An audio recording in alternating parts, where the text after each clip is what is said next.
wife and daughter humiliated, elderly mother on the brink of death. The man who once enlightened the masses and lived in seclusion behind the scenes finally bared his fangs. He smashed the hospital gate with a single punch, stepping over his enemy's blood as he strode toward the ward. Facing the trembling bullies, he wasted no words and crushed the ringleader's head without hesitation. I want the heavens to no longer obscure my sight. I want the earth to no longer bury my heart. As the emperor's tutor's decree was issued, 100,000 border troops collectively rebelled, disregarding military orders and forcibly marching back to provide reinforcements. That night, the rivers ran red with blood, all because the gods were enraged. Chapter 1, Rage. Dad, where are you? Please come back soon. Tongtong misses you so much. The bad guys keep coming for Mom. Grandma is sick and about to die, and those villains keep hitting me. It hurts so much. I'm so scared. Woo woo. Dad, please come back soon. Mom really can't hold on anymore. She cries every night. Oh no, those bastards are here again. Dad, help. Ah. Amidst a series of screams, the phone slammed shut with a bang. Kyoto, the emperor's lecture hall. Zhao Fan's eyes were bloodshot, his killing intent soaring to the heavens. His wife, daughter, and elderly mother were being humiliated and tormented, on the verge of death. How could he not rage? He let out a wretched roar, his face twisting into a terrifying grimace. The students in the lecture hall were drenched in cold sweat, utterly clueless about what had just happened. It actually drove the usually composed imperial tutor to the brink of madness. 32 students, each one a top-tier expert. Everyone seated here was a prominent figure in their respective fields across China. There are valiant war gods with battlefield glory, world-renowned celebrities, immensely wealthy magnates, and even academicians with profound knowledge. Yet at this moment, they all stood as humble disciples, paying utmost respect to Zhao Fan. Yug, immediately locate the position of that phone call. I must return to Dongyuan City. Furthermore, mobilize all available resources to conduct a full-scale investigation of this matter. I'll tear those scum to pieces and grind their bones to ashes. Yes, the words brimming with killing intent chilled the grand hall. Moments later, Black Hawk fighter jets pierced the heavens, soaring into the sky. The disciples exchanged worried glances before quickly making their decision. No matter what happens, even if the sky falls and the earth splits, they will firmly stand behind Zhao Fan. Because Zhao Fan is their teacher, and a teacher's kindness is as vast as the sea, beyond repayment in this lifetime. Dark clouds rolled, and lightning flashed. The Black Hawk fighter jet tore through the thick clouds, surging forward relentlessly. Zhao Fan sat in the co-pilot's seat, memories flashing vividly before his eyes. From childhood, he had been exceptionally intelligent, mastering both ancient and modern knowledge. Medicine, martial arts, military strategy, divination, he excelled in every discipline. He was known as the reincarnation of a sage born with innate wisdom. At the age of 10, he began traveling across the land to enlighten the people. Yet, upon returning home, he fell victim to a plot and was drugged. That night, he failed to see the woman clearly, only later learning she was the eldest daughter of the Shin family from Dongyuan, Shinruoyan. Overwhelmed with guilt, Zhao Fan dared not face the other person and ultimately left Dongyuan. Over the next 6 years, Zhao Fan relied on his extraordinary talent and profound knowledge. He mentored countless influential figures, even the reigning emperor became his student. His pupils could be found everywhere, and his achievements were so remarkable they could be deemed saintly. In the end, he earned the revered title of imperial teacher, honored throughout the land. He thought he had reached the pinnacle of his life. Little did he know that Shinruoyan had actually conceived his child that night, giving birth to his daughter. Moreover, she had been living with his mother, tending to her daily needs. The debt he owed her ran far too deep. Now, if he can't even protect these blood-related family members, does he still deserve to be the emperor's tutor? Thinking of his daughter's helpless and despairing tone in the phone call just now, his heart felt as if it were being sliced by a knife, the pain so intense he could barely breathe. Ruoyan, Tongtong, and Mom, wait for me. I'll go back and protect them immediately. I'll make those scum pay for their crimes with their blood. Zhao Fan's tears fell like rain, his fists clenched so tightly they almost drew blood. Dongyuan City Hospital. Zhao Fan's mother, Sun Xin, lay emaciated on the hospital bed as a team of doctors worked frantically to save her. At that moment, several thugs barged into the emergency room with arrogance. Brandishing knives and clubs, they smashed all the emergency equipment to pieces and forcibly drove the doctors out. Shinruoyan sensed something amiss and rushed in frantically. Upon seeing the mess in the room, she immediately shielded her mother-in-law behind her with unwavering determination. Who are you? What do you want? Get out now, or I'll call the police. Call the police? Are you trying to scare me? The thugs parted, and an arrogant young man walked in. He glanced at Shinruoyan from head to toe, his face full of greed. Beautiful lady, have you thought it over? Are you willing to be my woman? Wang Lin, it's you. What do you want? Shinruoyan shouted through her tears. What do I want? Isn't that a superfluous question? Wang Lin sneered incessantly. I don't have time to waste with you. I'm giving you two choices. Either entertain me for a while, or watch the old hag die. You! The icy threat sent Shinruoyan staggering backward several steps, her face pale as paper. she saw one of the thugs move to yank out the old woman's breathing tube. Tears rained down her face as she frantically rushed forward. "Don't! Young Master Wang, we're just common folk trying to get by, I beg you, spare me." Shen Ruoyun shielded Sun Qin while desperately pleading. Although that man had ruined everything for her back then, the moment she realized she was pregnant with Tongtong, she had already let go of the hatred. In fact, to give birth to Tongtong, she severed ties with her family and even took on the responsibility of caring for her mother-in-law. No matter how hard or exhausting life was, she had never felt as desperate as she did now. Wang Lin gazed at Shen Ruoyun's heartbreaking beauty, thoroughly enjoying this feeling of superiority. Just as he was about to mock her, a thug dragged Tongtong inside. The little girl's cheeks were red and swollen, the finger marks on her right face strikingly shocking, crying until nearly hoarse, clutching a shattered phone in a death grip.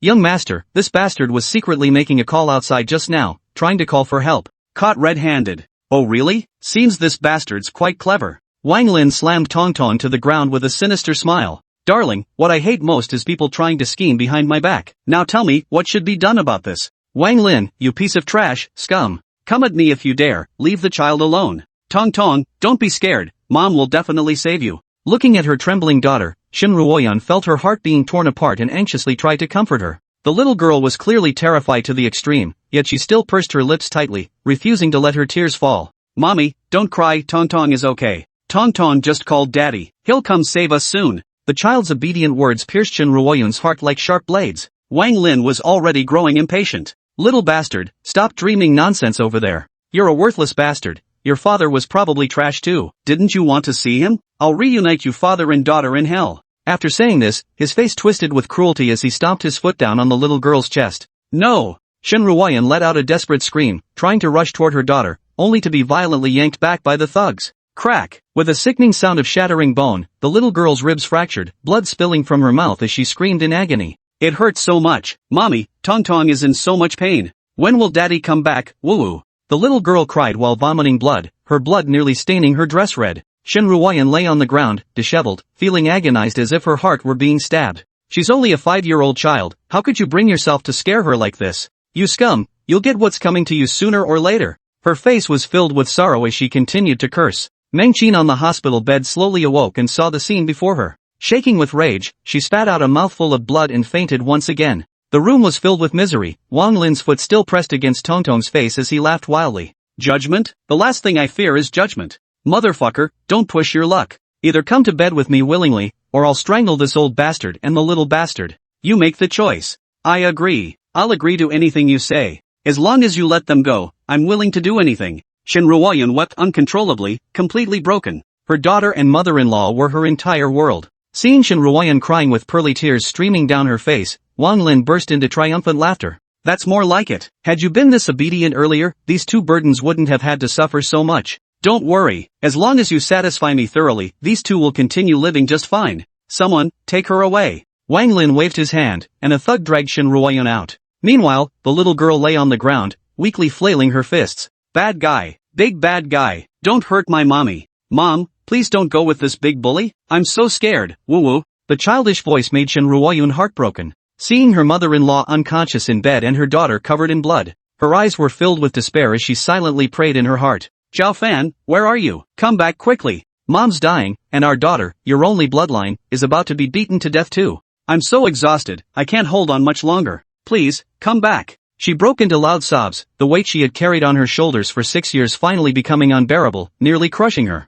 Once Shen Ruoyun was dragged away, Wang Lin let out a sinister laugh. With cold indifference, he glanced at Sun Qin and Tongtong before giving his subordinates a ruthless order. "Wait until we're far enough away, then find a way to kill the old bastard and the little bastard. You've disgusted me for so long, and still dream of a happy family reunion? In your dreams." Chapter 2, Kill. Soon after, Wang Lin left. The hospital room was in complete disarray. The little girl lay on the ground, her sternum shattered, continuously spitting up bloody foam. The blood stained the dress, making her look like a worn-out doll, abandoned by the whole world. "First, kill the old one, then the young one. Today, we'll send their whole family to the afterlife." The gangsters laughed hysterically and stepped up to the hospital bed. They removed the oxygen mask from Zhao Fan's mother, and the old woman's face instantly turned ashen. This further fueled the hoodlum's sadistic impulses. They went ahead and smashed all the other rescue equipment to pieces. The little girl lay on the ground, coughing up blood and crying bitterly. "Scoundrels, you wretched scoundrels, don't you dare touch my grandma. Dad, where are you, woo-woo?"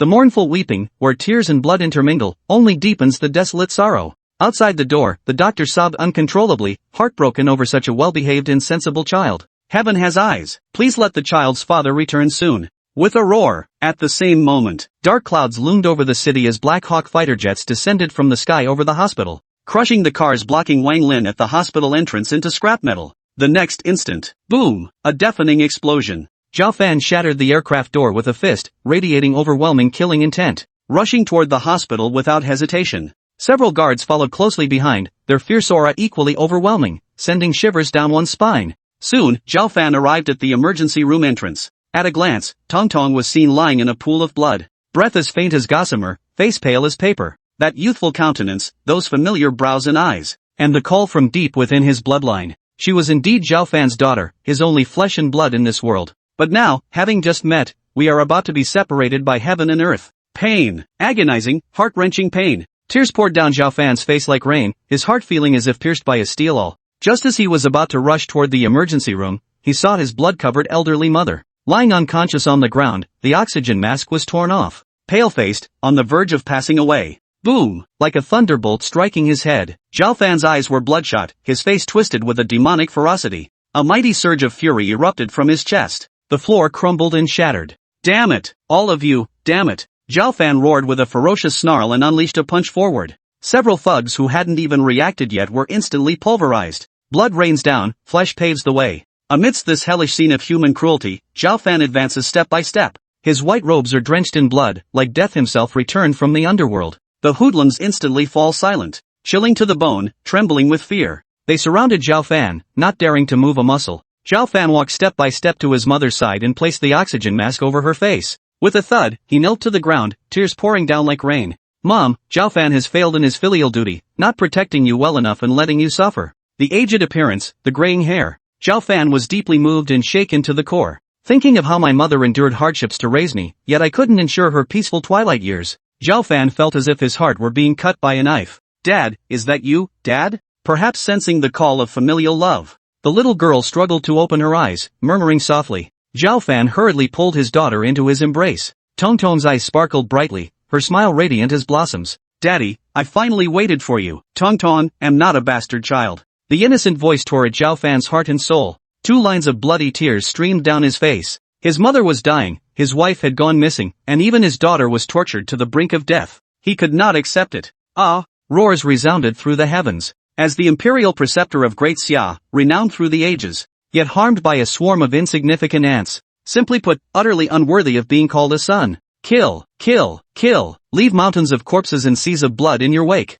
Leave behind nothing but piles of bleached bones. These, scum of the earth, all deserve to be hacked to pieces. I want you to pay in blood. The furious roar tore at the heart and lungs. In an instant, Zhao Fan transformed into a series of afterimages. Like an autumn wind sweeping fallen leaves, instantly rushing before the crowd. Bang bang bang! One by one, skulls were crushed by Zhao Fan's grip. Blood and brain matter splattered across the ground. In mere moments, all of Wang Lin's subordinates lay dead on the spot. The wrath of the imperial advisor stains 10,000 miles red. Zhao Fan disliked killing, but some hatreds could only be washed away with blood. Corpses lay scattered everywhere, the stench of blood filling the air. Zhao Fan stood amidst the rain of blood. Glancing at the group of guards in the corridor, he issued a cold command. Search the hospital for the rest of his accomplices, leave none alive. Yes, the guards had long been seething with grief and rage. At these words, blades were drawn, and in an instant, they surged into every corner of the hospital. Amidst a gust of bloody wind. A moment later, all the thugs had perished. Zhao Fan crouched on the ground, silently lifting his daughter into his arms before carrying his mother on his back.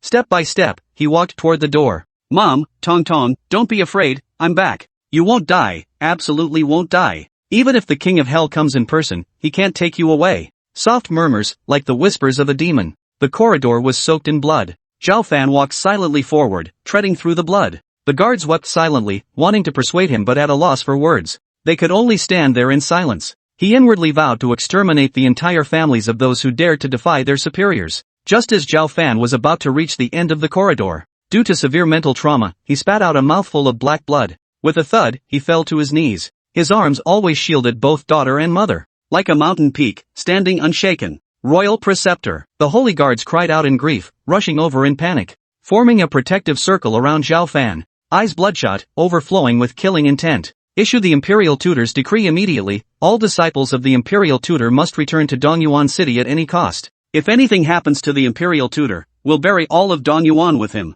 The mournful roar echoed as thunder rumbled across the sky. In no time, the imperial tutor's decree spread across the 9 provinces, setting the world abuzz. Dongyuan City high-speed rail station. An elderly man with gray hair, carrying a medicine chest, hurriedly stepped out. He was none other than the great Xia's sage of medicine, Sun Miao. Bringing the dead back to life and regenerating bones, his medical skills were unparalleled. Yet few knew he was also a disciple of Zhao Fan. Having received guidance from Zhao Fan and learned ancient medical techniques, he achieved his current accomplishments. Thus, upon hearing of the imperial tutor's mishap, he rushed over without delay. Outside the high-speed rail station, the top officials of Dongyuan City had long been eagerly awaiting, want to curry favor with this imperial physician of the emperor. However, before they could get close, a group of heavily armed soldiers roughly shoved them aside. Taking Sun Mao aboard the fighter jet, they departed with a thunderous roar. Such domineering behavior left the officials trembling with rage. How utterly uncivilized. Where did these people come from? Do they not understand the hierarchy between nobility and commoners? Inform the War Department to discipline them properly. Shut up, are you blind? Can't you see the Sacred Guard insignia on their shoulders? Each one of you is looking to die. Sacred Guard? The officials trembled from head to toe, their bodies chilled with fear. It is known throughout the world. The Sacred Guard is only responsible for protecting the emperor and the imperial tutor. The emperor remains far away in the capital. The only one who could come to Dongyuan City is the imperial tutor. Combined with the earlier agitation and urgency displayed by divine Dr. Sun, everyone couldn't help but exchange glances, sucking in a cold breath. Could the imperial preceptor have met with an accident in Dongyuan? At the imperial preceptor's command, the 9 provinces stirred like gathering clouds. For 6 years, Zhao Fan had educated the masses, with disciples spreading far and wide across the land. When the students learned that Emperor Teacher's mind and spirit were severely wounded, his life hanging by a thread, they immediately rushed to Dongyuan at all costs. The 4 army leaders, the 8 war gods, the nation's top academics, the Dark Sovereign, countless powerful figures arrived en masse, united in their mission to protect their revered master. Chapter 3, Heaven's Collapse. Great Xia, Jiaqing Pass. Dark clouds hung low over the city, wind sweeping away the remnants of clouds. The Black Dragon army, once stationed at the frontier and feared by countless foes, suddenly marched forth, setting foot on foreign soil. Like an unstoppable torrent of steel. At its head stood none other than the commander of the Black Dragon army, the Dragon King, one of the 4 great generals of the Great Xia. As Zhao Fan's direct disciple, he had received only a fraction of his master's teachings through both words and deeds. Yet even with this limited knowledge, he swept across the 8 desolate lands, achieving monumental feats. A drop of kindness deserves a spring of gratitude. The moment he received the imperial tutor's decree, he led 100,000 Black Dragon soldiers to Dongyuan without hesitation. Even if it meant wading through a sea of blood, he would never allow his master to suffer the slightest harm. The sudden mobilization of the Black Dragon army plunged the enemy nation into chaos. Within the gates, one by one, enemy bandits surged forth. Swords swung, aiming to strike down the Dragon King. The Dragon King's killing intent was fierce as he snatched the Black Dragon banner from behind him. Like a dragon emerging from the sea, the banner pierced the heavens. One by one, the enemy rebels fell dead on the spot, their blood staining the banner crimson. Death to all who stand in my way. A frenzied roar erupted as the Dragon King's malevolent energy surged. The dark clouds overhead seemed to sense this malevolent aura, rumbling with thunder. Such a brutal, fierce scene. Instantly plunging the enemy army into chaos. A trembling commander stepped forward, his voice harsh yet trembling with fear. Dragon King, have you lost your mind? Do you not fear provoking a conflict between our nations? What if it does? What if it doesn't? Today, I seek only passage. Those who stand in my way shall die. With a roar, the Dragon King thrust his spear forward once more. The Black Dragon banner tore through the sky. Before the imperial generals could react, he was pinned to the ground, utterly immobilized.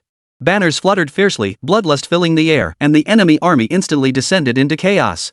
The Black Dragon army paid no heed, following the Dragon King eastward as they swept through, leaving only a field of corpses behind.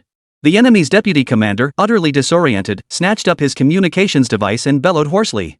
The Dragon King has suffered a great calamity. The Black Dragon army has gone mad. All units retreat 3 encampments.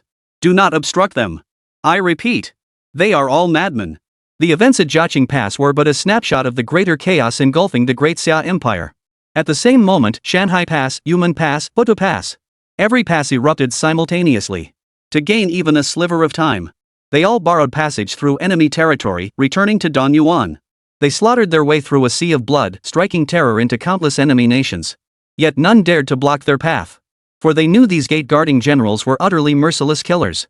Their hands were stained with rivers of blood, their paths strewn with bleached bones. Now, the imperial tutor was Yang. Should they dare to obstruct him again, they would face nothing less than the annihilation of their nations and the extinction of their lineages. The Central Bureau of the Great Xia capital. Director Yang Rui's face was as still as water, his gaze fixed intently on the monitoring screen before him. The display showed 1,000,000 troops converging on Dongyuan City, an unstoppable force. Yang Rui's temples were streaked with frost-like gray, his face etched with exhaustion. Deep within his pupils lay only worry and confusion. The 4 directions military commanders, the 8 directions war gods. Add to that the relentless flow of dark organizations crossing the border from abroad. Enough to shake the very foundations of the Great Xia Empire. Yet as the head of the Central Bureau, he knew nothing of it. It was utterly preposterous. What is the military doing? What is the political department doing? Why has no one reported this until now? Moving troops without authorization is tantamount to rebellion. Don't these people understand? Yang Rui's rage boiled over, and he kept asking if there was any news. The answers were all negative. Whether to intercept or allow passage determined the very survival of Great Xia. He could not tolerate standing idly by while armies roamed freely across the border. But relying solely on the internal guard forces to stop this 1,000,000-strong army was like trying to stop a flood with a finger. What to do? What on earth should be done? Yang Rui paced restlessly while the officials in the Central Bureau fell silent, too afraid to speak. After a long silence, he sighed. Collapsing weakly into his chair, his voice hoarse, he commanded. Connect to the Heavenly Pavilion's direct line. Seek the Emperor's judgment. This matter is beyond the Central Bureau's control. Yes. The subordinate shuddered and obediently carried out the order. Moments later, a voice that commanded respect without anger echoed through the room. I have been informed of this matter. Transmit to all forces, no one is to obstruct the gathering of the legions. Failure to comply will be dealt with under military law. Click. The call ended abruptly. The officials exchanged stunned glances. They never expected His Majesty to make such a decisive move. Yang Rui frowned deeply, utterly perplexed. Could it be that this turmoil hides some deeper truth? He shook his head, refusing to dwell on it. He immediately relayed the Emperor's command, announcing it to the entire army. Then he stood before the light screen once more, pondering the Emperor's deeper meaning. But then, in the next instant, tap tap tap. A flurry of frantic footsteps echoed as the head of the intelligence division of the Central Bureau rushed in from outside. His face was as white as paper, drenched in sweat. Director, it's an emergency. An hour ago, a vicious assault occurred at Dongyuan City Hospital. The Empress Dowager's mother and daughter were brutally beaten and are now fighting for their lives. Upon hearing the news, the imperial tutor rushed to the scene but suffered severe emotional trauma and has fallen unconscious. It was only then, overcome with grief, that the Sacred Guard issued the imperial tutor's decree. Boom! A bolt from the blue, a thunderclap from the heavens. Yang Rui was utterly devastated, his mind going completely blank. So that's how it was. It all makes sense now. He staggered a few steps, spitting out a mouthful of blood. His entire body sagged, as if he had aged decades overnight. Director, are you all right? The officials, panic-stricken, rushed to surround Yang Rui. Yang Rui waved his hand, his face etched with bitterness. His expression, however, grew solemn. The safety of the imperial tutor concerns the very fate of the Great Xia Empire. Order the Dongyuan City Command Center to provide full cooperation for the imperial tutor's operations. Even if it means leveling Dongyuan to the ground, the imperial tutor's safety must be guaranteed. With that, he sighed, his face filled with sorrow. There are always fools who think the imperial tutor is a scholar incapable of lifting a finger, and thus grow restless. Yet they forget he once commanded 1,000,000 mighty soldiers, defending the frontier to the death. Perhaps it is time for the imperial tutor's sword to be stained with blood. Chapter 4, Audience with the Imperial Tutor. Dongyuan City, Forest Villa. Zhao Fan stood by the beds of his mother and daughter. Watching the two slumbering figures, his heart ached unbearably. After being revived by Sun Miao, he had specifically examined his mother and daughter's conditions. Thanks to Sun Miao's exceptional medical skills, both were now out of immediate danger. However, the severe mental trauma inflicted by their previous ordeal, when they would awaken, remained an unknown mystery. Her mother's hair was streaked with gray, her face etched with sorrow. The little girl kept calling out for Daddy, Mommy in her sleep. Clearly, even now, they were still haunted by nightmares. They had yet to escape the nightmares that had haunted them in the hospital. And all of this was thanks to Wang Lin of the Wang family. Buzz. Buzz. Buzz. A chilling intent to kill. Leaves fell from the locust tree in the courtyard. Zhao Fan's eyes glowed crimson, tears welling in his deep, piercing gaze. Seeing this, the holy guards trembled from head to toe, their hearts pounding in terror. They longed to tear the culprits to shreds. Mom, Tongtong, rest in peace. I will rescue Ruoyun, and I will make those bastards pay with their blood. His words were cold and menacing, brimming with fury.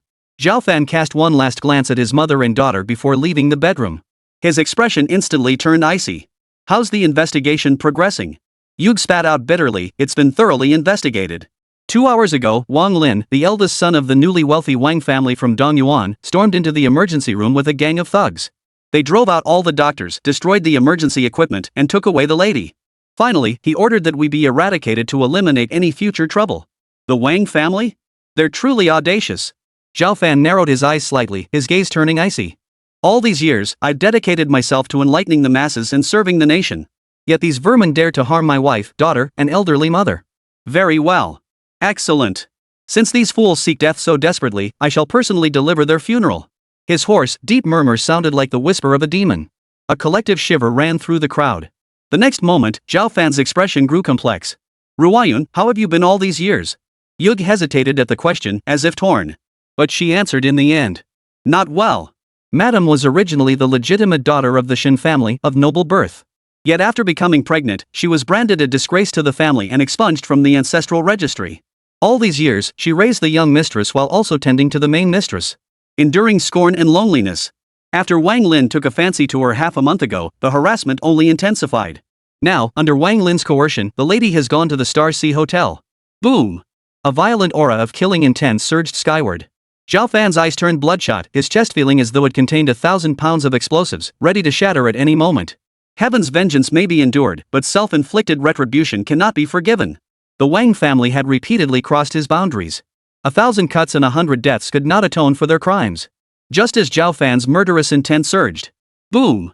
Armed helicopters hovered restlessly, securing the high ground. Numerous security bureau soldiers, fully armed, surrounded the villa, leaving no room to breathe. Once they confirmed the area was a prison. A loudspeaker blared. Those inside, listen up. You are surrounded. Drop your weapons and surrender immediately. Otherwise, we will level this place to the ground. Swish! Blades drew from sheaths, blood dripped. All the holy guards turned their gaze toward the doorway, their killing intent boiling over. Yug adopted an expression of utter annihilation. Imperial tutor, these men pose a threat to your safety. Shall we execute the kill order?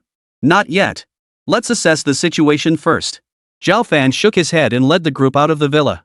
The moment the villa doors swung open, Pang Lei, head of the operations division at Dongyuan Security Bureau, couldn't help but shiver as his pupils contracted. He had been to the hospital and seen the scene. Mutilated corpses littered the ground, blood fuming into the sky, a veritable hell on earth. Only a desperate criminal could be so ruthless. That was precisely why he had mobilized such a large force for the arrest. We have evidence of your crimes. This is your final warning, surrender with your hands on your heads, or we will open fire. Pang Lei's voice trembled with menace, but Zhao Fan and his men remained unmoved. Gritting his teeth, he was about to signal the sniper into position. The next moment. Squeal! A security bureau vehicle burst through the encirclement. Security Bureau Director Feng Yu gripped his hat, his face ashen. He strode over to Pang Lei and slapped him across the face with the brim of his hat. You blind fool! Who gave you permission to deploy without authorization? Apologize to Mr. Zhao immediately. Apologize? Pang Lei looked utterly bewildered. Director, they're suspects. Bull! Before Pang Lei could finish speaking, Feng Yu had already slapped him hard enough to send him crashing to the ground. Then, his face broke into a smile. Mr. Zhao, I apologize for these good-for-nothings making a spectacle of themselves. Rest assured, I will tighten discipline upon my return. Such incidents will never occur again. With that, he turned to lead his men away, his face darkening. But then, in the next instant, swish! A cold gleam flashed. A leaf fluttered past his eyes. In an instant, it was driven 3 inches into the stone, a strand of hair drifting down. Yug's killing intent was palpable, his robe stained with blood. Sir, your presence in Dongyuan is a blessing beyond measure. Yet you have repeatedly provoked us. Your crimes deserve punishment. This time, considering it a first offense, I shall let it pass. Should there be a next time, you shall be executed without mercy.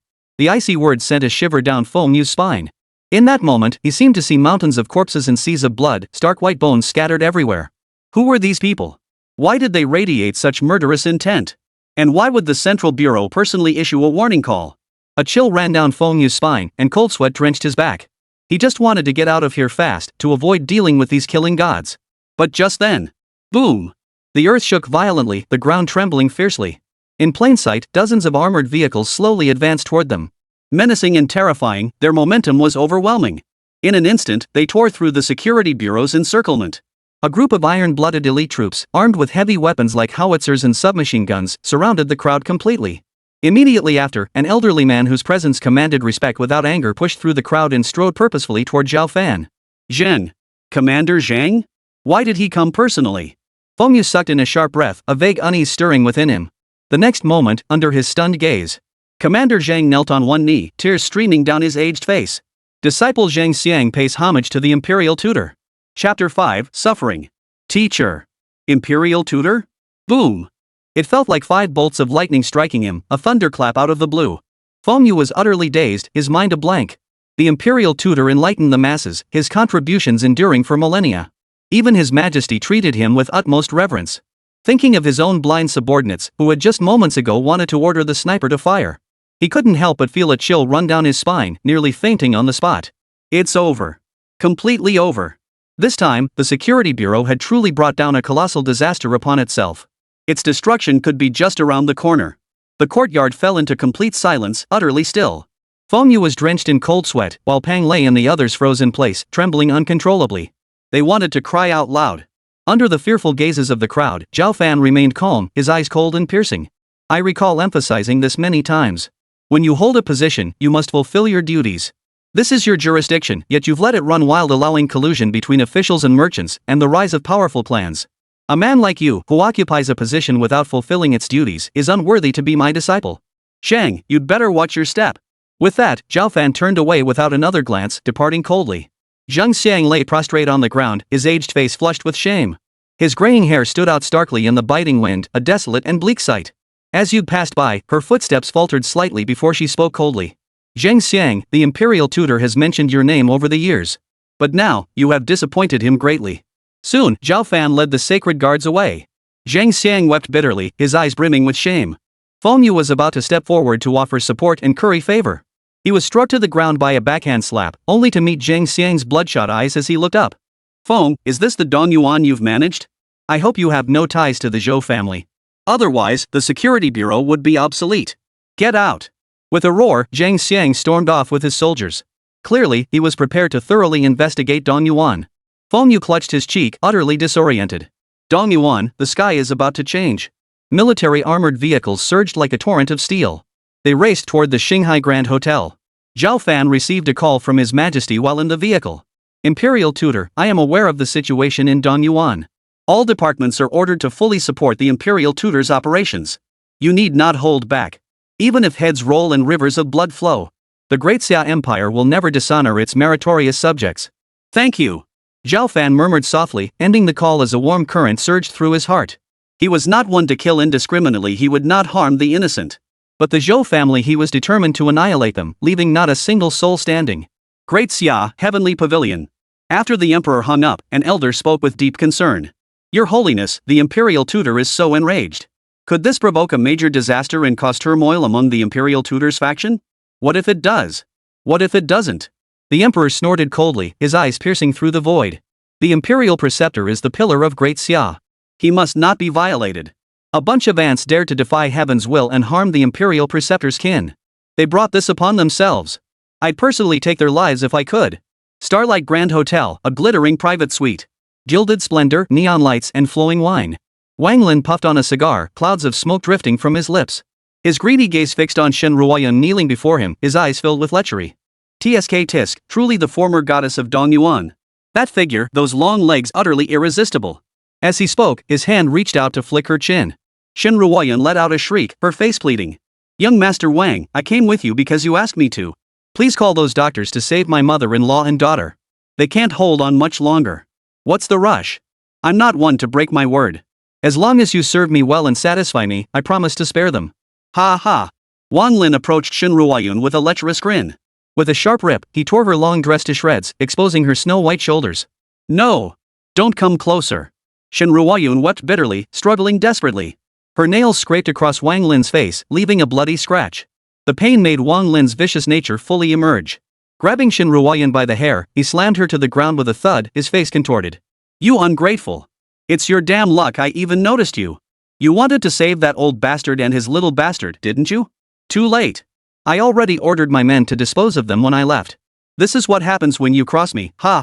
His savage laughter rang out, piercingly harsh. Shen Ruoyun's eyes were vacant, her body trembling. Mother-in-law, daughter, dead? She had endured humiliation and hardship, sacrificing everything to preserve this family. But now, the family was shattered. A piercing scream, like a cuckoo's blood-curdling cry. 2 streams of blood-tinged tears cascaded down her cheeks. Shen Ruoyun collapsed to her knees, sobbing uncontrollably. Her heart ached so intensely she could barely breathe. For 6 years, she and her mother-in-law had relied on each other, raising their daughter together. This dilapidated, impoverished home was her entire anchor. It was her sole reason for living. But now, even that last shred of hope had been crushed by Wang Lin. Her heart turned to ashes, her soul shattered into pieces. Pain. A searing, gut-wrenching agony. She lifted her head, her eyes locked on Wang Lin, tears streaming down her face. You bastard. Scum. You monster. If you've got the guts, take it out on me. Why did you hurt them? Why? She wailed, clutching desperately at Wang Lin's pant leg.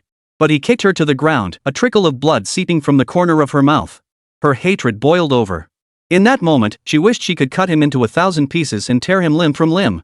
After a long while, perhaps her tears had dried. Shen Ruoyun's face gradually calmed. She gently grasped the fruit knife tucked in her bag and murmured softly. Mother, daughter, don't be afraid. Once I've killed this beast and avenged you both, I'll come down to be with you. Saying this, she wiped the blood from her lips. She walked gracefully toward Wang Lin, her smile as radiant as a flower. Young Master Wang, I agree to be your kept woman. That's the spirit. Those who recognize the times are the wise ones. You're a clever woman. Wang Lin laughed triumphantly, reaching out to wrap his arm around Shen Ruoyun's waist. But in the next instant. Swish! A flash of steel.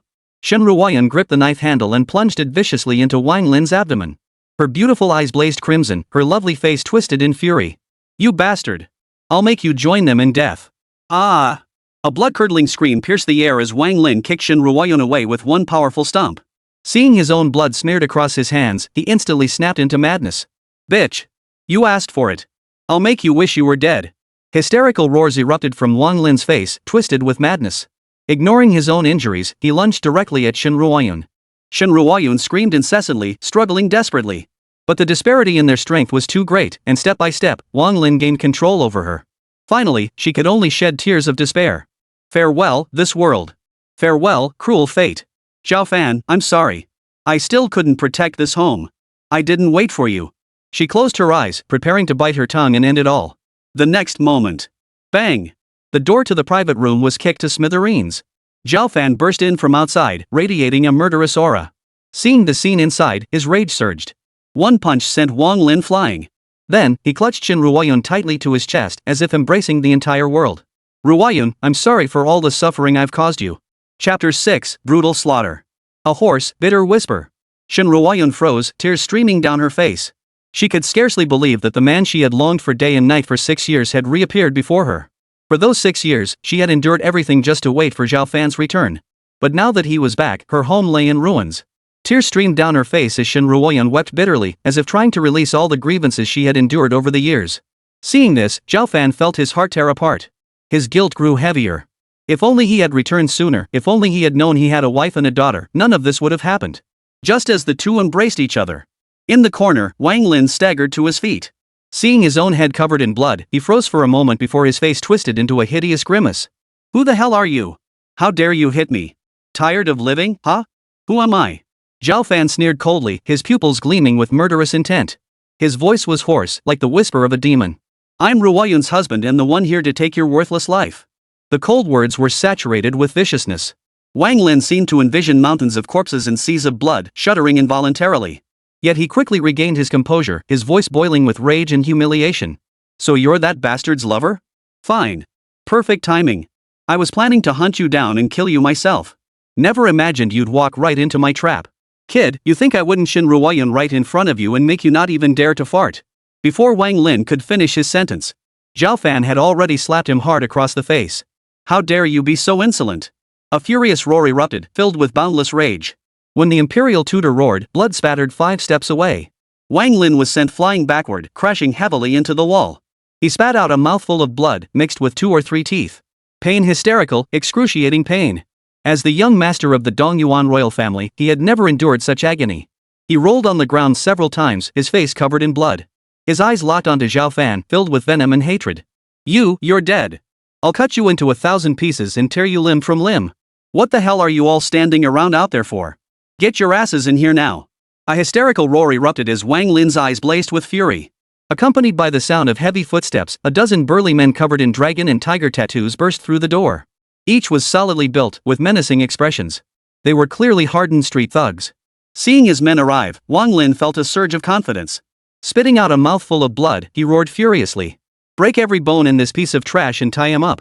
Today, I'll that right in front of him. Let him know that the Wang family rules Dongyuan. Anyone who dares defy us will die without exception. Yes, sir. The burly men responded in unison. They advanced toward Zhao Fan and Shin Ruoyun with savage grins. Watch out! Shin Ruoyun shrieked, her pupils contracting as worry flooded her face, and she burst into tears. Zhao Fan, run! Run now! The Wang family is not something we can afford to provoke. The piercing scream made Zhao Fan's heart skip a beat. He knew Shin Ruoyun was terrified, yet even in this dire situation, she still urged him to leave first. It proved beyond doubt how deeply she cared for him. Yet the more she cared, the heavier his guilt grew. Zhao Fan took a deep breath, his gaze softening as he gently stroked Shin Ruoyun's hair, offering reassurance. Don't worry. With me here, no one can hurt you. They're nothing but a bunch of clowns. They're just courting their own demise. His measured words carried profound resolve and confidence. As she gazed into Zhao Fan's eyes, deep and unfathomable like an abyss. For some reason, Shin Ruoyun found herself trusting him. The next moment, Zhao Fan had already turned and stood up. His icy gaze fixed on the burly men before him, waves of murderous intent erupting from his body. Like the clamor of swords and spears, the air trembled violently. The crowd's footsteps instantly faltered. A chill ran down their spines, sending shivers through their bodies. It felt as though they were facing a demon returned from hell. Those who aid the tyrant and serve the beast, anyone who harms my family deserves death. The icy whisper echoed like Yama's verdict. In the next instant, Zhao Fan became a blur. Instantly appearing among the thugs, his hand seized one assailant's head. Thud! A dull thud echoed, like a watermelon exploding. The thug's skull shattered under his brutal grip. Red and white fluid spilled across the floor, creating a grotesque and eerie scene. The entire hall fell silent, utterly still. Witnessing this gruesome spectacle, the other thugs trembled, their faces etched with terror. Is this even human? Such ruthless cruelty. I told you all, you're going to die. Zhao Fan delivered his verdict, sweeping through the room like autumn winds scattering fallen leaves, then charged toward another thug. Bang! Bang! Bang! One after another, bodies exploded like watermelons, showering the private room with a rain of blood. The thugs screamed in agony, their cries piercing the air. Gone was their earlier arrogance, they wept uncontrollably. He's a demon. He's a demon. We can never defeat a demon. Run. Don't kill me, I'm innocent. Wah! A cacophony of cries echoed through the private room, yet Zhao Fan remained unflinching as he slaughtered one thug after another. Before arriving at the hotel, he had already had Yugwa thoroughly investigate these men's backgrounds. Their crimes were numerous and heinous. Each bore the stain of countless bloodshed, deserving 100 deaths. Moments later, Zhao Fan had slaughtered every last thug.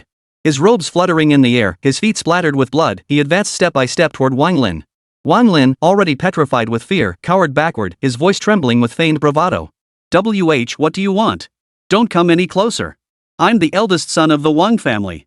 If you kill me, the Wang family will never let you off. Is that so? Well, I never intended to spare the Wang family either. A faint smirk touched Zhao Fan's lips, yet his pupils burned with savage intent. As the imperial tutor of Great Xia, his merits were immeasurable. For these ants to dare harm his family was a crime deserving death. Snap! A sharp crack. Zhao Fan crushed his foot under his heel. Wang Lin let out a blood-curdling scream as his knee shattered under the brutal pressure. His eyes rolled back and he nearly fainted. Chapter 7, Your Turn. Hysterical screams. Wang Lin's face contorted, tears streaming down his cheeks. Just as he tried to threaten again, Zhao Fan stomped down once more. Snap! Snap! The crisp sounds echoed as Zhao Fan, expressionless, crushed the undead's bones piece by piece. Blood streamed down his pant legs. Wang Lin's heart and liver felt like they were being torn apart, the agony unbearable. Yet this only ignited a surge of murderous intent within him. You bastard, kill me if you dare. I'll see if you really dare to kill me. Zhao Fan's lips curled into a cold smile. Before he could answer, Shin Ruoyun rushed over in panic. Ignoring her own fear, she grabbed Zhao Fan's arm tightly. Zhao Fan, don't be impulsive. Don't kill him. The Wang family controls both the underworld and the legitimate world. Killing him will make this feud impossible to resolve. Shin Ruoyun's eyes brimmed with tears, her face etched with worry. Wang Lin, however, grew triumphant. Coughing up blood, he sneered wildly. Did you hear that? I am a member of the Wang family. If you know what's good for you, release me immediately. Otherwise, I'll wipe out your entire clan. Smack! The moment Wang Lin finished speaking, Zhao Fan's palm struck his face. His pupils seemed to freeze over with frost. Nothing disgusts me more than threats. Doesn't your Wang family boast of being the sky of Dongyuan? Very well. I'll give you this chance. Call your family. I'm eager to see what a bunch of clowns like you can do. With a cold sneer, Zhao Fan flung the phone from the table toward Wang Lin. Shen Ruoyun visibly flinched, her face frozen in terror. Zhao Fan, what should we do now? Leave this to me. You go home and check on Tongtong and Mom. They're still alive? Shen Ruoyun's face lit up with joy, her pupils burning with fervent light. The once dull and lifeless path of her life seemed to brighten once more. They're out of immediate danger, but still unconscious. The thought of his mother and daughter's plight sent waves of murderous intent surging through Zhao Fan, reigniting his fury. His eyes filled with bloodshot veins. Yug, take the lady home. Take good care of them. Yes. A figure slowly emerged from the darkness. Yugwa, clad in military attire, stood with a respectful expression. Shen Ruoyun clearly still harbored concern for Zhao Fan, but after his persuasion, she departed, glancing back every few steps. The moment the two departed. Boom! The murderous intent Zhao Fan had been suppressing finally erupted. Like countless icy blades, it sent a chill down the spine. Call them. Then I'll make your family die with you. Dongyuan City, the Wang family's ancestral home. In the antique-style living room, Wang Songsher, the head of the Wang family, was practicing calligraphy. His strokes were bold and forceful, cutting deep into the wood. The sharp, wild cursive script radiated an air of dominance. Just as he was painting with unrestrained vigor, the shrill ring of a mobile phone pierced the air, causing his brows to furrow. Who is it? What's the matter? Dad, it's Wang Lin. Come to the Star Sea Hotel and save me. I'm about to get beaten to death. Wang Lin clutched the phone and wept bitterly, his voice wailing. Wang Songsher's expression darkened. Just as he was about to press further, a cold, menacing voice echoed through the receiver once more. I'll give you half an hour. Come to the Starlit Splendor Suite at the Star Sea Hotel within half an hour to save your son. If you don't show up, or if you're late, you can come collect your son's body. The words were cold and piercing. But Wang Songsher couldn't care less. Rage erupted from him. Who are you? Who the hell are you? Release my son immediately, or else to the ends of the earth, the Wang family will hunt you down until you die. We'll tear you limb from limb and scatter your ashes to the winds. With a menacing threat, Wang Songsher tried to intimidate the other party. Yet, all that came through the phone was a steady stream of busy tones. Crash! Enraged beyond control, he smashed the phone to pieces and roared furiously.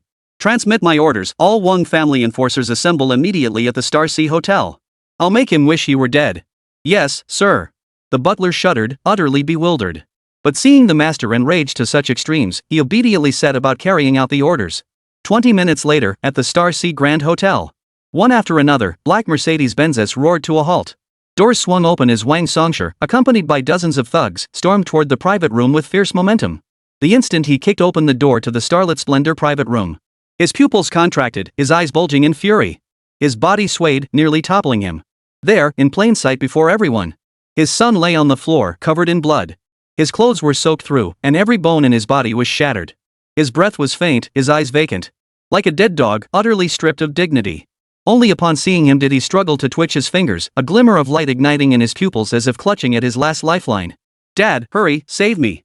I can't hold on, he's a demon. A heart-wrenching scream. Wang Songsher's face contorted in agony, his heart torn apart. Over the years, though he had many illegitimate children outside, Wang Lin was not only his legitimate son but also the offspring he cherished most. He had raised him with the utmost care, never even raising a finger against him. Yet now, he had been tortured to this state. Damn it! They all deserve to die. Boy, whoever you are, you're as good as dead. I swear, I'll hunt down every last one of your relatives, friends, and family members. I'll kill them all before your eyes, exterminating your entire clan.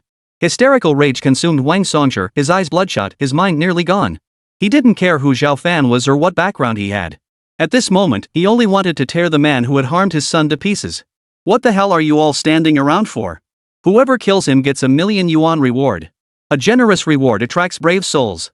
In an instant, the pack of thugs kept by the Wang family, their faces twisted into savage grimaces, charged toward Zhao Fan simultaneously. Zhao Fan stood with his hands behind his back, his expression calm. The look he gave them seemed tinged with disappointment. Heaven-sent calamities may still leave room for survival, but self-inflicted calamities leave none. Since you're so eager to die, don't blame me. Kill them. A casual remark. Swish. A cold gleam flashed as a figure burst forth, murderous intent surging. It was none other than Long Wang, commander of the Black Dragon Army and gatekeeper of Jiaqing Pass. Those who offend my master shall die. With a cold, detached voice, Dragon King's robes billowed as his spear shot forward like a dragon emerging from the sea. Thud. Thud. Blood flowed, staining the spear red. Before the imposing military commander, these thugs were as insignificant as ants. In mere moments, they all lay motionless in pools of their own blood, utterly silent. A massacre. A one-sided slaughter. After the killing, the Dragon King sheathed his spear and stood silently beside Zhao Fan, like a towering pine tree, unshakable. Dead silence filled the hall. You could hear a pin drop in the private room. Zhao Fan rose from his chair, stepping through pools of blood, and walked slowly toward Wang Songshi. His voice was cold and ruthless. If a child is not taught, it is the father's fault. Next, it should be your turn, shouldn't it? Chapter 8, I am the imperial tutor. The cold words sent a shiver down Wang Songshi's spine. He glanced at Zhao Fan and the stone-like Dragon King beside him. Fear instantly gripped him. But he was, after all, the head of the Wang family, far more formidable than ordinary men. Gritting his teeth, he retorted. Do you think this will make the Wang family submit? You're delusional. My Wang family's dominance in Dongyuan City relies on far more than just these men. Get in here. Kill them both. At his command, the thugs who had been blocking the entrance outside rushed inside. The sight of the blood-soaked scene inside made their pupils contract, fear creeping into their hearts. They were street toughs, known for their bravery and ferocity. One glance at the Dragon King told them he was a formidable opponent, not to be underestimated. But now, with the family head standing right behind them, there was nowhere left to retreat. Kill. With a bark that was more bark than bite, the thugs feigned ferocity, swinging their steel blades toward Dragon King. They hoped to overwhelm him with sheer numbers, aiming to take down one of them first. Yet, they were deluding themselves. Faced with overwhelming force, they were nothing but numbers. Ah! Ah! Ah! Amid waves of agonized screams, the holy guards lurking outside struck instantly. Blades drew from sheaths, cold gleams flashing. Before the thugs could react, they fell into pools of blood. The holy guards sheathed their blades, their robes stained crimson. Silently standing beside Zhao Fan, they stood guard. Littered corpses, blood flowing in streams. In just 4 or 5 minutes, Wang Songshi found himself utterly alone. Standing trembling in the pool of blood. His scalp tingled with fear. Who were these people? Why were they so ruthless? How could Dongyuan produce such ruthless figures? Thoughts raced through his mind, yet the pride of a family had kept him standing firm. He steeled himself and said, Very well. You have some skill. Over the years, I've led the Wang family through storms and calm, a true tyrant of my generation. Decades have passed, and no one has ever driven me to this predicament. You have earned your pride. But, if you think the Wang family has only these skills, then you've underestimated us aristocratic clans. The game is over. I've no desire to play along any longer. Go to hell. Wang Songshi's face darkened as he pulled out his phone, about to summon even more ruthless figures for revenge. The next moment, ring ring. Amidst the shrill ringing, the Wang family steward called. Master. Master Wang, it's bad news. All of the Wang family's black market operations have been exposed. Now, television stations, media outlets, and major journalists are all scrambling to cover the scandal.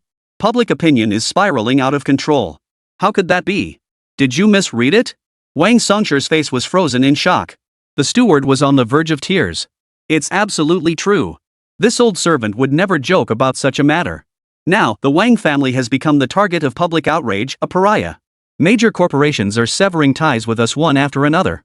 If this continues, the Wang family will collapse. Boom! It was like a bolt from the blue. Wang Songshi's face turned as white as paper. He stumbled backward several steps, his expression frozen in utter disbelief. Impossible. Absolutely impossible. All Wang family secrets are guarded with the strictest security. How could anyone have gotten access? Why not? There's no such thing as a wall that never leaks, especially not the Wang family's defense system. It's full of holes. A mocking snort echoed through the room. Under the watchful eyes of the crowd, a young man dressed in a formal suit slowly walked in from outside. Arrogant and defiant, he shot Wang Songshi a cold glance. An air of utter arrogance radiated from him. He was none other than Su Hui, the undisputed king of the cyber realm, the supreme ruler of the hacker world. Before him, no secret in the world could remain hidden. He swept across the digital realm, conquering all in his path. Countless hackers revered him as a god. Yet few knew he was also one of Zhao Fan's disciples, having learned every hacking technique from him. Strictly speaking, Zhao Fan was the true deity of the cyber realm. Soon, Su Hui approached Zhao Fan, setting aside his pride and bowing respectfully. Disciple Su Hui pays his respects to the master. Another student? Who the hell is this guy? As more and more big shots arrived, Wang Songshi's heart began to race. Just as he was about to cut through the chaos decisively, a subordinate rushed in from outside. Master, it's bad news. Half an hour ago, the fire department, the industrial and commercial bureau, the tax bureau, multiple agencies launched a joint investigation into the Wang group. They're accusing the Wang family of tax evasion and uncovering numerous irregularities. Operations must cease immediately for inspection. Once this news breaks, our company's stock will plummet. The Wang family is on the brink of collapse. Boom! Another thunderclap of news struck, leaving Wang Song stunned and nearly fainting on the spot. The situation spiraled into chaos. First came the public backlash, then the official crackdown, a coordinated, premeditated assault. Did they find out who was behind this? Wang Songsher gritted his teeth, the words practically grinding out between them. I heard it was an order from Commander Zhang. General Zhang? That's right. Only he has the clout to intimidate so many departments into opposing me and the Wang family. At this, Wang Songsher's expression darkened completely. Though the Wang family was a rising power in Dongyuan with complex connections, no matter how formidable they were, they couldn't possibly stand against a division commander. But the problem was, he had always been cautious in his dealings, bullying the weak and fearing the strong. When had he managed to provoke so many powerful figures? Could it be that Major General Zhang was also brought in by this fellow? He looked at Zhao Fan with shock and suspicion. His gaze met Zhao Fan's calm, indifferent stare. He gazed down upon the world, vast and boundless. Like a tyrannical overlord, sending shivers down one's spine. It's him, definitely him. He's trying to force my Wang family to its death. Wang Songsher gritted his teeth, his gaze hardening into savage ferocity. Since you show no mercy, don't blame me for being ruthless. If you wish to destroy the Wang family forever, I'll make sure you die first. His eyes flickered with murderous intent as he dialed his younger brother, Wang Songha, directly. The Wang family's meteoric rise to power in Dongyuan over the years was built on the strength of its twin pillars. Wang Songsher operated in the open, while Wang Songha worked in the shadows. Working in perfect harmony, they employed every ruthless tactic to eliminate all rivals, forging the Wang group into an unrivaled tyrant. And now, he was about to unleash that hidden star. Teacher, shall I hack his phone? Su Hui narrowed his eyes slightly, his voice detached. Unnecessary. This is the perfect opportunity to eliminate the threat at its root. Zhao Fan remained composed and calm, his expression cold. Soon, another 10 minutes passed.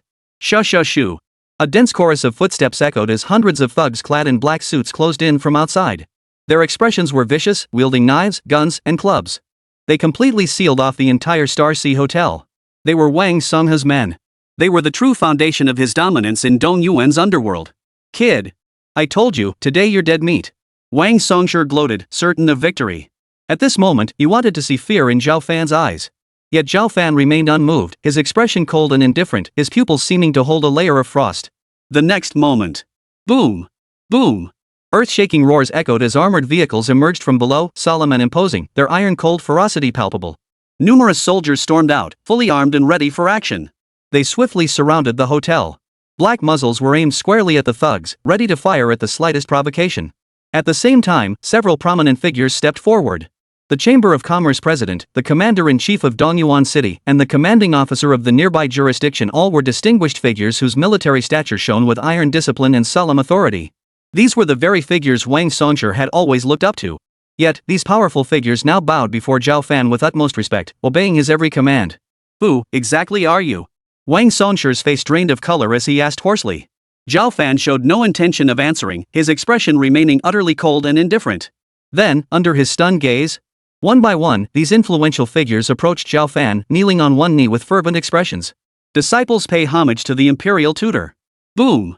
It struck him like 5 bolts of thunder. Wang Songsher's eyes widened in disbelief, his mind going blank. He nearly collapsed on the spot. The imperial preceptor? This composed, unflappable young man before him, was he truly the imperial preceptor, the revered mentor who enlightened the masses and guided the current emperor? How could this be? Zhao Fan, however, let out a cold laugh. He strode forward to stand before Wang Songsher, looking down at him as if he were an insignificant insect. You wish to know who I am? I am the imperial tutor. Chapter 9, The Wang Clan, Annihilated. Boom! The moment Zhao Fan's words fell, Wang Songsher was struck as if by lightning. He stumbled backward several steps, his face frozen in utter shock and dread. Imperial tutor. Imperial tutor.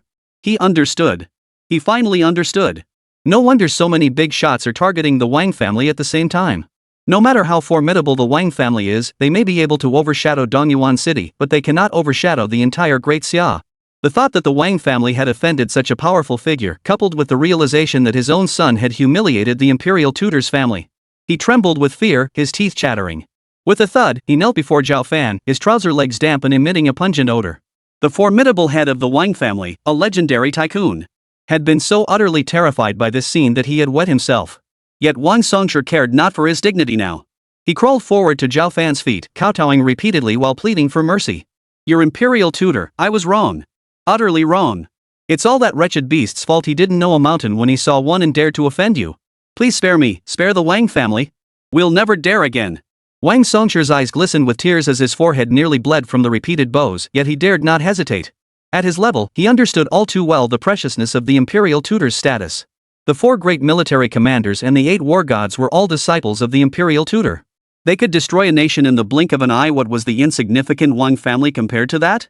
Yet, faced with Wang Songshur's pleas, Zhao Fan remained unmoved, the disgust in his eyes deepening. If you knew this would happen, why did you do it in the first place? Today I spare you, but who will forgive the innocent people killed by the Wang family?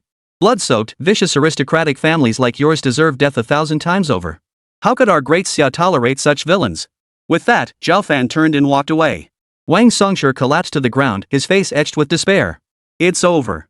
Everything is over. This time, the Wang family will crumble to pieces. As he stood in a daze, the Dragon King let out a cold snort and an iron spear pierced through the ground. A mere insect dares to offend the imperial tutor. Slaughter every last member of the Wang clan, leave not a single soul alive. Yes. The imperial guards responded in unison. Wang Songshur's eyes rolled back and he fainted on the spot. The next day, news spread throughout Dongyuan. Last night, a devastating fire engulfed the Wang family, the dominant clan of Dongyuan. Every member of the household, young and old alike, perished in the flames, none escaping. The once mighty Wang clan collapsed overnight. Meanwhile, Wang Songha, younger brother of clan head Wang Songshur, also died suddenly of illness. The black network that had infiltrated every level of Dongyuan was uprooted, and its most heinous perpetrators perished simultaneously. Such earth-shattering news naturally sent shockwaves through Dongyuan. Every major family lived in fear, barricading themselves indoors. They lacked even the courage to investigate. How could they? If even the mighty Wang family had been crushed, what were these lesser clans? To get involved in this vortex would be tantamount to courting death. Dongyuan City, Forest Villa. Zhao Fan and Xin Ruoyun stood vigil by their daughter's bedside. An hour earlier, Zhao Fan's mother had regained consciousness and been transferred to a convalescent home for attentive care. She knew her daughter-in-law had waited years for Zhao Fan's return and naturally didn't wish to disturb the young couple. But before leaving, she repeatedly urged Zhao Fan. He must cherish Xin Ruoyun and make up for all the years he had failed her. Otherwise, she would never forgive her son, even in death. At that moment, the little girl's eyelashes fluttered slightly as she slowly regained consciousness. Spotting Zhao Fan and Xin Ruoyun by her bedside, her eyes lit up. Brilliant stars seemed to ignite within her crystal-clear pupils. Daddy, Mommy. Tongtong, you're finally awake. Xin Ruoyun wept uncontrollably, clutching her daughter tightly to her chest as if she held the entire world in her arms. Zhao Fan stood nearby, watching Xin Ruoyun weep with heart-wrenching anguish. His steel-hard resolve melted into tenderness, his heart heavy with guilt. He knew this was all his doing. If only he had returned sooner to protect his wife and daughter, they wouldn't have endured so much injustice and suffering. After a long while, Xin Ruoyun finally calmed down. Holding her daughter close, she asked anxiously. Tongtong, do your wounds still hurt? It's all Mom's fault. I failed to protect you. Don't worry, Mom. It doesn't hurt anymore. Tongtong is a big girl now.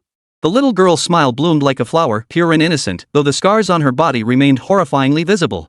Seeing this, Zhao Fan's murderous intent surged, his hatred for the scum who had harmed his daughter growing even more intense. Her daughter was only 5 years old. How could these people have brought themselves to do such a thing? The family of 3 gathered together, filled with laughter and joy. After a long while, Tongtong seemed to think of something. She lowered her head and cautiously looked at Zhao Fan. Daddy, can you please not leave? Tongtong wants a daddy too. Tongtong isn't a bastard. Her childish voice pierced Zhao Fan's heart like 1,000 sharp blades, leaving it riddled with holes. His heart trembled violently. Holding his wife and daughter close, he choked out, I'm sorry. It's Daddy's fault. Daddy will never leave you again. Then let's make a promise. Okay, Pinky, swear. Cross my heart and hope to die, I'll never change my mind.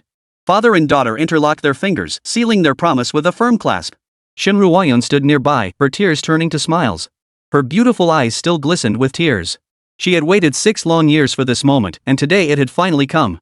After a long while, Tongtong grew drowsy and slowly drifted off to sleep. Zhao Fan pulled his wife into his arms, apologizing with guilt. I'm sorry for all the hardship you've endured these years. Don't blame yourself. I've never once resented you. As long as you stay by my side and Tongtong's from now on. Xin Ruoyun spoke with a smile, burying all her suffering deep within her heart. Zhao Fan nodded firmly, his emotions swelling. He owed his wife far too much. He could only repay her with his entire life. Chapter 10, A Grand Wedding for You. The two embraced silently, savoring this rare moment of tenderness. Zhao Fan then spoke. Why don't we settle back in Linjing? This place will never be my home. Shen Ruoyun paused at his words, then nodded in agreement. She too wished to leave Dongyuan, this place of sorrow where every sight stirred painful memories. Alright, then. I'll have Yugwa escort you and Tongtong there first. I'll follow shortly. Soon, a figure flickered into view. Yugwa, leading several holy guards, helped Shen Ruoyun pack her belongings and departed ahead.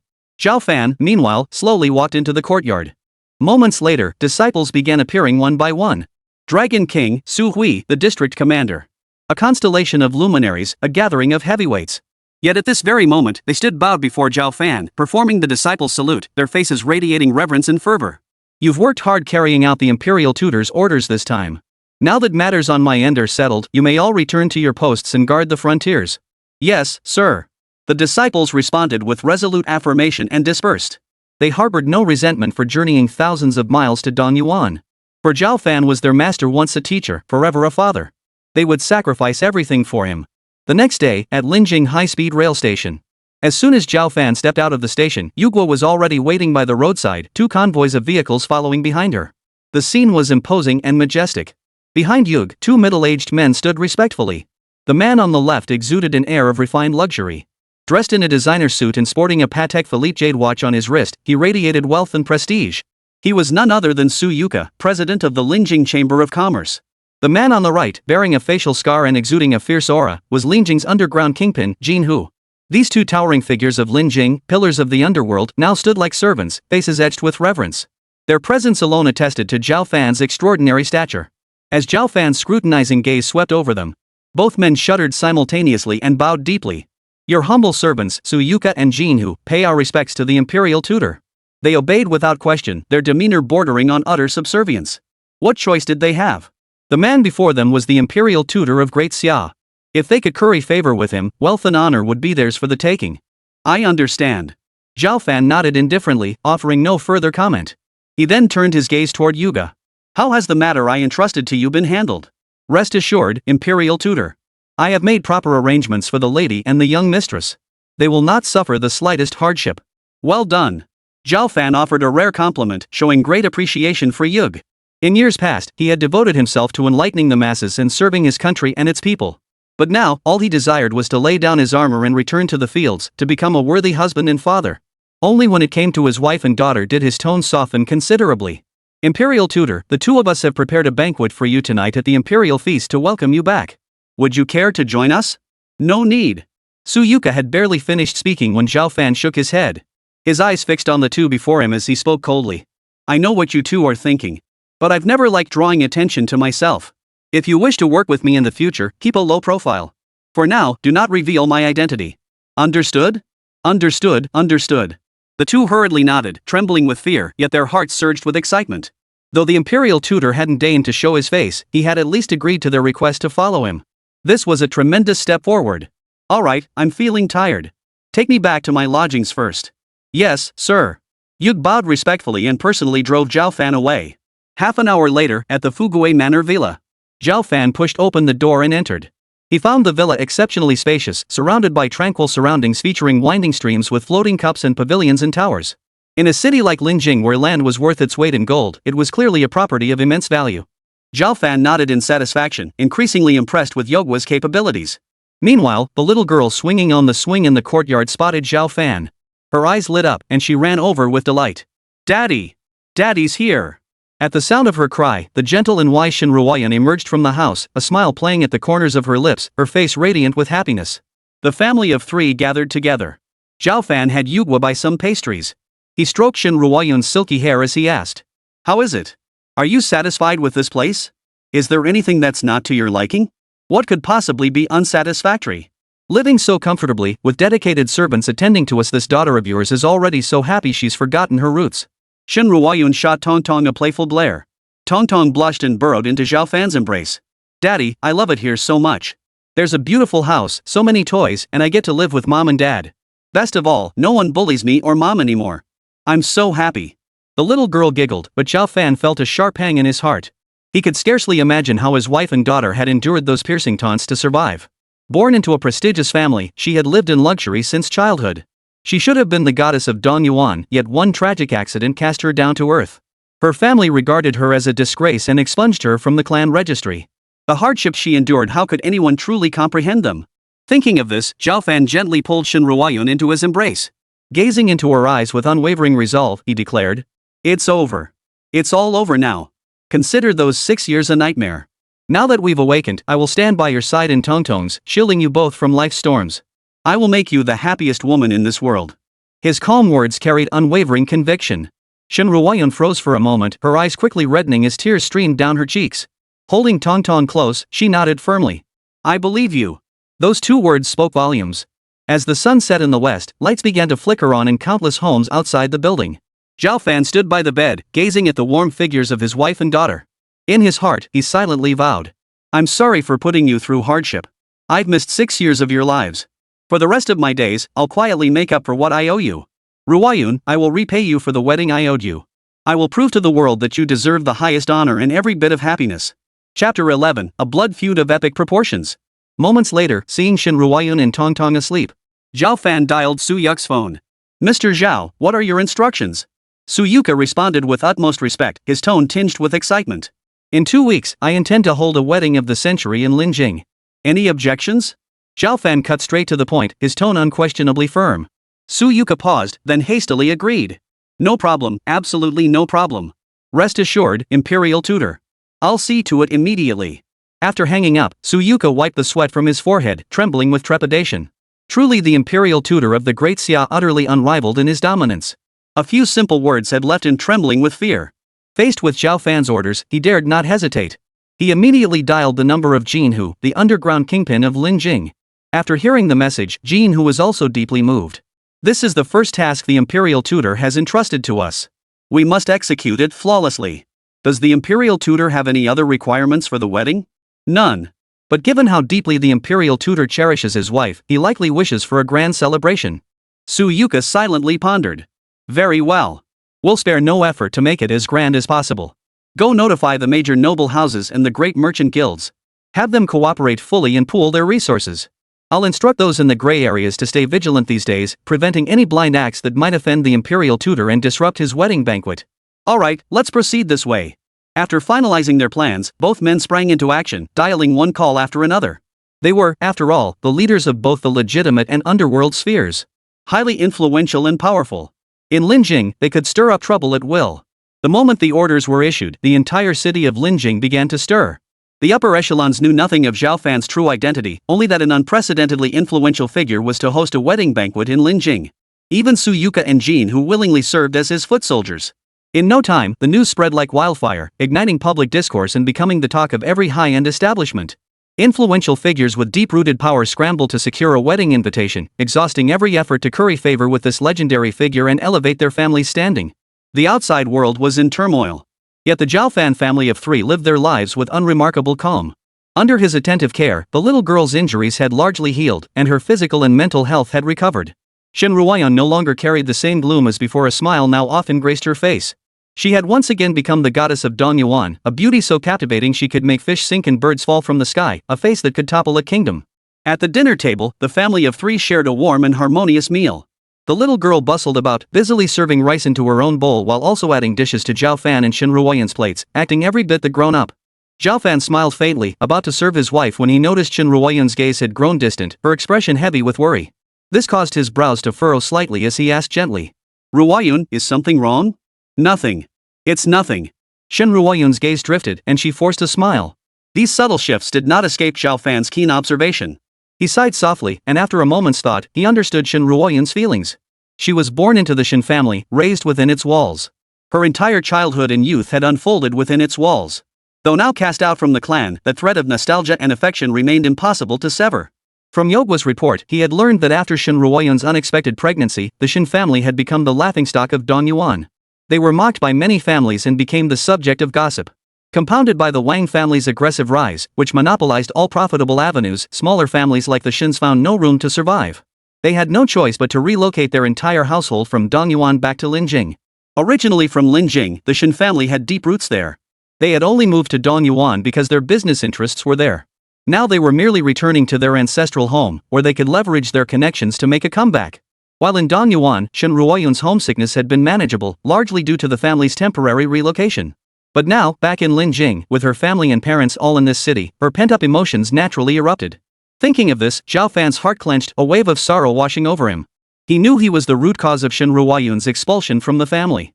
He had caused his wife to become homeless, forcing her to bury her countless sorrows deep within. As the imperial tutor of Great Xia, he guarded the empire's borders, his status exalted beyond measure. Yet he had failed to protect even his own wife and daughter. He was utterly unworthy of the title. With this thought, he gently clasped Shen Ruoyun's hand and asked softly, "Are you homesick? If you truly wish to return, I will accompany you." Just a few words. Shen Ruoyun's body trembled involuntarily. Tears streamed down her cheeks as she threw herself into Zhao Fan's embrace. "Am I not utterly useless, utterly shameless? Father has already disowned me, branding me a disgrace to the family, yet I still yearn to return. I'm such a failure." She wept as she spoke. Her voice was sorrowful and filled with grievance, and before long, her face was drenched in tears. Zhao Fan's heart ached as if being sliced by a knife. He gently wiped the tears from Shen Ruoyun's face and spoke with unwavering resolve. "Don't blame yourself. I understand how you feel. The Shen family is where you were born and raised. All your relatives are there. It's only natural you want to go back. But Father won't let me back in the house." Shen Ruoyun clenched her teeth so hard her lips nearly bled, her eyes filled with worry. Zhao Fan patted her head and smiled calmly. "Don't worry needlessly. So much time has passed, the Shen family must have forgotten about this long ago. Your parents must miss you too. Besides, I'll be right there with you. Even if the heavens fall and the earth splits apart, I won't let you suffer the slightest injustice." His solemn promise brought tears streaming down Shen Ruoyun's cheeks. She grew ever more certain that her choices over the years had been right, and that her bitter wait had been worth it. This man was worthy of her lifelong devotion. Soon, the family of three finished their meal. Shen Ruoyun stayed home to play with their daughter, while Zhao Fan stepped outside with his phone. He dialed Yu Gui's number and asked coldly, "Have you uncovered the truth about that incident from back then?" "It's been confirmed." Yu paused briefly before replying with utmost respect. "Back then, your stepmother bribed your closest friend, Li Bo, to frame you. He personally laced your drink with drugs and spread rumors throughout the city. Now, he's achieved great success and even taken over the company you founded. Shall we eliminate him? Blood debt demands blood repayment? No need." Zhao Fan shook his head, his voice cold. "I will settle my own score. After the wedding banquet, I will take his life." Chapter 12, Visiting the Shen family. The next day. The sun shone brightly. Early in the morning, Zhao Fan brought Shen Ruoyun to the Shen residence. After a few knocks, a young woman emerged from behind the door, frowning. It was Shen Ruoyun's cousin, Shen Mengtong. Shen Mengtong's gaze swept over Shen Ruoyun, her face twisted with scorn. "Well, if it isn't Shen Ruoyun? What? You have the nerve to come back to the Shen family? You shameless woman have brought nothing but disgrace upon the Shen family." Her expression was thick with disgust. Her words dripped with contempt and scorn. As if Shen Ruoyun's very presence here were an unforgivable crime. "See, cousin." Shen Ruoyun lowered her head. She seemed almost humble. No wonder Shen Ruoyun felt this way. Because of that incident years ago, she had long been expelled from the Shen family. To the Shen family, she, Shen Ruoyun, was not one of their own. She was a disgrace. "Ruoyun, I'm here. Don't be afraid. Let's go inside." Seeing his wife's submissive demeanor, Zhao Fan's heart filled with pity. Had it not been for him, his wife would still be the esteemed young miss of the Shen family. Instead, she was reduced to this state of utter humiliation. Today, he had come to the Shen household to secure Shen Ruoyun's rightful place. Zhao Fan took a deep breath, took Shen Ruoyun's hand, and strode confidently into the Shen residence. "You?" Shen Mengtong's expression shifted slightly. She seemed utterly unprepared for Shen Ruoyun's audacity to dare set foot in the Shen residence. She tried to stop him, but as she took a step forward, a thought seemed to occur to her, and she let out a cold laugh. "Oomph. All the elders are home now. Shen Ruoyun, you actually dare to return? This time, the elders won't let you off. I'll be damned if I don't see how you'll get out of this today." The Shen family hall was already packed to capacity. Today, the head of the Shen family, Old Master Shen Wenhan, had just gathered everyone for a meeting. The events of yesterday had sent shockwaves through the entire capital, Linjing. This was a figure of staggering importance. And now, this influential figure was about to hold a wedding. For the Shen family, this was an opportunity not to be missed. "I believe you all understand why I've gathered you here. That influential figure is about to hold a wedding. If our Shen family can align ourselves with that person, our influence will undoubtedly rise to new heights." Old Master Shen's expression was grave. The moment these words were spoken, the Shen family hall erupted into a buzz of murmurs. Members of the Shen family gathered in small groups, whispering and discussing how they might connect with this influential figure. Among them were Shin Ruoyun's parents, Shin Hongye and his wife, along with her eldest uncle, Shin Hongwon. This truly is an opportunity for our Shin family. If we can align ourselves with that person, the Shin family will surely rise to become a first-rate clan. By then, the entire capital will be under the control of our Shin family. But to curry favor with that person, we must devise a clever plan. Just as the crowd was whispering their plans, Zhao Fan entered the hall slowly, accompanied by Shin Ruoyun. The Shin family members froze in surprise at the sudden sight of the pair. Snapping out of their shock, they erupted in fury. 6 years ago, because of Shin Ruoyun's misdeeds, the Shin family had nearly become the laughingstock of all Linjing. Pregnant before marriage. Not only that, but the very person responsible for this whole mess had vanished without a trace. For the Shin family, who prided themselves on being aristocrats, this was utterly intolerable. And now, these two had the audacity to appear at the Shin residence as if nothing had happened. This is provocation. A provocation against the Shin family. Shin Ruoyun, what are you doing here? Shin Hongye abruptly stood up, his voice harsh but trembling inside. You are no longer part of the Shin family. Get out immediately. If you refuse, don't blame me for showing no mercy. Shin Hongye's rebuke prompted numerous Shin family members nearby to join in the chorus of condemnation. Shin Mengtong, Shin Hongwon, and the rest of the Shin family members hurled scornful remarks at Shin Mengyun one after another. That woman has some nerve. She's long since ceased to be one of us, yet she has the nerve to return to the Shin household. Oomph. If I had a daughter like that, I'd have beaten her to death long ago. Why would I let her live on and bring shame upon us? Get them out of here. Their very sight disgusts me. Their words were saturated with scorn and contempt. Their words implied Shin Ruoyun had no right to exist in this world.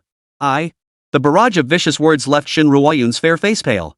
These Shin family members before her eyes had once been her kin. Her elders. Yet now, these people closest to her hurled scorn and bitterness at her, wishing she'd die outside. Shin Ruoyun clenched her fists tightly, gritting her teeth. She fought back the tears welling in her eyes, saying nothing. I'm here for you. Zhao Fan leaned close to Shin Ruoyun's ear. His words were soft, yet they carried immense strength. Everyone. Zhao Fan slowly raised his head, looked at Shin Hongye and his wife, and bowed. You are Ruoyun's parents. Here, I offer my apology. For the mistakes I made in my youthful recklessness. But please rest assured, I will make amends. Zhao Fan's words rang out with conviction. Yet Shin Hongye only sneered coldly. A trace of contempt surfaced unabashedly on his face. Compensation? What do you have to offer? Do you even realize how severe the losses our Shin family suffered because of your actions back then? With your penniless state, how could you possibly afford to compensate us? In Shin Hongye's eyes, Zhao Fan was utterly worthless now. The very notion of compensation was pure fantasy. Zhao Fan remained unmoved. His expression remained calm as he spoke with confidence. Because I left without a word back then, Ruoyun suffered so much hardship. Therefore, I wish to hold a wedding for Ruoyun. To marry her properly. Zhao Fan continued speaking to himself. Today, I've come to invite all of you to attend our wedding. The wedding will be this Saturday. After all, you are all Ruoyun's elders. I hope you will all attend. When he finished speaking, the room fell deathly silent. Chapter 13, Don't Regret It. The Shin family living room was deathly quiet. Everyone stared fixedly at Zhao Fan and Shin Ruoyun, their expressions filled with disbelief. Had these two lost their minds?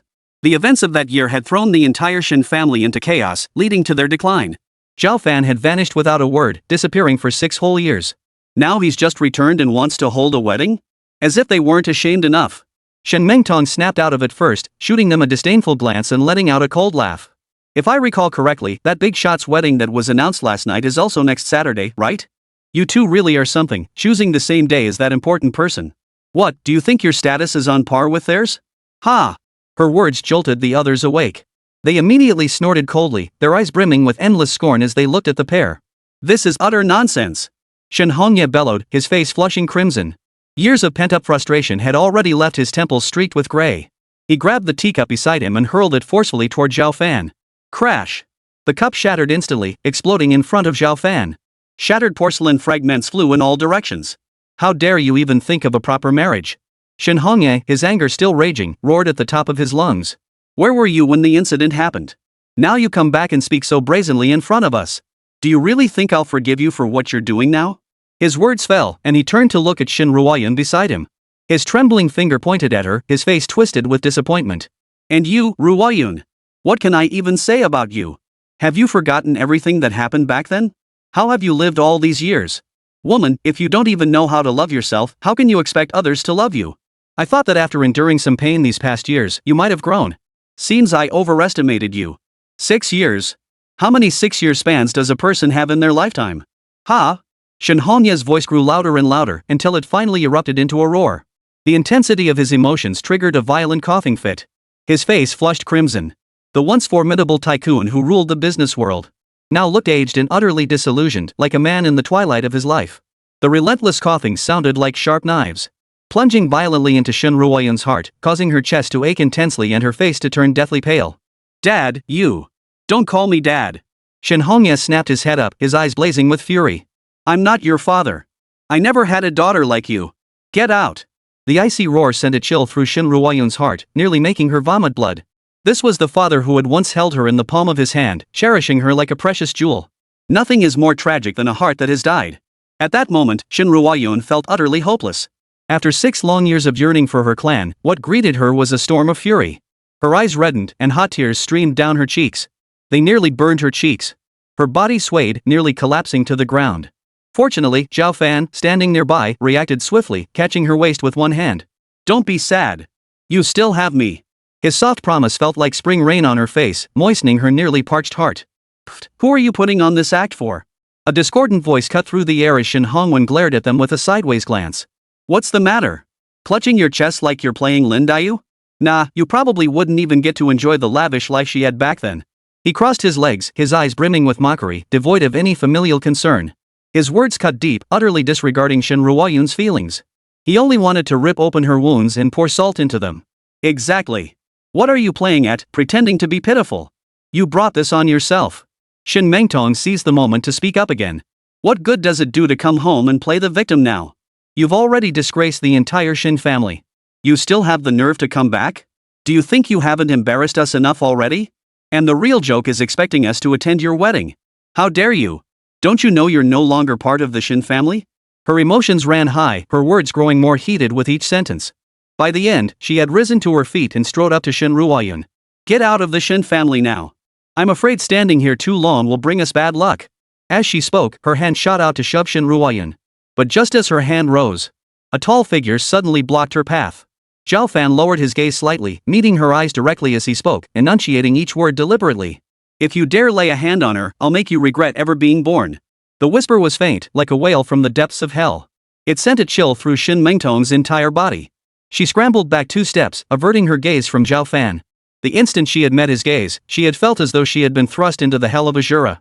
A sea of crimson, surrounded by screams of agony. Though he stood before her, seemingly doing nothing, yet an overwhelming aura of murderous intent engulfed her like a tidal wave. "Zhao Fan! Don't act rashly." Shen Ruoyun's heart sank. Fearful that Zhao Fan might lash out, she quickly reached out and grabbed his sleeve. The tension at home was already unbearable. She couldn't bear any more unexpected incidents. "Enough! This is sheer arrogance." Seated high in his chair, Shen Wanhan finally lost his composure, slamming his hand on the table as he rose. His eyes, now frosted with anger, fixed on Zhao Fan and Shen Ruoyun. "Stop this immediately. This is no place for you to act out. Furthermore, next Saturday, a prominent figure's wedding will be held in Linjing. Ever since your incident, the Shen family has been in decline. We absolutely cannot miss this important wedding. This is the pivotal moment for our family's resurgence, so every member of the Shen household is making preparations. As for your wedding, we simply won't have time to attend." With that, he waved his hand impatiently, dismissing them. "You have neither the right nor the standing to enter the Shen family's doorstep. It's best we keep to ourselves. Now leave. We have matters to discuss." His words were cold and merciless. Shen Ruoyun's body trembled slightly as she bowed her head, her beautiful eyes brimming with hurt. Zhao Fan lowered his gaze, taking in her expression. A dull ache pierced his heart and a surge of anger welled up within him. He took a step back, then pulled her slender frame close, offering her strength. Moments later, he lifted his gaze slightly, meeting the eyes of Shen Hongye and his wife. His voice was deep and measured as he spoke. "Father-in-law, mother-in-law, I know you can't get past this hurdle in your hearts. But my word is final, it cannot be taken back. Rest assured, I will take excellent care of Ruoyun." With that, he lifted his head proudly, sweeping his gaze around the room, his eyes flashing with icy resolve. "I came today to inform you. My message is delivered. Since you insist on staying behind, I hope you won't regret it later." With that, he turned with a flourish, took Shen Ruoyun by the hand, and strode away. Chapter 14, The Clown. After Zhao Fan and the others departed, the Sun family's living room fell into an immediate silence. Anger burned in every pair of eyes present. The very pair who had once brought the Sun family to ruin now dared to flaunt their power before them. It was too much for them to bear. How utterly arrogant!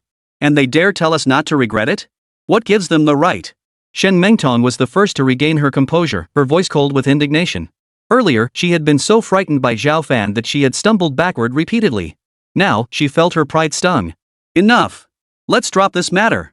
Shin Wenhan spoke in a deep voice, his gaze sweeping over the group as his tone turned stern.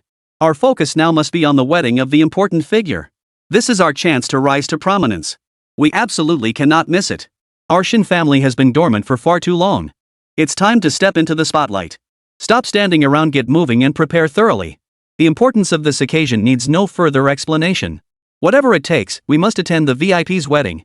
At this point, he slammed his fist on the table, his voice turning cold. During this period, keep your heads down. If anyone disrupts our family's plans, don't blame me for expelling him from the Shin family. His icy words sent a chill through every member of the Shin household. Without further hesitation, they rose to their feet, preparing to mobilize the connections they had cultivated over the years. Meanwhile, Su Yuka and Jean, who were also swamped with work. The wedding venue still hasn't been finalized? What kind of incompetence is this? What's there to ask? It's obviously the finest hotel in Linjing. Is the Li family attending too? Then give them a chance to shine. But mark my words, if anything goes wrong, don't expect any favors from me in the future. I'll handle the wedding car arrangements, but you take care of the road closures. The phone calls between the two kept coming, while he stared at the piles of various lists stacked on the desk. It was a headache. Yet neither uttered a single complaint. After all, this was work for the imperial tutor. Once this was done, they would soar to new heights. Meanwhile, Yugwa, who was on a mission far away at the frontier, also received their report. After frowning for a moment, she finally dialed Zhao Fan's number. Imperial tutor, the wedding hotel and motorcade arrangements are nearly finalized. Do you have any further instructions? Yug's voice was exceedingly respectful, and even over the phone, one could sense the immense pressure emanating from her. Don't bother me with the details. I only want it to be grand and world-renowned.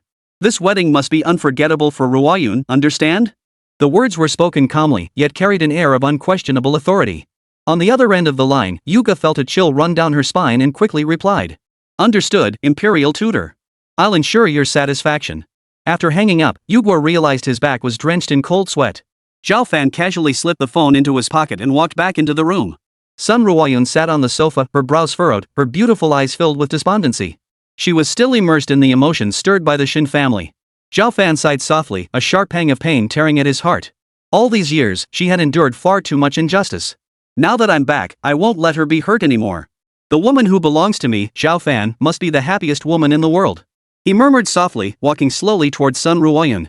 The night slipped away in a flash. The next morning, Zhao Fan awoke early. Even after years of holding high office, he still maintained a disciplined routine. He prepared breakfast, ate a few bites himself.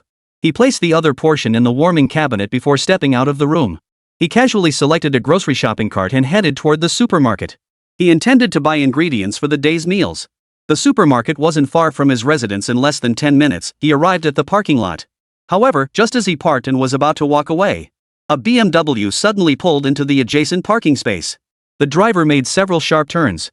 After finally backing into the space, it still scraped against Sun Chen's car.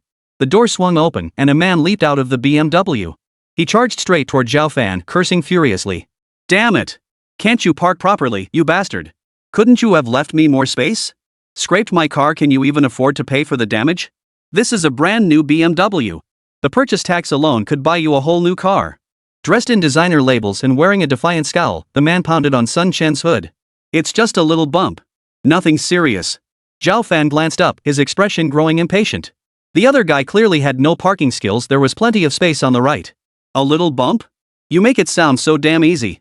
Do you have any idea how much my paint job costs? You piece of. The man's voice abruptly halted as he narrowed his eyes, studying Zhao Fan intently. After a moment, his eyebrows shot up as he exclaimed loudly. Oh my, isn't this my old classmate Zhao Fan? I was wondering who it could be. What? You've sunk this low? Don't even recognize a BMW anymore? Old classmate? Zhao Fan frowned slightly, lifting his eyes to study the man. Memories from years past slowly flooded his mind. When he was a teenager, he had been invited to serve as the principal of Linjing Jiahua High School. To test the program's effectiveness, he had observed classes at a high school for 3 months. The man before him was none other than his classmate from back then. His name was Hua Zishir. Coming from a well-off family, he had always flaunted his wealth and power during their school days. What? Things not going well for you? Pretending not to know me now? Hua Zishir squinted at Zhao Fan with an arrogant look. Honey, you know this old-fashioned guy? How could you have a classmate like this? Just then, a woman dressed provocatively and heavily made up stepped out of the passenger seat of the BMW, wrapped her arm around Hua Zishir's. She looked at Zhao Fan with utter disdain. "Hey, buddy, you've got the nerve to call yourself my husband's classmate? My husband's family has a business partnership with Huafeng Group. Now you're way out of your league." "Huafeng Group?" Zhao Fan raised an eyebrow, slightly surprised. Wasn't Huafeng Group owned by Su Yuka? Seeing Zhao Fan's silence, Hua Zishir burst into loud laughter. He wrapped his arm around his girlfriend, lifted his chin, and declared arrogantly, "Lily, what's the point of telling him this? Can't you see he's completely clueless? Someone of his standing probably hasn't even heard of Huafeng Group, ha ha ha." "What? No way. Is he from the countryside?" His girlfriend Lily dramatically covered her mouth, trying her best to humor Hua Zishir. Her disdainful gaze treated him like a beggar. Zhao Fan felt utterly disinterested and couldn't be bothered to argue with them. He shot them a dismissive glance and turned to leave. "Hey! Don't go!" Seeing this, Hua Zishir quickly called out. He strode forward, spreading his arms to block Zhao Fan's path. "You still have business?" Sun Chen lowered his gaze slightly and spoke indifferently. Chapter 15, Why haven't you kneeled yet? This matter has nothing to do with you. Hua Zishir wore an arrogant expression, his right leg twitching with pride. "But since we've run into each other, I'll let you know. 3 days from now, it's our class reunion at the Jiangchun Hotel. Well, go see what the world's like." With that, he couldn't help but burst into loud laughter. "I'm not interested." Zhao Fan, looking impatient, sidestepped him and prepared to leave. But Hua Zishir wouldn't let it go. With a quick sidestep, he blocked his path again. "Not interested? More like you can't afford to go. Don't worry, it won't cost you a dime. Look at the state you're in. Who cares about your measly money?" Hearing this, his girlfriend Lily swayed her hips over. She sneered in a shrill voice, "Honey, this classmate of yours is such an embarrassment. Can't even afford to attend a class reunion, yet he's acting all high and mighty here. Not interested? Ha! That's hilarious. Anyone watching would think he's some big shot." His girlfriend's words brought Hua Zishir a surge of satisfaction. Back in school, he'd never cared for Zhao Fan's arrogant demeanor. Now that he had the chance, he wasn't about to let it slip away. What he didn't realize was that sometimes a person's arrogance is because they simply aren't on the same level. "Lily, what are you saying?" Hua Zi's face turned stern as he feigned reproach. He then turned to Zhao Fan, a mocking smile curling his lips. "Zhao Fan, my girlfriend doesn't know how to speak properly. Don't take her seriously. But hey, we're all adults here. There are some things you need to hear. We both graduated from the same school. Seeing how you've ended up, you really ought to reflect on things." His eyes darted, suddenly remembering something. He grinned widely. "How about this? My company needs a security guard. Why don't you come work for me? Salary? We'll pay you like a security team leader. How's that?" Ha ha ha. The two men's back and forth banter sent a chill through Zhao Fan's eyes. He immediately snapped coldly, "Get lost. Don't block my way." The cold words carried a piercing chill. Hua Zishir and the other man froze in shock. Once they regained their senses, fury erupted within them. "What the hell are you talking about? You worthless piece of trash, think you're getting some respect now? You think I actually consider you a classmate? To me, you're nothing but a dog." Hua Zishir glared, his face twisted in fury. His family's business was booming now, and he was riding high on arrogance. He couldn't stand that the worthless piece of trash dared to insult him. But he failed to notice. As he unleashed his tirade, a stretched Lincoln limousine glided past him. Inside, Su Yuka sat in the back seat. He was reviewing various lists in his hands. These past few days, preparing for Zhao Fan's wedding, he hadn't slept well for days. After a moment, he tossed the lists aside. He rubbed his temples and looked out the window, intending to rest his eyes. But when he spotted Zhao Fan standing at the supermarket entrance, his heart jolted. He shouted urgently, "Stop the car immediately." The driver, startled, slammed on the brakes. The sudden inertia nearly threw Su Yuka to the floor. But he paid no heed, frantically opening the door and stepping out, striding purposefully toward Zhao Fan. Yet, after taking only a few steps, he heard Hua Zishir's furious curses. In Linjing, someone actually dared to show disrespect to the imperial tutor. Each angry shout pierced his ears, darkening his expression further. He quickened his pace, and as the distance closed, he suddenly bellowed, "How dare you!" The sudden outburst made Hua Zishir's body jerk. His brows instantly furrowed, ready to unleash his wrath. He turned around only to freeze in shock. Unbelieving, he rubbed his eyes. Upon confirming the figure before him was Su Yuka. His anger instantly dissipated, and he quickly plastered on a smile. He bowed deeply as he approached, speaking with excessive flattery, "Oh my, Mr. Su. I'm Hu Zishir from the Hua family. Just the other day, my father finalized a partnership with your corporation. What a coincidence to run into you here." His tone was utterly deferential, like a servant from ancient times. Yet Su Yuka acted as if he hadn't heard a word, completely ignoring him. He strode over to Zhao Fan, bowed deeply, and addressed him with utmost reverence. Su Yuka, paying my respects to His Majesty. Mr. Zhao. A wave of panic washed over him. In his excitement, he nearly blurted out Emperor's tutor. Only upon catching Zhao Fan's icy glare did he hastily correct his address. Gah! What the hell? Hua Zishur, standing behind him, was instantly dumbfounded. What's gotten into Mr. Su? Why is he treating me, his useless classmate, like this? Puzzled, he couldn't help but step forward a few paces. He asked in bewilderment, Mr. Su, have you mistaken me for someone else? He's just my classmate, a penniless nobody. What kind of big shot is he? Shut your mouth. Su Yuki's heart jolted, and he whipped his head around. He swung his arm and delivered a merciless slap across the face. Caught off guard, Hua Zishur spun in place before collapsing to the ground. Have you had enough of living? How dare you provoke Mr. Zhao? Ha! Mr. Zhao. Hua Zishur's ears rang, yet he clearly heard the words Mr. Zhao. His entire body shuddered. Su Yuki's voice hadn't been loud earlier, so he hadn't caught that title. What are you standing there for? You blind fool. Kneel down and apologize to Mr. Zhao immediately. The icy rebuke sent a chill down Hua Zishur's spine. Without hesitation, he scrambled to his knees before Zhao Fan. Cold sweat instantly beaded on his forehead as he trembled, pleading for mercy. Mr. Zhao. I'm sorry. I didn't know your identity. I didn't mean to offend you. For the sake of our former classmate, please spare me this once. His voice was filled with pleading, trembling with fear. Get out. Zhao Fan's face darkened with impatience as he waved him away dismissively. He had no desire to waste time on such a person. Hua Zishur felt as if he'd been granted a pardon. That single word, get lost, sounded like heavenly music to his ears. He scrambled to his feet, hastily pulling his dazed girlfriend along, and scurried away in a hurry. They moved with lightning speed, as if afraid Zhao Fan might change his mind. Watching them leave, Zhao Fan turned to Su Yuka and asked calmly. Something? Su Yuka shuddered, his body trembling as he faced Zhao Fan. Standing directly before him, he could feel the overwhelming aura radiating from the man. He pinched his thigh hard, forcing himself to steady his nerves. Mr. Zhao, I was planning to call you, but I didn't expect to run into you here. The owner of Pearl Jade Pavilion, Yen 1, contacted me a few days ago, requesting an audience with you. He wishes to present the Haotian Moon jeweled necklace to you. Zhu Zhao Fan raised an eyebrow, his eyes narrowing slightly. He did recall it back in Linjing, Jade Pavilion had already been the largest jewelry store. That Su Yuka had mentioned it now suggested the establishment had risen to a new level of prominence. Haotian Moon. It just so happens we need a necklace for the wedding. With that thought, he nodded.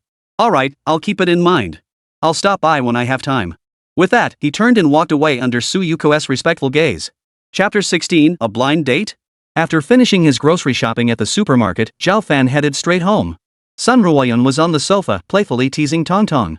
Hearing the sound at the door, Sun Ruoyun hurried over, her cheeks flushed and her eyes soft with affection. Why did you get up so early? I didn't see you. Where did you go? I went to buy some ingredients for the family. To help you all stay healthy. Zhao Fan smiled faintly, his eyes brimming with affection. If his subordinates had seen this, they would have been utterly stunned. Was this really the same man who once commanded the winds and rains, the master strategist who moved mountains and seas? In this moment, he looked no different from a domesticated house husband. Truthfully, even Zhao Fan himself would likely be startled if he saw himself like this. After all, such an expression hadn't graced his face in years. Mercy has no place in command. As imperial tutor, he could not afford to be overly compassionate. Countless disciples guarded the frontiers, with the lives of millions resting on their shoulders. The weight on his shoulders demanded he maintain a stern demeanor at all times. Daddy! Daddy's home! Tongtong leapt off the sofa, arms outstretched, stumbling toward Zhao Fan. Sun Ruoyun's head tilted slightly, revealing a sliver of her snow-white nape, her cheeks flushed crimson. This dreamlike, heartwarming scene filled her with immense happiness. Alright, you play with Tongtong for a bit. Hand me the dishes. As she spoke, she took the bag from Zhao Fan's hands and headed toward the kitchen. Daddy, pick me up. Tongtong stood at Zhao Fan's feet, calling out in her babyish voice. Zhao Fan smiled gently, bent down to pick her up, and began tossing her high into the air before catching her. Tongtong giggled with delight. Sun Ruoyun placed the groceries in the refrigerator, then walked over to watch this heartwarming scene. She smiled softly, feigning annoyance as she said, "Oh dear, Tongtong, give Daddy a break." The word daddy still felt slightly awkward on her lips. Turning to Zhao Fan, she added softly, "Don't spoil her too much. Put her down. I'll get you a glass of water. It's fine. Girls deserve to be spoiled." Just as they spoke, the living room door suddenly swung open. A woman adorned in glittering jewelry and jewels walked in. Her eyes were cold as she surveyed the three of them. Zhao Fan and the others turned to see who had arrived and froze in surprise. "Mom, why are you here? Why didn't you give us a heads up?" Sun Ruoyun's expression was agitated, her eyes brimming with unhidden joy. The visitor was none other than her mother, Jiang Ying. Seeing this, Zhao Fan set Tongtong down, led her into the room, and then returned to the living room. He smiled at Jiang Ying. "Auntie, please have a seat." He gestured toward the sofa. "I don't need you to tell me. I'm not blind, I can see perfectly well." Jiang Ying retorted coldly, shooting Zhao Fan a look of utter disdain. She strode over to the sofa and plopped down without a second thought. She shot Zhao Fan a dismissive glance and sneered, "What a loser. A grown man, holed up at home day after day. Don't you feel ashamed? Not pursuing your own career, just waiting to be a freeloader? Useless piece of trash." Her words cut deep, dripping with contempt. Sun Ruoyun, standing nearby, looked uncomfortable and couldn't bear to watch. She changed the subject, asking, "Mom, what brought you here? Can't I just come see you for no reason? What kind of talk is that?" Jiang Ying rolled her eyes before turning to Sun Ruoyun. "I had someone set you up with a guy, he's a general manager, you know. You'd better make the most of this chance, don't let some good-for-nothing man hold you back." "What? A matchmaker?" Sun Ruoyun's heart skipped a beat. Her eyes widened in shock, every cell in her body screaming protest. "Mom, what are you doing? Zhao Fan and I are about to get married. What do you mean introducing someone now? No way, I won't agree." She pouted and plopped down on the sofa in a huff. She turned her body away, her face a picture of reluctance. "You dare? You don't approve? Try saying no." Jiang Ying's voice rose several octaves as fury surged through her.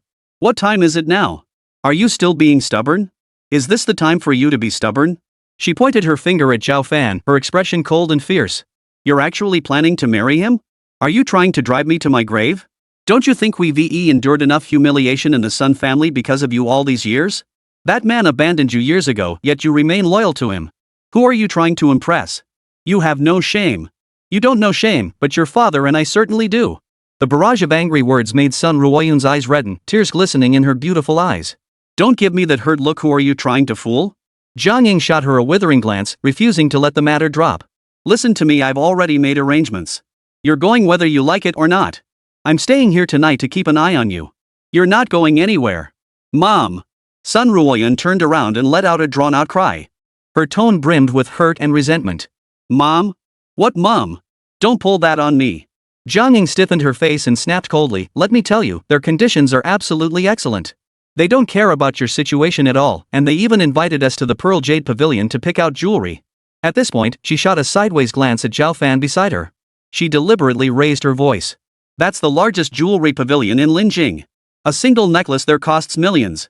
Some people couldn't afford it even if they went without food or drink for generations." The subtle mockery in her words drew a helpless smile from Zhao Fan. He thought to himself, what a coincidence, I just received Yan Wen's invitation today. And now this happened. Sun Ruoyun sat on the sofa, her cheeks puffed out in anger, her brows tightly furrowed. "I'm not going. If you want to go, go ahead. What's so great about Pearl Jade Pavilion anyway? I'm not marrying money. I'm not going, period. You're getting out of hand." Jiang Ying abruptly stood up, his expression as dark as storm clouds. "Have you lost your mind? This is a golden opportunity. You haven't grown an inch." Seeing the situation spiraling out of control, Zhao Fan stepped forward, trying to calm things down. "Come on, don't be so stubborn. If it's such a big deal, I'll just go with you tomorrow." Before Sun Ruoyun could respond, Jiang Ying's anger flared. "What are you going to do? Can you even afford it? You country bumpkin. You've probably never even seen a necklace like that." "Mom! Stop it. If you won't let him go, I'm not going either." Sun Ruoyun snapped back, standing up and stomping her foot. Chapter 17, Looking Down on People. You're going to drive me crazy." Jiang Ying pointed her finger at her, breathing heavily. 1,000 frustrations boiled within her, but to get Sun Ruoyun to go, she had no choice but to let it go. Without another word, she strode upstairs and slammed the door shut. The loud thud of the door echoed through the villa. Zhao Fan and Sun Ruoyun exchanged a glance and smiled helplessly. Jiang Ying sulked in her room, refusing to come out for dinner. Zhao Fan and his family of 3 ate a light meal before drifting into a deep sleep. The night slipped away silently. Early the next morning, just as Yi Fan and the others finished washing up and stepped outside, Jiang Ying was already waiting in the living room. She seemed quite eager, as if preparing for a blind date herself. "Ah, you're finally up. Hurry up and grab some breakfast, we need to get going. I've been waiting for over an hour. This is our first meeting, after all. We need to leave early so we're not late. We want to make a good impression." She kept urging them on, glancing up at the clock repeatedly. Zhao Fan and the other person pretended not to hear, silently eating their breakfast. Neither wanted to hear her incessant chatter, so what usually took them 10 minutes to eat Today, they finished in half the time, eating hastily. Come on, you're the one in such a hurry. Sun Ruoyun tidied up the bowls and chopsticks, then prepared to head outside. Jiang Ying immediately strode forward, spreading his arms to block her path. Where are you going? You're just going like that? Huh? What's wrong with that? Sun Ruoyun paused, looking puzzled. Go look at yourself in the mirror. See what you look like right now. Anyone who knows you'd think you're going on a blind date, but anyone who doesn't would think you're heading to the market to buy groceries. Jiang Ying's eyebrows shot up in anger as she shouted, narrowing her eyes to scrutinize Sun Ruoyun from head to toe. Her eyes were filled with fury. Sun Ruoyun was completely makeup-free at that moment, her face bare. She wore a long-sleeved t-shirt on top and a pair of long jeans on the bottom. She looked perfectly decent, not a single ounce of extra flesh showing. So what if it's like this? It's not like I can't go out in public. Sun Ruoyun glanced down, then looked up to protest. You're going on a blind date. Not getting your ID photo taken. Jiang Ying grabbed her shoulders and shoved her back into the room. She forced her in front of the makeup mirror, demanding without room for refusal. Hurry up and put on some decent makeup. Don't embarrass me. How can you go out looking like that? Have some manners. Applying makeup is a sign of respect for others. Hurry up and get ready. I'll wait for you outside. Stop dawdling, we'll be late. Sun Ruoyun sighed helplessly, unable to resist her mother's persistence. She could only pick up her makeup and begin applying it before the mirror. After 10 minutes, Sun Ruoyun emerged from the room once more. Her entire demeanor had transformed. She wore a flowing gown, her face adorned with subtle makeup. Her black hair cascaded down her back like a waterfall, her skin as white as jade. Standing at 5 feet 8 inches and elevated by high heels, she appeared even more slender and tall. She seemed like a fairy descended to the mortal world, radiant and dazzling. Even Zhao Fan, a man who had seen it all, found himself momentarily mesmerized. His eyes were fixed on her, not blinking once. Sun Ruoyun flushed under his gaze, furrowing her brow as she feigned annoyance and shot him a glare. What are you staring at? Haven't you seen me before? I have seen you before, but every time I do, I'm utterly captivated. Zhao Fan shook his head slightly, filled with profound emotion. Stop grossing me out and get out there to drive. Jiang Ying sidestepped, positioning herself between the two. She turned to Zhao Fan and ordered coldly. Zhao Fan gave a helpless smile and stepped outside, resigned to his role as their driver. Once they were in the car, he floored it, speeding toward the Pearl Jade Pavilion. Soon, the trio arrived at their destination. Stepping out, Zhao Fan looked around. True to its reputation as the premier jeweler in Linjing, the establishment was impressively grand. Several buildings stood in neat rows, and the parking lot alone covered over 1,000 square meters. Numerous luxury cars were already parked there. Enough, stop embarrassing yourself. What are you staring at? Look like you've never seen anything before. A discordant voice cut through the air, and Jiang Ying shot him a withering glare. Just as she was about to lead Sun Ruoyun toward the entrance, a voice called out. Auntie Jiang, you're here so early. They turned to see a man approaching them. He wasn't tall, probably no more than 5 feet 5 inches. Crucially, he was extremely obese, his jiggling fat cheeks and enormous belly nearly bursting out of his suit. He looked like a human bull gone wild. Around his neck hung a gold chain as thick as a finger, several times longer than an ordinary necklace. It swayed back and forth with each step. What a specimen! This must be the epitome of fat, ugly, and round. Zhao Fan chuckled to himself, unable to suppress a silent sigh. However, upon seeing the newcomer, Jiang Ying's face lit up with delight. She jumped up and waved her hands. Oh my, Yang Hua! Why so early? No problem. A man should always arrive early. The chubby guy waved his hand in a deliberately gentlemanly manner. Come on, let me introduce you. This is Li Yanghua, the general manager of the trading company. He's a rising star, makes millions every single year. Jiang Ying's face beamed like a chrysanthemum as she made the introductions. This is my daughter, Sun Ruoyun. Li Yanghua's eyes lit up the moment he saw Sun Ruoyun, a surge of possessiveness and greed washing over him. She was truly a beauty. His mouth hung slightly open, drool nearly escaping. Noticing Jiang Ying glaring at him, he realized his lapse in composure. He quickly composed himself and shifted his gaze to Zhao Fan. And who might this gentleman be? Oh, him? He's just a driver. Ignore him. I knew it. How could you have friends like this? He's dressed like a country bumpkin. Look, man, you can be broke, but you gotta dress decently. This is just embarrassing. Dress like that, coming to Pearl Jade Pavilion? The salespeople probably wouldn't even bother looking at you. Li Yanghua lifted his chin, his face dripping with scorn. Exactly, what a disgrace. What are you standing around for? Go park the car. Jiang Ying snapped at Zhao Fan before grabbing Sun Ruoyun's hand. Together with Li Yanghua and the others, they walked into the Pearl Jade Pavilion. Zhao Fan shrugged helplessly and headed to retrieve the car. After parking the car, he pushed open the door and stepped out, about to head toward the building. At the entrance, he suddenly spotted two familiar figures. One of them had a slightly swollen and flushed face. It was Hua Zisher, the man he had encountered yesterday at the supermarket entrance. The other, dressed in a suit, wore an expression even more arrogant than Hua Zisher's. It was his former classmate, Xiang Hanfei. Another rich kid, though his family's status was a notch above Hua Zisher's. Back in school, he'd been generous with his money and had countless underlings. Wherever he went, he was surrounded by a crowd of admirers. Now the two men had spotted him too, striding purposefully toward his direction. Soon, they stood before him. Xiang Hanfei eyed Zhao Fan with an air of arrogance, a hint of contempt flashing in his eyes. Zhao Fan, what the hell happened to you? You actually dare show up at the Jade Pavilion? Do you think you can afford it? Chapter 18, a powerful slap in the face. Seeing Xiang Hanfei take the initiative to provoke him, Hua Zisher felt a surge of delight. After getting beaten yesterday, he'd been seething with anger, scheming about how to settle the score with Zhao Fan. Never did he expect to run into him here. Perfect. Let Xiang Hanfei help me get my revenge. With that thought, his eyes darted around before he leaned close to Xiang Hanfei's ear and whispered something. Hearing this, Xiang Hanfei let out a few sinister chuckles before speaking again.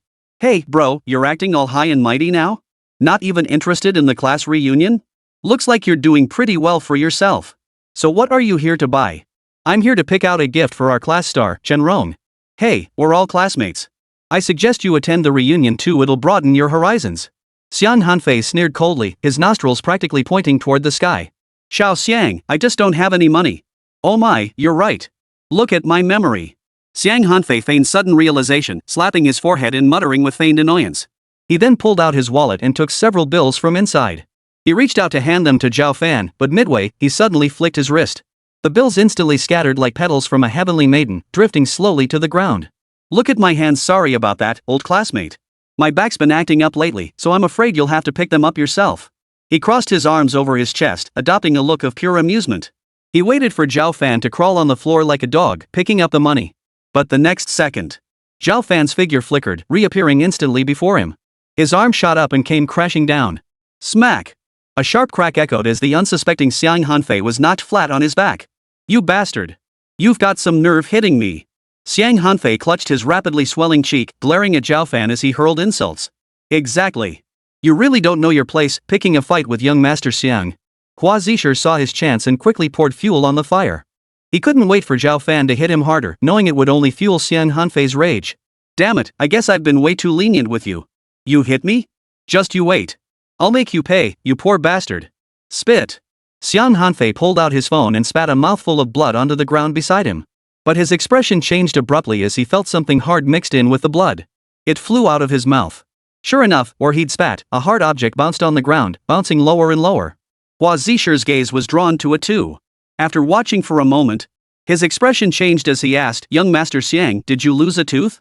Hearing this, Xiang Hanfei furrowed his brow and ran his tongue over his gums. His heart sank instantly. That damn thing was his own tooth. Damn it, you're finished. Just you wait. Xiang Hanfei glared at Zhao Fan, backing away steadily toward the parking lot. Young Master Xiang, where are you going? I'm going to the hospital. Zisher, pick out a diamond necklace for me. His voice grew fainter as he vanished into the car. The engine roared to life as the car sped off toward the hospital. At the entrance, only Zhao Fan and Hua Zisher remained. Zhao Fan, you're way too cocky. This time you're done for, I'm telling you. You messed with Xiang Hanfei. You think you can get away with it? You blind fool, you deserve it. Hua Zisher gritted his teeth, enunciating each word deliberately as he vented the anger from yesterday's beating. Just then, footsteps echoed in the distance. A stern-faced middle-aged man strode forward. He strode with the confidence of a dragon and the presence of a tiger, surrounded by an entourage, radiating an overwhelming aura. Hua Zisher's face tensed instantly, and he shut his mouth. The man strode up to Zhao Fan, bowed deeply, and spoke with utmost respect. Yen one of the Pearl Jade Pavilion, paying my respects to Mr. Zhao. What the hell? Hua Zisher's eyes widened instantly, staring at the scene before him in utter disbelief. Before he could react, Yen one had already turned away. He shot Hua Zisher a glance before raising his massive hand and slapping him across the face. Earlier on the road, he had overheard this man hurling abuse at Zhao Fan. So now, he showed no mercy. Smack! The crisp sound of the slap echoed with contempt as Hua Zisher collapsed to the ground. What kind of scum dares show disrespect to Mr. Zhao? He deserves a beating. Yen Wen looked down on him, radiating a cold aura. Hua Zisher was utterly dazed, his ears ringing. His gaze darted between Zhao Fan and Yen Wen, utterly bewildered. Yen Wen paid him no mind, turning back with renewed deference. Mr. Zhao, everything is ready on my end. If it's convenient for you, I'll take you to see the necklace out Yen Moon right now. Lead the way. Zhao Fan's expression remained impassive as he nodded, signaling for him to lead the way.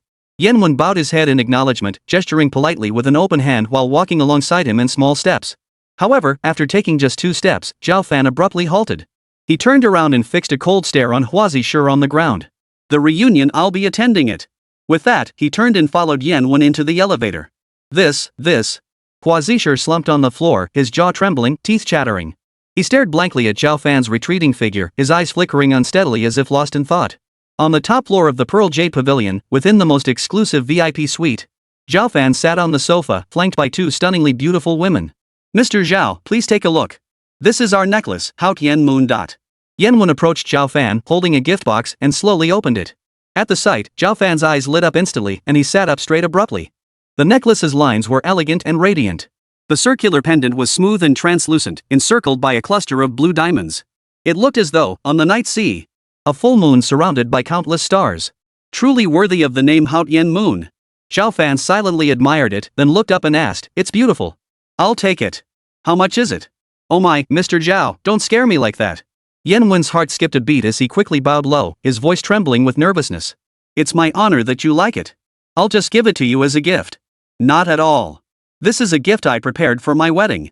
How could I accept it as a gift from someone else?"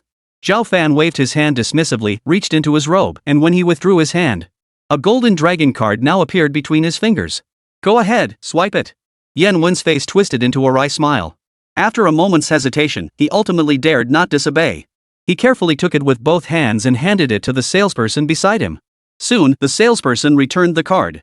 Zhao Fan took it and slipped the Haut Yen Moon into his pocket. Slowly rising, he suddenly remembered something and asked, "Do you have any rings of similar quality here?" "Yes, we have the finest diamond ring at Pearl Jade Pavilion, love of a lifetime." Yanwen bowed slightly as he spoke, but a look of difficulty quickly flashed across his face. "However, it's a recent order and it hasn't arrived yet. But rest assured, as soon as it comes in, I'll have someone deliver it to you." "Alright, that's settled then." Zhao Fan nodded and headed toward the door. Chapter 19, Shock. "Mr. Zhao, shall I accompany you inside to look around? That way, if anything comes up, it'll be more convenient, and I know my way around here." Yanwen followed behind him with utmost respect, speaking softly. "No need. You have your own matters to attend to. Go ahead and get busy. I'll manage just fine on my own." Zhao Fan waved his hand, politely declining, and headed downstairs with the necklace. "Alright, then. If you need anything, just call me." Yanwen felt a pang of disappointment and called after his retreating figure. Zhao Fan nodded and strode away. As the premier jeweler in Linjing, Pearl Jade Pavilion, its tiered pricing was starkly evident generally, the higher the floor, the higher the price. The first floor mainly featured items priced in the hundreds or thousands, with very few pieces costing over 10,000. These were primarily aimed at tourist groups. The higher the floor, the higher the prices. This was where the true essence of the Jade Pavilion lay. Jiang Ying, Lianghua, and their companions were now on the 4th floor of the Jade Pavilion. Every piece of jewelry on this floor was priced at over $1 million. Jiang Ying's eyes sparkled as she pulled Sun Ruoyun back and forth in front of the display counters. Sun Ruoyun, however, appeared distracted, her mind far from the jewelry before them. "Look at you, child. What are you doing? Hurry up and pick something out. Don't disappoint Yanghua's intentions." Jiang Ying winked and nudged Sun Ruoyun repeatedly. In her view, since they were already here, they might as well take advantage of the situation. Even if things didn't work out later, the other party wouldn't dare ask for it back out of embarrassment. "Just look for yourself. Take whichever one you like." Sun Ruoyun responded distractedly, her eyes darting around the room. She was searching for Zhao Fan's figure. "What do you mean, look for yourself? Am I buying this for you or for me?" Jiang Ying's brows furrowed tightly as she gave Sun Ruoyun a light slap on the arm. "Hurry up and pick one. How about this one?" She pointed to a necklace on the counter, signaling the clerk to retrieve it. She took it, draped it around Sun Ruoyun's neck, and compared it to others. She nodded repeatedly. This one's perfect. It suits you very well. How much is this necklace?" "This necklace is 2 million, ma'am." 2 million. Jiang Ying's heart skipped a beat, and she immediately turned her gaze to Li Yanghua beside her. Her eyes held a hint of inquiry. After all, 2 million for a necklace, she wasn't sure if he'd agree. Yet Li Yanghua merely lifted his chin, determined to keep up the show. He declared arrogantly, "What's that? Only 2 million. It doesn't even begin to match Ruoyun's ethereal elegance. If you're going to give her a gift, it has to be the most expensive one." Hearing this, Jiang Ying was overjoyed. "Oh my, look at Yanghua, such a promising young man. He doesn't even fancy a 2 million yuan necklace. Now that's true discernment. Ruoyun, hurry up and thank Yanghua." She tugged Sun Ruoyun's arm, gesturing for her to acknowledge the gesture. However, Sun Ruoyun hadn't heard a word they said. Her eyes were fixed, shining brightly, on Zhao Fan striding toward them from a short distance away. Zhang Ying noticed her expression and followed her gaze. Upon seeing Zhao Fan, her expression darkened instantly. As soon as he reached them, she immediately spoke with sarcasm. "What are you doing here? Making a fool of yourself? Is this really the place for you? We're both men, yet the gap between us is so vast. Look at Manhwa, he can just casually pull out a necklace worth millions. You just sit around at home every day, useless as hell. Just looking at me makes you furious." Zhao Fan paid no mind, long accustomed to Zhang Ying's attitude. He ignored her completely, standing beside Sun Ruoyun and offering her a gentle smile. Shortly after he arrived, a man in uniform, a walkie-talkie microphone pinned to his collar, approached. He was the manager of Pearl Jade Pavilion, sent by Yan Wen to receive Zhao Fan. Although Zhao Fan didn't want Yan Wen to accompany him as a seasoned big boss navigating the business world. He naturally understood that matters weren't so straightforward, especially when dealing with a figure of Zhao Fan's stature. He had to be thorough in every detail. On his way over, the manager had overheard Li Yanghua's remarks. He immediately shot Li Yanghua a cold stare and declared, "Our top-tier necklaces all start at 5 million yuan. Moreover, the most expensive piece, the Haotian Moon, has already been sold." What? The Haotian Moon had been sold? That's the crown jewel of Pearl Jade Pavilion, a piece of jewelry priced at over 10 billion. Who could possibly have that kind of purchasing power? Li Yanghua's expression darkened, his mind reeling with shock. But in front of Jiang Ying and the others, he couldn't show it. Anyway, it had already been sold, this was his chance to show off. With that thought, he snorted coldly and declared haughtily. "What kind of nonsense is this? I was actually planning to buy the Haotian Moon to give to Ruoyun." This was a slap in the face. The other jewelry wasn't worthy of Ruoyun. If he was going to buy something, it had to be the most expensive. His forceful words filled Jiang Ying with delight. She hurriedly moved closer to him, her face plastered with flattery. "Oh my, it really is Yang Hua.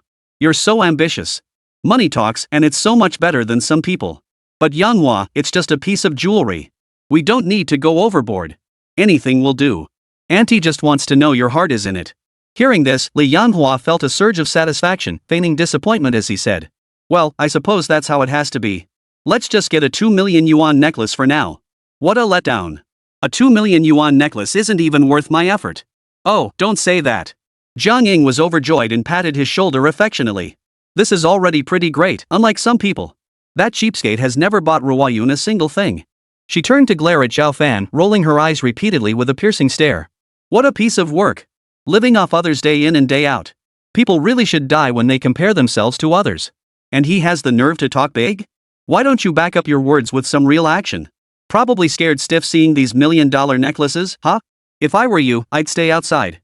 You don't even have the face to come in. Hearing this, Zhao Fan lifted his gaze slightly, giving Jiang Ying a calm glance. With a faint smile, he casually remarked, "What's the big deal? It's just a necklace. I'll just give it to you now. It's not too late." With that, he retrieved the gift box and removed the Haotian Moon from within. He hung it on his wrist, displaying it before everyone. Exquisitely crafted, it shimmered brilliantly. Pale blue diamonds encircled the central pendant, swaying gently before the crowd. An aura of opulence washed over them. Both Jiang Ying and Li Yanghua were frozen in place. Even Sun Ruoyun froze in place, her delicate hand covering her small mouth. Her eyes widened, her gaze filled with utter disbelief. Chapter 20, Utter Humiliation. This is Haotian Yu. After a long moment, Li Yanghua finally snapped back to reality with a gasp. Jiang Ying's eyes widened as she stared intently at the necklace, her breathing becoming noticeably more rapid.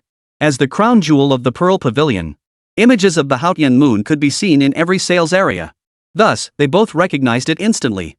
And the necklace before them now, in both shape and color scheme, was an exact replica of the image on the wall. Silence. Dead silence. After Li Yanghua gasped in shock, no one spoke again. All they could hear was the sound of rapid breathing. This was a necklace worth over 1 billion. Anyone presented with it would likely struggle to contain their excitement. But soon, Jiang Ying and Li Yanghua's expressions changed. How could a penniless kid like him possibly afford the Haotian Moon? It's fake. Definitely fake. Li Yanghua spoke first, his tone unwaveringly certain. Right, it's fake. A useless good-for-nothing like him couldn't possibly have that kind of money. Jiang Ying chimed in immediately, afraid to be left behind. A guy like him? If he had 1 billion, he'd probably laugh himself awake in his dreams. How could he possibly afford a necklace? No way. It's definitely cheap junk. Just to fool people. With that, he reached out and took the Haotian Moon necklace. She examined it from all angles but couldn't make head nor tail of it. though the diamonds and pendant material seemed exceptional. But Zhao Fan was already convinced he was a penniless fool. In her eyes, no matter how exquisite the necklace appeared, it couldn't possibly be genuine. The imitation looks pretty convincing. Bet you spent a fortune on it online, huh? Zhang Ying shot Zhao Fan a sideways glance, her lips curling in mockery. But fake is fake, it'll never be real. With that, she tossed the Haotian moon necklace to Sun Ruoyan as if discarding trash. She added sarcastically, better put it away quickly. Don't let the giver down. Even if it's fake, for a broke guy like him, it must have cost him a fortune. The shopkeeper beside them was flushed with suppressed anger. Seeing Zhao Fan remain silent, he dared not offer an explanation, merely thinking to himself. What expression would this woman have if she knew it was a genuine billion-dollar item? Sun Ruoyan paid no mind, lifting her hands to take the necklace. Careful not to drop it, she cradled it in her palms for a moment before a faint smile touched her lips. She fastened it around her own neck, then gave it a firm pat. She looked as though she treasured it dearly. How about it? Pretty, huh? She walked up to Zhao Fan, gave it a little shake, and asked with a sweet smile. Beautiful. Absolutely beautiful. Only you could pull it off. Zhao Fan smiled faintly, unable to resist reaching up to ruffle her hair. I don't care if it's real or fake, and I don't care about the price. As long as I like it, it's the best. Enough. Stop showing off. Zhang Ying shot Zhao Fan a glare before pulling Sun Ruoyan aside. She smiled at Li Yanhua and said, Yanhua, we'll head out first and wait for you. Once you're done shopping, just come find us outside. With that, she turned and walked away. For a moment, only their group remained. Li Yanhua lifted his chin, his expression cold as he stared at Zhao Fan, his face dripping with scorn. What are you pretending for? A broke guy is a broke guy. Can't even lie convincingly. You think anyone's gonna buy that bull about you having a billion-dollar asset? Seeing Zhao Fan fall silent, he snorted coldly and pulled a bank card from his pocket. He handed it arrogantly to the store manager beside him, pointing at the necklace from earlier. Wrap that up and ring it up. The store manager gave him a cold glance. A thought flashed through his mind as he took the card and handed it to the cashier beside him. Li Yanhua turned his gaze back to Zhao Fan, chin thrust defiantly upward. His toes curled against the floorboards as his entire body trembled. His eyes brimmed with arrogance and scorn. As if to say, see that? That's what real power looks like. Soon, the store manager took the card, walked over to Li Yanhua, and handed it to him. He said coldly, your card balance is insufficient. You cannot purchase this necklace. Li Yanhua, still maintaining his arrogant posture, didn't even glance at the store manager. He haughtily reached out to take the card. Upon hearing the words, his body staggered violently, nearly collapsing to the floor. What did you say? Insufficient funds? Yes, you cannot purchase this necklace. This, how is that possible? Li Yanhua snatched his bank card back, flipping it over and over several times. After confirming he hadn't grabbed the wrong one, he exclaimed, impossible. I didn't take the wrong card. There's definitely 2 million in this one I checked yesterday. There must be something wrong with your store's system. Hurry up and swipe it again. Hearing this, the store manager's expression darkened. His account did indeed hold 2 million yuan, but since he didn't recognize Zhao Fan's identity, he couldn't stand by and watch, so he'd simply marked up the necklace's price. He shot Li Yanhua a cold glance and said, who told you this necklace costs 2 million? Huh? But you just said. That was then. The store manager cut him off coldly, I just received notification. This necklace has been marked up. The selling price is now 3 million. If you can't afford it, return the necklace to us. With that, he reached out to take the box from his hands. No, no. Li Yanhua's fingers clenched the jewelry box so tightly his knuckles turned white. He'd already bragged to Zhang Ying. If he couldn't afford it now, wouldn't that be utterly humiliating? Zhang Ying was clearly a snob. If she found out he was all talk and no action, what a waste of time. Everything would be for nothing. The thought flashed through his mind, making him even more determined not to return the necklace to Pearl Jade Pavilion. You're not returning it, right? The shopkeeper released his grip, his gaze toward Li Yanhua turning peculiar. Fine, keep it. Your card has 2 million anyway. As for the remaining million, you can clean our restrooms instead. As long as it's up to standard. Then that million can cover it. How about it? What? Clean the restrooms? I'm the general manager, for heaven's sake. Li Yanghua's expression darkened, but at this moment, he had no other choice. To avoid losing face in front of Zhang Ying, he gritted his teeth, his face flushing as he shot Zhao Fan a glare. Then, as if finally resolved, he declared. Fine. I agree. I'll clean the bathroom. Ha! That's more like it. The manager sneered, then grabbed his collar. He shouted into the intercom, all cleaning staff assigned to rest today. The restroom cleaning duties have been assigned to Mr. Li Yanhua, general manager of the trading company. After the words fell, the walkie-talkie fell silent for a moment. But soon, bursts of laughter and murmurs erupted. Every word dripped with mockery toward Li Yanhua. Chapter 21, How dare you? Showing disrespect to Mr. Zhao? The mockery echoing through the walkie-talkie made Li Yanhua's plump face turn a liver-like shade of red. Unable to meet Zhao Fan's gaze, he slunk away toward the restroom. The manager watched his disheveled retreat with a sneer. Only then did he approach Zhao Fan, bowing respectfully. Mr. Zhao, are you satisfied with how this was handled? Well done. Zhao Fan patted his shoulder, offering a rare compliment. He then turned and strode away. The manager's body instantly tensed, watching his retreating figure with intense emotion until he was completely out of sight. Only when he vanished from sight did the manager regain his composure. At the entrance of the Jade Pavilion, Jiang Ying peered inside, craning her neck left and right. After waiting for a long time, he still didn't see Li Yanhua. Instead, he saw Zhao Fan emerge. Surprised, she pulled out her phone and dialed Li Yanghua's number. After ringing for a long time, the call finally connected. Hey, Yanghua, why haven't you come out yet? We're waiting for you at the door. Her tone was extremely gentle, laced with intense flattery. It was like the insincere tone of those relatives you see during the new year. A series of heavy, labored breaths came through the phone, clearly the sound of someone working hard. After a long pause, Li Yanghua finally spoke. Ah, Aunt Jiang, you guys go ahead. I can't leave just yet. I just bought a necklace, but the store manager insisted on dragging me along, saying she wanted to have tea with me before letting me leave. Oh, I see. Jiang Ying chuckled, taking it at face value. Alright then, you two enjoy your tea. We'll head out now. Stay in touch, okay? After hanging up, she shot Zhao Fan a cold stare. Look at him, he bought something, and the store manager had to keep him for tea. That's the power of money. Learn from him, stop slacking off all the time. What are you standing around for? Get in the car and drive. With that, he led the way toward the parking lot. Zhao Fan offered no explanation. He exchanged a glance with Sun Ruoyan, gave a wry smile, and hurried to follow. After dropping them off at home, Zhao Fan lingered in the living room for a while. When the time seemed right, he headed out again. He headed toward the location of the class reunion. In less than 20 minutes, he arrived at the designated spot, the Marriott Hotel. As the oldest and largest 5-star hotel in Linjing City, the Marriott boasted exceptionally luxurious decor and occupied a vast area. Several towering buildings reached skyward. Oriental-style sculptures adorned the entrance, while luxury cars were parked everywhere.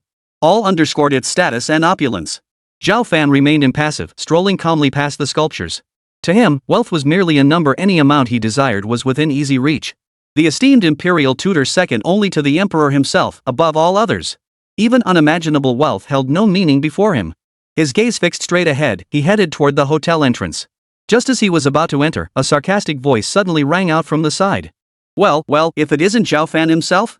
Hearing this, Zhao Fan frowned and turned to look in the direction of the voice. Not far away, a woman was walking toward him.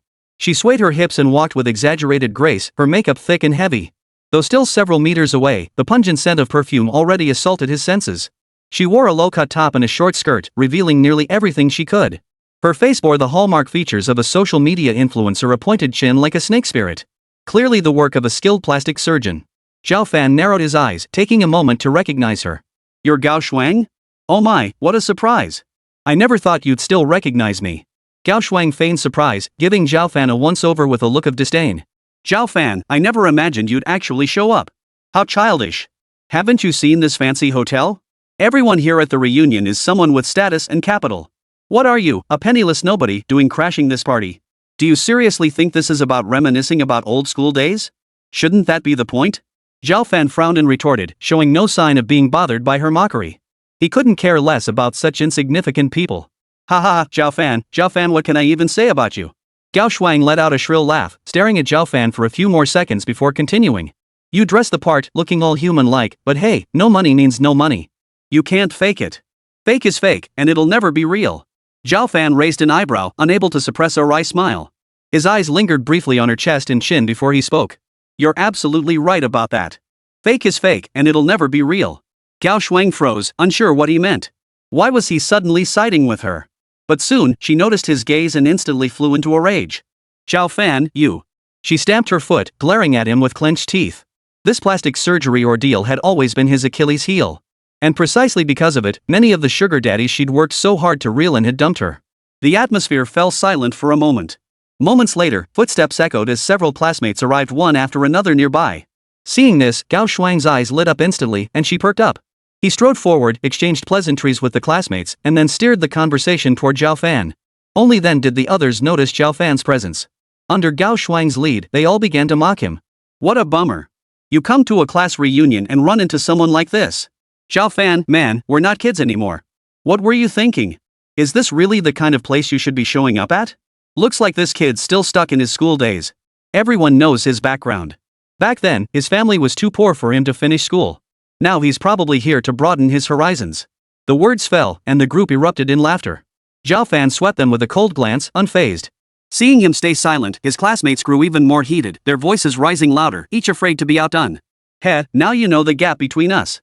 Gao Shuang gloated triumphantly, about to launch into more taunts, when suddenly his gaze sharpened. Not far away, a man in a suit was striding toward them. It was Hua Zisher, the one who'd been beaten up for 2 days straight. Oh my, isn't this young Master Hua? What took you so long? Gao Shuang hurried over, wrapping her arm around his with a fawning expression. She kept rubbing his arm against her chest. Hua Zisher frowned slightly, feeling a bit annoyed, but he ignored it and walked straight toward Zhao Fan.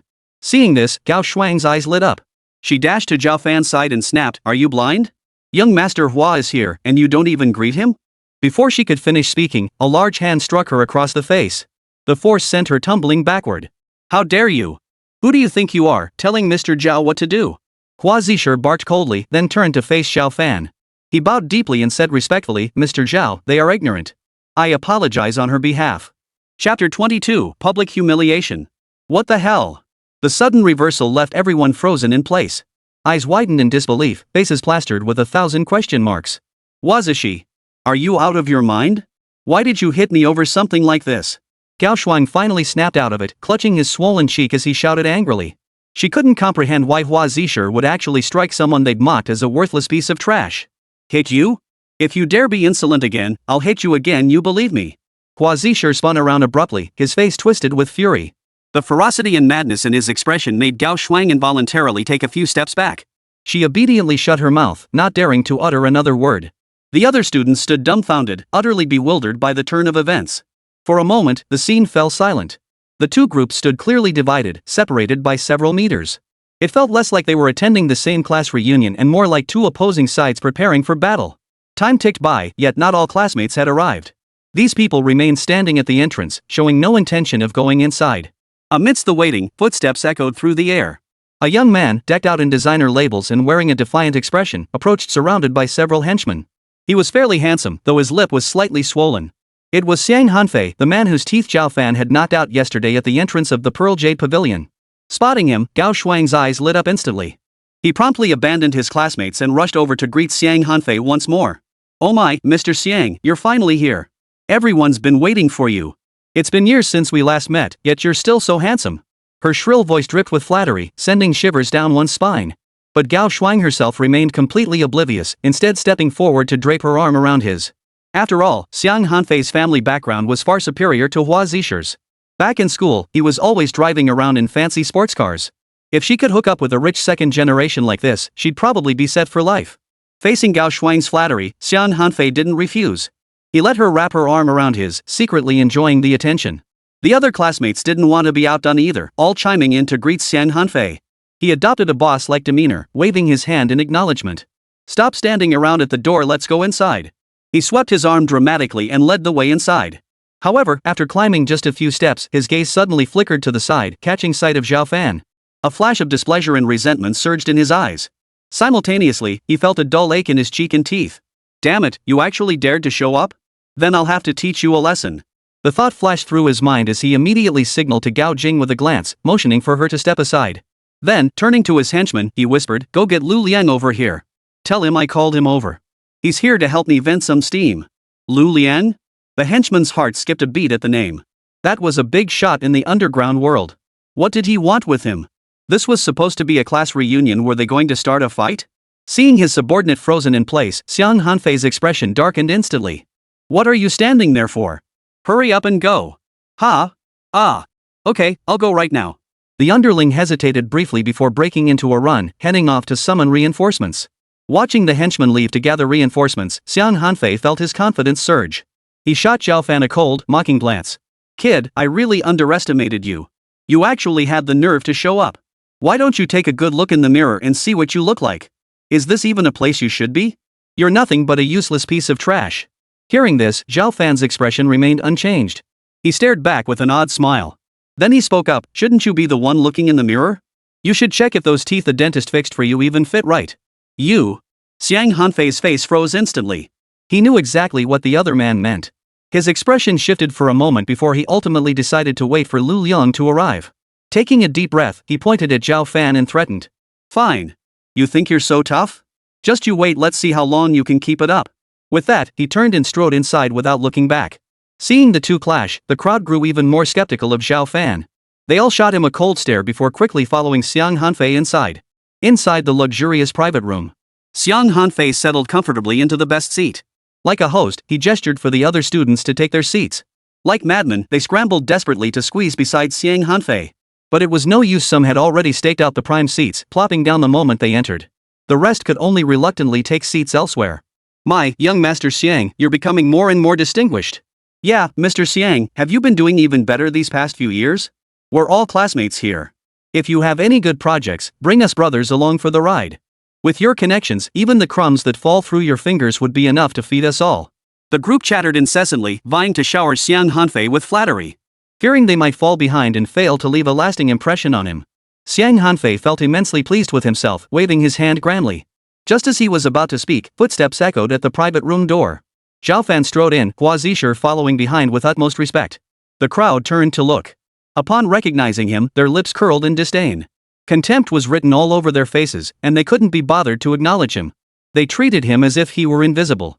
Zhao Fan ignored it, giving the room a casual glance before walking to the seat closest to the door and sitting down. Hua Zisher sat down beside him without hesitation. Soon, the waitstaff had brought out all the dishes. Xiang Hanfei glanced at Zhao Fan, his eyes darting as if suddenly remembering something. He laughed heartily and declared in a clear voice, since everyone's here now, let's get started. It's rare we all gather like this, we ought to raise a glass together. As he spoke, he spun the turntable on the table, rotating the champagne flute into position before Hua Zisher. Zisher, would you mind doing us a favor and opening it? He looked at Hua Zisher as he spoke, simultaneously flashing him repeated winks. He wanted him to spray the champagne on Zhao Fan. Hua Zisher gave a cold smile, accepting the task without refusal. He opened the champagne bottle on the table. He then plugged the bottle opening with his finger and gave it a few vigorous shakes.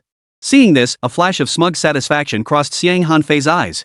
He folded his arms, leaned back in his chair, and waited to see the show.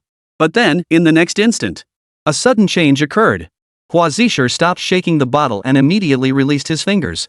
But the bottle's opening wasn't aimed at Zhao Fan, it was pointed squarely at Xiang Hanfei, who sat there calmly. Under the force of the gas, the golden liquid shot straight toward him. Caught completely off guard, Xiang Hanfei was instantly drenched from head to toe. Chapter 23, The Love of a Lifetime. Xiang Hanfei's head and body were drenched in wine, leaving him looking like a drowned rat. Oomph. You think you can use me? You lowly, snobbish piece of trash. Hua Zisher set down the champagne bottle with satisfaction, uttering the words coldly. Those around Xiang Hanfei were startled. After a moment of stunned silence, they hurriedly grabbed towels from the waitstaff and frantically began wiping him down. Many women, their faces full of flattery, rushed over, seizing the chance to make themselves look good. Damn it, Hua Zishan, you bastard. Did you take the wrong pills or something? Xiang Hanfei's face was as cold as ice, his eyes blazing with fury. He shoved the people beside him aside without a second thought, then strode over to Hua Zisher. He kicked Hua Zisher to the ground and waved at his men. What the hell are you standing around for? Get him. Kill him. The moment the words left his mouth, several henchmen instantly closed in. They grabbed objects from the table, preparing to hurl them at Hua Zisher. Just then, a voice rang out. Hey, what the hell are you doing? Is this a reunion or a fight club? I could hear your commotion all the way outside. Everyone froze in unison, turning toward the source of the voice. At the entrance to the private room, a beautiful woman was walking in. Tall and slender, she stood about 5 feet 9 inches in her high heels. Her features were like a painting, her gaze full of allure. Her makeup was perfectly applied, and her cascading black hair fell loosely behind her. She was undeniably stunning, none other than Chen Rong, the internet celebrity who had risen to fame from their class. She walked slowly to the front of the two groups, stopping the altercation. As she did so, she sized up Zhao Fan. Seeing his plain clothes, she felt an instant surge of smug satisfaction. Oomph. Good thing I didn't end up with you back then. The thought flashed through her mind, a hint of relief and disdain flickering in her eyes. Back in school, she had been utterly infatuated with Zhao Fan. After all, Zhao Fan had only attended their classes to evaluate the effectiveness of the education system. So he was far more mature than those little brats. Back then, Chen Rong had secretly confessed her feelings to Zhao Fan, only to be rejected. Ever since, Chen Rong had harbored resentment over it. Now that she had become a top-tier internet celebrity and saw him struggling, A surge of smug satisfaction and arrogance welled up inside her. She shot Zhao Fan a cold glance and sneered, "Hey, Zhao Fan. It's been years since graduation and you still look like this? You're doing so poorly, it's downright embarrassing. Just look at the rest of our classmates. Who's as miserable as you? Where's all that pride you used to have? Doesn't seem to be working in the real world, huh?" Hearing this, Zhao Fan lifted his gaze slightly and gave her a faint look. He remained silent. Such petty, self-important people weren't worth his attention. But his silence only fueled the crowd around them. They chimed in one after another, echoing Chen Rong's words. What a joke. Still putting on airs at a time like this? What's there to brag about? Exactly. It makes me sick. What's someone like that even doing at our reunion? He's ruined my whole mood. What a downer. Don't say that it'll hurt his pride. He's so full of himself. What good is being high and mighty when he's starving? Disgusting. Seeing everyone siding with him, Xiang Hanfei felt a surge of satisfaction. He stepped forward, taunting, "Hey, kid, you think you're so hot stuff? Why aren't you showing off now? Let's see how many people you dare to offend." Then he turned to Huazi Shi and shouted angrily, "And you? You're nothing but a lackey. Are you blind? Or has your brain fried? Standing with this broke loser? Even if you're looking for a promising prospect, open your dog eyes and take a good look, will you?" Huazi Shi snorted in contempt. He scanned the room with a look reserved for fools, silently musing to himself. These idiots have no clue about Zhao Fan's true identity. Even the owner of Jade Pavilion treats him with respect. What makes you think you're any different? Let you strut around for a bit. I'll just sit back and enjoy the show. Seeing neither of them speak up, Xiang Hanfei lost interest. He took Chen Rong's hand, turned to face the crowd, and announced loudly, "Everyone, I've got some great news. Chen Rong just won the newcomer award. She's the real deal, our class's shining star. Now she's a top-tier celebrity." Chen Rong smiled faintly, waving her hand in feigned modesty. But her chin lifted high, like a proud swan. She'd invested heavily to secure this award. She'd practically slept with every big spending boss who'd thrown money at her. Yet the others remained unaware. Upon hearing the news, they rushed to offer congratulations. "Wow, you've really made something of yourself. We're proud of you too. Yeah, Chen Rong truly lived up to being our class beauty back then. She's just amazing. Back in school, I could already tell Chen Rong was extraordinary. She was born to be a star." Xiang Hanfei raised his hand, silencing the chatter. He then extended his index finger, tracing a mysterious arc before their eyes. He reached into his coat pocket and pulled out a diamond necklace, a platinum chain studded with diamonds. Under the lights, it sparkled brilliantly, dazzling the eyes. "Everyone, this is a gift I specially bought to celebrate Rongrong. It's not too expensive, just over 1,000,000 yuan. I hope Rongrong likes it." Xiang Hanfei declared proudly, then personally fastened the necklace around Chen Rong's neck. "My goodness, over 1,000,000 isn't expensive? Young Master Xiang truly has deep pockets. Truly, comparing oneself to others is a recipe for misery. This single necklace would take me years of not eating or drinking to earn." Eyes sparkled with envy as another wave of flattery washed over the room. Boring. What's the point of this reunion anyway?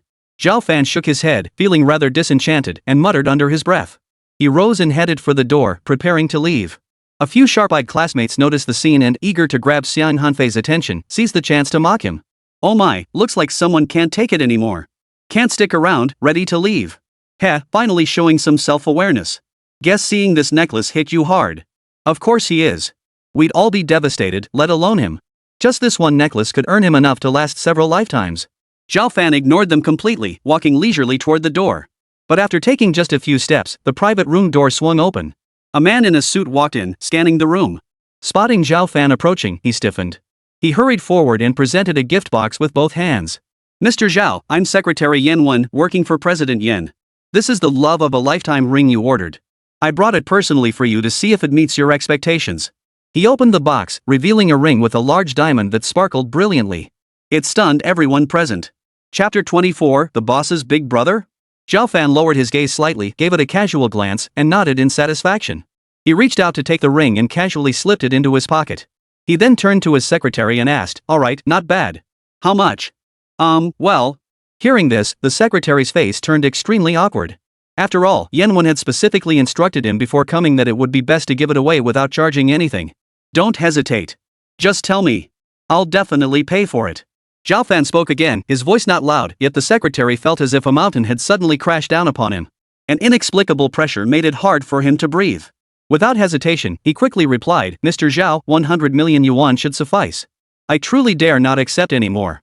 The secretary's face twisted with distress as he muttered to himself. This was the world of the wealthy one insisted on giving, the other insisted on paying. And it wasn't just a few 100,000, it was 100 million. An ordinary person couldn't earn that in several lifetimes. Yet compared to her astonishment, the students in the private room were utterly horrified. They never imagined that Zhao Fan, whom they had been mocking just moments ago, could casually buy a ring worth 100 million yuan. For a moment, everyone felt as if they'd been choked. Their eyes bulged wide, nearly popping out of their sockets. Good heavens, that's 100 million. And he just spent it on a ring? This Zhao Fan was truly a master. Even Xiang Hanfei and Chen Rong froze in place, dumbstruck. Gulp! Gulp! The private room fell silent, filled only with the sound of everyone swallowing hard. Impossible. This must be fake. Moments later, Xiang Hanfei broke the silence with a loud exclamation. Look at him. How could he possibly afford 100 million yuan ring? It's completely impossible. Exactly. I agree, some lowlife like him couldn't possibly afford it. These words snapped Chen Rong out of her shock, and she quickly chimed in. You're saying it's fake? Hearing their words, the secretary's expression darkened instantly. She shot them a cold glance, pulled a certificate from her bag. She thrust it right in front of them. Open your eyes wide and take a good look. This is an appraisal certificate from the National Jewelry Association, complete with an anti-counterfeit steel seal. Moreover, this was personally procured by our chairman, Yan Wen, of Zhuyulu. And you dare call it fake? Do you seriously doubt the strength and reputation of our Jade Pavilion? Her icy words rang out with force, leaving Chen Rong and the others speechless. They stood frozen in place, their hearts pounding with shock. If it was indeed a Zhuyulu ring, there was no way it could be counterfeit. Chen Rong was filled with regret and remorse. She now understood that Zhao Fan was the true tycoon. To spend 100 million on a ring meant his wealth was beyond imagination. Realizing this, she quickly changed her expression. She plastered on a fawning smile, walked over to Zhao Fan, and shook his arm. In a coquettish tone, she said, Zhao Fan, I'm so sorry. I was just joking with you earlier. Don't take it to heart. Zhao Fan frowned slightly, gently shaking her off. He asked coldly, what do you want? Zhao Fan, could you give me this ring? I think it's so beautiful. Chen Rong pointed at the gift box in Zhao Fan's hand, her eyes sparkling brightly. She leaned closer and whispered into his ear, if you give it to me, I'll do anything you ask. Zhao Fan frowned and ignored her completely. Seeing this, the secretary nearby, fearing Zhao Fan might blame her. She quickly volunteered, Mr. Zhao, we were originally planning to deliver it to your home. But then we heard you were here, so we thought you should see the goods as soon as possible. So we delivered it here. We hope you won't blame us. It's fine. Thank you for your trouble. Zhao Fan nodded, offering a rare word of reassurance. The deliverer man visibly relaxed, bowed once more, and turned to leave. The room fell silent. But Chen Rong persisted, clinging to Zhao Fan's side and coaxing him with her sweet voice. Zhao Fan, just give it to me, will you? It's just so beautiful. I really want it. Her fawning demeanor was a stark contrast to her earlier arrogance. Seeing this, Hua Zisha rose before Zhao Fan could speak, sneering. Pfft, suddenly all cozy now? Where'd that pride go just a moment ago? You actually have the nerve to ask Mr. Zhao for it? That's 100 million yuan ring, do you even deserve it? His words left Chen Rong flushed with embarrassment and fury. I'm not worthy? Are you lackey? What are you yapping about? Xiao Hanfei, watching the two argue, gritted his teeth in fury. Both had once been on his side, yet now they were squabbling over favor with his enemy.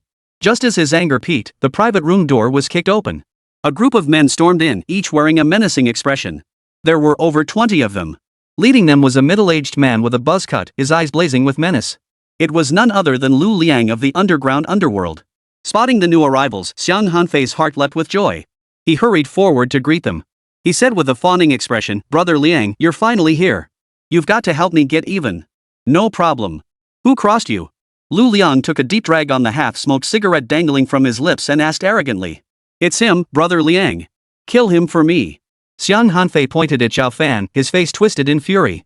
The beating he'd taken earlier in today's ordeal had his blood boiling. Pfft, he's just a little punk. Don't worry, leave him to me. Lu Liang sneered with utter disdain, barely lifting his head as he strode toward Zhao Fan. Kid, are you? His words abruptly halted, freezing before Zhao Fan like a statue, utterly motionless. His entire body trembled uncontrollably, cold sweat pouring down his forehead. He hadn't really looked closely before, but now that he saw Zhao Fan's face, he was instantly terrified out of his wits. As part of Jinhu's underground network, he was well aware of Zhao Fan's existence. This was the big boss of his own boss. How the hell did I end up bringing people to cause trouble for him? Lu Liang's pupils trembled violently as a storm of panic raged within him. Behind him, Xiang Hanfei frowned at Lu Liang's prolonged inaction. He strode over, his face filled with confusion. Brother Liang, what's wrong? Get moving already. Relax, he's just a broke loser with no real skills. Nothing to fear. You want to die? Don't drag me down with you. Hearing this, Lu Liang's heart sank. He spun around abruptly. He bellowed, simultaneously raising his arm high and slapping Xiang Hanfei across the face. This slap held back no power whatsoever. It sent Xiang Hanfei crashing face first to the ground. Chapter 25, Slap in the Face. Ah! What just happened? The students present felt their heads spinning. The twists kept coming one after another. They thought Zhao Fan was about to be taken down, but then Xiang Hanfei's big brother showed up and beat him instead? Everyone's gaze darted back and forth between Zhao Fan and his group. 1,000 questions swirled in their minds. Xiang Hanfei himself was utterly bewildered. He shook his head violently several times. He shook off the ringing in his ears and clutched his already swollen face. He turned to Lu Liang, bewildered. Brother Liang, what the hell was that about? You hit him. Why hit me? This poor bastard provoked me. Shut the hell up. Lu Liang was terrified, afraid he'd say something else that would implicate him. He rushed forward, kicking Xiang Hanfei back down to the ground just as he was trying to get up. His eyes widened, his face twisted with rage as he barked. You better behave yourself, you bastard. How dare you provoke Mr. Zhao? I think you've had enough of living. Mr. Zhao? Zhao Fan? When did he become so important? Xiang Hanfei looked utterly bewildered, momentarily paralyzed with confusion. He slumped on the ground, utterly at a loss. Lu Liang shot him a cold glare before turning away. He bowed deeply with utmost respect, his voice solemn as he declared, Your humble servant, Lu Liang, pays his respects to Mr. Zhao. Each word rang out with force and unwavering respect. Rise. Zhao Fan nodded, uttering the words softly. His demeanor was calm and composed, as serene as clouds drifting across the sky. His entire being radiated the aura of a superior. Seeing this, Xiang Hanfei felt a sudden chill run down his spine. Lu Liang was actually under this kid's command. He'd clearly underestimated him. This kid had been hiding his true capabilities far too well. Had he been reading too many novels? He just loves playing the fool to catch the tiger at times like this? With his status, killing me would be child's play. The thought turned his face deathly pale, panic gripping his heart. Chen Rong stood rooted to the spot, her gaze sweeping over the group for a moment. Seeing Zhao Fan bask in such prominence, a fierce jealousy surged within her. Recalling how her earlier attempts at coaxing had failed, she felt both humiliated and furious. She couldn't help but blurt out, What are you all doing? Did he really intimidate you all? Do you actually think he's some big shot? Don't forget, he couldn't even afford school back then and dropped out after just a few months. How could he have risen this far? And how convenient that everyone comes looking for him at this exact moment. He must have paid people to come. He's just putting on a show for us. Her voice grew louder and louder, her tone increasingly certain. It was as if she were brainwashing herself. Hearing this, doubts began to stir among the group of classmates, and murmurs started to spread. Yeah, in this day and age, how could someone rise so fast? He has no connections, no background, it's probably all fake. Now that you mention it, it does seem suspicious. And it's too convenient just anyone can claim to know him? Listening to the murmurs, Xiang Hanfei's eyes cleared. He chose to believe their words and immediately rose from the ground. He strode toward Zhao Fan, but upon spotting Lu Liang beside him, he took a few steps back. Then he began cursing loudly, You bastard, you sure know how to put on a show. If it weren't for Rongrong telling me, I would have fallen for your lies. Class reunion, and you pull this crap on us? Think we're all little kids? Ha! How amusing. Damn it, you still dare to show off in front of me? Your deception skills are quite sophisticated, huh? Exactly. We're classmates, and you're betraying our trust. Chen Rong was equally indignant, glaring coldly at Zhao Fan as her chest heaved violently. Seeing Zhao Fan ignore them and prepare to leave, panic seized her. She snapped sharply. No way. You can't just walk away like that after deceiving us. Then what do you want to do? Zhao Fan halted, turning to confront her with a cold stare. Their stubborn, unreasonable behavior was starting to wear on his patience. What do you want to do? Chen Rong's eyes darted around before she declared, You must kneel and apologize to us. And you'd better be sincere about it. Then maybe we'll consider forgiving you.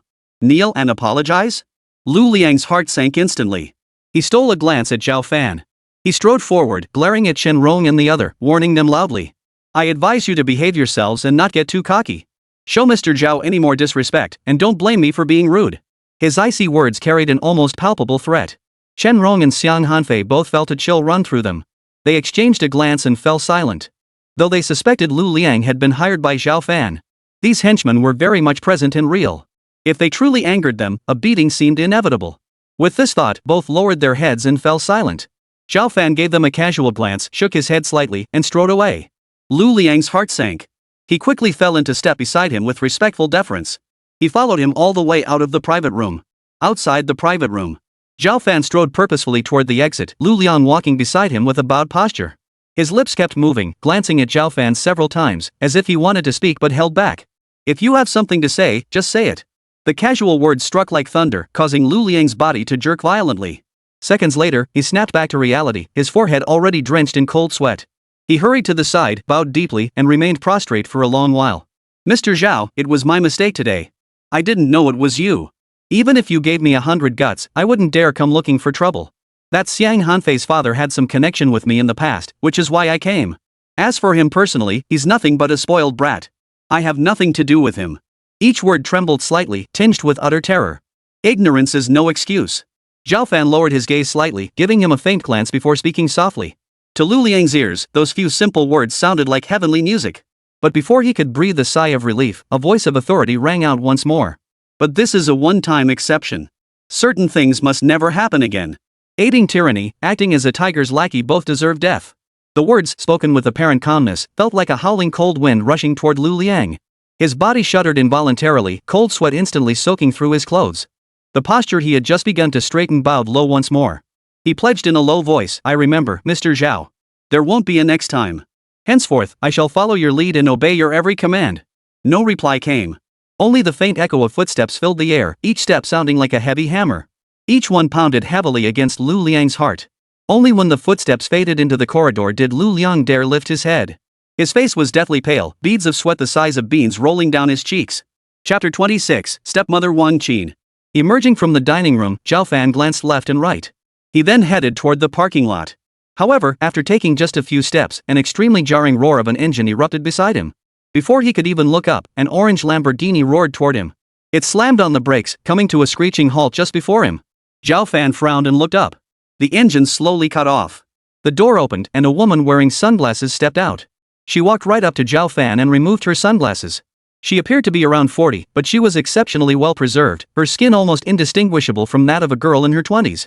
Only the corners of her eyes still bore traces of life's weariness. She was dressed provocatively in a low-cut top and short skirt, adorned with an abundance of jewelry. Her eyes held a mix of arrogance and shadow. Seeing this, Zhao Fan's brow instantly furrowed, a chill shooting from his eyes. Without a word, he ignored her and walked past. He continued walking forward along his planned route. The beautiful woman, alarmed, hurried a few steps to stand before him. She reached out to block his path, her face twisted in a cold, mocking smile. Zhao Fan, you have quite the memory lapse, you don't even recognize me anymore. Zhao Fan's footsteps faltered slightly. He lifted his gaze indifferently, his eyes flashing with lightning. Like the thunder rumbling within the clouds before a storm. Even if you were reduced to ashes, I'd still recognize you. This woman, he recognized her instantly. She was none other than his stepmother, Wang Qin. She appeared kind and gentle, but her heart was utterly venomous. It was she who had orchestrated the misunderstanding that led to Zhao Fan's estrangement from his father all those years ago. You say that? How could there be grudges that last overnight among family? Wang Qin giggled, patting her ample bosom. Then, adopting a solemn expression, she spoke with heartfelt earnestness. Zhao Fan, you're no longer a child. You can't keep acting so stubbornly. Even if there were misunderstandings between you and your father back then, it's time to let them go. All these years have passed, isn't it time to welcome him back? Zhao Fan let out a cold laugh, his icy eyes fixed directly on hers. He spoke slowly, emphasizing each word, you and I? We're no family. Look at you, child. How can you speak like that? I am, after all, your stepmother. All these years, even if I haven't done anything remarkable, I've certainly put in the effort. Is this how you speak to me? A flash of anger flickered in Wang Qin's eyes before she quickly suppressed it. But not a single flicker of her emotion escaped Zhao Fan's notice. He gave a cold laugh and retorted, stepmother? Hard work? Are those really words you should be using? What gives you the right? Do you even deserve it? His words left Wang Qin utterly humiliated. Zhao Fan, you. Wang Qin's breath caught, nearly erupting in fury.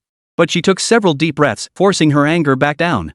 Adopting a patient tone, she urged, child, don't be so stubborn. You're so grown up now. Your father can't bear to be apart from you, and I miss you too. You should come back to the Zhao family. After all, we... Stop. Don't say another word. Zhao Fan cut her off coldly. A cold smile curled his lips as he retorted, I know exactly what you mean. Don't play the saint in front of me. With no heir left in the Zhao family, if I don't return to inherit the estate, power will inevitably slip away. Then all your years of careful planning will be ruined. Zhao Fan understood all too well that the stepmother before him. She was scheming to lure him back. Then, through underhanded schemes, she would push him aside, allowing the Zhao family's authority to rightfully fall into her own hands. Thus, his words offered her no quarter whatsoever. He tore her hypocrisy to shreds without hesitation. Hearing his words, rage surged within Wang Qin. Her face darkened several shades, and her voice turned icy. Zhao Fan, I'm speaking to you out of goodwill. You'd better not be ungrateful. Do you think I'm begging you? Don't you think you're too full of yourself? Get lost. The icy voice erupted abruptly. Zhao Fan's expression instantly turned cold, his eyes frosted over. Wang Qin froze in surprise. Zhao Fan's expression actually made her feel a bit uneasy. What was going on? He was just a kid, wasn't he? How could he possess such an imposing aura? She glanced at Zhao Fan several times, her eyes filled with surprise and suspicion, before forcing herself to calm down. As if struck by an idea, she fished a paper card from her bag and handed it to Zhao Fan. She began to explain, I don't care what you think. But since you're back now, you ought to go back. Tomorrow is your father's 60th birthday. If you have any filial piety left, you ought to make an appearance and attend. Zhao Fan froze, staring fixedly at the invitation before him. His expression shifted constantly, his emotions incredibly complex. Scenes from the past flashed through his mind one after another, causing a dull ache in his heart. It took over 10 seconds before clarity returned to Zhao Fan's eyes. He reached out to take the invitation and said coldly, True. I do need to go back. There are matters that require my personal attention. With that, he brushed past Wang Qin and strode away. Wang Qin stood rooted to the spot, taking a long moment to regain her composure. Turning to face Zhao Fan's retreating figure, a flash of undisguised venom flared in her eyes. Oomph. Let you gloat for a while. Just wait until the entire Zhao family is in my hands. Both you and your son get out of this house. Just wait until you're begging me. Her icy, terrifying expression was worlds apart from her previous image as a loving mother. Only after Zhao Fan had walked far away did she let out a cold snort. She climbed into her Lamborghini, slammed the accelerator, and roared away. Zhao Fan paid no heed to her thoughts whatsoever.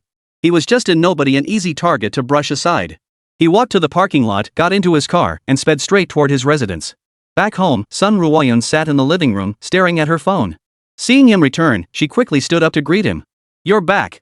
Come sit down. Let me get you a glass of water. It's fine. Go ahead with what you're doing. No need to worry about me. Zhao Fan smiled faintly, then remembered something and asked softly, Have you eaten yet? Not yet. Are you hungry? I can make something now. Sun Ruoyun paused for a moment before responding promptly. She looked every inch the devoted wife and mother. Never mind, it's too late. Don't bother cooking, you'll wake Tongtong. Zhao Fan reached out to pull her close, affectionately ruffling her hair. He suggested, Let's go out to eat. It's not too late anyway. Hearing this, Sun Ruoyun hesitated for a moment before finally nodding. Seeing this, Zhao Fan picked up the coat he'd just taken off, put it back on, and took Sun Ruoyun's hand. They stepped out of the room once more and drove toward a nearby restaurant. Chapter 27, Dog Barking. Linjing, Zhao Family Villa. A bright orange Lamborghini roared to a halt at the entrance. Wang Qin pushed open the door and stepped out, striding into the villa and casually tossing her bag onto the living room sofa. She headed toward a room upstairs. Inside, the room was dimly lit. The curtains were tightly drawn, with only a small bedside lamp illuminated. A pungent odor made Wang Qin wrinkle her nose in disgust. She waved her hand lightly in front of her nose, her expression filled with disgust. She flipped the switch by the door, illuminating the room. The room instantly brightened, revealing a dirty and cluttered environment. It was hard to believe this was a room inside such a luxurious villa. On the bed, a man lay motionless. The glaring light made him squint. His hair was disheveled, his sunken eyes hollow, and he looked extremely gaunt. His lips were cracked and peeling, as if he hadn't had a drink in ages. This was Zhao Fan's father, Zhao Guozhang. Yet now, his temples were streaked with gray, and his face was etched with the deep lines of age. There was no trace left of the legendary figure who once dominated the business world. He resembled more a frail, dying old man. Wang Qin shot a look of utter disgust at Zhao Guozhang, who lay half collapsed on the bed. She snorted coldly and sneered, Humph, Zhao Guozhang, you've certainly raised a fine son. Even for your birthday gift, I had to beg him relentlessly before he finally agreed to come. Otherwise, he probably wouldn't even care whether you lived or died. Her talent for twisting the truth was evident. Son? Zhao Fan. Hearing this, Zhao Guozhang's cloudy eyes suddenly brightened, and his body twitched involuntarily. His emotions surged with overwhelming excitement, but the light in his eyes quickly faded. In his current state, he depended on others for every basic need. The mighty Zhao family was crumbling under his own hands. Even if his son returned, what could he possibly offer him? At this thought, a long, drawn-out sigh escaped his lips. He raised his right hand slightly, pointing at the empty water cup by the bedside. In a pleading tone, he said, Wang Qin, please get me some water to drink. I haven't had a sip of water in nearly 2 days. The moment those words left his mouth, Wang Qin's anger flared. Fuming, she stormed to the bedside, snatched the cup, and slammed it onto the floor. Crash! The sharp sound echoed as the cup shattered instantly. Glass shards flew everywhere. Drink, drink, drink. All you do is eat and drink. Am I your nanny or something? Now you finally notice me. When you made your will, why didn't you think of me? Her chest heaved violently, her eyes blazing with fury, her words dripping with endless resentment and grievance. Hearing this, Zhao Guozhang's eyes darkened. He closed his eyes briefly in resignation, calming himself before opening them again. He conceded reluctantly, I understand your point. You just want me to change the will, right? Can't I just change it? I'll do as you say. But right now, could you get me some water to drink? His voice was hoarse and sounded weak. Now you want to change the will? Wang Qin showed no trace of joy. Instead, her expression turned icy cold. She shot him a cold glare and shouted angrily, what were you thinking back then? It's too late now. I've already checked with the lawyer. He said in your current state, you're practically half mad and lack the capacity to amend the will. Even if you changed it now, it wouldn't hold any legal weight. She kicked a shard on the floor with all her might and coldly ordered, want some water? Dream on. As long as you don't die of thirst, you'll just have to endure it. As the words fell, footsteps echoed, and the bedroom door swung open. A tall man in a suit walked in. His hair was slicked back with a glossy sheen. He was passably handsome, but his eyes and brows carried a distinct air of arrogance and venom. This man was none other than Wang Qin's lover, Sun Kaijia. At the sight of him, the anger vanished from Wang Qin's face. She smiled sweetly, walked over, and wrapped her arm around Sun Kaijia's. She rubbed her half-bare chest against his arm repeatedly. So? Did you see that good-for-nothing son today? Sun Kaijia spoke in a deep voice, his tone dripping with contempt. I did. But just like his old codger of a father, he's stubborn as a mule. I tried talking some sense into him, but he wouldn't budge. In the end, he agreed to attend this old fart's birthday celebration. The two men were intimate, paying no attention to Zhao Guozhang lying on the bed. A flash of rage flickered in the latter's eyes. Closing his eyes, he turned his head slightly, refusing to look any longer. He now possessed no means whatsoever to stand against them. Any words spoken now would only bring him further humiliation. Humph, stubborn as a mule. Sun Kaijia lifted his head, his face twisted with contempt. So what? He's just a little brat. If he won't listen, just kill him outright. As he spoke, he reached out and gave Wang Qin's pert buttocks a firm squeeze. She giggled coquettishly and shot him a suggestive glance. Then she took his hand and led him into the next room. At the same time, outside a lavishly decorated restaurant, Zhao Fan parked the car and led Sun Ruoyan inside. Guided by a server, they took a window seat. Just as they finished ordering and were about to speak, an untimely voice suddenly rang out from nearby. Well, if it isn't Mr. Zhao himself. So now you've got money to spend at places like this? Are you planning to foot the bill for everyone here tonight, Mr. Zhao? The remark was followed by a burst of mocking laughter. Zhao Fan frowned and turned his head toward the sound. Not far away, a man dressed to the nines was striding toward them. His hair was slicked back like a gambling god, and he was decked out in designer labels. His neck and wrists were encircled with glittering gold jewelry, as if desperate for everyone to know his wealth. And astonishingly, he wore a watch on each wrist. Are you Chai Rong? Zhao Fan narrowed his eyes, studying the man for a long moment before recognizing him. This was the very same man who had once served as his father's steward, back when he'd followed Zhao Fan around like a dog.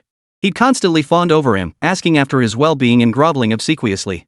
Now, however, he looked like a newly rich peasant, practically looking down his nose at everyone. Heh, what a surprise. Never imagined the renowned young master Zhao would still recognize me. As he spoke, Chai Rong had already stepped before him. His narrow eyes brimmed with contempt and disdain. His expression radiated triumph and vindication. Now that he had ingratiated himself with Wang Qin, therefore, he looked down on the Zhao family father and son. How could I not recognize you? Even a piece of toilet paper has its uses. Zhao Fan shot back coldly, his expression equally unfriendly. You called me toilet paper. Chai Rong instantly flew into a rage, but he didn't explode immediately. Instead, his eyes darted around, and he let out a sinister chuckle before pulling over the chair next to Zhao Fan. He lifted his right foot and placed it on the seat. Chapter 28, Calling for Reinforcements? Listen, Zhao Fan, the tables have turned. You're no longer the Zhao young master of old, and I'm no longer that steward. Chai Rong shook his head dramatically, adopting an air of profound insight as he pontificated on life's vicissitudes. So don't try to play games with me. Even though you've offended me, I'm a forgiving sort of person. I'm a big-hearted man. Here's the deal, get down on your knees and polish my shoes clean, and I'll forgive you.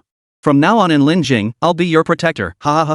He threw his head back in a wild laugh, utterly smug within, completely unaware that Zhao Fan's expression had turned icy.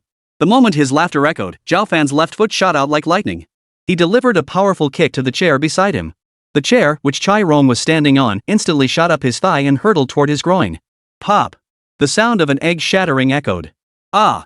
A piercing scream erupted as Chai Rong's eyes widened in shock. His body stiffened completely as he clutched his groin with both hands, trembling uncontrollably. His face flushed, turning from crimson to purple. It swelled to the color of liver, beads of sweat the size of beans rolling down his face. You want to die. Security!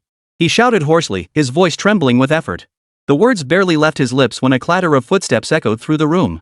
A group of security guards rushed in at the sound. Seeing Chai Rong sprawled on the ground, clutching his groin, they were startled. Mr. Chai, what happened? The security chief couldn't help but ask. What the hell are you asking for? Beat him up. Gritting his teeth, Chai Rong freed one hand to point at Zhao Fan and barked the order.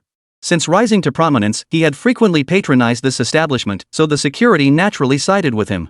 The security guards exchanged glances before closing in on Zhao Fan. Thinking of getting physical? I advise you to think twice. Zhao Fan didn't even lift his head, not once glancing at the security guards. His calm words carried an overwhelming authority that swept over them. Several guards stiffened at his words, their clenched fists slowly unclenching. Somehow, they sensed a dangerous aura emanating from Zhao Fan. Good choice. You made the right decision. Zhao Fan lifted his head, flashed a faint smile at the guards, then took Sun Ruoyan's hand and turned to leave. Damn it, you useless bunch. All that tip money I'd been throwing at you for nothing. Chai Rong had already risen to his feet, hurling curses at the guards. He then fixed a dark, threatening glare on Zhao Fan's retreating figure. Kid, don't get cocky. I'm not the only one who wants you dead. Just wait until tomorrow. I'll see how you die. Zhao Fan acted as if he hadn't heard a word, not pausing for a moment as he strode out of the restaurant. Their mood ruined, the two found a random place to grab a bite. Then they returned home, washed up, and fell into a deep sleep. The night slipped away silently. Early the next morning, Zhao Fan rose before dawn. After preparing breakfast, he roused the sleepy-eyed Tongtong. Today was the day to send her to kindergarten. When they first arrived in Linjing, his subordinates had already arranged everything. However, Tongtong's injuries hadn't fully healed at the time, so it had been delayed. Upon learning she would soon make new friends, Tongtong showed no resistance whatsoever. Instead, she was eager to start school, finishing her breakfast obediently. She got into the car and, guided by Zhao Fan, headed to kindergarten. Soon, the two arrived at their destination. Zhao Fan parked the car, lifted Tongtong out, and walked toward the entrance. Daddy, I want to walk by myself. My old teacher wouldn't let parents carry us. Tongtong pointed at the children nearby, her voice sweet and childlike. Hearing this, Zhao Fan chuckled softly. It seemed the teacher's education was indeed effective. He bent down to set her on the ground and cautioned, then you have to go slowly, okay? No crying if you fall down. Don't worry, I won't. Tongtong shook her little head and ran toward the school gate. She kept turning back to stick out her tongue at Zhao Fan, completely oblivious to the person beside her. The next second, as she turned back, a little boy suddenly ran right in front of her. Neither had time to dodge, and they collided heavily. Zhao Fan's expression darkened slightly as he hurried over. Instead of checking on Tongtong, he first helped the little boy to his feet. Just as he was about to offer some comfort, a loud smack echoed behind him. Immediately followed by a woman's furious shouts. Where did this little brat come from? Did his parents die? Can't you watch your child walking? My son is precious. Can you afford to pay for the damage if he gets hurt? Zhao Fan frowned and quickly turned to investigate. Tongtong had been knocked to the ground and was now wiping away tears. Sitting on the ground, she wailed loudly. Zhao Fan's expression darkened instantly. He hurried over to Tongtong's side. He helped her up and soothed her. Don't cry, Tongtong. Daddy's here. He wiped her tears with his hand a few times before turning to face the wealthy woman who had struck her. A cold glint flashed in his eyes as an imposing aura radiated from him. What are you looking at? Your child has no sense of propriety. I'll teach her a lesson for you. The woman recoiled in fright, taking 2 steps back, but quickly stiffened her neck, regaining her haughty demeanor. What kind of parent are you? Can't you see? Smack! A sharp slap echoed through the air, cutting the noblewoman's words short. Her head jerked violently to the side, and her entire body was knocked to the ground. Her cheek rapidly swelled and reddened at a visible pace. You, how dare you hit me? She clutched her face, roaring with fury, utterly stunned that the other woman had dared to strike her. I dare to kill you. Do you believe it? The soft words sounded like a demon's low growl. A murderous intent erupted from Zhao Fan's eyes. In the split second he turned away, he had nearly blasted this woman to pieces. The murderous intent in Zhao Fan's eyes sent a chill down the noblewoman's spine, silencing her defiance. Instead, she whipped her head toward the nearby parking lot and shrieked at the top of her lungs. Old dang, hurry over here. Your wife and child are being bullied. As the words fell, the door of a luxury car nearby swung open. A man in a security bureau uniform stepped out, his head slightly balding. He was short and stout, yet his face carried an air of authority. This man was none other than Deng Pu, deputy director of the Linjing Security Bureau. Spotting him, the wealthy woman suddenly found her courage, scrambling to her feet with hands and feet. She strode over to Deng Pu, draped her arms suggestively around his, and pointed at Zhao Fan. "Old Deng, it's him. Not only did he hit our son, he also slapped me across the face. You must see justice is done." Hearing this, Deng Pu's expression darkened noticeably. He strode over to Zhao Fan. He barked coldly, "Kid, have you had enough of living? Anyone who dares to hit me had better get down on your knees and apologize right now." His face bore an air of arrogance, utterly convinced the other wouldn't dare defy him. Chapter 29, Slapped in the Face. "Yes, get down on your knees and apologize." The wealthy woman beside him joined in the loud demands. In her eyes, her husband's uniform from the security bureau alone should have been enough to scare the other party into a state of utter panic. However, Zhao Fan's reaction caught them both off guard. He seemed oblivious to their shouts, instead gazing at his daughter with heartfelt concern. He gently rubbed her face, offering soft words of comfort. Seeing this, Deng Pu's face darkened further as he raised his voice. "Kid, you got no ears? I said apologize. Don't you recognize this uniform? I'm the deputy director of the security bureau. You hit my family member. Do you know what the consequences will be?" Zhao Fan grew impatient, replying without turning his head, "How about I hit you too? You? Fine, you've got guts. Just you wait." Deng Pu's breath caught, then erupted in fury. He pulled his phone from his pocket and dialed one of his men. "Get a few squads over here fast. Starry Sky Kindergarten, someone's causing trouble. Take care of him. Yes, drop everything you're doing. Nothing matters more than this. Hurry up. If you're late, don't blame me for firing you." With that, he hung up. In an instant, every security bureau officer on duty nearby felt a jolt of alarm. Dropping whatever they were doing, they rushed over without delay. Soon, a convoy of security bureau vehicles pulled up one after another at the kindergarten entrance. A group of officers stepped out of the vehicles and strode toward Deng Pu. "Chief Deng, what's going on? Stop asking questions and just arrest him." Deng Pu pointed at Zhao Fan and barked coldly, not even bothering to explain why.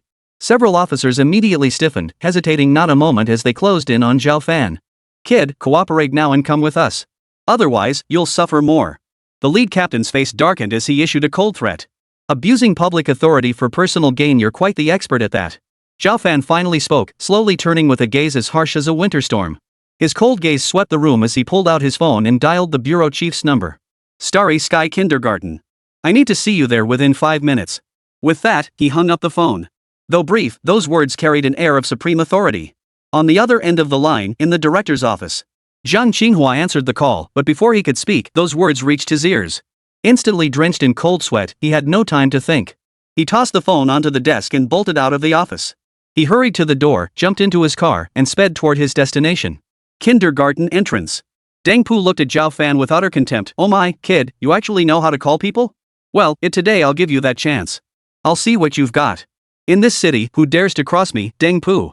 Everyone step aside. Once his people arrive, we'll take care of them all together." As the deputy director of the security bureau, he'd been entrenched in Linjing for years. He feared nothing under heaven, especially clad in this uniform. To many factions, this uniform was like a yellow robe, a symbol of supreme authority. A group of officers, receiving the order, abandoned their actions and stood quietly in place, waiting. Time ticked by, second by second. "Hey, kid, are your people even coming? Or were you just trying to scare us? Listen up, if no one shows up in another minute, you're coming with us. We'll see what happens to you back at the station." Deng Pu glanced at his watch and couldn't help but urge them on. But no sooner had the words left his mouth than the screech of brakes echoed through the air. The car door swung open, and a sweaty Zhang Qinghua strode toward the group. "Chief Zhang!" All the officers stiffened and saluted in unison. Yet Zhang Qinghua seemed oblivious, his gaze already revealing what had transpired. Without waiting for Zhao Fan's orders, he strode straight toward Deng Pu. One kick sent him sprawling to the ground. "You bastard, you want to die? Even if you do, don't drag me down with you." Zhang Qinghua roared in fury, his heart pounding with anxiety. He had known Zhao Fan through Su Yuka and was well aware of his terrifying background. Chief Shang, what are you doing?" Deng Pu looked utterly bewildered, clutching his stomach as he asked in a trembling voice. "What am I doing? Do you think you can just offend Mr. Zhao?" Zhang Qinghua's face was twisted with fury as he gasped for breath. "Ha? Mr. Zhao?" Deng Pu froze for a few seconds, his gaze shifting back and forth between Zhang Qinghua and Zhao Fan. His eyes betrayed profound confusion. Seeing this, Zhang Qinghua stole a glance to the side while discreetly extending a finger. He pointed toward the sky. Deng Pu's expression changed instantly, his entire body stiffening as if struck by lightning. Having navigated the bureaucratic world for years, he knew exactly what this meant. This young man was none other than a figure of immense power. His face drained of color, cold sweat instantly soaking through his clothes. Without a moment's hesitation, he scrambled on all fours to Zhao Fan's feet. His head thumped against the floor as he trembled, begging for mercy. Mr. Zhao.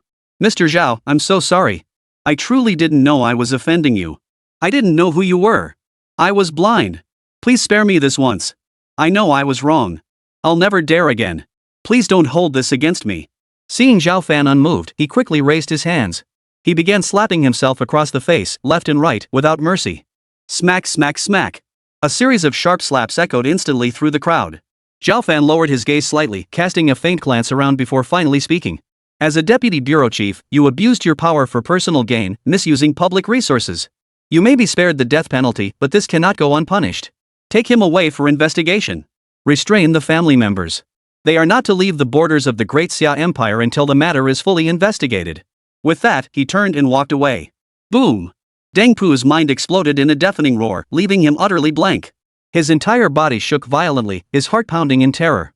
If his misdeeds were uncovered, not only would he lose his official position, he feared he'd spend the rest of his life behind bars. Zhang Qinghua cast a cold glance around and ordered the officers beside him, take him away. The wealthy woman beside him had long since frozen in place. Watching her husband being led away into the security bureau vehicle, her body went limp. She collapsed to the ground, her eyes vacant and lifeless. Zhao Fan's departing figure was haunted by regret and remorse. Zhao Fan paid no heed to the commotion behind him. He had already given his orders. Zhang Qinghua didn't dare defy his orders. He made his way to the car, started it up, and sped toward the Zhao residence. Today was Zhao Guozhong's 60th birthday celebration, and he intended to attend in person. Since you're asking for death, I'll grant your wish. Some matters need settling once and for all. His hands gripped the steering wheel as he muttered to himself, his distant, piercing gaze nearly piercing through the void. Chapter 30, Arrival at the Zhao residence. The Zhao family villa was bustling with activity, its courtyard teeming with guests. Wang Qin greeted arriving guests at the entrance. Sun Kaijie stood nearby, exuding the air of a host. After escorting the guests inside, Wang Qin's gaze suddenly sharpened. As she watched Zhao Fan slowly approach from a distance, a shadow flickered in her eyes. But she concealed it perfectly, her expression shifting instantly to one as warm as spring sunshine. She forced a smile and stepped toward Zhao Fan, her voice dripping with insincerity. Oh my, Zhao Fan, you're finally back. That's the spirit. A child should know better. This family isn't complete without you. Her warm demeanor was a stark contrast to yesterday's coldness. Sun Kaijie, standing nearby, frowned and shot Zhao Fan a disdainful glance. He sneered, what a joke. Coming back now, just a freeload, huh? After all these years out in the world, you're still a good for nothing. Aren't you afraid you'll drive your father to his grave? Zhao Fan shot them a cold glance, completely ignoring the pair as he strode toward the villa. Damn it, you piece of... You'll pay for this later. Sun Kaijie glared at his retreating back, his teeth clenched as he spat out the words. Inside the banquet hall, Zhao Fan came to a stop and surveyed the scene. Dozens of tables were set up, and the venue was filled with guests. Many were prominent officials and dignitaries from the capital, alongside numerous jewel-adorned ladies of high society. They were gathered in small groups, chatting and laughing. Holding slender champagne flutes, they conversed with ease. It resembled a high society ballroom dance scene. Zhao Fan lowered his gaze, no longer paying attention, and strode toward the massive main table at the front of the stage. But as he approached, his eyebrows arched in surprise. As the Zhao family's birthday banquet, the main table was now filled with outsiders. Not a single seat remained vacant. As a member of the Zhao family, he found himself without a place. At the banquet hall entrance, ever since Zhao Fan had entered, Wang Qin had been watching the situation inside. Upon seeing this scene, she hurried over, gave a nervous chuckle, and looked at the people at the main table with feigned warmth. She began, everyone, our Zhao Fan has returned home today. This is his father's birthday banquet, he should be seated at the main table. Could everyone please make a little room? Make some room for our Zhao Fan. Her words fell on deaf ears. Not a single person responded. Most pretended not to hear, continuing their conversations with those beside them. Only a handful looked up, but after glancing at Zhao Fan, they all sneered with disdain and ignored him. This. Wang Qin's face flushed with embarrassment, though inwardly she was already laughing her head off. You tried to show off, didn't you? Now you know your place. Back in your own home, you can't even sit at the main table. This time, you've completely lost face. Though she thought this inwardly, her expression betrayed nothing. Instead, she wore a look of genuine distress and said with feigned helplessness, oh dear, there's nothing we can do about it. Why don't you sit over there? You'll just have to make do. She gestured toward the seats near the door, a flicker of satisfaction in her eyes. Seeing this, the people at the main table immediately began murmuring among themselves. How embarrassing returning to one's own home only to be treated like this. Ha ha, who can blame them? Father and son, one more spineless than the other. What can you do? They're stuck with the domineering Wang Qin. They just have to accept their fate. This birthday banquet has thoroughly ruined their reputation. Overhearing the murmurs around her, a noblewoman at the main table couldn't help but glance up. The sight made her face go pale. This is such a coincidence to meet again so soon. How could this happen? A storm of shock surged through the noblewoman's heart, sending shivers down her spine. She never imagined that after just leaving the kindergarten, she would encounter Zhao Fan again. Without daring to dwell on it, she sprang up from her chair. Hurrying over to Zhao Fan, she said respectfully, Mr. Zhao, please come to my place for a visit. Zhao Fan turned his head in surprise.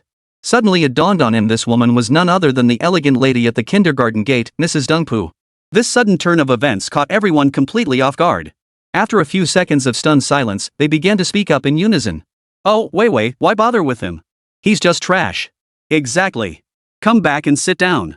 Why bother with such a nobody? Come back over here. Having someone like him sit at our table just lowers our status. Mrs. Deng, ignore him. Let's just continue our conversation. Wang Qin's eyes flickered for a moment as she glanced at Zhao Fan, signaling him. Don't be so stubborn. She's the wife of Chief Dengpu, after all. You should know where to sit. Don't be so clueless. The crowd's words sent waves of dread through Mrs. Dengpu's heart. She wished she could tape their mouths shut. Inside, she prayed incessantly, please stop talking. I haven't lived long enough yet. Seeing Zhao Fan remained unmoved, she grew so anxious tears threatened to spill. She quickly grabbed Zhao Fan's arm, her voice almost pleading. Mr. Zhao, please don't refuse. Just sit with me. Zhao Fan gave her a meaningful look before nodding. He walked over and sat down at her seat. Seeing this, the lady finally exhaled in relief, feeling as if she'd escaped a catastrophe.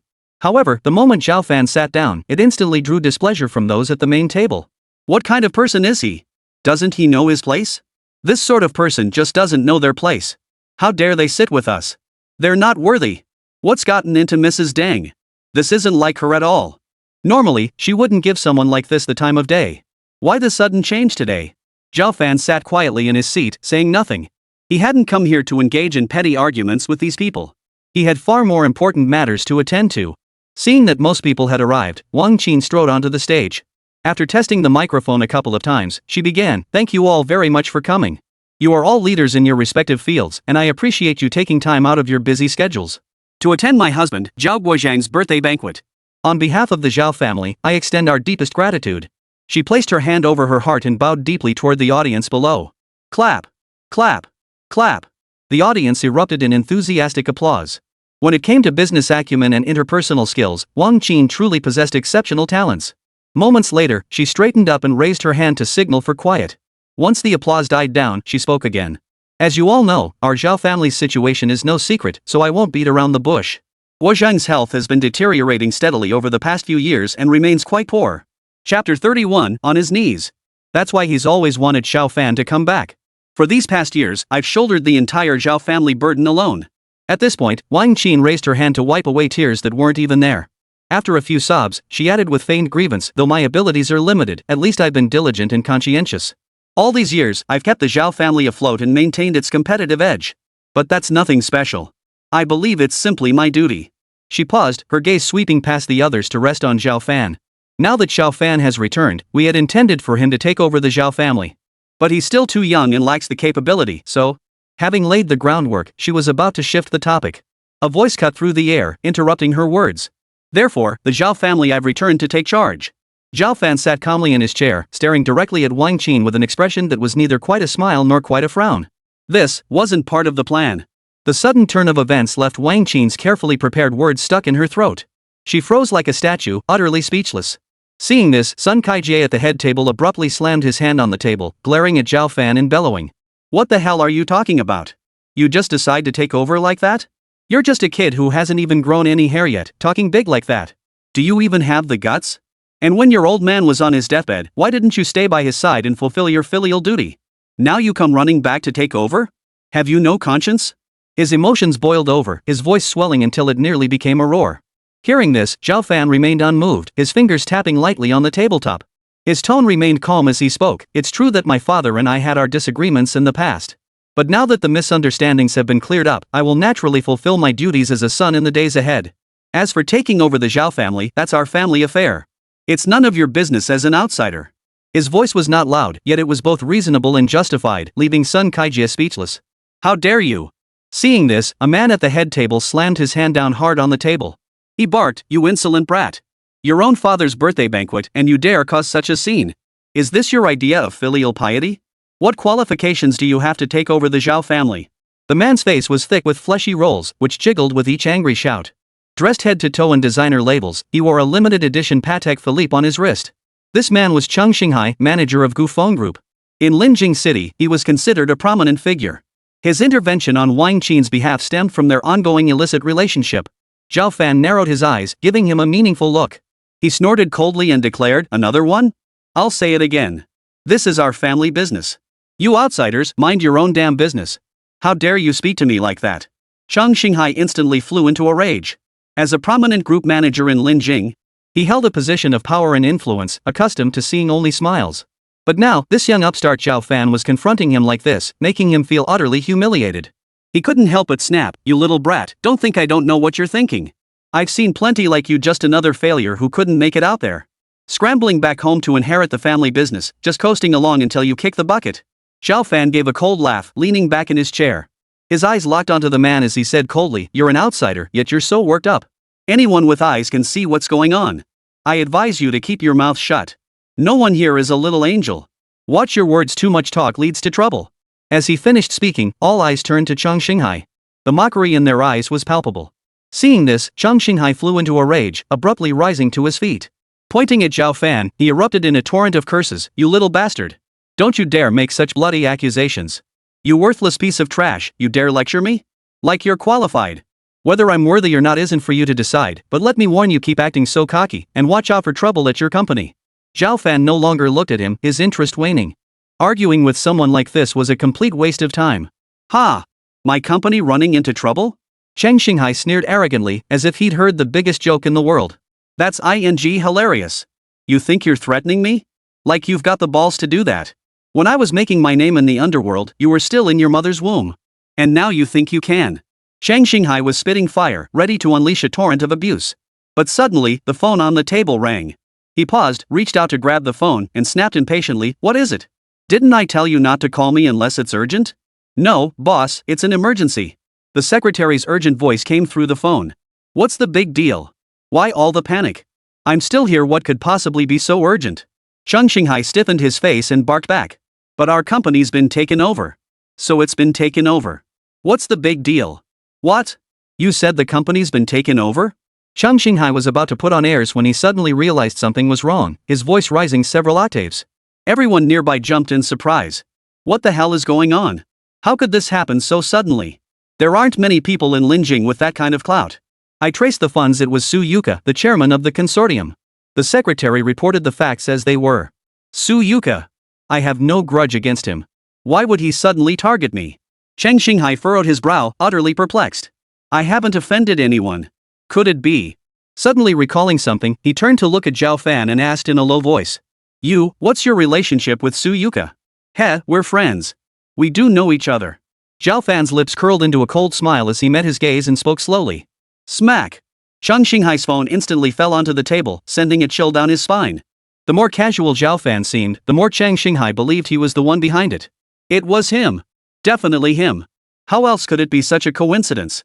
He'd barely finished speaking when trouble struck his company. The thought sent a wave of panic coursing through him. He quickly pulled back his chair and strode over to Zhao Fan.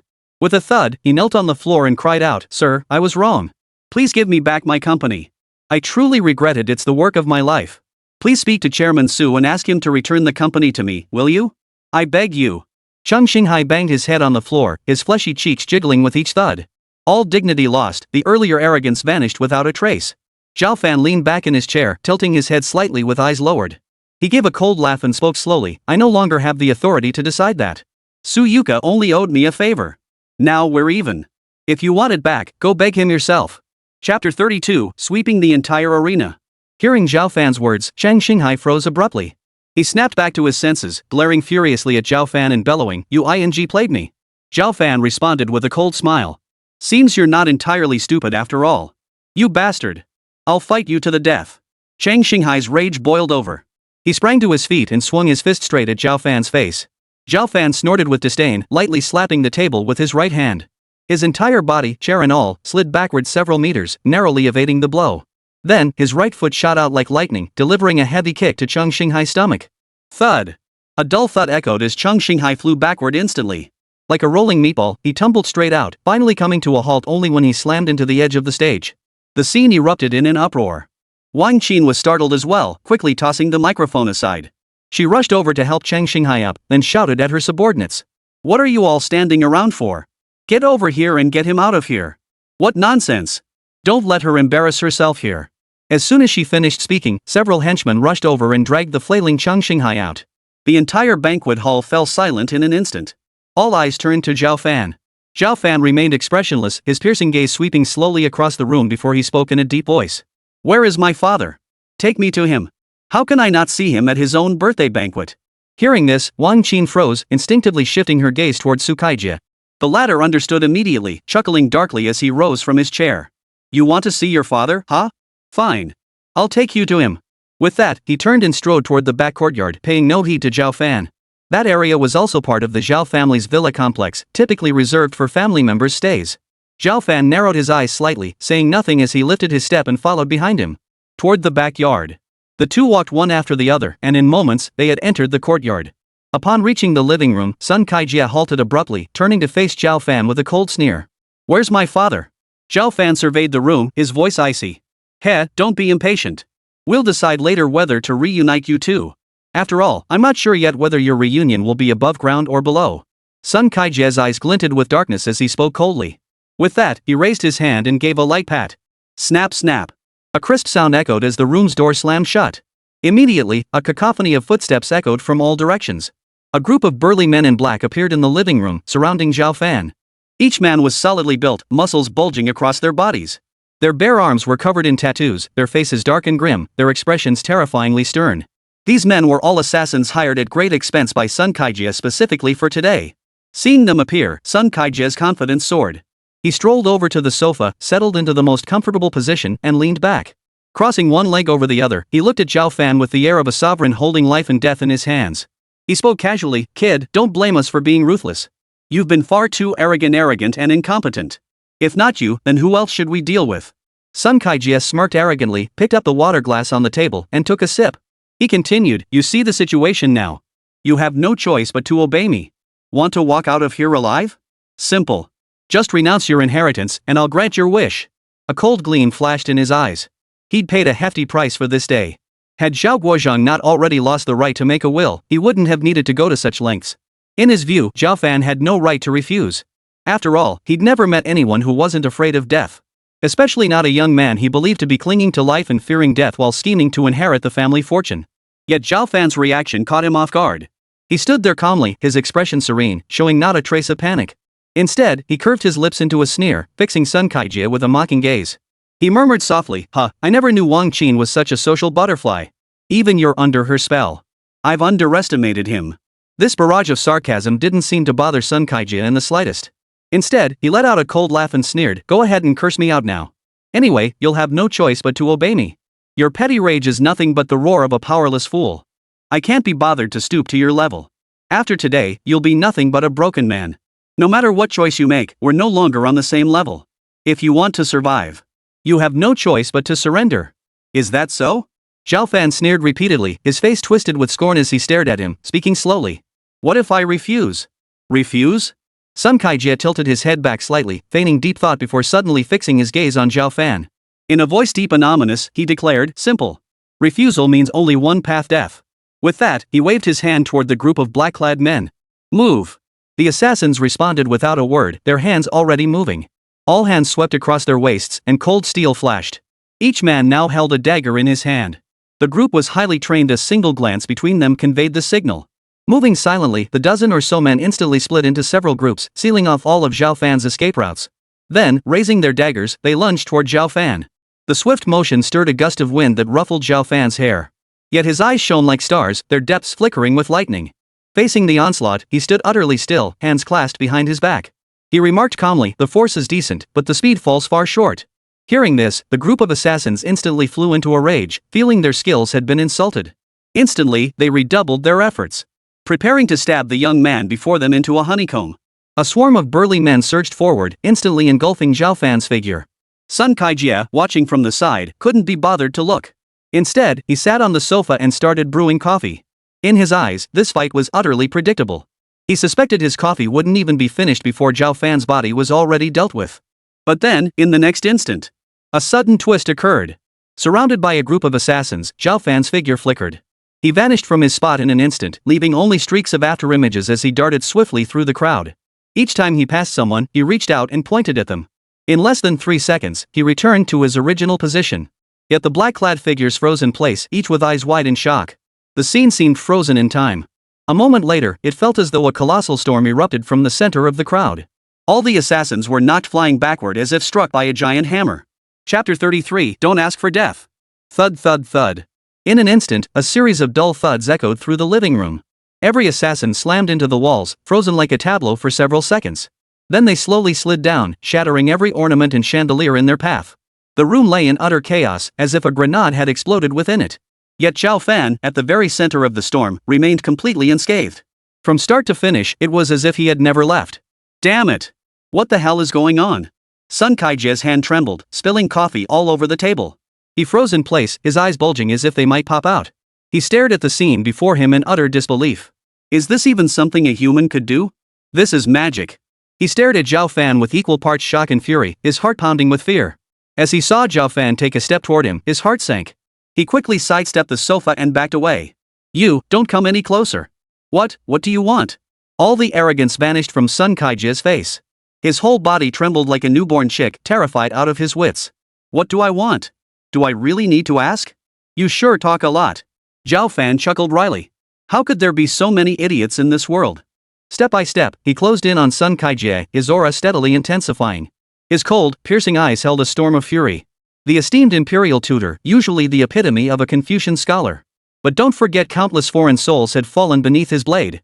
Returning kindness for hatred had never been his creed. The billions of people standing behind him would never permit him to show mercy. If one repays evil with kindness, how then does one repay kindness? A cold gleam flashed in his eyes as he strode forward, instantly closing the distance to Sun Kaijie. Grasping his shoulder, he gave him a light tug, sending him crashing to the ground. Then, lifting his right foot, he brought it down hard with a thunderous crash under Sun Kaijie's horrified gaze. Snap! A bone-chilling sound echoed as Sun Kaijie's tibia shattered instantly. The jagged bone fragments pierced through his flesh, bloodied and gruesome to behold. His entire leg bent at an unnatural angle. Sun Kaijie's body trembled, a wave of numbness washing over his leg. Then, a piercing, excruciating pain surged through his brain. "Ah!"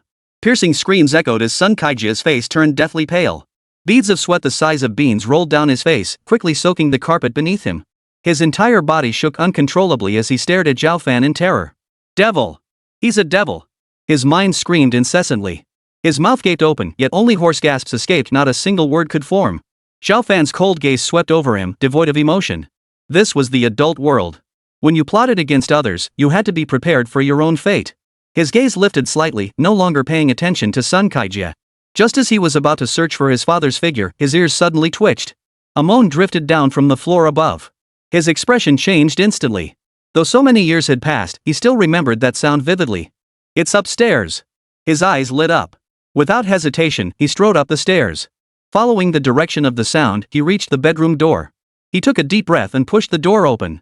A musty odor instantly hit him, causing Zhao Fan to wrinkle his brow. The light was dim, with the curtains tightly drawn even in broad daylight. The bed remained dirty and messy, and the glass shards on the floor were still there. Zhao Guozhang lay on the bed, his hair streaked with gray, his face pale, and his body emaciated to the point of being skin and bones. He too noticed Zhao Fan entering. Their eyes locked, and time seemed to stand still. Zhao Guozhang's cloudy eyes suddenly brightened, but quickly filled with tears. Weakly, he raised his arm toward Zhao Fan. His entire body trembled uncontrollably, his eyes brimming with emotion. At that moment, Zhao Fan's heart was churning with a storm of emotions, trembling violently. Is this really the same business titan who once commanded the field and orchestrated grand strategies? How is he any different from those frail elders in their twilight years? In that moment, all the resentment and grievances in Zhao Fan's heart vanished completely. Only endless worry and heartache remained. He stood rooted to the spot, his expression shifting constantly until finally he let out a long, drawn-out sigh. He walked slowly to the bedside and spoke in a deep voice, "Let's go. I'll take you away." Zhao Guozhang's eyes filled with tears as he reached out and grasped Zhao Fan's wrist. His lips moved, but no words came out. Yet for a moment, he couldn't find the words. "Enough. No more words. Get up. I'll take you away." Zhao Fan bent down, helped him up, and pressed his hand on Zhao Guozhang's wrist for a moment. Only after confirming there was still hope for his body did he breathe a sigh of relief. Noticing his parched lips, he fetched a paper cup from the room and poured him a drink of water. Only then did he support him out of the room and head downstairs. Zhao Guozhang hadn't walked on solid ground in ages, his limbs had atrophied. His entire weight rested on Zhao Fan as he quietly studied his son's resolute profile. Finally gathering his courage, he spoke, "I can't leave." Hearing this, Zhao Fan halted in his steps, looking at him with puzzlement. "I can't leave. I can't abandon the great family I built with my own hands. I must reclaim it." His voice was hoarse, his expression intensely agitated. Zhao Fan regarded him for a moment, his expression complex, before finally nodding. "Very well. I will return your holdings to you. No one shall take them away. But right now, what you need is to recuperate." With that, he turned and strode downstairs without another word. Downstairs, the area was already packed with people. Many of the earlier guests had arrived, including Wang Qin, who was now crouched beside Sun Kaijia. They had waited in the front hall for ages without seeing either of them. They had come to investigate and were immediately shocked by what they saw. Hearing footsteps on the stairs, everyone looked up. Upon recognizing Zhao Fan and his son, Wang Qin flew into a rage, unleashing a torrent of curses. "What have you done? Are you determined to bring down the Zhao family? You didn't come back, and now that you have, you've caused such a huge disaster. Do you even respect us at all?" Hearing this, the others chimed in with their own complaints. What kind of people are these? They come back and immediately cause such chaos, undoing all the painstaking efforts Wang Qin has put in over the years. Exactly. Building a family legacy isn't easy, yet these two are nothing but ingrates. People like this are nothing but disaster. The Zhao family will be ruined by them sooner or later. Seeing everyone rallying behind him, Sun Kaijia found his nerve. His eyes blazing with fury, he glared at Zhao Fan and shouted, "Are you out of your mind? I brought you here to see your father out of kindness, and you attack him so viciously. You're arrogant beyond belief. I'll kill you." Zhao Fan paid no heed to the angry shouts, his gaze sweeping coldly around the room. His gaze settled on Sun Kaijia as he spoke calmly, "If you get to the hospital within half an hour, you might still have a chance to walk again in this lifetime." Chapter 34, You have 1 week. Hearing Zhao Fan's words, Sun Kaijia's body jerked violently as he clutched Wang Qin's hand tightly. Zhao Fan, however, paid him no further attention. Supporting Zhao Guozhang, he slowly descended the stairs. They made their way through the crowd, heading toward the exit. Just as he reached the doorway, he abruptly halted, his cold voice echoing out. "I'm giving you 1 week. Host a banquet to apologize and return every single penny of the assets you swallowed. Return the Zhao family to my father intact, stripped of everything, and leave this place. Otherwise, you'll face the consequences." With that, he stamped his foot on the ground. The dagger dropped by the assassin sprang up instantly. Zhao Fan's expression remained unchanged as he kicked out with his right heel. A piercing whistle filled the air as the dagger shot toward Sun Kaijia and his companion. Thud! A dull thud echoed as the dagger embedded itself into the floorboards, its handle trembling violently. Wang Qin and Sun Kaijia broke out in a cold sweat. Had they been a split second slower in dodging? This blade would likely have struck them instead. They froze in place for a moment. When they looked up again, Zhao Fan and his companion had vanished from sight. At the villa entrance, Zhao Guozhang raised his hand to shield his eyes from the sunlight, squinting against the glare. Zhao Fan tilted his head slightly and glanced at him. Taking a deep breath, he said, "Leave this matter to me for now. Go to the mountain retreat to recuperate for a while. I'll send someone to treat your paralysis." He waved over one of the Zhao family drivers. He instructed, "Take the master to the Ziwu villa on the mountain." The driver dared not hesitate, responding in a solemn voice as he reached out to help Zhao Guozhang into the car. The vehicle started up and slowly drove away. Zhao Fan stood rooted to the spot until the car vanished from sight. Only then did he walk to his own car and speed off toward his residence. In less than 20 minutes, he arrived back at his residence. In the living room, Jiang Ying and Sun Ruoyan were brewing tea and chatting by the tea table. Seeing him enter, Jiang Ying's expression darkened instantly. She rolled her eyes in disgust. She snapped coldly, "Good for nothing. Day after day, you still don't know when to come home. What are you out there showing off for every day? You don't earn a single penny. Seeing you just makes me angry. Oh, Mom, cut it out already. You never stop nagging." Sun Ruoyan, standing nearby, couldn't bear to watch any longer and spoke up. Hearing this, Jiang Ying snorted coldly and ignored Zhao Fan. He gave a helpless smile and shot Sun Ruoyan a reassuring glance. He then walked over and sat down beside her. Seeing this, Jiang Ying's expression darkened further. She snorted coldly and went back to sipping her tea. The living room fell into an oppressive silence. Moments later, Jiang Ying suddenly remembered something. She turned to Zhao Fan and said, "Oh, right. My sister Jiang Meng and her family are coming tomorrow. We won't have time. You're the only one with free time here. Make sure you pick them up from the airport." Her tone was cold, almost as if she were giving orders to a servant. Then, as if still uneasy, she added, "Don't embarrass us. Make sure you get a decent car. My sister's family isn't exactly well off. But they're not just any ordinary family. Don't show up in some beat-up old car and embarrass me." Zhao Fan gave a helpless smile and nodded in agreement. Meanwhile, at the Sun family villa, all the relatives were gathered here. They had all received notice from the patriarch to attend this meeting. A young man with a defiant expression stood tall in the center of the crowd, head held high. This man was Shin Ruoyan's cousin, Shin Bao. He spent his days frequenting nightclubs, with no serious pursuits whatsoever. Beyond eating, drinking, and revelry, he had almost no other interests, and the family looked down on him. Today, however, he was surrounded like a moon surrounded by stars, a stark departure from his usual self. Looking up at the elderly patriarch Shin Wanhan seated high on his chair, he declared, "Grandfather, I've recently secured the backing of the Zhou family's influence. With their backing, Zhou Zhendong, the eldest son of the Zhou family, has already agreed to my proposal. They say they can take our Sun family to attend the wedding of a big shot. This means our family's fortunes are about to soar." As the words fell, every pair of eyes in the Sun family lit up. They had heard bits and pieces on the way here, but now that they heard it with their own ears, they couldn't help but feel incredibly excited. After all, aligning with such a powerful figure meant they would become members of a prominent family. After a moment of quiet, the crowd began to praise him. "Well, it's Shin Bao for sure. I've always seen potential in that child since he was little. Of course. He's got that noble air about him. None of our family's kids can hold a candle to him. See? I told you Shin Bao was serious about his work. All that drinking wasn't for nothing. He's building connections. My son should follow Shin Bao's lead. Shin Bao is truly our Shin family's lucky star. Now things are looking up. The Shin family's rise is within reach." Shin Bao stood in the center of the crowd, listening to their flattery, feeling utterly elated. These relatives had once looked down on him with disdain, treating him as if he were the epitome of depravity. At every family gathering, they'd make fun of him. Now, one by one, they were acting like sycophants, showering him with praise. He felt immensely pleased with himself, convinced his abilities were truly exceptional.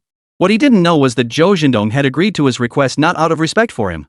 It was because he had set his sights on Sun Ruoyan long ago. This time, agreeing to take them along was merely a ploy to get closer to Sun Ruoyan. Meanwhile, Zhou Zhendong had also obtained Jiang Ying's phone number from Shin Bao. He dialed immediately, intending to offer his regards. Jiang Ying, sitting at the tea table, frowned upon seeing an unfamiliar number and answered the call. "Hello?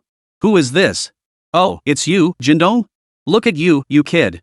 So considerate, not resting late at night and coming specifically to check on me. Where are you now?"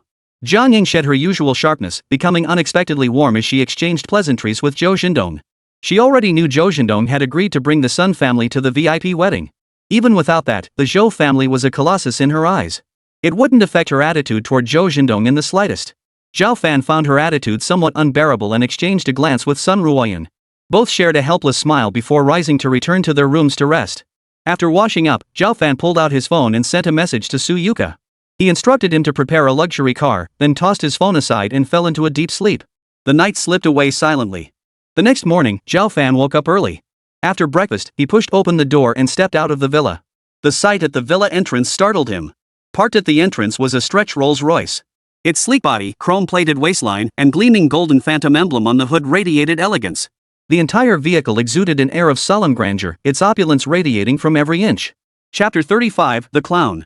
Despite having weathered many storms, Zhao Fan couldn't help but feel a slight stir within him upon seeing this excessively luxurious vehicle. A slight flicker of emotion stirred within him. As he stepped out, the driver dressed in a suit and white gloves hurried over.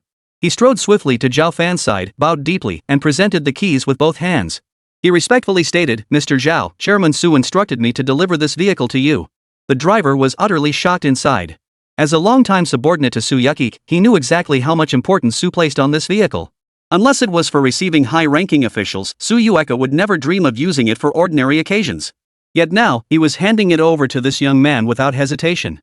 Seeing someone more than a decade younger than himself, he couldn't help but think, man, it really is true that comparing yourself to others can be deadly. Unaware of the driver's inner turmoil, Zhao Fan reached out and accepted the keys.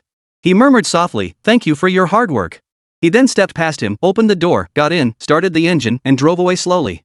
The driver stood slightly hunched over until the car vanished from sight before letting out a sigh of relief and striding away. The luxurious Rolls-Royce glided along the road, every detail exuding opulence. It drew countless glances from passers-by. Zhao Fan couldn't help but feel a bit speechless. Indeed, being too flashy wasn't exactly a good thing. Not wanting to endure the scrutiny of so many eyes, he slammed his foot down on the accelerator, eager to get onto the highway. A thunderous roar erupted as the 12-cylinder engine surged to full throttle. The entire vehicle roared like a steel beast. In half the usual time, Zhao Fan arrived at the airport. After parking, he pulled out his phone to check the flight status. Seeing there were still a few minutes left, he pushed open the door and stepped out, walking a few paces ahead to wait. About 5 minutes later, Zhao Fan's eyes lit up. At the domestic arrivals exit, a family of 3 was dragging suitcases toward the exit. The daughter in the middle, adorned with jewelry and wearing a sun hat. A large piece of amber hung from her chest. It was Zhang Ying's younger sister, Zhang Meng. To her left stood a girl in a white jacket and denim hot pants, exuding youthful energy. On the other side stood a middle-aged man in a suit, exuding an elegant, scholarly demeanor. He was her husband, Zhang Jianguo. Having seen photographs of these individuals beforehand, he hesitated no longer. He immediately waved at them. Seeing this, the 3 of them walked over to him. Soon, they arrived before him. Zhang Ranan gave him a once-over and teased, "So this is my cousin's boyfriend. Not bad, he's quite handsome." However, Zhang Meng beside her frowned and coldly remarked, "What good is being handsome if you show up in this piece of junk car to pick us up? How dare you?" "What? Junk car?" Zhao Fan froze. Were their standards really that high? This globally limited edition Rolls-Royce was considered a piece of junk in their eyes. Seeing his confused expression, Zhang Meng pointed at the car behind him.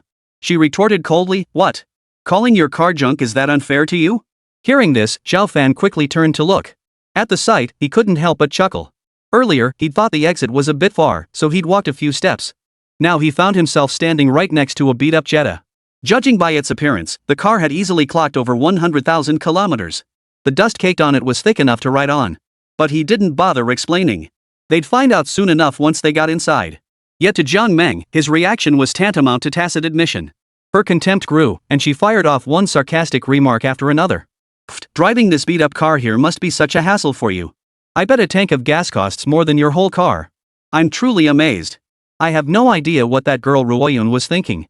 Back then, so many rich brats lined up to chase her, and she ended up picking this loser. I don't even know what to call her. Is she just gullible in her youth, or does she just have terrible taste?" Zhang Ranan couldn't stand by and watch any longer. She quickly interjected. "Oh, Mom, just give it a rest, will you? What's the difference between cars? They're all for riding and they can't exactly fly, can they?" Saying this, he picked up his suitcase and walked toward the Jetta behind Zhao Fan. Just then, a piercing roar filled the air. A Mercedes pulled up beside the group. The door opened and a young man stepped out. He strode up to Zhang Meng and the others, flashing a deliberately gentlemanly smile. "Auntie Jiang Meng, I presume? I'm Zhou Jindong from the Zhou family. I came specifically to pick you up today." During his call with Zhang Ying yesterday, he had already learned of their arrival.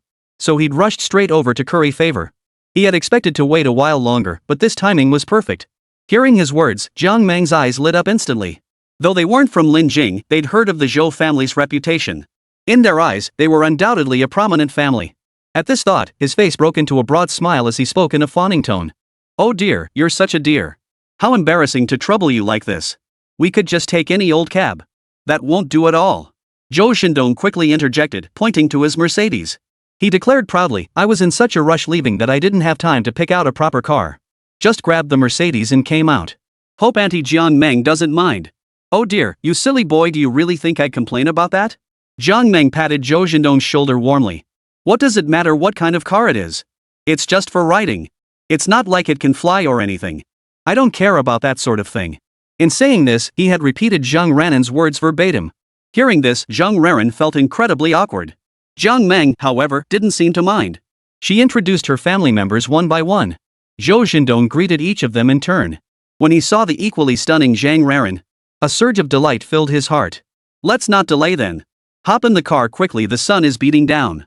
Saying this, he picked up their luggage and headed toward his car. Jiang Meng kept a smile on her face as she tugged the dazed Zhang Ranran along behind them. As they passed by Zhao Fan, she shot him a disdainful glance. Her tone dripped with sarcasm. "You really went out of your way, didn't you? You came all this way just for this. You can go back on your own. At least you'll save on gas." With that, she slid into the driver's seat and slammed the door shut. Zhou Shindong felt a surge of satisfaction, shooting Zhao Fan a haughty glance. He deliberately revved the engine twice before driving off. The dust kicked up, swirled and danced before Zhao Fan. Fine, wasted trip. Zhao Fan shook his head helplessly and walked slowly back to his own car. Chapter 36, A Powerful Slap in the Face. On the highway, Zhou Zhendong drove his Mercedes, weaving wildly from lane to lane. He was desperately showing off the car's performance. Moments later, he glanced at the rearview mirror and spoke up. Aunt Jiang, I assume you haven't eaten yet? Let me take you guys out for a bite first. Oh dear, how could we possibly accept that? Jiang Meng feigned reluctance, though deep down she desperately wanted to spend more time with Zhou Zhendong. After all, a family of this caliber could easily provide them with resources. For them, that would mean never having to worry about food or clothing for the rest of their lives. No problem. It's on the way anyway, won't take any extra time. Zhou Zhendong replied with a smile, accelerating the car once more. Jiang Meng said nothing more, but suddenly remembered something and pulled out her phone. She dialed Jiang Ying's number directly. Sis, you guys arrived? Zhao Fan should have picked you up by now. The call connected quickly, and Jiang Ying's voice came through the phone. Hearing this, Jiang Meng instantly flared up with anger, coldly retorting, Don't even mention it. Seriously, sis, what was Ruoyun thinking? How could she pick such an unreliable guy? He came to pick us up in that beat-up car. I wouldn't dare get in. I'm afraid it'll fall apart halfway there. What? Jiang Ying's voice rose sharply as she joined in the scolding. That useless piece of junk. I told him exactly what to do, how could he mess it up like this? Just wait, I'm calling him right now to give him an earful. With that, she hung up the phone. Inside the Rolls-Royce's cabin, Zhao Fan sneezed twice forcefully. He couldn't help muttering, Who's cursing at me? He shook his head, started the car, and was about to head home. But suddenly, the phone in the passenger's seat rang. Zhao Fan reached over to pick up the phone and answered it. Before he could say a word, Jiang Ying's furious rant erupted from the other end. Zhao Fan, are you even capable? What else can you do? Didn't I tell you over and over to get a decent car to pick up my sister?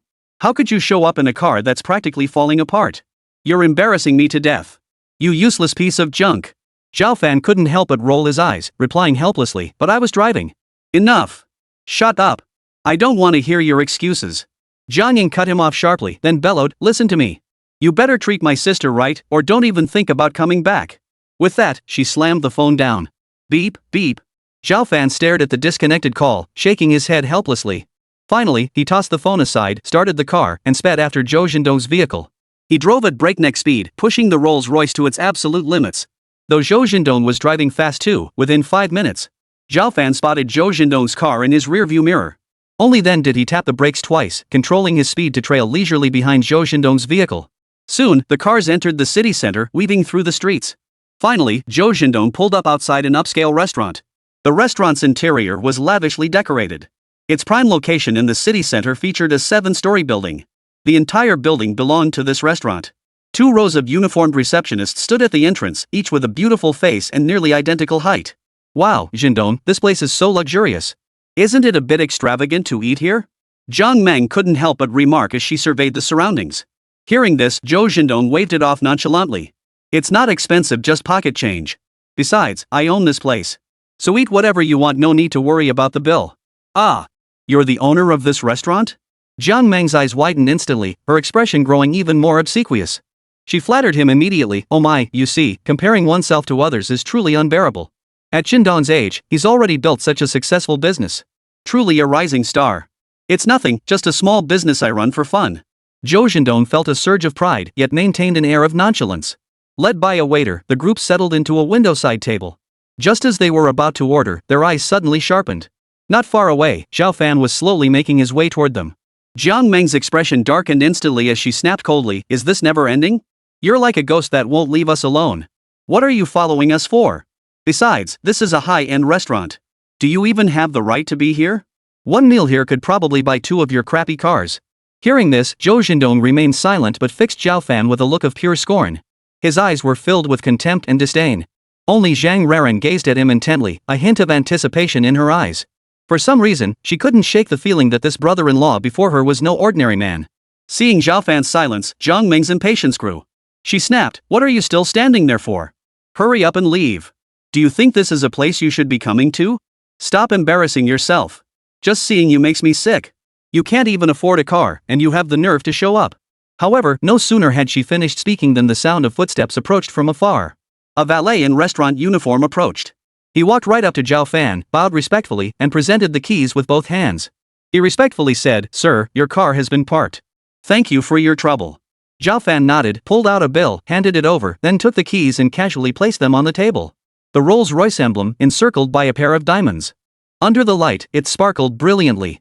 "This is a Rolls-Royce." Jiang Meng froze instantly, her mouth agape, eyes wide with disbelief. Zhou Xindong also froze, his brow furrowed, unsure what to say. The scene fell into an eerie silence. Only Zhang Reran smiled faintly, as if this outcome had always been inevitable. 1 second, 2 seconds, 3 seconds. A full dozen seconds passed before Zhou Xindong snapped back to reality. He snapped, "What are you pretending for? That keychain is obviously bought. We've seen your beat-up car before. Trying to act all high and mighty in front of us."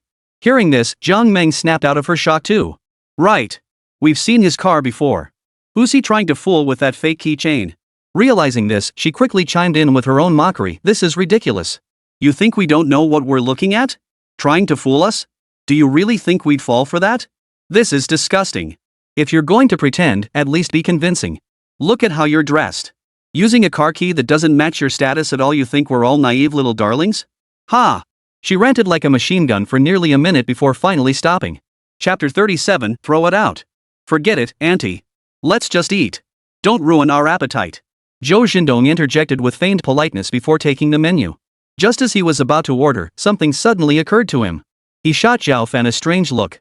He said coldly, "Buddy, we didn't invite you to dinner. If you want to eat, you pay your own way." Hearing this, Zhao Fan snorted disdainfully and retorted, "It's just a meal. No need for you to treat. I'll treat you all. Aunt John's family is visiting, so it's my turn to treat them. It's not your place. Oh, look at you, all high and mighty." Zhou Xindong wore a sneer on his face. His eyes darted around as a plan formed in his mind.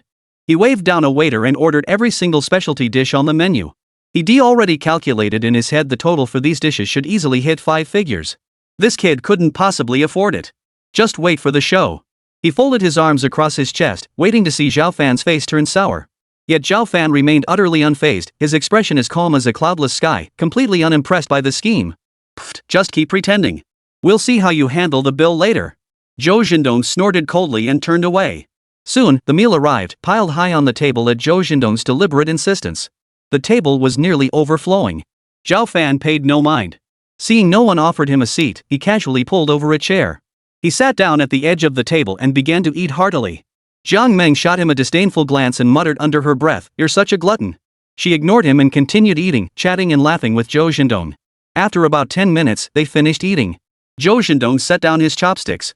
He looked at Zhao Fan with a sneer and said, "Since you said you'd pick up the tab, then we won't be polite, treat us." With that, he folded his arms, his eyes fixed on him with mocking disdain. Jiang Meng wiped her mouth with a napkin and interjected, "Oh, Xindong. Enough, stop teasing him. What if he starts crying in a minute? For a broke guy like him, this meal probably feels like a holiday feast. Just ignore him." "Ha ha ha, I agree."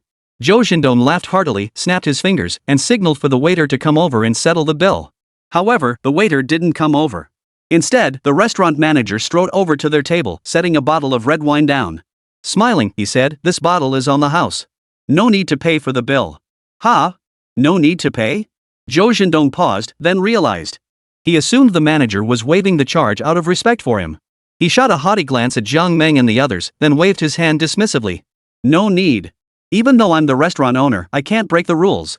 Charge whatever it's worth. Take the full amount. I won't let this affect your performance." His tone carried an air of arrogance, yet he presented himself as magnanimous. However, the manager paid him no mind whatsoever, completely ignoring him. Turning to Zhao Fan, he bowed respectfully and inquired with utmost courtesy, "Mr. Zhao, were you satisfied with your meal?" "Ha? What the hell?" Jiang Meng and the others looked utterly bewildered, their eyes instantly fixating on Zhou Xindong. Their eyes betrayed utter bewilderment. Feeling the collective stares, Zhou Xindong's rage boiled over. He slammed his fist on the table, pointed at the manager, and bellowed angrily. "You want to lose your job? Are you blind? I'm the boss here. You've got the wrong target for your tears, don't you even realize it? How did someone with such poor judgment become manager?" Yet the manager showed no fear at his words. He sneered disdainfully and retorted coldly, "What are you playing at? You're just a minor shareholder. Your stake isn't even as big as my management shares. Who do you think you are, giving orders? Besides, Mr. Zhao, what the hell do you think you are around here? Get the hell out of here. Stop being an eyesore." "What the hell did you just say?" Zhou Xindong's face flushed crimson. He never imagined a lowly manager would dare to curse at him. He instantly flew into a rage, bellowing, "You want to lose your job? You think I won't fire you? You piece of, what the hell are your eyes for?" The manager rolled his eyes in contempt and coldly retorted, "Fire me? You don't even have the authority to make personnel decisions. You're a nobody." With that, he turned toward the door and bellowed, "Security." The words had barely left his mouth when footsteps echoed through the room. Several tall, uniformed security guards approached. "Manager, what's the matter? What are your orders?" "Throw this man out." The manager pointed at Zhou Jindong and ordered coldly. "You dare? I'll see who dares touch me. I'm a shareholder, you bastard." Zhou Jindong began to shout angrily, but before he could finish his sentence, a security guard punched him squarely in the stomach. The rest of his rant was swallowed whole. "Damn it! Causing trouble here and still shouting like that." The security guard glared at him, instantly closing in. Ignoring his struggles, they pinned him down, hauled him to the doorway, and tossed him down the steps. The scene fell silent. Jiang Meng stared wide-eyed, holding her breath, her mind churning with shock. What the hell was going on? Could this kid's status be even higher than Zhou Zhendong's? What on earth should she do? She had just mocked him so cruelly. Zhang Raran, however, wore an expression that said, "I knew it," a faint smile playing at the corners of her mouth. She thought to herself, "I knew it. Someone like my cousin Ruoyun. How could she possibly date an ordinary guy?" Zhao Fan slowly rose, patted the manager on the shoulder, then picked up the keys from the table. He handed them to the valet who had been waiting nearby, then turned to the dazed Jiang Meng. He said softly, "Let's go, Auntie Jiang. We've already eaten, haven't we?" Right, let's go. Right now." Jiang Meng was still a bit dazed. She hesitated for a moment before quickly getting up. Grasping her bag, she followed Zhao Fan step by step. At the restaurant entrance, Zhou Zhendong hadn't left. Instead, he stood there seething with anger, waiting for them to emerge. The moment he saw them, his expression darkened instantly. His eyes nearly shot flames as he glared at Zhao Fan. His voice was cold as ice. "Kid, you've got some nerve, making me look bad like that. Just you wait, I'll make you pay for this." After speaking, he turned to Jiang Meng, forcing a smile. "Aunt Jiang, let us drive you home. There's nothing else to do now anyway." His eyes flashed with calculation. After all, getting them home. Then he could get closer to son Ruoyun. But before Jiang Meng could respond, Zhao Fan coldly interjected, "We don't need your help. We have our own car." Chapter 38, slapped in the face. "Ha! You have a car?" Zhou Zhendong froze for a moment before bursting into laughter. "You call that piece of junk a car? Watch out it doesn't fall apart on you." He turned to look at Jiang Meng and the others. But Jiang Meng was still reeling in shock, unable to respond. Seeing this, Zhou Zhendong's expression tightened instantly, and he gave a cold snort. He turned and strode toward his Mercedes, deliberately backing it up in front of the group. He rolled down the window and sneered at Zhao Fan. "You poor schmuck. Enjoy your moment of gloating. You'll never be able to afford a car like mine in your entire life." However, no sooner had the words left his mouth than a piercing honk echoed through the air. A stretch Rolls-Royce slowly emerged from behind him. The incessant honking demanded he make way. Zhou Zhendong glanced at the rearview mirror and froze in shock. As a well-connected young tycoon in Linjing, he knew the owners of these luxury cars like the back of his hand. But this particular car? He'd never seen it before. He knew without a doubt that the owner was someone he couldn't afford to cross. Without hesitation, he quickly moved his car aside to let the Rolls-Royce pass. The Rolls-Royce glided forward and finally came to a stop at the restaurant entrance. The door opened, and the valet from earlier approached. He strode over to Zhao Fan and respectfully handed him the keys. "Sir, your car." "What?" This was actually his car. The key from earlier was genuine. The scene before them left Jiang Meng and Zhou Zhendong utterly speechless. Their mouths gaped wide open, almost big enough to fit a goose egg. Zhao Fan remained composed, calmly accepting the keys. He waved to Jiang Meng and the others before striding toward the driver's seat. Jiang Meng stood frozen for a moment before snapping back to reality and hurrying toward the Rolls-Royce. She didn't spare Zhou Zhendong a single glance. Once everyone was seated, Zhao Fan floored the accelerator and sped away under Zhou Zhendong's stunned gaze. Inside the car, Jiang Meng stared in awe, touching and examining everything. She marveled at the sheer luxury of the vehicle. She glanced at Zhao Fan several times, wanting to strike up a conversation, but each time she hesitated, unable to find the words. Zhao Fan noticed her expression but remained silent. For a moment, the atmosphere inside the car was incredibly stifling. Finally arriving at the residence, Jiang Meng let out a long sigh of relief. She hurriedly pushed open the door, practically fleeing as she dashed toward the villa. In the living room, Jiang Ying waited quietly. Hearing the sound at the door, her face lit up with joy, and she quickly rose. She strode toward her sister with a smile, saying, "Oh my, you're finally here. It's been ages. Raren's grown so tall. And even prettier." "Thank you, Aunt Ing." Zhang Raran gave a slight smile before running over to Sun Ruoyan. Jiang Ying smiled, ushering both girls to sit on the sofa before asking. So, how was it? Did Zhao Fan treat you well? If not, tell me, I'll give him a piece of my mind. At these words, Jiang Meng's face instantly stiffened, her eye twitching several times. She looked extremely awkward, unsure of what to say. Zhang Raran, who had been listening nearby, suddenly perked up, her face lighting up with excitement. Aunt Ying, you have no idea how amazing my brother-in-law is. He owns a restaurant and drives a luxury car. It's so glamorous. That restaurant is incredibly lavish.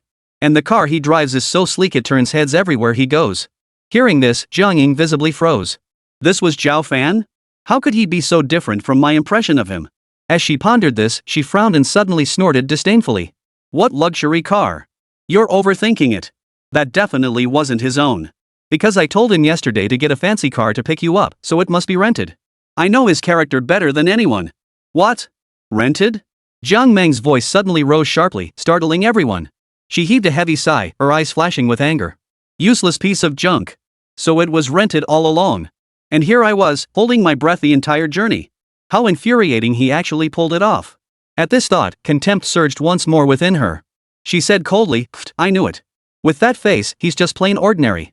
He looks like he's destined for poverty. How could he possibly drive a car like that? That beat-up car at the airport suits him perfectly. What a phony, always chasing after superficial things. Her voice grew louder as she spoke, occasionally glancing out the window. As if she feared Zhao Fan couldn't hear her. He's just like that, a complete waste of space. I don't know what got into Ruoyun. Jiang Ying chimed in, her words dripping with resentment and contempt. Sun Ruoyun and Zhang Raran exchanged a glance, both finding it hard to bear. They couldn't help but speak up. Zhao Fan is perfectly fine. He's not nearly as bad as you two make him out to be. Shut up. The moment the words left their mouths, Jiang Ying and Jiang Meng both turned their heads. They spoke in unison. Their eyes widened in shock, and Zhang Raran and Sun Ruoyun swallowed the words on the tip of their tongues. Jiang Ying shot them a glare, about to say more. The phone on the table suddenly rang. It was Shen Wenhan calling. Jiang Ying's heart skipped a beat upon seeing the caller ID and quickly answered the phone. Before she could speak, Shen Wenhan's furious shouts erupted. Jiang Ying, look at the fine son-in-law you found for me. What kind of person is he? Our Shen family won't let him ruin us. Get them over to the Shen residence immediately. With that, he hung up abruptly. Jiang Ying's mind was filled with 1,000 questions, and she was about to speak up. The door swung open, and Zhao Fan, who had parked the car, walked in. Seeing this, Jiang Ying's anger flared. She shouted, "What are you doing coming back in? Come on, get moving to the Shen residence." He reached out and yanked Shen Ruoyan along, adding, "You're coming too." "Mom, what's going on?" "You ask me? Who should I ask?" "You'll find out when we get there. Stop standing there like a dummy and go get the car." Zhao Fan gave a helpless, bitter smile and turned to head out once more. Once both were in the car, they sped toward the Shen residence. Soon, the car pulled up in front of the Shen family villa. Jiang Ying, her heart racing with anxiety, didn't wait for the car to come to a complete stop before opening the door and rushing out. Zhao Fan and the other exchanged a glance before following her inside. The living room was already filled with people. Shen Wenhan sat solemnly in his chair, his weathered face as dark as storm clouds. His eyes widened the moment he saw Zhao Fan and the other man enter. He flung the teacup beside him to the floor and bellowed angrily. "You bastard! Do you realize what trouble you've caused? Do you have a grudge against my Shen family? Are you determined to destroy us?" The furious tone sent a chill down Jiang Ying's spine. Steeling herself, she asked, "Dad, what's going on here?" Chapter 39, The Wedding of the Century. "What's going on? Ask them yourselves." Shen Wenhan's face was twisted with fury, his chest heaving violently. After several heavy breaths, he spoke again. "Shen Bao finally managed to attach herself to the Zhou family. He secured an invitation for our Shen family to attend the wedding of a major figure. And now look what's happened. Shen Bao just told me that Zhao Fan, that good for nothing. He provoked Zhou Zhendong today, and now the man is furious. This could ruin everything. We might not even get to attend the VIP's wedding." "What?" Jiang Ying's face paled instantly. She whipped her head around to glare at Zhao Fan. Her eyes blazed with fury. "You bastard! Playing dumb, are you?"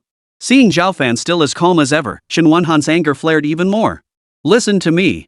Today, you must go to the Zhou family and apologize to Zhou Zhendong. Make sure they're satisfied, or else you'll see what happens to you." Hearing this, Zhao Fan lifted his head, meeting Shen Wenhan's gaze with calm, undaunted composure. His voice was cold as ice. "Apologize to him? Dream on. He didn't apologize to me. That alone shows I'm being generous." "Bull!"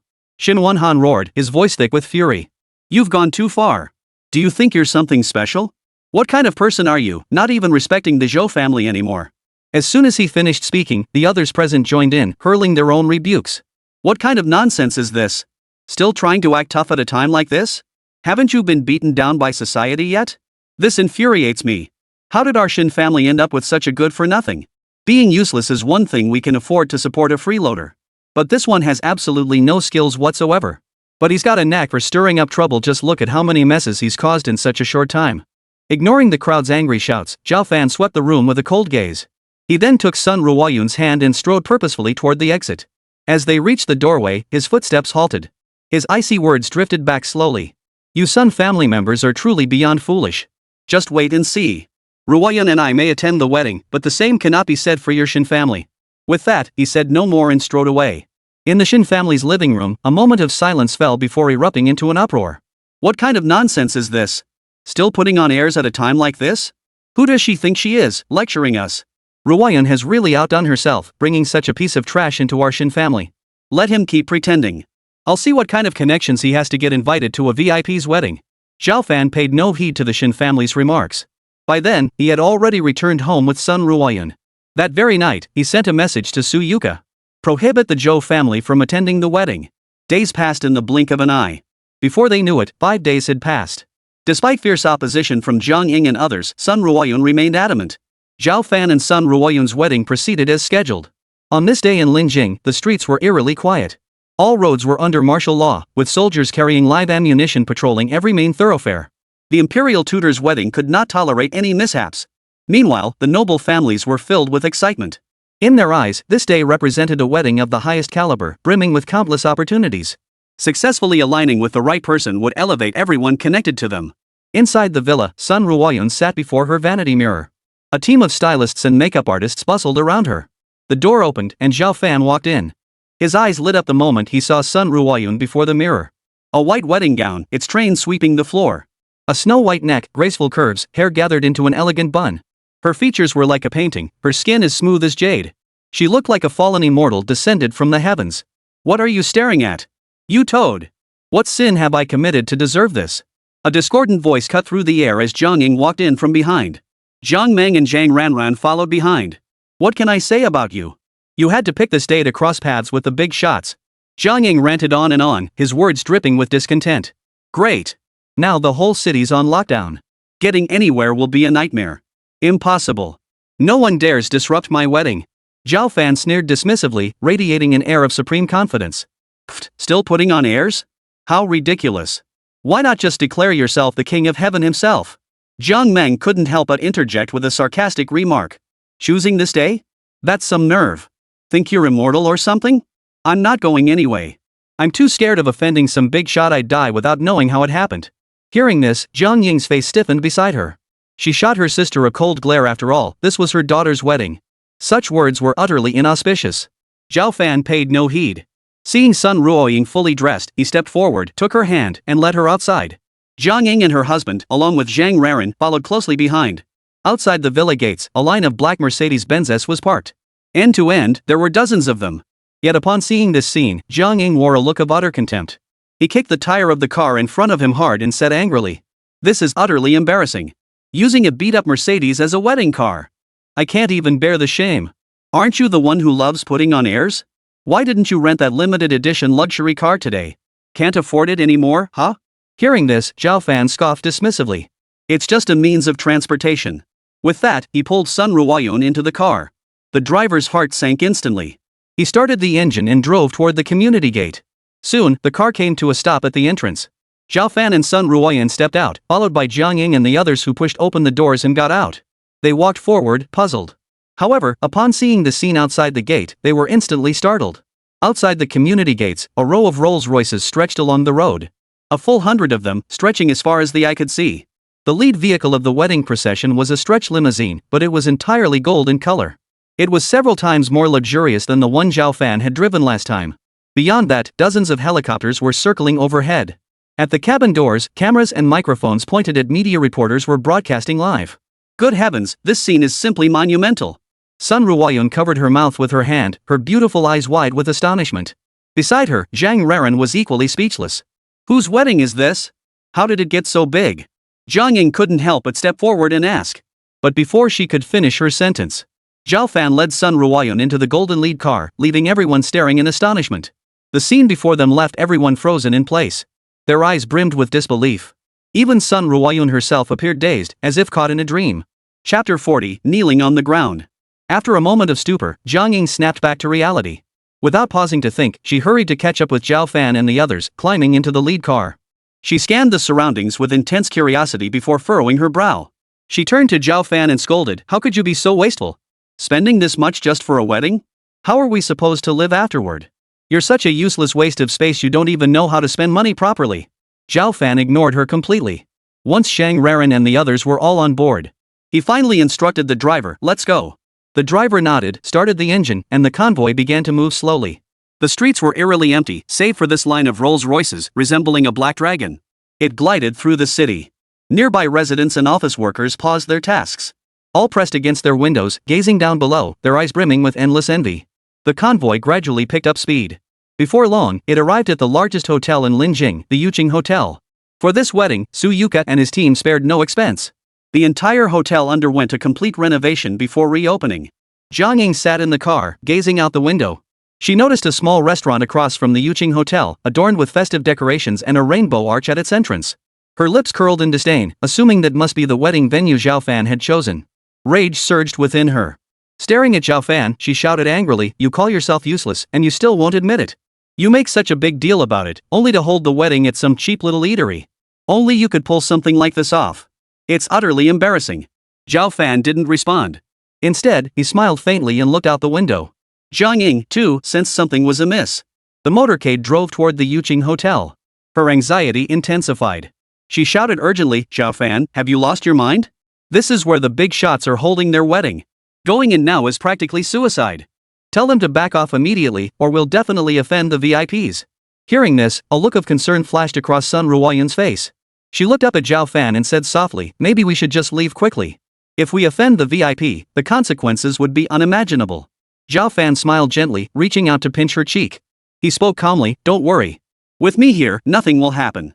Zhang Raran, standing nearby, suddenly felt a surge of excitement at Zhao Fan's composed demeanor. A powerful premonition surged within her heart. For a moment, she couldn't suppress the excitement on her face. At the entrance of the Yuqing Hotel, a crowd of minor families who hadn't been invited to the wedding stood packed together. They had arrived early and were now pacing restlessly outside. They were trying to find connections that could get their clan members inside. The roar of engines behind them sent a jolt through their hearts. When they turned to see the lead wedding car, they were overcome with both excitement and trepidation. Daring not to obstruct the procession, they instinctively parted to the sides. They made way for the procession. In their eyes, this was the procession of a great figure. Amidst the crowd, Shen Wenhan led the Shen family members, pushing steadily forward. Upon seeing the lead wedding car, they too were filled with excitement. They quickly pushed through the crowd in front of them and gathered around the lead vehicle. Shen Bao stood in the crowd, straining to peer inside the vehicle. But the vehicle's security features were top-notch, nothing could be seen from the outside. Shen Wenhan clenched his fists tightly in excitement, his entire body trembling uncontrollably. His eyes darted around before he suddenly dropped to his knees with a thud. He prostrated himself repeatedly before the lead vehicle, his expression profoundly devout. He resembled a devout believer who had encountered a deity. Seeing this, the other members of the Shen family hesitated no longer. Following suit, they knelt down in a clatter, filling the ground. They knelt and bowed repeatedly toward the lead carriage. Their lips moved incessantly, murmuring prayers whose words remained unheard. Inside the carriage, Jiang Ying, Sun Ruoyun, and the others witnessed this scene. Were momentarily stunned. They exchanged glances, each seeing shock in the other's eyes. After a long moment, Jiang Ying snapped back to reality, letting out a sarcastic laugh. She remarked, "This bunch is such a disgrace. They actually mistook us for someone else. I almost wanted to open the door and get out. Just imagine the look on their faces when they see us. They're so stupid it makes me laugh." His words made Sun Ruoyun chuckle uncontrollably. Only Zhang Raran's eyes burned with conviction as she declared, "They're not stupid. Because they never mistook us in the first place. They didn't make a mistake?" Jiang Ying froze for a moment, then frowned and glared at Zhang Ranan. She thought to herself, how could this child be so foolish? Amidst the respectful and admiring gazes of the crowd, the motorcade slowly rolled into the Yuqing Hotel. Ring ring. Just then, Zhao Fan's phone rang. He frowned and reached for the phone. "Hello, Mr. Zhao? The wedding car should be here by now, right? Numerous dignitaries from Linjing are waiting in the side hall to pay their respects." Su Yuka's respectful voice came through the phone. "Tell them to wait. Do I need to accommodate their schedule?" His calm words carried boundless authority. Su Yuka on the other end of the line startled, quickly responding, "My apologies, Mr. Zhao. Understood. I'll have them wait for you. Zhao Fan hung up and tossed the phone aside. Just as he was about to say something, he caught Sun Ruoyan gazing at him with affection. What is it? What's with that look? Zhao Fan paused, unable to resist asking. Nothing, I just wanted to thank you. Sun Ruoyan spoke softly, her cheeks flushing crimson as the words left her lips. In her eyes, Zhao Fan had done this merely to make her look good for a moment. The real wedding venue was surely the small restaurant across the street. Hearing this, a dull ache pierced Zhao Fan's heart. But he said nothing more. Soon enough, she would find out. Lost in thought, he noticed the waiting staff approaching to open the car door. Zhao Fan took Sun Ruoyan's hand and stepped out of the car slowly.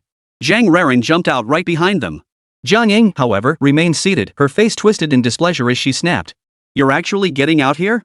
You sure know how to put on a show. Get back in already. If it really is that little restaurant across the street, I'll be mortified. Zhao Fan frowned. His mother-in-law's repeated taunts were starting to wear on his patience. He couldn't help but speak up. If you don't want to get off, you can go back now. I'll tell the driver to take you back. Hearing this, Jiang Ying instantly flew into a rage. She shouted, Oh, really? You think you're so great now that I've given you a little face? Do you believe? Her voice cut off abruptly as Zhao Fan slammed the door shut. He walked to the passenger seat and instructed the driver, take her back. Seeing Zhao Fan actually follow through, Jiang Ying was suddenly seized with panic. She rushed to the door, preparing to get out. But she'd never ridden in a car like this before. After fumbling around for a while, she still couldn't find the switch. Zhao Fan paid her no mind, leading Sun Ruoyan toward the hotel entrance. His gaze suddenly sharpened as he fixed his eyes on the entrance not far away. There, the Shen family members were scaling the wall to enter. They were now approaching the hotel entrance. After taking a few steps, they spotted Zhao Fan and the others. His brow furrowed instantly as he muttered to himself. What's that kid doing here? He's probably trying to show off by hanging around a big shot's place. With that thought, the Shen family members immediately began hurling insults. Pfft, you worthless piece of trash. You've got some nerve, don't you? You actually dared to show up here trying to look cool? You won't even know how you died. Chapter 41, Don't regret it. That kid's got some nerve, showing up at the big shot's place. Oomph, let's see how he dies. He probably won't even get married. Wait, what if the big shot takes it out on a Shen family? We'd be finished. Shen Wenhan stood amidst the crowd, his aged face initially flushed with embarrassment. But now he remained calm, even thinking Zhao Fan was the one who shouldn't be here. Hearing the younger generation's remarks, a chill ran through his heart. He stepped forward immediately, his voice cold with rebuke. Who do you think you are? Daring to show up here on your own, crashing the big shots event. You want to die? But our Shen family doesn't want you dead. Get the hell out of here. Don't drag our Shen family down with you. Zhao Fan's expression turned icy. This group's repeated, unreasonable provocation had finally crossed his line. His gaze swept coldly around the room as he declared in a frosty tone, It's you who should be leaving. Climbing over the wall and acting like you own the place? You weren't invited to my wedding. At this, the Shen family members froze in unison before erupting into thunderous laughter. Ha ha ha. Did I hear that right? This is your wedding? Why not just declare yourself a big shot too? This is laughable. This kid's brain is fried. Daydreaming in broad daylight, huh? Thinking he's some big shot just because his wedding day coincides with the VIPs? Shinbao pushed his way to the front of the crowd, pointing his finger at Zhao Fan and bellowing. Zhao Fan, let me tell you this, you'd better get the hell out of here. Or do you think we won't throw you out ourselves? Yeah, throw him out. Throw him out. The Shen family members raised a clamor, their voices swelling louder and louder. As they spoke, they closed in on Zhao Fan. Seeing this, Zhao Fan suddenly stepped forward, his aura erupting violently. He swept the Shen family with a cold, piercing gaze, his eyes sharp as a hawk's. A piercing chill instantly swept toward the Shen family. The entire group felt as if they'd been plunged into an ice cellar, sensing they weren't facing a man, but a starving lone wolf on the prairie. Panic seized them, and each involuntarily took several steps back. They dared not continue their insolent taunts, staring at Zhao Fan with terror in their eyes. Noisy! Zhao Fan swept his cold gaze over them, his voice deep and commanding. He fixed Shen Wenhan with a piercing look, his eyes brimming with warning. He then turned and walked toward the hotel entrance with Shen Ruoyun and the others. The Shen family stood frozen in place, exchanging bewildered glances. Only after Zhao Fan's figure vanished from sight did the oppressive aura enveloping them dissipate. Snapping back to their senses, they exchanged awkward glances and began shouting in unison. Damn it, what kind of jerk yells at us like that? We really gave him too much leeway. I shouldn't have shown him any respect earlier, I should have just gone up and beaten him senseless. Exactly. I was ready to go, but he got away. You could still go after him now. He hasn't gone far. Forget it. I can't be bothered with him. I could take 10 of those losers on my own. Zhao Fan couldn't be bothered with the Shen family members shouting outside. If not for Shen Ruoyun standing, their earlier actions alone would have ensured the Shen family vanished from Linjing forever. The Shen family would have vanished from Linjing forever. By now, he had already escorted Sun Ruoyun into the hotel. Several beautiful makeup artists approached, escorting Sun Ruoyun to the side to touch up her makeup. Zhao Fan, however, headed straight for the hotel's side lounge to meet the so-called Linjing big shot Su Yuka had mentioned. After all, he would be living in Linjing from now on, so it was necessary to make connections. The doorway to the side hall was already packed with people. All were peering out excitedly, glancing toward the entrance from time to time. Each was dressed in luxurious attire, yet their status clearly fell short after all. The true bigwigs were inside the hall. They could only stand outside the door, yet even so, they carried themselves with ample pride.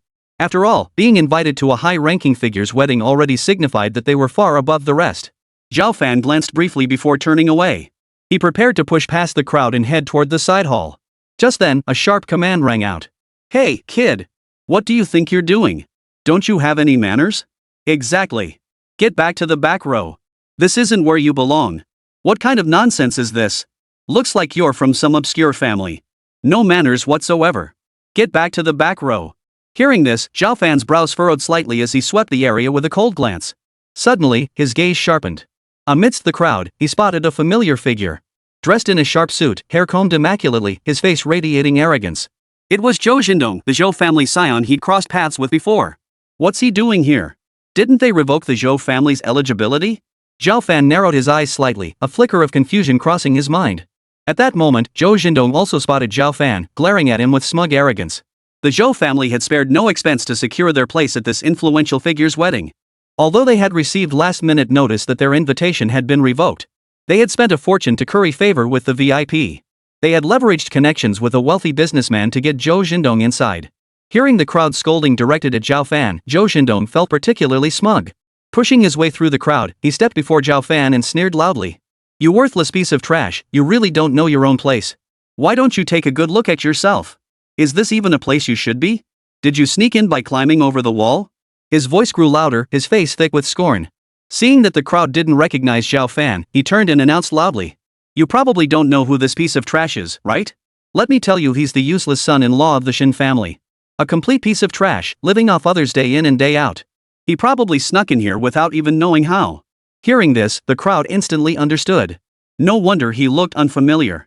Clearly, this wasn't some newly risen family at all, just a freeloading son-in-law scheming his way into privilege. With this realization, the crowd's gaze toward Zhao Fan grew even more contemptuous. Zhou Xindong felt immensely triumphant, suddenly towering above everyone else, his pride soaring. He lifted his chin, glaring sideways at Zhao Fan as he shouted his humiliation. "You bastard, you've got some nerve, still hanging around here. If I were you, I'd dig myself a 3-bedroom apartment right here with my own feet and crawl inside. What the hell do you think you're doing? You think you're worthy of attending a big shot's wedding?" Zhao Fan stared at him coldly, his brow furrowing as impatience grew within him. His expression darkened as he fixed him with a warning stare. "I advise you to watch your words, or you'll regret it." Chapter 42, Who's the Big Shot? Hearing Zhao Fan's words, Zhou Xindong visibly froze. He thought he'd misheard, but quickly erupted in rage, hurling curses at Zhao Fan. "Damn it! Are you threatening me? Did you sleep in or something? You shouldn't even be standing here, and you dare talk back to me. Make me regret it? What gives you the right? You're nothing but a worthless piece of trash. Anyone here could kill you without a second thought." Zhao Fan's expression darkened instantly, his eyes turning icy cold. He silently pondered who could be so audacious as to bring someone from the Zhou family here. As he pondered, the group of bigwigs in the side hall were also shifting restlessly. They had arrived at the scene early and had been waiting for hours. Yet they hadn't even caught a glimpse of the important figures. Anxiety began to creep in. After all, these individuals were typically occupied with countless responsibilities and held positions of great authority. For all of them to sit together waiting for one person for hours was already quite rare. Yet not a trace of complaint appeared on anyone's face. Instead, they seemed anxious they might not catch a glimpse of the VIP. "Why hasn't the big shot arrived yet? Should we go out and see?"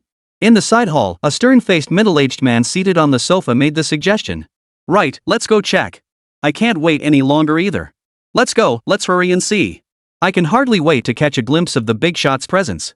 Everyone agreed enthusiastically, rising from their seats and pushing open the door to exit the side hall. Outside, Zhou Xindong was ranting and raving, spittle flying from his mouth. Spotting the group of bigwigs emerge, he immediately fell silent and took a step back.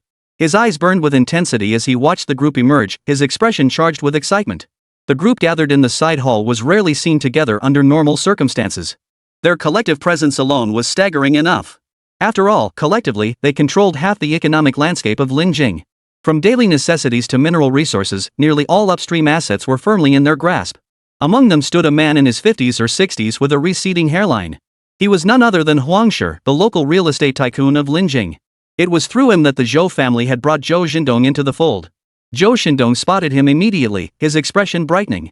He practically ran over to Huang Shi, taking 3 steps at a time. Bowing slightly, his face plastered with a fawning smile, he respectfully addressed him. "Uncle Huang, why did you come out? It's so crowded out here. You should have stayed inside. If you need anything, just give the word. I'll run out and fetch it for you." His words were thick with flattery and obsequiousness, his posture so lowly it resembled that of an ancient servant. Yet Huang Shi seemed to hear none of his words. Glancing around, he spotted Zhao Fan not far ahead and felt a jolt of excitement surge through him. Intense excitement flared in his eyes as he strode purposefully toward Zhao Fan. Zhou Xindong froze for a moment, his expression awkward, though he didn't seem to mind. Seeing Huang Shi actually heading toward Zhao Fan, his eyes lit up. This was his chance to shine. He couldn't afford to miss it. Even if he failed to curry favor with a big shot this trip, ingratiating himself with Huang Shi would still make the journey worthwhile. With that thought, he hurried to catch up, following closely behind Huang Shi. Seeing Zhao Fan still standing there, motionless, he stepped forward. He bellowed, "You bastard, are you blind or something? Don't you know a good dog doesn't block the path? Can't you see Uncle Huang is trying to pass? This is a real estate tycoon from Linjing. Who do you think you are? Get the hell out of the way." Huang Shi's heart jolted at those words. Damn it! This kid's talking about me like this in front of a big shot, he's trying to get me killed. With that thought, he didn't hesitate. He spun around, swung his arm wide, and slapped Zhou Xindong square across the face. Smack! The forceful blow sent the unsuspecting Zhou Xindong crashing to the ground. The sudden turn of events left everyone present utterly speechless. Zhou Xindong himself was utterly bewildered, his ears ringing as he collapsed onto the ground. He clutched his flushed cheek and asked in confusion. "Uncle Huang, what are you doing? Why did you hit me?" Huang Shi's face was twisted with rage. He heaved heavy breaths, his heart pounding wildly with sheer terror. He stole a glance at Zhao Fan, who still showed no reaction. A sinking feeling gripped his heart. He stepped forward again, approaching Zhou Xindong. He delivered a swift kick, sending Zhou Xindong tumbling back to the ground just as he tried to rise. Simultaneously, he bent low, using both hands and feet to rain blows relentlessly upon him. Zhou Xindong was already dazed from the beating, utterly clueless about what to do. He clutched his head with both hands, dodging frantically. 1,000 questions formed in his mind. Only after finally moving away from Huang Shi did he lower his hands. He stared at Huang Shi with utter bewilderment, his eyes filled with deep confusion. Seeing this, Huang Shi's rage boiled over. His chest heaved violently several times. Glaring at Zhou Xindong, he barked coldly, "You blind fool! How dare you ask me why? Think you're wronged? You'd deserve to die for offending a big shot." "Big shot? When did I ever offend anyone?" Zhou Xindong frowned in confusion, scanning his surroundings. He had no idea when he'd crossed any big shot. "You nerve to ask? You blind fool!" Huang Shi bellowed again, pointing emphatically toward Zhao Fan. "Open your dog eyes wide and see clearly, Mr. Zhao is the host of this wedding. This is the big shot you're talking back to." Boom! Hearing this, Zhou Xindong's head felt like it was exploding. His eyes bulged as he glared at Zhao Fan, thunder rolling in his ears. Zhao Fan was actually the big shot. His heart trembled with shock, his entire being struck as if by lightning, his strength drained from him in an instant. He slumped lifelessly to the ground, lacking even the courage to struggle. Meanwhile, those around him were all frozen in shock. Especially those who had initially spoken out in anger, now retreating furtively toward the back of the crowd. Their hearts pounded wildly, terrified of drawing Zhao Fan's attention. After a moment of stunned silence, Zhou Xindong snapped back to his senses, daring not to delay any longer. Summoning his last ounce of strength, he crawled to Zhao Fan's feet and knelt on the ground. Tears streaming down his face, he begged, "Mr. Zhao, please spare me. I was wrong. I didn't recognize a mountain when I saw one. Please don't hold it against me. I truly didn't mean to offend you. If I'd known you were such an important figure, even if you gave me 10 times the courage, I wouldn't have dared. Please spare me this once. I swear I'll never do it again. I beg you." "Shut the hell up!" Huang Shi's thunderous shout cut him off. He swung his leg out, kicking the man hard to the side. Chapter 43, one after another. Huang Shi, still seething with anger, prepared to strike again. Zhao Fan suddenly raised his hand and waved him off, stopping him. He shot Zhou Xindong an impatient glance. He ordered coldly, "Throw him out. Don't let him show his face before me again." "Yes. Right away." Huang Shi promptly acknowledged the order in a deep voice, signaling his men to drag Zhou Xindong out. Zhou Xindong slumped to the floor, utterly dejected. As Huang Shi's men approached him, regret and remorse churned within his heart. Zhao Fan paid him no mind, striding toward the side hall. Seeing this, the group of bigwigs hurriedly followed him inside, while those seated in the room all rose to their feet. They shouted in unison, "Greetings, Mr. Zhao." Zhao Fan lowered his gaze slightly, nodding with an air of calm detachment. The figures before him were all prominent figures in Linjing. It would not be an exaggeration to say they controlled the city's economic lifeline. Yet now, standing before Zhao Fan, they all bowed their heads submissively, without a trace of discontent. Suyuka approached Zhao Fan with measured steps, his demeanor respectful as he spoke softly. "Mr. Zhao, everything is ready. The wedding can begin at any moment. What do you say? Let's begin then." Zhao Fan nodded and gave the order in a low voice. Suyuka swiftly picked up the walkie-talkie and relayed the command. At the command, all staff instantly took their positions. Lighting technicians, sound engineers, and the soldiers patrolling the perimeter all snapped to attention, their focus sharpened to the utmost. This was the wedding of the imperial tutor. They dared not show the slightest negligence. Within the grand hall, every light flared to life. The vast hall was bathed in a dazzling golden splendor. Thousands were present, yet an eerie silence hung in the air. No one dared raise their voice. Shin Ruoyun was escorted out of the dressing room by staff, her expression still dazed. She felt somewhat dazed, never having imagined her wedding would be held with such grandeur. Behind her, Zhang Ranan wore an expression of utter entitlement. Security guards began entering the venue, checking guests' invitations. The Shin family members mingling among the crowd immediately felt a pang of alarm and tried to blend further into the crowd.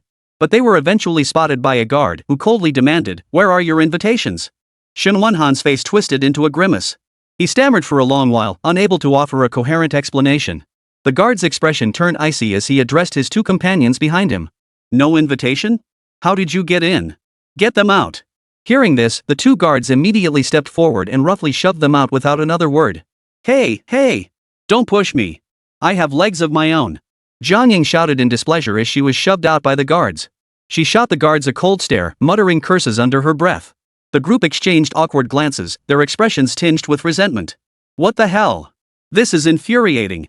Why haven't Zhao Fan and the others been kicked out yet? Probably haven't been spotted yet. They'll get kicked out soon enough. The Shin family members voiced their resentment one after another, cursing Zhao Fan and Shin Ruoyun in their hearts. Bang! Bang! Bang! Just then, the ceremonial cannons at the hotel entrance boomed in rapid succession. Everyone's expressions tensed instantly, realizing the VIP wedding was about to begin. As the salutes echoed, the crowd of onlookers nearby grew larger and larger. Prominent figures and influential tycoons from Linjing, those usually aloof and unapproachable, began arriving at the hotel one after another. Amidst the envious gazes of the crowd outside, they entered the grand hall. Simultaneously, major media outlets from Linjing City arrived en masse. Dozens of journalists armed with cameras and microphones rushed into the crowd and positioned themselves at the hotel entrance. They scrambled to report for their respective media outlets, cameras rolling. Among the crowd, members of the Shin family watched intently as people continued to enter the hotel. Their eyes brimmed with envy and jealousy. "Sigh, it seems the gap between us and them is still too wide. We can only watch from the outside." A younger member of the Shin family shook his head helplessly. Hearing this, Shin Bao's expression darkened instantly. He retorted coldly, "Humph. What nonsense.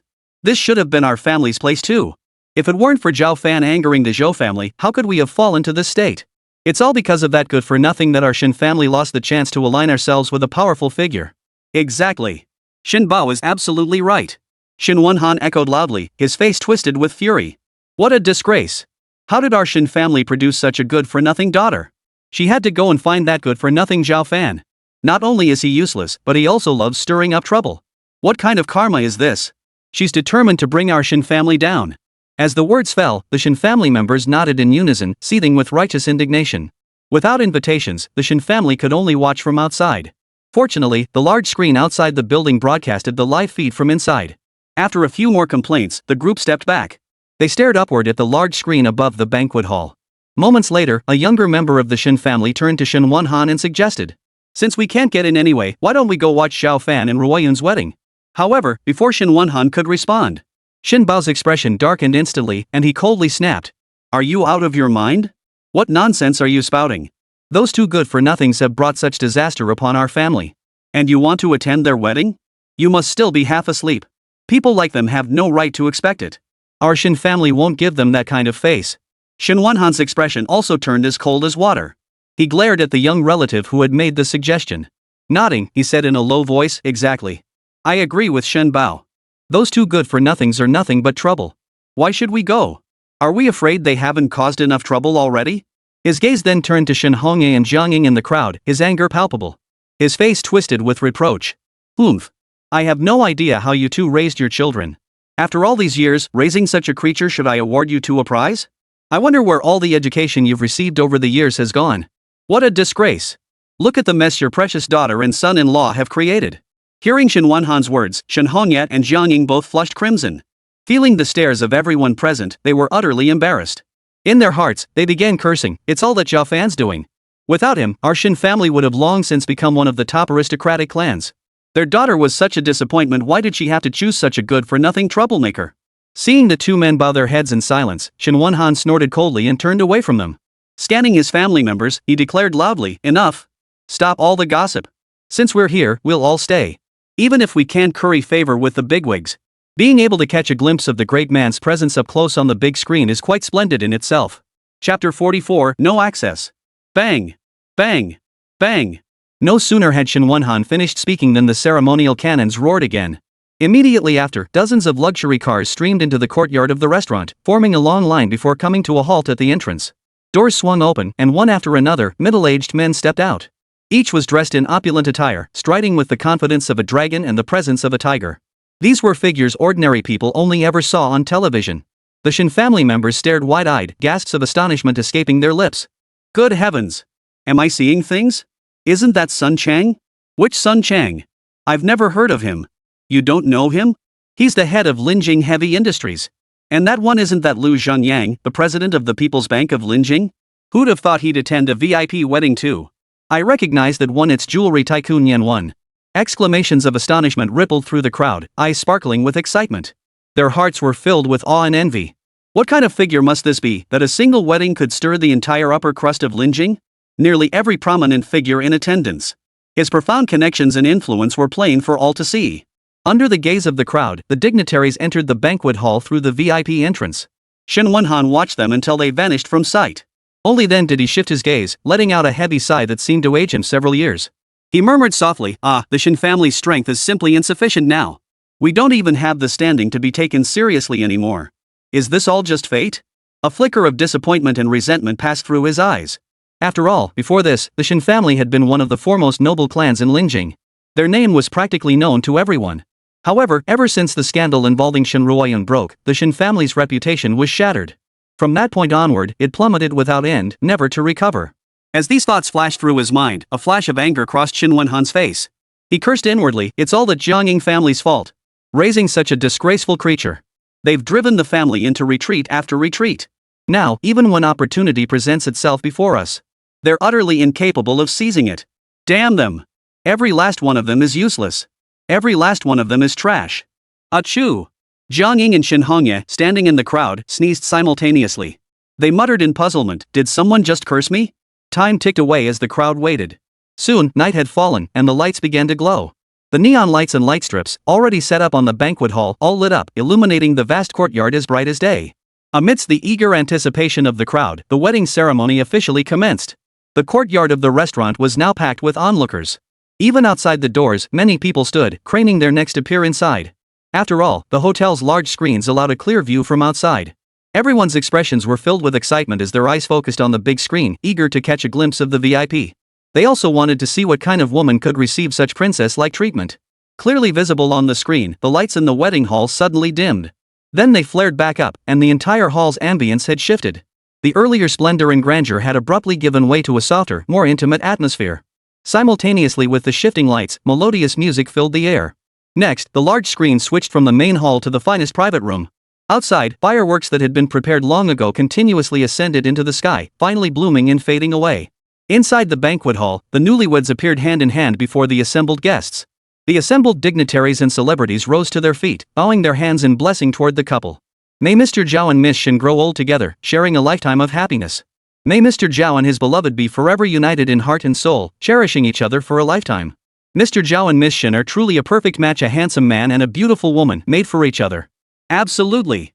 They're a handsome man and a beautiful woman, a perfect match. Outside the restaurant, the Shen family members stared intently at the large screen. When Zhao Fan and Shen Ruoyun suddenly appeared on the screen, they froze instantly, staring motionless at the scene unfolding before them. Though some had harbored doubts, once the dignitaries began rising to offer congratulations, no one dared entertain further thoughts. Shen Bao stared fixedly at the screen, murmuring to himself. I get it now. I get it. No wonder their wedding was on the same day as the bigwigs. No wonder he's always been so confident. And what a coincidence that he ended up at this very banquet hall. It wasn't that he came to join the festivities, he was the host of the wedding. His eyes grew brighter when he saw the dignitaries all rise to salute. His doubts vanished completely, solidifying his suspicions into certainty. He hurried over to Shen Wenhan, his voice trembling with both shock and delight. Grandfather, Zhao Fan must be the legendary big shot. This is it. The Shen family is going to rise to greatness. With him marrying Shen Ruoyun will surely become a prominent clan. At first, Shen Wenhan was a bit dazed by the news. But he quickly grasped the significance and snapped back to reality. He called out to the Shen family members, come on, this is my precious granddaughter's wedding. What invitation do we need? As family, how could we not be there? We're family to a big shot. I'll be damned if anyone dares turn us away. With that, he waved his hand grandly and led the way toward the entrance with Shen Bao. However, just as they were about to enter, two guards at the entrance crossed their rifles to block the doorway. Their faces expressionless, they adopted a strictly professional demeanor and spoke in a cold tone. What do you think you're doing? No unauthorized entry to a VIP's wedding. Show your invitation. Ha! Half of the Shen family's enthusiasm was instantly dampened. Shen Bao frowned, anger flaring within him. If he hadn't known Zhao Fan's identity, it might have been different. But now he recognized him as a big shot. He wished he could plaster the word cousin on his forehead. His pride swelled as he watched the guards block their path. He stepped forward and barked coldly, who the hell do you think you are? Daring to stop us? Do you even know who we are? Pointing toward the overhead screen, he declared with haughty arrogance. He declared arrogantly, see the bride and groom up there? We're his family. Move aside immediately. Or don't blame me for making you disappear with a single word. His chin was thrust high, his expression haughty, as if he looked down his nose at everyone. Yet, despite his furious outburst, the two guards remained unmoved, their guns still pointed at the doorway. Sorry, whoever you are. No invitation, no entry. Chapter 45, A Dream. We're family of the bride and groom. How can you two be so stubborn?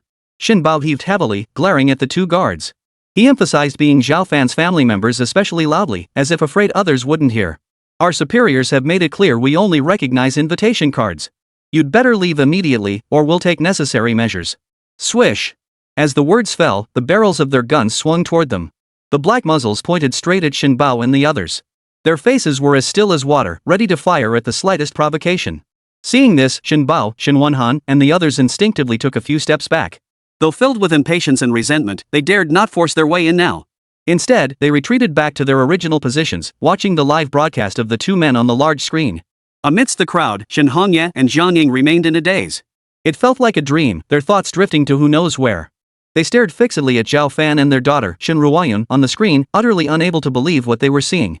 The good-for-nothing who had abandoned her after leading her on was actually the powerful figure who had the entire Lingjing trembling. In that moment, their hearts were filled with both joy and dread. They had no idea how to face this son-in-law of theirs from now on.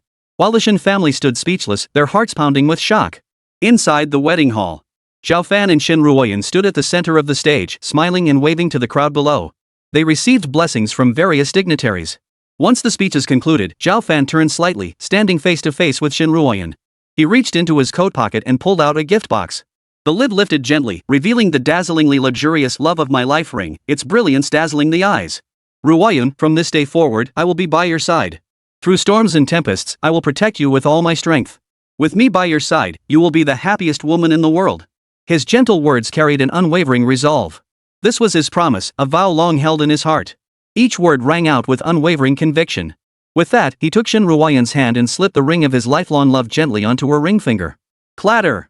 The audience erupted in thunderous applause. It thundered like a clap of lightning, long and fervent. Shen Ruoyun bowed her head, her beautiful eyes glistening with tears. All the years of endurance and suffering suddenly seemed insignificant in this moment. With the steadfast support of the man she loved most and the witness of so many influential figures below the stage. In this moment, she was the happiest woman in the world. She had imagined her wedding countless times, but never dreamed it would be this grand. Standing within it all, she felt like a noble princess. A lifetime together, unforgettable forever. It took a long while for the applause to gradually fade. Seizing the moment, the city's prominent figures began presenting their gifts one by one. Sun Chang, leader of the heavy industry sector, presents a pair of jade ornaments symbolizing lifelong devotion. Bank President Liu Zhangyang presents an unlimited premium black card. Jewelry magnate Yan Wen presents a pair of solid gold rings. Real estate magnate Huang Shi presents 2 properties in Linjing International. As the host continued to announce, one extravagant gift after another was revealed. Everyone gaped in astonishment. The combined value of these gifts was beyond estimation. The wedding reached its climax in an instant. Applause erupted continuously, scarcely ceasing for a moment. Time passed slowly, and over an hour later, the wedding finally concluded. The dignitaries began to depart one by one, heading toward the hotel exit. Fearing unnecessary trouble, Zhao Fan did not exit through the hotel's main entrance. Instead, he exited directly through the VIP on the opposite side. The Rolls-Royce motorcade had already received orders and was waiting at the exit. Compared to the main entrance, this exit proved much smoother. After all, the main entrance was now packed to the brim. Getting out would likely take at least 10 minutes. On the way back, Shen Ruoyun remained in a daze. She felt as if she were floating in midair, unable to believe that everything that had just happened was real. She kept her voice low the entire time. She feared that the moment she spoke, this beautiful dream would shatter like a vibrant bubble. Everything before her eyes grew blurry, slowly drifting away from her. Seeing Zhao Fan just inches away, she hesitated several times, words on the tip of her tongue. Noticing her expression, Zhao Fan smiled tenderly and said gently, "If you have something to say, just speak up. Don't keep it bottled up inside." Hearing this, Shen Ruoyun startled and quickly glanced around. Seeing everything remained unchanged, neither distorted nor vanished, she finally exhaled in relief. She pinched her thigh hard, feeling the sharp pain. Her heart settled considerably. It seemed all of this was real. Not some illusory dream. But when did Zhao Fan become such a big shot? What on earth was going on? Thoughts raced through her mind like lightning, and Shen Ruoyun couldn't hold back any longer. "Zhao. Sir, what exactly is going on? Why is our wedding connected to a big shot?" The words barely left her lips before her cheeks flushed crimson. She wanted to call Zhao Fan by name, but it felt too formal. Calling him husband seemed too intimate for the moment. In the end, she could only substitute with the word that. Zhao Fan couldn't help but chuckle softly at her words, gently running his fingers through her cascading hair. A complex emotion flickered in his eyes. He knew that revealing his true identity now would likely do more harm than good to their marriage. Instead, it would only make Shen Ruoyun feel uneasy. After all, if the gap between their statuses was too great, it would be difficult to maintain composure. With this thought, he spoke softly, "Because I once knew an influential figure. We shared some history, so for our wedding, I asked him for a favor. The reason it's so grand is simply because he's doing me a favor." "Really?" Shen Ruoyun pouted slightly, her bright, beautiful eyes fixed on him, half believing, half doubting. "Of course it's true. Why would I lie to you?" Zhao Fan remained completely unflustered, his expression unwavering as if stating pure fact. He wrapped his arm around her waist, pulling her close, his voice firm. "Rest assured, no matter what happens, I'll always be on your side. I won't let you face even a drop of rain. No matter who I am, I won't let you suffer any injustice. As long as I love you, what does my identity matter?" His gentle words held the firmest of promises. They gradually calmed Shen Ruoyun's fluttering heart, dispelling all doubt. She nestled directly into Zhao Fan's embrace, burying her head against his chest. Zhao Fan's hand gently stroked her back, and in that moment, he felt his life was finally whole. Bullets flying, swords at the ready, nothing compared to this moment of peaceful tranquility. Chapter 46, Countdown to Reckoning. The convoy sped down the empty streets. Before long, the vehicle came to a halt outside the residence where Zhao Fan and Shen Ruoyun lived. Pushing open the door, Zhao Fan took Shen Ruoyun's hand and escorted her into the villa. He made up an excuse on the spot and walked back out. He walked to a secluded spot, pulled a cigarette from his pocket, lit it, and took a deep drag. He murmured softly, "Come out." As the words fell, a dark shadow flickered into view. Yugua appeared behind Zhao Fan. Bowing respectfully, she spoke in a solemn voice. "Yug greets the imperial tutor." "What is it?" Zhao Fan turned slightly and asked. He knew that Yogwa's arrival at this hour signaled significant developments in some matter. "Reporting to the imperial tutor, we have already deployed personnel to establish control over Beibei City. Now that your wedding has concluded, shall we proceed to Shanglong Group in Beibei, where Li Bo is located?" His voice was strained and cold, his eyes flashing with icy glare. He couldn't bear to delay another moment in dealing with those who had once framed the imperial tutor. He'd been seething with rage, itching to tear them apart. Li Bo. At the mention, Zhao Fan's eyes also turned icy cold as he tilted his head back slightly. He said in a deep voice, "The matter here is settled. It truly is time to collect what is owed. These past years have been time gifted to them. Give the order, we begin our operation at dawn today." "Understood." Yug's heart trembled. Responding in a deep voice, he turned and vanished into the darkness. Zhao Fan stood rooted to the spot, his eyes blazing with intensity. Only after finishing his cigarette did he walk back to the villa. In the living room, Shen Ruoyun had already removed her makeup. With her bare face, she still radiated a captivating glow. Seeing him return, she hurried over and asked softly, "Where did you go? Is something wrong?" "Nothing much. Just a small matter. I need to step out for a bit." Zhao Fan gave a nonchalant smile and reached up to ruffle Shen Ruoyun's hair. "You're leaving now? What could be so urgent?" Shen Ruoyun's expression shifted slightly, her voice thick with concern. "Don't worry, it's nothing major. I'll handle it and be back soon. Just stay home and wait for me." Zhao Fan pulled her into his arms, greedily inhaling her sweet scent as he murmured softly, "Just be careful." Shen Ruoyun's cheeks flushed slightly as she pressed tightly against Zhao Fan's chest, her voice barely above a whisper. "Don't worry. You've been exhausted all day. You must be worn out. Go rest now." Zhao Fan released his embrace, took her hand, and led her back to the room. He sat on the bedside, gently patting her until she fell into a peaceful sleep.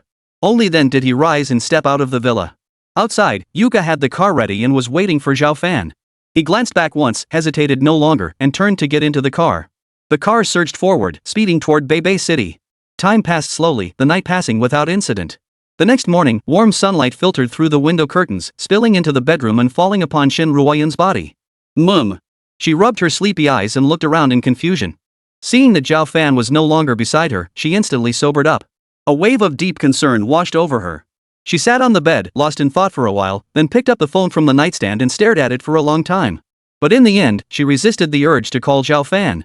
"Never mind. If he's busy, I shouldn't disturb him," Shen Ruoyun murmured to herself, rising to walk toward the door. Just then, her phone suddenly rang. Her body tensed. She quickly picked it up to check the caller ID. She felt a pang of disappointment when the call wasn't from Zhao Fan, but from the Shen family. She frowned, hesitated for a moment, but ultimately answered the call. "Hello, Grandpa? Did you need something?" she asked, puzzled. "Ah, Ruoyun, I'm sorry to call so early. Did I disturb your rest?" Shen Wanhan's voice came through the phone. It was completely different from his usual stern tone, now incredibly gentle. There was even a hint of caution and flattery in his tone. Shen Ruoyun froze for a moment, wondering if she had picked up the wrong call. She couldn't help but hold the phone closer to her face and double-check. No, you haven't disturbed my rest. I'm already up. Is there something you need?" "Ah, nothing urgent. It's just that you two have just gotten married, and I figured your maternal family should at least make an appearance." Shen Wanhan's voice carried a hint of laughter as he spoke cautiously. "So I thought of inviting you back to the Shen family for a meal. It'd be a good chance for us to gather together. Host a banquet to celebrate again?" "A banquet?" Shen Ruoyun was even more bewildered. When had the Shen family started treating her so kindly?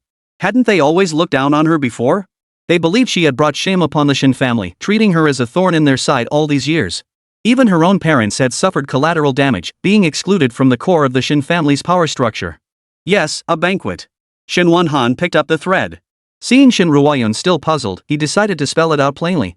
He spoke with utmost respect. "Ruoyun, we're all family. We hope you won't hold it against us. We had no idea Zhao Fan was such an important figure back then. So this banquet is really our way of apologizing to you. We hope you won't hold it against us. Everyone in the Shen family would be honored if you would grace us with your presence." Hearing Shen Wanhan's words, Sun Ruoyun's heart jolted. Her eyes widened as she froze in place. Her heart pounded wildly. She finally understood why the Shen family's attitude toward her had undergone such a complete reversal. It was all because they mistook Zhao Fan for a big shot. But immediately, a wave of worry washed over her. After all, she had already learned from Zhao Fan that he was no important figure at all. He'd merely borrowed someone else's favor. "What do you think, Ruoyun? Hey, are you listening? Ruoyun?" Seeing Shen Ruoyun remain silent, Shen Wanhan couldn't help but ask again. I'm listening. Shen Ruoyun snapped back to attention and replied urgently. "Talk to Zhao Fan about it. If your schedule works, I'll give the order right away and have them prepare everything. We really should get together properly sometime. That kid Zhao Fan, I've always felt there's something special about him. We absolutely have to have a few drinks with him tonight. Then it's settled. I'll be waiting for you at home." Shen Wanhan's words dripped with flattery, utterly hypocritical. Grandpa." Shen Ruoyun felt uneasy. Seeing Shen Wanhan about to hang up, she quickly called out loudly. What is it, Ruoyun? Don't you have time today?" "It's fine. I'm just an old man with nothing much to do.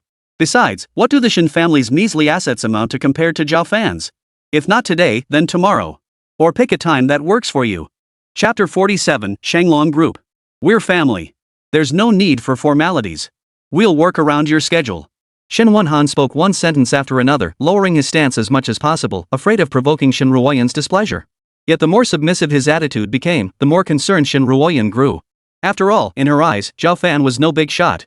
If they found out later, it would surely cause an ugly scene. Better to tell them now than risk exposure later, which would only strain family ties further.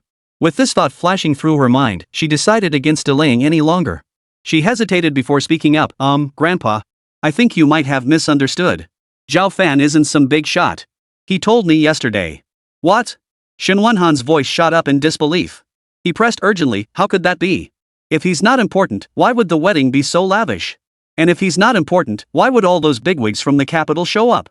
And why would they show Zhao Fan such deference? Shen Wenhan couldn't accept this outcome, pouring out all his doubts at once. Shen Ruoyun remained calm as she repeated what Zhao Fan had said yesterday. It's like this, grandfather. Because he served in the military before, he got to know some important figures. They had some connection, and this wedding was simply arranged with the big shot's help. What? That's how it is. On the other end of the line, Shen Wenhan had already risen from his chair, his face frozen in disbelief. But instead of immediately losing his temper, he frowned.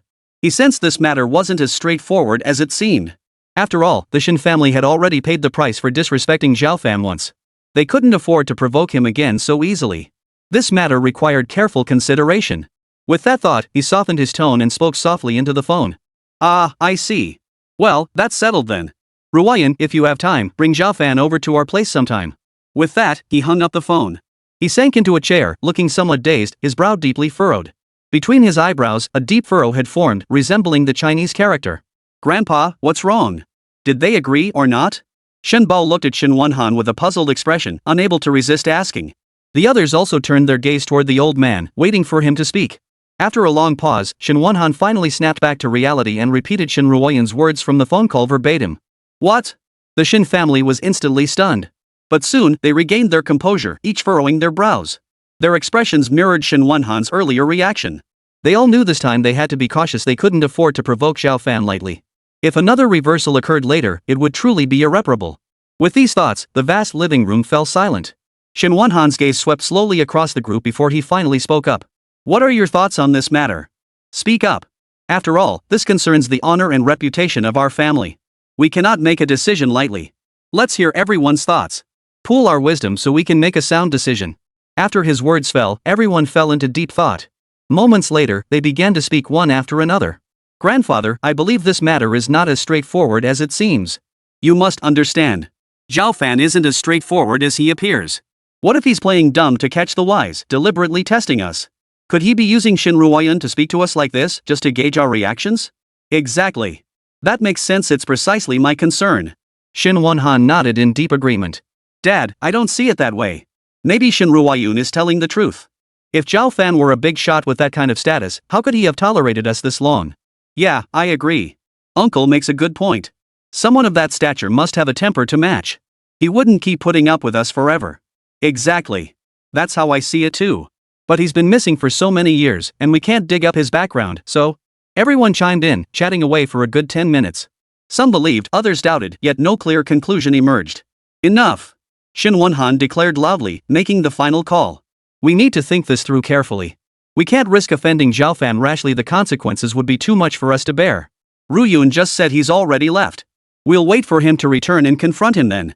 With that, he rubbed his temples and rose to leave. While the Shen family was engaged in heated discussion, Zhao Fan and Yugua had already arrived in Beibei City. Beibei City, Central Avenue, the Tianlong Hotel. As a landmark building in Beibei City, the Tianlong Hotel occupied the prime location. The entire building soared skyward, standing over 40 stories tall. Inside the presidential suite on the top floor of the hotel, Zhao Fan stood before the massive floor-to-ceiling windows, hands clasped behind his back, watching the bustling traffic below. His emotions churned relentlessly. The brother he had regarded as his own flesh and blood had secretly dealt him the most vicious blow. Had it not been for his astonishing luck and fate, his entire life would likely have been ruined. More crucially, Shen Ruoyun had endured 6 years of inhuman treatment and suffering. How could this grudge go unavenged? Lost in thought, the door creaked open, and Yogua's figure appeared behind him. Imperial tutor, the matter has been thoroughly investigated. Speak. According to intelligence, your former brother Li Bo is now the chairman of Shanglong Group. Moreover, through years of development, Shanglong Group has become a core conglomerate in Beibei City. Its subsidiaries span various industries, with extremely complex connections behind the scenes. Hearing this, Zhao Fan smiled proudly and slowly turned around. Seems he's doing quite well for himself now. But the more complex the background, the better. It meant more vulnerabilities and undiscovered secrets. Besides, even if someone in Beibei had connections reaching the heavens, so what? If he wanted to, he could crush it all in the blink of an eye. His gaze lowered slightly as he looked at Yuga and asked in a deep voice, to develop to this extent in just a few short years? He must have a powerful protector behind him, right? Yes, imperial tutor. Yug nodded and continued, our investigations confirmed that a powerful faction backs Shenglong Group. The leader is named Kong Tian. He's fairly capable. Yugwa tried to keep his tone neutral, but his face still betrayed a hint of disdain. So what if he's powerful? Before the imperial tutor, he was no more than an ant to be crushed at will. After completing his report, he looked up at Zhao Fan and asked, Imperial tutor, should we strike now and wipe them out completely? Chapter 48, Sweeping Through. Flames blazed in Yogwa's eyes, as if he could hardly contain his impatience. Unnecessary. I already have a plan. Zhao Fan raised a hand to halt him, his voice deep and commanding. Transmit my orders, gather all my men and prepare to depart. Since I'm free anyway, I'll entertain myself with him. The debt from back then I'll collect it from him personally. Each word was spoken with deliberate emphasis, like the wailing of a bitter winter wind. A piercing cold glint flashed in Zhao Fan's eyes, and the aura radiating from his entire body sent a chill through the entire room. Understood. I'll relay the message immediately. Yug's expression brightened as he responded in a deep voice, then turned and left. He pulled out his phone and relayed Zhao Fan's orders. In an instant, vast sums of capital and powerful forces began surging toward Beibei City. Dark clouds gathered over the city, a storm was brewing. Early the next morning, Zhao Fan rose before dawn and stood silently by the floor-to-ceiling window, waiting. Moments later, Yugwa entered the room. Imperial tutor, all personnel are assembled. Your orders, please. Very well. Give the order. Commence the operation. Without turning his head, Zhao Fan narrowed his eyes, gazing meaningfully into the void before him. This time, I'll make sure he has nowhere to run, no place to hide. Inform Su Yuka and Jin who have their forces begin infiltration. Yes, sir. At that moment, the upper echelons of Beibei City remained unaware that the city's entire economy was about to undergo a seismic shift and a major shakeup. Upon receiving Zhao Fan's orders, Su Yuka and his associates sprang into action immediately. All factions began moving into Beibei. Their methods were ruthlessly aggressive, utterly disregarding reason. They crushed their opponents with sheer financial might. Where negotiations were possible, they negotiated. Where they weren't, they simply bought out and acquired, driving the stock market into turmoil. Within mere hours, Beibei City's market was shattered into a pile of scattered sand. Amidst this ebb and flow, the combined forces led by Su Yuka and Jin who steadily gained ground. Their strength now directly challenged Shenglong Group. In an instant, all sectors of Beibei City were thrown into chaos. Clueless about what was unfolding, patriarchs of prominent families and corporate leaders alike broke out in cold sweat. As seasoned players in the business world, they understood all too well that this was no ordinary commercial dispute. The power of the masterminds behind it had already reached a crushing level. What the hell is going on? What? We don't even know the source? Get on it immediately. Even daily necessities are being impacted? They can monopolize the market in just a few hours? Who the hell is behind this? Use every resource to find out immediately, or our industries will suffer. Such exchanges echoed simultaneously across family meetings of Beibei City's major clans. Amidst the chaos sweeping across all sectors, within a luxurious room, Yug stood before Su Yuka and Jin who, issuing orders. The imperial tutor has given the order. We may now begin suppressing Shenglong Group's assets. Su Yuka and Jin who stood respectfully before Yug. Upon hearing his words, they immediately responded in unison, rest assured, we'll act immediately. Without hesitation, they immediately picked up their phones and relayed the orders down the chain. In an instant, capital surged in with unprecedented intensity. An unprecedented assault was launched against the enterprises under Shenglong Group. Under the relentless, cost-no-object suppression by Su Yuki and Jin Hu. In less than half a day, every affected business under Shenglong Group had been completely overtaken. Shenglong Group now stood as nothing more than an empty shell. In the presidential suite of the Tianlong Hotel, Zhao Fan listened to Yuga's report and nodded with satisfaction. He coldly declared, now let Li Bo prepare to face the consequences of the storm he's unleashed. That same day, at Shenglong Group headquarters, from executives to employees, panic gripped the entire company. In just half a day, their entire industrial chain had collapsed. Massive capital inflows caused the stocks of its subsidiaries to plummet instantly. Moreover, several major factories responsible for processing products had mysteriously exploded. The losses are incalculable. Billions of dollars vanished into thin air in an instant. The conference room was already thick with tension. Senior executives sat in their chairs, stunned and utterly helpless. In all their years in business, they had never encountered or even heard of such a situation. For a moment, they were all flustered, unsure of what to do. They exchanged bewildered glances, seeing only confusion in each other's eyes. Old Li, do you have any idea what's going on? What the hell is happening here? You're asking me? I'm the one who should be asking you. This isn't something humans would do, okay? Exactly. This is insane. What did Shenglong ever do to offend some big conglomerate? This doesn't make sense. Who in Beibei City could pull off something this big? Enough talk. Call the boss immediately. This is way beyond our authority. While everyone was fretting like ants on a hot pan, inside Beibei City's most luxurious villa, Li Bo lay in bed, tormented by a nightmare. In his dream, Zhao Fan, whom he had framed and sent to prison, had somehow stumbled upon an astonishing opportunity. Rising rapidly through the ranks, he annihilated Li Bo's conglomerate with overwhelming force. And then, without mercy, he had killed him. Ah! Don't kill me! Li Bo's startled scream sent him bolting upright in bed. His entire body was drenched in cold sweat, soaking through his silk pajamas. He glanced nervously around, relieved to find himself still in his own large villa. Only then did he relax, letting out a long sigh of relief. Phew! Thank goodness it was just a dream. I knew he couldn't possibly have turned things around. He shook his head, muttering to himself. Just as he was about to get up for a glass of water, the phone on his nightstand suddenly rang. Li Bo's body jerked violently, startled by the noise. He grabbed the phone without checking who was calling and answered, immediately erupting into an angry shout. Damn it, are you crazy? Don't you know this is my time off? What's so urgent that you have to call me at this hour? Did the sky fall or something? There was a moment of silence on the line before the chairman's panicked voice came through. Yes, Director Li, the sky really has fallen. What?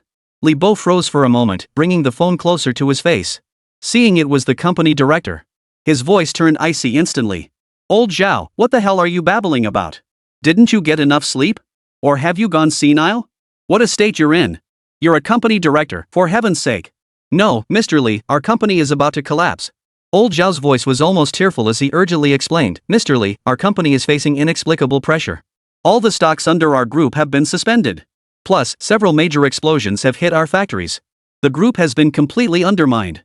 You must think of a solution immediately. Chapter 49, I'm back. What? Li Bo was struck dumb, his eyes wide with utter shock. His Shenglong group had become a core enterprise in Beibei City. Protected by the Chamber of Commerce and high-level officials, how could it suddenly suffer such a devastating blow? Who dared to do this? His body trembled violently as cold sweat poured down his forehead. Instantly, he sensed something was terribly wrong. Such a frenzied attack clearly signaled revenge. They might be coming for him next. The thought sent a chill down his spine. He immediately shouted toward the villa entrance. Someone! Where are the bodyguards? Get in here, all of you! His voice was shrill, tinged with intense fear. It echoed relentlessly through the empty villa. Yet it fell on deaf ears, like a stone sinking into the sea. Li Bo's heart sank to the bottom of his stomach. He grabbed a golf club from beside the bedroom cabinet. Gripping it tightly, he pushed open the bedroom door and headed toward the living room. But when he saw the scene in the living room, his pupils contracted violently. There, strewn haphazardly across the floor, lay over a dozen burly men clad in black. All of them were his bodyguards. This. His body went limp, trembling uncontrollably. His eyes betrayed utter terror, utterly clueless as to who was targeting him. Just then, a notification chime suddenly sounded from the phone in his pocket. Clang! The sudden noise sent a jolt through Li Bo, already on edge like a startled bird. The golf club slipped from his grasp and clattered to the ground. Trembling, he reached into his pocket and pulled out his phone. He took a deep breath and tapped open the unread message. The moment he saw the message inside, he felt as if struck by lightning. Though it contained only a few brief words, they felt like a sharp blade piercing straight through his heart. Li Bo, I'm back. It really was him. It was actually Zhao Fan. No, that's impossible. He was locked up behind bars, destined to die in prison. How could he have come back to take revenge on me? His lips trembled uncontrollably, his expression filled with utter terror. He stumbled over to the nearby sofa and slowly sank into it. Moments later, he rose again, pacing back and forth across the room. His brow furrowed tightly, restless and uneasy. Even now, he still couldn't believe Zhao Fan had somehow returned alive. But the few words in the email had made it abundantly clear that Zhao Fan had indeed returned. After all, Zhao Fan's murder had been entirely his doing. As his former best friend, he understood Zhao Fan's temperament better than anyone. He would absolutely seek revenge. For a moment, Li Bo felt an overwhelming sense of tension. That brief email felt like a thorn in his side, leaving him restless and uneasy. But moments later, he regained his composure. He assumed that with his current power, even if Zhao Fan returned, what could he possibly do? He had powerful backers and had been operating in Beibei for years. Even if Zhao Fan wanted to harm him, he wouldn't be able to shake his position. Seeking revenge without gauging his own strength. I'm not the man I once was. It's like an ant shaking a tree. Ridiculous. His heart swelled with confidence once more. His eyes narrowed as he spoke with vicious determination. Yet, no sooner had the words left his lips. The secretary's call came through. "Chairman Li, it's bad. Something terrible has happened." Hearing this, Li Bo's heart sank instantly. A sense of foreboding washed over him, and he barked urgently, "What is it? Speak up. All of our group's businesses have been hit." The secretary spoke rapidly, utterly panicked. "All sales channels have been restricted. Moreover, production channels have been completely blocked, and many companies have terminated their contracts. Even projects that had already launched encountered problems. Most industries have gone bankrupt, and the rest are barely hanging on, teetering on the brink of collapse." The secretary blurted out in one breath, her voice thick with panic. "What? Damn it!" Li Bo exploded in rage upon hearing this. He flung his phone aside and kicked the desk over with one foot. He went berserk, violently smashing everything in sight. "Damn it! Who the hell is it? Who's targeting me?" His face contorted in fury as he roared at the top of his lungs. It took over 10 minutes for him to slowly calm down, ignoring the phone he'd smashed to pieces. He grabbed another phone from the living room table and started dialing one number after another. "What the hell is going on at your company? What? You don't even know who the hell made the acquisition? Are you idiots? Old Zhang, look into the source of this capital. I need to know who's pulling the strings. Feng Yu, check if there have been any recent changes in senior officials in Beibei City. The hotel's been sealed off too? Did the authorities question anyone? Get moving. What the hell are you waiting for? I don't care what methods you use every single channel to find out." Li Bo, looking like a madman, yelled furiously into his phone. All he wanted to know now was who was targeting him. He refused to believe Zhao Fan had the capability for orchestrating something this elaborate required not only unimaginable wealth, but also subordinates with extensive connections. After all he'd done to frame Zhao Fan back then, how could he possibly have such power now?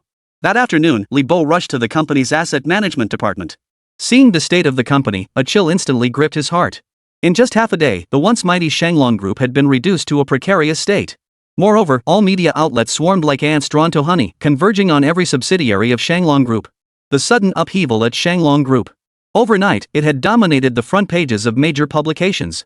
Every citizen in Beibei City knew about it after all, for the common folk. They preferred witnessing the fall of lofty immortals over the cultivation of ordinary mortals into deities. Not only that, but all of Shanglong Group's senior executives were taken away for investigation. All industrial projects were suspended by the relevant authorities, and the company's stock was completely halted. Amidst the relentless barrage of negative news, any possibility of recovery vanished. Overnight, the Shanglong Group scandal became the talk of the town among Beibei residents. Have you heard about the recent Shanglong Group incident? Come on, that's a no-brainer. Who in Beibei doesn't know about this? It's truly tragic. Who would have thought such a massive conglomerate could crumble and disintegrate in a single day? What's the big deal? Haven't you heard the saying, when you're down on your luck, take care of yourself, when you're up, help others? A greedy corporation like Shanglong Group was bound to fall sooner or later. I agree with that. Word is their initial capital accumulation was downright brutal. Countless people sighed and lamented, with discussions about Shanglong growing increasingly heated. Chapter 50, You're Not Worthy to Know. While the crowd debated, the high-ranking officials of Beibei City convened an emergency meeting to discuss the Shanglong Group affair. After all, as the city's core conglomerate and undisputed major taxpayer, such an incident demanded the utmost attention from these leaders. What the hell is going on? Chaos reigns below, and we still don't know the source? In the conference room, a stern-faced middle-aged man seated at the head of the table slammed his fist on the desk and roared. Those below him immediately lowered their heads in submission. None dared to speak up, for they truly had no clue about the situation. The leader swept his cold gaze around the room, his anger boiling over. He demanded in a frosty tone, "Where are the people from the investigation department? Still no leads? Such a massive capital injection, and you can't find a single trace? If you can't handle such a minor task, you might as well quit. Go home and raise pigs instead." As the words fell, the conference room door swung open. A balding man, drenched in sweat, stepped inside. It was the head of the investigation department. The moment he learned about the Shanglong Group matter, after hours of sifting through data, he had finally traced the source. He strode up to the leadership, wiping sweat from his brow.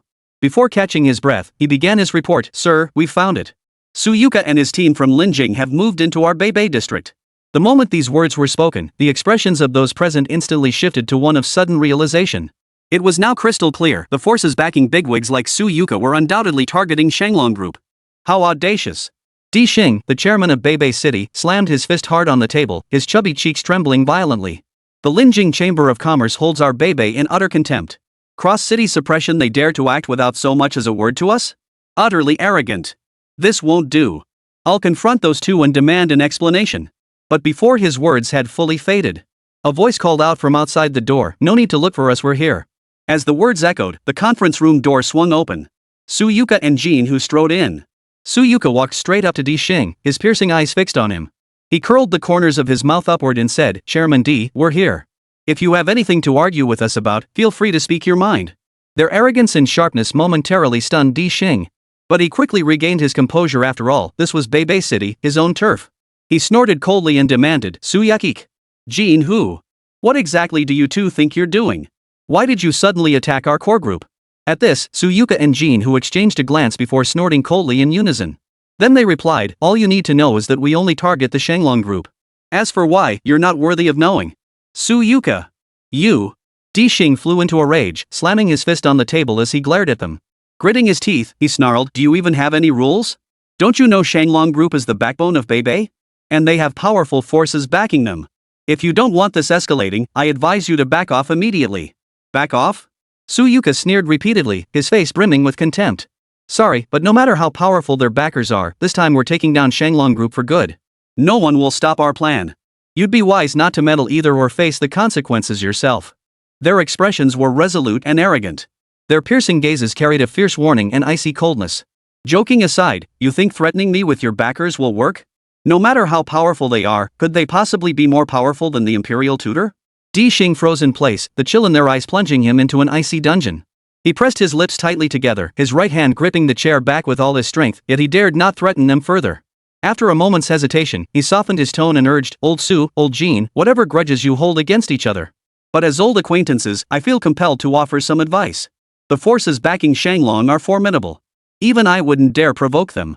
If you proceed this way now, I won't be able to bear the consequences if they ask about it later."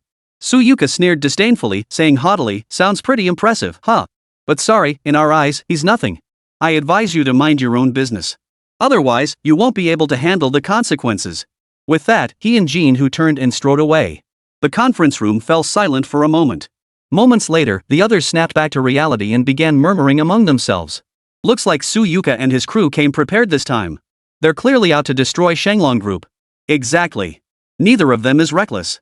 They wouldn't make such a decision without solid backing. They don't even seem to care about the forces backing Shanglong. No need to guess the bigwigs behind those two. Their status must be even more exalted. But we haven't heard any rumors about any bigwigs stationed in Linjing." The group exchanged puzzled glances, utterly baffled. After hours of discussion, they still hadn't reached any conclusions. Meanwhile, in the chairman's office of Shanglong Group, Li Bo paced the room before finally picking up his phone and dialing Kong Tian's number. The situation had spiraled beyond his control. If he didn't inform his powerful backer, he'd be left with no choice but to sit and wait for disaster. The phone rang for a moment before being answered. Li Bo blurted out urgently, "Mr. Kong, it's bad. Something's happened at the group." "Huh? What's all the fuss about?" Kong Tian's hoarse voice came through the phone. As a martial artist, he devoted most of his time to cultivation and paid little attention to the news. In his view, wealth was merely secondary. Only by strengthening his own abilities could he truly reign supreme. "No, Mr. Kong. Our group is under attack from others and is on the verge of bankruptcy." Li Bo's voice was filled with panic. Before Kong Tian could speak, he recounted the entire sequence of events that had unfolded at Shanglong Group. How could this happen? Kong Tian's face darkened instantly. How dare they? Someone dares to act so brazenly in Beibei? Just you wait, I'm on my way. I'll see how many lives these people have, daring to challenge my dignity. Hanging up the phone, Kong Tian rushed straight to Shanglong Group without delay. Li Bo remained pacing back and forth inside the office. Moments later, the office door swung open as a middle-aged man strode in. Dressed in a black martial arts uniform and sporting a long beard, he exuded the air of a reclusive master. He strode in with the grace of a dragon and the power of a tiger, his eyes gleaming with sharp intelligence. His brow radiated an overbearing arrogance. This was Li Bo's powerful backer Kong Tian. Chapter 51, If you want to live, stay out of it. "Mr. Kong, you finally arrived."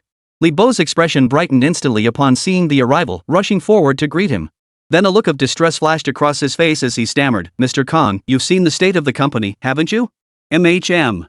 Kong Tian's face was as cold as ice as he gave a slight nod. His voice was cold as ice. "You've got some nerve, daring to lay a finger on a company under my protection." His eyes blazed with fury. As a Xian-grade martial artist, he had always held himself in high regard, looking down on ordinary capitalists. So when he saw the Shanglong group which he had personally nurtured in such a pitiful state, his rage boiled over instantly. What do we do now? Li Bo asked urgently, his panic evident. Relax. With me here, nothing will go wrong. Kang Tian lifted his chin, snorting coldly, his eyes brimming with arrogance. With a sweeping gesture, he declared, what's there to fear? They're nothing but a bunch of scum manipulating capital. They're no threat at all. Let's just go to war. Hearing this, Li Bo instantly relaxed, his confidence surging.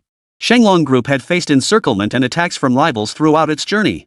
But it was precisely because of Kang Tian's presence that the group had always managed to turn danger into opportunity. Kang Tian pulled out his phone and made call after call. Soon, the sound of hurried footsteps echoed from the entrance. In less than 10 minutes, he had assembled all his subordinates inside the Shanglong Group building. The entire office floor was instantly filled with disciples clad in black. Each bore a proud expression, their bodies bulging with muscle, radiating explosive power. Kang Tian surveyed the scene, feeling immensely satisfied. He stroked his beard with pride, turned to Li Bo beside him, and declared, there you go. What's there to fear? With me here, the sky won't fall. Indeed, that's exactly right. With you, Mr. Khan, holding the fort, I feel much more confident. Li Bo's face was plastered with a smile, yet his eyes betrayed a hint of ferocity. He was already itching to tear his opponents to shreds. He snorted coldly, then declared in a deep voice, now that's settled. Let's see who dares to mess with Shanglong. Anyone who dares will be scared off by your presence alone. I'm sure. Boom. But before he could finish his sentence, a series of deafening booms erupted, drowning out his words. The intense vibrations from the deafening roar caused the windows of the office building to rattle and creak. What's happening? Kang Tian's expression darkened as he strode to the window and peered outside. The sight outside made him gasp in shock, his pupils contracting sharply. Li Bo, following behind him, was struck as if by lightning. Every hair on his body stood on end in an instant. Hovering in the sky outside the building were countless military attack helicopters. Dozens of them formed a tight, impenetrable ring around their floors. Dense and thick, they blocked out the sky and sunlight, even dimming the light inside Li Bo's office. Even more terrifying, each helicopter was armed to the teeth, with military electronic cruise missiles hanging beneath their fuselages. Moreover, their open doors revealed large-caliber machine guns specifically designed for helicopters. This was no ordinary military unit's equipment. After all, machine guns mounted on helicopters function entirely differently from those on land or mountains. The intense recoil during firing can instantly destabilize the helicopter, even risking a crash. Therefore, these ground attack weapons represent the culmination of significant effort by military engineers. Only elite units are equipped with such helicopters. Each helicopter carries several fully armed soldiers. Their attire, equipment, and helmet accessories. These are weapons reserved for the most advanced military units in the Great Xia Empire. Whoosh! As a Xian-level martial artist, Kang Tian had seen it all and knew the sheer terror of his opponent. He whipped his head around, asking in disbelief, Li Bo, don't you dare tell me these are your opponents. Who the hell did you piss off? It was true he was a Xian-grade martial artist, a dozen or two ordinary men couldn't even get close to him. But these guys standing before him? They were national treasures. Using these weapons to deal with them, let alone whether it's like using a cannon to swat a mosquito. The sheer fact that someone could mobilize so many advanced attack helicopters and elite troops speaks volumes about how terrifying their status must be. Seeing Kang Tian's face contorted with rage, his beard and hair standing on end, Li Bo's heart sank instantly. His eyes darted about as he pondered for a moment, yet he still couldn't make sense of it. He said uncertainly, Mr. Khan, I'm not sure either. I know I have an enemy, but I don't think he has this kind of capability. Besides, I can't even say for sure if he's alive or dead right now. You bastard, just kill me already. Kang Tian pointed a finger at Li Bo, his eyes bulging like copper bells, trembling with rage. Crack! Crack! The words had barely left his mouth when the sound of shattering glass echoed through the air. The same sound echoed from every direction of the building. Countless soldiers repelled from helicopters, breaking through windows as they descended. The moment they touched down, their guns were already raised. Working in coordinated teams of several, their seamless coordination once again proving they were far beyond what ordinary forces could match. In the blink of an eye, within less than 10 seconds, every strategic position was seized by the soldiers. The black muzzles of their weapons were aimed in every direction. Their coordinated efforts left absolutely no blind spots. Any movement from anyone on the floor would be met with instant lethal force. The sudden turn of events left Kang Tian's men terrified out of their wits. They had followed Kang Tian for years, participating in countless battles, big and small. But these were mostly underground turf wars or petty thuggery bullying men and women. They weren't afraid to throw punches or swing machetes. But facing these highly trained elite troops, they had absolutely no courage to fight back. In less than half a minute, every last one of his men was subdued by the soldiers. Kang Tian froze in place, utterly bewildered. Just as he was reeling from the shock, his phone suddenly rang, startling him. He fumbled for the phone and froze upon seeing the caller ID. It was a call from General Zhang. Without hesitation, he answered the call and respectfully said, "Commander." "Zhang, what do you need?" "Kong Tian." "Cut the nonsense." General Zhang cut him off coldly, his voice deep and stern. "I'm warning you, if you want to stay alive, you'd better keep your head down and stay out of this." With that, he hung up the phone. Kong Tian froze in place, still holding the phone, his heart pounding with shock. He never imagined this incident would even rouse the attention of General Zhang. Chapter 52, No Escape. Li Bo stood rooted to the spot, watching Kong Tian's face shift through a range of emotions. His confidence wavered, and he stepped forward, his voice trembling. "Mr. Kong, what's going on? Please say something to help us." Yet Kong Tian seemed to ignore his plea entirely. He waved his hand at his men. "Everyone, retreat." His men, already trembling with fear, hadn't dared to move. Hearing Kong Tian's order, they felt as if they'd been granted a pardon. They raised their hands and slowly rose to their feet. Under the soldiers' icy stares, they slunk away from the building. The soldiers did not stop them. Their orders were clear: target Li Bo. As for these small fry, they held no interest whatsoever. Seeing this, Li Bo's heart sank to the bottom. He cried out pitifully at Kong Tian's retreating back. "Mr. Kong, please save me. Don't abandon me." As the words left his lips, his face lit up with hope. For within his field of vision, Kong Tian had actually halted his steps. But what followed was not what he had anticipated. Kong Tian turned coldly, glaring at Li Bo with fury. "I can't handle your affairs anymore. I don't know what big shot you've offended, but the higher-ups have already given me orders. I won't intervene. You're on your own now." With that, he turned and walked away without looking back. Boom! Li Bo's mind exploded in an instant as he stared at the soldiers surrounding him. His body went limp. He stared blankly at Kong Tian's retreating figure, overcome with despair. Simultaneously, his mind was filled with shock and doubt. The image of Zhao Fan kept flashing through his mind, and he shook his head repeatedly. In disbelief, he muttered, "Impossible. Absolutely impossible. How could he not be dead? And how did he gain such power now? But if it wasn't him, then who else could harbor such intense hatred?" Click, click. The sudden sound of footsteps disrupted his thoughts. Li Bo snapped back to reality, staring at the soldiers closing in on him. His will to survive surged to its peak. In that instant, he unleashed unprecedented speed. He dashed dozens of meters ahead, swiped his chairman's exclusive card. He stepped into his private elevator. The soldiers, completely caught off guard that he dared to flee, froze for a moment before charging forward, but they were ultimately a step too late. Li Bo's elevator doors had already closed. Without his special card, no matter how hard the soldiers pressed the buttons, the elevator doors remained locked. Left with no choice, the soldiers had to take the long way around and descend via the public elevators on the other side. On the first floor of Shanglong Group, the elevator doors opened. Li Bo emerged from the elevator, drenched in sweat and pale-faced. He glanced nervously left and right. Seeing no one, he breathed a sigh of relief. He hurriedly sprinted to his sports car, started it up, and drove away from the city center. After traveling only a few dozen meters, he spotted the pursuing soldiers in his rearview mirror. A cold gleam flashed in his eyes as he slammed his foot down on the accelerator, nearly pushing it to the floor. A roar erupted as the pale blue sports car screeched to life. Weaving through the streets, it sped relentlessly toward the city limits. After he departed, the Special Forces team members quickly pulled out their walkie-talkies. They relayed Li Bo's vehicle description and license plate number to their teammates. On a remote beach in the outskirts of Beibei City. The area was desolate, with piles of trash along the shore and weathered sunshades scattered about. Not far away stood several unfinished buildings. Evidently, this had been a tourist attraction abandoned mid-development. A pale blue sports car roared onto the beach, screeching to a halt at the water's edge. The door swung open, and Li Bo stumbled out. His head was covered in sweat, and a trace of blood stained his face. Judging by the dented hood, it was clear he'd been in an accident along the way. He heaved heavily, ignoring the smoking sports car. He staggered forward. But after taking just a few steps, his body jolted. 7 or 8 men suddenly appeared before him, each radiating a murderous aura. They stood in a neat line, blocking his path. They were elite warriors selected from among Yugua and Zhao Fan's numerous disciples. Li Bo's pupils contracted sharply. Judging by the aura emanating from these individuals before him, every single one of them was a Xian-level expert.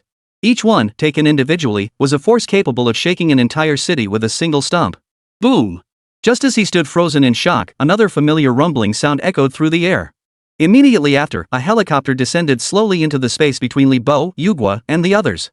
The massive rotor blades whipped up clouds of sand that swirled wildly in all directions. A cloud of dust obscured the view inside. Li Bo tilted his head, shielding his eyes from the sand-laden wind with his hand while peering through his fingers toward the helicopter.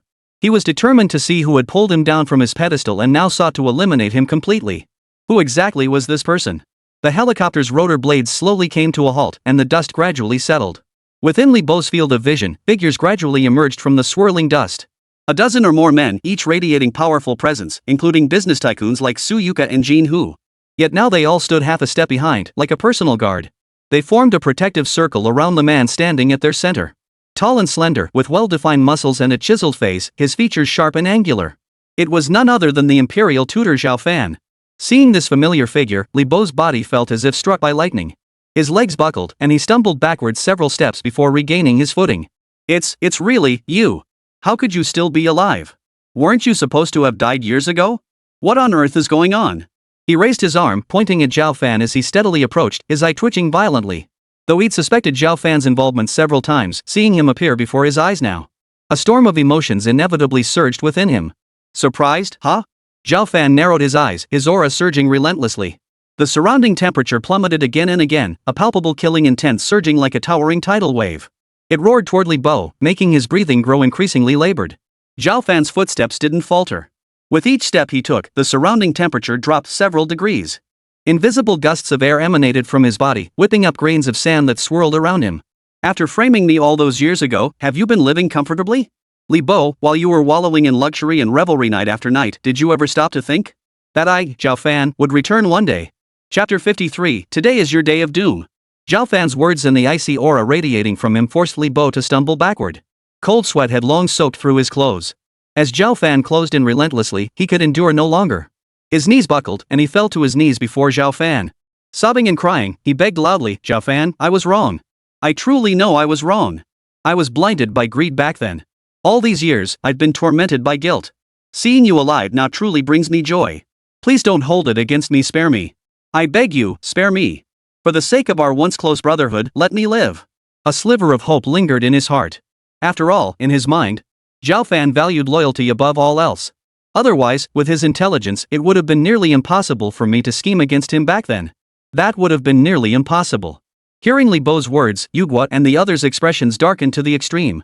They felt sick to their stomachs, as if they'd swallowed a fly, and could barely restrain themselves from tearing his mouth apart. Here was the very man who cared least about brotherhood, now invoking loyalty before Zhao Fan. Zhao Fan strode slowly toward him, towering over him with a condescending gaze. His eyes were as cold as frost, and he roared furiously, I didn't tell you to beg for mercy. I asked you to answer my question. Have you been living comfortably all these years? The hysterical roar carried Zhao Fan's years of pent-up resentment. All of it was swept away by the wind. Had he not endured these years of trials, even if he had somehow survived, he might have grown soft-hearted. But his years in the military and countless brushes with death had shown him the true bonds of life and death camaraderie between real comrades. That radiant humanity revealed in the face of life and death peril. In stark contrast, this only deepened his contempt for Li Bo's betrayal. Upon hearing this, Li Bo shuddered violently and collapsed to the ground. His face turned ashen, tears streaming down his cheeks. Zhao Fan, I truly made a mistake. Back then, it was just my momentary greed. These past years haven't been easy for me either. Please forgive me. I'm truly sorry to you, I'm so sorry. His voice grew louder and louder until it was almost a roar, but deep down, he felt little remorse. Instead, it was mostly fear. Zhao Fan remained silent, fixing Li Bo with a piercing stare before taking another step forward. His aura surged to its peak. A bitter killing intent instantly engulfed Li Bo. Li Bo's body trembled. He knew Zhao Fan was ready to strike. No matter how much he begged for mercy, death seemed inevitable. With this realization, he descended into utter hysteria. Struggling to his feet, hunched over, he roared at Zhao Fan. Zhao Fan, what are you playing at? What gives you the right to stand on moral high ground and judge me? Acting all high and mighty, like some arrogant god, what gives you the right? I'm no saint, but does that make you one? Hearing this, Zhao Fan's eyes flickered with deep disappointment. He shook his head gently and said, Li Bo, you've surprised me and disappointed me beyond measure. Do you even realize that you used to be my best friend? His right hand clenched into a fist, lightly pounding his chest, his face bearing a complex expression. He continued, do you know that back then, in my heart, you were my best brother? And what's the result? You're trying to kill me. You were my best brother, yet you're the one who hurt me the most. Li Bo listened, frozen for a moment, a flicker of regret and nostalgia crossing his eyes. But it was quickly replaced by venomous hatred. His entire being seemed to go mad as he threw his head back and roared with laughter. He bellowed, what did you say? You think you're so clever, huh? Did you think I had a choice? If it weren't for you back then, would I have done that? If not for you, neither of us would have escaped the Shen family's pursuit. If I hadn't been selfish, I'd probably be dead by now. He heaved several ragged breaths, leaning his hands on his knees to steady himself. Then he raised his head again and bellowed, "Now you're treating me like I'm worthless. Didn't you ever think about dragging me down when you hid here all that time? Did you ever consider me a friend at all?" Hearing this, Zhao Fan couldn't help but shake his head, his lips curling into a bitter sneer. The man who had betrayed his closest brother now played the victim with such pathetic self-pity. And with such an air of entitlement, it truly made him feel sick. After a pause, his eyes turned icy as he fixed them on Li Bo and spoke coldly. "I won't listen to your excuses anymore. The fact that you framed me back then is undeniable. It's already a done deal. No matter what you say, today is the day you die." The words, laced with murderous intent, whistled past like a blade. They pierced Li Bo's heart like a dagger, causing him to flinch involuntarily. But he quickly regained his composure, narrowing his eyes as he stared straight at Zhao Fan, steadily backing away. Crouching low, he looked ready to pounce at any moment, like a ravenous wolf seeking its prey. As he retreated, he shouted, "Zhao Fan! You boast of being clever all your life, so what? Do you really think everything in this world is under your control? You're nothing but a conceited fool. You were back then, and you still are now. You asked if I've been living comfortably? Well, let me tell you now. These past years have been pure bliss. Luxury cars, mansions, women, I've had it all. My only regret is not seeing you die before my eyes back then. That way, I'd have lived even more comfortably, and I wouldn't occasionally have nightmares haunted by your hideous face." His voice grew louder and louder. The aura emanating from his body surged relentlessly. He too was a martial artist, though of ordinary talent. Back then, it was only through Zhao Fan's help that he barely reached the yellow rank within the heaven, earth, mystic, and yellow tiers. He was essentially a novice, just beginning his martial arts journey. After years of cultivation, he had recently broken through to the Xian rank. Thus, facing Zhao Fan now, he harbored a quiet confidence within. After all, he believed that even if he couldn't defeat Zhao Fan, no one could stop him from escaping under the protection of power.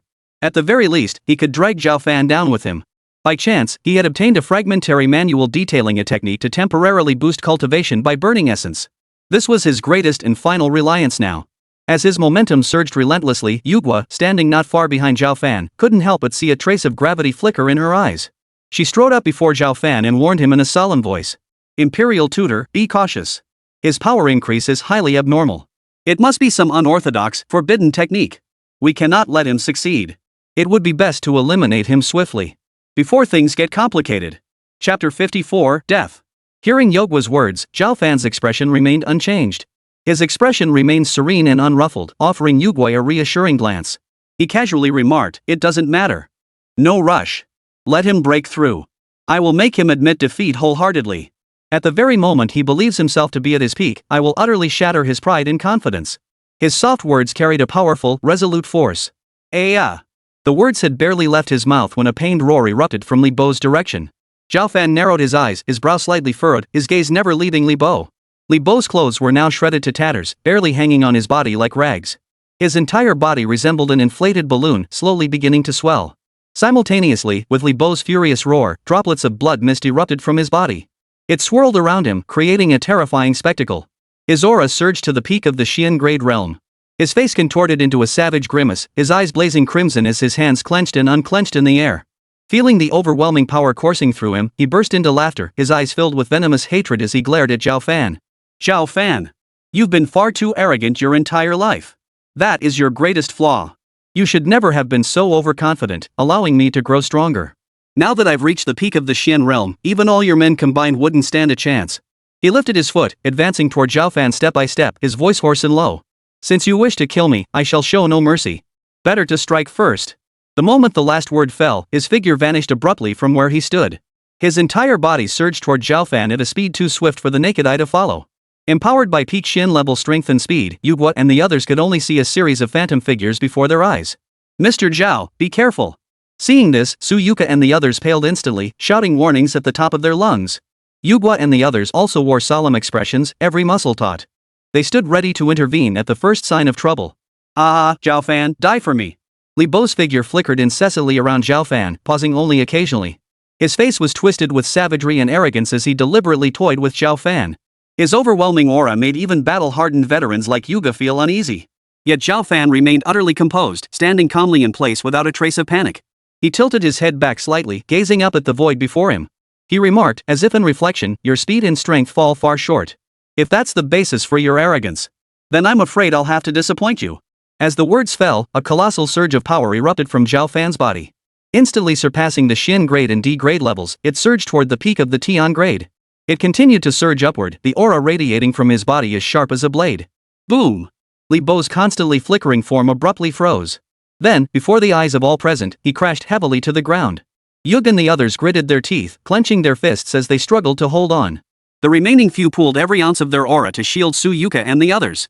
Zhao Fan caught a glimpse of his subordinate's pitiful state out of the corner of his eye, finally halting the surge of his aura. His gaze lowered slightly as he calmly looked down at Li Bo on the ground. Li Bo was curled up on the ground, his face and body covered in blood. His eyes, fixed on Zhao Fan, held nothing but endless terror. Zhao Fan, you can't. His teeth chattered incessantly, clattering like a broken machine, unable to form a single coherent sentence. Zhao Fan's expression remained impassive, devoid of emotion. Suddenly, he lunged forward, his right foot sweeping under Li Bo's body. He sent Li Bo flying into the air. At the very peak of his trajectory, Zhao Fan's right hand shot out like lightning, instantly snapping his arm. Bone shattered, blood spurted. Ah! Li Bo's agonized scream echoed as he collapsed to the ground, writhing in agony. Zhao Fan didn't pause for a second. The instant Li Bo hit the ground, he raised his right foot. Under Li Bo's horrified gaze, he stomped down hard on his head. Crack! A dull thud like a watermelon hitting the ground echoed as Li Bo's skull shattered violently. Red and white matter instantly spurted forth, exploding into clouds of blood mist in the air. All was settled. The brother who had betrayed him years ago now lay dead on the spot. Clean up the mess and toss him into the sea to feed the fish. At least let his death have some value. Zhao Fan's expression remained utterly impassive, as if he had accomplished something utterly insignificant. With a detached command, he turned and boarded the helicopter. The roar of the engines and rotors filled the air once more as the helicopter slowly ascended. It sped toward the direction of Linjing. Suburbs of Linjing City. An all-black armed helicopter descended steadily. With several meters still separating it from the ground, Zhao Fan leaped from the cabin door. Continuously accelerating in midair, the moment his feet touched the ground, his entire body rhythmically flexed every joint, perfectly counteracting all downward forces. He brushed the dust off his trouser legs and nodded to the pilot to depart. He walked slowly to the roadside and got into the black sedan that had been waiting for some time. The engine roared to life and the black sedan sped off toward the city center. Before long, the car pulled up outside his residence. Zhao Fan pushed open the door and stepped out, entering the villa. In the living room, Xin Ruoyan, who had just put the child to sleep, was tidying up. The sound of the door opening made her look up abruptly. Upon recognizing Zhao Fan at the doorway, she froze for a moment before tossing the mop aside. She strode toward Yi Fan and threw herself into his arms. "Husband, you're finally back. I was so worried." Simple words, yet laden with endless longing and concern. Zhao Fan's heart trembled violently. What good is being invincible and conquering all? His beloved's worry and embrace were the warmest harbor for his soul. He smiled softly, tenderly stroking Xin Ruoyan's silky hair, greedily inhaling her sweet scent. He soothed her softly, "Silly girl, don't worry. I'm back safe and sound, aren't I? You looked so serious when you left. There must have been something important. How could I not worry?" Xin Ruoyan's voice was already tinged with tears. Her head pressed tightly against Zhao Fan's chest, burrowing deeper into his embrace. "Trust me, I know what I'm doing. I've got everything under control. Besides, I'm not alone anymore. I'll definitely be careful." Zhao Fan raised his hand to gently pat Xin Ruoyan's back, soothing her emotions. "Good to know." Xin Ruoyan rose from his embrace, playfully clenching her fist and playfully punching his chest. Then she giggled and asked, "You must be hungry. I'll go cook something for you." "Sure. I wasn't hungry before, but now that you mention it, I am getting a bit peckish." Zhao Fan raised his hand to rub his stomach, glancing at Xin Ruoyan with a gentle smile. His eyes brimmed with affection and tenderness. Chapter 55, The Interview. Xin Ruoyan was quite the cook and she worked quickly. Zhao Fan waited on the sofa for just over half an hour before Xin Ruoyan brought the meal to the table. Simple home-style stir-fries, 3 dishes and a soup. Yet they were visually appealing, fragrant, and delicious, making Zhao Fan's mouth water. Throughout the meal, he couldn't stop praising her cooking, making Xin Ruoyan blush with embarrassment. Ring ring. Just as they were eating, the phone rang. It was Su Yuka calling. "Hello? How's it going?" Zhao Fan set down his chopsticks, let out a satisfied burp, and asked. "Mr. Zhao, it's all taken care of. We've fully taken over all of Shanglong Group's operations. From production to retail, everything is now under our control. But earlier, there was widespread panic and a large number of employees left." "All right, good work." Zhao Fan nodded approvingly, unconcerned about the staff shortage. After all, talent was the last thing in short supply in this era. After a moment's thought, he spoke up. "All right, relocate the entire Shanglong Group to Linjing. Then have Lin Ku serve as deputy chairman to manage the company." "Understood, Mr. Zhao. I'll arrange it immediately. Suyuka responded without hesitation, knowing Lin Ku was also one of Zhao Fan's capable subordinates. After hanging up the phone, Shin Ruoyun had finished eating. After washing up, the two snuggled together on the bed and fell into a deep sleep. The next morning, after breakfast, just as Zhao Fan was about to clear the dishes, he noticed Shin Ruoyun's slightly furrowed brow, looking deeply preoccupied. He couldn't help but wonder, "Honey, what's wrong? Why the frown? If something's bothering you, you can tell me. It's nothing major." Shin Ruoyun shook her head gently and said softly, "I just want to find a job. That way, my parents will feel better knowing I'm taking care of myself." Zhao Fan understood immediately Shin Ruoyun didn't want to disappoint her parents. He nodded immediately. "Sure, no problem. I support your idea. Don't worry. Go ahead and look. I'll make sure you get what you want." "Support my decision?" Shin Ruoyun looked up at him with a puzzled expression but said nothing more. Time flew by, and Suyuka, Jinhu, and the others moved swiftly. Within 2 days, Shanglong Group had already established its presence in Linjing. Simultaneously, recruitment notices were issued, preparing to attract a large pool of talent. As the chairman, Suyuka understood that talent was the foundation of any group, especially mid-level management. Serving as the bridge between senior management and employees, they execute the directives of the executive leadership. They represent the most crucial force within any company or conglomerate. Amidst the hype generated by Lin Ku, Suyuki, and others, coupled with an overwhelming wave of publicity, news of Shanglong Group's massive recruitment drive quickly spread throughout Linjing. Shin Ruoyun also caught wind of the news, and her curiosity was instantly piqued. After all, although Shanglong Group had previously been headquartered in Beibei City, its reputation in Linjing City was also formidable. Moreover, the recruitment campaign was exceptionally well executed, with advertised salaries far exceeding the average. Upon learning Shin Ruoyun planned to apply, Jiang Ying was delighted. She smiled and said, "This is a great opportunity. Why hesitate? Don't worry, I'll go with you." Mo Tong nodded. Jiang Ying paused, as if remembering something, then continued. "What's the point of all this? You're constantly worrying about this and that, and what do you get in the end? Look at that Zhao Fan doesn't lift a finger, good for nothing. He's completely useless. How could you possibly be happy with him? A capable man wouldn't let his wife have to go out and find work." Shin Ruoyun couldn't stand her mother's words and frowned involuntarily. "Oh, Mom, just stop it already. Zhao Fan's perfectly fine. He's not as bad as you make him out to be." Jiang Ying was momentarily speechless, rolling her eyes and glaring at Shin Ruoyun. After a moment, she asked, "By the way, what exactly does this Zhao Fan do? You still haven't explained that wedding business of yours. Such a big deal. Is he really some big shot or not?" Shin Ruoyun froze at the question, unsure how to respond. She could only brush it off with a casual remark, "Why do you care if he's a big shot or not? A woman should have her own career. Even if her husband is amazing, so what? Financial independence is what we should strive for. Relying on a man just won't do. So whether he's a big shot or not, what difference does it make?" Hearing this, Jiang Ying instantly grew displeased. She couldn't shake the feeling that Shin Ruoyun was covering for Zhao Fan. She shot a cold glance at Zhao Fan, who was busy in the kitchen, muttering to herself. "Useless piece of trash. All he knows how to do is mess around with useless stuff. Serves him right. Broke, stuck at home eating away his life, and now he wants my daughter to go out and work. A successful man would never be like him, stuck doing housework all day." Though her voice was low, Zhao Fan's keen hearing picked up every word. He gave a helpless, bitter smile and shook his head. After speaking, Jiang Ying gathered her things and left with Shin Ruoyun, heading straight for the interview at Shanglong Group. Zhao Fan remained calm, waving his hand at them encouragingly. "Don't worry, you've got this. There's absolutely nothing to worry about. Shanglong Group isn't anything special." He had already given Link a heads up, so there was no chance of failure. However, upon hearing his words, Jiang Ying snorted coldly. She retorted, "Humph. All you can do is spout pretty words. They're nothing special. Why don't you go start one yourself? Like you think Shanglong Group belongs to you." With that, she grabbed Shin Ruoyun's arm and dragged her out without another word. Zhao Fan smiled and said nothing more. Before long, Jiang Ying and the others arrived at Shanglong Tower. Thanks to their overwhelming publicity campaign, the entrance to Shanglong Tower was now bustling with crowds, teeming with people. The bustling scene rivaled the job fairs of 20 years ago. Shin Ruoyun couldn't help but frown, feeling a bit uneasy. She stood there muttering to herself. "There are way too many people here. With this level of competition, can I really pull this off?" Hearing her words, Jiang Ying immediately frowned. "What kind of talk is that?" she feigned reproach. "How could my daughter not make it? If my daughter can't make it through, then the rest of you might as well go home now. Don't worry. Just perform normally and don't be nervous. We need to earn the Shin family's respect." Shin Ruoyun chuckled softly at his words and nodded firmly.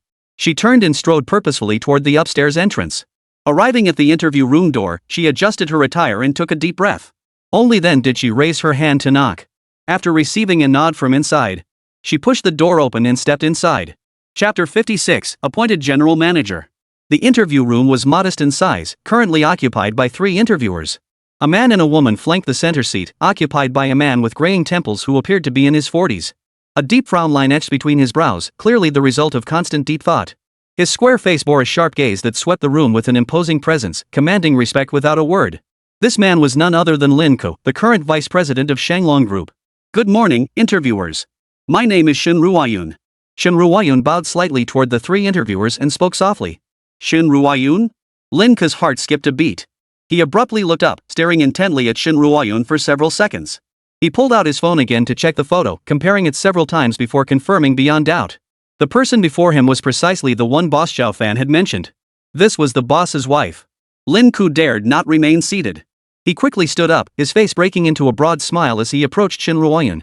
He gestured toward the nearby sofa. Please, have a seat. Just a moment, I'll get you a glass of water. Shin Ruoyun felt a bit dazed, mechanically walking over to sit on the sofa. She stared blankly at Lin Ko, who was bowing and scraping before her. Are all the leaders at Shanglong Group this polite? Her hands rested stiffly on her knees as she sat, her posture tense with restraint. Seeing Lin Ko return with the water cup, she quickly rose slightly, accepting the cup with both hands. She didn't dare to drink it, instead placing it before her as she introduced herself softly. Hello, my name is Shin Ruoyun. You've likely reviewed my file already. Previously, Shin Ruoyun carefully chose her words, striving to present herself clearly and coherently. She proceeded to describe her work experience. Lin Ko nodded steadily, his smile unwavering, careful not to interrupt. Once Shin Ruoyun finished, he eagerly rose and extended his hand. Congratulations, you've passed the interview. I find your abilities truly outstanding, and your thinking is remarkably clear. Therefore, I believe you are fully qualified to take on the position of general manager at our group. What? General manager? Shin Ruoyun was flattered and surprised. She quickly stood up and shook Lin Ko's hand. Her eyes were filled with astonishment. She never imagined it would go so smoothly. Moreover, she was being offered the position of general manager at Shanglong Group outright. After all, Shanglong Group had once been a pillar corporation in Beibei City, with its reach spanning across various industries. Although it had undergone major restructuring and relocated its headquarters to Linjing, it remained a formidable commercial empire, scarcely weakened by the changes. Becoming the general manager of such a conglomerate was already more prestigious than being the owner of many smaller companies. After a moment of stunned silence, Shin Ruoyun snapped back to reality and bowed respectfully to Lin Ko. She said, "Thank you for your trust in me, sir. I will certainly work hard." Startled, Lin Ko quickly stepped aside, unwilling to accept her formal bow. He chuckled, "Miss Shin, there's no need for such formality. When we recruit talent, the talent is also evaluating us. It's a two-way selection process. The group is fortunate to have recruited someone of your caliber. It's actually me who should be thanking you." Shin Ruoyun nodded repeatedly, forcing herself to suppress her inner excitement and maintain a calm demeanor. Little did she know, Lin Ko was even more nervous than she was at that moment. After exchanging a few more words, Shin Ruoyun smiled and said, "Chairman Lin, I'll take my leave now. Get ready to start work soon." Yes, no problem. Whenever you find a convenient time." Lin Ko dared not object in the slightest. He politely extended his hand to guide her, personally escorting Shin Ruoyun all the way out. Seeing this, countless interviewees widened their eyes in astonishment. All eyes turned to the pair as whispers erupted. "Who is that girl? She's amazing." The interviewer personally walked her out. "And this isn't just any interviewer, it's the group's vice chairman." "What? Vice chairman? Holy cow, this girl must be exceptionally talented. Haven't you seen the photos of the management team posted around the company? No doubt about it, getting this kind of treatment means she'll probably land a mid-level management position." The group chattered among themselves, their expressions growing increasingly complex, a mix of confusion, envy, and above all, thick admiration. Under the collective gaze, the two descended to the lobby. Jiang Ying, peering nervously around, spotted Shin Ruoyun descending the stairs. He hurried over, asking anxiously, "How did it go, Ruoyun? Did the interview go smoothly?" Hearing this, Lin Ko beside them smiled faintly and spoke up. "Rest assured, we've already hired Ruoyun. She'll be the general manager of our Shanglong Group going forward." "What? General manager?" Jiang Ying was overjoyed, his eyes sparkling with excitement as he clasped Shin Ruoyun's hand tightly. She felt immense pride. This was the general manager of Shanglong Group. From now on, even the Shin family would have to look at them with newfound respect. "My daughter truly lives up to her name. She's amazing. I knew you could do it." Shin Ruoyun's cheeks flushed crimson at the words. The company's vice chairman stood nearby, and being praised so effusively by her own mother made her feel incredibly awkward. Seeing Jiang Ying about to say more, she quickly stepped in. She reached out to introduce, "Mom, this is Mr. Lin Ko, our company's vice chairman." "Ha?" Jiang Ying paused for a moment, quickly composed herself, and proactively extended her hand to shake Lin Ko's. Her face radiated respect and gratitude. "Oh, Mr. Lin, thank you so very much. We're deeply grateful for your recognition of Ruoyun." "Not at all. It's our company's honor." Lin Ke smiled modestly, refusing to take credit for himself. After a pause, he suddenly remembered something and looked at the two of them. "How about this? Our company's management team is currently being formed. The team has just stabilized, and we need everyone to get to know each other. Mission: if you're available tomorrow, our senior management would like to invite you to dinner." Hearing this, Shen Ruoyun was taken aback once more, feeling both surprised and flattered. She quickly nodded in agreement. "Sure, I'm free tomorrow. I'll definitely be there." "Great, it's settled then. I have your number anyway, so I'll send the location to your phone when the time comes." "Alright, Chairman Lin, we'll leave you to your work now. We'll take our leave." Shen Ruoyun glanced at the line of people waiting for interviews beside her and said apologetically, "Alright, take your time leaving. See you tomorrow without fail." Lin Ke raised his hand respectfully and smiled. Shen Ruoyun smiled, waved her hand in farewell, and then turned to leave with her mother. "Ah, that's wonderful. It seems the company's leadership really values you." The moment they stepped outside, Jiang Ying couldn't contain her excitement. Her face beamed with joy and satisfaction. Had Lin Ke not been present, she would have jumped for joy. Chapter 57, I am the chairman. Seeing the smile on her mother's face, Shen Ruoyun felt genuinely happy too. She smiled and remarked, "It's gone smoother than I could have imagined. I never expected this. And this group is truly exceptional. Even the vice chairman is so courteous, without a trace of arrogance. How could such a company not thrive?" Jiang Ying raised her chin haughtily at this. "Put. They wouldn't treat everyone like that. It's mainly because my daughter is simply outstanding. They value talent." Shen Ruoyun's face flushed crimson. She glanced nervously at the passing crowd beside her, as if caught in the act. She quickly tugged at Jiang Ying's sleeve, scolding her. "Mom, keep your voice down. There are people all around us. Why be so loud? Pfft, what's the big deal? I was just..." Jiang Ying's face brimmed with pride as she prepared to continue, but Shen Ruoyun still pulled her away from the doorway. The car pulled up at the villa's entrance. The two pushed open the door and stepped out. Jiang Ying walked into the living room with her head held high and chest puffed out, striding in with great confidence. She slammed the door shut forcefully, deliberately trying to catch Zhao Fan's attention. Sure enough, Zhao Fan, who had been sipping tea, looked up at the two entering the room. Feigning ignorance, she asked, "So? How did the interview go?" "Pretty good, right?" Shen Ruoyun, who had just entered, smiled faintly, about to respond, when Jiang Ying coldly interjected before her. Need I even ask? Look whose daughter she is, it's just an interview." Of course she breezed through. Jiang Ying walked over to the tea table with an air of pride, pouring herself a cup of tea. She sipped it with obvious enjoyment before turning her gaze to Zhao Fan and continuing. "Not only did she pass the interview, but let me tell you, she's the general manager of Shenglong Group." She couldn't hide her excitement, her face beaming with pride. "That's Shenglong Group. It's the dream of so many people." After speaking, she seemed to realize her outburst and stiffened her expression, adopting a serious tone. "Zhao Fan, now that Ruoyun has such a great job, she's truly risen above others. You can't just lounge around at home every day. You need to get serious about your studies. Just staying cooped up at home with no career, how can that be acceptable?" "Right, Mom's absolutely right." Zhao Fan offered no explanation, forcing back a smile as he agreed. He turned and took Shen Ruoyun's hand, pulling her to sit beside him. Jiang Ying shot him a disapproving glance and snapped, "What good is just talking? You have to take action. Otherwise, how could you possibly be worthy of our Ruoyun? Mark my words. The vice chairman of Shenglong Group has already extended an invitation. He's bringing the company's top executives to dine with our Ruoyun tomorrow." Her eyes gleamed with excitement as she spoke, growing more animated by the moment. She murmured softly, "Ruoyun's interview went so smoothly, and she's been given such an important role. The chairman of Shenglong Group must have taken a liking to Ruoyun. Otherwise, how could even the vice chairman treat her with such deference? Yes. That must be it." She puckered her lips and nodded emphatically, growing more certain with each word. Hearing this, Zhao Fan chuckled softly, took a sip of tea, and replied, "You're right. It is indeed the chairman who has taken a liking to Ruoyun." "Ha?" Hearing this, Jiang Ying and Shen Ruoyun both turned their gaze toward Zhao Fan, their eyes filled with confusion.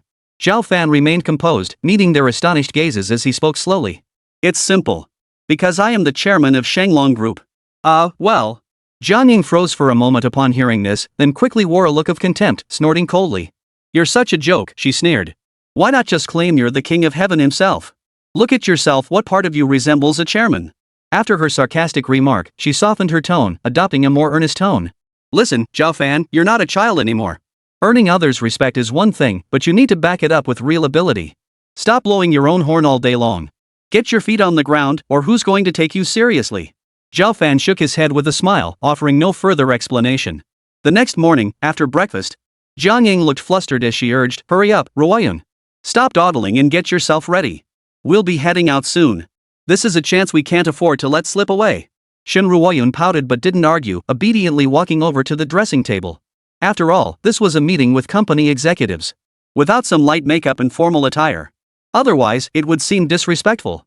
Jiang Ying followed behind her voice filled with concern as she offered one piece of advice after another. "You must look your best to make a good impression on those executives. This must be the group chairman's admiration for you, otherwise, why would he show such favor?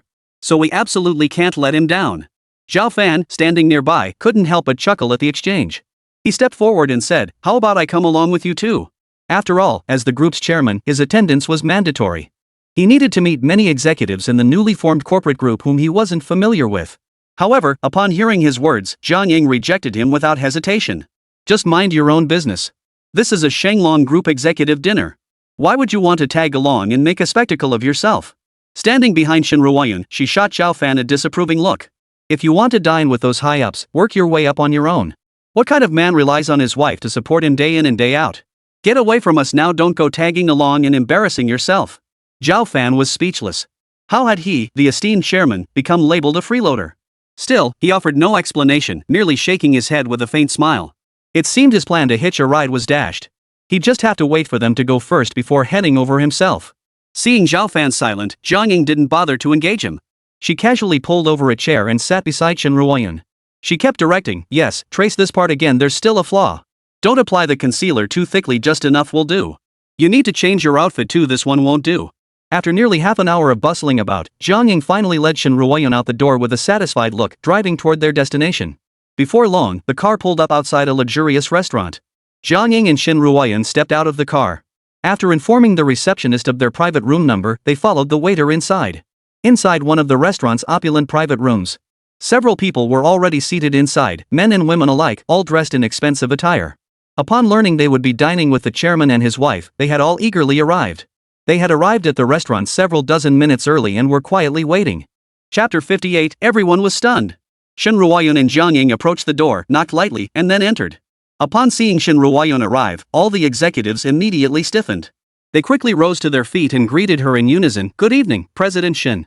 The overwhelming deference left Shen Ruoyun and Jiang Ying flustered and momentarily frozen in place. It took them several seconds to recover, after which they bowed in return and waved their hands at the group. Lin Ke had also risen by then, striding over to them and respectfully gesturing. "Please, Ms. Shen, take this seat." Shen Ruoyun followed the direction of her finger and was even more astonished. The seat Lin Ke had indicated for her was right next to the main seat. "Chairman Lin, this might not be appropriate."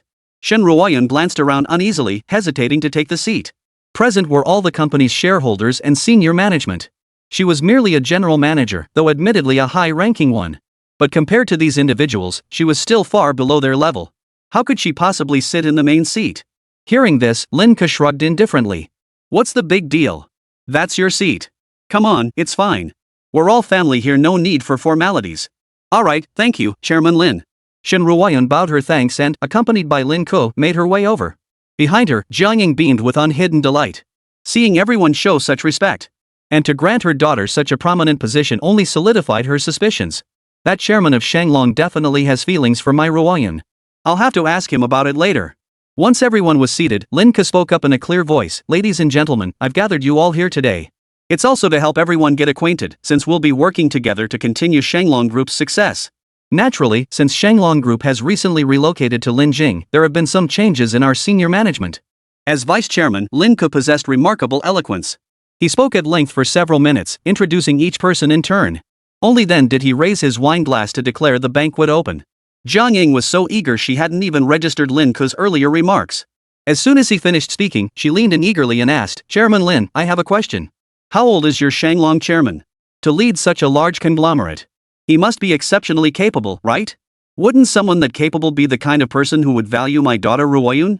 She stared intently at Lin Ke, waiting for his response, hoping to glean some information from his answer. However, Lin Ke was taken aback by her question. He inwardly scoffed, "Why are you asking me this? Our chairman is your future son-in-law, of course he'd value your daughter." But he dared not voice this thought aloud, instead offering a vague, evasive reply. He lifted his wineglass, raised it toward Shen Ruoyan, then tipped it back and drank it in one gulp. With a smile on his face, he flattered, someone as outstanding as Ms. Shen must have a husband who's just as exceptional. Otherwise, he wouldn't be worthy of you. He harbored ulterior motives, knowing direct flattery in front of the chairman wouldn't work. This approach was the best way to go. It was a roundabout way to achieve his goal. However, before Shen Ruoyan could respond, Jiang Ying interjected coldly from the side. Pfft, Chairman Lin, you're dead wrong.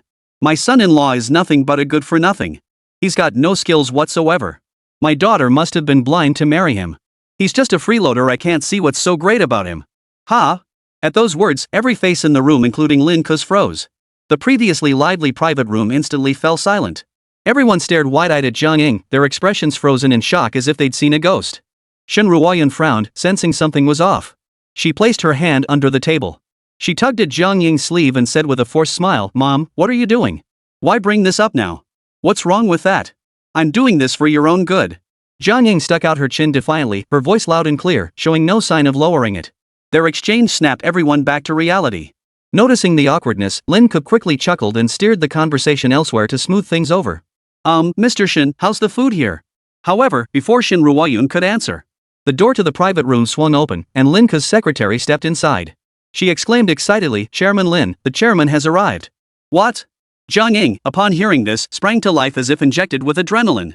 She was the first to leap from her chair. She even pulled her chair back, ready to rush to the door to greet him. Shen Ruoyan's eyes also lit up. Suppressing her own excitement, she stared intently toward the doorway. After all, as the company's general manager, she too wanted to catch a glimpse of the chairman in person. Moreover, he had built such a vast business empire as Shanglong Group. She was deeply curious about what kind of person he was. The private room fell silent as everyone rose to their feet, waiting quietly. Under the eager gazes of the crowd, a man slowly walked in. Tall and upright, with sharp eyebrows and piercing eyes, his features were chiseled and rugged. Who else could it be but Zhao Fan? As Zhao Fan entered, Lin Kuo and the company's senior executives instantly grew solemn. They bowed in unison and called out in unison, Good day, Chairman. Swish. Jiang Ying and Shen Ruoyan's expressions changed dramatically, their eyes filled with intense disbelief. They froze in place, utterly petrified. Their minds seemed to have lost all capacity for thought, leaving them blank. How could this be? Wasn't he just a deadbeat freeloader? He was actually the chairman of Shanglong Group. Jiang Ying's eyelid twitched uncontrollably as a storm of emotions raged within her. Zhao Fan remained perfectly composed, nodding to the crowd before winking at Shen Ruoyan. Only then did he take his seat at the head of the table, accompanied by Lin Kuo. The lively atmosphere instantly turned stiff and formal upon Zhao Fan's arrival. Everyone lowered their voices, adopting increasingly deferential postures as they continuously offered toasts to Zhao Fan. Shen Ruoyan had largely recovered from her initial shock, though many questions lingered in her mind. She managed to maintain a composed expression. Only Jiang Ying remained in a daze throughout, as if her soul had been stolen. She could no longer hear what anyone around her was saying. Only the words chairman echoed endlessly in her ears. It wasn't until the banquet concluded, all the executives rose to bid Zhao Fan farewell and departed, leaving only the three of them in the room, that she snapped back to reality. Her body stiffened as she stared fixedly at Zhao Fan before her, utterly at a loss. Chapter 59, The Ugly Truth. Inside the private room, only Zhao Fan, Shen Ruoyan, and Jiang Ying remained. At that moment, not a single word was spoken and absolute silence hung in the air. Shen Ruoyan and Jiang Ying both fixed their gaze on Zhao Fan. After a moment, Jiang Ying could no longer contain her curiosity. She leaned closer to Zhao Fan and asked, unable to hold back. Zhao. Her expression was visibly awkward, momentarily unsure how to address Zhao Fan. After a few seconds of hesitation, she blurted out, Can you tell me what's going on here? What exactly is your status? Are you really the chairman of Shanglong Group? Zhao Fan smiled, knowing they would inevitably have this question. He had already prepared his explanation. Hearing Jiang Ying's inquiry, he replied without hesitation, No, I'm not the chairman at all. Ha? Jiang Ying grew even more puzzled. Then why are they all so respectful toward you? And didn't they just call you chairman? Oh, that. I'm just a temporary replacement. Zhao Fan scratched his nose, having no intention of revealing his true identity. After all, if he revealed his true position as chairman, it might create a rift between him and Shen Ruoyan. Interacting with them afterward wouldn't feel as comfortable as before. Ha? Acting? What does that mean? It means I know the chairman of Shanglong Group. He owes me a favor. So, he's temporarily occupied and asked me to manage things for a while. Once he returns, I'll step down. So that's how it is.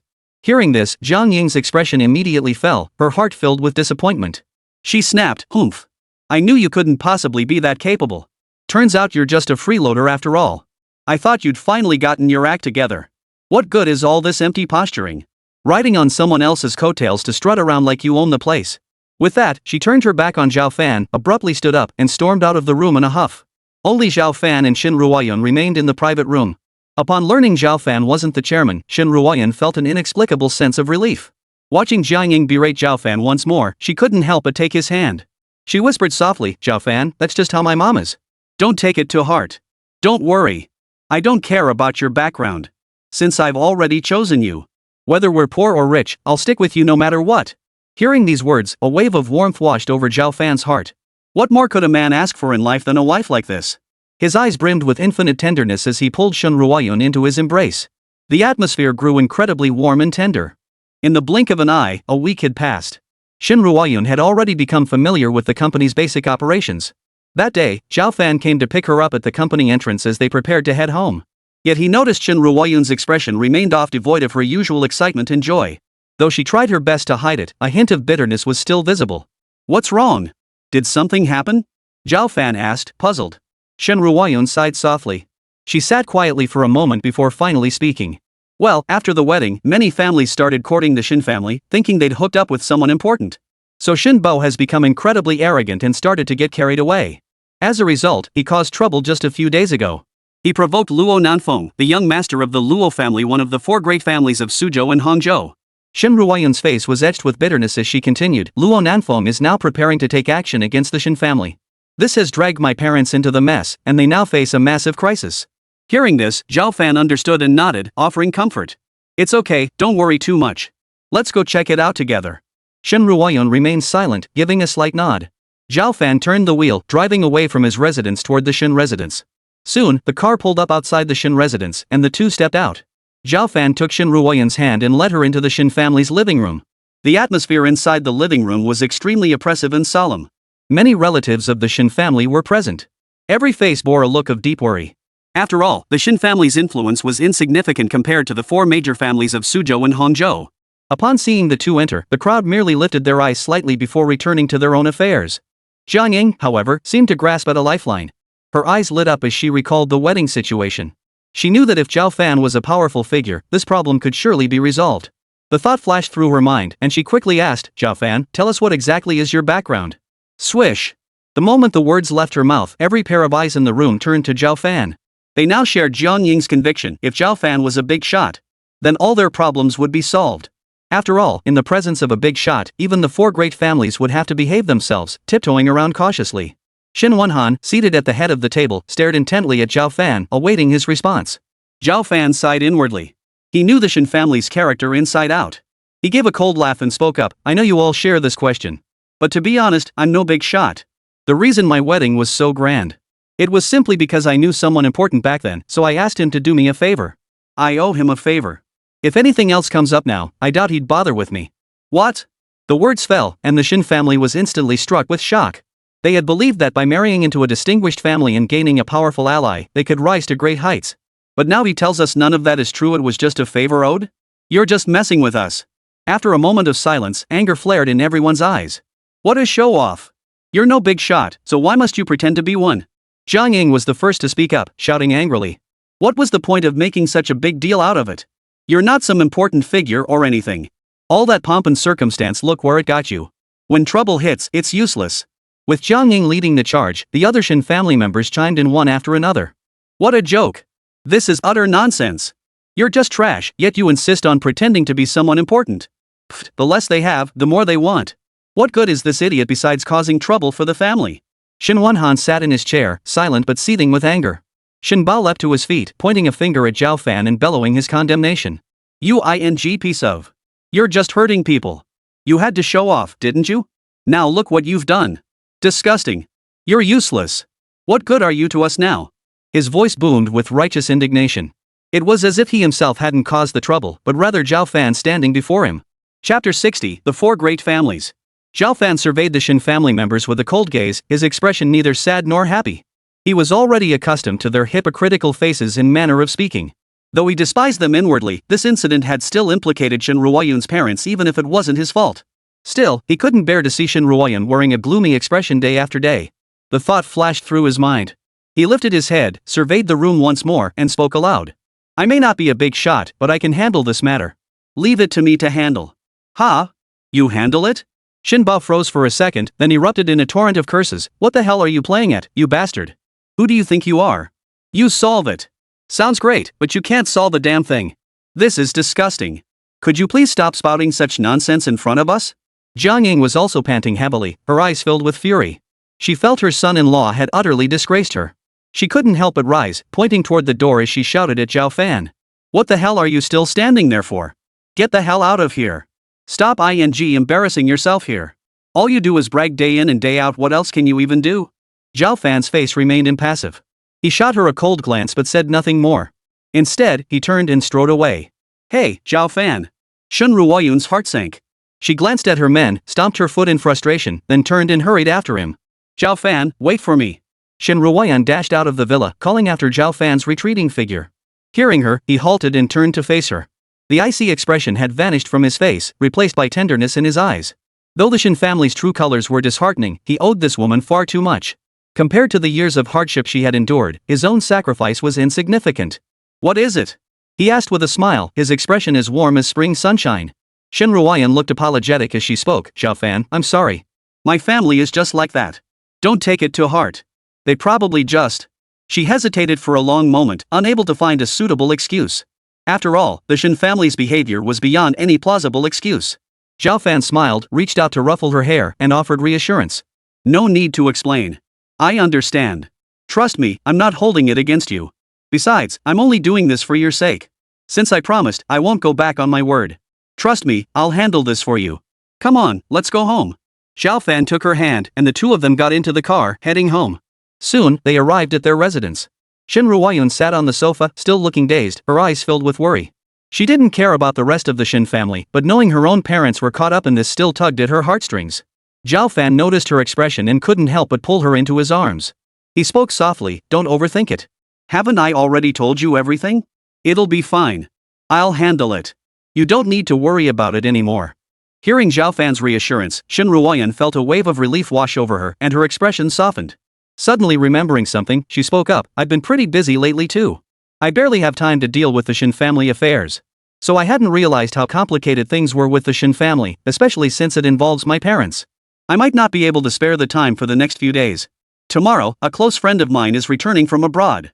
If you have time, could you help me pick her up? Zhao Fan naturally had no objections and nodded in agreement.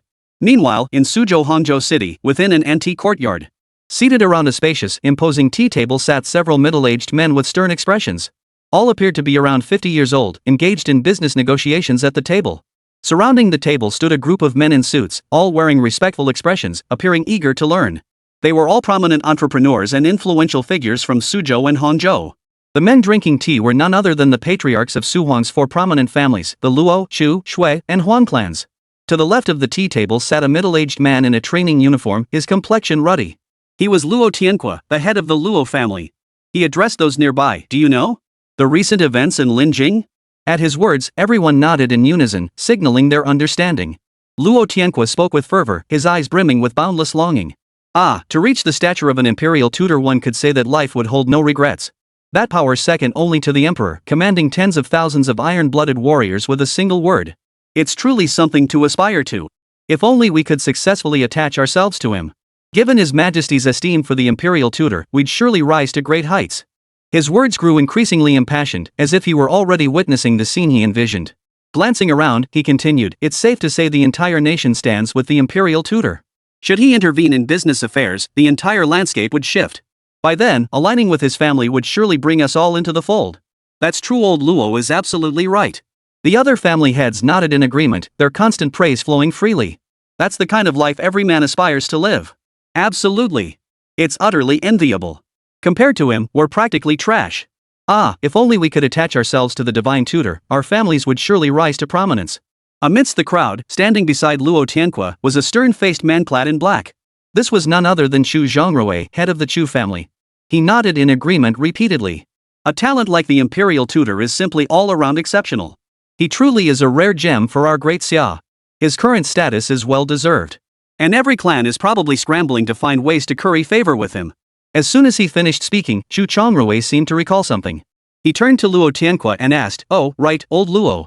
I heard your youngster, Luo Nanfeng, is currently in Linjing preparing to take on the Shin family. What's going on? Aren't you going to step in?" Hearing this, Luo Tianque chuckled and waved his hand dismissively. "I know about it, but I have no intention of interfering. Children have their own destinies. They each have their own paths to walk. I've no desire to meddle in the affairs of the younger generation. Without facing lessons and trials, they simply won't grow. Whatever they encounter is destined by fate." These words immediately earned the approval of the other family heads, who nodded in deep agreement. After all, in such grand clans, spreading branches and leaves was natural. As clan heads, their primary duty was to steer the overarching course. Luo Tianque took a sip of tea and continued, "I sent him because I heard the imperial tutor is also in Linjing. So I hope he can establish himself there. Let him handle these minor matters on his own. Let us focus on our own affairs. Come, drink your tea." Chapter 61, Your Destiny, My Control. The next day, Zhao Fan dropped Shin Ruoyan off at her company. Seeing the time was right, he sped toward the airport. He still needed to help Shin Ruoyan pick up her best friend. Before long, he arrived at his destination and parked near the exit. He pushed open the door, stepped out, and leaned against the car, waiting quietly. His eyes remained fixed on the exit, searching for her friend's figure. After 10 minutes, a crowd of stylishly dressed people poured out of the exit. Zhao Fan narrowed his eyes, scanning the crowd rapidly. His gaze soon locked onto one woman, and he strode purposefully toward her. She wore a long dress and a sun hat. Tall and slender, she must have been over 5 feet 7 inches, easily matching Shin Ruoyan in stature. Her neck was held high, like a proud swan. She was Shin Ruoyan's best friend, Mu Xiaolan. Having seen her photo before arriving, Zhao Fan recognized her instantly. Soon, Zhao Fan walked up to Mu Xiaolan, waved at her, and said with a smile, "Hello, I'm Zhao Fan. Ruoyan has been a bit busy lately, so she asked me to come pick you up." Mu Xiaolan stopped in her tracks. Since Shin Ruoyan had already informed her last night, she wasn't surprised. He had Zhao Fan up and down with a sideways glance, instantly feeling a surge of contempt. She snorted coldly, then shoved the suitcase in her hand directly toward Zhao Fan. In a commanding tone, she said, "Take it. Where's the car?" Zhao Fan froze for a moment, then shook his head helplessly as he took the suitcase. "Over there. Come with me." Saying this, he pulled the suitcase over to Mu Xiaolan and led her toward the parking lot. After stowing the luggage, he slid into the driver's seat. Mu Xiaolan sat in the back seat, shot Zhao Fan a cold glance, and ordered, "Don't go back yet. Take me to Shanglong Group." Zhao Fan gave a wry smile, said nothing more, and started the car, speeding toward their destination. Inside the car, Mu Xiaolan sat haughtily in the back seat, showing no intention of speaking to Zhao Fan. Zhao Fan naturally didn't want to make things awkward. For a moment, the atmosphere was utterly silent and awkward. Moments later, Mu Xiaolan seemed to recall something. She glanced at Zhao Fan's profile and coldly asked, "So, what's your name again?" "Ah, my name is Zhao." Zhao Fan smiled, about to answer. "Never mind, it doesn't matter." Mu Xiaolan cut him off coldly, then continued, "Though I don't know what exactly happened between you and Ruoyan. But I've heard some things. You're simply not worthy of Ruoyan right now. So for my best friend's happiness, I advise you to know your place and get divorced immediately." Hearing this, Zhao Fan's expression turned icy, and he almost wanted to kick her off the car. But remembering she was Shin Ruoyan's best friend, he could only sigh inwardly. His voice grew heavy as he replied, "This is none of your concern. The feelings between us are none of anyone else's business." As the words fell, Mu Xiaolan snorted coldly. Silence fell over the car once more. Moments later, Zhao Fan suddenly recalled that Mu Xiaolan was heading to Shanglong Group, and he was taken aback. He couldn't help asking, "What business do you have at Shanglong Group?" Hearing this, Mu Xiaolan immediately grew smug. She lifted her chin and declared, "That's a ridiculous question. Of course I have work to do there." "What? Jealous? You can only look from afar. With your credentials, you'll probably never qualify to step foot in a conglomerate like that in your lifetime." Hearing this, Zhao Fan chuckled dryly and replied, "Well, I'm afraid I'll disappoint you. Let me tell you, this Shanglong Group is all mine. Do you really think I wouldn't be qualified to join? Ha ha ha ha, you're hilarious." Mu Xiaolan couldn't help but burst into laughter, glaring at Zhao Fan with utter contempt as she sneered loudly. "How did a scumbag like you manage to trick my best friend? It's so disgusting it makes me want to vomit. And you claim Shanglong Group is yours? Why not just say you're the king of heaven himself? You're hopeless. Not only do you have zero skills, but you love to show off." Zhao Fan shook his head, unwilling to explain or engage further. He fixed his gaze ahead and focused on driving. Soon, the car pulled up at the entrance of Shanglong Group. Mu Xiaolan pushed open the door and stepped out, ready to leave. But suddenly remembering something, she walked back to the passenger seat. She pulled out her wallet and took several hundred yuan bills. She tossed them through the window onto the passenger seat, her face twisted in scorn as she said, "You've really gone out of your way, driver. I wouldn't want you to make this trip or nothing, otherwise, you'd probably feel bad about the gas money. Here's a tip. Take it. With that, he shot Zhao Fan a cold glance before turning and walking into the building. What kind of people are these? Zhao Fan frowned, watching her retreating figure as he muttered to himself. Ring ring. Just as he was feeling helpless, his phone suddenly rang in his pocket. It was Lin Ku calling. Hello? What's up? Zhao Fan answered and asked. Mr. Zhao, are you available now? We have a general manager position opening at the company today, and I wanted to ask if you plan to attend. Lin Ku's respectful voice came through the phone. A general manager interview? Zhao Fan raised an eyebrow, paused briefly, then agreed. Alright, I'll take a look. I happen to be right outside the company entrance. With that, he hung up, parked his car, and walked inside. Accompanied by the secretary, Zhao Fan made his way to the chairman's office on the top floor. He immediately activated the surveillance feed for the interview room. On the screen, several company executives were conducting an interview, with Lin Ku seated in the center. Just then, the interview room door opened, and a woman walked in.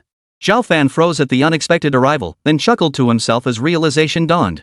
The woman wore a long dress and stood tall. It was Mu Xiaolan, whom he had just escorted here. What a coincidence, so she's here to interview for the general manager position. Zhao Fan murmured softly, a hint of amusement in his eyes. Since you're so arrogant, I'll see if you actually have what it takes. He smiled, then slipped on the headset beside the monitor that allowed direct communication with Lin Ku. Through Link, he relayed a barrage of tricky questions. To his surprise, Mu Xiaolan remained remarkably composed and articulate. Mu Xiaolan articulated her thoughts coherently, clearly outlining the company's prospects and current challenges. Zhao Fan raised an eyebrow, inwardly surprised. He hadn't expected her to actually have some real ability. Moreover, it was evident she had done her homework before coming, demonstrating a thorough understanding of Shanglong Group. He gave a slight nod and instructed, impressive. Hire her. Inside the interview room, Lin Ku's right hand rested on his earpiece. Upon hearing Zhao Fan's decision, he gave a slight nod before rising and walking over to Mu Xiaolan. Extending his hand to her, he smiled and said, Congratulations, Ms. Mu. Your abilities have impressed our board of directors, so you've been hired. We look forward to your future contributions. Really? A flicker of joy lit up Mu Xiaolan's eyes as she excitedly shook Lin Ku's hand. Bowing slightly, she said, Thank you for your recognition, leaders. I will certainly work hard from now on. Lin Ku smiled faintly, glancing toward the camera in the corner. Then he added meaningfully, You needn't thank me. Your acceptance is entirely due to the chairman's appreciation behind the scenes. He can see everything happening here. Mu Xiaolan glanced toward the corner camera upon hearing this, showing no surprise. Many large companies retain interview recordings for future review and inspection by senior management. Hearing that the chairman behind the scenes held her in high regard, Mu Xiaolan felt even more delighted. She couldn't help but ask, Then may I meet our chairman? Chapter 62, Mr. Zhao picks up the entire bill. Well, just focus on your work. There's plenty of time ahead. You'll definitely get the chance to meet him someday. Lin Ku hesitated only briefly before politely declining. As the vice chairman, he certainly had the discernment to understand the situation. After all, Zhao Fan had been communicating with him through the equipment the entire time. If a meeting were desired, one could simply come to the interview hall. Hearing this, Mu Xiaolan felt a twinge of disappointment, but it was quickly swept away by the joy of being hired. She bowed once more to the interview panel before turning and leaving the interview room, heading downstairs. While she exchanged pleasantries with Lin Ku and the others, Zhao Fan had already taken off his headphones. He had already made his way downstairs and was now waiting by the car. Mu Xiaolan emerged from the main gate, her face beaming with joy, ready to hail a ride home. She suddenly saw Zhao Fan standing before her and froze for a moment. She had assumed he'd already left, never expecting him to still be waiting here. But moments later, a sneer curled her lips. She assumed Zhao Fan was waiting for her tip. The thought flashed through her mind, and she immediately lifted her chin, striding up to Zhao Fan. Humph, she sneered, you've got some nerve, getting bought off with such a measly tip. Look at you, such a small-time hustler. But whatever, I'm in a generous mood today. What's a little extra to you? With that, she reached into her purse again, pulling out a stack of bills significantly larger than before. She extended her hand toward Zhao Fan. He took it without a second thought, slipping it straight into his pocket. Seeing this, Mu Xiaolan felt even more contempt for him, her opinion of Zhao Fan dropping another notch. She felt he was increasingly unworthy of Shen Ruoyun. With a cold snort, she opened the car door and climbed in. She slammed the door shut with force. Zhao Fan gave a helpless, bitter smile, saying nothing more. He walked to the driver's seat and started the car, heading toward their residence.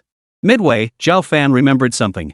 Glancing at Mu Xiaolan through the rearview mirror, he feigned ignorance. So, how did it go? Did everything go smoothly at Shanglong Group?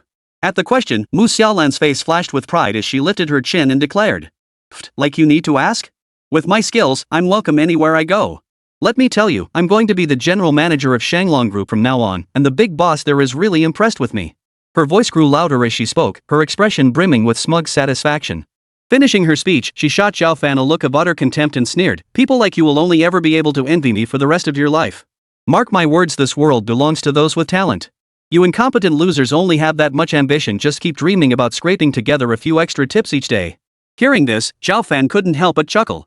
Without another word, he pressed the accelerator, sending the car speeding forward. Before long, they arrived at their destination. Mu Xiaolan pushed open the door and stepped out, striding directly toward the villa. In the living room, Shen Ruoyun was brewing tea. Hearing the commotion at the door, she hurried out to greet them. Her face lit up at the sight of Mu Xiaolan. She rushed over and embraced her tightly. After a moment, they parted. Holding both her hands, she looked her up and down. She exclaimed, "Xiaolan, it's been years. You've grown even more beautiful. You look just as stunning, I almost didn't recognize you." In stark contrast to her coldness toward Zhao Fan, Mu Xiaolan was now warm and welcoming, her face beaming with a smile. After exchanging pleasantries for a while, they walked hand in hand into the room. Zhao Fan followed behind, lugging his suitcase. Sitting on the sofa, Mu Xiaolan shot Zhao Fan a glance beside her and gave a cold snort.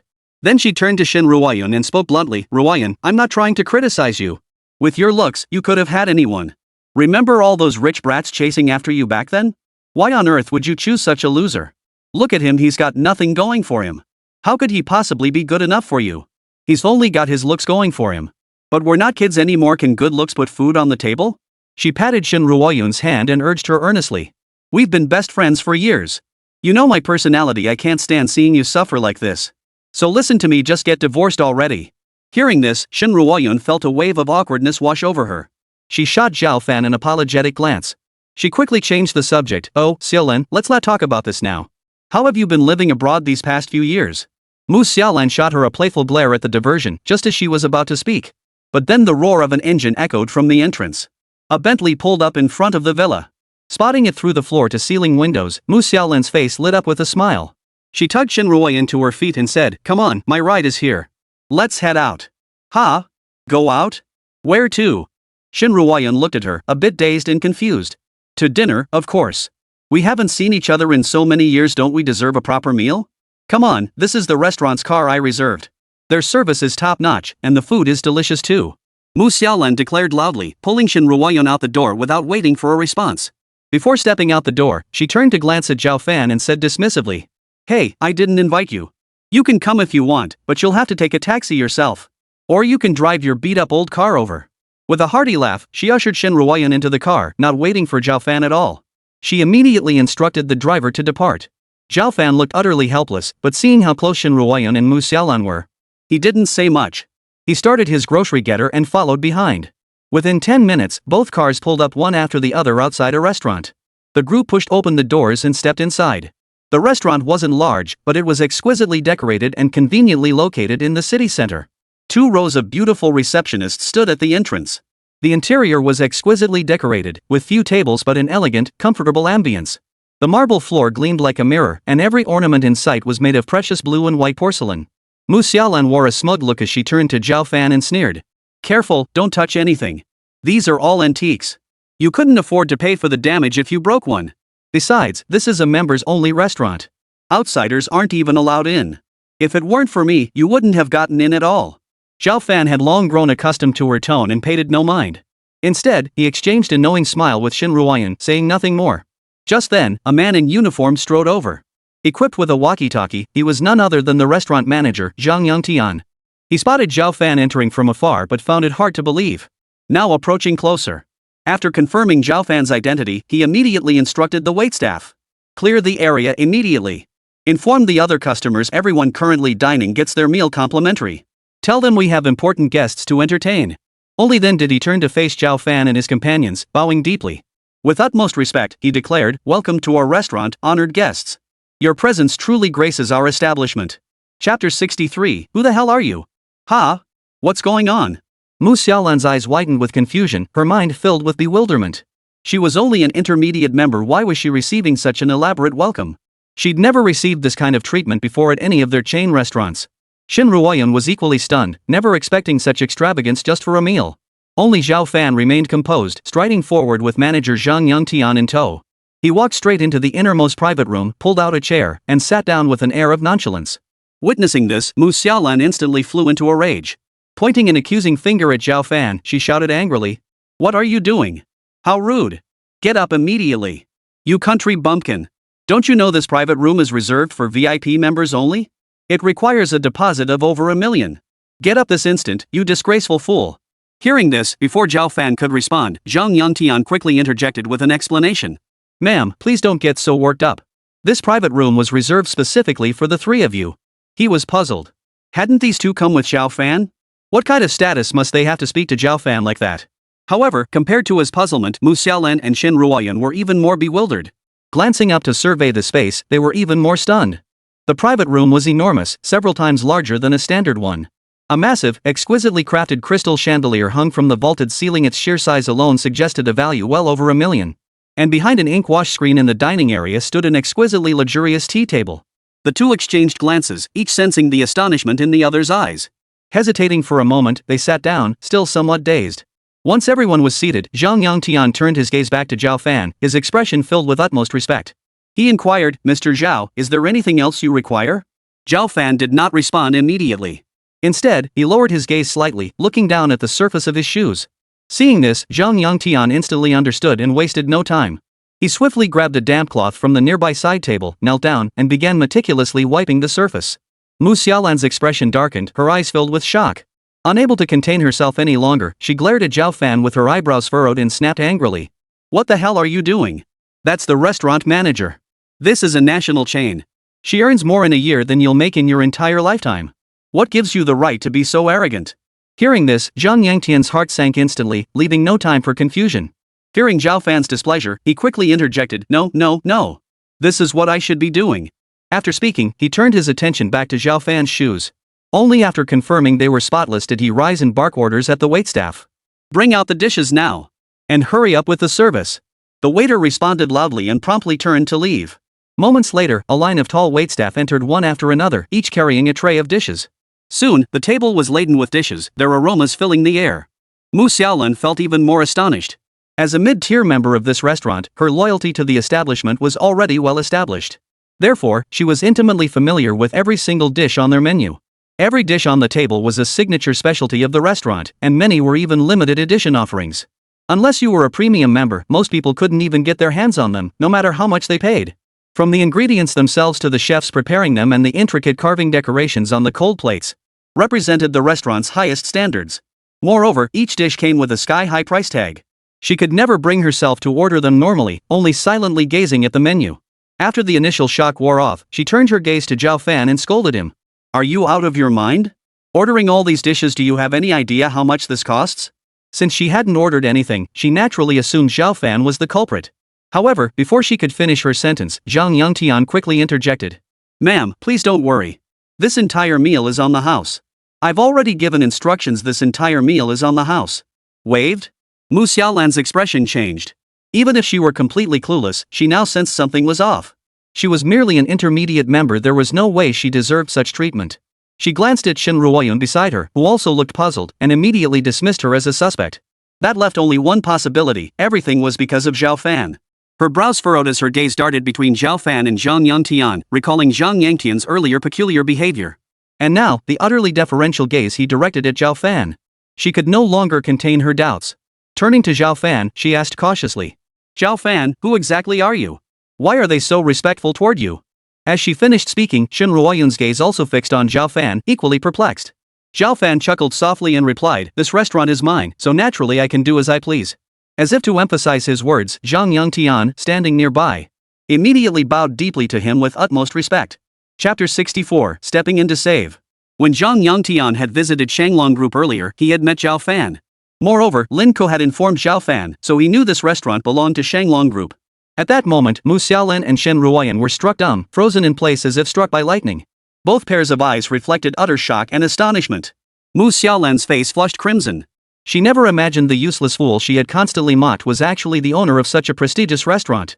The realization made her feel profoundly embarrassed, her toes digging tightly into the floor. So embarrassed she could have dug a 3-bedroom apartment out of the floor. A flicker of doubt crossed her mind, but she dismissed it quickly. After all, today's series of odd events could only be explained by this revelation. With that thought, she felt too embarrassed to speak and silently ate her meal. The dishes she usually craved now tasted like chewing wax. After a moment, she could no longer bear it, a surge of resentment welling up inside her. She couldn't bear the thought that the good-for-nothing she'd always mocked possessed such status. Besides, she had investigated him before. As far as she knew, Zhao Fan was indeed a good-for-nothing slacker with no assets to his name. As this thought crossed her mind, a thread of doubt began to stir within her once more. She immediately set down her chopsticks and sent a text to a friend, instructing him to look into it. The response came swiftly within 5 minutes. The legal representative information for the restaurant was sent over. After all, such information was public record, no secret at all, easily accessible to anyone. Learning the restaurant's owner was named Wu Fanrui, Mu Xiaolan instantly breathed a sigh of relief. Simultaneously, that earlier look of pride and satisfaction returned to her face. She didn't know that Wu Fanrui was merely a manager assigned by Lin Ko and that they were all under Zhao Fan's command. With her identity shifting once more, Mu Xiaolan shed her earlier reserve. Picking up her chopsticks once more, she looked at Zhao Fan with utter contempt and sneered. You really are good at pretending. You almost had me fooled. She waved her phone and continued, keep pretending. I just looked into it. This restaurant has absolutely nothing to do with you. The legal representative's surname is Wu. What? Did you change your name down to your surname? Ha! What a braggart. You disgust me. Hearing this, Shen Ruoyun beside them felt awkward. Unwilling to leave Zhao Fan completely embarrassed, she quickly tried to smooth things over. Oh, never mind. Who cares who owns this restaurant? Let's just eat before the food gets cold. But as soon as she spoke, she furrowed her brow, puzzled. But if we don't know each other, why would they treat us with such respect? Upon hearing this, Mu Xiaolan pondered for a moment before replying with a hint of pride. What's so hard to understand? You probably don't know who owns this restaurant. It's owned by Shanglong Group and I'm currently the general manager of Shanglong Group. So it's only natural they treat us this way. Zhang Yongtian looked utterly perplexed beside him, but when he caught Zhao Fan giving him a meaningful glance, he dared not speak rashly, standing there with his lips tightly pressed together, feeling extremely uncomfortable. Hearing Mu Xiaolan's explanation, Shen Ruoyun's mind clicked into place. She smiled and said, I never imagined you'd rise so quickly, becoming Shanglong's general manager so soon after arriving. Why didn't you tell me earlier? I wanted to surprise you.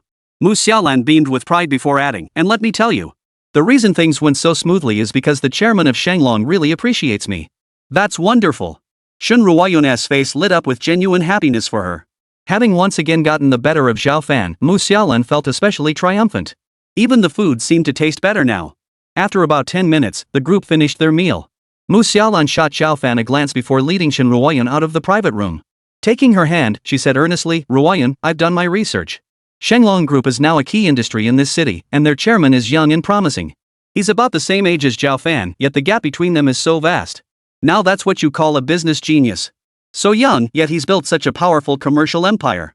Now look at your Zhao Fan in comparison, he's nothing but a good-for-nothing. Upon hearing this, Shen Ruoyun's brows furrowed slightly as she couldn't help but defend him. Xiaolan, don't talk like that. Zhao Fan has been working just as hard. Pfft, what good does hard work do? Mu Xiaolan looked utterly unimpressed. Ruoyun, you're just too naive.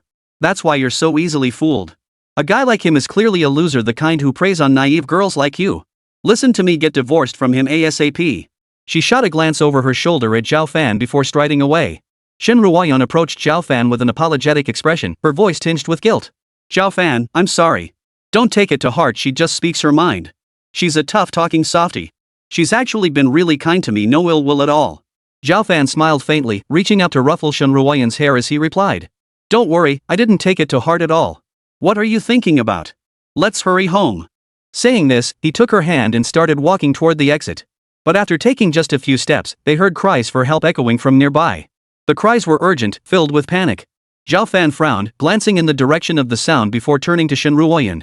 Wait here for a moment. I'll go check it out.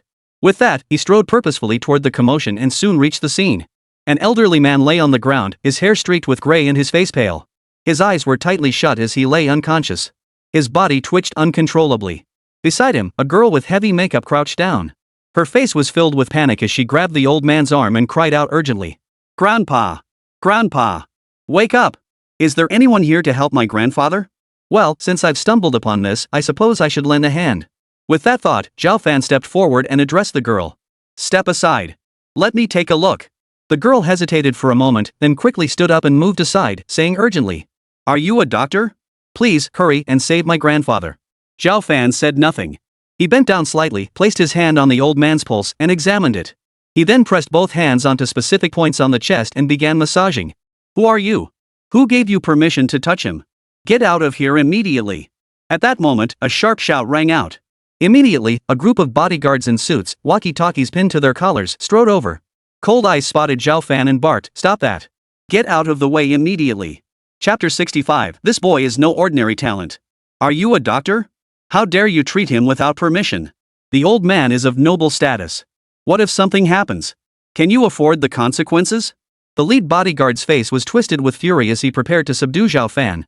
Just as his hand was about to touch Zhao Fan, the latter suddenly lifted his head. Eagle-like eyes, sharp and piercing, locked onto the bodyguard as a cold voice cut through the air. Get the hell away from me. I'm saving a life, not taking one. As the words left his mouth, a colossal aura erupted from his body. The lead bodyguard recoiled in shock, his outstretched hand freezing mid-air. For a split second, he felt as though he'd stumbled upon a pack of starving wolves on the prairie. Panic seized him as he withdrew his hand, forcing himself to speak. Our doctors will be here shortly. They'll handle the treatment. Zhao Fan no longer looked at him, replying without raising his head. Coming soon? Have you no idea if the patient can even wait that long? If we don't treat him now, by the time the doctors arrive, they'll just be collecting the body. When that happens, will it be you bodyguards or the doctors who take responsibility? The accusation hit like a ton of bricks, causing the lead bodyguard's face to turn pale. He quickly stepped back several paces, clearing the way. Though he didn't know Zhao Fan's identity, he dared not take the gamble. After all, the old man on the ground had deep connections. They couldn't afford to take that risk. Zhao Fan paid them no further attention, focusing entirely on the old man. His hands worked tirelessly, kneading and massaging key pressure points all over the body. His pressure varied in intensity and rhythm, following a precise pattern. Seeing his professional demeanor, the group of security guards all breathed a sigh of relief. They grew even more convinced by his earlier words. 3 minutes passed in the blink of an eye. Amidst a rumbling roar, a helicopter slowly descended and landed nearby. The cabin door opened, and several figures in white coats, carrying emergency medical kits, strode purposefully toward them. Upon seeing them, the girl's expression darkened instantly. She stepped forward and shouted, "What are you doing? Why are you so slow? My grandfather's in trouble, and you're all going to pay for this." The doctor's heart skipped a beat. As the old man's personal physicians, this was precisely their responsibility. Unlike the bodyguards, if the old man passed away because of this, they would surely wish they were dead. With that thought, he bowed deeply in apology. "Miss, I'm truly sorry. We came as quickly as possible. I'm truly sorry. How is the old master? How dare you ask?" Her eyebrows shot up in anger as she pointed at Zhao Fan. "He's fine. Thankfully, we encountered kind people. Otherwise, by the time you arrived, who knows what might have happened." "What?" Hearing this, the doctor whipped his head around. The sight before him made his face turn pale. Without another word, he strode over to Zhao Fan. He barked coldly, "What are you doing here? Get out of the way immediately. Only we understand the old man's condition. Countless doctors have been at a loss. What kind of quack are you? Get out of the way immediately and stop interfering with our treatment. Your meddling will only worsen his condition. You think learning a few techniques makes you qualified to treat patients on the street? This is utter nonsense." But the moment the words left his mouth, his expression froze. For within his field of vision, the old man on the ground slowly opened his eyes and began to stir. "Ha! This. Could the slap in the face come any faster?" The doctor stood frozen in place, utterly flustered, feeling a stinging heat on his face. The old man looked around in confusion, weakly asking, "What's going on? What happened to me? Grandpa! You're awake!" Seeing this, the girl rushed over, her eyes red and tears welling up. She helped the old man up, her voice breaking with emotion. "Grandpa, you scared me to death. You just collapsed while we were walking." Her expression turned stern as she scolded him, "I told you to bring the doctor along when you go out, but you never listen. Don't I know my own body better than anyone?" The old man chuckled heartily. I'm just an old man now. I've long since come to terms with it. Life and death are predestined. I'm sick and tired of having to bring a whole entourage of servants whenever I go out." "How dare you say that?" The girl puckered her lips, glared at the old man, then continued. "This time, it's all thanks to this gentleman. Otherwise..." Her eyes welled up again at this point, and she couldn't bring herself to continue. Hearing this, the old man turned his head and glanced at Zhao Fan, sizing him up from head to toe. A flicker of light momentarily brightened his cloudy eyes. Unassuming yet dignified, his face bore a steadfast resolve tempered with calm composure. This state of mind is exceptionally rare in someone of his age. He nodded to Zhao Fan and said, "Young man, no need for thanks for such a great favor. Without you, I'd probably be reporting to the afterlife by now." He pulled a business card from his pocket and handed it over. "I'll remember this favor. If you ever need anything, don't hesitate to reach out. Zhao Fan took it, glanced at the name on the card, and raised an eyebrow slightly. To his surprise, the old man was Zheng Bangwei, the wealthiest man in Hailing City. No wonder he carried himself with such confidence. Realization dawned on him, and he casually slipped the card into his pocket. He didn't take Zheng Bangwei's words to heart. As the esteemed imperial tutor, if he couldn't resolve a matter himself, a mere tycoon would be of no help. But out of courtesy, he said nothing more, merely nodding to the old man. He then stated, "Your current condition indicates qi deficiency, and your organs are somewhat weakened. For now, it's nothing serious. Just get checked at the hospital and rest up." With that, he turned and strode away. Zheng Bangwa stared fixedly at Zhao Fan's departing figure, a sharp gleam flashing in his eyes. "Grandpa, what are you looking at?" His granddaughter, Zhang Min, turned her head between them several times before asking. Zheng Bangwa narrowed his eyes slightly and sighed. This boy is no ordinary child. Zhang Min gave him a few puzzled glances before saying, "Oh, Grandpa, stop sighing. He already said to go get checked at the hospital." She turned to the doctor standing nearby and snapped coldly, "What are you all standing around for? Hurry up and help Grandpa onto the helicopter." The attendants snapped out of their daze, strode forward, and helped Zheng Bangwei into the helicopter. They then sped off toward the hospital. Inside the hospital room, Zheng Bangwa lay in bed. After the doctor's examination and recuperation, he had recovered considerably, his complexion now rosy. Taking 2 deep breaths, he turned to his granddaughter, Zhang Min, and said, "I owe my life today entirely to that young man. And after saving me, he just walked away. What a truly compassionate and skilled person. It's rare to find such qualities in someone so young. We absolutely must find this lifesaver and reward him." Chapter 66, The Wealthiest Man. Zhao Fan returned home to find Shen Ruoyun rushing to meet him with concern. "Where did you go just now? Vanishing without a word on the street. Did he have any idea how worried she'd been?" Zhao Fan froze, then apologized solemnly. "Sorry, something urgent came up." Shen Ruoyun shot him a sharp look with her beautiful eyes but didn't press further. "Don't ever do that again, understand?" Zhao Fan nodded, his dark eyes smiling. "Got it. Ring ring ring." Shen Ruoyun's phone suddenly rang from her bag. "Oh, it's Xiaolan." Shen Ruoyun looked puzzled as she answered the call. "Hello? Ruoyun." Mu Xiaolan said on the other end. "I sold my house for cash. It's not much, but it should help a little. Zhao Fan's just hanging around at home anyway. Have him come over tomorrow to help me move stuff." Despite her best efforts to suppress it, Mu Xiaolan's tone still betrayed a thick layer of contempt. She'd never seen such a useless man fully capable yet refusing to work, just freeloading off his parents day in and day out. Mu Xiaolan deliberately didn't muffle her voice, so without speakerphone, Zhao Fan heard every word clearly. His eyebrows shot up, and he was about to speak.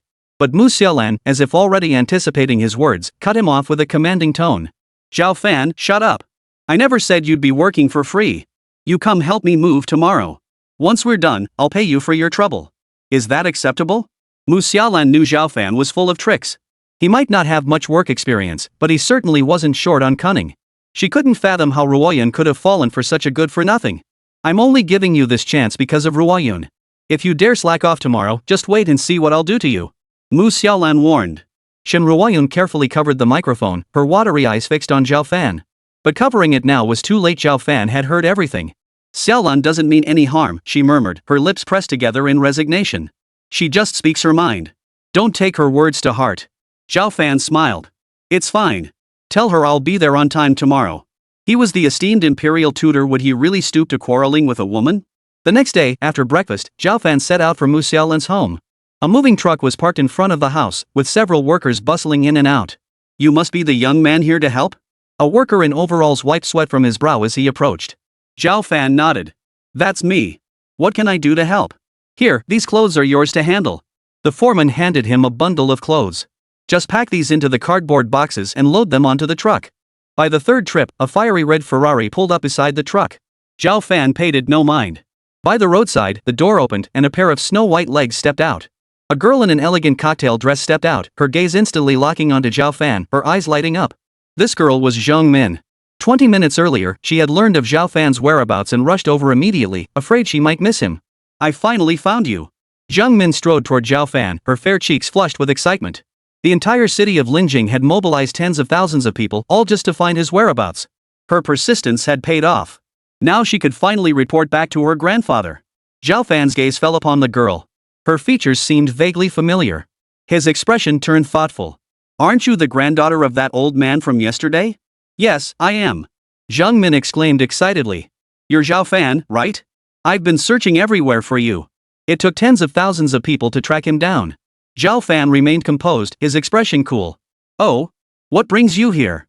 Zhang Min's eyes softened slightly. My name is Zhang Min. Thanks to your emergency treatment, my grandfather is out of danger now. Zhao Fan gave a faint nod. Glad to hear it. Anything else? After a pause, he added, I'm busy right now. I'm afraid I don't have time to entertain you. Zhang Min bit her lip, nearly forgetting her purpose. Well, my grandfather wanted to thank you for saving his life, but since he's not well enough to come himself, I'm here on his behalf.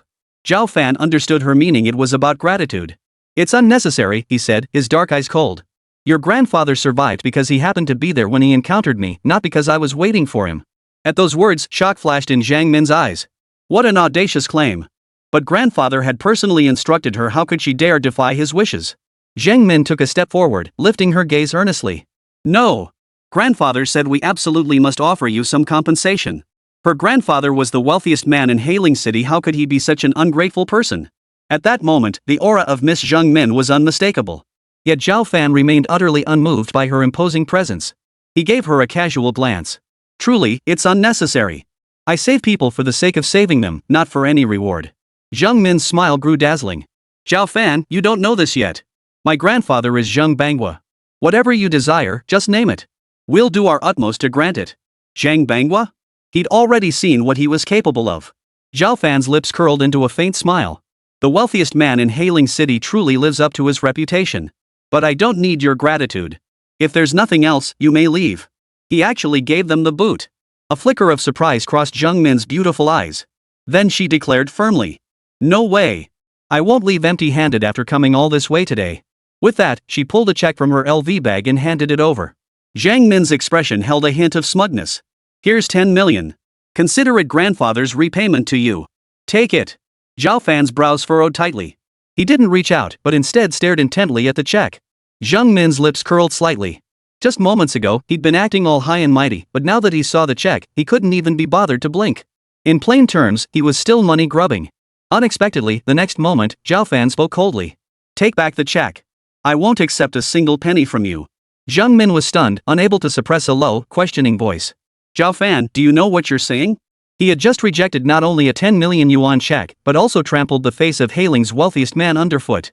Zhang Min furrowed her brows, impatience flickering in her exquisite features. As the granddaughter of Hailing's wealthiest man, Zhang Min had seen it all. There was simply no one in the world who didn't like money, let alone an ordinary person like Zhao Fan. Before coming, she had thoroughly investigated Zhao Fan's background. 4 words summed him up. Utterly unremarkable. Refusing once or twice, she might dismiss it as polite refusal. But repeated refusals? That definitely meant something was off. As Zhang Min considered this, her expression grew slightly colder. The look she gave Zhao Fan was no longer as warm as before. This man was clearly playing some kind of hard-to-get game.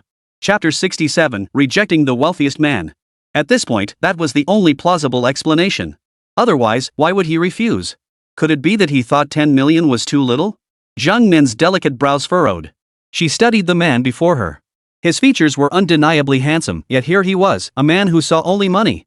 But then again, he had saved her grandfather. Before coming, grandfather had already instructed her to fulfill whatever request he made.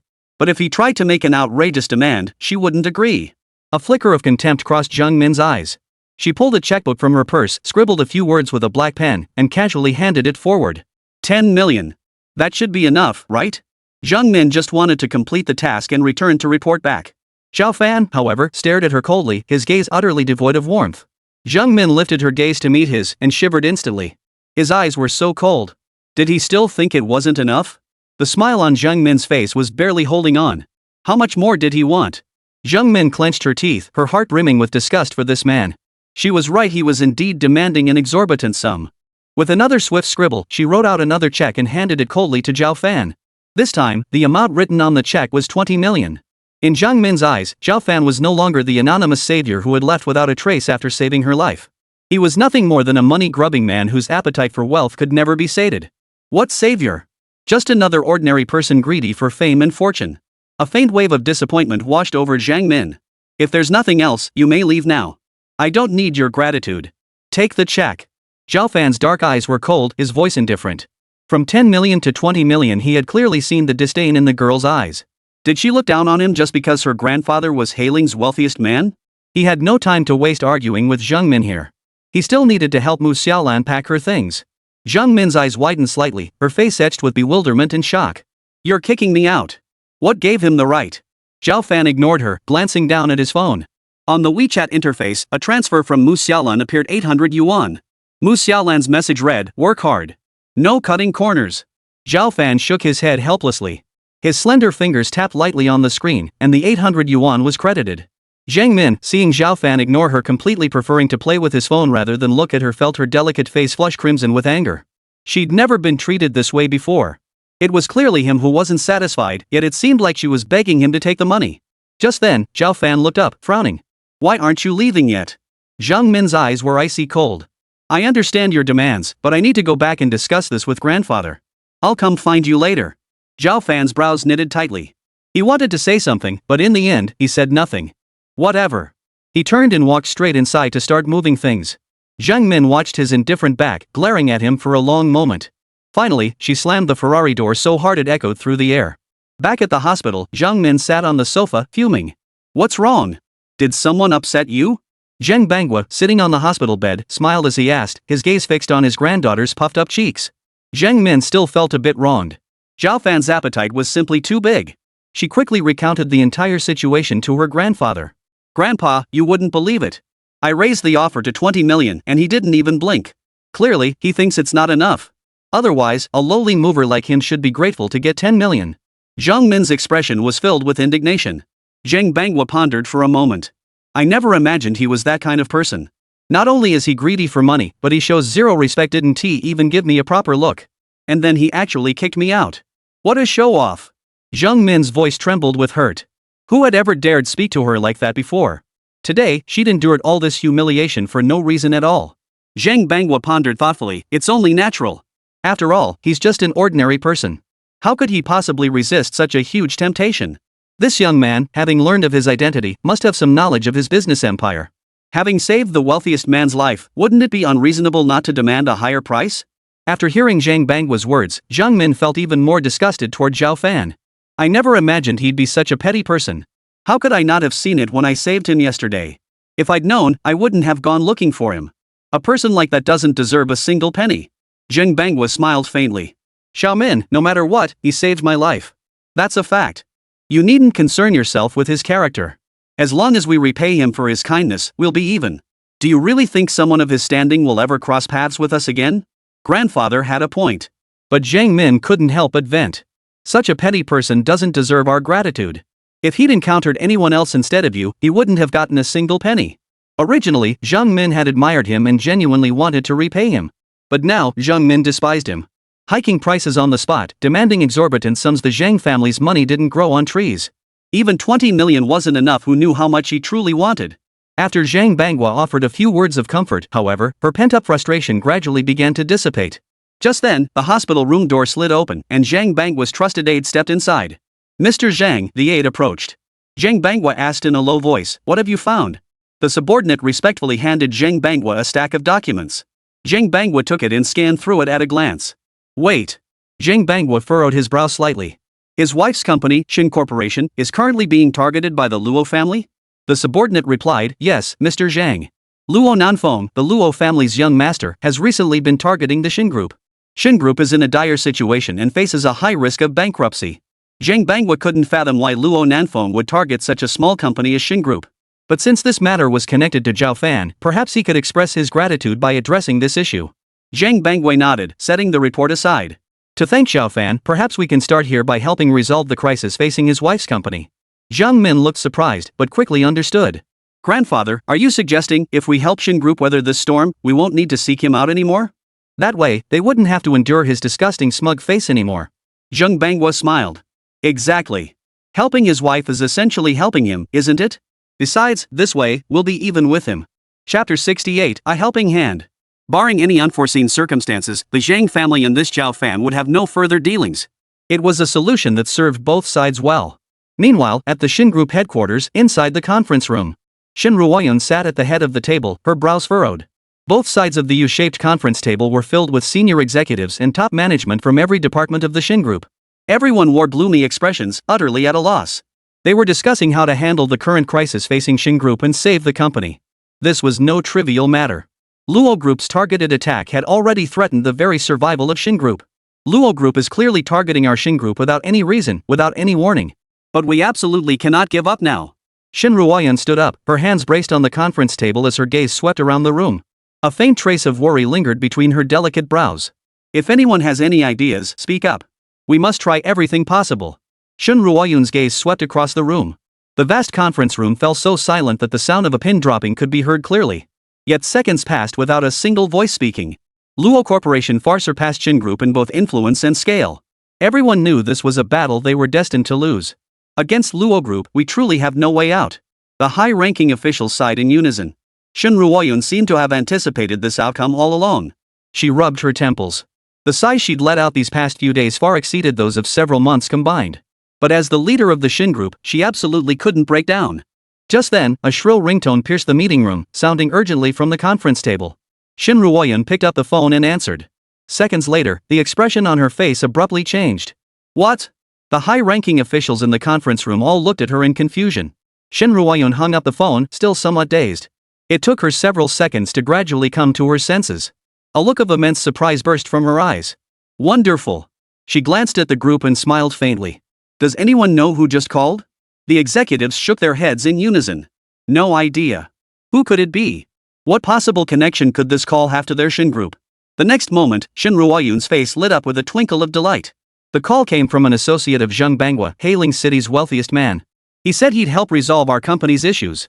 The room erupted in shock. What? Zhang Bangwa wants to help us?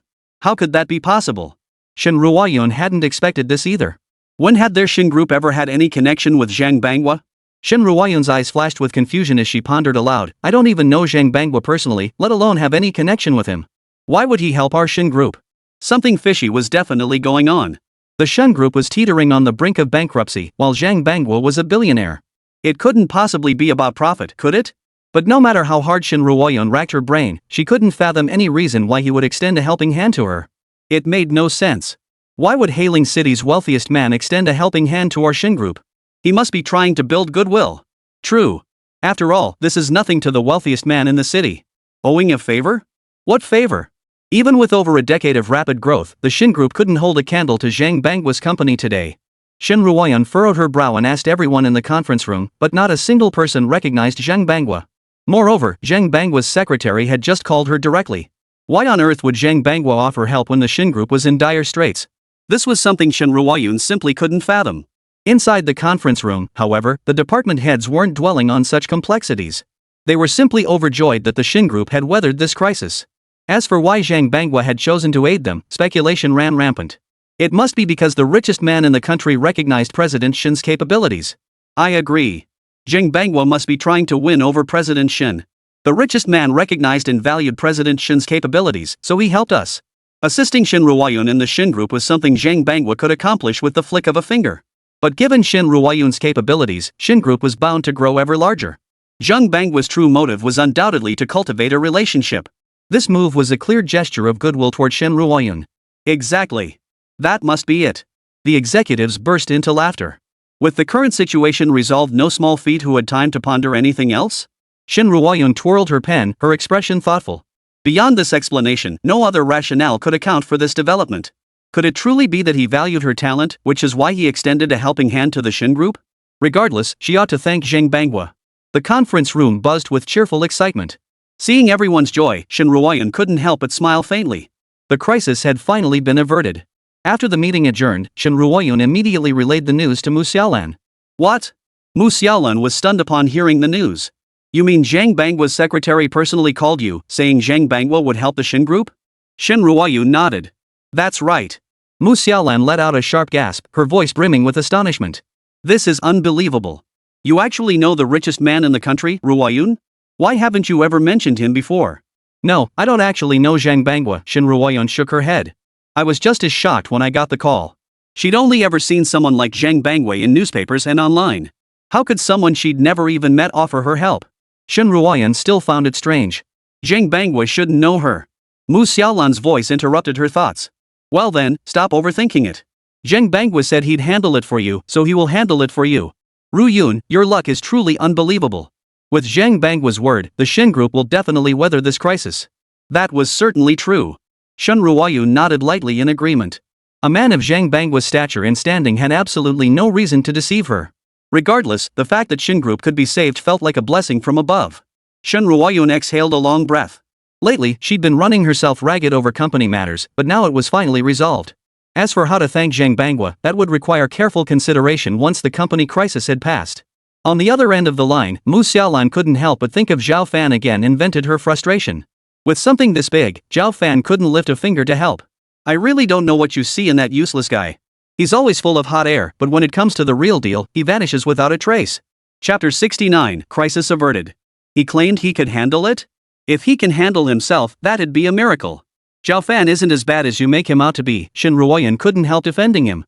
He meant well when he said those things, he wasn't intentionally bragging. Mu Xiaolan was utterly speechless. In this world, only you, my little cutie, would believe his nonsense.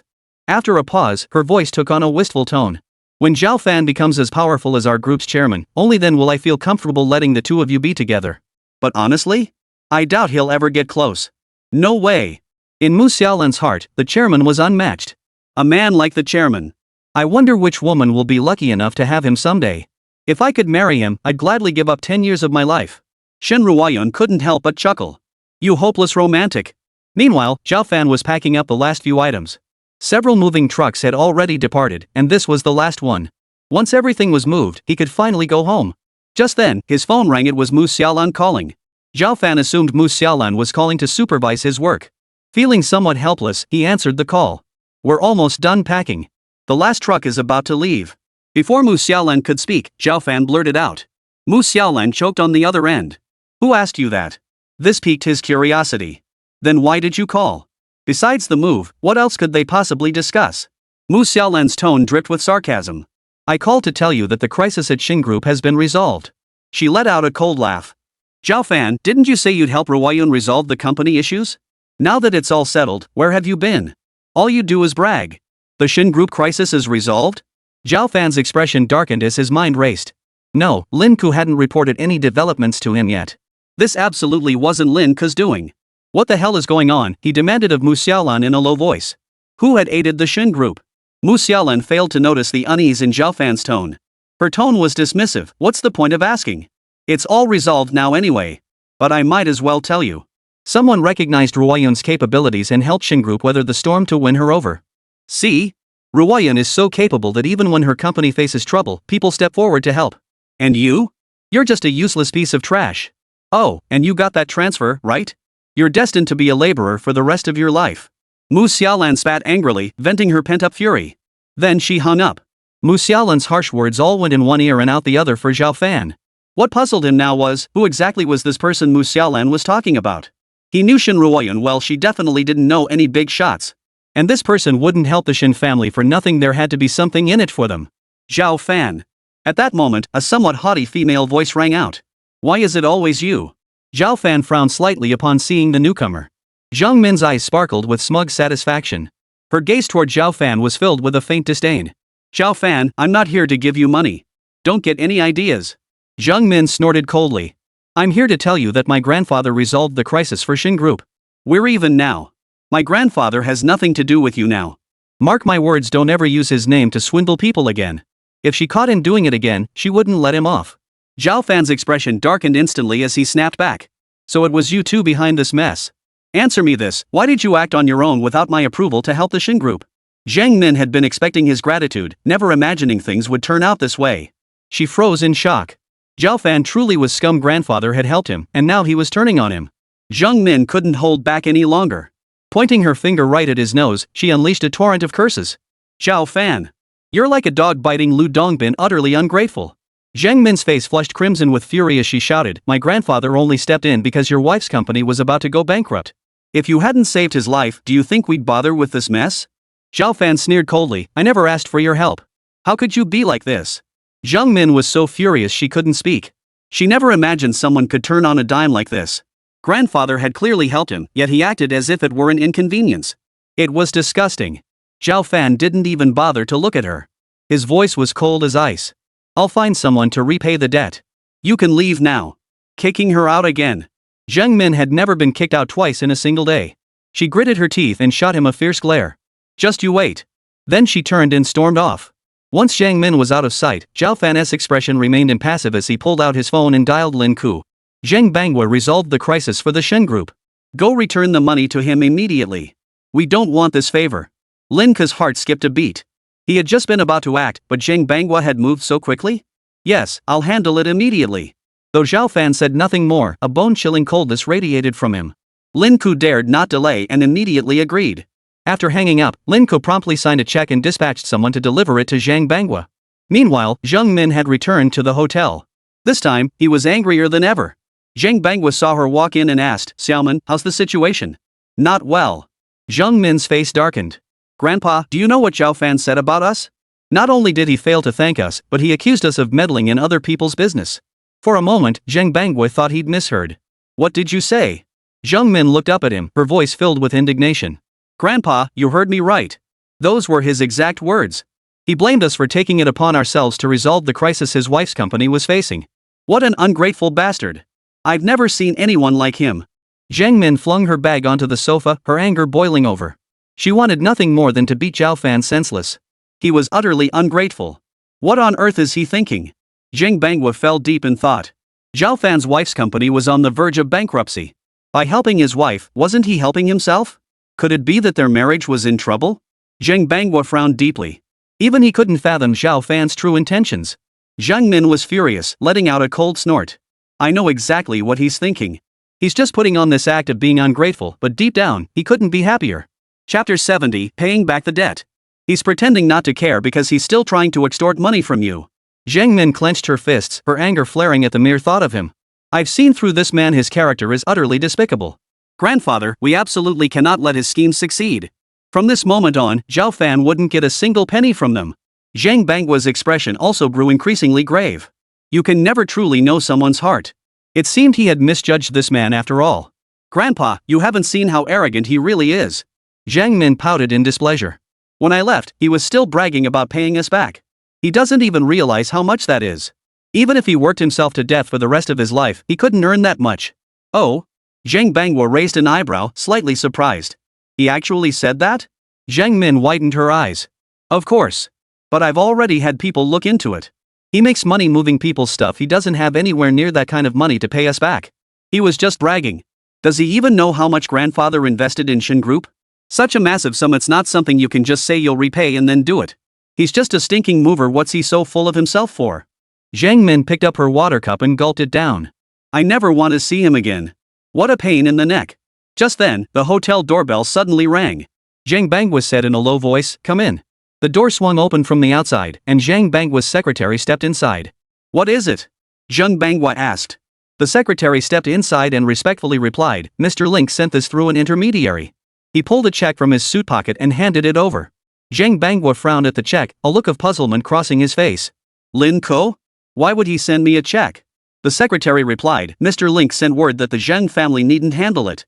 He has the capability to resolve the matter with the Shin Group himself. The Shin Group? Zhang Banghua suddenly grasped the meaning of the words, surprised. This matter involves Lin Ku? How could Zhao Fan possibly know Lin Ku? It seemed Zhao Fan hadn't been exaggerating after all. Not only was Zhang Banghua astonished, but Zhang Min, standing beside him, wore an equally shocked expression. He really sent someone to repay the debt? So what Zhao Fan had told her this afternoon wasn't bragging after all. Zhang Min and Zhang Banghua exchanged glances, seeing only disbelief in each other's eyes. When she first heard Zhao Fan say he'd repay the debt, Zhang Min had assumed he was just bragging, planning to demand an exorbitant sum. But, how is this possible? He's just a moving laborer. How could he possibly know someone like Lin Ku? Beside her, Zhang Banghua, oblivious to his granddaughter's unease, muttered in puzzlement.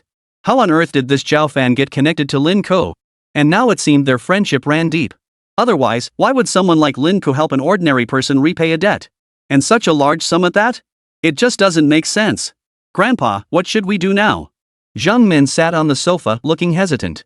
Should they accept this check? Zhang Banghua pondered for a moment before answering. Forget it. Since Zhao Fan said he doesn't want us to interfere, we shouldn't push it.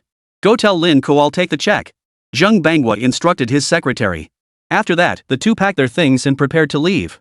Meanwhile, Zhao Fan and Shen Ruoyun returned to the Shin residence. At the Shin residence, Shen Hongya and Zhang Ying had already learned of the crisis at the Shin group, leaving them so anxious they hadn't even eaten breakfast. The moment Zhao Fan opened the door, his eyes narrowed sharply. He grabbed Shin Ruoyun's sleeve and yanked her aside.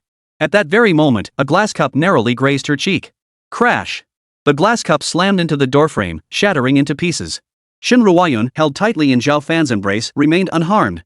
After the sound faded, she stepped out of his embrace and saw the shards on the floor. Her expression changed instantly. Turning to look at Zhao Fan, she gasped in alarm. Zhao Fan! Your face is injured. Zhao Fan remained composed, running his fingertip across his cheek. Sure enough, he felt a smear of blood. I'm fine, just a minor scratch. He looked at her. Are you okay? Shin Ruoyun shook her head, her eyes filled with concern. I'm fine. Let's go inside. I'll apply some medicine for you. Even though it was just a small cut, there was still a risk of tetanus. Mom, what are you doing? Stepping into the living room, Shin Ruoyun couldn't help but speak up. What if it really hit a vital spot? Jiang Ying sneered coldly. What am I doing? Why don't you ask yourselves what you've been up to? How many times have I told you to divorce that good for nothing? Find yourself a decent man. If you'd listened to me back then, how could the Shin group have ended up like this? It's all your fault, you unfilial daughter. After berating Shin Ruoyun, Jiang Ying still felt unsatisfied and glared fiercely at Zhao Fan. And you useless piece of trash. What good are you to the Shin family? With the Shin group in such dire straits, you can't even lift a finger to help. I could get a dog to bark. Useless piece of trash. Now, the Shin group is probably going to be ruined by the two of you. If Jiang Ying hadn't been hoarse from yelling, she could have raged on for hours. Shin Hongye hurriedly handed her a glass of water. Jiang Ying moistened her throat, but her fury remained undimmed. She said coldly. Let me tell you, Shin Wonhan already knows about this. This time, he'll definitely reclaim the Shin group. She slammed her hand hard on the table. This humiliation was simply unbearable. The Shin group had barely come into their possession, barely warm in their grasp, and now they were being forced to hand it back. How could Jiang Ying possibly accept this? Jiang Ying pointed an accusing finger at both of them, her voice filled with fury. This is all your fault. How dare you show your faces here? I could beat you senseless, you good-for-nothings. Shin Hongye frowned, his gaze icy. Your mother is right. This whole mess is your fault. If the Shin group falls back into Shin Wonhan's hands, you'll be the ones to blame. Jiang Ying felt a headache coming on. Once Shin Wonhan learns of this, who knows what further schemes he'll have in store for us? How could she have given birth to this daughter and married her off to such an incompetent son-in-law? If they couldn't even protect the company, what could she possibly expect from them in the future? I don't care how you do it, but you must keep the Shin group firmly in your grasp. Jiang Ying stood up and ordered the two. If the Shin group is taken back this time, she swept her cold gaze over them, enunciating each word, then you can disown me as your mother. Chapter 71, Family Banquet. Mom! Shin Ruoyun's eyes were red-rimmed. She called out softly, this isn't something we can control. There's a company deliberately targeting the Shin Corporation. The opponent was too powerful. Shin Corporation had no means to fight back. Didn't she want to see Shin Group thrive? Targeting you deliberately? Jiang Ying's eyes narrowed in fury. So what if they're targeting you? It's because you're incompetent. You failed to protect the Shin Group and brought shame upon me and your father. Now that this mess had erupted, Jiang Ying had no idea how to deal with the Shin family.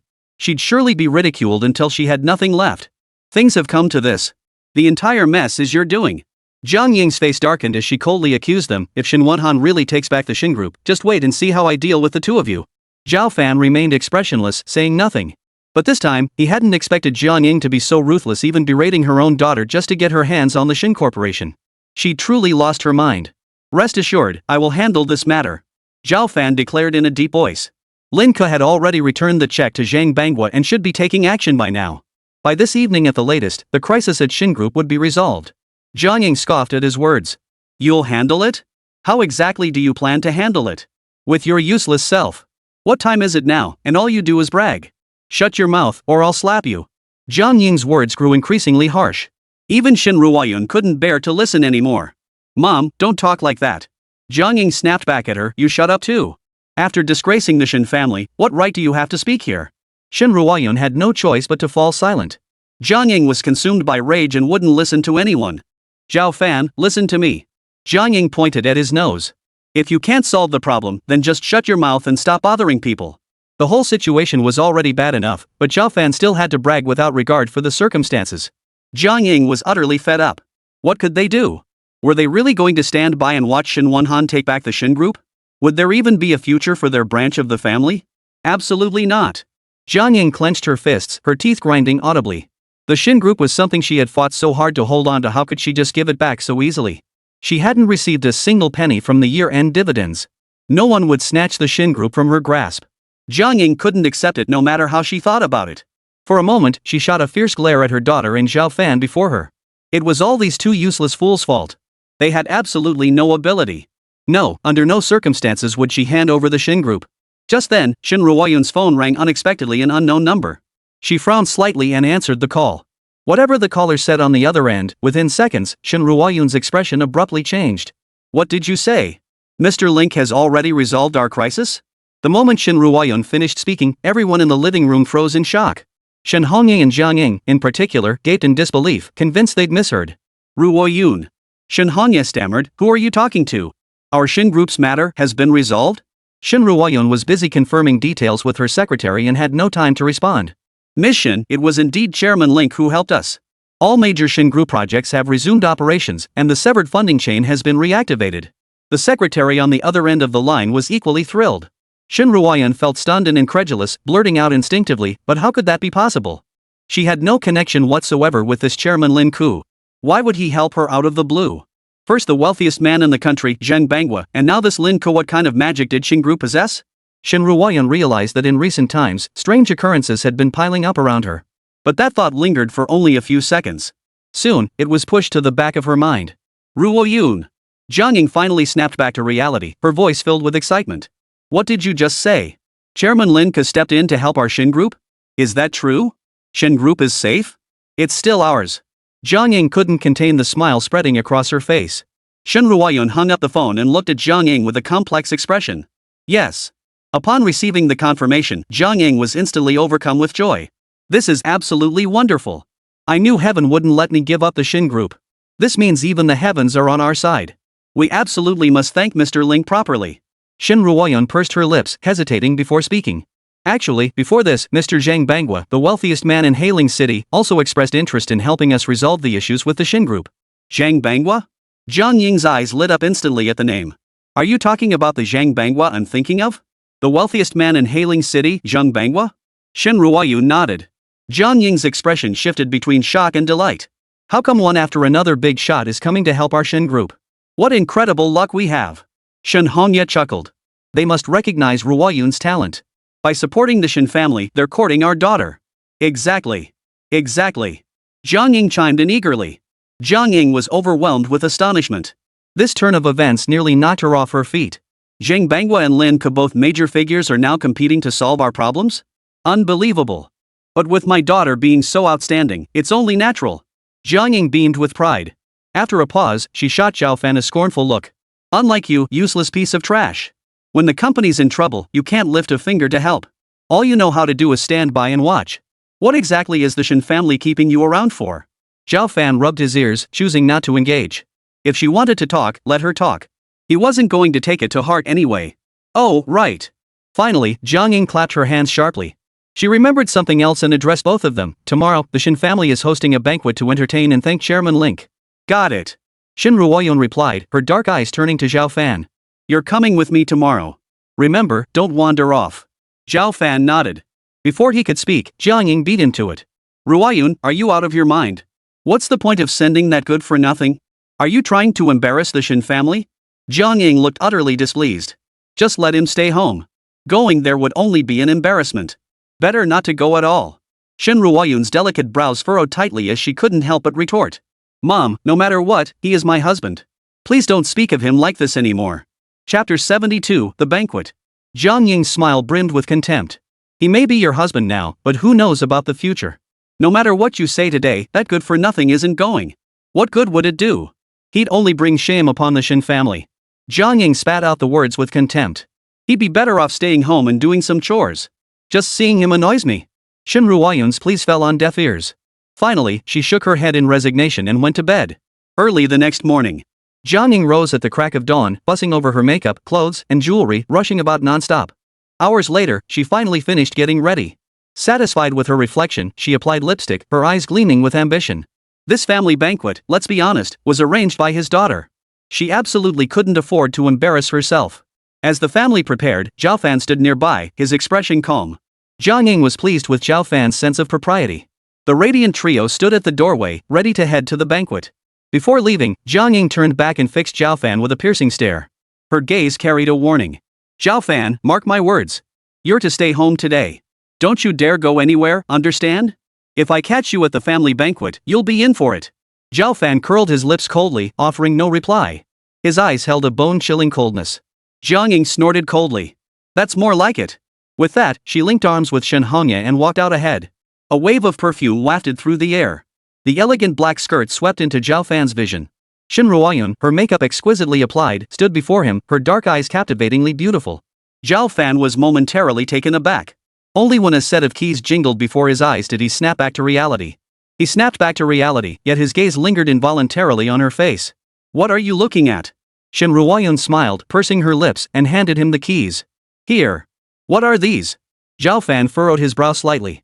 Car keys. Shen Ruoyun glanced outside before leaning closer and whispering, after our car leaves, follow us in your own vehicle. Just make sure mom and dad don't catch you. Zhao Fan couldn't help but chuckle. Remember, Shen Ruoyun reminded him again, they absolutely mustn't find out. Zhao Fan nodded in agreement. Got it. Don't worry. Only then did Shen Ruoyun leave with a sense of relief. Meanwhile, at the Shen residence. To express gratitude for Lin Ke's timely assistance during the Shen family's recent crisis, the Shen family prepared to host a grand banquet to honor their benefactor. Shen Wanhan wore a broad smile. This should sufficiently demonstrate the Shen family's sincerity. This time, Lin Ke had truly done the Shen family an immense favor. Perhaps in Mr. Link's eyes, it was merely a trivial matter. But for the Shen family, a modest clan with assets barely reaching 10 million, it was pure manna from heaven. Shen Wanhan sat at the head of the table, lifting a blue and white porcelain teacup to take a gentle sip. A cold gleam flashed in his lowered eyes. How could a mere Shen Ruoyun receive assistance from both Zhang Banghua, hailing city's wealthiest man, and Chairman Lin Ke? Could something be happening behind the scenes that even he was unaware of? Regardless, Shen Ruoyun was family. Having gained access to such vast connections, he must make full use of them. Shen Wanhan let out a cold laugh. Therefore, today, he extended an invitation to Link in his own name. Had Shen Ruoyun not known Lin Ke, Shen Wanhan would never have extended an invitation to that branch of the family. After all, Lin Ke was doing this for Shen Ruoyun's sake. Shen Wanhan saw no harm in returning the favor. For the Shen group to align with Lin Ke would be an enormous opportunity. Such an opportunity absolutely could not be missed. Before long, Shen Ruoyun and her two companions arrived at the Shen family banquet in full formal attire. The moment Shen Wanhan saw Shen Ruoyun, his eyes crinkled into a smile, radiating warmth and kindness. But only those who knew him well understood what lay beneath that facade. Ruoyun, you're here? Shen Ruoyun nodded, her exquisite features bearing a cool, indifferent expression neither warm nor cold. For she understood that Shen Wanhan's current kindness toward her stemmed not from her own merits, but from her connection to Lin Ke. This so-called family gathering was likely still being held under her banner. Seeing Shen Ruoyun's indifferent expression, a flicker of displeasure crossed Shen Wanhan's eyes. But what could he do? She knew Lin Ke. Shen Wanhan chuckled, concealing the cold glint in his eyes. The Shens are simply more capable than others. Who would have thought Ruoyun would earn Chairman Link's favor? Ruoyun truly hasn't brought shame upon the Shen family. You younger generation should all take note. The last remark was directed at the other younger members present at the banquet. The crowd exchanged glances. They hastily echoed Shen Wanhan's words. Indeed. Who would have thought Sister Ruoyun was so capable that Chairman Link would personally extend his support? With Ruoyun in our Shen group, things can only get better. Truly worthy of a top student, her connections are impressive. As the waves of praise washed over her, a flicker of scorn and resentment crossed Shen Mingtong's face. What abilities does Shen Ruoyun possess? Why Lin Ke is helping her remains a complete mystery. Let them blow their own horns all they want. What abilities does Shen Ruoyun have? If others don't know, does she not know herself? A sharp, piercing female voice cut through the lively atmosphere. Shen Ruoyun frowned and turned her gaze toward the source. Shen Bao stood arms crossed, a displeased look on her face. She sneered, I reckon she slept her way into his favor, that's why he's helping her. Otherwise, why would Chairman Lin Ke, such a big shot, even glance at her? Shen Ruoyun's expression darkened instantly. Shen Bao, what nonsense are you spouting? Shen Bao covered her mouth and giggled. Oh, you're getting angry? Could it be that I hit the nail on the head? Seeing this, Shen Mengtong quickly stepped forward, echoing Shen Bao's words. Shen Bao's right. Why would anyone help her out of nowhere? Shen Ruoyun must have used some underhanded tactics. Shen Bao shot Shen Ruoyun a glance, her lips curling into a sneer of contempt. Shen Ruoyun had indeed resorted to underhanded tactics. That's how the Shen family weathered this crisis. Because this whole affair was orchestrated by Luo Nanfeng at Shen Bao's request. The Luo family's influence could crush the Shen family as easily as squashing an ant. The Shen family was clearly on the brink of bankruptcy, yet suddenly, Lin Ke and Zhang Banghua both extended a helping hand. Could this be any more suspicious? Shen Ruoyun must have promised them something. Thinking of how her plans had been ruined by these two, Shin Bao couldn't help but sneer coldly. See? I was right, you shameless woman. You've brought nothing but disgrace upon the Shin family. Shin Bao's tone was sharp and unpleasant. Shin Ruoyun ignored her completely. After all, Shin Bao and Shin Mingtong's hostility toward her wasn't something new. What mattered most now was that the matter concerning the Shin group had been resolved. Shin Ruoyun lifted her teacup, sipped lightly, her profile serene. Chapter 73, Why is it you? Shin Mengtong and Shin Bao, seeing Shin Ruoyun treat them as if they were invisible, felt their anger surge even higher. Just as they were about to speak, several car horns blared outside. Shin Wonhan, seated at the head of the table, immediately stood up. It must be Chairman Link. He paused, scanning the room with a frown. What are you still sitting for? Quickly stand up to greet him. Only then could they demonstrate the Shin family's respect for Chairman Link. At Shin Wonhan's command, every person in the vast banquet hall rose to their feet in unison, their eyes fixed on the doorway. At that moment, the doors slowly opened. A tall, slender man entered from outside. His face was handsome yet cold, his eyes jet black, his gaze seeming to search for something. Wait. Shin Wonhan's smile froze on his face. This wasn't Chairman Link. Zhao Fan? Shin Wonhan suddenly shouted in anger, how could it be you? Not Lin Ku? They all stood up, having respectfully welcomed this worthless son-in-law of the Shin family. Everyone was stunned. For a moment, everyone stood frozen in place, unsure what to do. Should they remain standing, waiting for Chairman Link's arrival, or sit down first? It felt like Zhao Fan had played them for fools. Everyone wore peculiar expressions. Seated at the table, Jiang Ying's expression darkened instantly upon seeing Zhao Fan walk in. How did he get here? Didn't I tell you not to come? Did you just ignore my words? Jiang Ying, unable to contain his fury any longer, erupted in anger. You worthless piece of trash. What right do you have to attend the Shin family's formal banquet? Don't forget your place. Finishing, she pointed toward the door, her eyebrows furrowed in fury. Now! Get out immediately! She'd settle accounts with this good-for-nothing once she got home. Zhao Fan simply ignored Jiang Ying's words. Countless eyes fixed on him, their expressions filled with contempt. I thought it would be Chairman Link. Who knew it'd be this good-for-nothing instead? What a waste of my emotions. What business does he have at our Shin family banquet? Just sit down already. Who cares about him? Not only did everyone cast cold glances at Zhao Fan, but even Shin Wonhan wore a displeased expression. He couldn't help but snap. Look at your family. Not a single decent soul. Can't even keep a good-for-nothing in line. Jiang Ying and Shin Hongya instantly looked mortified. Shin Wonhan sneered coldly, he dares show up at our Shin family banquet. If you can't even handle such a minor matter, how can you possibly manage the Shin Corporation properly in the future? If you can't handle it, hand the Shin Corporation back. At those words, the Jiang family's expression shifted instantly. Hand over the Shin Corporation? Impossible. Jiang Ying shot Zhao Fan several fierce glances. What is this good-for-nothing doing here? This was truly embarrassing. Shin Wonhan waved impatiently at Zhao Fan. You! Stand in the corner. If the guests see you, it'll be an absolute embarrassment. Zhao Fan pressed his lips together slightly, his expression unchanged. His feet, however, didn't budge an inch. The next moment, the sound of a car horn blared outside once more. Everyone's expression shifted in unison. This time, it must be Chairman Link arriving. They all rose to their feet, bowing respectfully toward the entrance. Outside, Lin Ke stepped out of his car, his suit impeccably tailored, his expression stern as he walked into the Shin residence. Shin Wonhan had already risen upon hearing the car horn. Seeing Lin Ke approach, his face immediately broke into a broad smile. Chairman Link, you've arrived. Please, have a seat. Have a seat. Lin Ke gave a non-committal hum, his demeanor neither cold nor warm. But Shin Wonhan was thrilled. In truth, the mere fact that Lin Ke had graced this family gathering with his presence was more than enough for him. This was already a tremendous blessing for the Shin family. Beside him, Shin Mengtong's cheeks flushed crimson at the sight of Lin Ke, this legendary figure. Her voice was sweet to the point of cloying. Chairman Link, it's only thanks to your intervention this time that our Shin family was able to weather this crisis. Without you, we truly wouldn't have known what to do. Lin Ke frowned. He'd seen all kinds of people, but it was surprising that such a young girl could master such flattering rhetoric so well. Lin Ke remained silent. He detested such people most of all. Besides, the Shin family's affairs weren't resolved by him, he was merely following orders. Seeing Lin Ke's silence, Shin Mengtong's smile grew even more insinuating. Chairman Lin Ke, please, have a seat. Sit down. Her heavy mascara and bold eyeshadow made her makeup look intensely vibrant. Lin Ke's frown deepened. Were they that familiar with each other? When Shin Mengtong lifted her eyes again, she found Lin Ke staring at her with an expression that suggested he was looking at someone mentally challenged. The smile on Shin Mengtong's lips instantly stiffened. What was wrong? Had she done something wrong? Zhao Fan, standing in the corner, couldn't help but snort derisively. The entire Shin family, from Shin Wonhan down to the youngest generation, was steeped in this vulgar atmosphere. Truly a family. At that moment, Shin Ruoyun spotted Lin Ku's arrival and stepped forward to express her gratitude. Chairman Lin Ku, hello. I'm Shin Ruoyun, head of the Shin group. Thank you so much for this. Looking at Shin Ruoyun, Lin Ku's expression finally softened. As Mr. Zhao's wife, she carried herself with neither subservience nor arrogance, clearly different from others. How could two women sharing the same surname be so different?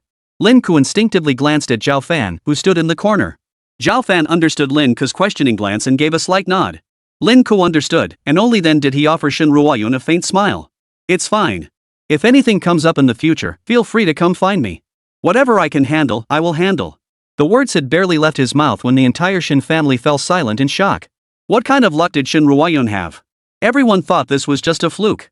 But to everyone's surprise, Link implied that he would continue supporting the Shin family from now on. This meant the Shin family had secured an invisible powerhouse as their backing. If not elsewhere, at the very least in Linjing City, wouldn't they be able to walk around with their chests puffed out? Lin Ku's words left everyone seething with envy and resentment. Shin Wonhan was instantly startled. His expression darkened in an instant. Originally, he had invited Lin Ku under Shin Ruoyun's name, hoping to get to know him and pave the way for himself. But now it seemed Lin Ku recognized no one but Shin Ruoyun.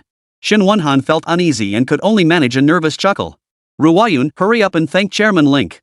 Shin Wonhan adopted an air of seniority, feigning affection for his junior.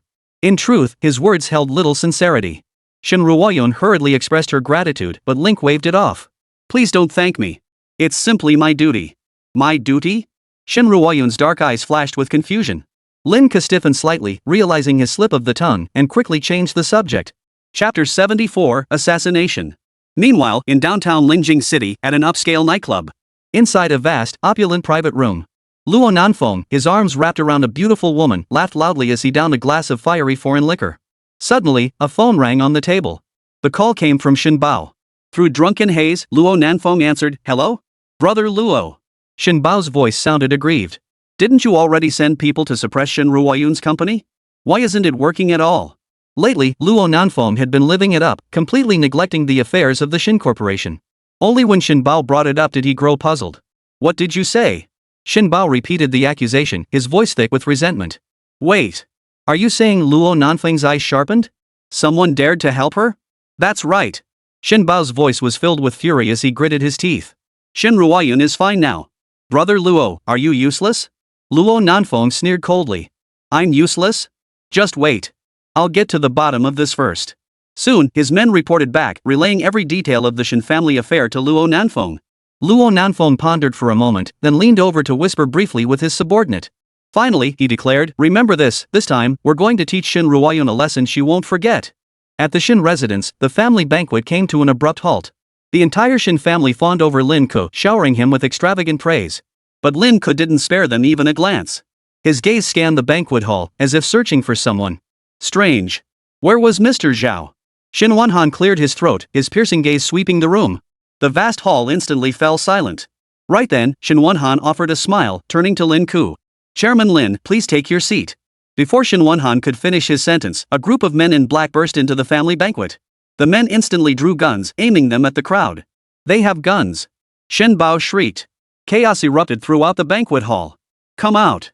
At that moment, Link suddenly shouted at the air before him. In the next instant, countless henchmen appeared. Their movements were swift, honed by rigorous training under the Lin family. Two groups clashed instantly. In an instant, the vast banquet hall descended into chaos.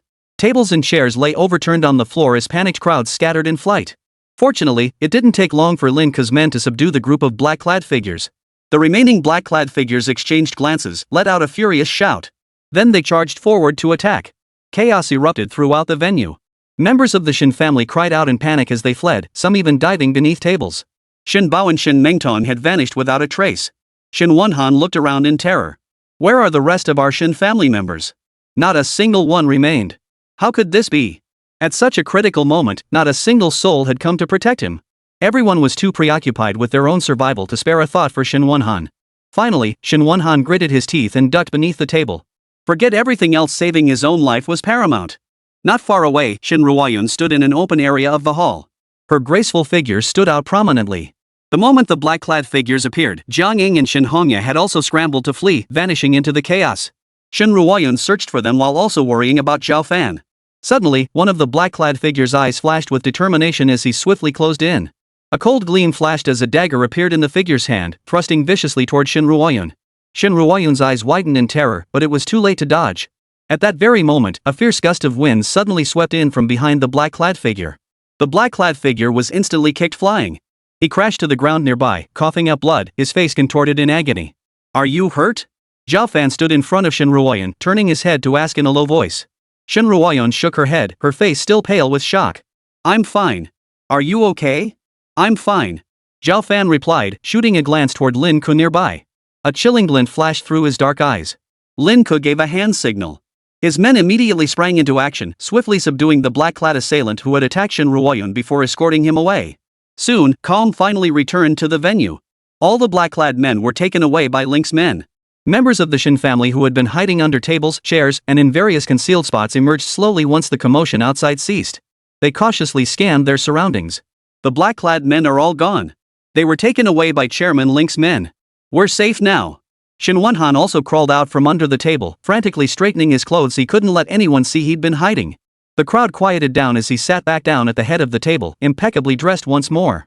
The conference hall was in utter disarray, a complete mess.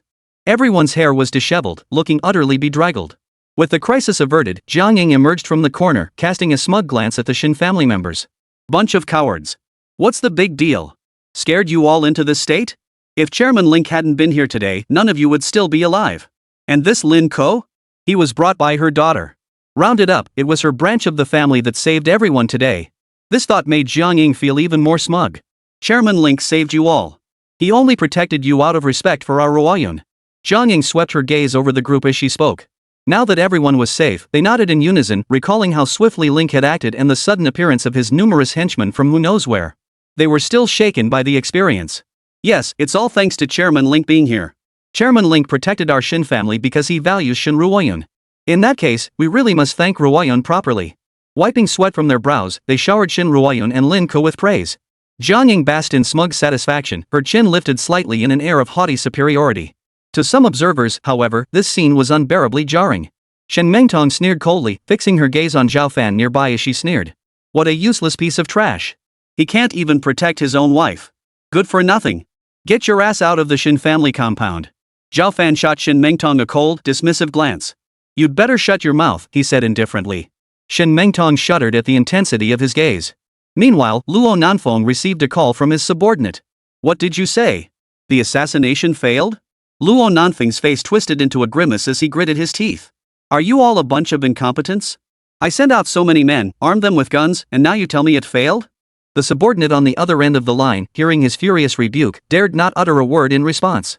With matters having reached this point, there was no way to salvage the situation. Everyone had been arrested by Link's men and taken back. This situation left him in a very difficult position. Chapter 75, Harassment. After venting his fury, Luo Nanfeng immediately called his father, Luo Tianque, the head of the Luo family. Though he knew he might receive a scolding, Luo Nanfeng had no other choice at this moment. After carefully relaying all the details, Luo Nanfeng waited nervously for his father's wrath. Sure enough, the next second, Luo Tianque's furious voice boomed. "You can't even handle such a minor matter. How can I possibly trust you with the Luo Corporation? I sent you to Lingjing to investigate the situation. What on earth is going on now?" Luo Nanfeng, who had made bold promises before the four major families of Suzhou and Hangzhou, felt his face burning with embarrassment. But he never imagined Chen Ke would suddenly appear out of nowhere. "No matter what it takes, resolve this matter immediately." Luo Tianque gritted his teeth. Daring to meddle in the Luo family's affairs? He must be seeking death. Meanwhile, at the Shen family banquet, Zhao Fan took Shen Ruoyun's hand and turned to leave. Jiang Ying, seeing Zhao Fan leave without a word, took Shen Ruoyun with him and immediately shouted angrily. "Zhao Fan, you stop right there. Where do you think you're taking my daughter?" Jiang Ying rushed out the Shen family gate, hurling curses at Zhao Fan's retreating back. Zhao Fan halted, turning to frown at her. He knew exactly what Jiang Ying would say, nothing but the same old complaints. For a moment, he rubbed his temples, feeling a bit irritated. Sure enough, the next second, Jiang Ying's shrill screams echoed. "You're nothing but a jinx. All you do is embarrass me. I told you not to come today, but you insisted. Now look, everyone's laughing at me. Are you satisfied now?" With guests inside, raising his voice would only make things worse. After venting a few more curses, Jiang Ying shot Zhao Fan a fierce glare before waving him away impatiently. Fine, fine. Get out of here. Don't let me see you again. Once she got back, she'd settle the score with him once and for all. Jiang Ying thought viciously to herself. Shen Ruoyun, come back here. The guests haven't left yet. What do you think you're doing, walking out like that? Jiang Ying turned her fire toward her own daughter. Shen Ruoyun looked troubled, glancing at Zhao Fan. Zhao Fan could leave, but she couldn't. She had to stay and entertain the guests. Besides, Chairman Link's assistance directly benefited her, not the Shen family members inside.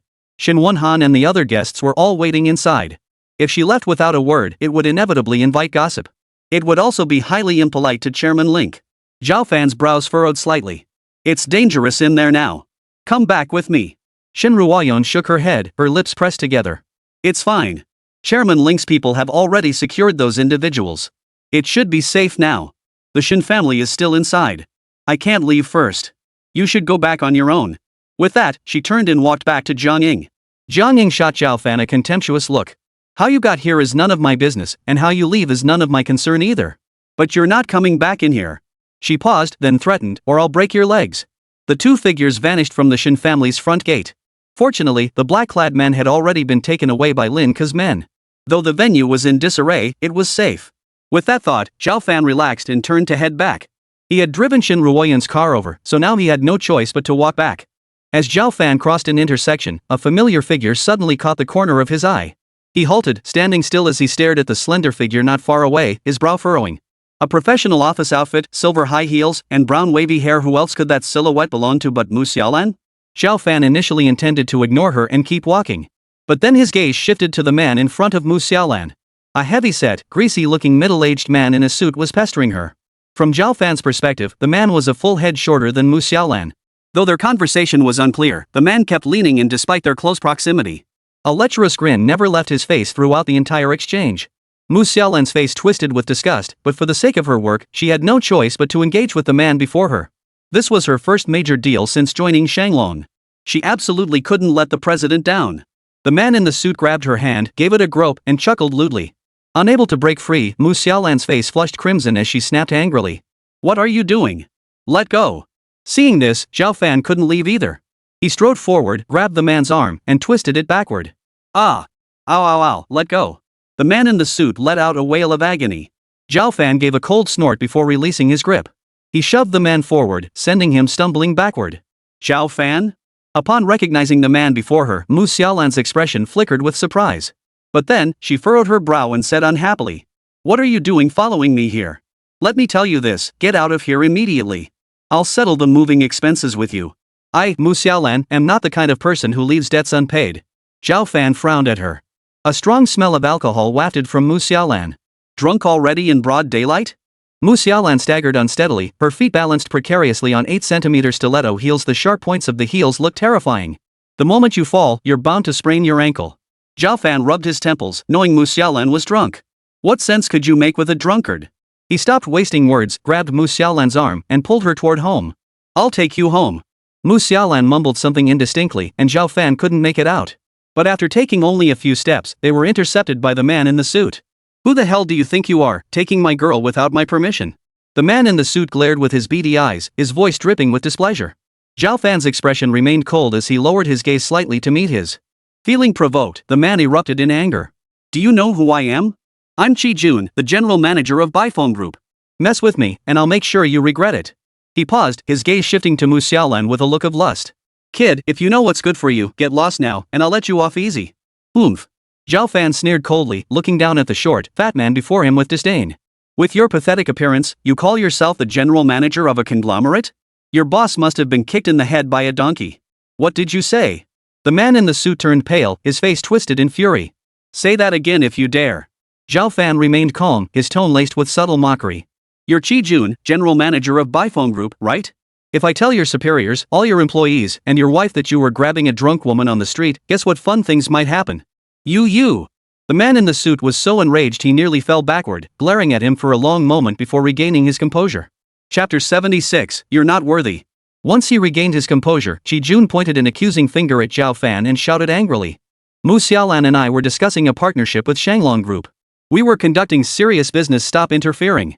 Hand her over to me immediately. With that, he extended his greasy, fat hand and reached for Mu Xiaolan's arm. Mu Xiaolan felt a bit dazed but instinctively ducked behind Zhao Fan. Shi Jun wasn't just persistent, he'd been groping her throughout the dinner. Mu Xiaolan was utterly disgusted. If it weren't for the business deal she was carrying, Mu Xiaolan would have walked out on him long ago. But for the contract, she couldn't do that. Now, Mu Xiaolan finally couldn't take it anymore. Even a cornered rabbit will bite, let alone a full-grown man. Mr. Qi, this is my boyfriend, not some stranger. Mu Xiaolan clasped Zhao Fan's arm tightly, her face breaking into a smile. I called him to pick me up. We'll have to discuss work another time. With that, she lifted her face and flashed Zhao Fan a dazzling smile. Let's go. Mu Xiaolan thought this would allow them to slip away smoothly. Little did she know, Shi Jun was a sharp operator. He instantly saw through them. There was no way these two could be a couple. Shi Jun eyed Zhao Fan suspiciously, sizing him up from head to toe. Could this man be someone Mu Xiaolan dragged along as a stand-in? Shi Jun sneered coldly, his gaze darting between Zhao Fan and Mu Xiaolan. I don't care if he's your boyfriend or not. I'll tell you one thing, if your Shanglong group wants to cooperate with us, you're coming with me right now. Otherwise, forget about any partnership. It was a blatant threat. Mu Xiaolan's face instantly drained of color. She had only just joined Shanglong group, she absolutely couldn't quit now. This was her first major deal, a crucial opportunity to prove her capabilities. How could she fail? If she failed, how would the president view her? Mu Xiaolan dared not think about it, her expression momentarily dazed. At that moment, a cold, masculine voice sounded beside her. Take her away? You think you're worthy? Mu Xiaolan looked up in shock. The voice belonged to none other than Zhao Fan. What was going on? In her mind, Zhao Fan had always been a good-for-nothing. How dare he speak such words? Was he drunk? Shi Jun was clearly enraged by the remark. No one, inside or outside the company, had ever dared speak to him with such insolence. You must be tired of living. Shi Jun was furious, nearly exploding with rage. How dare you speak to me like that? What do you think you are? He looked like nothing but a country bumpkin. I'm the CEO of Shanglong Group. Zhao Fan's voice was as cold as ice. What did you say? Shi Jun's expression was one of utter disbelief, utterly bizarre. You claim to be the president of Shanglong Group? You must be dreaming. Shi Jun couldn't hold back any longer. He burst into laughter, pointing at Zhao Fan. In all my years, I've never met someone who could brag like you. If Shanglong Group is yours, then I'm the world's richest man. Shi Jun's laughter drew the attention of countless passers-by. Beside them, Mu Xiaolan's expression was utterly awkward. Such talk was acceptable between her and Shen Ruoyun, but how could he blurt it out in front of strangers? His thick-skinned audacity had reached a level truly beyond compare. That Zhao Fan could cultivate such a trait was quite an accomplishment in itself. At the very least, he himself didn't feel the slightest bit embarrassed. Mu Xiaolan's expression was peculiar. If she hadn't just claimed Zhao Fan as her boyfriend herself, she would have let go long ago. How utterly humiliating. As the manager of the prestigious Bifeng Group, would I believe your nonsense? Shi Jun's expression turned icy cold. He sneered at Mu Xiaolan, let me tell you this, if you want this contract, come here and negotiate with me personally. He pulled a room key for the Yame Hotel from his suit pocket and let out a sinister laugh. 3 days from now, if I don't see you here at the hotel, you can forget about getting this contract. I'd rather tear this contract up and feed it to the dogs than hand it over to you. Seeing the key card, Mu Xiaolan felt her dignity being trampled underfoot. She bit down hard on her lower lip, nearly drawing blood. But even in her fury, what could she possibly do? Every employee at Shanglong Group was a top-tier graduate, and each had to prove themselves through performance. She had just joined the company when they handed her such a major deal, a clear sign of their high expectations. If she really blew this deal, Mu Xiaolan refused to even consider the consequences. Even without Shi Jun sabotaging her, Shanglong Group would likely fire her outright. Even if they didn't fire her, they certainly wouldn't give her any important responsibilities in the future. She had fought so hard to get into Shanglong, the conglomerate of her dreams. How could she be pushed out for such a ridiculous reason? She refused to accept it. Mu Xiaolan was torn inside. Shi Jun watched her troubled expression unfold, a greasy smile slowly spreading across his face. Miss Mu, you'd better think this through. Once this opportunity is gone, it won't come back. This is a once-in-a-lifetime opportunity for you. Are you really going to let it slip through your fingers? Shi Jun's words steadily chipped away at Mu Xiaolan's resolve. Do you think Shanglong will stop turning without you? Without you, Mu Xiaolan, there are thousands upon thousands of Mu Xiaolans ready to take your place. At these words, Mu Xiaolan's face instantly drained of color. Shi Jun was right, she wasn't irreplaceable. Countless people were eyeing her position. The moment she stepped down, thousands would be waiting to climb over her head to take her place. Mu Xiaolan bit down hard on her lower lip. At that moment, the room key in Shi Jun's hand was snatched away by Zhao Fan. Shi Jun smiled, assuming he intended to give it to Mu Xiaolan. That's right, your girlfriend's position matters far more than anyone else's. The next second, a sharp crack echoed through the air.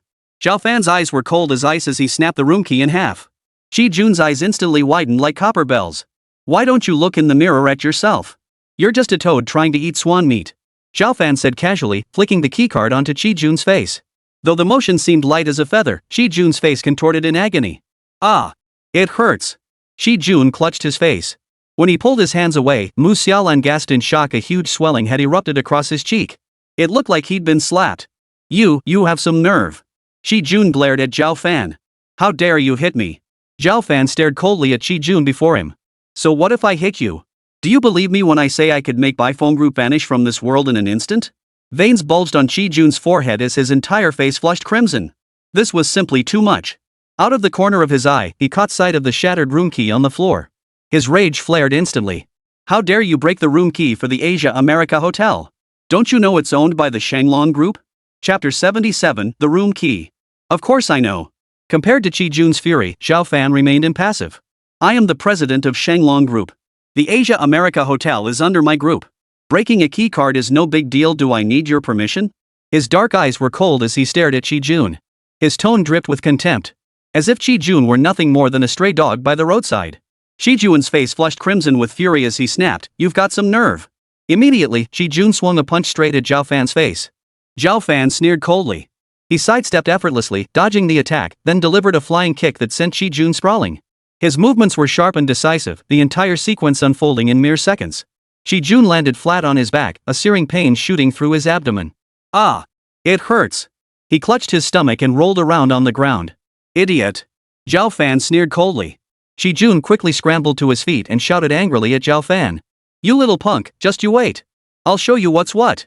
Zhao Fan took a step forward. Thinking he was about to strike again, Shi Jun's eyes widened in terror as he scrambled to his feet and fled in panic. Zhao Fan, look at the mess you've made. At that moment, Mu Xiaolan's furious voice suddenly rang out beside him. Her beautiful eyes glared at him, her expression showing not a shred of gratitude. Instead, she was turning the tables on him. Zhao Fan rubbed his temples, feeling somewhat helpless. After all, she was Ruoyun's friend. He couldn't just ignore her. Well, whatever. At least she's safe now that he's gone. Mu Xiaolan shot a resentful glance in the direction Shi Jun had fled before turning her accusation toward Zhao Fan. You scared off Mr. Qi. Now we won't get the contract with Bifeng Group. How am I supposed to explain this to the president of Shanglong Group? I bet you did this on purpose. She was perfectly in the middle of business talks with Shi Jun. Why did Zhao Fan suddenly show up out of nowhere? Mu Xiaolan was starting to suspect Zhao Fan had deliberately followed her. Before Zhao Fan could respond, Mu Xiaolan sneered coldly again. Not only did you drive away Mr. Qi, but you also had the nerve to impersonate the president of Shanglong Group. Spit it out. What exactly are you playing at? Mu Xiaolan's beautiful eyes flashed with sharp intensity. What kind of person do you think you are to impersonate the president? The president is someone you're not worthy of impersonating. Pa! Then, her expression turned stern as she rebuked, let me make this clear, the president is one of a kind. I won't tolerate anyone tarnishing his reputation. A worthless nobody, yet you dare to tarnish the president's reputation. Mu Xiaolan would never allow it. Mu Xiaolan didn't notice Zhao Fan's peculiar expression at that moment. Thinking of the CEO, a faint blush spread across her fair cheeks. If only I could meet the president someday. I'd do anything just to see him once. It's a shame I've been in this company for so long and still haven't laid eyes on the president. But that day should come soon, right?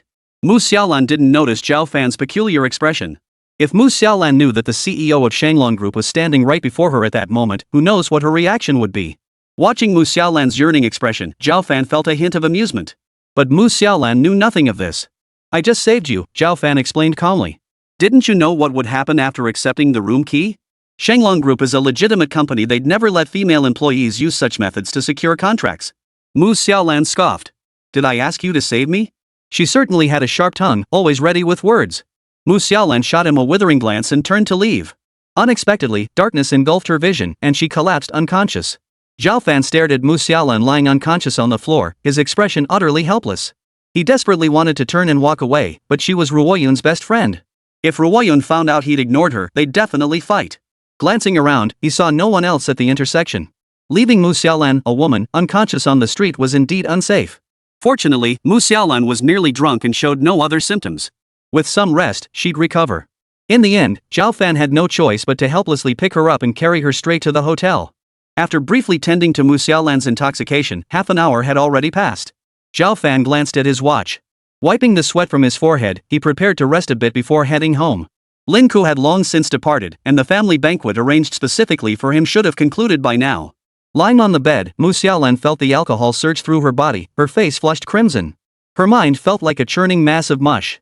With great effort, she opened her drunken, hazy eyes, only to see a blur of illusions before her. Where was this? A movement by the window drew Mu Xiaolan's dazed gaze upward. She saw the tall, straight figure of a man standing before the floor-to-ceiling window, his back to her. That silhouette felt strangely familiar. But she couldn't quite place where she'd seen it before. Mu Xiaolan furrowed her brow, squinting as she stared intently at the man's back. After a moment, in a flash of lightning, a sudden realization struck Mu Xiaolan. She remembered. Back when she was at Shanglong Group, she had seen the president's photo on Lin Ku's phone. This silhouette was identical to the president's silhouette on the phone. The alcohol had numbed Mu Xiaolan's mind, leading her to believe the man standing before the floor-to-ceiling window was the president of Shanglong Group. For a moment, her heart pounded wildly, and her face flushed even redder. Mu Xiaolan tossed aside the covers, sat up in bed, and staggered over to the window. Then, she wrapped her arms around the man's waist from behind. "President, I knew you wouldn't abandon me." Mu Xiaolan felt her cheeks burning hot, her entire body feeling as if it were on fire. She closed her eyes and murmured softly, "Even though I'd never met you before, I fell for you the very first day I joined Shanglong Group. President, I, Mu Xiaolan, am different from other women. I only feel drawn to someone as strong as you. But I never imagined that my feelings weren't entirely one-sided." Mu Xiaolan hadn't considered why the president would be here at all. Taking advantage of the alcohol, Mu Xiaolan poured out everything on her mind. The chance to meet the CEO was rare. Who knew if such an opportunity would ever arise again? This was practically a chance sent by the heavens. Mu Xiaolan's eyelashes fluttered as she steeled her resolve, clinging even tighter. "Mr. President, I don't care about any official status. I don't want anything. As long as I can have a place in your heart, I'm willing to do anything." Her demands were so humble. Could the CEO possibly refuse her? Countless suitors pursued her, many exceptionally well qualified, yet none captured her interest. She could even forego the title. All she wanted was a tiny corner in the president's heart. As Mu Xiaolan spoke, her eyes stung, and tears welled up. Chapter 78, Drunkenness. Zhao Fan's forehead veins throbbed, his expression unusually stern. He yanked Mu Xiaolan's hand away and flung her onto the bed. "Mu Xiaolan, open your eyes wide and see who I truly am." The man's voice boomed. The force of the throw sent Mu Xiaolan reeling, her mind spinning. When she focused again, everything before her suddenly came into sharp focus. The moment she recognized the figure before her, Mu Xiaolan's face drained of color, as if she'd seen some monstrous creature. "Zhao Fan? How could it be you? Where was the CEO?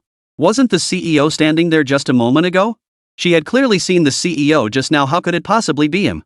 Mu Xiaolan couldn't believe it, her voice trembling uncontrollably. So, everything she just said, she said it all to him? Mu Xiaolan's face instantly flushed bright red, not from embarrassment, but from sheer awkwardness. Saying those things to such a worthless person was an insult to the CEO. Mu Xiaolan wanted to slap herself. And what if this good-for-nothing actually took her words seriously? Mu Xiaolan was filled with regret. Words spoken cannot be unsaid. Regret was useless now. "Zhao Fan, what do you want with me here?"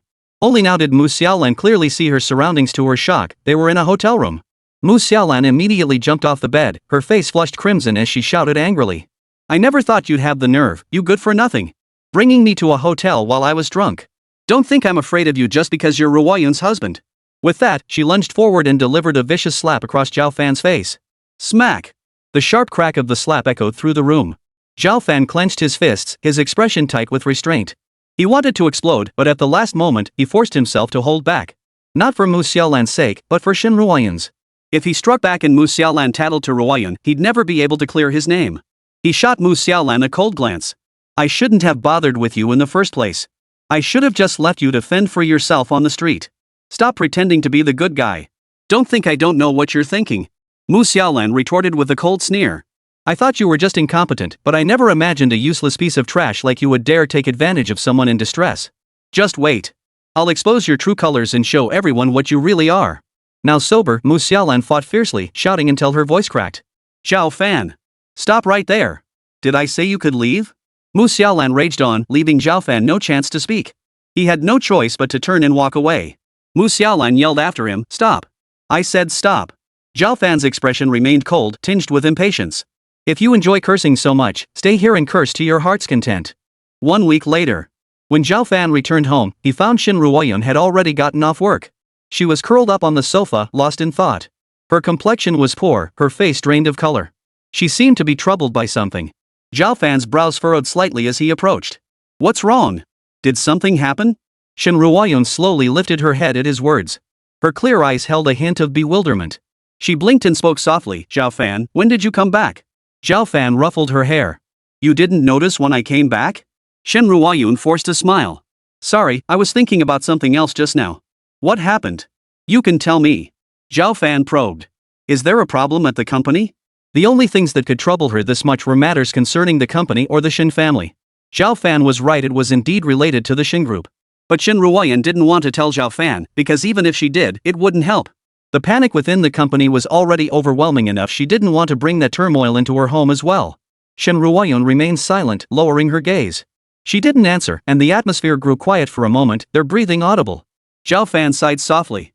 Answer my question. Shin Ruoyun sighed, weariness flickering in her eyes. Zhao Fan, please don't ask anymore. I'm exhausted today. I'm going to rest now. Don't bother calling me for dinner.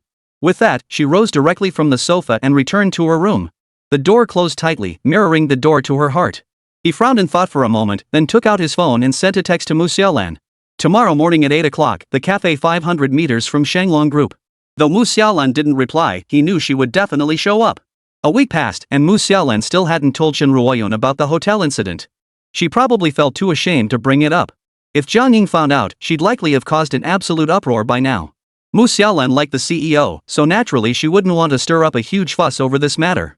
Otherwise, she and the CEO would have no future. Zhao Fan arrived at the restaurant at the agreed time. A full half-hour late, Mu Xiaolan finally strolled in. Wearing sunglasses and a black suit, she carried herself with an aloof air, like a female assassin from the movies. Pulling out the chair opposite him, she sat down, radiating disdain from head to toe. What do you want with me? Mu Xiaolan's voice was icy as she spoke. Despite her icy expression, Mu Xiaolan's palms were already sweating. A week had passed since the last incident, and Zhao Fan hadn't contacted her once during that time. His sudden appearance now made her heart race. What did Zhao Fan want? Was he trying to extort money? Based on what Mu Xiaolan knew of Zhao Fan, that was the only conclusion she could draw. However, Zhao Fan wasn't after money. Has anything happened at the Shin family recently? Zhao Fan picked up his coffee and took a sip. Mu Xiaolan took off her sunglasses and gave him a strange look. Why was this useless guy suddenly concerned about Ruoyun's company? But telling him wouldn't make any difference anyway. Every single project currently underway at the Shin group has run into problems. Mu Xiaolan frowned but answered his question nonetheless. One project can't make its payments, and Ruoyun's bank loan is overdue. The total debt now stands at 100 million yuan. Mu Xiaolan picked up the orange juice in front of her and took a sip. I truly can't help. The amount is too large, 100 million. Even if I liquidated every asset I own, it would be a drop in the bucket.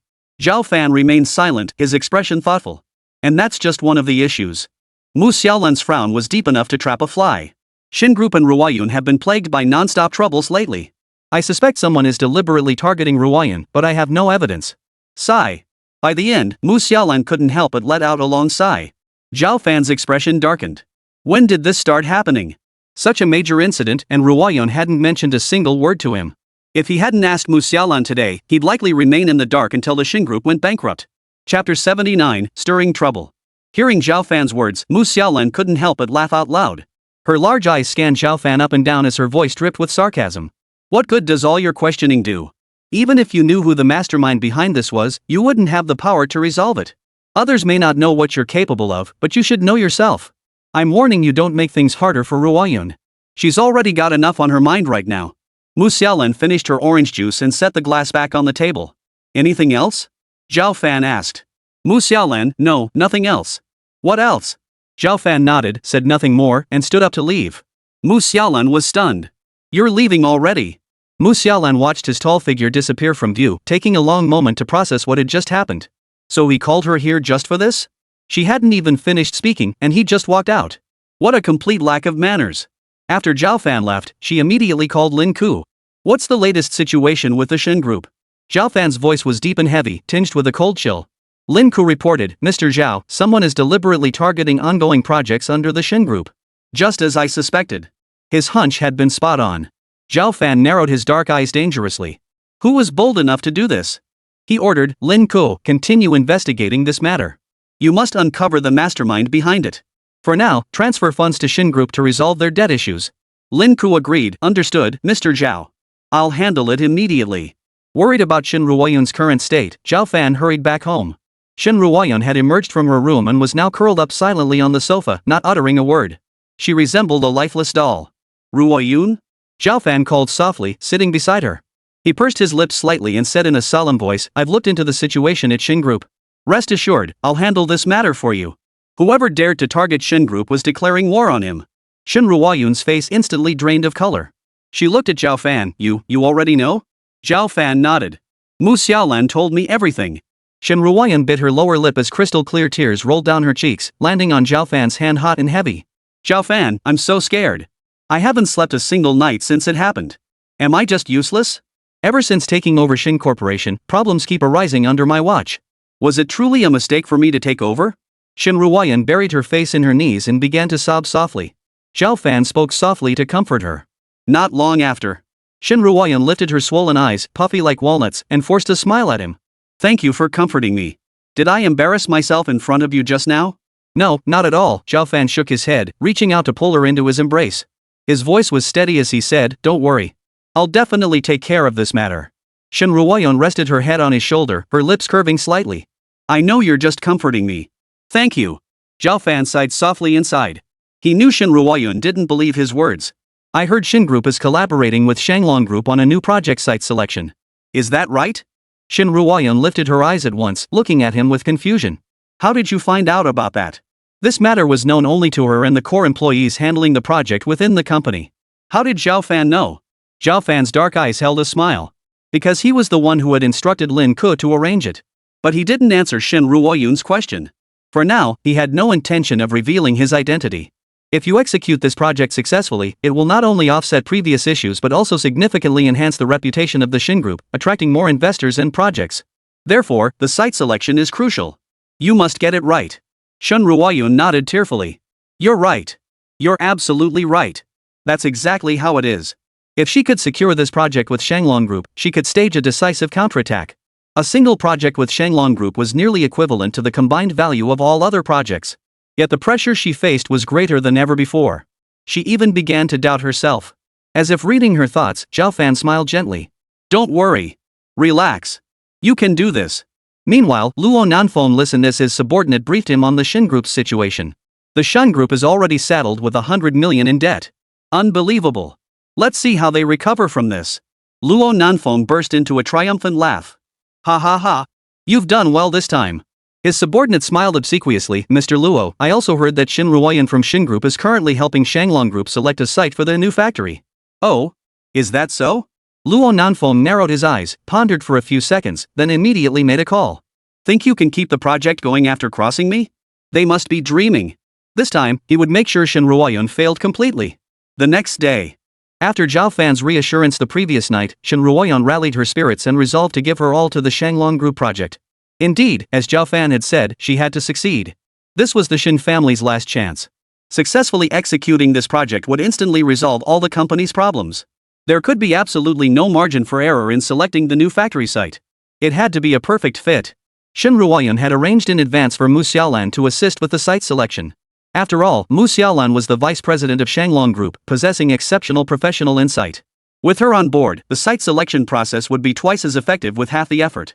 Before leaving, Zhao Fan walked Shin Ruoyun downstairs. I believe you'll do a great job. Zhao Fan encouraged her in a low voice. The Shin family was a complete mess, and it was only after Shin Ruoyun took over the Shin Group that the company regained its vitality. This alone demonstrated Shin Ruoyun's capabilities beyond question. Shin Ruoyun was deeply moved, her eyes reddening slightly. Zhao Fan, thank you. No matter the outcome, I'm going to give it my all. The Shanglong Group project was Shin Group's last chance. No matter how many obstacles stood in her way, she would forge ahead through thick and thin. Zhao Fan nodded, watching Shin Ruoyun depart. 4 days later, Shin Ruoyun and Mu Xiaolan had practically scoured the entire city of Linjing, finally securing a suitable factory site. Once the location was finalized, they immediately reported it to Lin Ke. Lin Ke carefully reviewed the location and expressed his satisfaction. Following Zhao Fan's instructions, he promptly paid Shin's company a 30 million yuan deposit. Shin Ruoyun was currently facing a debt of 100 million yuan, urgently pressured by the bank to the point of nearly having to mortgage her real estate assets. This 30 million yuan finally alleviated her most pressing financial crisis.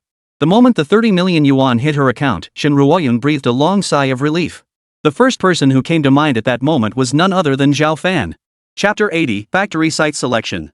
Shin Ruoyun pulled her phone from her bag and dialed Zhao Fan's number, a sweet smile curving her lips without her noticing. After 2 rings, the call was quickly answered. Zhao Fan's magnetic voice came through. Ruoyun? Shin Ruoyun's fingers unconsciously tightened around the phone. Her voice trembled with nervous excitement. Zhao Fan, Chairman Link just transferred a 30 million yuan deposit to me. We did it. I really did it. Shin Ruoyun couldn't help but share the good news with him. Really? That's fantastic. Zhao Fan, who had already known the outcome, now had no choice but to put on a show, responding in a cheerful tone. Thank you, Zhao Fan. Shin Ruoyun suddenly began to sob, unable to hold back. If it weren't for your constant encouragement, I never could have done it. Zhao Fan smiled faintly. Don't be silly. Stop crying. I'll accompany you to sign the contract this afternoon. Shin Ruoyun wiped her tears and smiled in response. Okay. At 2 o'clock in the afternoon, the group arrived at the address of the new factory. The location had been painstakingly selected by Shin Ruoyun and Mu Xiaolan after scouring nearly the entire city of Linjing. Fortunately, their perseverance paid off. All their hard work and sweat finally bore fruit. Chairman Lin Ku also expressed his utmost satisfaction. Their hard work had not been in vain. Mu Xiaolan had been waiting at the factory entrance. Seeing Zhao Fan arrive, she paused in surprise. Then she whispered sharply. Why did you come along? You're completely useless, just trailing behind Ruoyun like a tail. Seeing Zhao Fan now, Mu Xiaolan couldn't help but recall the incident from last time. She'd been humiliated in front of him for no reason at all. Just thinking about it made her furious. Thankfully, he hadn't told Ruoyun about it, otherwise, she would have given him a proper scolding. Zhao Fan completely ignored Mu Xiaolan, treating her as if she were invisible. The more attention you gave Mu Xiaolan, the more fired up she got. Shin Ruoyun smiled beside them, breaking the awkwardness. I asked him to come. Xiaolan, as long as we sign the contract smoothly today, that's all that matters. Don't dwell on anything else. What Shin Ruoyun didn't say was that having Zhao Fan there made her feel much more at ease. Seeing her best friend speak up for Zhao Fan, Mu Xiaolan curled her lip but said nothing more. A useless man is useless, even his words need a woman to speak for him. Doesn't he have a mouth of his own? Zhao Fan glanced sideways at Shin Ruoyun, his expression serious. How confident are you? Who exactly are we negotiating with this time? We're negotiating the contract directly with the factory owner. Shin Ruoyun lifted her face to meet his gaze. The owner is Wang Chenghuai. He's in the office right now. As for confidence, Shin Ruoyun bit her lip slightly. She hadn't met him yet, so she couldn't say. Truthfully, Shin Ruoyun felt a bit uncertain herself, unsure of the other party's price expectations. But she was determined to secure this factory space. Zhao Fan nodded. Got it. Let's go in then. With that, he and Shin Ruoyun walked up together. He raised his hand and knocked on the office door. A full 3 seconds passed before a male voice came from inside. Come in. Zhao Fan and Shin Ruoyun exchanged a glance before pushing open the door and stepping inside. Behind the desk, seated in a black leather chair, sat a man in his 30s. He sat with one leg crossed over the other, his chin held high, exuding an air of utter disdain. Yet, a sharp gleam flickered in his eyes. This man was none other than the factory owner, Wang Chenghuai. Seeing this, Zhao Fan frowned slightly. His business partner stood right before him, yet he didn't even bother to rise. Judging by his demeanor, today's partnership negotiations were bound to be anything but smooth. Shin Ruoyun also sensed Wang Chenghuai's poor attitude. She slightly furrowed her brow. Although Wang Chenghuai was the owner of the factory premises, Shanglong Group had already reached an agreement with him. Today, she was merely here to sign the acquisition contract. A deal already struck couldn't be reneged on at the last minute, could it? Yet for some reason, Shin Ruoyun still felt a bit uneasy. She stepped forward and greeted Wang Chenghuai. Hello, Mr. Li. I'm here on behalf of Shanglong Group to sign the acquisition contract with you. Where is the contract? If there are no objections, shall we proceed now? Wang Chenghuai's gaze swept over her, up and down. For several seconds, he remained seated, not moving a muscle. Were it not for the way he was sizing up Shin Ruoyun, everyone might have thought he was a mannequin. Shin Ruoyun's eyes flashed with surprise. What was Wang Chenghuai playing at? Logically, after she'd spoken, both parties should have immediately proceeded to sign the contract. Put simply, once both parties signed their names on the contract, it would become legally binding. Yet Wang Chenghuai seemed to have not heard her words at all. Had circumstances changed? He even let out a faint snort of derision before picking up the tea from his desk and taking a leisurely sip. This was nothing short of treating them with utter disregard. Seeing Wang Chenghuai's lack of response, Shin Ruoyun had no choice but to repeat herself. Mr. Li, on behalf of Shanglong Group. Enough! I'm not deaf. Wang Chenghuai cut Shin Ruoyun off. He slammed his teacup down with a thud, his eyes filled with contempt and scorn as he surveyed the people before him. This instantly ignited a surge of anger within those present. Mu Xiaolan stepped forward in her high heels, her face stern. As Mu Xiaolan's longtime confidant, Shin Ruoyun instantly recognized the storm brewing and stepped forward to shield her. An argument would ruin everything. Perhaps that was precisely Wang Chenghuai's goal. The contract comes first. Don't get angry now. Shen Ruoyun whispered into Mu Xiaolan's ear. If Mu Xiaolan makes a move now, Wang Chenghuai will have the moral high ground, and the situation won't be favorable for them. For the sake of the contract, they had no choice but to endure it for now. Mu Xiaolan understood this logic, but the owner of this factory premises was simply pushing things too far. Mu Xiaolan snorted coldly and turned her eyes away. Shen Ruoyun pressed her lips together and reintroduced herself to Wang Chenghuai. Wang Chenghuai, I am Shen Ruoyun of the Shin Group, representing Shanglong Group to sign an acquisition contract with you. Wang Chenghuai finally lifted his eyes, shooting Shen Ruoyun a sidelong glance. Then, with a clatter, he pulled open a drawer, pulled out a contract, and slammed it down on the desk. Shen Ruoyun and Mu Xiaolan, along with the others, instantly breathed a sigh of relief. The mere sight of the contract meant today's deal was practically sealed. Shen Ruoyun stepped forward, positioning herself before the desk, ready to pick up the contract for review. This was standard procedure. Although the terms had been agreed upon earlier, it was essential to formally review the contract carefully before signing, just to be safe. Many partners might try to exploit loopholes by tweaking a few words in the contract. Everything required caution. Just as Shen Ruoyun reached out and touched the contract, Wang Chenghuai sneered. You've all come this far, don't tell me you don't trust me. What could possibly be wrong with the contract? Just sign it. Shen Ruoyun ignored Wang Chenghuai's words and continued to scrutinize the contract. Chapter 81, Falling into the Trap. She'd been burned by this before. That's precisely why she dared not let her guard down now. Zhao Fan stood nearby, observing her meticulous scrutiny with a satisfied expression. He gave a slight nod. This was the right approach. As the leader of the Lin group, every move she made directly impacted the group's survival. Wang Chenghuai, seeing Shen Ruoyun completely ignore him, felt a surge of anger welling up inside. Shen Ruoyun meticulously scanned the documents. Upon reaching the fourth page, her expression suddenly changed dramatically. Thud! Shen Ruoyun slammed the documents onto Wang Chenghuai's desk, her beautiful eyes blazing with fury. Everyone in the office jumped in surprise. Shen Ruoyun demanded coldly. Why does the price on this document differ from what we discussed? Wang Chenghuai lit a cigarette and chuckled. What's different? You're lucky to get it at all. Shen Ruoyun knew Wang Chenghuai was deliberately making things difficult. Gritting her teeth, she said slowly and deliberately, the price negotiated with Shanglong Group was clearly 80 million. Why does this contract stay 200 million? What? Beside them, Mu Xiaolan gasped in horror. 200 million? This was nothing short of extortion. Shen Ruoyun's fury boiled over as she confronted Wang Chenghuai. As the owner of the factory premises and the contracting party signing with us, how could you possibly be unaware of the truth? What the hell is going on here? You need to explain yourself. The facts were now crystal clear, and everyone's faces darkened with anger. No wonder Wang Chenghuai hadn't given them a proper glance since they walked in. It turned out he never intended to sign a contract with them at all. 200 million yuan, who could possibly afford that? Who would want to be the sucker? We clearly agreed on the terms. How dare you suddenly change the deal price? This is going back on your word. Wang Chenghuai, you owe us an explanation. This is unfair. Breaking your word, who'd ever do business with you again? Mu Xiaolan was furious too. She'd been seething with anger all along, and now she couldn't hold back any longer. You're jacking up the price on us, don't you have any shame? Mu Xiaolan stepped forward, her voice thick with fury. The agreed price is 80 million. We had everything settled, and now you're reneging at the last minute. Spit it out, are you backing out of the deal? Mu Xiaolan voiced the thoughts echoing in everyone's minds. What they thought was a done deal had suddenly hit a roadblock with Wang Chenghuai stepping in. And he resorted to such underhanded tactics. It was infuriating. Wang Chenghuai's gaze swept across the office. He let out a soft, dismissive snort. It's my own factory, I decide what happens here. I'll set the price however I see fit. Who do you think you are, coming here to lecture me? With that, he let out a cold laugh, his tone brimming with arrogance.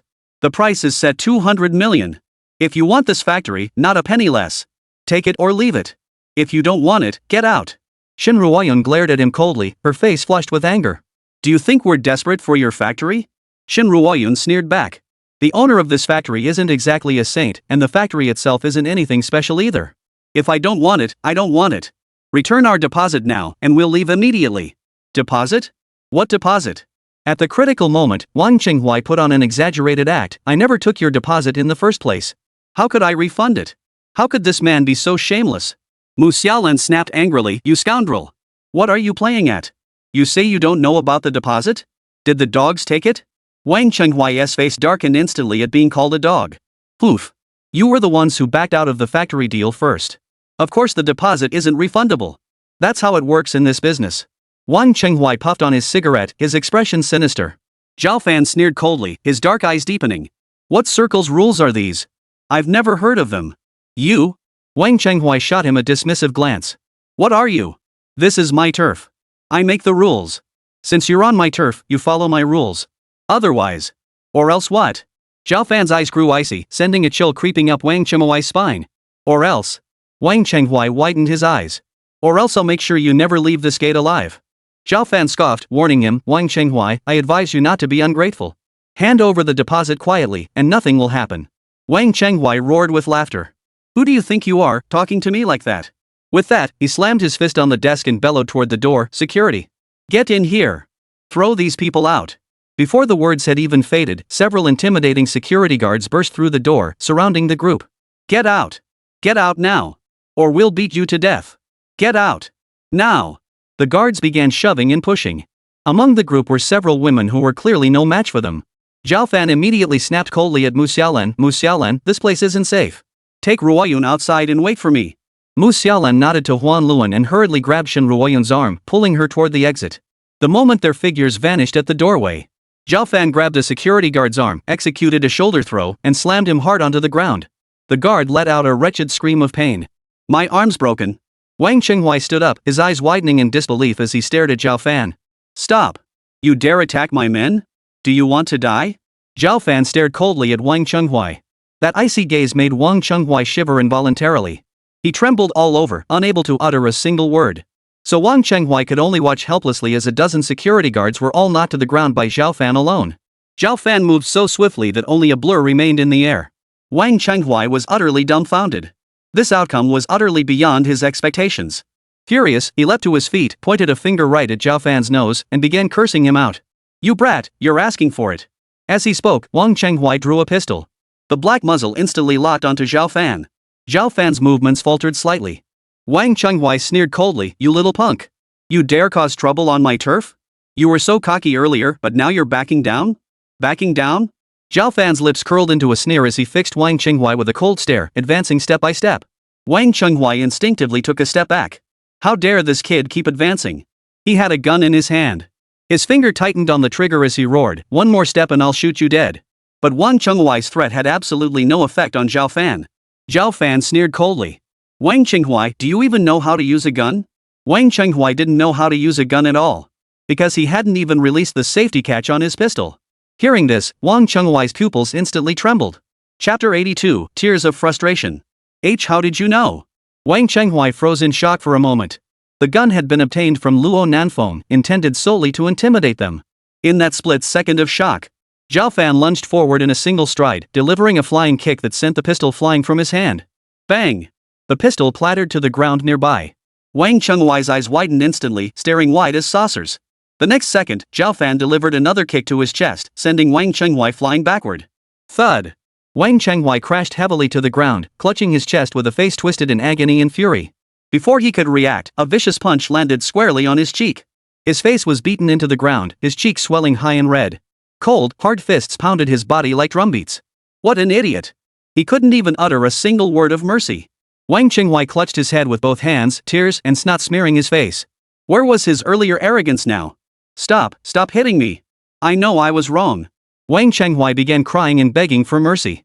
I'm sorry. Please stop. You'll really kill me if you keep hitting me. Wang Chenghui clutched his head tightly, curled up in the corner, not daring to move a muscle. After an unknown amount of time passed, the commotion before his eyes ceased. Noticing the man before him had paused his actions, Wang Chenghui cautiously lifted his eyes. The man stood before him, his eyes cold as ice. It seemed, for the moment, he had no intention of continuing. Wang Chenghui felt like crying but had no tears left. I'll give you back the deposit. Isn't that enough? Stop hitting me. Please, I can't take any more. This man struck without warning. What was even more terrifying was that none of his men could stand up to him.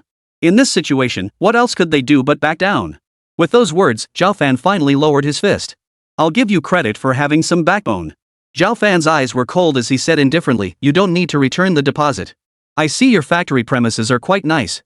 His piercing gaze swept slowly around the office. Finally, they settled on Wang Chenghui. Wang Chenghui shuddered violently. He stammered out, trembling, I'll sell the factory to you. At the price we agreed on earlier. 80 million. That should be acceptable, right?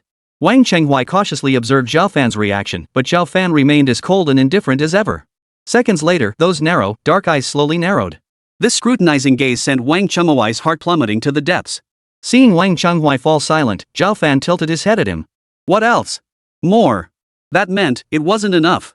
Wang Chenghui's smile was more painful than crying. You've already paid the deposit.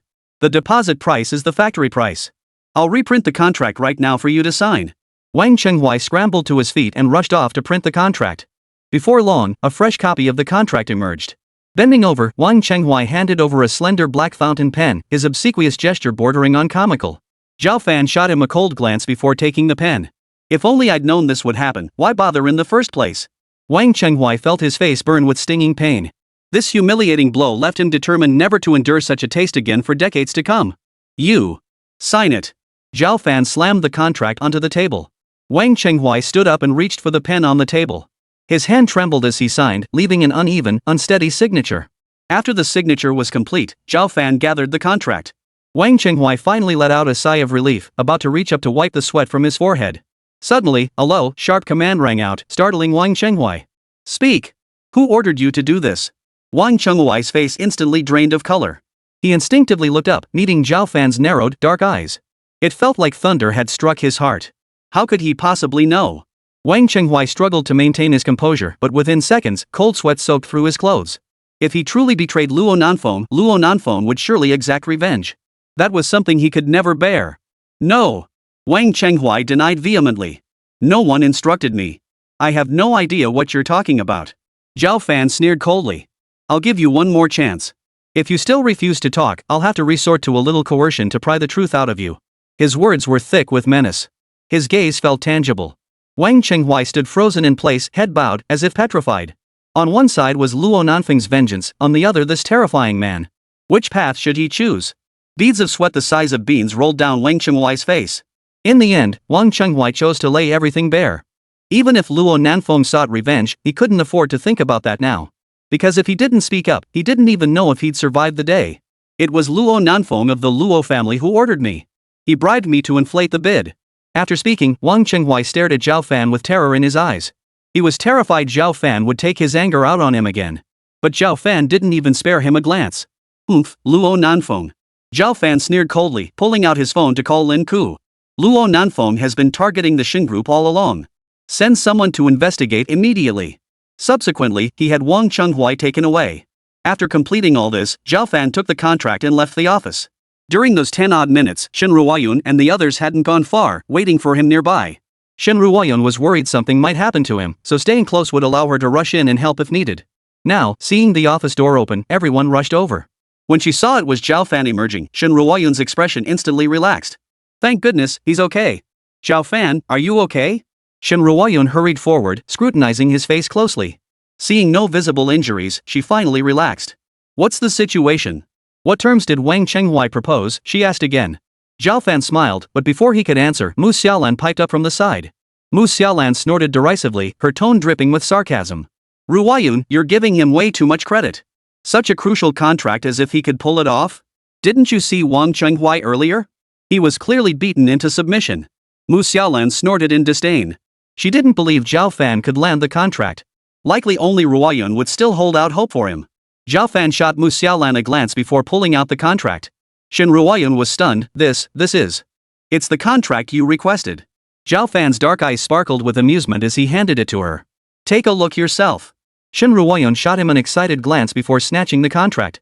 When she turned to the last page and saw the final sale price, astonishment washed over her. Her voice trembled slightly. She uttered each word slowly. 30 million? Chapter 83, Low Price Deal. Shen Ruoyun wondered if she was seeing things. What? 30 million? After Shen Ruoyun finished speaking, Mu Xiaolan beside her was instantly stunned. Mu Xiaolan snatched the contract. Ruoyun, what kind of joke is this? Wang Chenghui quoted us 200 million. How could it possibly close at 30 million? The rest of the words died on Mu Xiaolan's lips. The contract was real black ink on white paper, bearing Wang Chenghui's own signature. Mu Xiaolan covered her mouth, her eyes wide with disbelief. That's impossible. Mu Xiaolan's eyes widened in utter disbelief. When they had entered earlier, Wang Chenghui had sat with his legs crossed, clearly not taking them seriously at all. He even arbitrarily raised the price from the originally agreed upon 80 million to 200 million. This was clearly an attempt to make things difficult for them, a refusal to cooperate. What on earth had Zhao Fan done in that office in just over 10 minutes? How could Wang Chenghua have obediently signed my documents at such a low price? Mu Xiaolan shot Zhao Fan a look filled with mixed emotions. Who would have thought he had some real skill after all? Shen Ruoyun, however, wasn't dwelling on such thoughts. Securing the contract at such a low price had her overjoyed. Zhao Fan, thank you for securing this contract for us. But how on earth did you manage such a low price? To Shen Ruoyun, it seemed utterly impossible. Zhao Fan couldn't possibly tell her the truth. He curved his lips into a mysterious smile and said, "It's a secret." What secret? Shen Ruoyun couldn't help but laugh. Seeing his response, she didn't press further. What mattered most was that the contract was now in hand. Thank you, Shen Ruoyun thanked Zhao Fan again, her clear, dark eyes fixed on him. If it weren't for you, we definitely wouldn't have gotten this contract. Zhao Fan shook his head with a smile. I didn't do anything. You picked the perfect location. Now that we have the contract, the project will definitely proceed smoothly. Yes, you're right. Now it's time for us to really get down to business. Shen Ruoyun nodded, carefully tucking the contract into her bag, a bright smile lighting up her face. Soon, Luo Nanfeng learned of the developments on Wang Chenghuai's end. Crash. Furious, he swept all the documents off his desk onto the floor. Shen Ruoyun actually secured the factory contract for just 30 million. That fool Wang Chenghua, what the hell was he thinking? He had instructed Wang Chenghua to secure the price at 200 million. 200 million versus 30 million, a difference of 170 million. Luo Nanfeng nearly choked on his own blood upon hearing the news. His face darkened so much it seemed like water could drip from it. He immediately called Wang Chenghua, intent on confronting him. But Wang Chenghuai's phone was unreachable no matter how many times he tried. Finally, it was even turned off. Luo Nanfeng was stunned. How dare he? What he didn't know was that Wang Chenghua had already been silenced by Lin Ku and had become Zhao Fan's man. How could Wang Chenghua possibly answer his call? Luo Nanfeng dialed over a dozen times, but not a single call went through. Even someone as thick-headed as Luo Nanfeng could sense something was terribly wrong. In the end, he had no choice but to call his father, Luo Tianqua, and dejectedly explain the situation. Upon hearing the news, Luo Tianqua erupted in fury. You useless piece of trash! You can't even handle a third-rate family? If word gets out, won't people laugh themselves to death at the Luo family? Luo Nanfeng felt deeply wronged. I don't know why things turned out this way. Everything had been going according to plan. Meanwhile, Luo Tianqua received a report from his subordinate. Master, Shen Ruoyun, the head of Shin Group, is preparing to place an equipment order with Tonghua Company next. Sending his son alone to Lingjing City for an inspection left Luo Tianqua feeling uneasy. Knowing Shin had recently targeted the Shin family, he had dispatched men to monitor every move of the Shin Group. Any hint of trouble would reach him immediately. Tonghua Company? Luo Tianqua repeated the name aloud, suddenly recalling that he knew the owner of Tonghua Company. After a moment's thought, Luo Tianqua let out a cold laugh. He instructed his son on the other end of the line. The Shin Group is placing an equipment order with Tonghua Company. Contact their boss immediately and instruct him on how to proceed. Remember, no matter what happens, you must uphold the reputation of the Luo family. As he uttered the final words, Luo Tianqua's voice abruptly grew stern and authoritative. Luo Nanfeng understood that family prestige held the highest priority in his father's heart. As his son, he dared not slack off either. This time, he would make Shin Group and Shin Ruoyun pay a heavy price. Moreover, he would make an example of Shin Ruoyun and the Shin Group.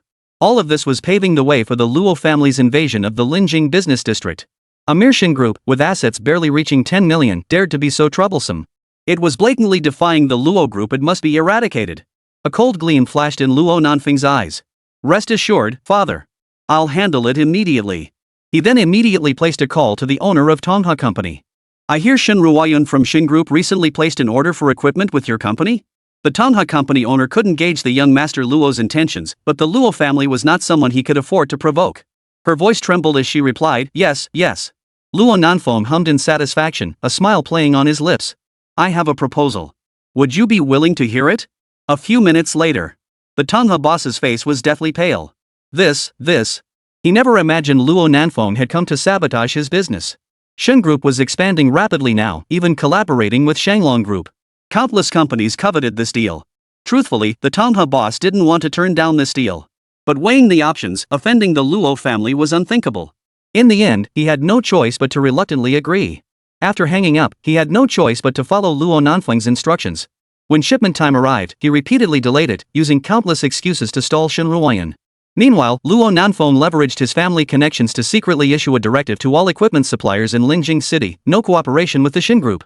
Those who defied this order would bear the consequences themselves. In an instant, panic swept through the entire business community of Linjing City. Even established companies that had previously worked with the Shin Group couldn't withstand the pressure from the Luo family. Shin Ruoyun found herself unable to procure any equipment, forcing her project to stall. She was consumed with anxiety. This was the Shin Group's one and only chance. If she blew it again, Shin Wonhan would surely take back control of the group. Absolutely not. The Shin Group was her life's work, it could never fall into someone else's hands. Sitting in her office, Shin Ruoyun sighed deeply. Just then, her phone rang. It was Luo Nanfeng calling. Chapter 84, Falsifying Equipment. Shin Ruoyun looked suspicious as she slowly answered the call. Shin Ruoyun, this is Luo Nanfeng. I know Shin Corporation is short on equipment right now. Let me get straight to the point, I have the equipment you need. Luo Nanfeng's voice rang out with a bright, cheerful laugh. What Shin Ruoyun didn't know was that he didn't have any equipment at all. It was a lie, designed solely to deceive Shin Ruoyun. But Shin Ruoyun fell for it exactly as Luo Nanfeng had anticipated. Hearing this, she hurriedly asked, Luo Nanfeng? You really have the equipment? Luo Nanfeng lit a cigarette, narrowing his eyes with a smile. Would I, Luo Nanfeng, ever lie? But this batch of equipment is in high demand. Are you sure you want it? Shin Ruoyun took a deep breath. How much do you want? Luo Nanfeng quoted a price, and Shin Ruoyun immediately frowned. The price was several times higher than the market rate, an undeniably heavy burden for the Shin Corporation. Unless she chose to go all in. There was no other option now. If she didn't buy this equipment, the project would collapse in her hands. Once the project was completed and the final payment arrived, the equipment cost wouldn't seem so significant. The most crucial thing was to resolve the immediate crisis first. So, are you taking this equipment or not? Luo Nanfeng chuckled. Let me be honest with you, I've got several companies lining up to buy my equipment. Give me a straight answer, take it or leave it. If you don't want it, I'm heading straight to sign contracts with them. They're getting impatient. I'll take it. Shin Ruoyun, who had been deep in thought, immediately responded upon hearing his words. Although the price was exorbitant, Shin Ruoyun desperately needed to prove her capabilities to the Shin family. Even at this steep price, she had no right to refuse. Shin Ruoyun gritted her teeth, ready to agree. But just as she was about to speak, Luo Nanfeng suddenly interjected. Hold on. Luo Nanfeng chuckled on the other end of the line. Miss Shin, I think I'll need some time to consider before giving you an answer. Without waiting for Shin Ruoyun's response, he hung up the phone. Shin Ruoyun held the phone, her expression tinged with anxiety. Luo Nanfeng had achieved his goal. As the instigator of this entire affair, he understood exactly the predicament Shin Ruoyun now faced. In the entire city of Linjing, no one else dared to sell equipment to Shin Ruoyun. She couldn't hold out much longer. When she reached the end of her rope, she would inevitably come to him. When she was utterly helpless, whatever terms Luo Nanfeng demanded, Shin Ruoyun would have to agree for the sake of the Shin Group. The cigarette butt was crushed in the ashtray, its crimson glow slowly fading. Luo Nanfeng let out a sinister grin. That afternoon, Zhao Fan arrived to pick up Shin Ruoyun after work. Shortly after, Shin Ruoyun and Mu Xiaolan emerged from the company entrance. Both wore deeply furrowed brows. Zhao Fan's eyebrows furrowed slightly. Judging by their expressions, had something happened at the company? Just as he was about to ask, Mu Xiaolan beside him couldn't hold back any longer. She stomped her foot angrily and snapped. Both Shen Group and Tongha Company ordered equipment, but they keep delaying the shipment. Do they even want to do business anymore? As Mu Xiaolan spoke, her own anger flared. She turned to Shin Ruoyun and demanded. You've scoured the entire city of Linjing. Is there a single company willing to sell you equipment? Shin Ruoyun pressed her lips together and slowly shook her head. Mu Xiaolan scoffed coldly. Luo Nanfeng isn't exactly a saint either. He calls you claiming he has equipment, but at such an exorbitant price he's clearly gone mad for money. Then not long after, he says he needs to think about it. What's there to think about? He's clearly just stringing you along. Luo Nanfeng is definitely trying to jack up the price. These people have no shame. In just a few sentences, she laid out the entire sequence of events. Zhao Fan frowned. Luo Nanfeng, it was him again. Last time, he'd been targeting the Shin family too. Don't worry about it now. The most important thing is to act fast and secure the equipment, Zhao Fan said firmly. Otherwise, all of Shin Corporation's projects would come crashing down. Seeing Zhao Fan there, Shin Ruoyun felt a flicker of reassurance. Her eyes reddened as she nodded, struggling to hold back the tears. But her voice still cracked with emotion. Not a single company in the entire city of Linjing is willing to sell us equipment. Without the equipment, the project can't proceed normally, and the Shin Corporation will face enormous penalty fees for breach of contract. Where would Shin Group find that kind of money? A wave of overwhelming despair washed over Shin Ruoyun. It threatened to drown her. Don't worry. I'll handle this. Zhao Fan reassured her in a steady voice. You'll handle it? What exactly can you do? Mu Xiaolan, already seething with pent-up anger, finally lost her temper at his latest boast. What skills do you have that others don't know about, but you yourself don't even realize? Besides bragging, what else can you do? You're nothing but deadweight, never getting anything real done. At least get a job. You're just freeloading off your parents all day. After giving Zhao Fan a piece of her mind, Mu Xiaolan stormed off, dragging Shen Ruoyun with her. Ruoyun, let's go. Seeing that good-for-nothing just pisses me off. Shen Ruoyun was pulled away by Mu Xiaolan. Zhao Fan stood rooted to the spot, watching their receding figures. He slowly narrowed his eyes. This incident, it seemed, was likely orchestrated by someone. Luo Nanfeng was a prime suspect. He pulled out his phone and called Lin Ko, giving him a few instructions. Soon, he made immediate contact with Bai Ting, the section chief of the equipment department at the military factory. After briefly explaining the situation, Bai Ting readily agreed. Just a batch of equipment? No big deal. With a single phone call, the equipment matter was settled. Link reported back to Zhao Fan, Mr. Zhao, Bai Ting has it covered. The equipment will be delivered tomorrow. Very good. Zhao Fan gave a faint nod, offering a rare compliment. This matter must be executed flawlessly. Lin Ko quickly assured him, rest assured, Mr. Zhao. Bai Ting is escorting the equipment with military personnel. It will be perfectly safe. Upon returning to the Shen residence, Zhao Fan found Shen Ruoyun with tear-filled eyes. Glancing around, he saw no sign of Mu Xiaolan. It seemed she had already left. Zhao Fan sighed softly and sat down beside her. Zhao Fan, you're back? Shen Ruoyun slowly lifted her head upon hearing the movement. Realizing her current state, she quickly raised her hand to wipe her eyes. Zhao Fan, am I really that useless? Shen Ruoyun lowered her eyes, her voice choked with emotion. Ever since the Shen group came under my management, problems keep cropping up. Could it be that I'm truly unfit to lead the Shen group? After enduring so many setbacks, even Shen Ruoyun couldn't help but doubt herself. Zhao Fan shook his head, took her hand, and looked at her earnestly. How could that be? Since you took over, the group has only grown stronger. On the contrary, if you let go now, once the group falls back into the hands of the Shen family, it will only lead to its downfall. Chapter 85, Resolving Equipment Issues. Really? Shen Ruoyun's eyes were misty with tears. Absolutely, Zhao Fan affirmed. I promise you, I will resolve this matter. But how could he possibly resolve something this monumental? Shen Ruoyun dismissed it as mere consolation, shaking her head with a bitter smile. In the entire city of Linjing, not a single equipment supplier is willing to work with us. Under these circumstances, trying harder is pointless. It wasn't that the suppliers lacked equipment, they simply refused to sell to her. Her voice caught slightly. It seems this project is truly going to fall apart on my watch. She would become the scapegoat of the Shen family.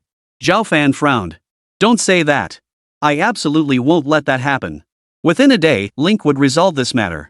Shen Ruoyun's phone suddenly rang. Through tear-filled eyes, she picked up the phone to see it was Lin Ku. Hello, Chairman Lin Ku?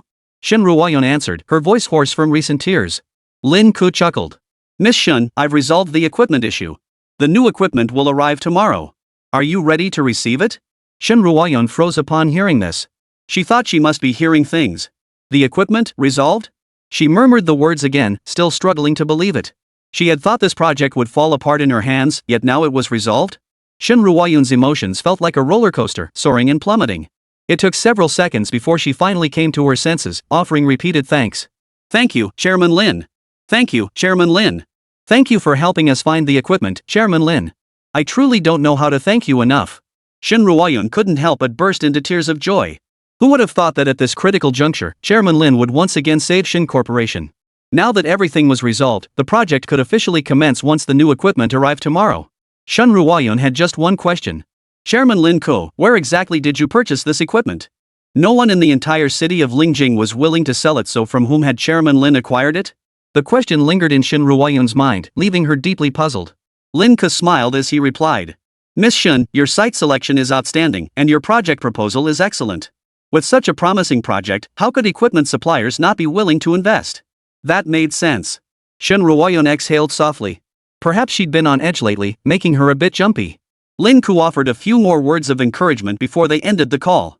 After hanging up, Zhao Fan feigned ignorance of the situation and asked, "What's wrong?" Shen Ruoyun flashed a smile and couldn't resist wrapping her arms around his waist. Zhao Fan froze for a moment. It was Chairman Lin calling. Shen Ruoyun wiped away tears and said with a smile. Chairman Lin said the equipment issue has been resolved. All we need to do is prepare to receive it. Really? Zhao Fan smiled. See? I told you everything would be fine. Shen Ruoyun nodded repeatedly, her face breaking into a wide smile. I still have to thank you for this. You've been encouraging me all along. The equipment arrives tomorrow. I need to get everything ready. The next day, as soon as Luo Nanfeng arrived at the company, he triumphantly called Shen Ruoyan. If his hunch was correct, Shen Ruoyan must have scoured the entire city of Linjing yesterday, only to face countless closed doors. Because he had already tipped off every single equipment supplier in the entire city of Linjing. Anyone who dared sell equipment to Shen Ruoyan would find him unforgiving. He was the sole owner of such equipment in all of Linjing City. Luo Nanfeng was determined to succeed. This time, he would completely eradicate the Shen family, that cancerous growth. The call connected. Just as Luo Nanfeng was about to speak, Shen Ruoyan beat into it. Mr. Luo, let me tell you something. I've already taken care of the equipment matter. I won't be needing your overpriced devices. Goodbye. With that, Shen Ruoyan hung up the phone. She didn't give Luo Nanfeng a single chance to speak. When Luo Nanfeng finally snapped out of his daze, he erupted in fury. The equipment issue resolved? How is that possible? Who dares sell equipment to the Shen Corporation? He had already contacted every equipment supplier in Linjing City. How could anyone dare to defy his orders? Did they want to ruin their business in Linjing City? Luo Nanfeng couldn't believe it. He immediately dispatched men to investigate. Soon, his men reported back, equipment was indeed being delivered to Shen Group's factory. Luo Nanfeng was furious, slamming his fist on the table. Who dares defy the Luo family? Do they want to die? Veins bulged on Luo Nanfeng's forehead as fury consumed him. He immediately contacted Chen Yidao of the underground network. Chen Daodao, I don't care what methods you use, you must intercept that shipment of equipment being delivered to Shen Group. In recent years, capable and ambitious newcomers in the underworld had been emerging like mushrooms after rain. Chen Yidao was an old man, now fretting over how he and his faction had no one to rely on. Without a powerful patron to lean on, they would inevitably become part of the group that got weeded out. Just then, Luo Nanfeng called him. Chen Daodao was overjoyed and couldn't possibly refuse. He immediately agreed, saying, "Rest assured, Mr. Luo. Any task you entrust to Chen Daodao, I will see it through. Even if the sky falls, I'll get the job done before I run." This was truly a golden opportunity falling from the sky, one he had to seize with both hands. Success here would secure his place under the Luo family's wing, eliminating any future worries about his livelihood. Chen Yidao immediately ordered his men to prepare for the ambush. With Chen Dao in charge, how could any cargo pass through this route? Today was the day to receive the equipment. Shen Ruoyan received notification from Lin Ke that the equipment was already on its way. She and Mu Xiaolan had arrived at the factory early, ordering the premises to be cleaned and organized. Now, all that remained was to wait for the equipment's arrival. Shen Ruoyan and Mu Xiaolan sat in the factory office, 2 steaming cups of coffee on the table. The aroma filled the modest office. Things are finally settled, Shen Ruoyan said with a relieved smile, turning to Mu Xiaolan. I never imagined Chairman Link would help us secure the equipment. If she had relied solely on herself, it certainly wouldn't have happened this quickly. In fact, she wouldn't have even found a solution. Chairman Link truly lived up to his reputation. Even now, it still felt somewhat unbelievable. Fortunately, everything has now been settled. Neither the outside world nor the Shen family had any grounds to complain about receiving the equipment this time. A faint glimmer shone in Shen Ruoyun's crystal clear eyes. Once this equipment arrives, the project can officially commence operations immediately. Mu Xiaolan, seated across from her, also revealed a hint of joy in her eyes. Yes, it's truly unexpected. Chapter 86, Intercepting the Vehicle. But we owe a huge thanks to Chairman Link for resolving this so quickly. Getting the equipment in such a short time, he truly is a big boss. Shen Ruoyun nodded. You're absolutely right. Although Lin Ke credited her with the site selection and project planning, she knew she never would have secured the equipment without his assistance. Shen Ruoyun sighed softly to herself. How incredibly fortunate she was to have encountered such a dependable partner as Chairman Link. Yet she still didn't know why Chairman Link had intervened to help the Shen family last time. Was it really to win her over? Yet she couldn't find anything particularly outstanding about herself. Somehow, it didn't feel like that was the case. At that moment, the phone on her desk suddenly rang. It was a call from the relevant personnel. Ms. Lin, the equipment and vehicles are en route and are expected to arrive in about an hour. Shen Ruoyun acknowledged, all right, thank you. Mu Xiaolan asked curiously, what's up? Who was that? It was just to notify us that the equipment vehicles have departed. Shen Ruoyun smiled. We don't need to worry about anything now. Just wait for the equipment to arrive at the factory. She glanced at the time. The crew said they'll be here in about an hour. Meanwhile, a dozen military trucks loaded with equipment were traveling straight down the road. The factory was located in the outskirts, surrounded by a desolate landscape where people were rarely seen. The vehicles maintained a steady pace. The next instant, several black jeeps suddenly charged from ahead, heading straight for the equipment vehicles. The jeeps closed in rapidly, coming within less than a meter. Instead of colliding, they blocked the intersection ahead. This intersection was the only way Bai Ting could reach the factory. In other words, this group had come to block their path. Inside the lead camouflage-colored jeep, Bai Ting, clad in black combat fatigues, narrowed his eyes slightly. These people meant trouble. At that moment, Chen Yidao and his other men swiftly exited their vehicles, surrounding the lead car so tightly there was no room to breathe. "What are you people inside waiting for? Get out of the car now." It was common knowledge that the lead vehicle always carried the commander. No sooner had Chen Yidao finished speaking than the door swung open, revealing a young man stepping out. After Bai Ting stepped out, his expression showed no fear. He walked calmly and steadily toward the group. Chen Yidao glanced at him. "Answer me honestly. Are these vehicles transporting equipment for Shanglong Group?" As he spoke, his darting eyes glanced behind Bai Ting. Though covered in tarps, the trucks were clearly loaded to capacity. "It must be Shanglong Group's equipment, no doubt about it." Bai Ting's gaze remained impassive as he appraised the man before him, raising an eyebrow. "It is Shanglong's equipment. Who are you people? What do you want? A bunch of punks, and they've got some nerve. What are we doing?" Chen Yida sneered, spitting at Bai Ting's feet. "Let me tell you this, from now on, these vehicles and equipment are all mine. If you don't want to die, get the hell out of here with your men right now. You can leave, but the vehicles and equipment stay behind." At these words, Bai Ting's face twisted into a faint, mocking smile. Chen Yida watched him warily.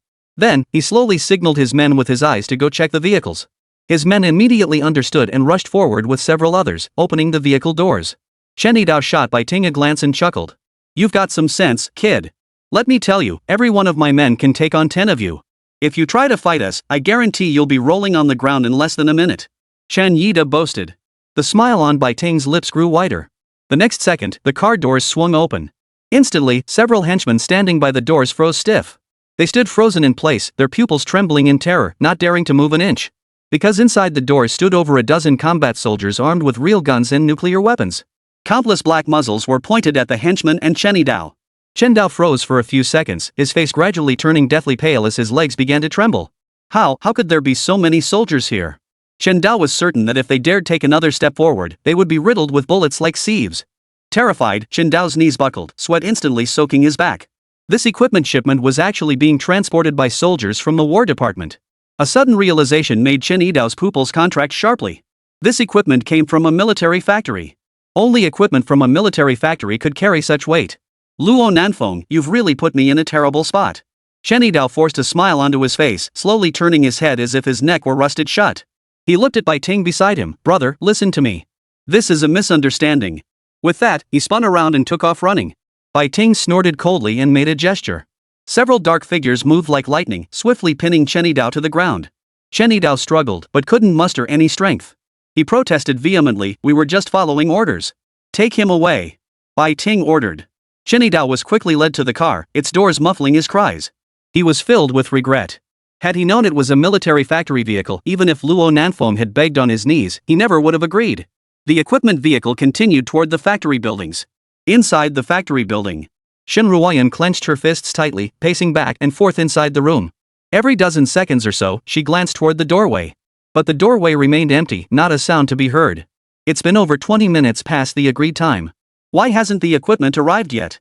Shen Ruoyan furrowed her brow, twisting the hem of her shirt as she speculated, could something have gone wrong with the equipment on the way? But if there really were problems, Chairman Link would have notified her by now. Why hadn't she heard anything? What on earth was going on? With the equipment still missing, Shen Ruoyan couldn't help but start overthinking. Mu Xiaolan sighed helplessly, gesturing for her to sit down. "Ruoyan, don't worry. Chairman Link already called you earlier. There's no way anything could go wrong. Besides, what could possibly go wrong with shipping equipment? It might even be at the doorstep right now." Shen Ruoyan frowned inside softly, "But I still feel anxious." She hadn't been seated for even a minute, having sipped only half a cup of coffee. Shen Ruoyan stood up again, pacing back and forth in the office, occasionally glancing out the window. Mu Xiaolan pressed her forehead. "Ruoyan, stop pacing. You're making my head spin." Just then, urgent knocking sounded at the office door. Knock knock knock. Shen Ruoyan instantly turned toward the door and called out, "Come in." Had the equipment delivery arrived? Mu Xiaolan also looked over, her eyes flickering with a mix of tension and anticipation. However, the one who entered wasn't the delivery crew, it was Zhao Fan? Mu Xiaolan's eyes widened as she frowned in disapproval. "What are you doing here?" Chapter 87, The Date. Zhao Fan walked through the door, his gaze calm as he met hers. "Why shouldn't I come?" Mu Xiaolan scoffed. The moment she saw Zhao Fan, her competitive instincts flared up. She sneered, "You good for nothing, what business could you possibly have here?" Let me tell you, Ruoyun and I are here on serious business. Stop hovering around her. At the end, she shot him a fierce glare. Shun Ruoyun's face flushed with slight embarrassment. Xiaolan, don't speak like that. Zhao Fan isn't the kind of person you make him out to be. Unexpectedly, Shun Ruoyun's defense only made Mu Xiaolan angrier. Mu Xiaolan snorted coldly. If he's not that kind of person, then what kind is he? With everything that's happened lately, how exactly has he helped you? Honestly, I'd be grateful if he'd just stay put. Shun Ruoyun rubbed her temples. The misunderstanding between them wouldn't be resolved anytime soon. She could only lift her gaze to Zhao Fan. Why are you here? Zhao Fan gazed at her with lowered eyes, a faint curve on his lips. I was worried about you. I came to see if the equipment delivery went smoothly. His gaze swept around the room. The equipment hasn't been delivered to the factory yet? Shun Ruoyun nodded, her brows furrowing once more with worry. By now, they were already over half an hour behind schedule. Maybe it got delayed on the way, Shun Ruoyun told herself, trying to reassure herself. Another snort of derision came from nearby. Mu Xiaolan shot him a contemptuous look. What's so interesting? Whether it goes smoothly or not has nothing to do with you. Zhao Fan didn't even lift an eyelid at Mu Xiaolan's mockery. He wouldn't stoop to arguing with a woman. But Mu Xiaolan hadn't finished speaking. Unlike our Shanglong group's chairman, whatever lands on his desk, he can make it happen. Seeing the admiration flicker in Mu Xiaolan's eyes once more, Zhao Fan couldn't help but avert his gaze. He silently shook his head. If Mu Xiaolan knew he was the very president she was praising to the skies, who knew how she'd react? Shun Ruoyun finally couldn't hold back. Xiaolan, Zhao Fan really isn't the kind of person you imagine him to be. He's been encouraging me all this time, otherwise, I never could have finished the project. Unfortunately, Mu Xiaolan wasn't listening. Ruoyun, don't let him deceive you. Mu Xiaolan stormed to her feet, her voice filled with fury as she lashed out at Zhao Fan. What else do you have besides your big mouth? You have no real ability. What good is a pretty face? It can't put food on the table. What? You actually plan to make Ruoyun starve alongside you? Mu Xiaolan fumed, observing Zhao Fan's practiced ease at living off others.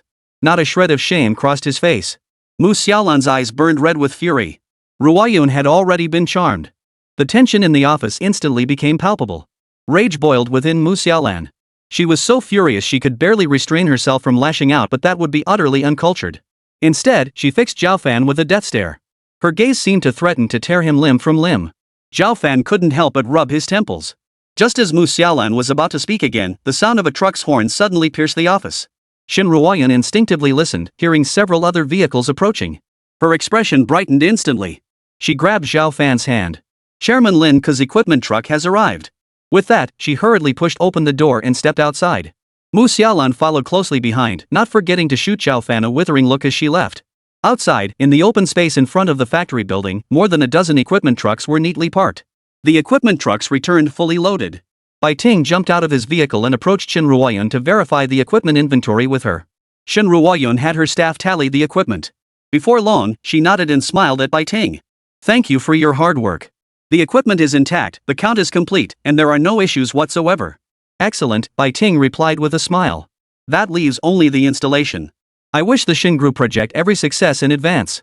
Hearing those final words, Shun Ruoyun couldn't help but tremble slightly. A genuine smile spread across Shun Ruoyun's face as she looked at Bai Ting. Thank you. The installation crew, who had been waiting in the factory building, streamed out in single file. They carried the equipment inside and swiftly began the installation process. Soon, a subordinate reported that all equipment installation was complete. The Shin Group project officially commenced. The news quickly reached Lin Ke. Impressed, Lin Ke personally called Shun Ruoyun to commend her capabilities. Shun Ruoyun blushed slightly at the praise. Chairman Lin, the project's smooth progress isn't solely my achievement. Without you. Lin Ke cut her off. Miss Shin, there's no need for modesty now. This is clearly your achievement. From site selection to project execution, you've done an outstanding job. Lin Ke's praise reignited Shun Ruoyun's confidence. Meanwhile, news of Chen Yidao's arrest quickly reached Luo Nanfeng's ears. How could Chen Dao be captured? What about the equipment truck? Luo Nanfeng roared with fury, demanding answers. The man hesitated for a moment before answering in a trembling voice. All the equipment trucks have been transported to Shin Group's factory premises.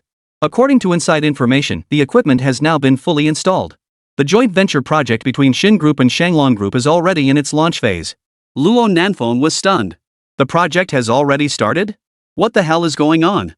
What the hell is that good-for-nothing Chen Yidao doing? Regardless, the situation was now set in stone. Luo Nanfeng hung up and immediately called his father, Luo Tianqua. A vague premonition stirred within him. This matter had far exceeded the scope and level he could intervene in.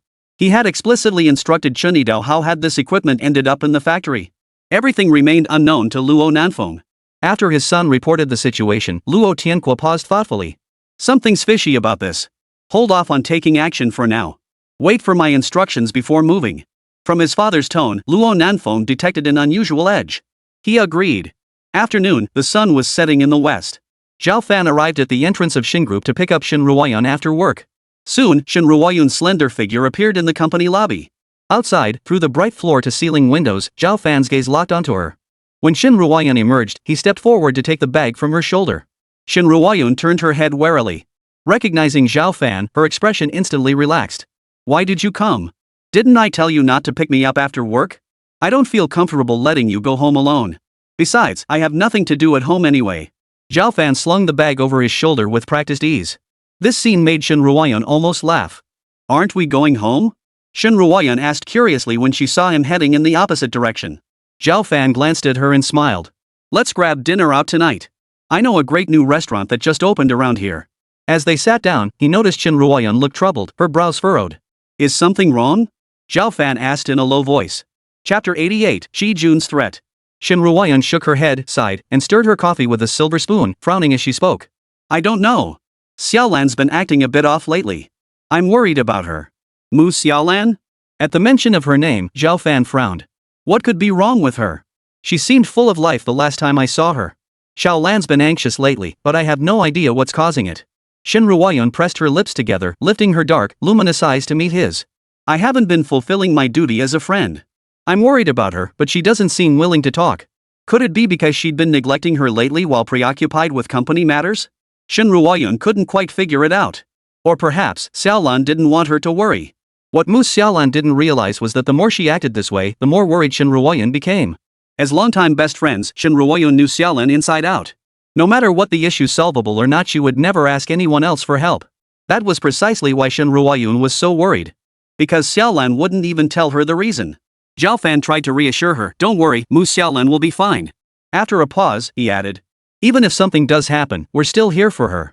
Of course, all of this was said for Ruoyun's sake. You're right, Shin Ruoyun sighed, poking at her plate with her chopsticks as she murmured. But I still can't help worrying about her. If she needed help, why didn't she tell me? Zhao Fan served her some food, but his movement froze momentarily as his peripheral vision caught a glimpse outside the window. Wasn't that Mu Xiaolan? Zhao Fan set down his chopsticks, his gaze fixed on the slender figure across the street. It was undoubtedly Mu Xiaolan. Directly in front of Mu Xiaolan stood the Asia America Hotel. She had been pacing back and forth here for half an hour. After pacing for about a minute, Mu Xiaolan picked up her phone and glanced at it. It was a text from Qi Jun. Miss Mu, I see you downstairs. Mu Xiaolan's expression darkened. She shoved the phone back into her bag, touched up her makeup, and hurried into the hotel. The moment Zhao Fan saw the sign for the Yame Hotel, he suddenly recalled the previous incident where Mu Xiaolan had been threatened by Qi Jun. He instantly realized that Qi Jun was likely inside the hotel right now, lying in wait. Mu Xiaolan must have been threatened again, which was why she came to the Asia America Hotel. Yet she dared not enter, lingering outside instead. If she rushed in now, trouble was bound to follow. Zhao Fan abruptly stood up. Shin Ruoyun, holding her chopsticks, looked up at him curiously. What's wrong? Yun, you go ahead and eat. I'll be right back, just need to use the restroom. Zhao Fan offered an excuse and quickly left. It was best she didn't find out about this matter. Meanwhile, inside the Yame Hotel, Mu Xiaolan stepped out of the elevator, checked her phone, and saw that Shi Junfa's room number was 2012. She followed the door numbers and found 2012. Standing at the door, she hesitated, unable to bring herself to knock. Or rather, she didn't want to. Mu Xiaolan gripped the strap of her bag tightly, closed her eyes, and took several deep breaths. For the CEO, for Shanglong Group, this partnership absolutely couldn't fail. If she could secure this deal, the CEO would surely favor her. And her position by his side would grow ever closer. Sooner or later, the person standing beside the CEO would be her, Mu Xiaolan, no one else. Her eyelashes fluttered lightly as Mu Xiaolan opened her eyes. Before knocking on the door, Mu Xiaolan unzipped her bag and glanced inside casually. She knew exactly what kind of person Qi Jun was, so just in case, she had hidden a dagger inside her bag. Fortunately, the dagger lay quietly inside. Mu Xiaolan exhaled deeply, fixed her gaze on the door before her, and knocked. Knock, knock, knock. The knocking had barely finished echoing when the door swung open almost instantly. Qi Jun had been waiting inside the entire time. Cold sweat instantly beaded on Mu Xiaolan's forehead. Miss Mu, you're here? Please come in. Shi Jun opened the door and saw Mu Xiaolan standing there, his eyes widening in astonishment. He warmly invited her inside. Mu Xiaolan shot him a disgusted glance but ultimately sidestepped him and walked into the room. After sitting down, Mu Xiaolan retrieved the contract from her bag and placed it on the coffee table. Her slender index finger pushed the contract toward Shi Jun. Manager Chi, this is the contract I drafted. You can review it first. If there are any issues, we can discuss them further. Shi Jun didn't even glance at the contract. He chuckled dryly, separated the 2 glasses of water already on the table, and handed the one on the right to Mu Xiaolan. Miss Mu, you've come all this way. You must be tired. Here, have some water first. As for the contract, we're in no rush. Once you've had a drink, we can start discussing right away. At that moment, Mu Xiaolan didn't grasp the deeper meaning behind Shi Jun's words. Mu Xiaolan took the glass, holding it in her hand but not drinking. Shi Jun's eyes were fixed intently on the water cup, as if he might force her head down to drink it the very next second if she didn't take a sip. But Shi Jun was right. Without overthinking it, Mu Xiaolan lifted the cup and took a few sips. Today's high was 95 degrees. It was indeed scorching hot, and the streets were nearly deserted. She'd been pacing outside the Yame Hotel for half an hour under the blazing sun, and now her throat felt parched. After taking a sip, Mu Xiaolan downed the rest of the water in one go.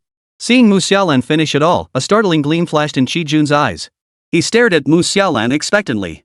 He made no attempt to hide it. This was his first time using the drug in the water, but the seller had assured him it would take effect quickly. Now that you've finished the water, we can finally discuss the contract, right? Mu Xiaolan hadn't forgotten about the contract.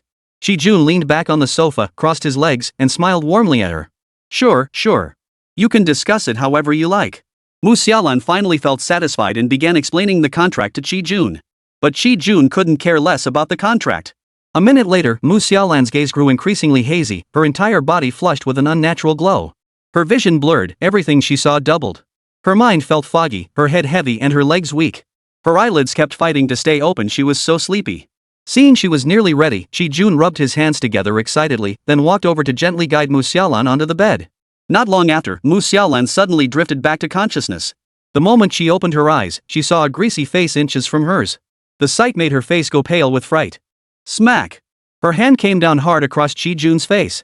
Shi Jun froze in shock. How had she woken up so quickly? Mu Xiaolan, both shocked and furious, shouted, "There was something wrong with the water you gave me to drink." Chapter 89, Something was wrong with the water. Shi Jun let out a sinister laugh, wiping his face. So what if it was laced? You only realized it now too late. Once you stepped through this door, did you really think you could walk out again? Mu Xiaolan's face drained of color. Suppressing her inner terror, she fumbled for the dagger in her bag and lunged at Shi Jun. But after drinking that cup of water, her body felt weak and limp, her movements as slow as a snail's. There was no strength in her strike. Before the blade even touched Shi Jun's clothes, the dagger was knocked to the floor. Enraged, Shi Jun kicked Mu Xiaolan to the ground. You dare try to stab me? How dare you? A torrent of harsh, unpleasant curses followed. Mu Xiaolan's ears rang with a deafening roar. She couldn't make out every word Shi Jun spat, but it certainly wasn't pleasant. Shi Jun stormed over, grabbing her hair with one hand. Blood trickled from Mu Xiaolan's lips, her hair disheveled. She no longer resembled a city office worker. Meeting Shi Jun's 2 cloudy eyes, her whole body trembled as she whimpered and begged for mercy. Still think you can run? Shi Jun fixed his gaze on Mu Xiaolan, ending with a vicious grin that made his face look terrifying beyond words. Women like you just beg to be beaten. With that, he shoved Mu Xiaolan violently to the ground and began beating her mercilessly. Fragile and delicate, Mu Xiaolan was no match for a grown man. She could only clasp her hands over her head, curling up pitifully on the ground like a shrimp, leaving herself open to his brutal assault. Only when Shi Jun grew tired of beating her might he stop. His blows were pure venting of rage, devoid of any mercy or consideration for her. Soon, Mu Xiaolan's cries grew fainter and fainter, her face and body covered in bloodstains. Shi Jun's eyes were bloodshot, like a demon crawling out of hell. Mu Xiaolan's cries for help grew faint, her breath as thin as a strand of hair, ready to snap at any moment. At that very moment, the hotel door burst open with a violent kick. The thunderous crash echoed through the room. The thunderous impact snapped Shi Jun out of his frenzied rage. Zhao Fan saw Mu Xiaolan lying on the floor, her clothes torn and bloodstains splattered across her face and body. A torrent of murderous rage erupted from his body. Who gave you permission to come in? Before Shi Jun could finish his sentence, a heavy kick slammed into his chest, sending him flying backward. Mu Xiaolan? Zhao Fan approached, gently cupping her cheek with a frown. Are you okay? Mu Xiaolan slowly opened her bruised eyes. Recognizing Zhao Fan, she finally broke down, tears streaming down her face. Tears gushed forth, instantly smearing her face. Not a trace of beauty remained. It's okay, don't cry, Zhao Fan comforted her. I'll take you home now. Beside them, Shi Jun scrambled to his feet. Spotting the unfamiliar man who had barged in, he erupted in fury. He recognized this man. "It's you again, you little brat. How dare you come and ruin my plans? Do you know who I am? One word from me and you'll never make it in Linjing." Shi Jun bellowed arrogantly. "This world is strange indeed, even the stinking trash on the street has a name." Zhao Fan sneered, not giving him the slightest regard. Shi Jun's face flushed crimson with rage. "You dare call me trash?" Zhao Fan helped Mu Xiaolan to her feet, sneering coldly, "Do I need permission to insult you? Today, I'm not just going to insult you, I'm going to teach you a lesson in how to be a human being." Shi Jun's face flushed crimson with rage, a metallic sweetness suddenly surging in his throat. But when his gaze fell upon something nearby, Shi Jun's expression shifted strangely. He snorted derisively. "You really think you're some kind of hero? Why not ask Mu Xiaolan if she even wanted to be saved?" Mu Xiaolan's face drained of color. "What do you mean?" Shi Jun sneered coldly. "What do I mean? I mean exactly what I said. If you, Mu Xiaolan, dare step out that door today, forget about signing the contract." He knew full well how crucial this contract was to Mu Xiaolan. Otherwise, she would never have come to the Yame Hotel. Hearing this, Mu Xiaolan bit her lower lip, hesitation etched on her face. Zhao Fan, however, sneered coldly, "Why would I bother collaborating with trash like you?" Shi Jun's eyes burned with venom as he sneered. "Who do you think you are, deciding whether to cooperate or not? You've been watching too many soap operas, trying to play the hero saving the damsel in distress. But Miss Mu is the one who really likes you, right?" Shi Jun narrowed his beady eyes and shot a glance at Mu Xiaolan. Mu Xiaolan recalled how she'd nearly been beaten to death moments ago, and tears streamed down her face uncontrollably. An internal battle raged within her. No matter what, she had to secure this contract. Failing to secure it would surely disappoint the CEO, and she refused to let him down. She wanted to prove her worth to Xinglong's management and the CEO. Mu Xiaolan took a deep breath and finally decided to compromise. She stepped forward, about to tell Zhao Fan to leave first and stay out of this matter. But unexpectedly, Zhao Fan spoke before she could, his voice cold and detached. "Mu Xiaolan, you go back first. I'll handle things here." Mu Xiaolan fell silent. The words she had intended to say were all choked in her throat. She could no longer speak. The expression on Zhao Fan's face was one she had never seen before. Though his countenance remained calm, the aura radiating from him was inexplicably terrifying. Mu Xiaolan couldn't help but shiver. She couldn't bring herself to look again for a moment, nor dare she voice the thought that had just surfaced in her mind. Mu Xiaolan hurriedly left. Shi Jun shouted angrily at her retreating figure, "Mu Xiaolan, try leaving today, and I swear I won't let you off." Mu Xiaolan seemed oblivious to his words, swiftly disappearing beyond the doorway. Shi Jun glared at the man before him with fury. "You little brat ruined my plans. Just wait until I deal with you." It seemed this kid truly had no idea who he was. "Don't think this is over.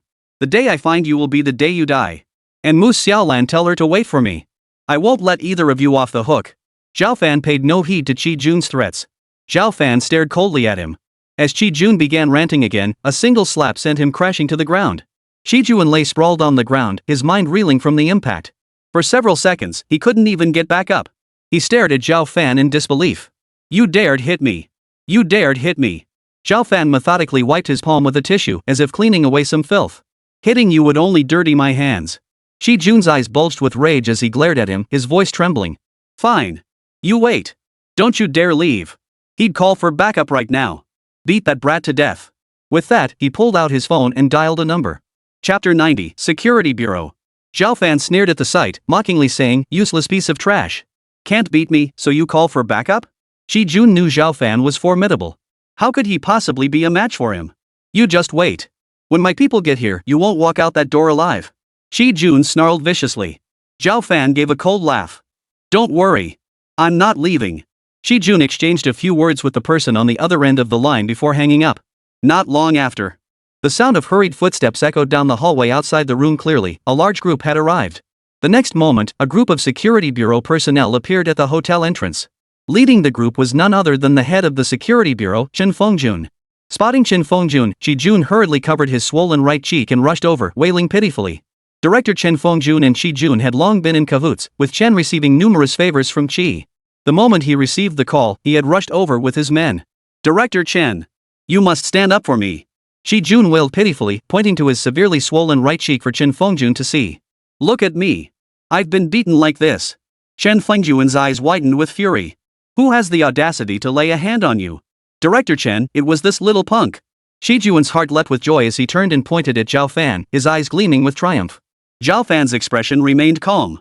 Even facing this crowd, he showed no fear. Chen Fengjun turned abruptly at the accusation. The instant he recognized the man's face, Chen Fengjun's expression turned ashen. How could it be him? Earlier, Suyuka had already circulated Zhao Fan's photo among all factions. He had emphasized a crucial warning: Zhao Fan was someone they absolutely must not provoke. If they crossed him, no one could save them. Within mere seconds, Chen Fengjun was drenched in sweat. Cold sweat soaked his back, yet his blood ran ice cold. Never in his wildest dreams had he imagined encountering such a formidable figure. Chen Fengjun's mind buzzed, unable to process the situation for a moment. Shi Jun, however, remained utterly oblivious to Chen Fengjun's inner turmoil. What are you staring at? Shi Jun spat at Zhao Fan's feet, his eyes flashing with venom. Director Chen is here now. Go ahead, show me how arrogant you can be. Get down on your knees and kowtow. Apologize for your mistake. Zhao Fan raised an eyebrow, sneering coldly. Kneel before you? You're not worthy. Shi Jun fumed, fury boiling over. You insolent brat. Do you even know who stands before you? He is. Before Shi Jun could finish his sentence, a sharp slap sent him crashing to the ground. Blood trickled from the corner of his mouth. For several long seconds, Shi Jun couldn't process what had happened. Panic-stricken, he turned to Chen Fengjun. Director Chen, you've hit the wrong person. How could you strike me? Shi Jun pointed at Zhao Fan. He's the one you should be hitting. That brat hit me. Director Chen, have you lost your mind? Shi Jun was utterly bewildered, then met with a fierce glare from Chen Fengjun. What on earth was going on? Shi Jun's eyes were filled with confusion. Director Chen was the backup he'd called for. Why would he attack him? Shi Jun, you have some nerve. The next moment, Chen Fengjun's furious rebuke exploded in Shi Jun's ears. Shi Jun was utterly shocked. He stared blankly at the enraged Chen Fengjun, utterly bewildered by his words. But Chen Fengjun couldn't spare a thought for Shi Jun at that moment. He immediately bent down and apologized to Zhao Fan. Mr. Zhao, I'm terribly sorry. I didn't know you were here, so I inadvertently offended you. Please forgive me, Mr. Zhao. After speaking, Chen Fengjun remained stiffly bowed, his head never lifting. Zhao Fan shot Chen Fengjun a glance, his dark eyes deep and unreadable. Chen Fengjun's heart was in his throat, cold sweat pouring down his neck like water. He couldn't fathom what this man was thinking. Meanwhile, Shi Jun covered his cheek, his eyes flashing with venom as he swiftly dialed his father's number. 5 minutes later. Outside the room, loud curses echoed. I'll be damned if I don't find out which little bastard had the guts to do this. Daring to hit my son? Looks like he's tired of living. The next moment, a man with a menacing, brutish face bearing a striking resemblance to Shi Jun stormed in. My son! Who did this to you? I'll avenge you. But upon entering, Shi's father immediately spotted Chen Fengjun standing inside the room. He froze in shock, then his expression shifted to one of obsequious flattery. Director Chen, you're here too? Shi Jun's father knew the relationship between Director Chen and his son. Yet confusion quickly replaced his surprise. In this vast city of Linjing, what matter could the director of security fail to resolve?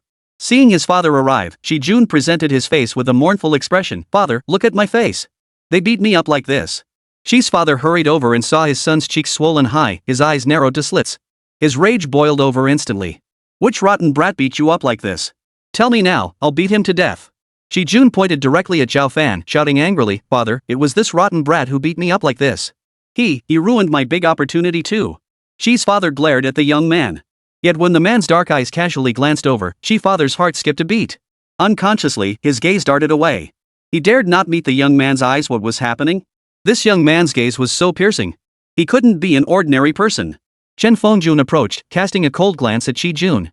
Mr. Qi hurriedly whispered, Director Chen, what exactly is going on here? Chen Fengjun glanced at him, his expression inscrutable, yet it stirred an uneasy foreboding in Shi's father's heart. Chen Fengjun beckoned with a finger, and Shi's father hurried closer. He is Zhao Fan. As Chen Fengjun made the introduction, Shi's father's face froze instantly. What? Shi's father turned pale with shock, his legs buckling as he collapsed to his knees. Chen Fengjun shot Zhao Fan a glance before grabbing Shi's father by the collar. What are you doing? Get up immediately. Don't make a fool of yourself. Shi's father staggered to his feet. For a moment, he still couldn't believe his ears. An issue of such magnitude, Chen Fengjun would never lie about it. The thought of his son offending such a powerful figure made Shi's heart nearly leap out of his throat. Shaking, he pointed at Shi Jun, eyes wide with fury. You good for nothing. What are you standing there for? Apologize to Mr. Zhao and make amends immediately. Offending this man was no laughing matter. Apologize? Shi Jun thought he'd misheard. Dad, what are you saying? You want me to apologize to him? Have you lost your mind? Chapter 91, Misunderstanding. Seeing Shi Jun still refusing to comply, Shi's father turned as pale as paper, beads of sweat rolling down onto the floor. You ungrateful son. Apologize to Mr. Zhao this instant, or I'll beat you to death. With that, Qi Jun's father delivered a vicious slap across his son's face. Smack! The force behind that slap surpassed even Zhao Fan's and Chen Fengjuan's. Qi Jun froze, staring at his father in disbelief. Father, you hit me? And it's all because of that good-for-nothing brat? Apologize immediately. Otherwise, I'll disown you. Qi's father lowered his voice, his gaze fixed intently on his son. That gaze was filled with pure menace, sending a shiver down Qi Jun's spine. From birth until now, his father had never looked at him like this. It was as if he were looking at an enemy, his brows furrowed tightly, revealing a pair of beast-like eyes beneath, their gaze sharp and filled with loathing. He covered his face, frozen for a moment. Then he turned to Zhao Fan, murmuring in a daze. I'm sorry. Everything that happened today is my fault. Please forgive me. Qi Jun kept his head bowed, his eyes brimming with resentment and venom. His fists clenched tightly as he suppressed the rage and violent impulses surging within him. Why should he apologize? He hadn't done anything wrong. The one who should be kneeling before him, begging for forgiveness, was clearly this brat standing before him. Zhao Fan could see right through Qi Jun's thoughts. He sneered coldly, remember this, Shenglong Group will never cooperate with you. With that, he turned and walked away. Qi Jun covered his cheek, his eyes filled with venom as he stared at Zhao Fan's retreating figure. Only when the figure vanished completely did he finally look away. Mr. Qi was deeply concerned for his son's safety. After Zhao Fan departed, he pleaded with Chen Fengjun, Director Chen, I beg you must help my son. After such an incident, his only wish was that his son might still be spared his life. Chen Fengjuan's brows furrowed into a deep crease, and he remained silent for a moment. Seeing this, Qi's father felt his heart sink deeper and deeper. Could it be, there really was no hope? Father Qi pleaded, Director Chen, I'm begging you. Just save my son. Whatever conditions you set, I will fulfill them. Chen Fengjun sighed deeply. This isn't about conditions. The crux is that your son provoked this particular person. Even I am powerless to help. It wasn't that he didn't want to help, he simply lacked the power to do so. Even if he had the power, he wouldn't dare to help. He was already in deep water himself, barely able to save his own skin. How could he possibly deal with that bastard Qi Jun? If Qi Jun hadn't courted disaster and dragged him into this mess, why would he even be involved? It was all his own fault. Chen Fengjun quickly departed with his men. Qi's father's face turned ashen. After Zhao Fan exited the room and stepped outside the hotel entrance, he saw Mu Xiaolan standing there. Clearly, Mu Xiaolan had been waiting for him. In the past 10 minutes or so, Mu Xiaolan had tidied herself up, her hair and clothes neatly arranged. Only her face still bore some bruises, the result of Qi Jun's beating, which wouldn't fade so quickly. Such a beautiful face marred by so many injuries was a shocking sight. Several passers-by turned their heads, stealing glances at her with pity in their eyes. Mu Xiaolan felt a pang of embarrassment. She lowered her head. Soon, footsteps approached. She lifted her eyes to look. It was Zhao Fan approaching. Zhao Fan lowered his gaze and saw the wound on her face, frowning. How are your injuries? Do you want me to take you to the hospital? Mu Xiaolan shook her head, looked away, and bit her lip. I'm fine. What's the situation upstairs? Zhao Fan frowned slightly and said indifferently, it's fine. Don't worry about it. I've already taken care of it. From now on, Qi Jun wouldn't dare cause her trouble again. And Shenglong Group would never partner with someone like him. Mu Xiaolan bit her lower lip and glared at him. Zhao Fan, you really are meddling in things that aren't your business. How on earth did you even know I was here? Even without his explanation, Mu Xiaolan understood the contract deal was completely ruined. Her chances with the CEO were gone forever. Truthfully, she had desperately wanted to seize this chance after all, he was the president she'd longed for day and night. Mu Xiaolan felt a stinging ache in her eyes, a wave of hurt washing over her. And now that Zhao Fan had seen her in such a miserable state, she couldn't help but vent all her anger at him. If you hadn't interfered, I would have secured that contract by now. Tears streamed down Mu Xiaolan's face as she ranted on, appearing both pitiable and infuriating. Zhao Fan looked helplessly at her. I saved you, yet you keep turning the tables on me? This wasn't the first time this had happened. He genuinely began to wonder if Mu Xiaolan had some sort of mental issue. Anger flared in Mu Xiaolan's beautiful eyes. What nonsense are you spouting? I'm warning you, don't talk nonsense. Did I beg you to save me? Do you really think I don't know what you're thinking? Mu Xiaolan sneered coldly. This actually made Zhao Fan feel puzzled. What was I thinking? I'm warning you, don't even think about liking me. I'm only interested in strong men. Only someone like the CEO is worthy of my affection. And a loser like you? You're not even worthy of tying the CEO's shoes. Mentioning the CEO of Shenglong Group stirred both sorrow and admiration in Mu Xiaolan's heart. This contract deal falling through meant the CEO would surely be disappointed in her. If Zhao Fan hadn't meddled, she would have gotten to meet the CEO this time. Staring at the handsome face before her, Mu Xiaolan wanted nothing more than to slap him across the face. Only the president is my ideal type. Even if you strive your whole life, you wouldn't measure up to a single strand of his hair. And I certainly wouldn't give you the time of day. I advise you to stop dreaming and treat Ruoyan well. Mu Xiaolan shot Zhao Fan a look of utter contempt. Zhao Fan couldn't help but shake his head. I saved your life, and this is how you repay me? And another thing, Zhao Fan said with a faint smile, I've told you many times I am the CEO of Shanglong Group. Ha! Mu Xiaolan snorted derisively. You claim to be the president of Shanglong Group? Well, I'm the world's richest person then. Zhao Fan was momentarily speechless. Even if I were to fall for a pig, I'd never fall for you. Mu Xiaolan's face flushed with anger and embarrassment. Anyway, I'm sticking with the president for life. No one else stands a chance. And you two stop getting any ideas about me. She made her stance crystal clear, hoping Zhao Fan had enough pride to back off. But Zhao Fan had no interest in her whatsoever, and no matter how he explained it, she wouldn't listen. Zhao Fan stopped explaining. No matter what he said, Mu Xiaolan wouldn't listen. Let her be. The truth would come out eventually. Mu Xiaolan glared at him. I'm leaving. Don't follow me. After taking 2 steps, she stomped back in her high heels, her heels clicking loudly on the floor. Don't you dare tell Ruoyun about this, got it? Chapter 92, The Loan. Zhao Fan gave her a faint glance. Telling Ruoyun about this would only worry her. Besides, the matter was already resolved.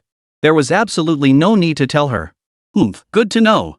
Mu Xiaolan snorted coldly, refusing to engage with Zhao Fan any further. She shot him a withering look before turning and walking away. Watching Mu Xiaolan's retreating figure, Zhao Fan couldn't help but let out a helpless chuckle. Seemed like today, he really had been a dog chasing mice meddling in others' affairs. Once Mu Xiaolan was out of sight, Zhao Fan returned to the dining room. Shen Ruoyan looked up at him, her expression slightly pouty. Why did you take so long?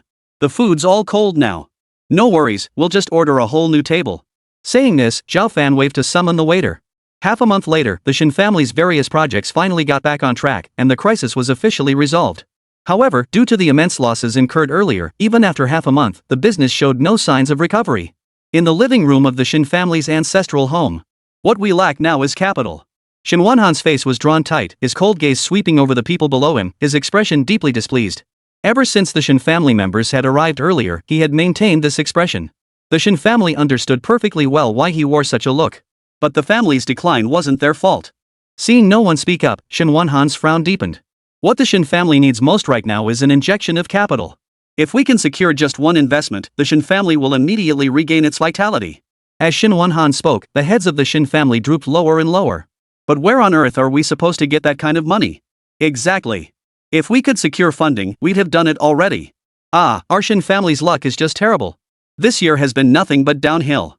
Listening to the murmurs below, Shen Wanhan's face turned ashen. Thud. He slammed his fist down on the armrest of his chair and barked, Shut up, all of you. Look at yourselves. What kind of example are you setting? The enemy hasn't even attacked yet, and you're already throwing in the towel. The others exchanged glances, ultimately sighing helplessly. Though harsh, what they said was undeniably true. I know the bank manager. I can secure the loan for the Shen family. A sweet voice cut through the air. Everyone looked up to see Shen Bao standing there, arms crossed, basking in the stunned stares of those around her with a hint of smugness. A sudden gleam flashed in Shen Wanhan's cloudy eyes as he demanded in a deep voice, Shen Bao, are you telling the truth?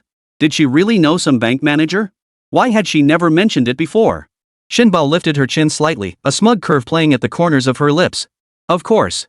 I've known the bank manager for years. It might be different for others, but if I apply for a loan, there's an 80 to 90% chance it'll be approved. She sounded so confident. Led by Shen Wanhan, the Shen family members couldn't suppress their excitement.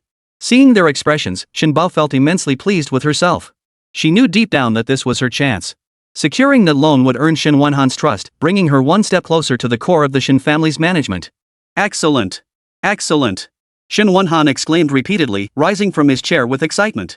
This is simply wonderful. Heaven itself couldn't bear to see our Shen family suffer. Shen Bao, I'm putting you in charge of this loan matter. Success is non-negotiable, failure is not an option. Shen Bao's face beamed with satisfaction as he readily agreed without a moment's hesitation. Rest assured, I'll handle this matter perfectly. Meanwhile, at Shen Corporation. Chairman's office. Zhao Fan, I've recently developed a new project. Shen Ruoyan sat in a black leather chair, sunlight streaming through the floor-to-ceiling windows and bathing her face, her skin appearing almost translucent. The afternoon light was somewhat glaring. Shen Ruoyan couldn't help but squint slightly as she looked toward the sofa beside her. Zhao Fan lifted his coffee and took a sip. What kind of project? Here. Shen Ruoyan walked over and handed him a report, though she herself wasn't sure if he could understand this technical document. Long fingers took the report and Zhao Fan bent his head to study it carefully. Not bad. After finishing, he placed the report on the table and lifted his dark eyes to meet hers. What's the problem? Shen Ruoyan was momentarily taken aback and even a little amused. I haven't even started speaking yet. How did you know there was a problem? Zhao Fan smiled. I guessed. He understood Ruoyan's temperament. If the project were flawless, she'd already be charging ahead full steam. And she certainly wouldn't have called him here. Clearly, something was up. It's like this. Shen Ruoyan slowly sat down beside him, her hands clenched tightly together before she finally sighed. Although the project proposal has been finalized, the company currently lacks sufficient funds to launch it. So that was it. Zhao Fan nodded slightly. All the funds from Shen's last project went toward repaying the bank loans. Right now, we can barely keep the company running. Yes. Shen Ruoyan looked at her, a hint of melancholy in her eyes. Honestly, we truly don't have a single extra penny to spare right now. She had no other choice, which was why she sought him out hoping he might find a solution. Zhao Fan lowered his gaze, his long lashes concealing the expression in his eyes. He had access to as much capital as needed, but he couldn't simply hand it over. That was the problem. Though Ruoyan had a gentle temperament, she also possessed a strong sense of pride. He feared it might wound her pride. After a long silence, Zhao Fan spoke, breaking the quiet in the office. Ruoyan, I have an idea, he said, his gaze fixed on Shen Ruoyan before him. His voice was deep and measured. You could use this company project to secure a bank loan. Loan? A loan? Shen Ruoyan's beautiful eyes widened slightly. Her first instinctive thought was that she couldn't do it. I definitely can't, Shen Ruoyan said dejectedly. I've never taken out a loan before, and besides, the bank might not even think this project is profitable. They definitely won't lend to me. How do you know you can't if you haven't even tried? Zhao Fan's voice was low and steady. I believe this project proposal is highly persuasive. The bank manager is a reasonable person. He'll definitely recognize the enormous business potential hidden within this project. Really? Shen Ruoyan lifted her dark eyes and stared at him blankly. His words inexplicably boosted her confidence. But I still feel uncertain. Shen Ruoyan lowered her eyes, sighed, and said. If we don't go, we definitely won't get the loan, Zhao Fan replied with a low chuckle. But if we do go, at least there's a chance. What do you think? Shen Ruoyan bit her lip, torn between conflicting thoughts. You're absolutely right. Finally, she slowly nodded her head, making up her mind. I really should give it a try. How else will I know the outcome? Chapter 93, Digging a Hole. The next day, at noon. Outside the manager's office on the third floor of the bank. Knock knock knock. Shen Bao stood outside the office, knocking on manager Tian Yang's door. Soon, footsteps echoed from inside. The door swung open, revealing Tian Yang, his beer belly straining against his white shirt. His eyes crinkled into a smile the moment he saw her. Miss Shen, please come in, please come in. Shen Bao covered her mouth and giggled. Manager Tian, it's been ages. She stepped aside and walked past Tian Yang into the office. As she brushed past him, Tian Yang caught a whiff of her perfume, the scent wafting straight into his nostrils. He turned, took a deep breath, and chuckled. Shen Bao surveyed the office and complimented, Manager Tian, your workspace is truly impressive. Tian Yang rubbed his belly and chuckled, it's nothing special, Miss Shen. It's been quite a while since we last met after that dinner gathering. What brings you here today, Miss Shen? Their acquaintance had begun precisely at that previous drinking gathering. Shen Bao noticed the crisp gold embossed characters on the business cards he handed out. Manager, XX Bank. That's how she seized the chance to get Tian Yang's card. Shen Bao's eyes darted around before she smiled and said, I'm here today to apply for a bank loan. Manager Tian, I really need your help. Tian Yang was taken aback. The Shen family needs a loan? This time it's different. Let me explain. Shen Bao tossed his bag onto the sofa and recounted the entire situation of the Shen family to Tian Yang. After listening, Tian Yang looked thoughtful. So you're saying your ultimate goal is to take control of the Shen family? Exactly. Shen Bao affirmed decisively. If I can secure the loan for the Shen family, I'll earn Shen Wenhan's trust. Then I'll be the savior of the entire Shen family. How could Shen Wenhan not let me access the core businesses of the Shen family? That made perfect sense. Tian Yang nodded. A look of delight flashed in Shen Bao's eyes. Manager Tian, you agree? Before Tian Yang could speak, Shen Bao made solemn promises. Rest assured, Manager Tian. If you approve my loan, once I'm in control of the Shen family, I'll make sure you're well taken care of. A sharp gleam flashed in Tian Yang's eyes at her words. Agreed. Without a moment's hesitation, Tian Yang agreed. No matter how he looked at it, this was a surefire win-win deal. What reason did he have to refuse Shen Bao's proposal? Better to have one more friend than one more enemy. Tian Yang chuckled softly, as if he'd been prepared all along. He slid open a drawer, pulled out a contract, and placed it on the table in front of Shen Bao. Here. If you see no issues, just sign it. Tian Yang handed over a black ballpoint pen. Shin Bao glanced at it and couldn't contain his delight. He never imagined things would go so smoothly. In his excitement, he didn't even glance at the document. He simply grabbed the pen and signed his name across the contract. As Shin Bao put pen to paper, he didn't notice the fleeting cunning that flashed in Tian Yang's eyes beside him. Had Shin Bao sat down to carefully review the contract, she would have uncovered the hidden scheme concealed within its numerous clauses. This contract had been pre-printed by Tian Yang, and the exorbitant interest rate could only be described as predatory.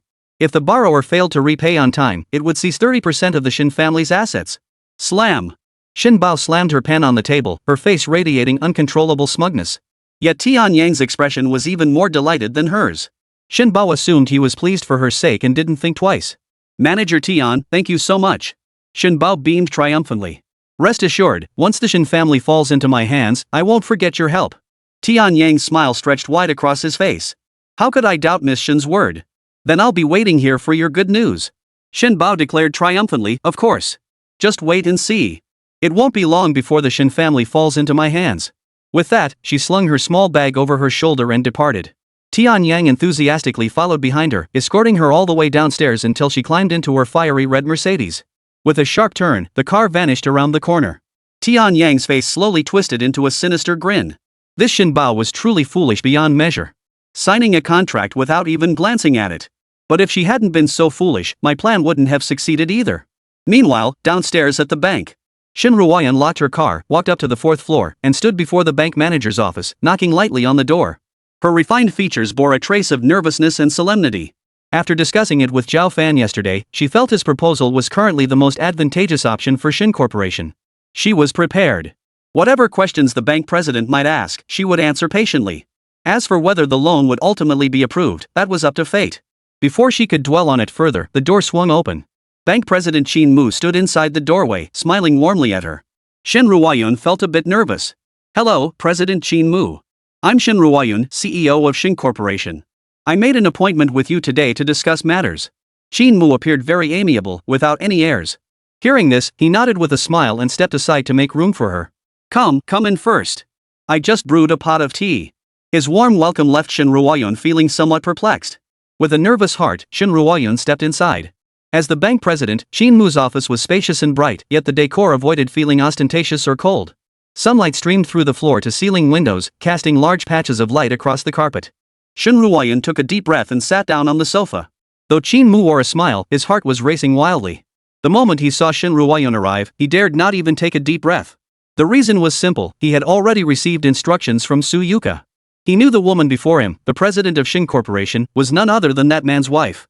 Even if he had 10 times the courage, he wouldn't dare slack off. Would you like some tea? Qin Mu was unusually enthusiastic, personally pouring tea for Shin Ruoyan. Shin Ruoyan felt slightly overwhelmed by Qin Mu's warmth. After all, she had come today to ask for a favor. Why did it feel like their roles had been reversed? She pushed that subtle sense of unease to the back of her mind for now. Perhaps it was just a hallucination caused by her nerves? President Qin Mu, I know your time is valuable, so I won't beat around the bush. Taking a deep breath, Shin Ruoyan lifted her gaze and cut straight to the point. Qin Mu was momentarily taken aback. He hadn't even exchanged pleasantries with the lady to make a good impression, and she was already getting down to business? No matter. Qin Mu put on a smile. Go ahead. Shin Ruoyan's delicate brows furrowed slightly as she said, you may already know this, but the reason I came to see you today is actually about the loan. Chapter 94, 10 billion. Shin Group has just developed a new project. Here are the project proposal and the full set of procedures for your review. Shin Ruoyan pulled a thick stack of documents from her bag and handed them over. Qin Mu accepted them but didn't even glance at them, simply setting them down on the desk. Seeing this, Shin Ruoyan felt a heavy weight in her heart. Could it be, there really was no way? Qin Mu didn't even bother to glance at it. It seemed his visit today had truly been an act of courting humiliation. But just then, Zhao Fan's words echoed in his mind once more.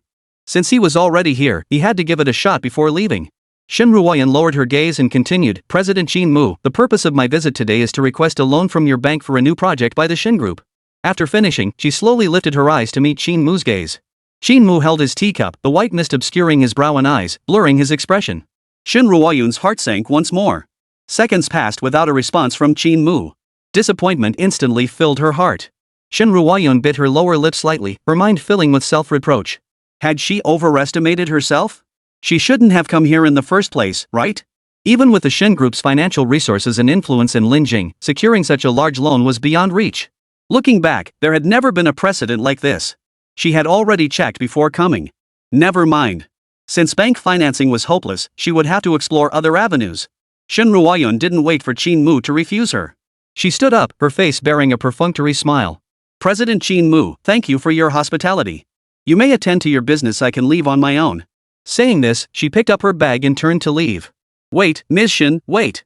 Qin Mu's anxious shout came from behind her. Qin Mu scrambled to his feet, his face covered in cold sweat. He had been pondering how much to lend the Shin family would too much arouse suspicion. Why was she leaving now? Qin Mu exhaled heavily, his heart pounding with fear. If Shin Ruoyun really left, his career as bank president would be over. Ms. Shin, please wait a moment. Qin Mu escorted Shin Ruoyun back to the sofa, then swiftly retrieved a contract from the safe. Ms. Shin, please review this. If everything looks correct, kindly sign here. Qin Mu said with a smile, handing her a pen. What? Shin Ruoyun was utterly stunned. What Qin Mu had produced was a loan agreement. Overwhelmed by immense surprise, she trembled as she took the contract and began reading it carefully. But the next second, her pupils instantly contracted upon seeing the loan amount. 10 billion. President Qin Mu, have you made a mistake? Holding the 10 billion yuan loan contract, Shin Ruoyun felt her palms burning as if on fire. Could this be real? She couldn't believe it for a moment. She had only been here for a few minutes, hadn't said a word. How could she have secured such a massive loan? Shin Ruoyun handed the contract back, sighing inwardly. She wanted it, but she knew this must be a mistake on Qin Mu's part. Maybe he'd accidentally added an extra zero. Qin Mu waved it off, smiling as he said, Ms. Shin, this contract is yours. 10 billion yuan, not a penny more, not a penny less. Please sign it right away. When her gaze met Qin Mu's, Shin Ruoyun couldn't help but freeze in shock. What? This contract is truly for me? Qin Mu couldn't help but chuckle. Of course, Ms. Shin. I have great confidence in your Shin Corporation. I trust you'll repay it on time and won't let me down. Shin Ruoyun's eyes stunned slightly. Thank you, President Qin Mu. I won't let you down. She never expected Qin Mu to place such trust in Shin Group. For a first-time loan, he didn't ask a single question and approved 10 billion yuan outright. With the contract in hand, Shin Ruoyun returned to the company. In the office, Zhao Fan had just ended his call with Su Yuka. The very next second, the door swung open.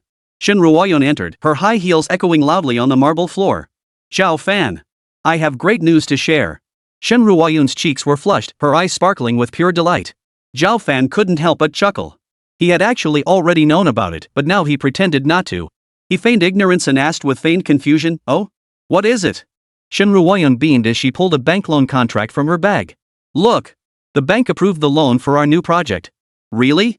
Zhao Fan chuckled softly. I told you all along you'd make it happen. Shin Ruoyun excitedly walked over and sat beside him. Do you know how much the bank loaned us, Shins? You'll never guess. How much? Zhao Fan teased her deliberately. Shin Ruoyun's expression turned serious. You guess. Let me guess. Zhao Fan stroked his chin, then asked after a few seconds, could it be 10 billion? Shin Ruoyun, clutching the contract, was instantly speechless. How did you know? He guessed it right on the first try, not fun at all. It really is 10 billion. I thought he wouldn't approve the loan, but the bank president just handed me the contract to sign. It was already quitting time, and the two walked home together.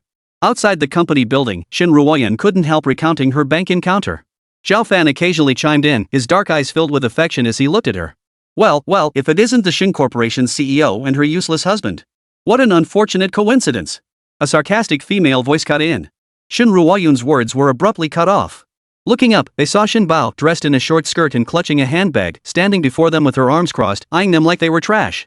Zhao Fan's brows furrowed slightly before quickly relaxing. Behind Shin Bao stood none other than the bank manager, Tian Yang. Tian Yang eyed Shin Ruoyun, swallowing hard. Shin Bao sneered coldly and scolded, Shin Ruoyun, as a member of the Shin family, you refuse to help when the family is in trouble, yet you spend all day hanging around with this good-for-nothing. If it weren't for you, the Shin family wouldn't be in this mess. Shin Ruoyun's delicate brows furrowed slightly. Shin Bao, you're no longer a child. Why do you still speak so recklessly? Who needs your lectures? Shin Bao's beautiful eyes widened, filled with contempt and scorn. It was as if speaking to the two before her was nothing short of dirtying her mouth. Shin Bao's eyes swept over the couple before her, and she covered her mouth to stifle a laugh. Oh, right. You two probably don't know yet. I loaned the Shin family 100 million. It's not a huge sum, but it should barely cover their immediate needs. Unlike certain people who can't lift a finger to help. Shin Ruoyun's expression turned peculiar. Was 100 million really considered small? but compared to the Shin Corporation's 10 billion, it pales in comparison. Yet Shin Bao remained utterly oblivious, strutting about like a proud peacock, reveling in his own self-importance. Chapter 95, Loan Denied. With just the two of you, even if you were to kneel at the bank's doorstep, they wouldn't lend you a single penny. Before she could finish speaking, Shin Bao had completely exposed herself. At this point, she didn't care if anyone was around, she just let it all out. Hadn't she endured enough humiliation these past days? Now, at last, she could breathe easy. Just watch her curse these two useless members of the Shin family to death. Though Shin Ruoyun was usually gentle and mild-mannered, she wasn't someone to be beaten or berated without limit. Everyone has their pride. She took a step forward, but before she could say anything, a strong arm yanked her back. Zhao Fan. A tall, slender figure stood firmly in front of her. Zhao Fan shot Shin Bao a cold stare. Shut your mouth. Shin Bao's nose twisted with fury. Zhao Fan, who do you think you are, talking to me like that? Don't forget that everything you have today is thanks to the Shin family. Without the Shin family, without Shin Ruoyun, you'd be nothing but a penniless bumpkin. Shin Bao raged like a shrew beneath the company building. After a few more curses, she tucked a strand of hair behind her ear and glanced sideways. To her shock, she saw Shin Ruoyun holding the documents needed for the loan. She burst into laughter. Shin Ruoyun, don't tell me you're here to take out a loan too. Shin Bao laughed so hard tears streamed down her face. This is hilarious. Who knew there were people in this world so utterly clueless about their own place? Beside her, Tianyang wore a look of contempt. Shin Bao wiped the tears from the corners of her eyes with her fingertips, her face flushed from laughter. Here's the deal, instead of going to the bank for a loan, why not borrow from me? All you have to do is kneel down and kowtow to me twice, and I'll lend you 2 million. How about it? Seeing the two of them silent, she snorted. 2 million isn't chump change. If the bank doesn't kick you out, you should count yourselves lucky. And you dare look down on my 2 million? Put. After speaking, Shin Bao shot Tianyang a meaningful glance. Tianyang instantly understood her meaning. He stepped forward and declared sternly. I'm a senior executive at this bank. With me here, there's no way they'll approve a loan for either of you. I advise you not to humiliate yourselves further. Leave immediately. With Tianyang backing her up, Shin Bao grew utterly arrogant. Arms crossed, eyebrows practically shooting to the ceiling, she snapped, You two, are you deaf? Can't you understand a word I'm saying? Manager Ida told you two to get lost.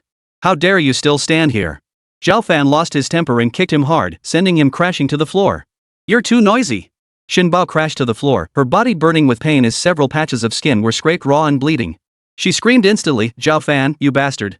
How dare you kick me? I see you don't want to live anymore. Tianyang, what are you standing there for? Call security to get rid of them. Shin Bao wailed and cried, each cry making her wounds throb painfully. She glared furiously at the two men before her. Zhao Fan, you dare kick me? Mark my words, this isn't over. He must have lost his mind. Doesn't he know who he's messing with? Shin Bao's shrill screams pierced Tianyang's ears. He scratched his ear and stepped forward. You two, get out of here. What are you still doing here? I've already told you the bank absolutely won't give you a loan. You think you're worthy of lending to us? Zhao Fan said indifferently. Tianyang froze in place. For a moment, he couldn't believe what he'd just heard. Who was this man, daring to speak to him like that? As the bank manager, Tianyang had always been treated like royalty, never once subjected to such humiliation. A surge of rage instantly flared up within him. Tianyang glared at the man. You brat, what did you say? I'm a bank executive, I have the authority to deny you a loan. Fine. Very well.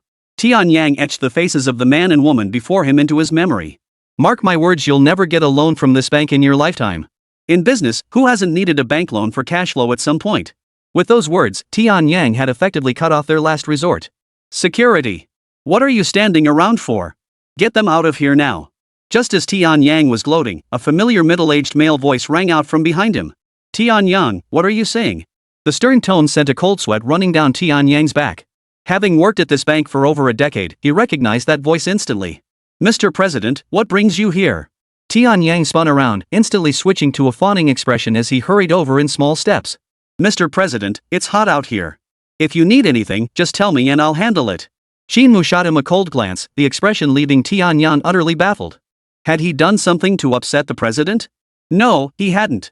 Scratching his head, Tianyang trailed behind Shinmu, groveling obsequiously. All traces of his earlier arrogance vanished, leaving him as docile as a well-trained dog. Shinmu frowned and said coldly, These two are both important clients of mine. What were you doing just now? You said you'd never give them a loan in this lifetime? Tianyang, is that still your stance? Ha? What? Manager, they're your important clients. Hearing this, Tianyang was struck dumb, as if struck by lightning. He froze in place, his mind reeling for several seconds. Be bank manager, how could I dare? Tian Yang's voice trembled with panic as he hastily apologized. I failed to recognize the importance of your guests and offended them. I've apologized to both of them. Please, gentlemen, forgive my ignorance. Qin Mu snorted coldly. Enough, Tian Yang. No need to say more. Tian Yang, drenched in sweat, finally breathed a sigh of relief. Thank you, director.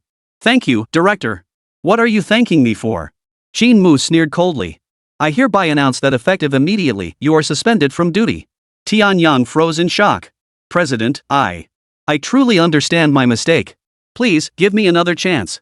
He'd worked this job for over a decade, how could he lose it so easily? Tian Yang, a grown man, wept uncontrollably, his tears streaming down his face. He was on the verge of kneeling and clutching Qin Mu's legs. Qin Mu's expression was colder and harder than Tian Yang had ever seen. He dared not kneel. Tian Yang's cries and pleas for mercy echoed for miles around. This scene caused Shen Bao, who had been arrogant and overbearing moments before, to suddenly become cautious and careful. Alright, director, hello. Shen Bao scrambled to his feet, ignoring his injuries. A bad feeling gripped her heart. Shen Bao cautiously inquired, Tian Yang has been suspended. Does that mean the loan I just secured from him is still valid? Qin Mu shot her a cold glance. Tian Yang has been suspended. Your loan is naturally void. What? At those words, Shen Bao felt darkness close in before her eyes, nearly collapsing to the ground. Chapter 96, Loan Voided. Shen Bao staggered, finally regaining his balance. Beneath his disheveled hair, his eyes fixed on Shen Ruoyan with pure venom. Shen Ruoyan, you must be delighted to see my loan fall through. Let me tell you this, if the Shen family falls apart and Shen Wanhan dies of rage, you'll be the one responsible for the Shen family's downfall. This is what you wanted to see, isn't it? I knew you were a traitor all along. Shen Ruoyan pressed her lips together, her brows slightly furrowed. I wanted to explain, but didn't know where to begin. Shen Bao was relentless in her demands. She didn't truly want his explanation, she was merely using him as a vent for her own fury. She understood this perfectly well. If you still want that loan, apologize now. A cold, masculine voice cut through the air. Shen Bao lifted her eyes, fixing them intently on Zhao Fan. Zhao Fan narrowed his dark eyes slightly, meeting her gaze. But within 2 seconds, Shen Bao broke first. Her lips were bitten until they bled. No one knew how desperately she wanted to take over the Shen family and become its heir. I'm sorry. Taking over the Shen family and securing the loan contract was the most crucial step right now. To secure that loan, she'd do anything, apologize, even kneel before Zhao Fan if he demanded it. A venomous glint flashed in her lowered eyes. Shen Baozhen actually apologized. This surprised Shen Ruoyun. With her fiery temper, she wasn't one to back down easily. Yet Zhao Fan had silenced her completely with a single sentence. Truly, there's always someone more formidable. Having apologized, Shen Ruoyan pleaded with Qin Mu, Director Qin, please grant Shen Bao the loan. Shen Bao was doing this for the Shen family. Regardless, his intentions were sound. Since it's Ms. Shen pleading on his behalf, I'll grant the request. When speaking with Shen Ruoyan, Qin Mu was always courteous, almost granting every request. Shen Bao inwardly despised them, cursing Shen Ruoyan and Zhao Fan over and over in his mind. Qin Mu frowned at Tian Yang. What are you standing there for? Handle her loan issue according to the contract. Tian Yang hastily agreed, yes. Rest assured, President. I'll handle it properly. Before Shen Bao left, Zhao Fan didn't miss the fleeting flash of resentment in her eyes. He knew Shen Bao would never let this go easily. President Qin Mu, thank you. Shen Ruoyan expressed her sincere gratitude. Qin Mu waved his hands repeatedly, his posture oddly subdued for some reason, his gaze fixed on the floor. Shen Ruoyan felt a moment of puzzlement, but quickly dismissed it. Truthfully, Qin Mu simply dared not look at the person beside her. It's nothing. If you ever need assistance in the future, feel free to come to the bank and find me. Qin Mu pledged emphatically. Shen Ruoyan was genuinely touched. Thank you so very much. But she was a sensible person, she wouldn't bother him without good reason. After thanking Qin Mu, the two departed. The bank processed the loan swiftly. The 10 billion yuan was deposited into the account in no time, and Shen Ruoyan channeled the entire sum into launching the new project. With the capital infusion, the project was successfully completed. Overjoyed, Shen Ruoyan shared the news with Zhao Fan. Zhao Fan, our new project has been successfully completed. We really owe it all to the bank for approving this loan. She paused, then added softly. Truthfully, the person I should be thanking most for this is you. Without you, I never would have mustered the courage to apply for that bank loan. Listening to Shen Ruoyan's murmurs, Zhao Fan couldn't help but chuckle, running his hand through her hair. What nonsense are you talking? It's all thanks to your own hard work. By the way, Zhao Fan suggested, seeing her so delighted, since the project wrapped up successfully, which is great news, why not take this chance to throw a celebration party? What do you think? Shen residence, living room. Everyone sat with heads bowed, dejected. Shin Wonhan sat at the head of the table, his face dark with fury. 100 million in loans poured into the Shin family, and now you tell me the business hasn't improved at all? How could this be possible? 100 million wasn't a small sum, especially considering Shin Bao's connection with the bank manager that secured the loan. Yet now, with the Shin family showing no signs of improvement whatsoever, it meant there was a high likelihood they wouldn't be able to repay the loan on schedule. Shin Wonhan slammed his fist on the table in fury. How could it be completely useless? Even if it had shown just a hint of change, that would have been enough. But given the current situation, whether the Shin family could actually come up with the repayment was far from certain. Just then, Shin Bao walked in with a peculiar expression. She handed Shin Wonhan an invitation. Shin Wonhan looked at it suspiciously. What is this? A flash of venom crossed Shin Bao's eyes. It's an invitation from Shin Ruoyun. An invitation from Shin Ruoyun? Shin Wonhan snorted coldly, snatching the invitation from her hand and opening it to look. Thud. The invitation was flung to the floor by Shin Wonhan. Shin Ruoyun, this is simply too much. Why couldn't she have scheduled the celebratory banquet at any other time? She had to choose this critical moment. It was clearly an act of defiance against the Shin family. An attempt to suppress them. This Shin Ruoyun, her wings have grown awfully strong. Shin Wonhan sneered coldly.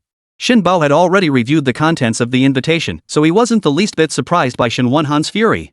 Shin Bao narrowed his eyes and said coldly. With the Shin family in this state, she still has the nerve to throw a celebratory banquet. Just wait. This time, I'll make sure she suffers the humiliation. Shin Wonhan zeroed in on the crucial point. Shin Bao, what exactly do you plan to do? He was willing to do anything to make Shin Ruoyun stumble. Shin Bao covered her mouth and laughed. I plan to pull every string I have to ensure none of the other managers attend this celebration banquet. Just imagine how laughable it'll be if no one shows up at the banquet that day. The next day, the front page of the Linjing Daily will surely feature the Shin family. As he spoke, Shin Bao couldn't help but laugh, as if he could already see Shin Ruoyun's predicament. Shin Wonhan nodded approvingly. You're doing well. This time, no matter what, he would restore the Shin family's honor. Shin Ruoyun must learn that without the Shin family, she is nothing. At 9 o'clock that evening, the celebratory banquet officially commenced. Shin Ruoyun stood at the entrance alongside Zhao Fan, impeccably dressed in a tailored suit, greeting the guests. She wore a champagne-colored haute couture gown, her long, slightly wavy hair swept elegantly to one side. Her makeup was flawless, radiating beauty and an air of extraordinary poise. Just then, Shin Bao and Shin Wonhan suddenly appeared. Shin Ruoyun, is this even worthy of being called a victory banquet with no one here? Shin Bao, dressed in a bright red evening gown, smiled with unrestrained flamboyance. She curled her red lips in a mocking sneer. Seems your definition of a victory banquet isn't quite accurate. Her eyes swept across the empty banquet hall. With a cold snort, the two walked inside. Shin Bao's smug expression puzzled Zhao Fan. Zhao Fan, the banquet started ages ago, and there's still not a single person here. Shin Ruoyun looked worried. What on earth is going on? Chapter 97, The Celebration Banquet. Shin Bao must be behind this. Zhao Fan narrowed his dark eyes, a cold gleam flashing briefly. Shin Ruoyun's eyes widened in surprise. Shin Bao? How did she manage that? So many invitations were sent out, yet not a single person showed up at the victory banquet. Could Shin Bao really be that powerful? Recalling Shin Bao's smug expression when he entered earlier, she felt even more bewildered. Zhao Fan stepped aside and moved to a corner. He called Su Yuka and instructed him to handle the matter. Su Yuka immediately agreed. Inside the banquet hall, the vast venue stood completely empty. Shin Wonhan glanced toward the entrance and whispered to Shin Bao, did you really pull it off? He hadn't expected Shin Bao to possess such capability. He had truly underestimated her before. Shin Bao beamed with pride. Of course. Just wait and see Shin Ruoyun make a fool of herself. I've already made arrangements. Not a single soul will show up at tonight's celebration banquet. Shin Bao's confident assurance only deepened Shin Wonhan's smile. He showered Shin Bao with praise, and for a moment, the atmosphere between them was remarkably harmonious. The next moment, however, a commotion erupted at the doorway. It sounded like a large crowd, but how could that be? Shin Bao frowned and turned his head with Shin Wonhan to look. They were instantly stunned by the scene before them. At the entrance, Shin Ruoyun stood beaming, chatting with the arriving guests. Among these guests were many faces Shin Bao had only seen in finance and economics magazines, all titans among titans. Then, Shin Bao's pupils contracted sharply. Not only had numerous heavyweights graced the occasion, but even those she had personally reached out to through connections had all arrived. A look of shock inevitably spread across Shin Bao's face. Her mind was a complete jumble. What on earth was going on? Why are you all here? Who invited you? A thunderclap echoed in Shin Bao's mind. Forgetting everything else, she charged forward and demanded angrily.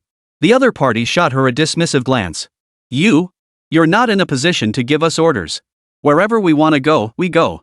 Do we need your permission? Their words dripped with scorn. Shin Bao bit her lower lip, her face turning pale as she swayed unsteadily. We clearly agreed. How could you go back on your word? This is breaking your promise. But they paid her no mind, entering the banquet hall arm in arm and raising their glasses in toast. Shin Bao stood rooted to the spot, glaring at them, her blood running cold.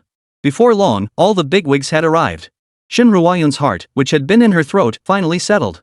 Standing on the stage, microphone in hand, she scanned the crowd below inch by inch. A smile spread across her face as she spoke slowly. Thank you all for taking time out of your busy schedules to attend our Shin Corporation celebration banquet. After a few polite remarks, the banquet officially commenced. Shin Ruoyun linked arms with Zhao Fan. The two turned their heads, whispering quietly to each other. The joy and delight on her face were impossible to hide. This scene only fueled Shin Bao's rage. What gives her the right? A mere Shin family member, yet she managed to invite so many bigwigs. What made her better than me, Shin Ruoyun? Shin Ruoyun, you traitoress!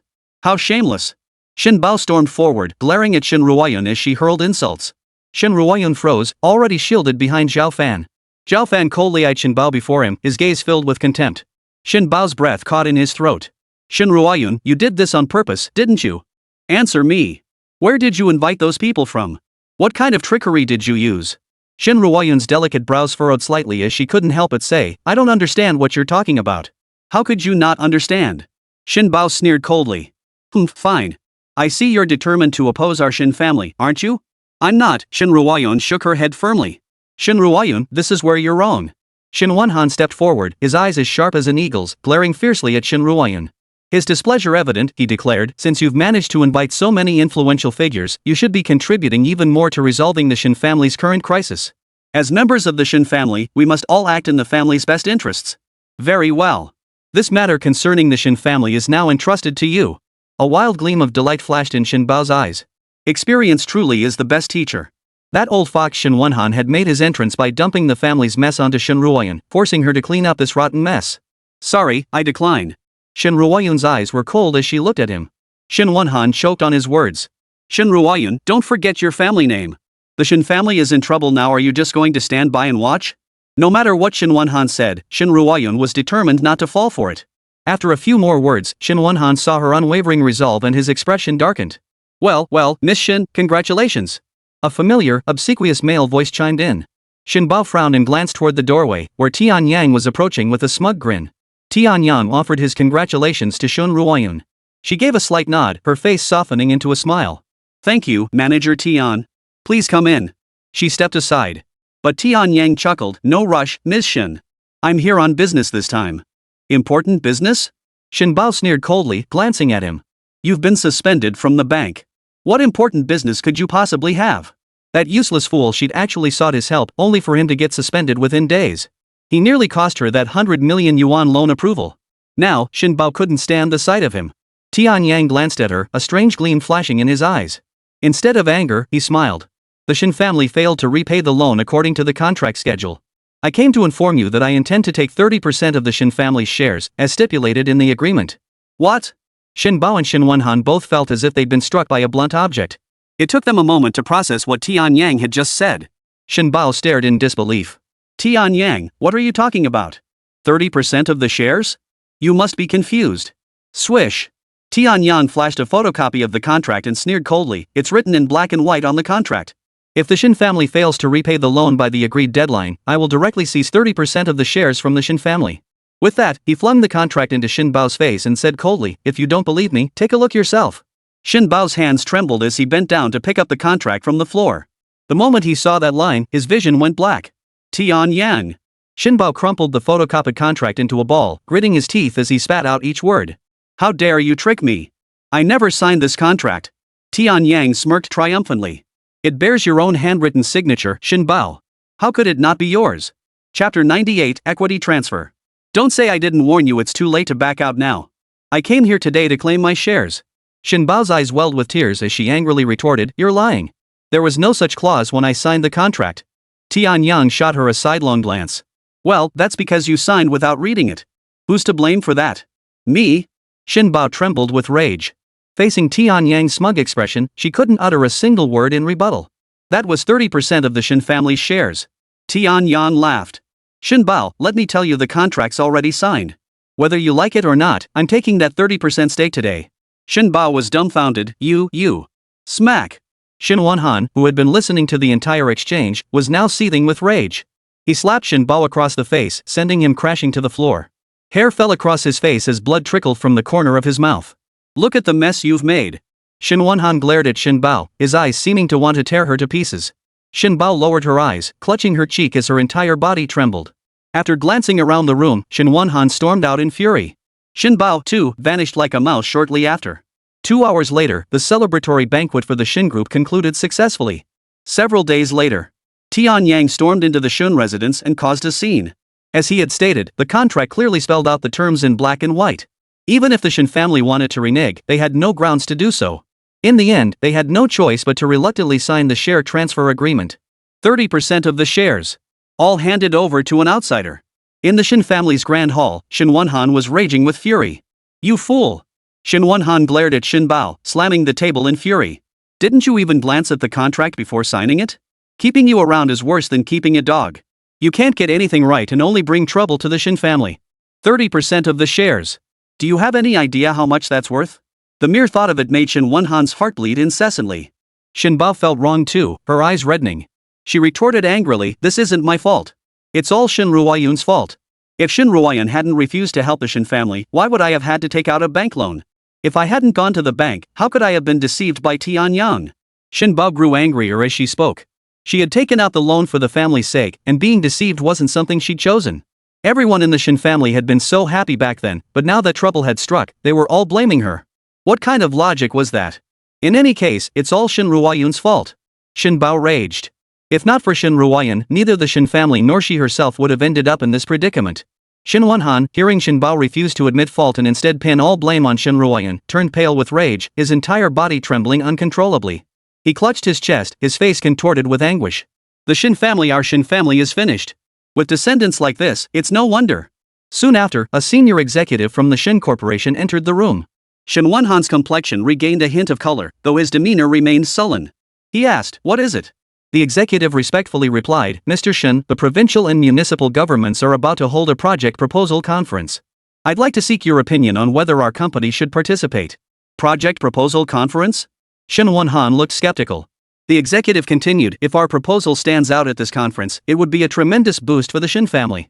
Shin Wanhan's expression slowly regained its vitality. Oh? Are you certain this is true? The executive smiled. Numerous industry heavyweights will attend the conference. If we win, business opportunities will come flooding in. Then, it wouldn't be the Shin family seeking business would come knocking. Such an opportunity was something Shin Wanhan certainly wouldn't want to miss. Shin Bao carefully observed Shin Wanhan's expression. Seeing his interest, she immediately stepped forward and declared, I'm willing to participate in this project proposal conference. Shin Wanhan looked at her suspiciously, sizing her up from head to toe. Truth be told, with the Tian Yang incident still fresh, expecting Shin Wanhan to trust Shin Bao completely was utterly impossible. Are you up to it? Shin Wanhan asked. A flicker of displeasure crossed Shin Bao's mind, but she replied with unwavering certainty, of course I can. Rest assured, entrust this matter to me. I will win this project proposal meeting and secure the investment for the Shin family. To regain Shin Wanhan's favor, this was her only option. Shin Bao knew this opportunity was rare, he absolutely couldn't fail this time. Shin Wanhan nodded, finally agreeing. Very well. But remember, this is your final chance. If you fail to redeem yourself by winning this project proposal meeting, you know the consequences. A cold gleam flashed in Shin Wanhan's eyes.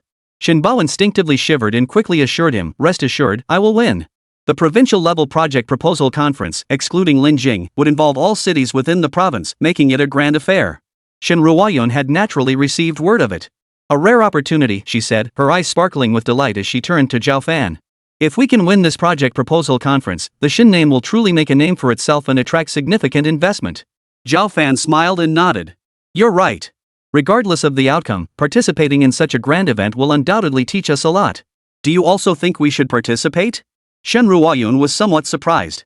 She had shared her intentions with the company's senior executives, only to receive unanimous opposition.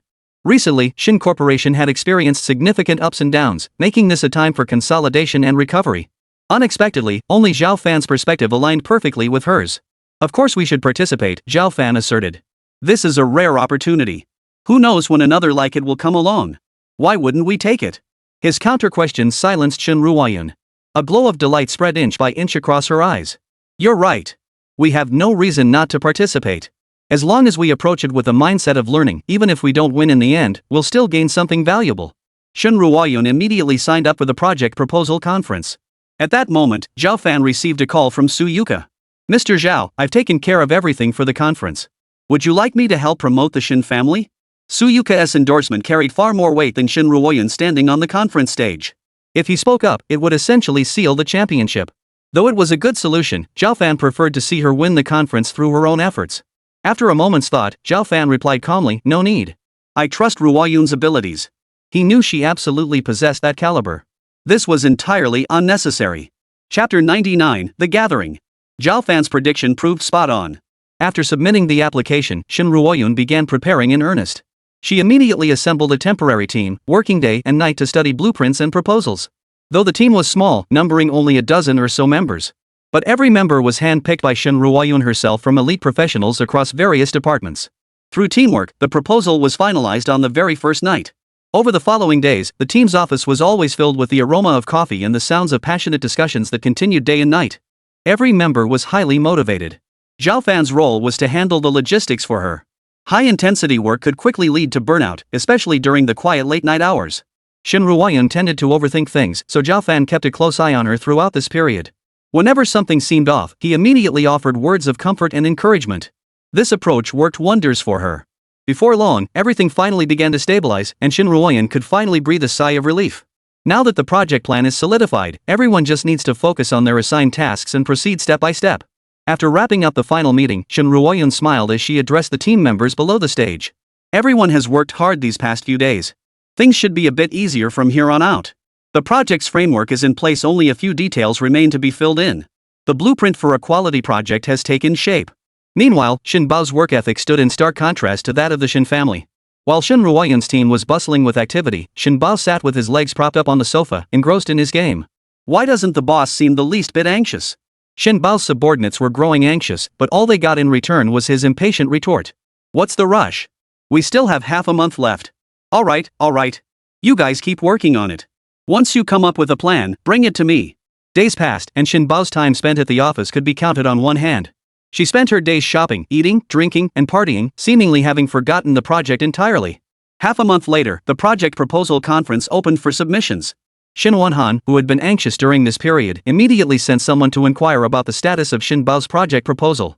The news his subordinates brought back caused Shin Wonhan to sweep the teacup off his desk onto the floor in an instant. That useless fool. I knew I couldn't count on her. Shin Wonhan exclaimed furiously. The report from his subordinates revealed that over the past fortnight, Shin Bao had spent less than 2 days total at the company. Even when she was in the office, she spent most of her time playing games. She had completely ignored project matters, delegating everything to her subordinates to handle. That idiot hasn't even set foot in the conference room. How could I have believed her lies? Shin Wonhan was filled with regret. With Shin Bao's attitude, how could she possibly develop an outstanding project? Failure seemed to be closing in on Shin Wonhan. Shin Wonhan couldn't swallow his pride and sent someone to fetch Shin Bao. Shin Bao walked in, completely bewildered. The moment he saw Shin Wonhan, he was met with a torrent of scathing criticism. Is this how you plan to win the project competition? You've done nothing for half a month, delegating everything to your subordinates. What kind of project could you possibly develop like this? Shin Wonhan's face flushed crimson with rage, his eyes terrifying. Shin Bao curled his lips. I thought it was something serious. Turns out it's just this. Shin Wonhan roared, is this a trivial matter? If you can't win this conference, you shouldn't have made that guarantee in the first place. Look at what you've been doing. All day long, you've been eating, drinking, and carousing, not giving a damn about company affairs. Shin Wonhan felt a twinge of despair. Was the Shin family truly finished? Shin Bao scoffed dismissively. Rest assured, father. I've been keeping a close eye on this matter all along. Seeing Shin Wonhan still doubtful, she pledged with certainty. I swear to you, this time I will succeed. A peculiar smile played at the corners of Shin Bao's lips. A few days later, Shin Ruoyun's team finally completed the blueprints, achieving preliminary success. The blueprints felt heavy in her hands. Shin Ruoyun scanned the conference room. Every member's face bore a relieved smile. Now that the blueprints are complete, I want to thank everyone. Without your hard work, we wouldn't have made such rapid progress. Though Shin Ruoyun tried to hide it, a hint of excitement slipped into her voice. How about this? Let's all go out for dinner tonight. It's on me. The members exchanged glances and cheered. Dinner! Dinner! There's a new Japanese sushi place that just opened near the office, let's try it out. But let's ask Ms. Shin what she'd like to eat. We're totally flexible. Shin Ruoyun tucked away her blueprints and replied with a smile, you decide. I'm fine with anything tonight, you're the real heroes. With that, the group enthusiastically began selecting a venue for their celebration. Ms. Shin. A hesitant male voice broke the silence. If one wasn't paying close attention, it could easily be drowned out by the cheers. Shin Ruoyun turned toward the voice. What is it, Wang Yi? The speaker was Wang Yi, an employee from the RD department. Due to his outstanding research abilities, Shin Ruoyun had promoted him to the team. Wang Yi gave a shy smile and said, Ms. Shin, I won't be joining the dinner. I have something urgent at home and need to head back. Alright, no problem. Shin Ruoyun smiled kindly at him. We'll just have to do it another time. With that, she led the group out of the RD department. The next morning, Shin Ruoyun arrived at the RD department right on time. However, the atmosphere in the department puzzled her. Unlike usual, the employees weren't working or discussing projects. Instead, they were scattered around the room, sitting haphazardly. What's going on? Shin Ruoyun set down her bag and asked in confusion. What happened? Why is everyone sitting here? They weren't working, and their expressions were all strange. A female employee suddenly choked up. Her eyes reddened as she looked at Shin Ruoyun and whispered, Ms. Shin, it's terrible, the solution we developed earlier is gone. Shin Ruoyun froze. What did you say? How could that be possible? The proposal was in the RD department, how could it just vanish? She forced a smile and tentatively asked, could it be that we misplaced it yesterday and simply forgot? No, another employee replied indignantly. Ms. Shin, the proposal is truly gone. We've searched every corner of the RD department and can't find it anywhere. But before our dinner yesterday, it was clearly right here. A perfectly good proposal, how could it just vanish like that? Shin Ruoyun frowned. The RD department has surveillance. Send someone to check the footage now. It's no use, Ms. Shin, the employee said with a mournful expression. We already checked, but the surveillance system has been tampered with. Chapter 100, The Stolen Proposal. Even the surveillance system was sabotaged? Shin Ruoyun was utterly astonished. If one incident was a coincidence, what about two? She scanned the RD lab, where all employees hung their heads in dejection. Her brows furrowed tightly as a vague sense of unease stirred within her, though she couldn't quite pinpoint it. Taking a deep breath, she could only try to reassure everyone. Everyone, don't panic. Though the proposal is lost, its contents are etched in our minds. As long as we haven't lost our minds, the proposal isn't truly lost. An employee choked out. But the proposal contains so much research, we gathered all that effort and time invested in those materials. How can it just vanish like that? The meticulously prepared proposal was gone, and everyone looked utterly dejected. We worked overtime day and night, pushing ourselves to the limit for half a month just to complete this proposal. Now all our hard work is wasted. It felt like losing a child we'd raised, a feeling too profound for words. A heavy gloom settled over the entire RD room. Among them, Shin Ruoyun remained the calmest. As the president of Shin Corporation, composure was essential at this critical juncture. If even she lost her composure, the entire company would descend into chaos. Everyone, please calm down. Her clear, crisp voice instantly calmed everyone's nerves. At that moment, the employees all looked up toward the stage. Shin Ruoyun's eyes were as still as ink. Although the proposal is lost, some materials must still be in the RD department. Everyone, start by locating the original proposal right now. Worst case, we'll just create a new one. Shin Ruoyun calmly organized the team to restart the search for the original proposal and create similar blueprints. Having done this once before, they now worked with ease. Gradually, all the employees' complaints and discontent vanished. The blueprints were completed swiftly. Shin Ruoyun held them in her hands, her brow slightly furrowed. Everyone gathered around her, but she remained silent. No one dared utter a word, afraid of disturbing her train of thought. It's acceptable. Shin Ruoyun finally spoke, and everyone breathed a sigh of relief. Her gaze fixed on the blueprints as she nodded slightly, pointing out the issues. Although this version is still rough, the logic is clear. We can't ask for more at this stage. Everyone nodded in agreement. Ms. Shin was absolutely right. With the blueprints complete, everyone refined them under Shin Ruoyun's guidance. Shin Ruoyun solemnly placed the finalized blueprints and project proposal into a manila envelope. Then, carrying the hopes of her team, she drove to the conference venue to submit the proposal. Finally, they managed to submit the project proposal before the deadline. Seeing the successful submission, Shin Ruoyun finally breathed a sigh of relief. Wiping the sweat from her forehead, she walked out of the venue toward the parking lot. However, the moment she stepped outside, she encountered an unwelcome visitor. Shin Bao, dressed in a red dress, had just stepped out of her car. Carrying her bag, she took a few steps before her gaze landed on Shin Ruoyun. Shin Bao lifted her chin haughtily and walked over in her high heels. She gave Shin Ruoyun a quick once-over, then sneered sarcastically. Shin Ruoyun, you actually have the nerve to attend this project proposal meeting? That takes some guts.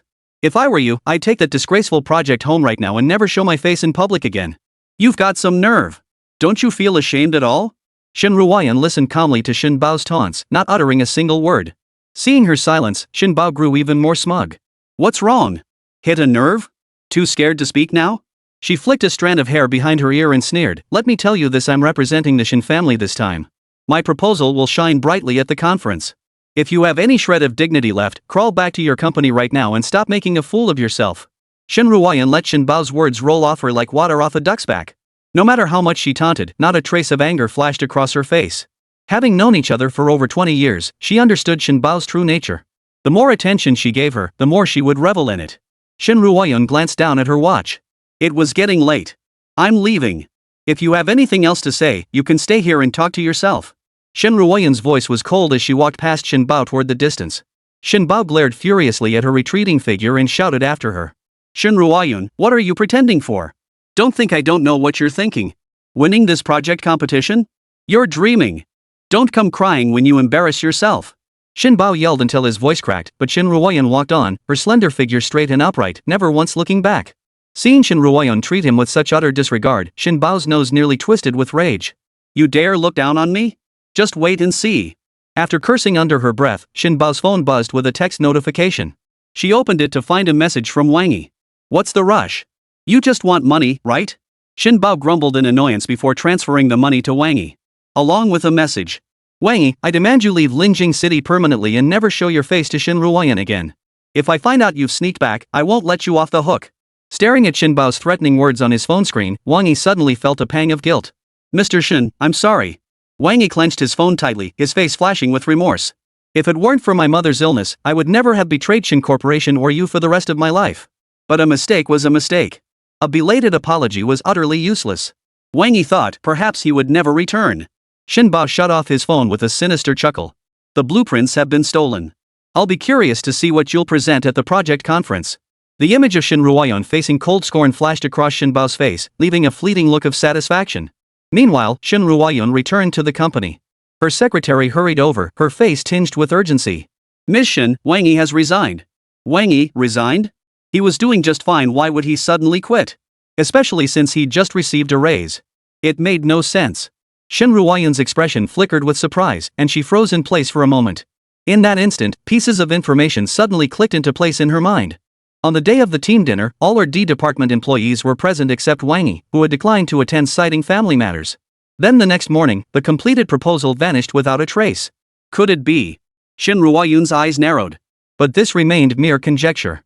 Besides, Wang Yi had always maintained a positive image at the company. From her interactions with him, she knew he was not the type to do such a thing. Besides, the proposal had already been submitted, and everything seemed in order. In the end, Shin Ruoyan chose not to dwell on it.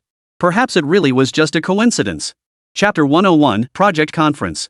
3 days later, the Provincial and Municipal Project Proposal Conference officially commenced. Countless listed companies and enterprises from all provinces and cities, including Lingjing City, had gathered. Even countless tycoons, figures one would only expect to see in financial magazines, made their presence known at the venue. The gathering of industry titans made Shin Ruoyan feel a slight tinge of nervousness. This conference would evaluate proposals submitted by various groups to ultimately select the most promising one. The judging panel comprised industry luminaries. The mere sight of these familiar faces made some small company presidents tremble. Inside the venue, the crowd steadily flowed in. Shin Ruoyan and Zhao Fan mingled among the crowd when she felt the hand gripping her arm tighten slightly. He couldn't help but chuckle, glancing down.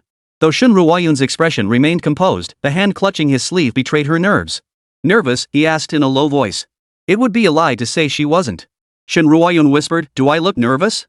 At such a grand occasion, even if she was nervous, she couldn't let others see it. Otherwise, she would be humiliated. After greeting the CEOs of various companies passing by, Shin Ruoyan still felt deeply uneasy. Zhao Fan squeezed her hand reassuringly. It's okay. Just treat this conference as a learning experience. Shin Ruoyan looked puzzled. What do you mean? It means that if you lower your expectations, don't fixate on winning, it'll be much easier. Zhao Fan explained the principle in simple, easy-to-understand terms. Shin Ruoyan pondered it. That makes sense. But she still felt nervous. Actually, it's not just that I'm nervous. Shin Ruoyan sighed and told him about the company losing the proposal.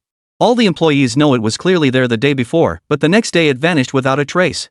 You suspect foul play? Zhao Fan furrowed his brow slightly as he asked. Shin Ruoyun bit her lower lip and slowly shook her head. I can't say for certain, but something just feels off. Especially after arriving at the venue. The unease and anxiety in my heart grew even more intense. One coincidence is just that, a coincidence. But what about multiple coincidences? Are they still coincidences? Zhao Fan's dark eyes locked with hers and Shin Ruoyun froze. Could it be? Well, if it isn't Shin Ruoyun.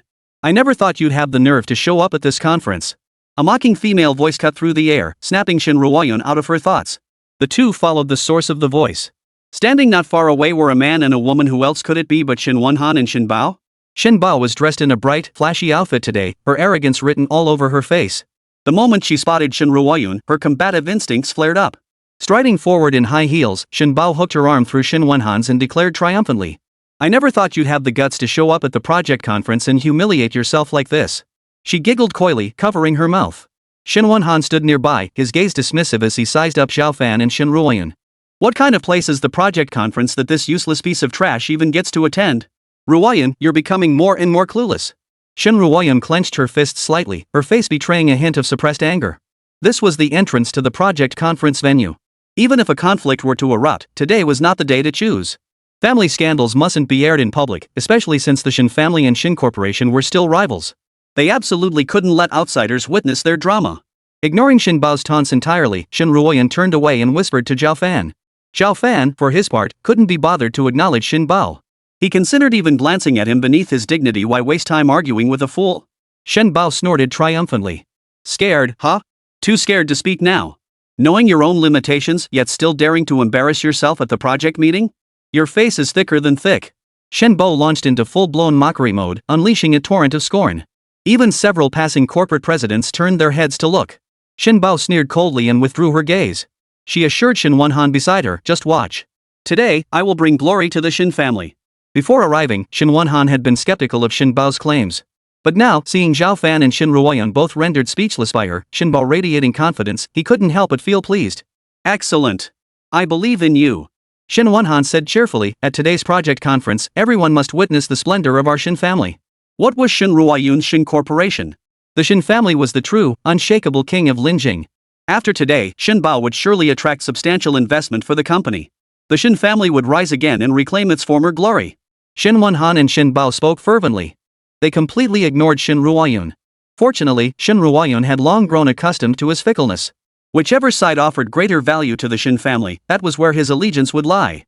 Before the conference even began, Shin Bao was already talking himself hoarse.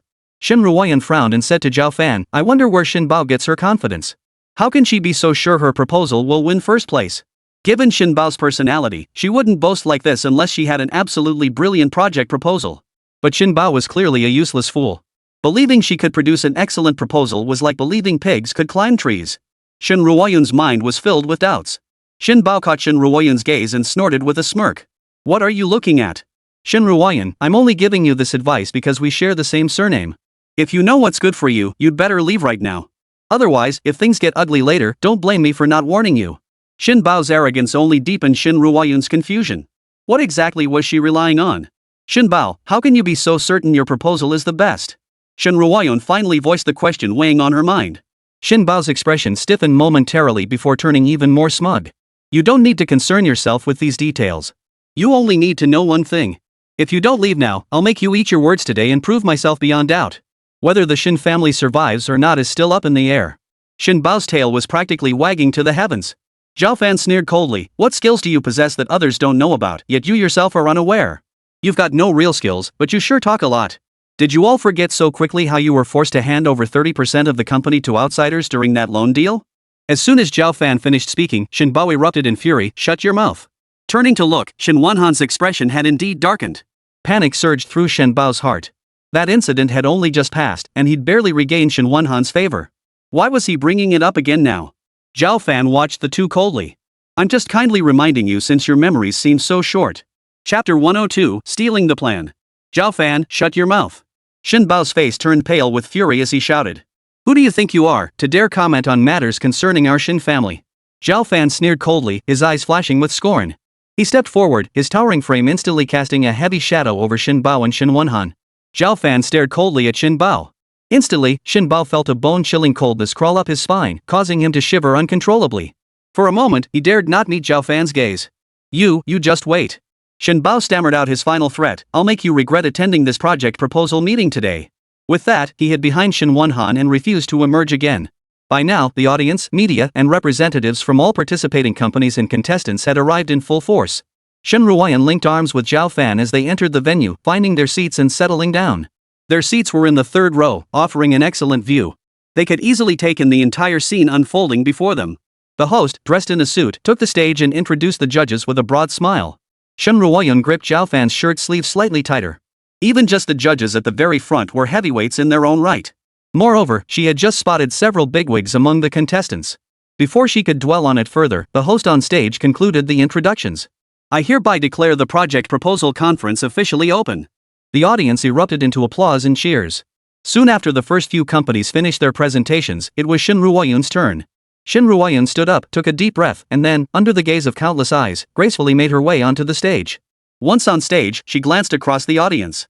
Zhao Fan gave her a crooked smile. The reassuring tone in his smile instantly calmed Shen Ruoyan's nerves. Taking the microphone from the host, the large screen behind her displayed the Shen Corporation project proposal's PowerPoint presentation.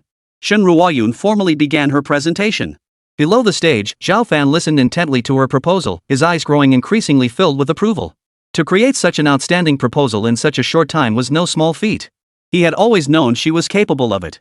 All attendees and contestants, including the judges, were now fully absorbed in Shen Ruoyan's presentation. Her diction was clear, her expression calm, and her pace unhurried.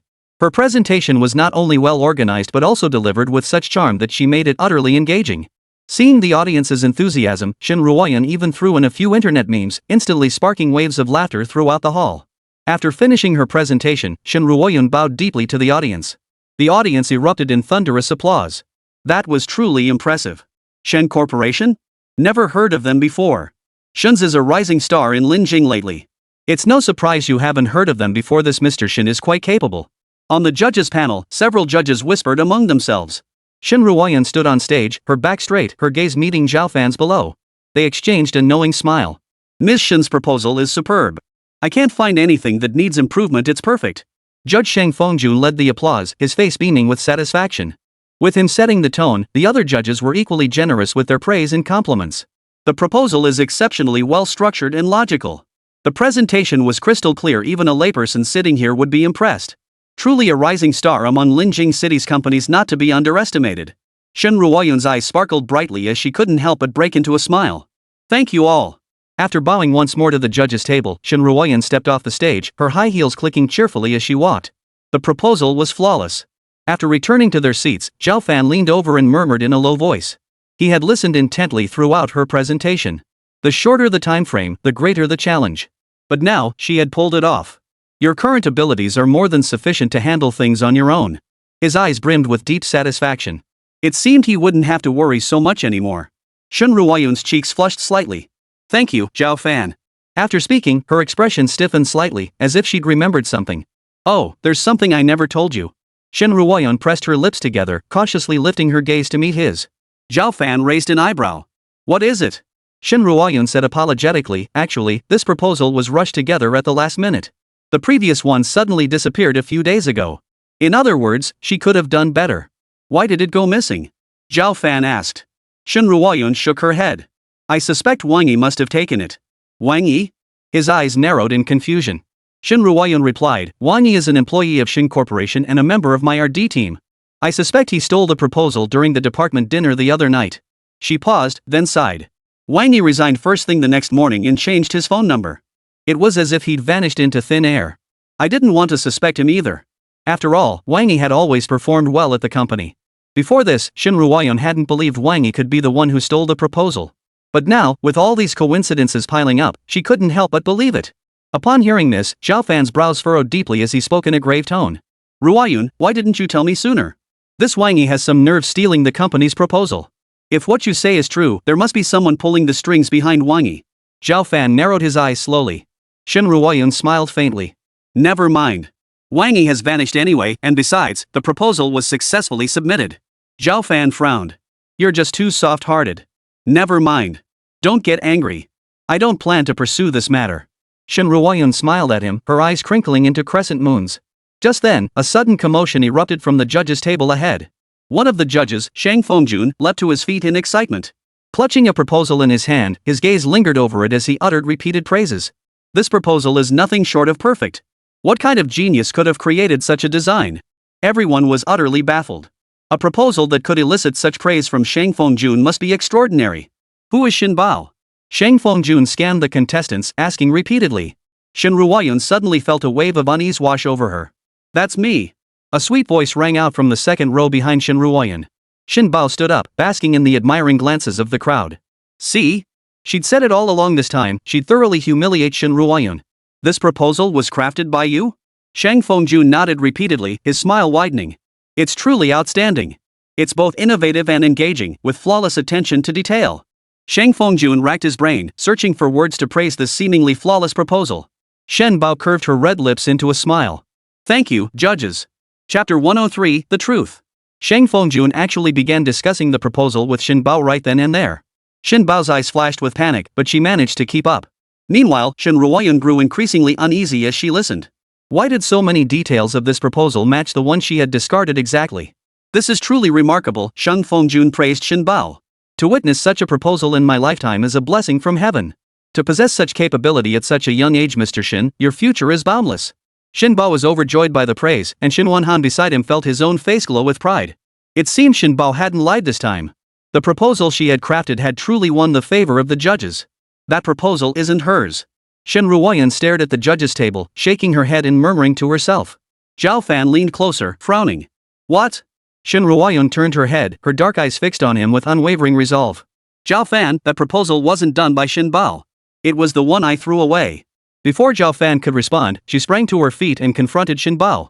Shin Bao, you're lying. That was clearly my proposal report you took. Shin Ruoyun's eyebrows knitted together, her gaze sharp as she fixed it directly on Shin Bao. Shin Bao's face flashed with panic for an instant. But since she stood here, she had anticipated being called out by Shin Ruoyun on the spot. Therefore, she wasn't the least bit afraid. Shin Bao's eyes betrayed smugness and contempt. So what if you say so? Do you have any proof? The proposal is in my hands now. Whatever I say, everyone will listen. But you? Not so sure. When Shin Ruoyun stood up, the judges and many audience members froze in shock. Shin Bao's proposal is Shin Ruoyun's? What does this mean? Is Shin Ruoyun saying Shin Bao stole her proposal?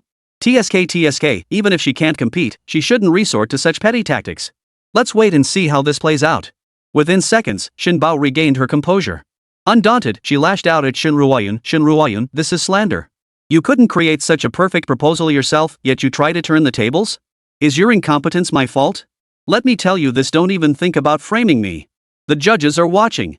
With a cold sneer, Shin Bao stepped onto the stage in her high heels. Below the stage, flashbulbs flickered incessantly as thunderous applause erupted. Shin Bao wore a professional smile, her face radiating self-satisfaction as she basked in the crowd's praise and applause. Shin Wanhan's smile was impossible to hide. Shin Bao has truly been a great asset to our Shin family this time. It seems this time, trusting Shin Bao was indeed the right choice. Shin Wanhan shot Shin Ruoyun a cold stare and sneered, Shin Ruoyun, if you can't do it, you can't do it. What's with playing these childish games of false accusations in the business world? It's understandable that you envy Shin Bao's abilities, but I warn you, keep your mouth shut. Shin Wanhan issued a cold warning. Zhao Fan let out a deep, cold laugh. Anyone who dared to warn him. What skill Shin Bao possesses, others may not know, but she knows them all too well. Anyone who dares bully me is practically asking for death. Shin Wanhan was startled by the palpable hostility in those words. He forced himself to compose his expression, turned his head toward the stage, and ignored this side entirely. Shin Wanhan snorted coldly. What was the point of saying more? After all, victory at this project conference was already firmly in the hands of the Shin family. Shin Wanhan's face broke into a smug smile again as he watched Shin Bao bask in the crowd's admiration on the stage. Shin Bao's proposal was flawless, sparking a wave of praise from the crowd. Shang Fengjun rose to his feet and made a gesture to pause the proceedings. He smiled and said, everyone, please hold on a moment. Regarding the proposal, I have a few questions I'd like to ask Miss Shin Bao. Shin Bao's face had been radiant with confidence, but at these words, her expression stiffened ever so slightly. Hadn't they already asked about this earlier? Shin Bao raged inwardly. Why ask again now? But she couldn't let the judges know what she was thinking. Otherwise, she'd give herself away. Having come this far, she was determined to win first place at this competition no matter what. Shin Bao forced a smile. What questions do you have? Shang Fengjun's eyes lit up as he picked up the proposal and began asking questions. At the first question, Shin Bao felt a wave of dizziness wash over her. What was he talking about? She couldn't understand a single word. But meeting Shang Fengjuan's eager gaze and the expectant eyes of the audience below the stage, she could only begin to explain haltingly. This part, it's like this. Shin Bao didn't know the answer, so she had to improvise. Yet this proposal had been meticulously detailed by Shen Ruoyan after extensive research, and Shang Fengjuan's questions had included several technical terms. Under these circumstances, even if Shin Bao wanted to make something up, she couldn't. And so, she spectacularly stalled on stage. Shin Bao's face suddenly flushed crimson as she stammered, unable to utter a single coherent word. Faced with this unexpected turn, Shang Fengjun and the panel of judges exchanged puzzled glances, unsure of what was happening. You're the producer of this project. If even you can't answer these questions, isn't something a bit off? Shang Fengjun seemed to catch on to something, his gaze toward Shin Bao carrying a hint of subtle scrutiny. A flurry of curious stares converged on Shin Bao. Shin Bao stood trembling on stage, her fingers clenched tightly around the hem of her skirt. No, she absolutely couldn't let them see there was a problem. Shin Bao took several deep breaths, trying to calm her nerves, and asked Shang Fengjun, "Judge, is my proposal the best one here today?" Listening closely, one could detect a faint tremor in her voice. Shang Fengjun paused, momentarily confused by her question. Still, he nodded. "Miss Shin Bao, your proposal is indeed the best here today. However, there are some details I'd like to discuss further." He paused, then rephrased his words. "I hope you'll give me the chance to discuss it with you and help me clarify a few points." The entire room erupted in astonishment. The renowned Shang Fengjun was now humbling himself before the head of an obscure little company over this proposal. Shin Bao's eyes darted nervously around. Several seconds passed before he found an excuse. "Judge, this proposal actually needs refinement. I'll show it to you after I've made the necessary improvements." Shen Bao was practically spouting nonsense just to avoid this situation. Shin Ruoyan finally couldn't hold back. Who wouldn't be furious seeing their hard work treated so carelessly? Besides, the proposal wasn't solely her work. It was the collective effort of the entire RD team, indeed, every employee across the entire Shin Corporation. Even if she didn't care about herself, she had to give the employees and the team an explanation. Shin Ruoyan's eyes flashed with resolve as she slowly rose from her seat. Then, she walked onto the stage. Chapter 104, The Proposal is Mine. Shin Bao's words were peculiar, but Shang Fengjun didn't read too much into them. He assumed Shin Bao was just nervous today, so waiting a few days wouldn't hurt. But at that very moment, Shin Bao's pupils suddenly contracted. A stir rippled through the audience. Why is Shin's CEO up on stage too? Looks like we're in for a show today. Are these two really going to tear each other apart over a proposal? By the time the crowd regained their composure, another young woman stood poised on stage. Compared to Shin Bao in her red dress, she wore a beige business suit, radiating the aura of a corporate elite. Shin Ruoyan shot Shin Bao a cold glance. Shin Bao nervously swallowed and instinctively took a step back. This Shin Ruoyan always ruins everything for me. Shin Ruoyan, what do you think you're doing? Shin Bao lowered her voice, enunciating each word deliberately. If you dare to act recklessly, I won't let you off the hook. Shin Ruoyan sneered coldly. With someone like you? You think you can threaten me? After speaking, she turned toward the vast audience and the judges. Taking a deep breath, she finally revealed the truth. Honorable judges, there is something I must bring to your attention. Shin Bao's report is actually stolen from my work. This report is mine, and she has absolutely nothing to do with it. The audience was stunned by this shocking revelation. They froze in stunned silence. Even Shang Fengjuan's eyes widened. How could such a scandal erupt at such an authoritative project conference? Shin Bao frantically tried to explain. But by then, the entire conference's focus had already shifted to Shin Ruoyan. Shin Ruoyan's eyes were dark and still as her gaze swept over Shin Bao, whose face had turned pale. If that weren't the case, why couldn't Shin Bao answer even a single minor question about his own proposal? Shin Ruoyan, you're slandering me. Shin Bao screamed hysterically, you're clearly talking nonsense.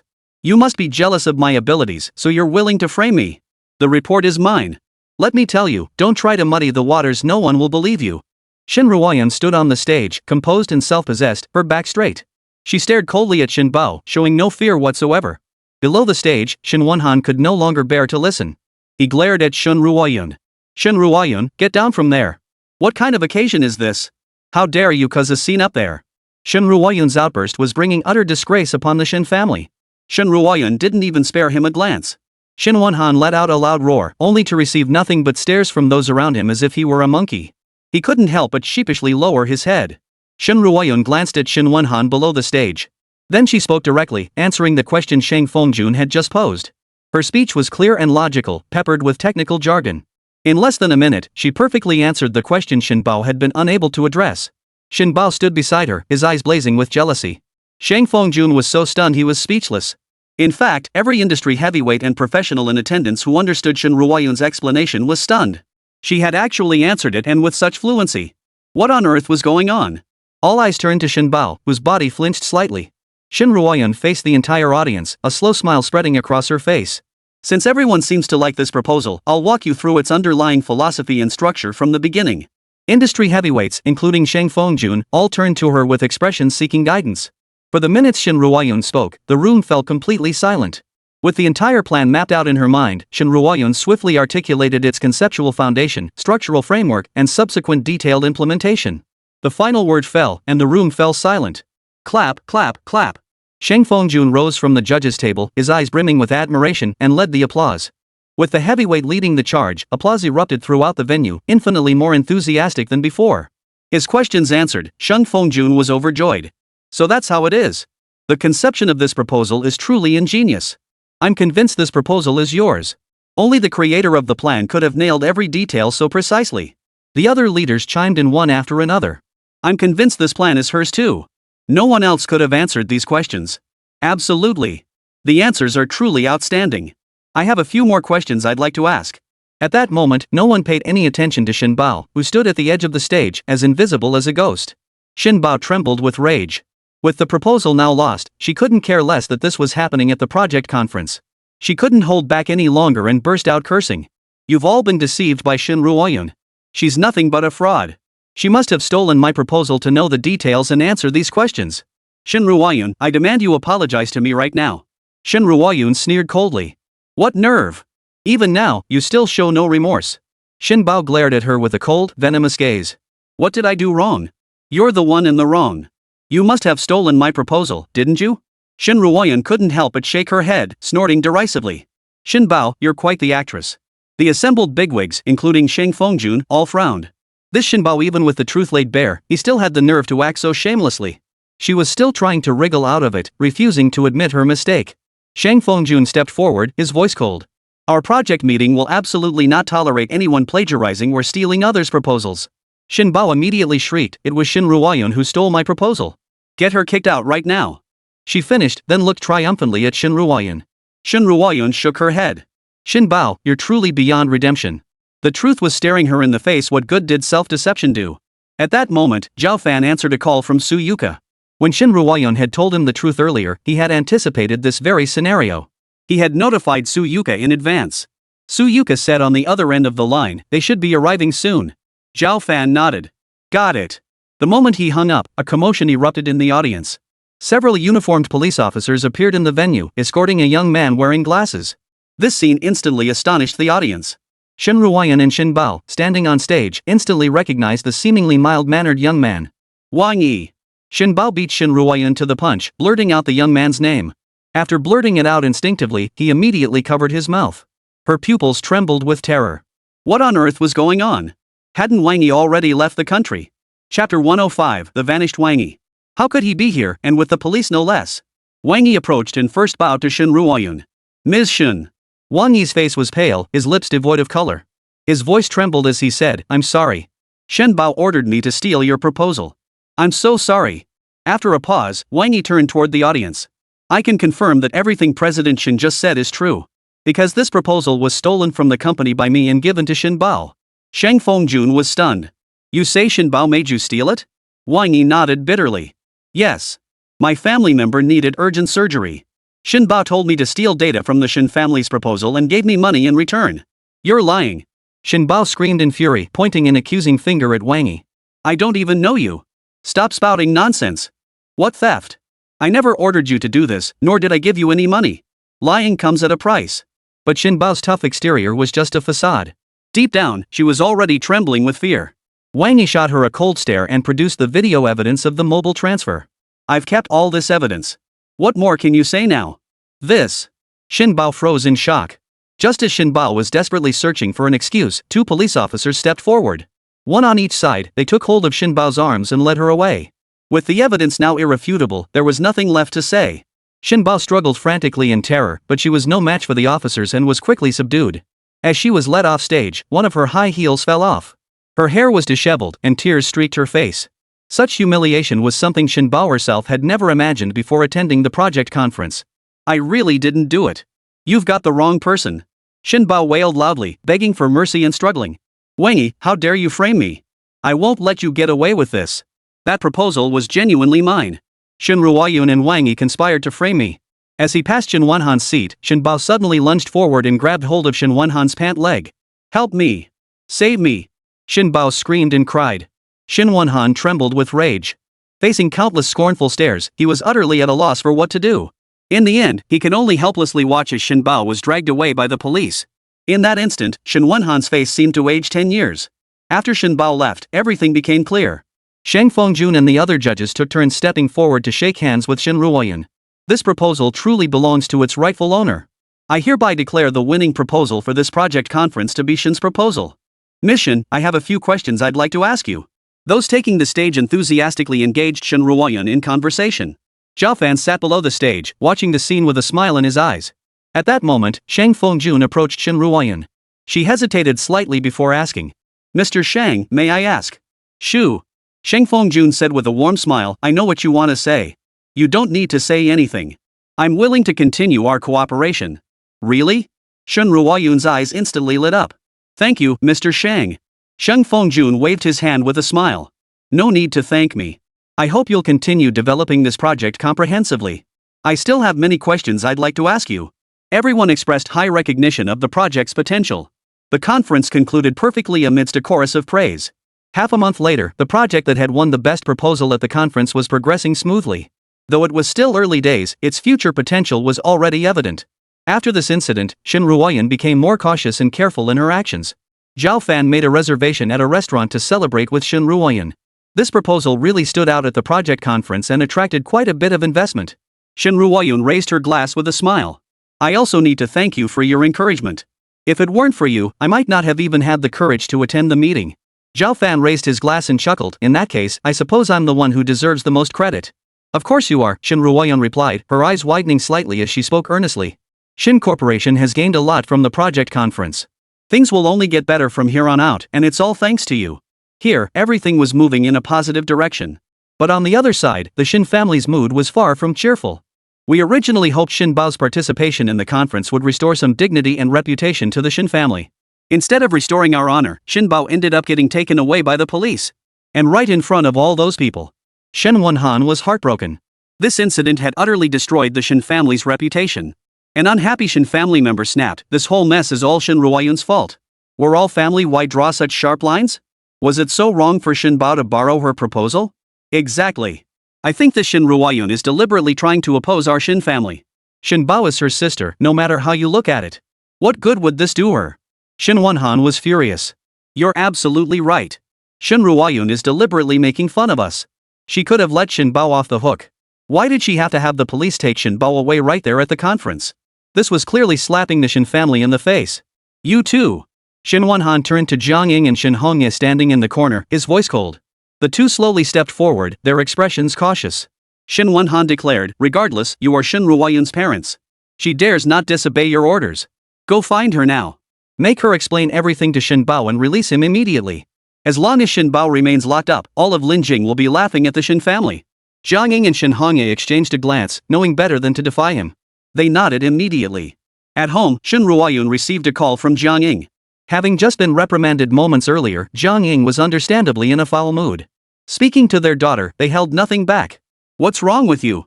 It's just a proposal. What's wrong with letting Shin Bao use it?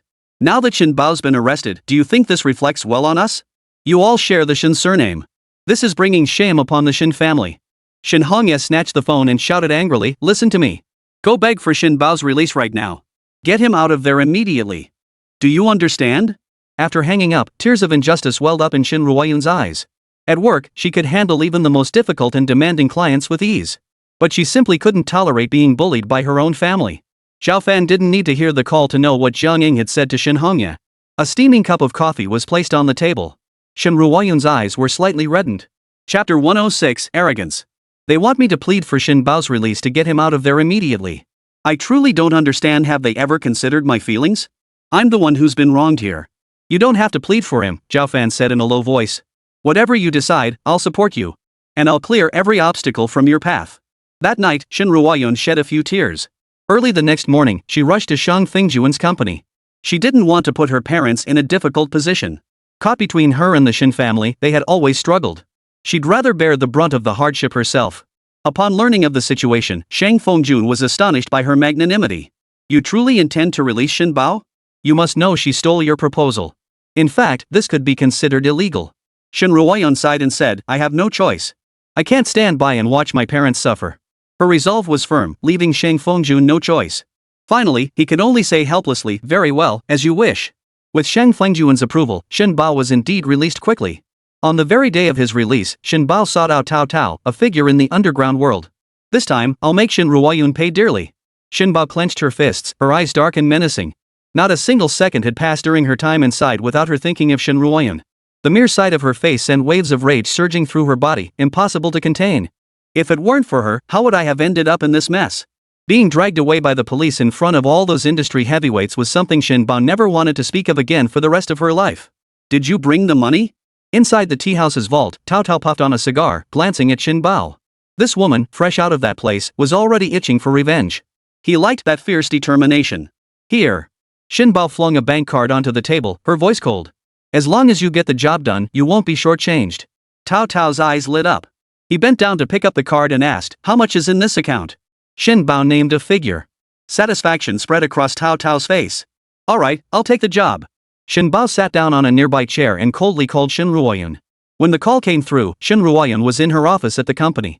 The project conference had brought greater recognition to the Shin Corporation. Several major orders had recently come in, and all employees were working overtime. A call from Shin Bao? Shin Ruoyun hesitated upon seeing the caller ID, but answered the call after all. Shin Bao, what is it? She tried to make her voice sound as cold as possible. If Shin Bao had any shred of conscience or shame left, he would know that the best choice for both of them was to stop bothering each other. She couldn't fathom why Shin Bao was calling. Cousin. On the other end, Shin Bao's voice was low and soft, completely devoid of his usual arrogance and tyranny. Hearing this unfamiliar address, Shin Ruoyun couldn't help but pause in surprise. She actually called me cousin? She couldn't recall the last time she'd heard that word. The little girl who used to stumble clumsily behind her as a child had grown into a young woman radiating an air of superiority. Shin Ruoyun felt momentarily lost in thought. What is it? Speak up. I'm busy. But she wasn't fooled. Shin Bao's voice was muffled, almost choked with emotion. Cousin, I called to apologize. I know I was wrong about this matter.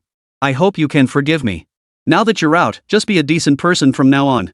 Shin Ruoyun's reply was nothing short of cold. A cold gleam flashed in Shin Bao's eyes as she continued, Cousin, I'd like to take you out to dinner as my apology. You'll come, won't you? Shin Ruoyun rubbed her forehead. Shin Bao, I'm really busy. If you don't have anything else to say, I'm hanging up. Wait. Shin Bao sounded desperate on the other end, nearly on the verge of tears. Cousin, I genuinely want to apologize and make things right. Please, give me a chance. Shin Bao's repeated pleas began to sway Shin Ruoyun. Finally, she agreed. After hanging up, Shin Ruoyun returned home. Shin Bao's out now. He called to ask me out to dinner to make amends. Shin Ruoyun slipped into a pair of slippers at the entranceway and turned to look at Zhao Fan. I can't shake this feeling that something's off. But perhaps it was just her imagination. Just a feeling? Zhao Fan stroked his chin and said, I'll go with you.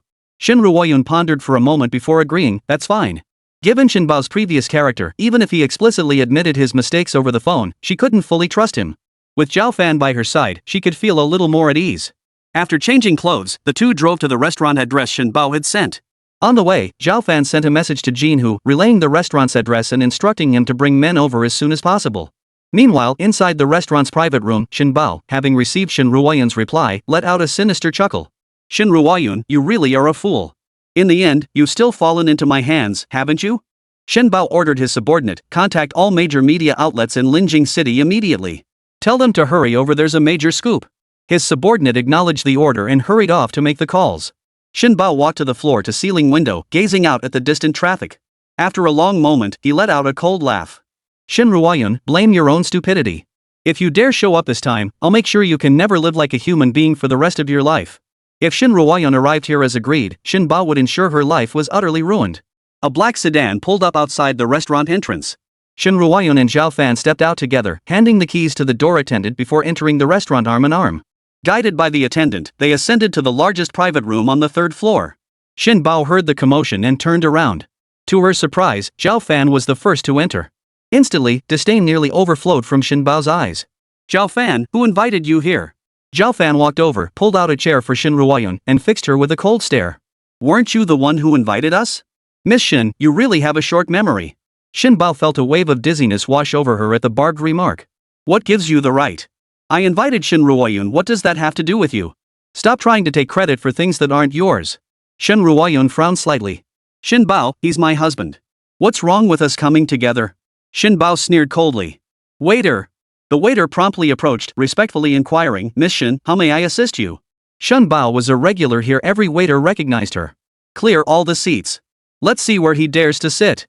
Shin Bao stared at Zhao Fan, a sinister smile curling her lips. If she couldn't deal with Shin Ruoyun, surely she could handle this good for nothing. Shin Ruoyun's willow brows knitted tightly as she warned in a low voice, Shin Bao, don't push your luck. Chapter 107, Attending the Banquet. Shin Ruoyun sensed something was off. On the phone, Shin Bao had said she wanted to apologize. Yet up until now, she hadn't detected even a shred of remorse from him. Her dark pupils instantly locked onto Shin Bao. Zhao Fan spoke in a low, soothing voice, it's okay. Don't be upset. Shin Ruoyun shot him a sharp look. Is this something that's okay? They had come together, yet Shin Bao had humiliated him like this. This was clearly a deliberate snub to her. She refused to believe Shin Bao was that foolish. What apology? Something fishy was definitely going on. In the corner of the private room, several waitstaff watched the commotion unfold, huddling together and whispering. Are they about to come to blows? Should we alert the manager? Let's wait and see. No need to rush. If they really do fight, we'll have to pay for the damage. Miss Shin's got money to burn like she cares about a few chairs. Shin Bao, if I recall correctly, you owe me an apology. Shin Ruoyun turned to Shin Bao, her expression cold and hard. When their eyes met, a fleeting, icy glint flashed deep within Shin Bao's pupils. Yet her face broke into a faint smile. Cousin, what are you saying? This banquet was arranged for you in the first place. Shin Ruoyun remained silent, her eyes fixed on Shin Bao. Shin Bao felt an inexplicable pressure. After a few seconds, she reluctantly said, Cousin, I'm sorry. I was too impulsive just now. With that, she frowned and instructed a nearby waiter. What are you all standing around for? Hurry over and pour my cousin some wine. I want to properly toast my cousin. To make amends. The waitstaff hurried over in quick steps and poured wine for both of them. Shin Bao held her wineglass, her smile as radiant as a flower. Cousin, I was wrong about what happened earlier. We're family, so let's not speak in formalities. Drink this cup, and all past grievances will be wiped clean. With that, she tilted her head back and drained the cup in one gulp. Finally, Shin Bao turned her cup upside down for Shin Ruoyun to see. Not a single drop was wasted. Shin Bao presented herself as utterly sincere. She looked at Shin Ruoyun and the wine cup in her hand, her eyes betraying a hint of expectation. Drink up. Cousin, aren't you going to drink?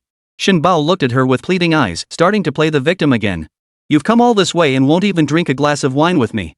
Are you still unwilling to forgive me?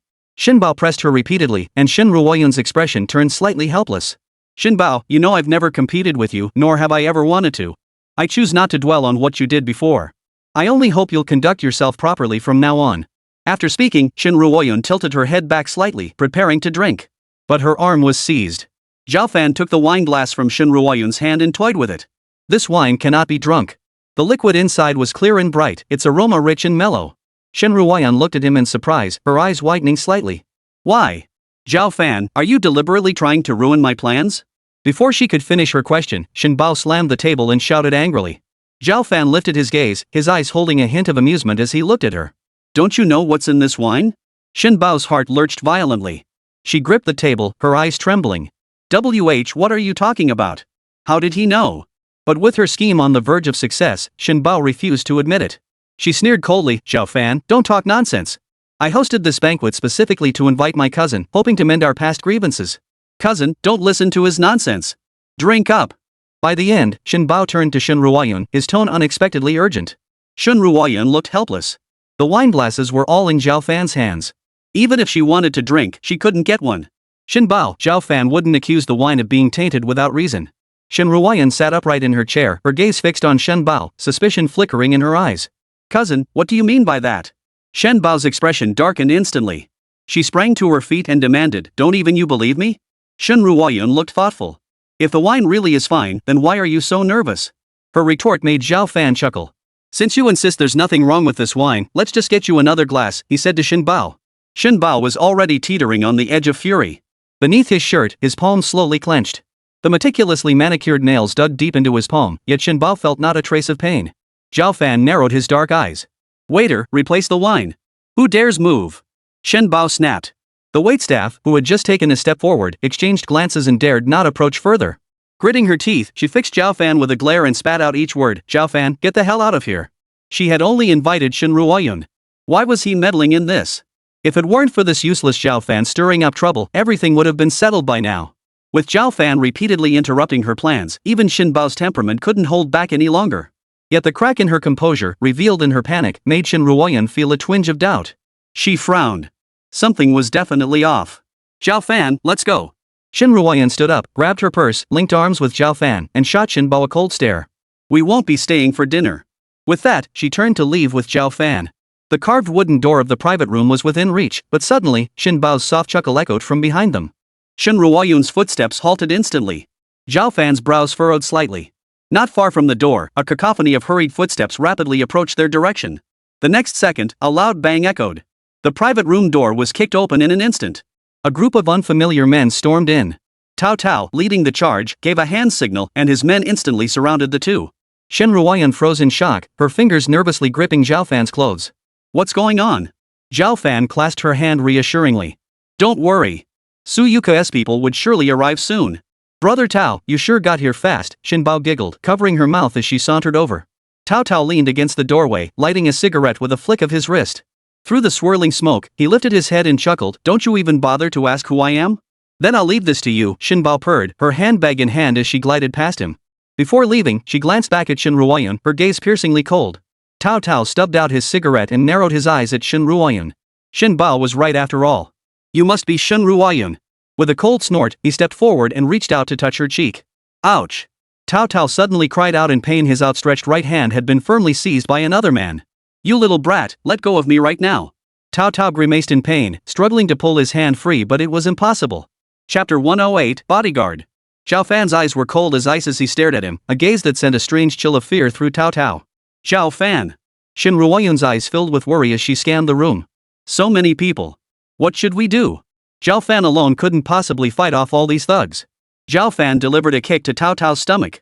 Tao Tao instinctively felt a tidal wave of force surge through him, sending his entire body flying backward uncontrollably, crashing into a group of henchmen. Tao Tao scrambled to his feet, wiping a trickle of blood from the corner of his mouth. You dare hit me? You must be tired of living. He barked at his henchman, you useless bunch. What are you standing around for? Get moving. Finishing his rant, he spat a mouthful of blood onto the ground. Countless thugs charged toward Zhao Fan, causing Shen Ruoyun's face to pale instantly. In the critical moment, Zhao Fan swiftly shielded Shen Ruoyun behind him. But just then, a group of black-clad bodyguards kicked open the door and surged in, swiftly surrounding the arrogant Tao Tao and his men. Tao Tao froze in shock. Who the hell are you? But no one answered him. From within the group, a man named Zhang Donglai stepped forward, walking past Tao Tao to stand before Zhao Fan. Sir, I'm afraid I'm late. Are you unharmed? Zhang Donglai bowed respectfully to Zhao Fan, his eyes filled with deep concern. Zhao Fan gave a faint nod. I'm fine. You've arrived just in time. As he spoke, his cold, piercing gaze swept over Tao Tao. Tao Tao snapped back to his senses. He tilted his head to look at Zhang Donglai, and suddenly, his eyes widened as big as a child's. No wonder he'd felt this man looked familiar earlier. Zhang Donglai. Tao Tao recognized the man's identity, his face instantly turning ashen. Zhang Donglai was under Jin Hu's command. The only person who could give him orders was Jin Hu himself. What the hell? This brat knows Jin Hu. Tao Tao wiped the sweat from his forehead, yet still felt somewhat confident. He confronted Zhang Donglai. Zhang Donglai, what you're doing here is pretty shady. We've never crossed paths before. Why are you sabotaging my business? Facing Zhang Donglai alone, Tao Tao still felt he had a fighting chance. But if Zhang Donglai's boss, Jin Hu, got involved, this little shrimp in the river wouldn't stand a chance. Zhang Donglai's expression darkened instantly as he glared at Tao Tao. You fool! Do you have any idea who you've offended? Tao Tao was utterly bewildered by the outburst. Him? Tao Tao looked at Zhao Fan, utterly bewildered. Who is he? Who else could he be? Zhang Donglai narrowed his eyes and declared with force, he's Jin Hu's boss. I'm here to teach you a lesson on behalf of the boss. Tao Tao's eyes widened, his speech faltering. Jin Hu's boss. You must be lying to me. That's impossible. Tao Tao's eyes flickered nervously as he stared at the tall, cold young man before him, his disbelief written all over his face. He's Jin Hu's boss. I've never heard of him. Zhang Donglai roared, who do you think you are to even know the boss's identity? Tao Tao's eyes widened as he stared at Zhao Fan repeatedly. The shock in his eyes slowly turned into a cold sneer. I see, Cao Cao sneered coldly at Zhang Donglai. Zhang Donglai, let me ask you, how much did that brat pay you to play along with this charade? Such a bizarre line of reasoning left even Zhang Donglai momentarily stunned. Cao Cao, what are you talking about? What play? Have you lost your mind? Zhao Fan narrowed his eyes at Zhang Donglai. Get my wife out safely first. Beneath the calm tone, Zhang Donglai sensed a terrifying undercurrent. He pressed his lips together and immediately dispatched men to escort Shen Ruoyun out first. Cao Cao let out a savage laugh, his features twisted into an unsettling grimace. I knew it. I knew you two were teaming up to deceive me. How dare you? You little punk, you dare ruin my plans? You think I won't? Before he could finish, Cao Cao was knocked flat by a single slap from Zhao Fan. His forehead slammed hard against the floor with a dull thud. A cold, wet liquid trickled down his face. Dizzy and disoriented, Cao Cao wiped his face only to find his hand covered in blood. Staring at the crimson blood staining his palm, then at Zhao Fan's cold, unblinking gaze, Cao Cao froze in utter shock. You dare hit me? What are you all standing around for? Cao Cao roared at his men.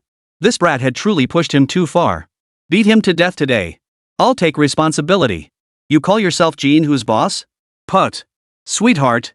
Like anyone would believe you. Thugs surged in from all directions. As Cao Cao watched Zhao Fan disappear into the swarm of attackers, he let out a cold snort. Ugh. His forehead throbbed painfully. Cao Cao's eyes narrowed with malice. Beat him to death. Yet before long, events unfolded far beyond Cao Cao's wildest expectations. Thud. Thud thud. One after another, his men were flung out from the center of the fray. The scene before him left Cao Cao utterly speechless. That brat kept a low profile, but who knew he was this formidable in combat? In less than 5 minutes, only a third of Cao Cao's men remained standing inside the private room. Cao Cao slowly rose from the floor, eyes wide, swallowing hard. Moments later, Zhao Fan kicked the last remaining henchman in the stomach. He casually grabbed a towel from the table to wipe his hands, then walked toward Cao Cao with a cold stare. What Cao Cao had just witnessed was like a Hollywood blockbuster. Now, meeting Zhao Fan's gaze, his legs shook like a sieve. As Zhao Fan advanced, Cao Cao scrambled toward the door. But halfway there, Zhao Fan grabbed him by the collar and threw him to the ground. A cold towel landed on his face as the man's deep, icy voice echoed. Where do you think you're running off to? You little bastard, if you dare touch me, I'll make you regret it for the rest of your life. With Zhao Fan's foot pinned down on his chest, Cao Cao couldn't break free. He couldn't help but curse furiously. After all this time hustling in Linjing, when had he ever been so utterly humiliated? Cao Cao clenched his teeth, a metallic taste rising in his throat. Zhao Fan sneered coldly, you're quite the talker. As he spoke, he increased the pressure under his foot, crushing Cao Cao's eyes until they bulged and blood trickled from the corners of his mouth. Cough, cough. Cao Cao glared at him with death in his eyes. Damn brat, you dare do this to me today? I will get my revenge. You want revenge? I doubt you'll ever get the chance in this lifetime. For some reason, a slow, cold smile spread across Zhao Fan's lips, his eyes churning with icy intent. Looking at Zhao Fan, fear surged through Cao Cao's heart almost instantly. What do you want to do? Cao Cao's voice trembled.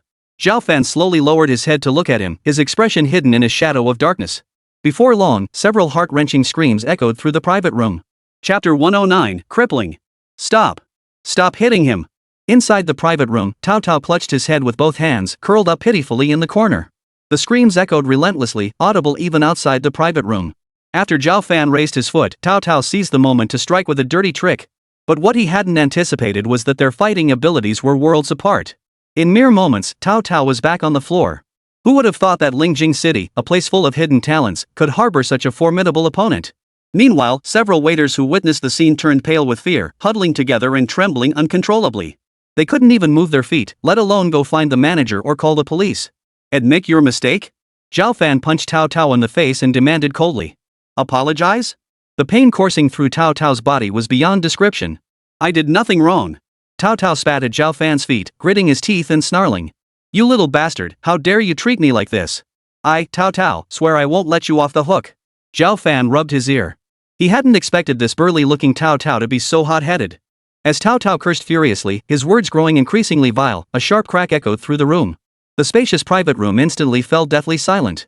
Several waitstaff stared blankly in their direction, frozen as if dumbstruck. Cao Cao himself froze.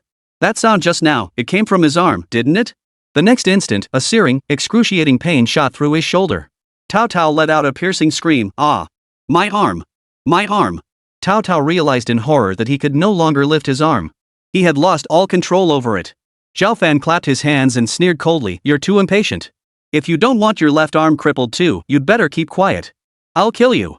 Cao Cao's eyes blazed crimson as a towering rage consumed him. Using his sole remaining arm to push himself up, he lunged at Zhao Fan with all his might. You little brat, I'll fight you to the death. How dare you?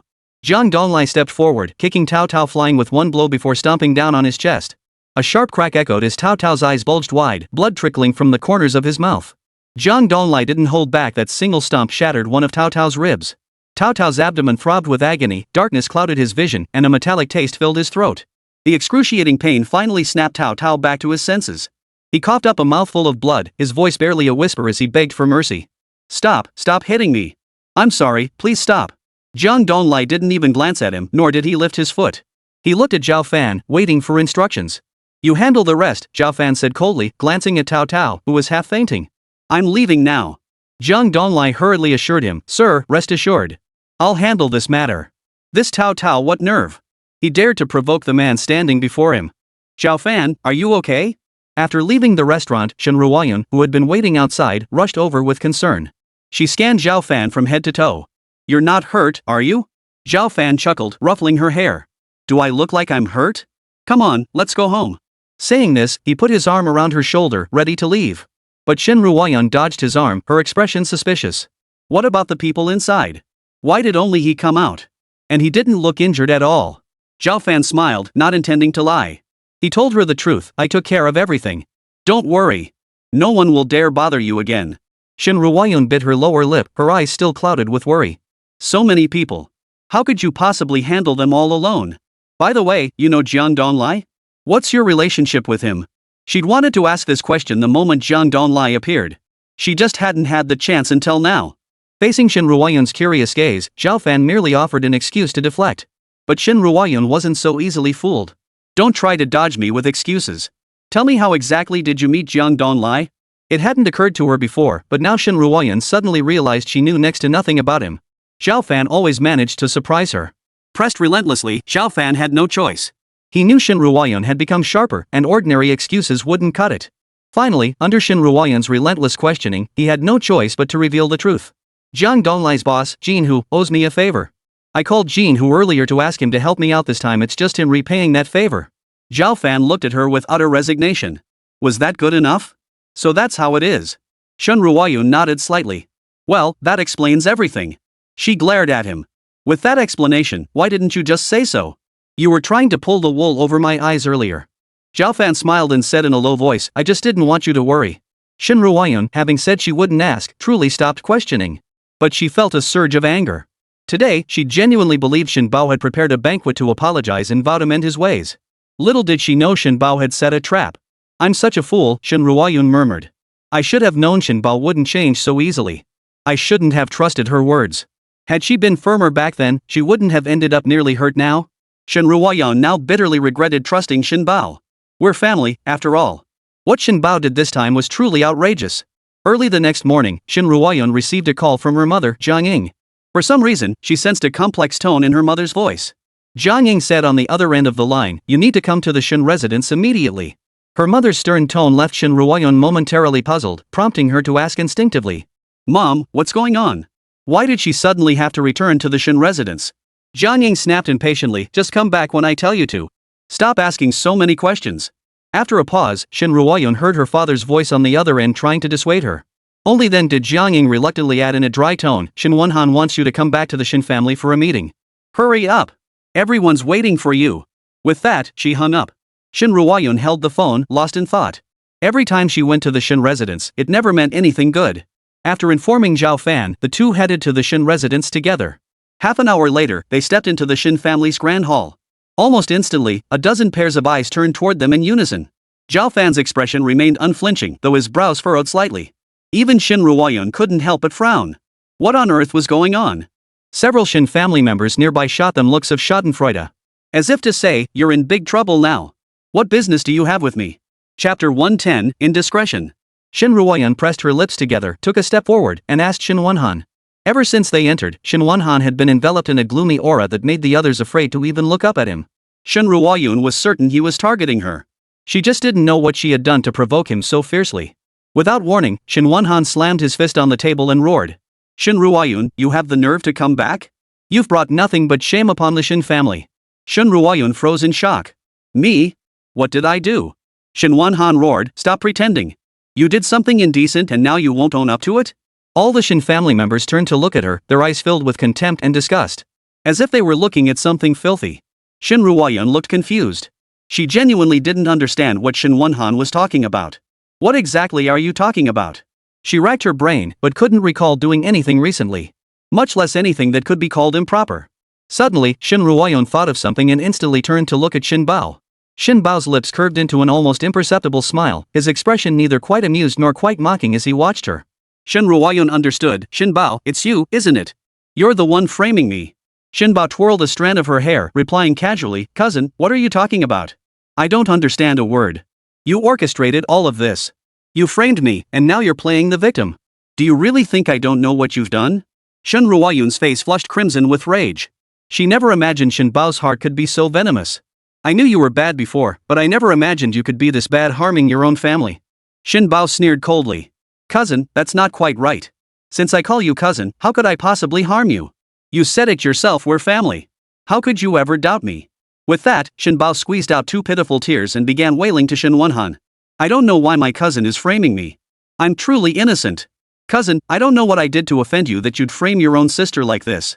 Shin Bao wept bitterly, while Shin Ruoyun's gaze held a complex mix of emotions. I thought this time, even if you were only in there for a few days, you'd at least recognize your mistakes. But it turns out I was wrong all along. Shin Bao hadn't recognized her mistakes at all. On the contrary, after her release, she had only grown more aggressive, seeking to harm her. Shin Wanhan's face was etched with displeasure. He glared at Jiang Ying and Shin Hongya. Look at this. This is the fine daughter you raised. Not only did she do such a thing, but now she's trying to pin the blame on her own sister. Jiang Ying and Shin Hongya immediately lowered their heads in shame and embarrassment. What could they possibly say in this situation? Shin Ruoyun watched her parents being publicly reprimanded by Shin Wanhan, her own expression darkening. Shin Bao, noticing this, couldn't help but let out a sly, triumphant chuckle. Cousin, you reap what you sow. If you did it, own up to it. Shin Bao's face radiated satisfaction. But since you still refuse to admit your mistake, I'll have no choice but to present the evidence. Don't blame me, cousin. You brought this upon yourself. Shin Ruoyun's expression turned icy. Evidence, she sneered. I never did anything wrong. I'd like to see what evidence you can possibly produce. Shin Bao snorted coldly, utterly unfazed, and handed several photographs to Shin Wanhan. She added fuel to the fire. Here, sir. This is the proof. The photos were all taken from awkward angles, creating an ambiguous impression. The subjects of the photos were none other than Shin Ruoyun and Tao Tao. In reality, the two hadn't even touched each other. How could they possibly be like that in the photos? Though Shin Wanhan disliked Shin Ruoyun's family, they were still part of the Shin clan. Now that Shin Ruoyun had done such a thing, it was as if she had trampled the Shin family's reputation into the dirt for all to see. Shin Wanhan trembled with rage. How could my Shin family produce such a disgraceful descendant? You've committed such a shameless act. You've utterly disgraced the entire Shin family. Shin Wanhan flung the photos violently onto the floor. Shin Ruoyun pressed her lips together, her voice calm. These photos were taken out of context. I don't even know that man. But Shin Wanhan was in the throes of rage. How could he possibly believe her? The evidence is clear as day, and you still try to wriggle out of it. Shin Wanhan stood up, pointing an accusing finger at Shin Ruoyun as he shouted. Shin Bao sneered coldly, standing beside Shin Wanhan and sneering contemptuously. Cousin, I never realized before how thick-skinned you could be. You're shameless. You're a married woman, yet you're still fooling around outside. You've ruined the reputation of our entire Shin family. The other Shin family members summoned to the scene all wore expressions of contempt. Even with a family to uphold, you still have the nerve to do something so shameless. Well, having such a useless husband makes it somewhat understandable. But that doesn't excuse bringing shame upon the Shin family. How utterly shameless.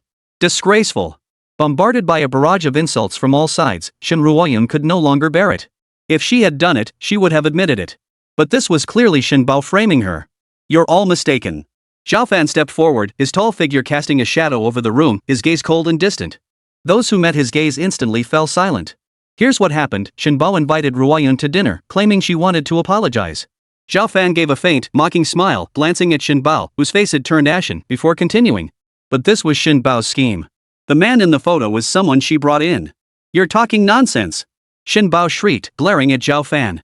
It was your wife who did something shameful, and now you're trying to frame me. Let me tell you, you're dreaming. Shin Ruoyun made you wear the green hat, and you take it out on us? What kind of man are you?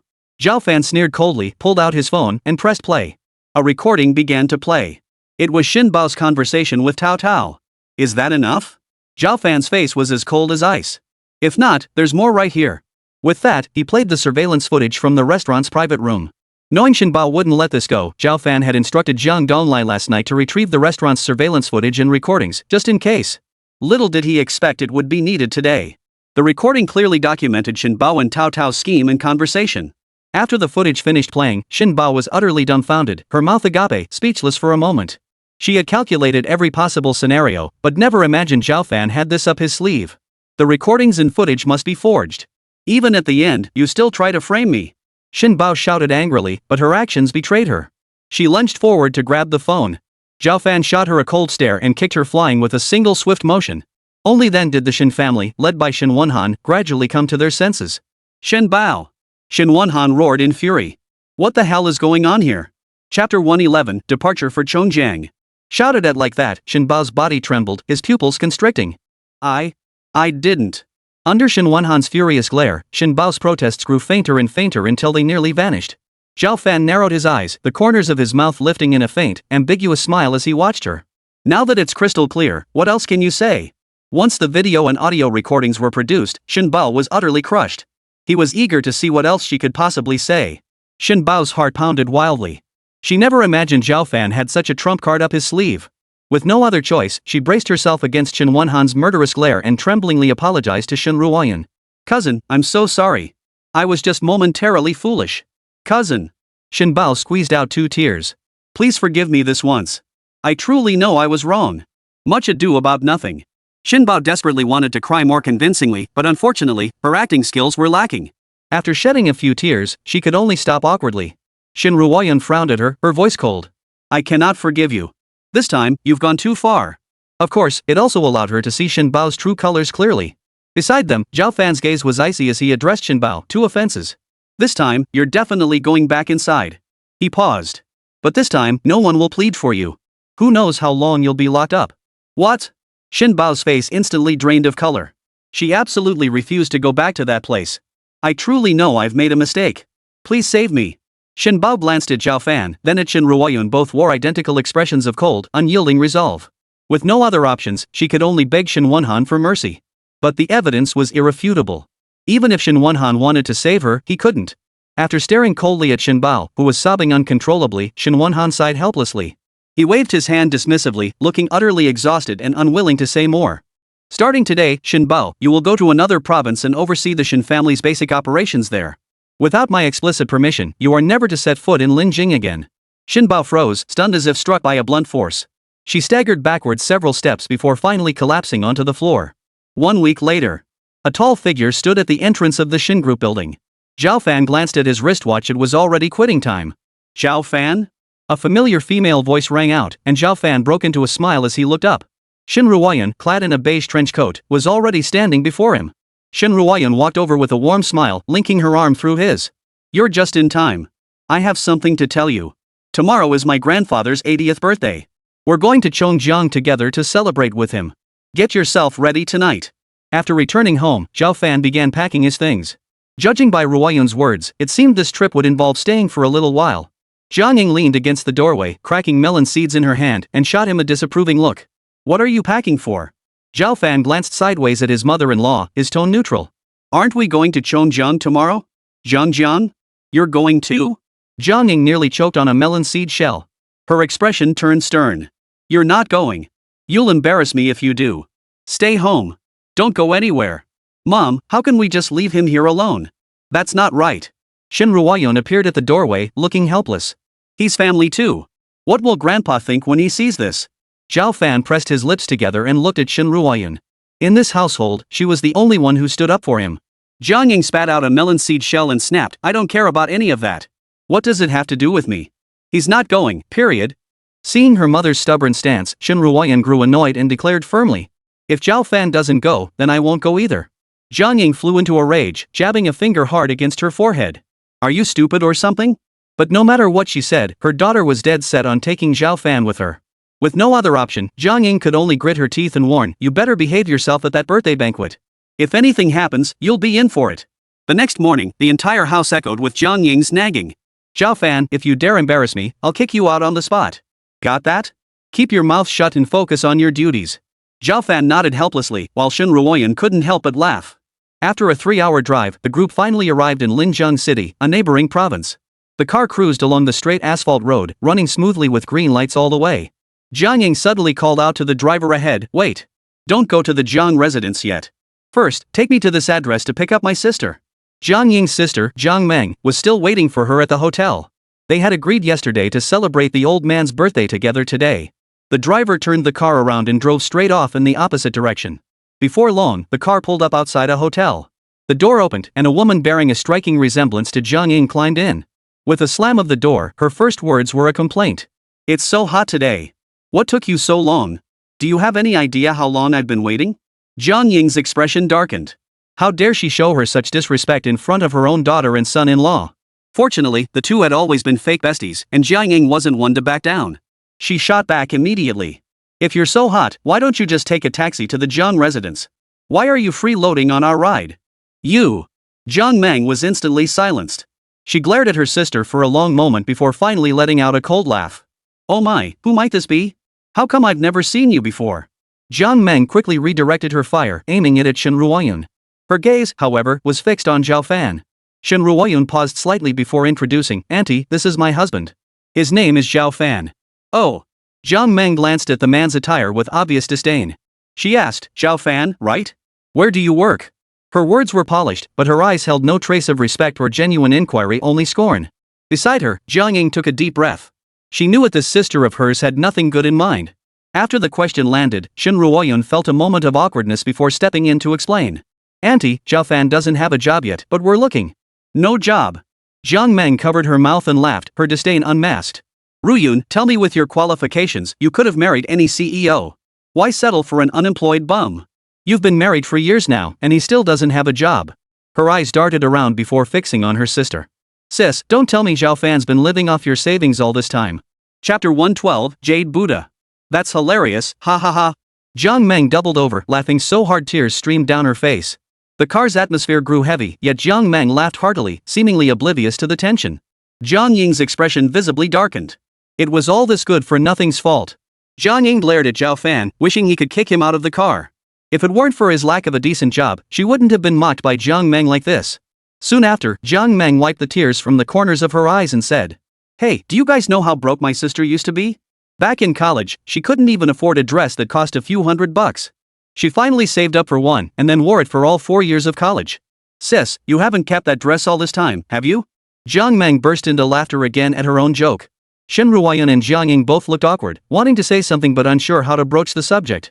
Only Jiang Ying knew her younger sister was deliberately exposing her shortcomings in front of the younger generation. It made her heart ache with frustration, yet she couldn't do a thing about it. Jiang Ying pulled a jade Buddha from her bag. The jade was translucent and plump, clearly worth a fortune at a glance. Jiang Ying cherished it dearly. She'd pulled every string she could to acquire this very piece. Father always cherished such items. This birthday gift would surely delight him. Jiang Meng saw it and felt a wave of bitterness rise in her heart. She sneered, "Sis, that jade Buddha you're holding looks so fake. It doesn't look real at all." She paused, then covered her mouth in surprise. "You wouldn't be planning to give this piece of junk to father as a birthday gift, would you? That absolutely won't do." Jiang Ying shot her a glance and sneered coldly, "Oh? And what fine gift did you purchase for father? Let's see it." Daring to call her purchase fake, she must be jealous. That's why she's saying this. She'd see just what fine things she'd bought. Hearing Jiang Ying's question, Jiang Meng lifted her chin slightly, a hint of haughtiness flickering across her face. Then, she pulled a scroll of calligraphy by a renowned artist from her bag. "I pulled quite a few strings to get my hands on this scroll. It cost me a pretty penny." The scroll slowly unfolded before them, releasing a clear, ink-like fragrance that filled the carriage. Even though Jiang Ying knew nothing about calligraphy or paintings, she couldn't help but admit it was truly exquisite. Truly the work of a master. Neither the painting nor the calligraphy was ordinary. By comparison, she felt a pang of embarrassment. Would her father even like her gift? Jiang Ying sighed. Zhao Fan glanced back briefly, his gaze lingering momentarily on the scroll before withdrawing. He'd expected something valuable, daring to give away something worth hundreds of thousands? It was beneath him. Zhao Fan's interest waned. "Did you get a good look, sister?" Jiang Ying chuckled, smugly rolling up the scroll as she declared triumphantly. "This masterpiece is worlds better than your shoddy junk, isn't it?" "Ha!" Jiang Ying gritted her teeth in frustration, her expression nearly contorted with rage. "You actually had the nerve to bring out this trash. Father has such discerning taste, how could he possibly approve of such mediocre work? You actually have the nerve to show off this trash? I'm embarrassed for you. You. Jiang Meng's anger flared up completely. My sister's getting on in years and her eyesight isn't what it used to be, so as her younger sister, I won't hold it against you. She paused, snorted derisively, and looked down her nose at Jiang Ying. Oh, and by the way, it doesn't hurt to tell you I paid a whopping 900,000 yuan for this painting. But that crappy jade Buddha of yours? It's worth a few thousand tops, right? Jiang Meng's mockery was thick as mud. Jiang Ying's eyes widened, steam practically rising from her head in fury. The two argued heatedly in the back seat, glaring at each other, neither willing to back down. Jiang Meng soon turned her gaze to the silent Zhao Fan and began to sneer. Sis, why waste your spare cash on some jade Buddha?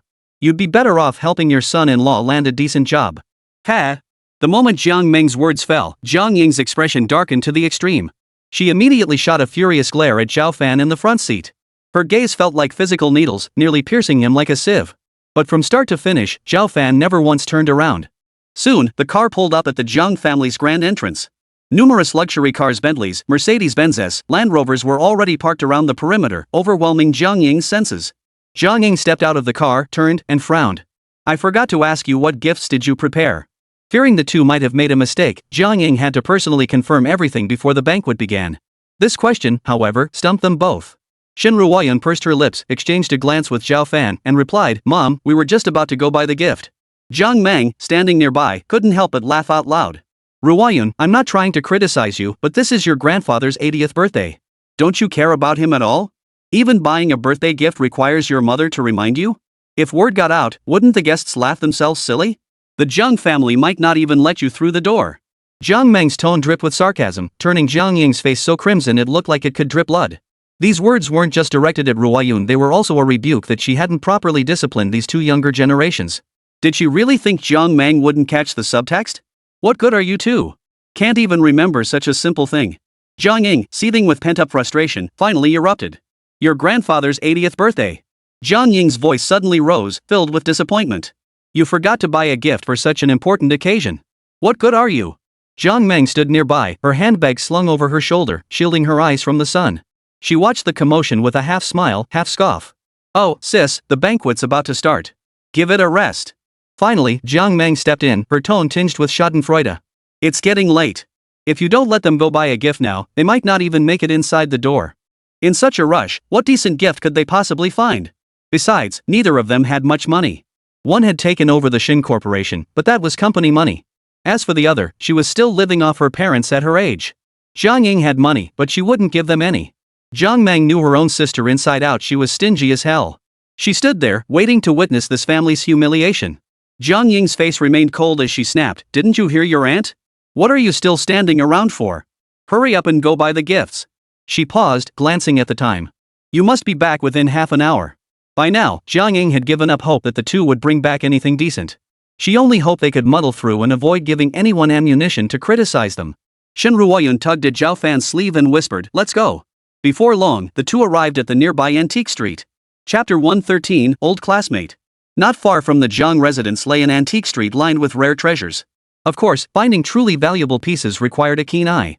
The two stood at the street entrance, glancing around before heading toward a jade shop with conspicuously lavish decor. Just as they were about to step inside, a young woman's voice suddenly called out from behind them. The voice called out Shen Ruoyun's name. Shen Ruoyun? The voice sounded hesitant, as if unsure. Hearing this, both turned around simultaneously. Across the street, a young woman in high heels, clutching a handbag, waved at them. Heavily made up, her naturally delicate features were obscured beneath thick layers of makeup, her lashes painted long and curled. Do you know her? Zhao Fan asked in a low voice. Shen Ruoyan looked slightly surprised upon seeing the woman. She replied, That's my old classmate, Luo Min. I never expected to run into her here. Since they'd run into each other, a greeting was inevitable.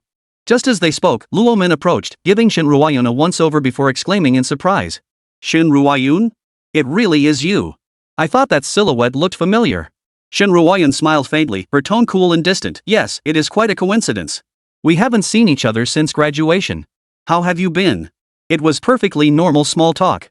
Luo Min smiled, a hint of pride in her expression. After graduation, I married and moved to Chongjiang. My husband is from here. As she spoke, she wrapped her arm around the man beside her with a look of sweet contentment. Shen Ruoyan's gaze fell on the man beside her, momentarily at a loss for words. This man was a full head shorter than Luo Min, looked quite old, and was already balding. Luo Min introduced him to Shen Ruoyun with a sweet expression. "This is my husband. Let me introduce him to you. He runs a business in Chongjiang." She paused, her tone subtly tinged with pride. "My husband doesn't earn much, just a little over $1 million a year." Ha! Anyone could detect the prideful tone in her voice. The short man affectionately pinched her cheek. Luo Min blushed shyly, her cheeks turning crimson. Shen Ruoyun. Was her memory faulty? Back in school, every boyfriend Luo Min had was so much better than this man standing before her. Could this be what they call true love? Shen Ruoyun didn't know what expression to wear. All she could manage was a dry "if it makes you happy." Luo Min tilted her head slightly, almost as if showing off, revealing the diamond necklace glistening on her neck. Then, as if by accident, she extended her hand, her fingers and wrists adorned with gold and jade rings. Every inch of her radiated the aura of a nouveau riche. She might as well have had the words rich written on her face. Shen Ruoyun. At that moment, Luo Min's eyes darted around before settling on Zhao Fan. The man stood tall and imposing, coldly handsome with striking features. His presence radiated an aura more commanding than any celebrity. But Luo Min covered her mouth, unable to suppress a snort of derision. "Ruoyun, who is this gentleman accompanying you?" Truthfully, Shen Ruoyun and Luo Min weren't exactly close at school, they were merely acquaintances who exchanged nods. Originally, she had intended to offer a brief greeting and then leave. But since Luo Min had spoken up, Shen Ruoyun felt she had to introduce him. "This is my husband, Zhao Fan." Luo Min let out a "oh" and eyed him up and down, her gaze gradually filling with mockery. Zhao Fan frowned but said nothing. After all, he was just a random stranger. At that moment, Luo Min's husband pointed to a jade pendant on the counter and declared to the salesperson with a flourish, "Wrap this up." Then, wrapping his arm around Luo Min, he smiled and said, "Honey, since we're here, pick whatever you like and buy it. Whatever catches your eye today, honey, I'll buy it for you." Luo Min stared at the jade pendant worth 20,000 yuan, her eyes sparkling with excitement. She planted a sudden kiss on the man's cheek and cooed, "Thank you, honey. I knew you'd treat me right." Luo Min was bursting with impatience. She snapped at the waiter, "Oh, forget the wrapping. Just put it on me right now." She wanted to wear such an expensive necklace immediately, so the whole world could see it. Her husband, his eyes brimming with adoration, fastened the jade pendant for her. Luo Min caressed the smooth jade against her collarbone, unable to hide the pride in her eyes as she glanced at Shen Ruoyun. "Ruoyun, since we're already here, how could we leave without buying anything?" She paused, then added with a smile, "Everything in this store is so affordable it'd be a shame not to buy something. But if you really can't afford it, I know the owner personally. I could get him to give you a discount." "What do you say?" The last sentence dripped with blatant malice. Zhao Fan frowned. Ruoyun's classmate, who would have thought she was this kind of woman? Shen Ruoyun could easily detect the mockery in her words, but she simply couldn't be bothered to argue. Back in school, Luo Min had always been like this. She was used to it by now, best to just ignore her. "No, thank you." Shen Ruoyun's tone turned cold. "We'd like to look at other stores. We won't be joining you." "Are you really going to look at other stores, or is it that you simply can't afford it?" Luo Min's tone dripped with sarcasm and a hint of schadenfreude. "Ruoyun, I heard from classmates that after graduation, you married a good-for-nothing?" Her contemptuous gaze swept over Zhao Fan. "I didn't believe it at first, but now I see it's true. Can't even afford a piece of jade. How strange that someone would want a man like this." Luo Min's husband snorted derisively. "Can't even afford a pendant? What a disgrace to men. Get out of here." Luo Min covered her mouth and giggled. "Shen Ruoyun, as our university's campus beauty, how did you end up with such a loser? If the guys back at school found out, they'd probably feel so sorry for her." Luo Min feigned regret but secretly wished Shen Ruoyun had married a beggar instead. Back in school, everyone adored her. She'd been consumed by jealousy for ages. Now, seeing Shen Ruoyun sink so low as to marry such a loser, she felt an indescribable sense of satisfaction. Serves her right. What goes around comes around. Now it was finally her turn to shine. Luo Min's eyes sparkled with scorn. "Remember how many guys chased after you back in school? You wouldn't give any of them the time of day. And now look at you married to some penniless nobody. You must be filled with regret now, right? What do I have to regret?" Shen Ruoyun's voice was calm, her gaze serene as she looked Luo Min straight in the eye. "I'm perfectly happy now." Luo Min scoffed coldly, utterly unconvinced. "Even now, you're still putting on a brave face." Shen Ruoyun furrowed her brow. "I don't know what you're talking about." Luo Min's husband hurried over, his face breaking into a warm smile. "Miss Shen, my wife is a kind person. What she said earlier was for your own good as her classmate." Chapter 114, The Slap. "If your husband doesn't mind, I could find him a job. How about cleaning toilets? 2,000 a month. Don't look down on it, lots of people are fighting for that kind of work." Luo Min shot her husband a reproachful glance, nearly bursting into laughter. "Well played. Honey, how could you say something like that? Luo Min feigned displeasure. Ruyun is my classmate, after all. Even if her husband is a good-for-nothing with nothing to his name, you could at least give him some face. Fine, it's all my fault. Honey, don't get upset over some good-for-nothing. Luo Min and her husband played along with the act. Zhao Fan's dark eyes narrowed, a flash of cruelty crossing them. Suddenly, a sharp slap landed on Luo Min's face. Smack! Luo Min staggered backward, bracing herself against the counter behind her to steady herself. When she came to her senses, her face burned with stinging pain. The blow stunned Luo Min completely. How dare you hit me? Luo Min clutched her cheek in disbelief. She shrieked, husband! He dared to hit me. The man lunged at Zhao Fan, swinging a punch at him. You little punk! How dare you hit my wife? I'll beat you to a pulp. But the punch never connected with Zhao Fan's face. Zhao Fan sidestepped the punch, then delivered another sharp slap, smacking him hard across the face. Smack! The man clutched his face, spun around several times from the blow, and finally plopped down onto the floor. Several waitstaff watching the spectacle couldn't help but burst out laughing. This was just too ridiculous. Luo Min screamed, husband! She rushed over and helped him to his feet. Zhao Fan watched them with a cold stare, his voice icy. I'm warning you, show my wife some respect. Shen Ruoyun was too shocked to speak. She never imagined Zhao Fan would resort to violence so easily. Though their words were indeed harsh, was this really the right way to handle it? It was reckless. Shen Ruoyun couldn't help but lift her gaze, looking at the man before her with concern. Luo Min was furious, her face flushed crimson. To be humiliated in public like this, she absolutely couldn't let this go unpunished. Husband, you must teach this bastard a lesson. Luo Min wailed, he even dared to hit me. Look at my face, it's all swollen. Her eyes burned with venom. She wanted nothing more than to tear Zhao Fan limb from limb. That rotten brat, what gave him the right? The man stood up, cautiously touching his own face, his eyes fixed warily on Zhao Fan. He muttered under his breath, well, never would have guessed you'd have the guts, you little punk. He was about to step forward to teach him a lesson. The store clerk suddenly appeared. The clerk lifted an eyelid, casting a haughty glance at them. This shop belongs to the Tong family. If you damage anything, you'll pay double the price in compensation. Of course, if you don't care about paying, then go ahead and fight. What? Double compensation? Luo Min was stunned and quickly scanned the room. Seeing no jade pieces had been touched, she finally breathed a sigh of relief. The clerk took in their every move and expression, smirking with disdain. These two were clearly penniless beggars trying to pretend they were rich. As a shop assistant, he'd seen it all. The clerk's eyes flashed with arrogance. What are you standing around for? If you're not buying, get out. Don't waste our time. Luo Min immediately stood up straight, though stubbornly. Who said we weren't buying? We're buying right now. With that, she hooked her arm through her husband's and began browsing. Before long, Luo Min selected a pair of earrings worth 15,000 yuan and asked the clerk to wrap them up. Luo Min's eyes sparkled with satisfaction as she looked at Shen Ruoyun. Then she feigned surprise. Ruoyun, you don't have a single piece of jewelry on you? Oh, my apologies. I forgot your stingy husband has no money. Why don't I buy you a pair? She then removed the pair of sterling silver hoop earrings from her own ears and placed them on the counter. These are yours. They're worth a few hundred yuan, you know. Luo Min said with a slight pout. Shen Ruoyun pressed her lips together slightly, remaining silent for a moment. Luo Min snorted derisively, fastening the newly purchased diamond earrings onto her own ears before admiring herself in the mirror. Her husband didn't even bother to glance at Zhao Fan. Useless. Can't even afford a pair of earrings. What's he doing in a store? Zhao Fan's gaze fell upon the transparent display case, instantly locking onto a jade bracelet. Ruyun has fair skin, it would look stunning on her wrist.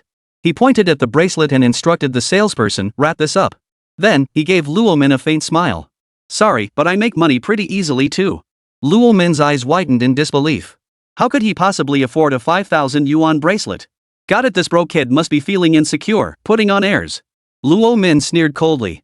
If you enjoy pretending so much, today I'll make sure you pretend until you're satisfied. Just wait and see where you'll get the money when it's time to pay. A plan formed in Luo Min's mind, and he felt a surge of satisfaction. Pointing at a row of items on the counter, he declared. Wrap this up for me too, and this one, and this one. Zhao Fan watched her, a mocking smile playing on his lips. He knew exactly what Luo Min was thinking. If she wanted to play games, he'd be happy to oblige. Wrap all of these up. Zhao Fan's fingertip lightly tapped every single item displayed on this counter. On the other side, Luo Min spotted this and immediately pointed at the counter, as if afraid someone would snatch them away. These, and those two, wrap them all up. One clerk couldn't handle it alone, so all the staff rushed over to help. The staff couldn't stop grinning. So many orders today meant they were going to make a killing. Just the commissions alone would be substantial. Shen Ruoyun watched Zhao Fan and Luo Min competing with each other, feeling a bit worried. She couldn't help but try to stop them. Zhao Fan, don't get into a pouting contest with her. We still need to buy Grandpa's gift. They hadn't brought much money on this outing. Zhao Fan smiled gently, his eyes soft as he looked at her. It's okay. Just wait and see. Shen Ruoyun pressed her lips together, still saying nothing. Luo Min seemed possessed, having the shop assistants wrap up everything her eyes fell upon. What Luo Min didn't notice was the sweat beading on her husband's forehead, dripping steadily down his face. All this stuff, it must be worth at least $1 million. Finally, he snapped, enough. Stop. No more buying. Startled by his outburst, Luo Min froze. She snapped back to reality and stared blankly at her husband. How much is all this? Luo Min asked the clerk. The clerk, who had been calculating all along, smiled and replied, Miss, it's exactly 3 million, not a penny more or less. 3 million. Before Luo Min could say anything, her husband's eyes widened in shock. 3 million, it would take him a full 3 years just to earn back his initial investment. Seeing the look of utter dread on his face, Luo Min's heart sank. Though she herself had been startled by the clerk's price when it was first announced. Chapter 115, Swiping the Card. But Shen Ruoyun and her useless husband were still watching. No matter what, she couldn't let them laugh at her. Gritting her teeth, Luo Min stepped forward, slipped her arm through her husband's, and whispered softly. Honey, it's only 3 years. Maybe we can earn it back next year? As she spoke, Luo Min's eyes reddened slightly, making her look utterly pitiful. Her husband abruptly shook off her hand and snapped angrily. That's 3 million. Is it worth it just to spite 2 people? Easy for you to say. What if I don't earn it back next year? Then what? You pay me back? His face was filled with irritation, and Luo Min's heart instantly plummeted into an ice cellar. Her husband was seething. How had he never noticed before that the woman he'd married was such a spendthrift? If he'd known, he never would have married this useless ornament. Luo Min felt wronged, her eyes welling up as she looked at him. So are you going to swipe or not? Cold sweat slowly beaded on the man's forehead. Swipe or not? 3 million yuan was no small sum to him. The thought that he'd have to toil for 3 whole years just to earn back what his wife had squandered in half an hour today felt like a knife twisting in his gut. But if he didn't swipe, he'd be looked down upon by a good-for-nothing. That was something he couldn't bear either. A man's pride is everything. 3 million, he could always earn it back slowly. The atmosphere froze in an awkward stalemate. Luo Min's expression also grew increasingly grim. She sensed her husband seemed unwilling to pay for her. Panic surged in Luo Min's heart. She bit her lower lip, rapidly formulating a plan in her mind. Why haven't you paid yet? You're not broke, are you? Why come to a jade shop if you can't afford it? Just then, Zhao Fan glanced over, his tone teasing. How could a man not recognize that? It was clearly the very line he had used to mock him earlier. And now, it had been returned to him word for word. The man was instantly furious, his mind buzzing. He couldn't help but glare, only to find not a trace of amusement in Zhao Fan's eyes. They were cold as ice. Meeting those dark eyes, the man instinctively shivered. Beside them, Luo Min clenched her jaw. No matter what, she couldn't lose to a worthless piece of trash. What would that make her? Back in school, Shen Ruoyun had always outshone her in every way. Now that she'd finally married a good husband and risen above others, she couldn't let Shen Ruoyun outshine her. Shen Ruoyun's husband was penniless soon enough, they'd be humiliated. In just a few seconds, Luo Min had made up her mind. Today, she would show Shen Ruoyun that she was no longer the Luo Min of the past. Luo Min snatched the card, slammed it down on the table with fierce determination, and ordered the waiter haughtily, "Who says we don't have money? Charge it." As she uttered those final words, Luo Min's face beamed with smug satisfaction. She completely failed to notice that the instant the card was produced, her husband's face had turned deathly pale, sweat pouring down his forehead. After the transaction, the clerk carefully wrapped up the jade ornaments worth 3 million yuan. Luo Min's eyes sparkled with satisfaction as she sneered at Zhao Fan. Lifting her chin haughtily, she demanded, "What are you still standing there for? Why haven't you printed the receipt yet?" Back in college, every student knew that campus beauty Shen Ruoyun had married a good-for-nothing, penniless loser. Luo Min was a regular at this store. A quick glance was enough for her to estimate the price of those items. At the very least, $1 million. 1 million yuan was an astronomical sum for this penniless loser. Once the bill came, he'd be in for a world of hurt. The clerk quickly printed the bill and smiled at Zhao Fan. "Sir, your total comes to 1,500,000. Would you like to pay by card or cash?" Before Zhao Fan could react. Meanwhile, Luo Min burst into loud laughter. Ha ha ha ha. Luo Min laughed until tears streamed down her face, doubled over with mirth. It took several full seconds before she gradually calmed down. She wiped the tears from the corners of her eyes with her fingers and laughed. 1,500,000? Even if we sold both of you, we probably couldn't afford that price. Shen Ruoyun, oh Shen Ruoyun, this time you've really hit rock bottom. Dare to compare yourself to me again. Shen Ruoyun furrowed her brow, her expression filled with worry. Zhao Fan, maybe we should just cancel everything? After all, we haven't paid yet. Although Luo Min did make her feel uncomfortable. It wasn't worth letting a momentary impulse escalate things to this point with Luo Min. Besides, Zhao Fan couldn't possibly come up with that much money. If they kept fighting with Luo Min, they'd be the ones who ended up losing out. Shin Ruoyun wanted to persuade Zhao Fan not to be so stubborn. After all, once today passed, they would never cross paths again. They could just treat each other as strangers. Zhao Fan shook his head slightly at her, his voice low and steady. Ruoyun, don't worry. I have a way. Shin Ruoyun bit her lip slightly. Really? What could he possibly do? Somehow, she just couldn't quite believe it. Yet seeing Zhao Fan's confident expression, Shin Ruoyun ultimately said nothing more. Luo Min laughed until her stomach hurt. Her tone dripped with sarcasm. Do you even know that you won't be leaving this place without paying? This is the Tong family's establishment. Their enforcers are notorious for being brutal. With your husband's build, who knows how many rounds he'll last. Either way, he'd walk in upright and leave flat on his back. The thought made Luo Min even more delighted. Yet no matter what Luo Min said, Zhao Fan remained impassive. He didn't even give the woman a proper look. Infuriated by his attitude, a surge of anger flared within her. She turned and shouted at the staff, someone here can't pay and is trying to run away. Quickly call the security guards. Luo Min looked at Zhao Fan smugly, waiting to see the show unfold. Just wait, she thought. The security guards will teach you a lesson. But the scene she had anticipated never materialized. The clerk stood frozen in place, staring at her with an icy expression, not even shifting his feet. Luo Min frowned in confusion and called out. What are you standing around for? Hurry up and call the bouncers. Was this clerk deaf or something? At that moment, the clerk shot her a cold glance and said, Mr. Zhao doesn't need to pay. Everything taken from this store is complimentary. What did you say? Luo Min's eyes widened in shock, convinced she'd misheard. There must be some mistake. Otherwise, why would the clerk say that Shin Ruoyun's poor husband could get everything for free? Luo Min cried out in disbelief, you must be mistaken. How could that be possible? Look closely, did you mistake him for someone else? The clerk shot her a dismissive glance and didn't respond. As if she couldn't be bothered to engage. Luo Min stared at Zhao Fan's indifferent expression, feeling as if she'd been struck by lightning. No, she couldn't believe it. Chapter 116, the bill is on the house. What the hell is going on? You must have made a mistake.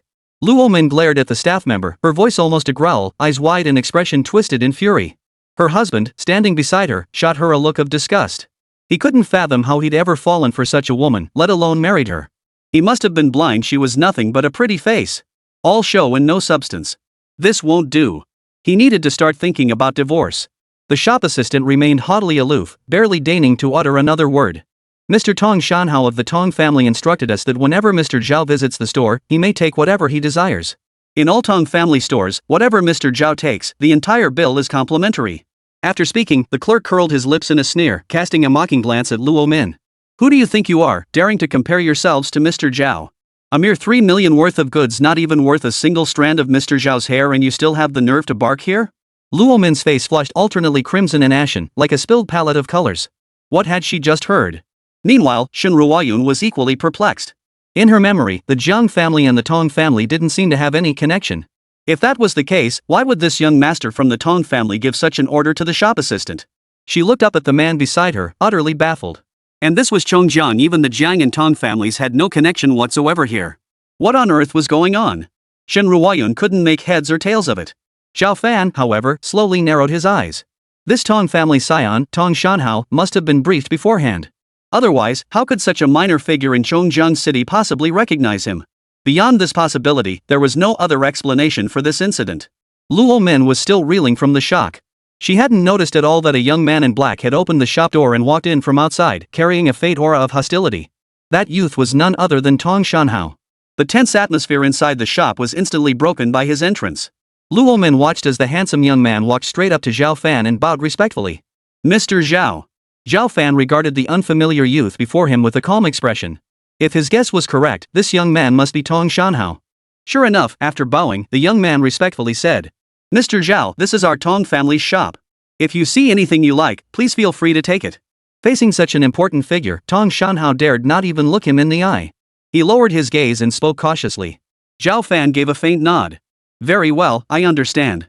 Just as he had suspected. Su Yuka had briefed him beforehand. Shen Ruoyan looked at Tong Shanhao with curiosity, unable to resist tugging at Zhao Fan's sleeve and whispering. Zhao Fan, how do you know Tong Shanhao? How did Zhao Fan know someone from the Tong family?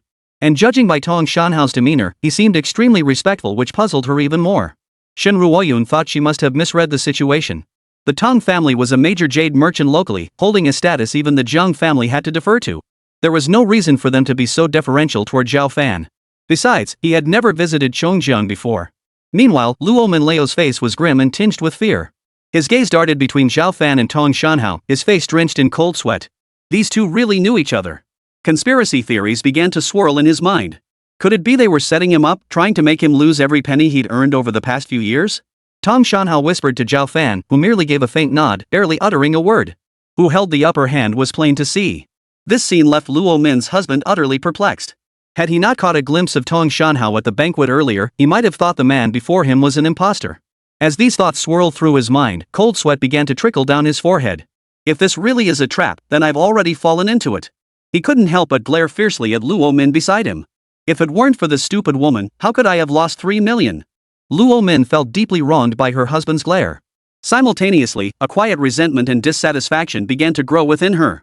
At that moment, Luo Min's husband rubbed his hands together and cautiously stepped forward. A fawning smile graced his face as he addressed Tong Shanhao with obsequious flattery. Young Master Tong, my wife is so thoughtless. She accidentally bought too much earlier. This money is my entire income from the past 3 years. I beg you to show mercy and save us this once. Tong Shanhao sneered coldly. Cut the nonsense. Yes, yes, yes. Luo Min's husband hurriedly replied. Mr. Tong, what I mean is, could we possibly return some of these items? He then adopted a dejected expression and pleaded pitifully, visiting your shop today has wiped out nearly 3 years of my earnings. Please, Master Tong, spare me. I will repay you in full, young Master Tong.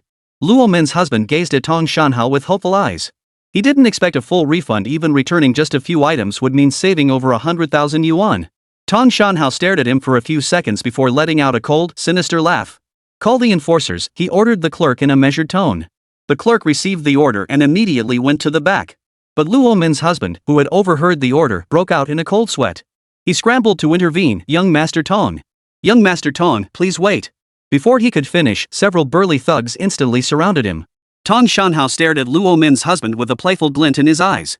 Do you know where you are? Think you can just walk away with your money back? What do you take my Tong family for? Luo Min's husband trembled from head to toe. Young Master Tong, how could I dare? I'll never do it again. Tong Shanhao merely sneered at the man's pleas. Let me tell you this, no one has ever dared to renege in a Tong family establishment. You buy what you want, and you buy what you don't want. His voice grew sharp and menacing as he uttered the final words. Beads of sweat the size of beans rolled down Luo Min's husband's forehead. His eyes widened as he nearly dropped to his knees, muttering, Young Master Tong, please give me one more chance. This is just too much. If he left here today, when on earth would he ever earn back 3 million yuan? Miss Shen. Luo Min's husband fixed his gaze on Shen Ruoyan, his eyes clinging to her like a lifeline.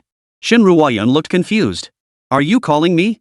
Luo Min's husband hurried over, pleading humbly. Miss Shen, please intercede with Mr. Tong. Spare us this time. I apologize to you. It's all our fault for being blind and not recognizing your worth. How could we have offended you? With that, he angrily yanked Luo Min toward him. You good-for-nothing woman. What are you standing there for? Apologize to Miss Shen and make amends immediately. Chapter 117, Expulsion. The furious outburst left Luo Min stunned. She couldn't believe it, her husband, who had always doted on her, was now berating her like this in front of everyone. Tears of injustice welled up in her eyes. Luo Min was so enraged that tears streamed down her face, yet she couldn't utter a word. Seeing this, Luo Min's husband spat out angrily, You're nothing but a useless ornament. What good are you? You can't do anything except cry when trouble comes. He turned back to plead with Shen Ruoyan, Miss Shen, please intercede for me. I've apologized to her. Shen Ruoyan pressed her lips together. Tong Shanhao and she shared not a shred of friendship. He'd clearly approached the wrong person. You've asked the wrong person, she stated plainly. I have no connection to Mr. Tong and cannot assist you. Wrong person? Luo Min's gaze drifted slowly to the man beside her. Besides her useless husband, who else was present? Was she implying that she should have been asking this man for help instead? Luo Min's husband's expression was a riot of colors, like an overturned palette. Shen Ruoyan glanced sideways at Zhao Fan beside her, her eyes silently asking if he should help him. Zhao Fan shook his head slowly. People like this needed to learn a lesson. Shen Ruoyan had already guessed as much, so she gave Luo Min's husband a helpless look. Tong Shanhao carefully gauged Zhao Fan's intentions. Seeing the man's indifferent expression, he immediately snapped. What are you still standing around for? Pay up and get the hell out. Luo Min and her husband flinched at the shout. With several burly thugs still standing guard nearby, how could they dare not pay? Panicked, they swiped 3 million yuan and practically scrambled out of the Tong family's jade shop. Outside, Luo Min's husband kicked her hard, sending her sprawling onto the ground. Clutching her painfully bruised abdomen, Luo Min's eyes welled up with tears. "Husband, why did you kick me? It hurts so much." Her husband sneered coldly. "Kick you? Not hitting you is me showing you mercy. Just for accompanying you to this jade shop, you've drained half my life savings, you spendthrift. Luo Min, I want a divorce." Meanwhile, inside the store, Tong Shanhao waved his hand, and the rest of the thugs withdrew. Tong Shanhao smiled warmly at Zhao Fan. "Mr. Chen, why not stay for the evening? I'd be honored to host a simple dinner for you." Zhao Fan gave a faint smile. "No, thank you. I have matters to attend to tonight."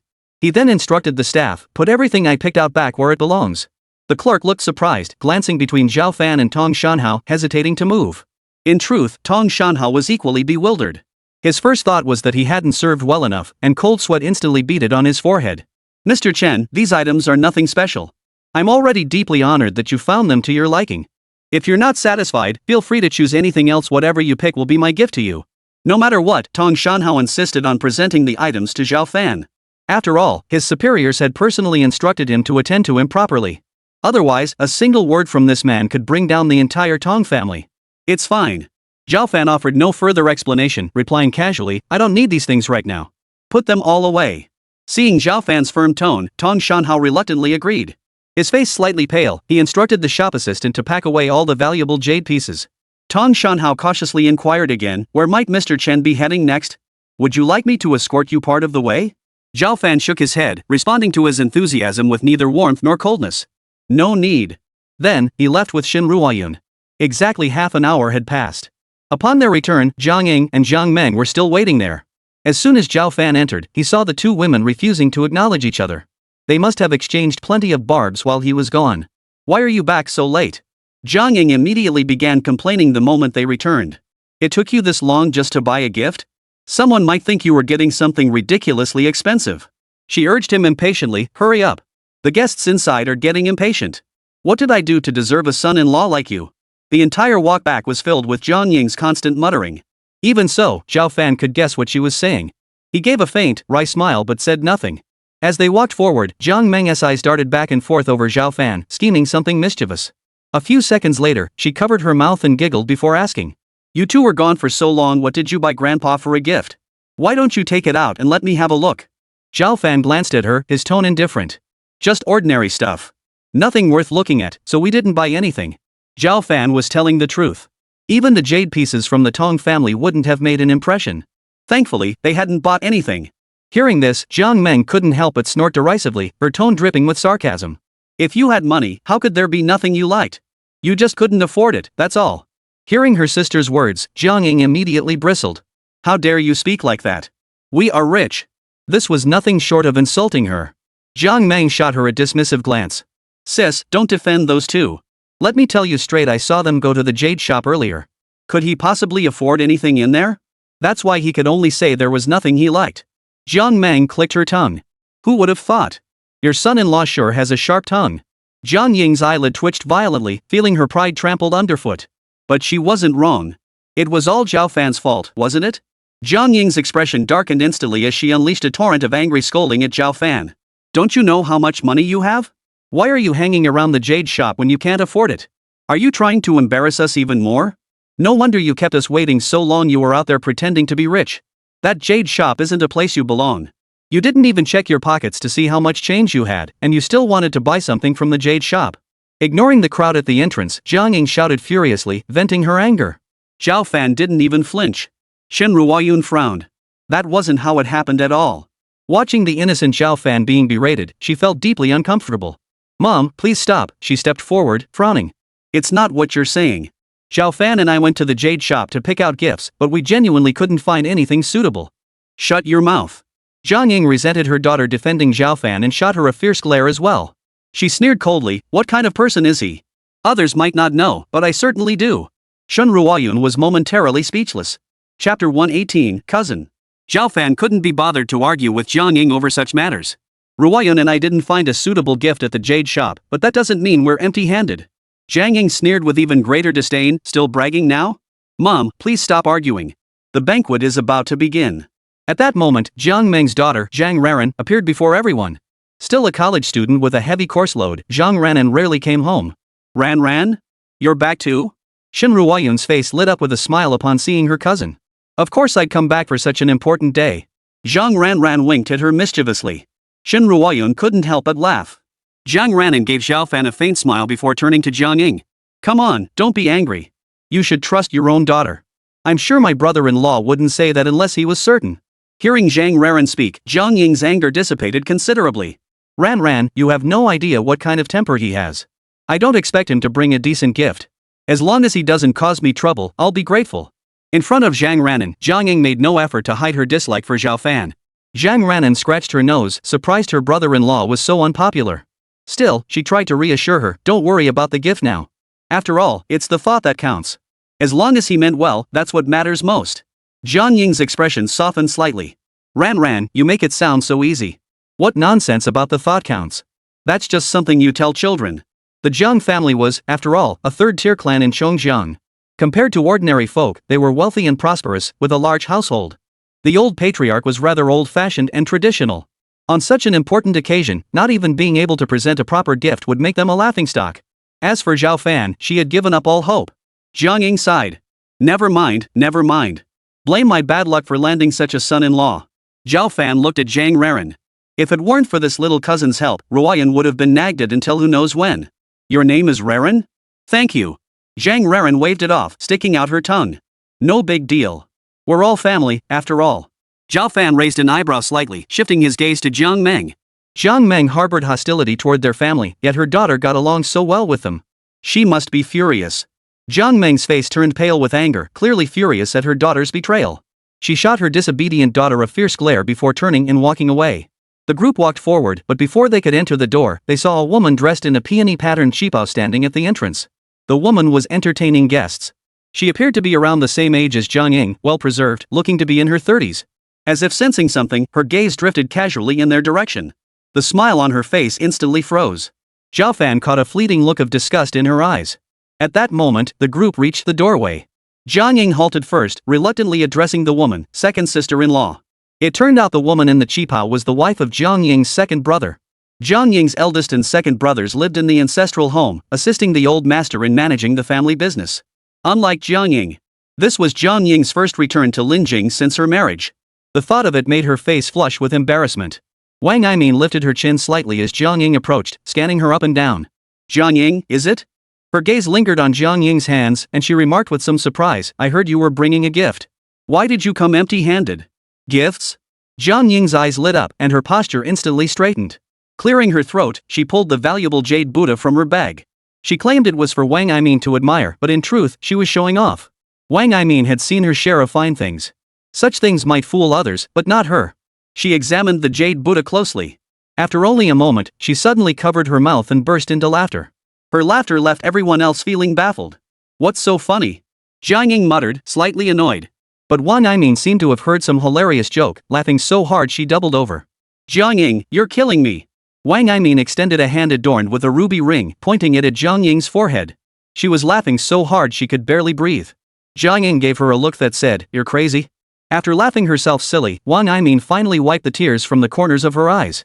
Jiang Ying, do you even know that your jade Buddha is fake? Jiang Ying felt as if she'd been struck by a blunt object, her head buzzing. But she quickly snapped back to her senses and snapped angrily. Wang Yimin, what nonsense are you spouting?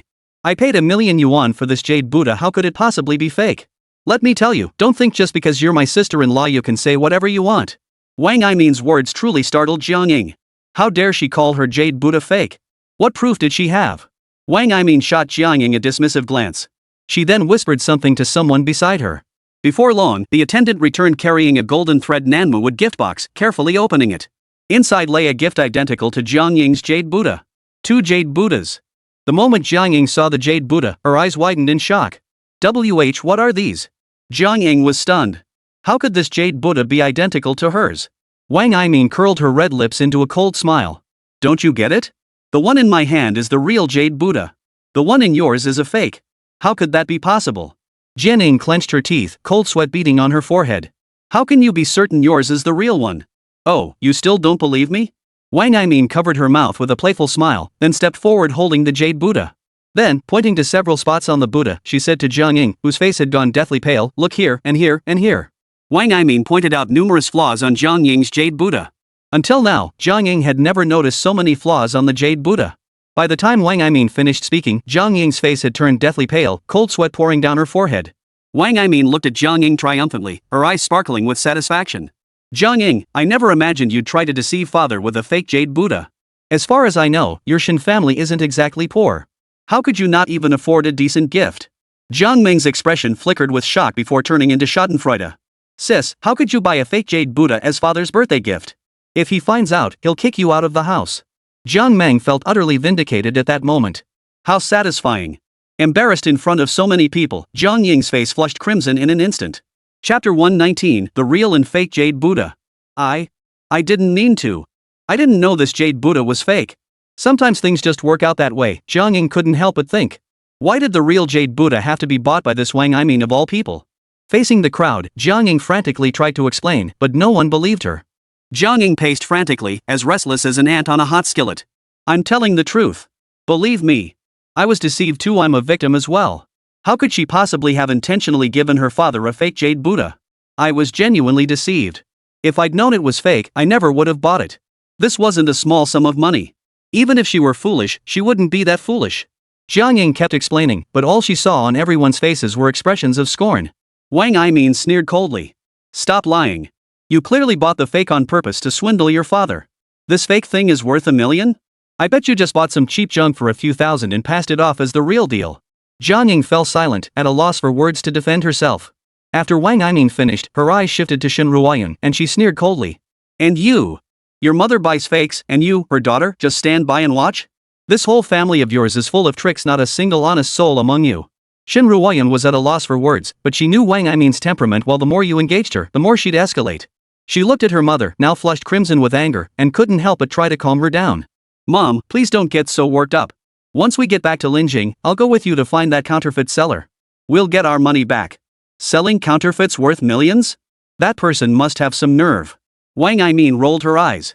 What are you pretending for? Do you really think no one knows how dirty your family's thoughts are?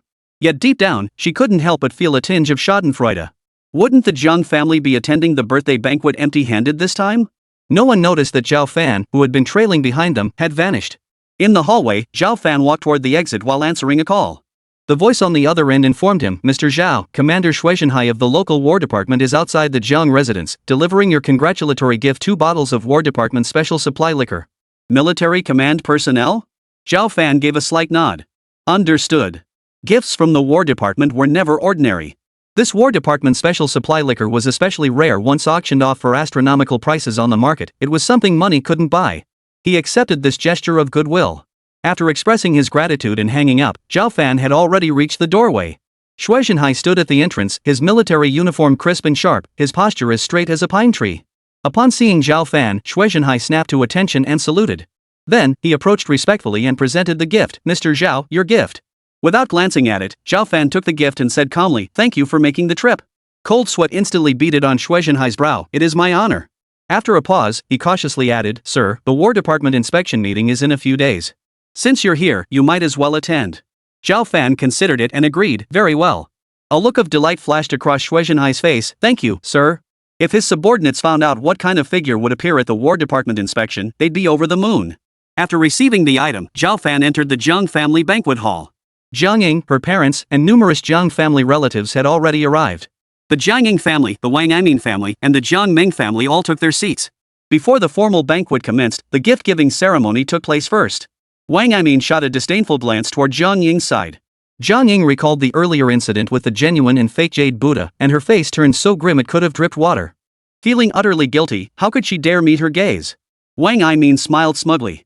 Daring to buy counterfeit goods to deceive others today, I'll see how you'll manage to save face. If you can't produce something more valuable today, we'll drown you in a sea of spit. Before long, the guests began presenting their gifts. Zhang Meng stood up, holding the painting and calligraphy scroll. She walked up to the old man and presented it to him like a precious treasure. Her face wore a flattering smile as she said sweetly, Dad, take a look at this painting. Do you like it? I know you love collecting these things. I paid a hefty sum to find this masterpiece by a renowned artist. Would you care to appraise it? At the mention of calligraphy and painting, the old man's cloudy eyes instantly brightened. He nodded eagerly. Quickly, quickly. Bring it out for me to see. Jiang Meng's lips curved into a smug smile as she slowly unrolled the scroll before the old man. The old man retrieved an exquisite magnifying glass, rose from his seat, and stepped closer. He examined the painting meticulously, finally nodding in admiration. Excellent, excellent. Truly a fine painting. Hearing this, Jiang Meng's face lit up with a bright smile. Really, Dad? I'm so glad you like it. I like it, of course I like it. After examining the piece, old Master Jiang instructed someone to carefully pack away the painting in calligraphy, showering his daughter with praise. Jiang Meng returned to her seat, feeling triumphant, and shot a smug glance at Jiang Ying. Jiang Ying slowly clenched her fists, grinding her teeth in frustration. This Jiang Meng was clearly mocking her. She too could have earned her father's praise, but Wang Yimin's revelation that the Jade Buddha was fake had exposed her true nature. Now, she couldn't even present a single gift. She was bound to be scolded again. Just as she thought of the Jade Buddha, Wang Yimin rose from her seat, holding the Jade Buddha in both hands as she slowly approached old Master Jiang. Presenting it with both hands, Wang Yimin hadn't even begun her introduction when the smile on old Master Jiang's face stretched almost to his ears. Wang Yimin said with a smile, Dad, today is your 80th birthday. I present you with this Jade Buddha, wishing you blessings as vast as the eastern sea and longevity as enduring as the southern mountains. The moment she finished speaking, the rest of the guests erupted in applause. Then, murmurs began to stir. This Jade Buddha looks incredibly valuable. My daughter-in-law really spared no expense. With jade of such fine quality, it must be worth at least $1 million. Hearing everyone's admiration, old Master Jiang beamed so broadly his eyes nearly disappeared. Excellent. Excellent. Old Master Jiang beamed with delight, his face flushed crimson as he exclaimed repeatedly, what a splendid Jade Buddha. Seeing how pleased the old man was, Wang Yimin covered her mouth and giggled. Father, I'm just glad you like it. For me, it's worth every penny, no matter how much it cost. These words struck a chord with the old man. He nodded repeatedly, praising her. I mean, you're such a wonderful daughter-in-law. You're even dearer to me than my own daughter. The moment the words left his mouth, Jiang Ying's face darkened noticeably. Wang Yimin quickly interjected, Dad, we're all family here. There's no need to be so formal with me. Chapter 120, Gift Giving. Old Master Jiang smiled. This gift from his daughter-in-law had truly hit the mark. Especially since it had been presented in front of so many people, giving him great face. The crowd joined in the praise, filling the room with a warm and lively atmosphere. Just then, Wang Yimin glanced at Jiang Ying and remarked casually. Dad, Jiang Ying hasn't returned since her wedding. I wonder what splendid birthday gift this busy bee has brought back this time. Jiang Ying's heart instantly tightened. Here it comes. Wang Yimin let out a cold laugh. She continued to fan the flames in old Master Jiang's ear, saying, I bet Jiang Ying brought something special this time. Jiang Ying, what did you bring? Hurry up and show us, let us see what it is. The more Wang Yimin spoke, the more hatred welled up inside Jiang Ying. She knew Wang Yimin had no good intentions. Knowing full well her gift was a fake, and with no time to buy a new one, she deliberately brought it up in front of everyone. What else could she be trying to do besides humiliate me at this banquet? But Jiang Ying had no choice but to endure it. Even if she tried to explain now, her father wouldn't believe her. In that moment, countless eyes at the banquet turned toward Jiang Ying. Exactly. What kind of birthday gift did Jiang Ying bring? Hurry up and show us, let us see what it is. My guess is it must be worth at least $1 million. Jiang Ying? Hurry up and bring it out. The crowd chattered and urged her on. At the head table, old Master Jiang also turned his gaze toward his daughter. Under the gaze of so many, Jiang Ying's face flushed red. She twisted the hem of her dress tightly, unable to utter a word. What could she possibly say? Admit her gift was a fake and she hadn't had time to replace it?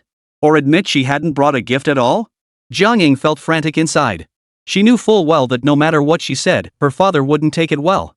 Wang Yimin's words at the door had pushed her into a complete dead end. Jiang Ying was caught between a rock and a hard place. Old Master Jiang frowned. Jiang Ying, what's wrong? Jiang Ying lowered her head, unable to speak. Wang Yimin's cold, unapologetic laughter echoed through the hall. What's the matter? Asking you to bring a gift is like asking for your life? Could it be you never prepared one at all? Wang Yimin's sarcastic remark made Jiang Ying wish she could sink into the ground. What? Wang Yimin exclaimed in feigned surprise. You didn't even prepare a gift? And you call yourself his own flesh and blood? On such an important day as father's 80th birthday, you, his daughter, haven't even prepared a decent gift. You should be ashamed. If I were you, I'd be too ashamed to lift my head right now. Wang Yimin lashed out at Jiang Ying. Seeing the usually arrogant Jiang Ying now unable to utter a single word, she felt an immense sense of satisfaction. But just then, a tall, slender figure appeared in the hall. Zhao Fan's cold gaze fixed on Wang Yimin as he warned in a measured tone, I'm warning you, show my mother-in-law some respect. We're guests here for the birthday banquet, not your servants. Are all the daughters-in-law from wealthy families as ill-mannered as you? Zhao Fan's eyes flashed with disgust. Wang Yimin was utterly speechless. You dare speak to me like that? What right did he have? He was nothing but Jiang Ying's useless son-in-law. What gives you the right to interrupt? Get over there and stay put. Wang Yimin snapped furiously. Didn't he know his place? How dare he speak to her like that? Even Jiang Ying dared not defy her now. How dare this penniless upstart not know his place? Wang Yimin looked at Zhao Fan and sneered coldly. Know your place before you speak to me. What kind of place do you think this is, that you can act so insolently? Jiang Ying dared not speak, cowering like a frightened bird. At that moment, Wang Yimin's husband stepped forward, glaring at Zhao Fan as if issuing a warning. You little punk, you have no right to speak here. Look at yourself, do you even think you're worthy? Wang Yimin crossed her arms, adopting a condescending posture, and sneered. Shin family's useless son-in-law, you wouldn't happen to show up empty-handed like your mother-in-law, would you? If you've got the guts to talk tough, then show us your gift. The old saying holds true, birds of a feather flock together. Wang Yimin's eyes sparkled with mockery. Well, truly a worthy son-in-law for Jiang Ying. Wang Yimin covered her mouth, laughing as if she'd told some hilarious joke. Zhao Fan replied coldly, for the old man's 80th birthday, we naturally prepared gifts. Wang Yimin's laughter froze, and she stared at him in surprise. This good-for-nothing, could he have actually brought a gift? But she quickly relaxed. Even if he did bring something, it couldn't possibly be anything worthwhile. And even if it were, could it possibly compare to her $1 million jade Buddha? Wang Yimin scoffed at Zhao Fan's words. That brat was deliberately trying to antagonize her. After speaking, she watched as Zhao Fan pulled out a black plastic bag. Zhao Fan pursed his lips and walked toward her. Wang Yimin's eyes widened as she stared at the black plastic bag, somewhat taken aback by his boldness. Zhao Fan, this black plastic bag is the gift you brought? Zhao Fan's gaze remained impassive. That's correct. No sooner had the words left his mouth. The table erupted in laughter. Ha ha ha ha. What kind of gift could possibly be wrapped in a plastic bag? You've got some nerve. Even if you're broke, couldn't you at least use a decent gift box? The old man is probably furious. The crowd chattered away, and old Master Zheng's face darkened. Zhao Fan paid no heed to the humiliation. Clutching the black plastic bag, he stepped forward. The plastic bag was the most ordinary, cheapest kind. It was no different from the plastic bags found in supermarkets. What could possibly be inside a black plastic bag? Wasn't it meant for trash? Unless it contained cash, this son-in-law of the Shin family was being downright ridiculous. Was it sheer thick-skinned audacity that made him so utterly shameless? Zhao Fan walked straight toward old Master Zheng. But as he drew near, Wang Yimin suddenly snapped at him. Wang Yimin's voice was sharp and stern. Stop right there. What exactly is in that plastic bag? Zhao Fan didn't pause his stride, his gaze cold as he glanced at her. Since it's a birthday gift, it should naturally be opened in front of old Master Zheng. The implication was clear. Who did she think she was? Wang Yimin wasn't about to believe him. She sneered coldly, that sounds nice, but what if there's a bomb in that plastic bag? What? Panic rippled through the crowd. A bomb? That's unlikely, isn't it? Does he even have the guts? Open it now. If it really is dangerous, we're in big trouble. Even though it was an implausible statement, coming from Wang Yimin, it carried an unexpected weight of credibility. Chapter 121, Special Supply Liquor for the War Department. Even old Master Zheng glanced at the black plastic bag with a hint of apprehension, taking a step back. Seeing their frightened expressions, Zhao Fan sneered. What a bunch of cowards. He plunged his hand into the black plastic bag and grasped something. Every guest at the banquet watched his movements, eyes fixed and unblinking. Zhao Fan pulled out the birthday gift. Before anyone could get a clear look, they all breathed a sigh of relief. What kind of thing do you dare bring as a birthday gift? Someone sneered. Better than a bomb, I suppose. Ha ha ha ha. Zhao Fan, is a bottle of liquor your birthday gift? Does this bottle even cost $50? TSK. The crowd hadn't expected Zhao Fan to bring anything decent as a birthday gift. But they never imagined he'd pull out a plain, ordinary bottle of baijiu from a plastic bag. It didn't even come with a box. Yet what Zhao Fan held wasn't some cheap knockoff, it was special supply liquor from the military. Something worth its weight in gold, yet they mocked it like this. Zhao Fan shook his head slightly, a bunch of frogs in a well. But it was only natural that these people had never seen the rarity of special supply liquor. Zhao Fan could only explain, this is special supply liquor from the War Department. It's not ordinary baijiu. The crowd erupted in laughter once more. Wang Yimin never imagined that this son-in-law of the Shin family would bring her so many surprises. She laughed until tears welled in her eyes. You say it's special supply liquor for the War Department, so it must be? You really think we're suckers? No way. Even if they did put special supply liquor from the War Department right in front of you, could you afford it? After she spoke, the rest of the crowd chimed in agreement. This must be a fake. How dare they bring counterfeits to the old man's birthday banquet? As if he could afford War Department special supply liquor, clearly unprepared. A male relative stood up, walked over to Zhao Fan, and stroked his chin. You say this liquor is specially supplied to the War Ministry, right? I know someone at the Tobacco and Alcohol Bureau. Hand it over for me to check. Zhao Fan gave the man a cold stare as he handed over the bottle. He figured this guy wouldn't be able to tell either. After taking the bottle, the relative examined it thoroughly, top to bottom. Finally, he dismissed it with a cold snort. I've never seen this liquor before.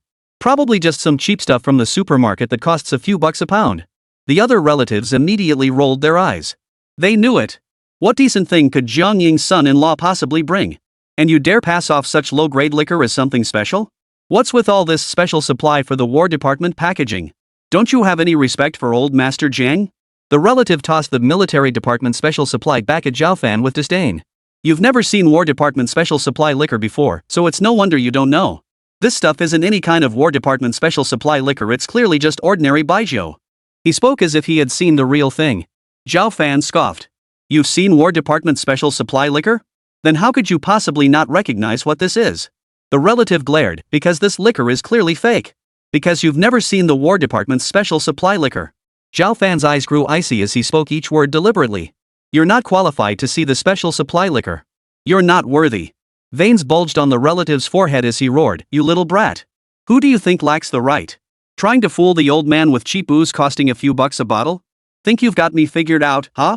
Wang Lin sneered coldly, her voice dripping with scorn. Well said. Looks like he's just embarrassed and angry. Now hurry up and apologize to your uncle. Zhao Fan's eyes remained impassive. He's not worthy. Wang Lin immediately cried out, old man, look at the son-in-law of Jiang Ying. He's practically rebelling against heaven. At the dining table nearby, Jiang Ying's face was so dark it could have dripped water. She desperately wanted to call that disgraceful thing back, but she truly didn't want to become the target of everyone's criticism. Forget it, forget it. Let him be. Just then, old Master Jiang finally spoke. Special grade War Department liquor? Bring it over for me to see. The others present had never seen the top-tier War Department special supply liquor, but old Master Jiang had. Years ago, at a grand banquet, he had been fortunate enough to take a single sip. Zhao Fan pursed his lips, clutching the cheap black plastic bag as he approached old Master Jiang. Old Master Jiang pulled a bottle from the plastic bag. Initially, he held little hope, and certainly never imagined this could be genuine War Department special supply liquor. He unscrewed the cap and poured a small cup. The rich aroma of the liquor wafted out like mist. Sniffing it, the old man's expression shifted subtly. This was definitely not some cheap knockoff. He took a sip and savored it carefully. Within seconds, the old man's expression suddenly froze in astonishment. It's actually the War Department's special supply liquor. Where did you get this? It's incredibly rare. I've pulled every string I know and still couldn't get my hands on it. How could you possibly have it? Old Master Jiang couldn't help but scrutinize the young man before him. Could it be he had misjudged him? The moment the old man finished speaking, shock rippled through the crowd. Especially Wang Lin and that relative from earlier, their expressions looked like they'd been punched in the gut. That's impossible. Wang Lin couldn't believe it. Could this truly be special supply liquor from the Ministry of War? Even with old Master Jiang's connections, it was unattainable proof of its rarity. But how on earth did Zhao Fan manage to get his hands on something so expensive? At that moment, old Master Jiang was equally puzzled by this question. Where did you get this? Old Master Jiang asked Zhao Fan. Zhao Fan didn't hide anything. I got it from the local War Department commander. The atmosphere in the banquet hall froze for several seconds. Then, a roar of laughter erupted so loud it nearly shook the roof off. Everyone doubled over, clutching their sides and laughing uncontrollably. Wang Ai laughed so hard her stomach ached. Zhao Fan, don't you know where you are? Still putting on airs in front of the old man. Let me tell you, stealing the War Department's special supply liquor is a capital offense. Zhao Fan curled his lips into a cold smile.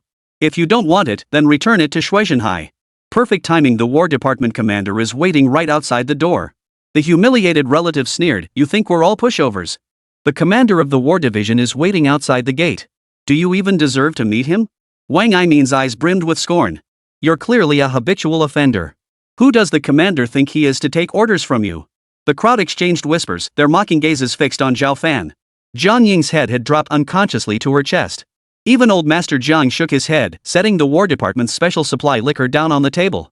This special supply liquor from the War Department was indeed priceless, and he cherished it deeply. But even if you gave him 100 dares, he wouldn't dare touch the stolen goods. Chapter 122, Stolen Goods. Do you know stealing is against the law? Especially something this valuable. Zhao Fan is incredibly bold, stealing even the War Department's special supply liquor. If the commander were out here, he'd be coming for you. Everyone exchanged glances, hurling barbs at Zhao Fan. No one believed his story. To them, he was nothing but a dreamer spouting nonsense. Zhao Fan felt helpless. So he pulled out his phone and made a call. The crowd watched with mocking eyes, as if witnessing a farce. They were eager to see what new story he could concoct. After exchanging a few brief words with Shui Zhenhai, Zhao Fan hung up and said calmly, "He'll be here soon." Wang Yimin rolled her eyes without restraint. Stubborn as a dead duck. Just won't admit it, huh?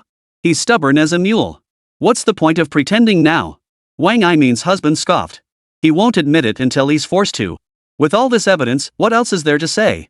I'll be damned if I don't see who he manages to call. He paused, then teased, hopefully not some beggar from outside. The crowd erupted in laughter. Whoever stood outside the door, it absolutely could not be Shui Zhenhai, the commander of the Chongjiang War Department. How could Zhao Fan possibly know someone like that? Just as Zhao Fan finished his call, his men outside suddenly announced loudly, "Commander Shui Zhenhai of the War Department has arrived." The piercing voice echoed clearly throughout the banquet hall. The crowd was utterly stunned, their jaws nearly dropping to the floor. It really is the commander. Could the announcement be mistaken? Impossible. Even with eyes closed, you couldn't mistake the commander in Dongyuan City. The commander in person? Good heavens! How could Zhao Fan possibly know Shui Zhenhai? Was everything he just said true? The crowd exchanged stunned glances, their expressions a mix of shock and confusion. Soon, Shui Zhenhai, dressed in military uniform and standing tall as a pine tree, stepped inside from the doorway. Wang Yimin's family immediately stood up, overcome with emotion. "Commander! You're here!" Wang Yimin was so overcome with emotion she could barely speak. Several years prior, she had accompanied her husband to an exclusive banquet where she had the honor of meeting the commander once. Yet Shui Zhenhai hadn't even glanced at her, his expression cold and distant. The towering commander strode directly to Zhao Fan, adopting a deference so profound it stunned everyone present. "Mr. Zhao, you sought me out." At that moment, Wang Yimin and everyone else in the banquet hall froze, their expressions frozen in place. "Mr. Zhao? What kind of address was that?" Shui Zhenhai represented the entire Chongjiang military command. His status and position were supremely exalted. How could he possibly grovel before some upstart? Wang Yimin could scarcely believe her eyes. The expressions on everyone else's faces were even more stunned than hers. Zhao Fan handed the black plastic bag to Shui Zhenhai, his voice flat. "Someone here disdains this special supply liquor, even calling it counterfeit. You might as well take it back." Shui Zhenhai hastily took it, frowning as he protested, "Mr. Zhao, I personally retrieved this special supply liquor from the military headquarters. It absolutely cannot be counterfeit. I swear on my position." He paused, his piercing gaze sweeping the room. The Jiang family members he locked eyes with instinctively flinched and lowered their heads. He spoke slowly, "Since someone dislikes this gift, it's no problem. Mr. Zhao has prepared other presents for old Master Jiang." With that, he waved his hand. Several soldiers from the War Department strode in, radiating a menacing aura, carrying a large gift. The crowd was stunned. That was genuinely special supply liquor. Old Master Jiang felt a sharp pang of regret, wishing he hadn't refused it earlier. That was something money couldn't buy. Though this lavish gift was also extremely valuable, the thought that such a prized item as the War Department's special supply liquor had slipped away from him filled him with unbearable regret. Only because so many people were present did he manage to hide his true feelings. Truthfully, his heart ached as if it were bleeding. After presenting the gift, Shui Zhenhai didn't linger and quickly departed. The moment Shui Zhenhai's figure vanished beyond the gate, Wang Yimin completely collapsed. She cautiously turned to look at Zhao Fan. The contempt and mockery in her eyes vanished, replaced by flattery and servility. Who would have thought she'd ever be the one getting the short end of the stick? Zhao Fan is truly remarkable. He even knows the commander of the War Department. And that special supply liquor was personally delivered by Shui Zhenhai. You two must be really close. Zhao Fan gave her a half-smile, half-sneer glance but offered no reply. A flicker of awkwardness instantly crept across Wang Yimin's face. But as long as she could gain access to the War Department, this minor humiliation was nothing. Judging by Shui Zhenhai's attitude toward Zhao Fan earlier, he clearly treated him as an honored guest. That level of deference, who had ever seen Shui Zhenhai treated like that? Zhao Fan was the first.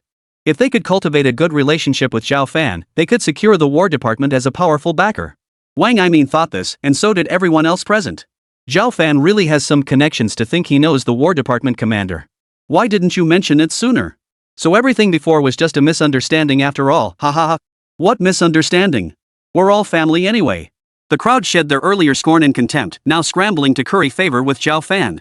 Old Master Jiang also turned his gaze to Zhao Fan, unable to resist praising him. "Zhao Fan, that special supply liquor from the War Department. Do you still have any left?" The old man still lamented the loss of that special supply liquor taken earlier. The stuff was simply too precious. If he couldn't get it back, it would haunt his every thought. The look in the old man's eyes as he regarded Zhao Fan held a hint of expectation. Of course I do, Zhao Fan replied, lifting his dark eyes with a calm expression. The War Department has plenty more. If you like it, I'll have them send over a few more bottles. Hearing this, Old Master Zhang's eyes lit up instantly. Is that true? Zhao Fan raised an eyebrow. Of course. As the esteemed imperial tutor, would he be stingy over a few bottles of liquor? After all, it was merely some specially supplied liquor, hardly a rare commodity. Old Master Zhang's eyes crinkled with laughter as he showered Zhao Fan with praise. Excellent. Absolutely splendid. Jiang Ying. Old Master Zhang called out to his daughter, who had never been his favorite. You've truly found yourself a fine son-in-law. Ha ha ha. Jiang Ying could barely contain the excitement in her eyes. All these years, it was the first time her father had ever praised her. Old Master Jiang stroked his beard, thoroughly pleased. Today, looking across the entire gathering, whose birthday gift could possibly rival the preciousness of what Zhao Fan had brought? In everyone's eyes, Zhao Fan's stature had soared to towering heights. The other relatives, too, began putting on fawning expressions, scrambling to curry favor. This son-in-law of the Shen family was nowhere near the useless fool he was rumored to be. The mere fact that he knew the commander of the Tongtong military command was enough to outshine everyone present. This was truly a case of the real deal not showing off. Chapter 123, The Elder Sister-in-Law. With connections this powerful, cultivating good relations would be essential going forward. Jiang Ying felt an indescribable sense of satisfaction. She had always disliked Zhao Fan, yet here he was, unexpectedly saving the day at this birthday banquet. But then again, how did Zhao Fan even know the commander of Chongjiang's war division? Ah well, that doesn't matter. Just then, an elegantly dressed woman entered the banquet hall accompanied by a man. Upon seeing them, the Zhang family members seated at their places all rose to their feet in excitement. Jiang Ying rolled her eyes the moment she saw them. They didn't show up before the banquet started, but had to make their grand entrance after it began. What a pair of drama queens. The woman was none other than Jiang Ying's sister-in-law, and the young man beside Ding Lan was her son, Jiang Zixuan. Ding Lan's husband, Jiang Zhou, served as the general manager of Dongyuan City Real Estate Group, one of the city's top 10 listed companies. The Ding family had always been highly regarded by the Jiang clan. However, due to his busy schedule, Jiang Zhou was not present at the event. Wang Lin immediately smiled and said, "Sister-in-law, you're just in time. Jiang Ying's son-in-law just brought some special supply liquor from the Ministry of Defense. It was personally delivered by the commander himself." Her words carried an exaggerated tone. The smile on Ding Lan's lips stiffened slightly. The Jiang family's daughter-in-law was already sparking tension the moment they met. Wang Lin's words clearly implied that since someone here knew people from the War Department, they should hurry over and curry favor. Ding Lan seemed rather uninterested in Wang Lin's reminder. She tucked a stray strand of hair behind her ear, her smile tinged with sarcasm. "Oh? There's something you all seem unaware of. Zixuan doesn't work at his father's company. He's employed by the Chongjiang military department." Wang Lin was taken aback. This was something she'd never mentioned before. But Ding Lan certainly didn't mention it just to state a fact. Sure enough, the next second, Ding Lan shot Zhao Fan a contemptuous glance. "My son is now a deputy battalion commander in the Chongjiang military command, highly favored by the commander. The commander's men are here to celebrate the old man's birthday solely because of my son. Please don't misunderstand, I mean no offense," Ding Lan added with a faint smile, lifting her chin slightly. "I just can't stand seeing people take credit for others' achievements." Her gaze fixed squarely on Zhao Fan. Jiang Ying's face darkened instantly. She glared fiercely at Zhao Fan. So this was the truth?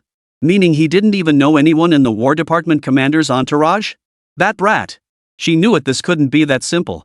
If he knew anyone from the War Department, that would be a miracle. At that moment, Jiang Zixuan waved his hand arrogantly toward the doorway. Several subordinates entered, each carrying numerous exquisitely packaged gift boxes. "Just a small token of our respect," Jiang Zixuan sneered, glancing at Zhao Fan. "These are all imported gifts from abroad, each with considerable collectible value. I hope the old master likes them. Wishing him longevity as enduring as the southern mountains." At the head of the table, old Master Jiang immediately broke into a wide grin. "Excellent, excellent. Imported goods from abroad. Zixuan, you've truly outdone yourself." The others snapped out of their earlier bewilderment. Who would have thought that the one who truly knew the War Department commander wasn't Zhao Fan at all, but Jiang Zixuan?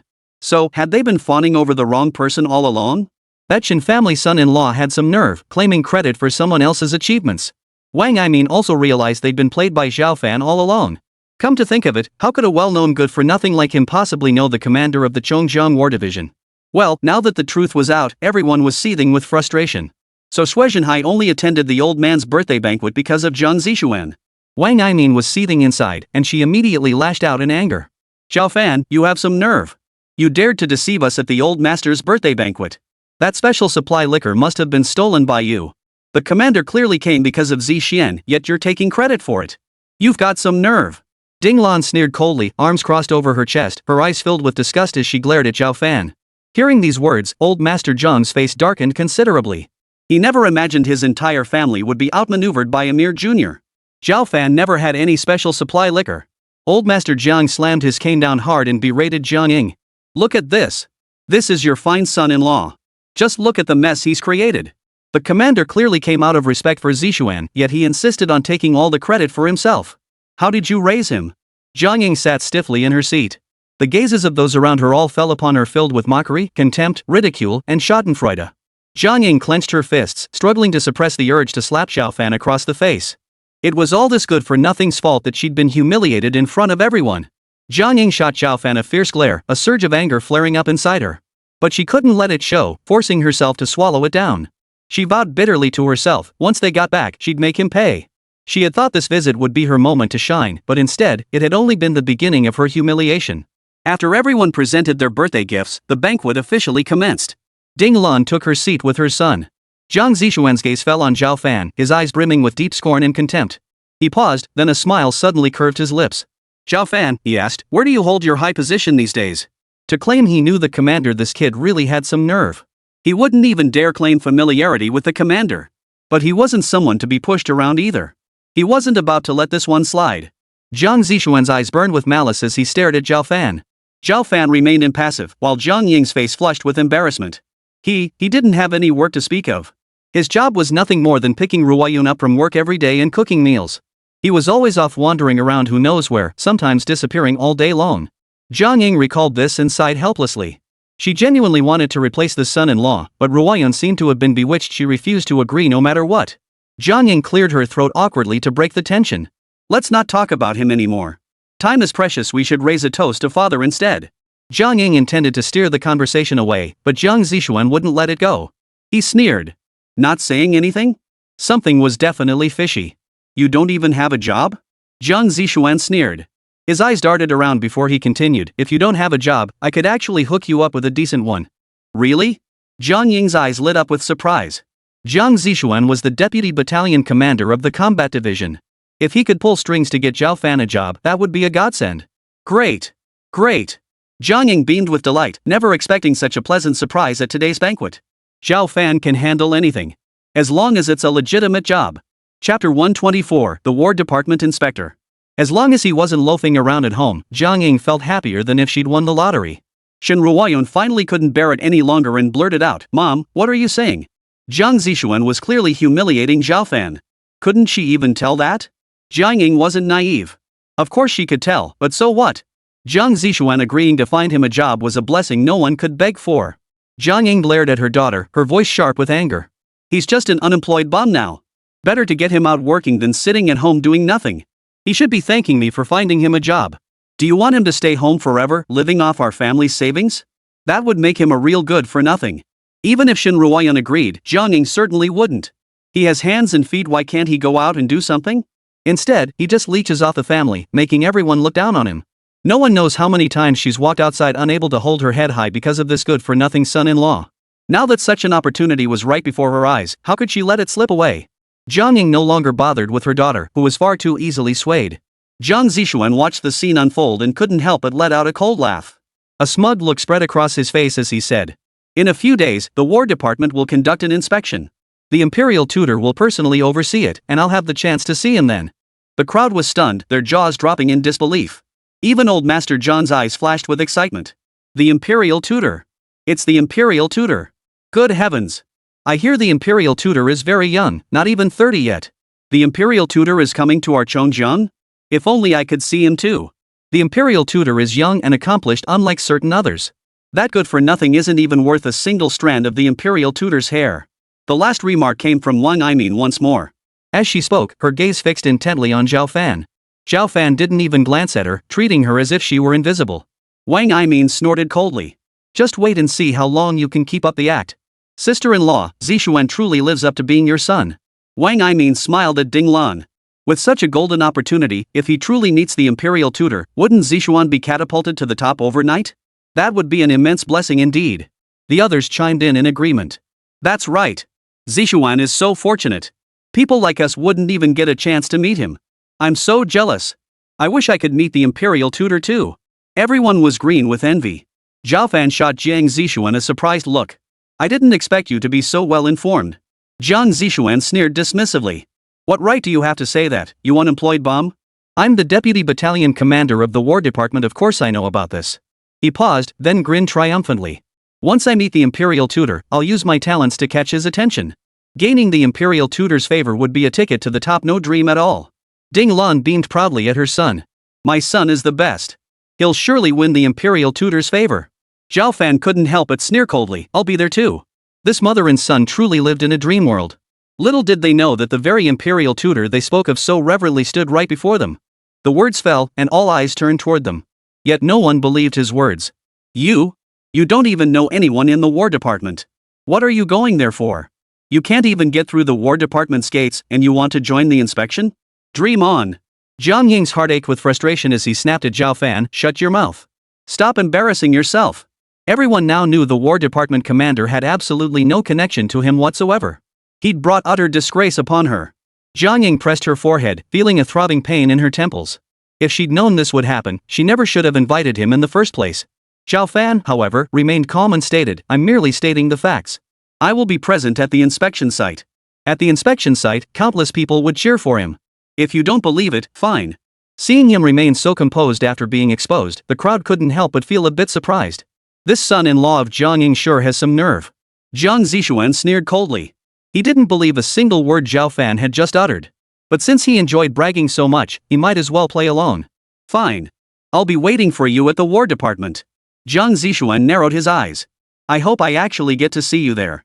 Just then, a Jiang household servant hurriedly entered. Master. The city officials have all arrived. His voice trembled uncontrollably. At this news, everyone gasped in unison. The city leaders are here? Old Master Jiang's birthday banquet today was truly lavish. When did Old Master Jiang manage to invite so many important figures? Quickly, help me go greet the officials. Old Master Jiang hurriedly stood up, leaning on his cane, and led his family members out to greet them personally. Standing at the doorway under the blazing sun, everyone stared in disbelief. They watched as a procession of luxury cars approached down the road, their license plates displaying various auspicious combinations. Most were stunned into silence. Even on television, they'd never witnessed such a spectacle. Over a dozen vehicles filled the Jiang family's entrance to capacity. The door of the first vehicle swung open, revealing a middle-aged man in a crisp black suit, his bearing cold and imposing. One by one, the doors of the following vehicles opened. The crowd stared wide-eyed, utterly incredulous. The commander, the head of the military unit, leaders from various combat divisions, city officials. Under normal circumstances, these were figures they would never even get to see. Old Master Jiang was so overcome with emotion his face flushed crimson. Even the hand gripping his cane trembled. Every single city official was present. What on earth was going on? The old man was overcome with emotion. Ding Lan spoke smugly, breaking the tense atmosphere. If it weren't for giving my son face, how could these high-ranking officials possibly show up here to celebrate the old man's birthday? In truth, Ding Lan was merely speculating. Her son had never mentioned this before. But looking around at the crowd, besides her son, who else could possibly know anyone from the War Department? Or perhaps, this entire scene had been orchestrated by the commander for Zixian? Ding Lan felt immense pride, casting a glance at Jiang Ying, who was huddled in the corner. Jiang Ying desperately wanted to step forward, but the crowd pressed tightly in front of her, leaving her no choice but to stay tucked away in the corner. Seeing the pride on Ding Lan's face, jealousy consumed her. She couldn't help but shoot Zhao Fan a vicious glare. It was all that brat's fault. Not only did he fail to make her look good today, but he'd made her look like a complete fool. Up front, the crowd fell silent after Ding Lan finished speaking, stunned. Who knew Zixuan knew so many leaders? First the War Department commander, now all these city officials. Zixuan's really going places. Ding Lan, if Zixian really does make it big someday, don't forget about us. Chapter 125, Leaders Pay Respects at the Birthday Celebration. It's all thanks to Zixuan that we get to meet so many important people. Ding Lan beamed with delight at the flattery, her smile stretching wide. We're all family here, no need for formalities. Beside her, Jiang Zixuan furrowed his brow slightly. Inviting so many high-ranking city officials? He didn't have the clout or connections for that. Besides, he hadn't invited these officials at all. How could these officials even know of him, a nobody? Absolutely ridiculous. How audacious would he have to be to even consider inviting them? But to deny his mother's words in front of so many people, wouldn't that be slapping himself in the face? Forget it. No one would know anyway. That's right, I invited every single one of these officials here. Jiang Zixuan forced himself to hold his head high, enduring the mix of shock and flattery from the crowd. Though he knew it was a lie, he still boasted. Today marks the old man's 80th birthday. I invited all the city leaders to celebrate with him. He paused. But the leaders are all very busy, so they might not be able to stay long. The crowd exchanged stunned glances. Who would have thought Ding Lan's son would amount to so much? Just having the leaders attend is a blessing for us. Thanks to Zishuan, we get to meet so many important figures. Look how happy the old man is. Zishuan has truly made something of himself. Ding Lan and her son listened to these words, their faces beaming with pride. Up ahead. The commander and other leaders approached to congratulate the old man on his birthday. Old Master Zheng hurriedly bowed in gratitude, saying, "Thank you all, leaders. I'm honored by your presence." The commander waved his hand, his smile surprisingly warm. Not at all, old man Zhang. No need for such formality. Old Master Zhang dared not be anything but polite. He knew full well what his position was. Breaking out in a cold sweat, he exchanged a few polite words with the officials before hastily inviting them, "Please come inside, everyone. Come inside." With so many leaders present, how could he not invite them inside? "No need to trouble yourself," the commander said with a smile. "We're only here to celebrate old Master Zhang's birthday. We still have many matters to attend to." As he spoke, the leader glanced at the man standing in the corner when no one was looking. Zhao Fan gave a faint nod. The commander nervously swallowed, carefully wiping the sweat from his forehead. Their presence here stemmed from higher-ups' arrangements. Now that they'd met this man, they dared not say much beyond fulfilling their duties. Talking too much only invites trouble. A figure like this was not someone they could afford to offend. After offering congratulations, the commanders quickly departed. The crowd remained standing, watching the luxury cars recede into the distance, their eyes still brimming with excitement. Only when the vehicles vanished entirely over the horizon did they support each other back to the Zhang residence and resume their seats. Who would have thought so many city leaders would come for the old man's birthday? Is our family about to make a comeback? It's all thanks to Zi Xian. Looks like our Zhang family will soon secure a prominent position in Chongjiang. Everyone began daydreaming. Even Jiang Zishuan genuinely believed he alone had brought them this fortune, his arrogance palpable. Zhao Fan sat in his seat, coldly observing them, a mocking curve forming at the corner of his mouth. They came to show me respect, not anyone else. He toyed with an exquisite teacup in his hand, his calm voice shattering everyone's joy. The banquet hall fell into an instant, deafening silence. No one had expected him to be so utterly clueless. Countless eyes turned to him, their disdain plain for all to see. Zhao Fan remained utterly unfazed, his cold, piercing gaze fixed squarely on Jiang Zishuan. "Did you invite these people? Others may not know, but surely you yourself are aware?" Jiang Zishuan's face instantly paled. No, how did he know? Could it be that he really did invite them? That's impossible. If Zi Xian didn't invite them, then did you? Don't you know your own place? You're not worthy. Soon, others began mocking Zhao Fan. Exactly. Talking big like that, you're just asking for your tongue to get bitten off. What kind of people are these leaders? How could they possibly know your name? You sure put on a convincing act. The crowd burst into laughter, their eyes brimming with contempt as they stared at Zhao Fan. Shen Ruoyun furrowed her brow. After listening for so long, she couldn't take it anymore. She stood up, grabbed Zhao Fan's sleeve, and said, "Let's go." At that moment, Ding Lan rose and blocked their path. Her face twisted in mockery as she crossed her arms and addressed them. "Hold on a minute. You said you'd be joining the imperial tutor's inspection too. Well then, why don't you figure out a way to get us in there too? Let's see you brag now." Ding Lan's tone was dismissive, her eyes gleaming with smug satisfaction as she looked at Zhao Fan. It seemed she was certain Zhao Fan had no solution. With Ding Lan speaking up, the others chimed in one after another. "Sis, Ding Lan's right. If you're really that capable, get us in too. If you can't get us in, then you're lying. He doesn't have that kind of power. Let's not be so hard on him, ha ha ha." The crowd chattered away, taunting Zhao Fan with their words. But Zhao Fan wasn't falling for their tricks. Ding Lan watched him with keen interest. "So, are you confident you can get all of us into the War Department's inspectorate?" Zhao Fan shot her a glance and couldn't help but snort. "You don't even have the qualifications to dream of an inspection. The War Department inspection wasn't something just anyone could enter. These people were simply dreaming.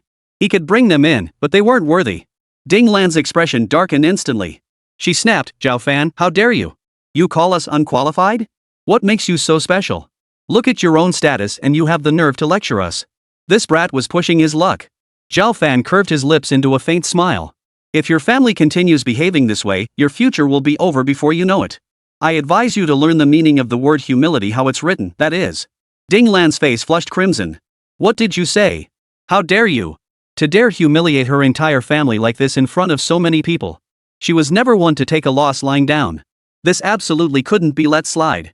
Zhao Fan was a troublemaker, but his mother-in-law was a pushover. "Jiang Ying. Look at the fine son-in-law you've raised. Is he trying to ruin his father's birthday banquet? Did you put him up to this? Jiang Ying would never dare cause trouble at her own father's birthday banquet. Hearing this, she immediately began frantically defending herself. No, I didn't. How could I dare? Seeing her flustered and floundering, Ding Lan's anger finally began to subside. But that alone was nowhere near enough. Chapter 126, The Bidding Contract. You lot, coming to father's birthday banquet without even a decent gift to show for it. Coming empty-handed is one thing, but now you want to ruin father's banquet too? You're all bad news. Facing Ding Lan's furious rebuke, Jiang Ying slowly clenched his fists, his face darkening with anger. Yet not a single word of rebuttal escaped his lips. At that moment, countless eyes were fixed on Jiang Ying, filled with utter contempt. Those stares nearly tore her apart. Ding Lan felt a surge of satisfaction at having vented her pent-up frustration. She let out a cold laugh and pulled a contract from her bag, drawing everyone's attention. What is this? Ding Lan slammed the contract onto the table with a loud thud. Apologize immediately. Ding Lan barked at Zhao Fan. Zhao Fan remained silent, narrowing his eyes as he studied the document on the table. Ding Lan noticed his gaze and snorted derisively. Apologize to me and Zishuan right now. I guarantee that in 3 days, the Chongjiang commercial bidding contract will go directly to the Jiang family. Ding Lan swept her gaze around the room, her expression brimming with smug satisfaction. This contract had countless companies in Chongjiang drooling with envy. She had gone to great lengths to secure it. She had intended to hand it directly to the Jiang family, but never expected Zhao Fan to suddenly appear. The moment Ding Lan finished speaking, all eyes instantly turned to the contract, their eyes gleaming with excited, wolf-like light. It really is the contract from the business bidding conference. How did Sister Ding Lan pull this off? That's incredible. With such a great husband, whatever Sister Ding Lan wants is just a word from him away. Listening to the flattery, Ding Lan felt even more elated. She shot Zhao Fan a glance. Seeing him still unmoved, she let out a cold laugh. Think carefully. If you don't apologize, this contract will be on another company president's desk in 3 days. This collaboration opportunity is rare. I worked incredibly hard to secure it. Ding Lan knew the Jiang family wouldn't let this opportunity slip away without a fight. Sure enough. The moment Ding Lan finished speaking, the elderly Mr. Jiang, who had been seated at the head of the table, could no longer remain seated. This was a contract from a commercial bidding conference. A collaboration the Jiang family had coveted for years. This contract could only belong to the Jiang family. Jiang Ying, what are you waiting for? Hurry up and make your son-in-law apologize to Ding Lan.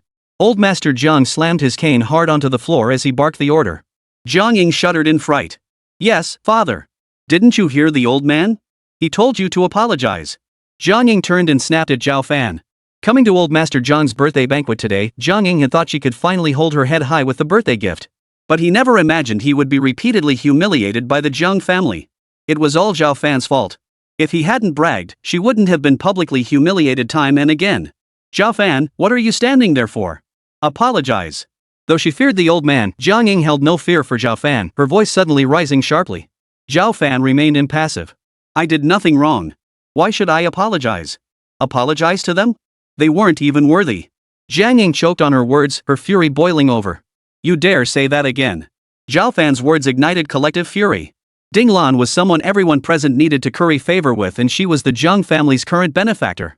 How could the Jiang family allow her to be humiliated like this by Zhao Fan? You have absolutely no manners. No matter what, Ding Lan is your senior. Apologize for your mistake. Apologize. Apologize. If you fail to secure the contract at the business bidding conference, you'll be the scapegoat of the Jiang family. Everyone spoke at once, all blaming Zhao Fan. Yet facing this barrage of criticism, Zhao Fan showed no fear whatsoever. His gaze grew even more scornful. Ding Lan, seeing everyone siding with her, grew even more smug. She lifted her chin haughtily, her tone arrogant.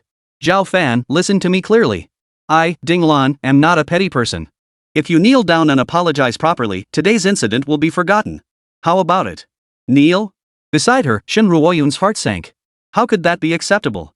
In front of all these people? Where would Zhao Fan's dignity be? How could he ever hold his head up again? No, absolutely not. She urgently pleaded with Jiang Ying, Mom, say something. Kneeling is out of the question. Is apologizing the same as kneeling? Jiang Ying was so furious she couldn't even hear her daughter's words.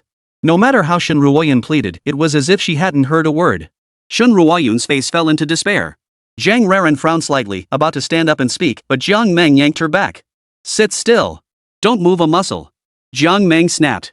Zhang Ranan pressed her lips together, forced to watch helplessly. The vast banquet hall fell deathly silent. Everyone tacitly accepted Ding Lan's terms. Compared to the contract at the bidding conference, Zhao Fan was insignificant. What was kneeling? It wouldn't cost him a piece of flesh. Ding Lan smiled with satisfaction. What's the matter? Scared? Where'd all that bravado go?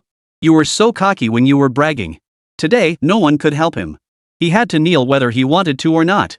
Ding Lan strode proudly before him, a cold smile curling her lips. Zhao Fan, what are you waiting for? Kneel. In that instant, Ding Lan clearly saw a cold gleam flash in the man's dark eyes. She froze. The next second, a heavy slap struck her face, sending her crashing to the ground. Smack! The crisp, resounding sound echoed throughout the banquet hall. Ding Lan lay sprawled on the floor, covering her stinging cheek in disbelief as she glared at Zhao Fan. Zhao Fan, how dare you hit me? Not only was Ding Lan stunned, but everyone at the banquet was left speechless. This Zhao Fan, what nerve? Wang Lin was the first to recover, her eyes wide with shock. Zhao Fan! How dare you strike someone? Don't you know where we are? This is outrageous, utterly outrageous. Old Master Zhang's face turned pale with fury, and he coughed twice in anger. You lot, get out of here this instant. Old Master Zhang rose with his cane, but suddenly felt dizzy and nearly stumbled. Everyone gasped in alarm and rushed to his side. Old Master, are you all right? Sit down. Sit down. Don't get angry, grandfather. Supported back to his seat, Old Master Jiang was given a sip of hot tea before gradually regaining his composure. Seeing the old man was unharmed, the crowd turned their furious glares toward Zhao Fan. Zhao Fan, you dare provoke even the old master. How dare you? If anything happens to the old man, can you take responsibility for it? Jiang Ying, what kind of son-in-law have you found yourself? Jiang Ying was equally stunned. Just now, her son-in-law slapped her father? What kind of surreal plot twist is this? Chapter 127, The Slap. He had come here because of Ruoyun. If not for her sake, he wouldn't have given this crowd the time of day. Ding Lan, supported by Wang Lin, rose to her feet unsteadily. She covered her right cheek, yet the red swelling still showed through her fingers. Her eyes blazed with venom, her entire body trembling with rage. You little brat! You actually dared to hit me. You must be out of your mind. Zhao Fan glanced at her indifferently. Seems that slap wasn't enough. If you dare humiliate me again, feel free to try. Ding Lan's face turned pale with rage. She screamed, how dare you? How dare this brat act so brazenly? What gives him the right? Wang Lin was equally furious with the brat. She assured Ding Lan, don't worry, sister-in-law. With all of us here today, we won't let you suffer his abuse in vain. The others, witnessing this, chimed in agreement. That's right. We won't let this brat bully anyone. Avenge our sister-in-law. Teach this brat a lesson. Make that brat apologize. Does he think he's above us? Now Zhao Fan had thoroughly enraged Ding Lan. The look in her eyes as she stared at him was filled with unbearable hatred and venom. Unless he knelt and apologized, her fury would likely never be appeased. Moreover, the most crucial point was that the coveted commercial bidding contract, the very one the Zhang family coveted, was still firmly in her grasp. For the contract alone, the Zhang family would make him kneel today. Ding Lan sneered coldly at Zhao Fan. She knew the Zhang family still coveted the contract in her possession. Therefore, no matter what, they would speak for her. As for Zhao Fan? What was he, anyway? Ding Lan sneered coldly as she strode toward Zhao Fan. Let me tell you this, if you dare lay a hand on me today, I'll make you pay 100-fold, 1,000-fold. With that, she swiftly reached out and slapped him across the face. Shen Ruoyun's pupils contracted sharply as she cried out, Zhao Fan, watch out. Zhao Fan's eyes darkened as he sidestepped the blow, simultaneously kicking Ding Lan hard enough to send her crashing to the ground. His movement was so fast it left only a blur. Before Ding Lan could react, a sharp pain shot through her abdomen as she was sent flying backward. Several chairs and tables toppled over in the chaos, leaving the scene in utter disarray. Food, soup, and water poured over Ding Lan's body. Her expensive hairstyle and carefully chosen outfit were now stained with dark brown soup and water. She was utterly disheveled. The dining hall fell silent. Seconds later, someone let out a quiet chuckle. Zhao Fan. Ding Lan glared at Zhao Fan, her shrieking voice nearly cracking. How dare you kick me? Ding Lan tried to stand up, but the floor was covered in grease, causing her to fall immediately. After tumbling several times, she looked like a madwoman. The chaos erupted at Old Master Zhang's 80th birthday banquet. Sister-in-law, hold my hand. Some Zhang family members tried to help Ding Lan up, only to be pulled down with her, landing squarely on their bottoms. Others kept their distance, watching from afar, refusing to venture closer to the commotion. Tables and chairs lay overturned on the floor, exquisite dishes trampled underfoot. At the head of the table, Old Master Zhang stood helplessly leaning on his cane, shouting at the chaos below. Quiet down, all of you. But no one heard a word he said. This birthday banquet was utterly ruined. Amidst the chaos, Zhao Fan led Shen Ruoyun away from the center of the storm, retreating to a corner. His cold, piercing gaze fixed on Ding Lan, who stood nearby looking utterly disheveled. He spoke coldly. Remember this, with just one word from me, all your family's business partnerships will cease. I'll see your son again during the inspection tomorrow. Ding Lan froze instantly. After delivering this ultimatum, Zhao Fan walked straight out the front gate with Shen Ruoyun. Everyone was too preoccupied with their own concerns to even think of stopping them. So they could only watch helplessly as that tall, indifferent figure vanished from their sight. Before long, the birthday banquet finally settled into a quietude. Everyone exchanged glances, each looking utterly disgraced. Some were so furious they burst out cursing. Zhao Fan has the nerve to ruin the old master's 80th birthday banquet. That brat absolutely must be punished. Ruoyun actually married this good for nothing. Did you hear what he just said? The inspector? As if he could even afford to go. Old Master Jiang slammed his cane down and barked, "Enough? All of you, shut your mouths." The words fell, and all fell silent. Old Master John's gaze swept across the crowd, finally settling on Jiang Ying in the corner. Jiang Ying shuddered, her head bowed so low it nearly touched her knees.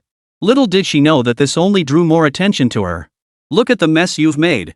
Old Master John's eyes blazed red as he berated Jiang Ying.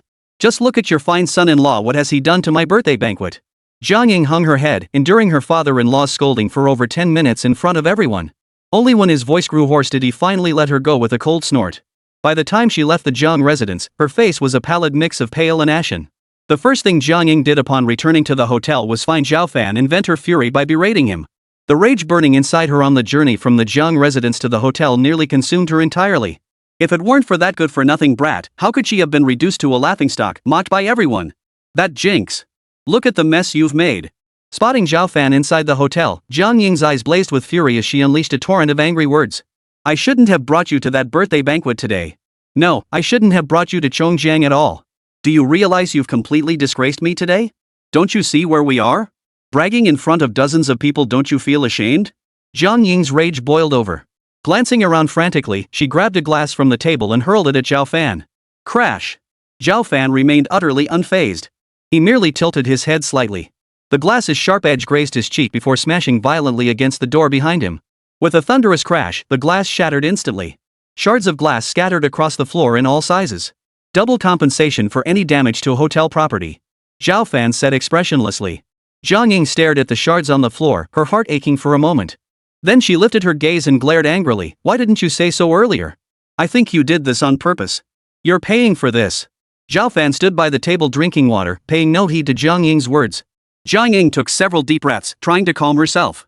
With just one word from Ding Lan's husband, the Jiang family could secure the bidding contract and change their fate. "No matter what you say today, you must apologize to me."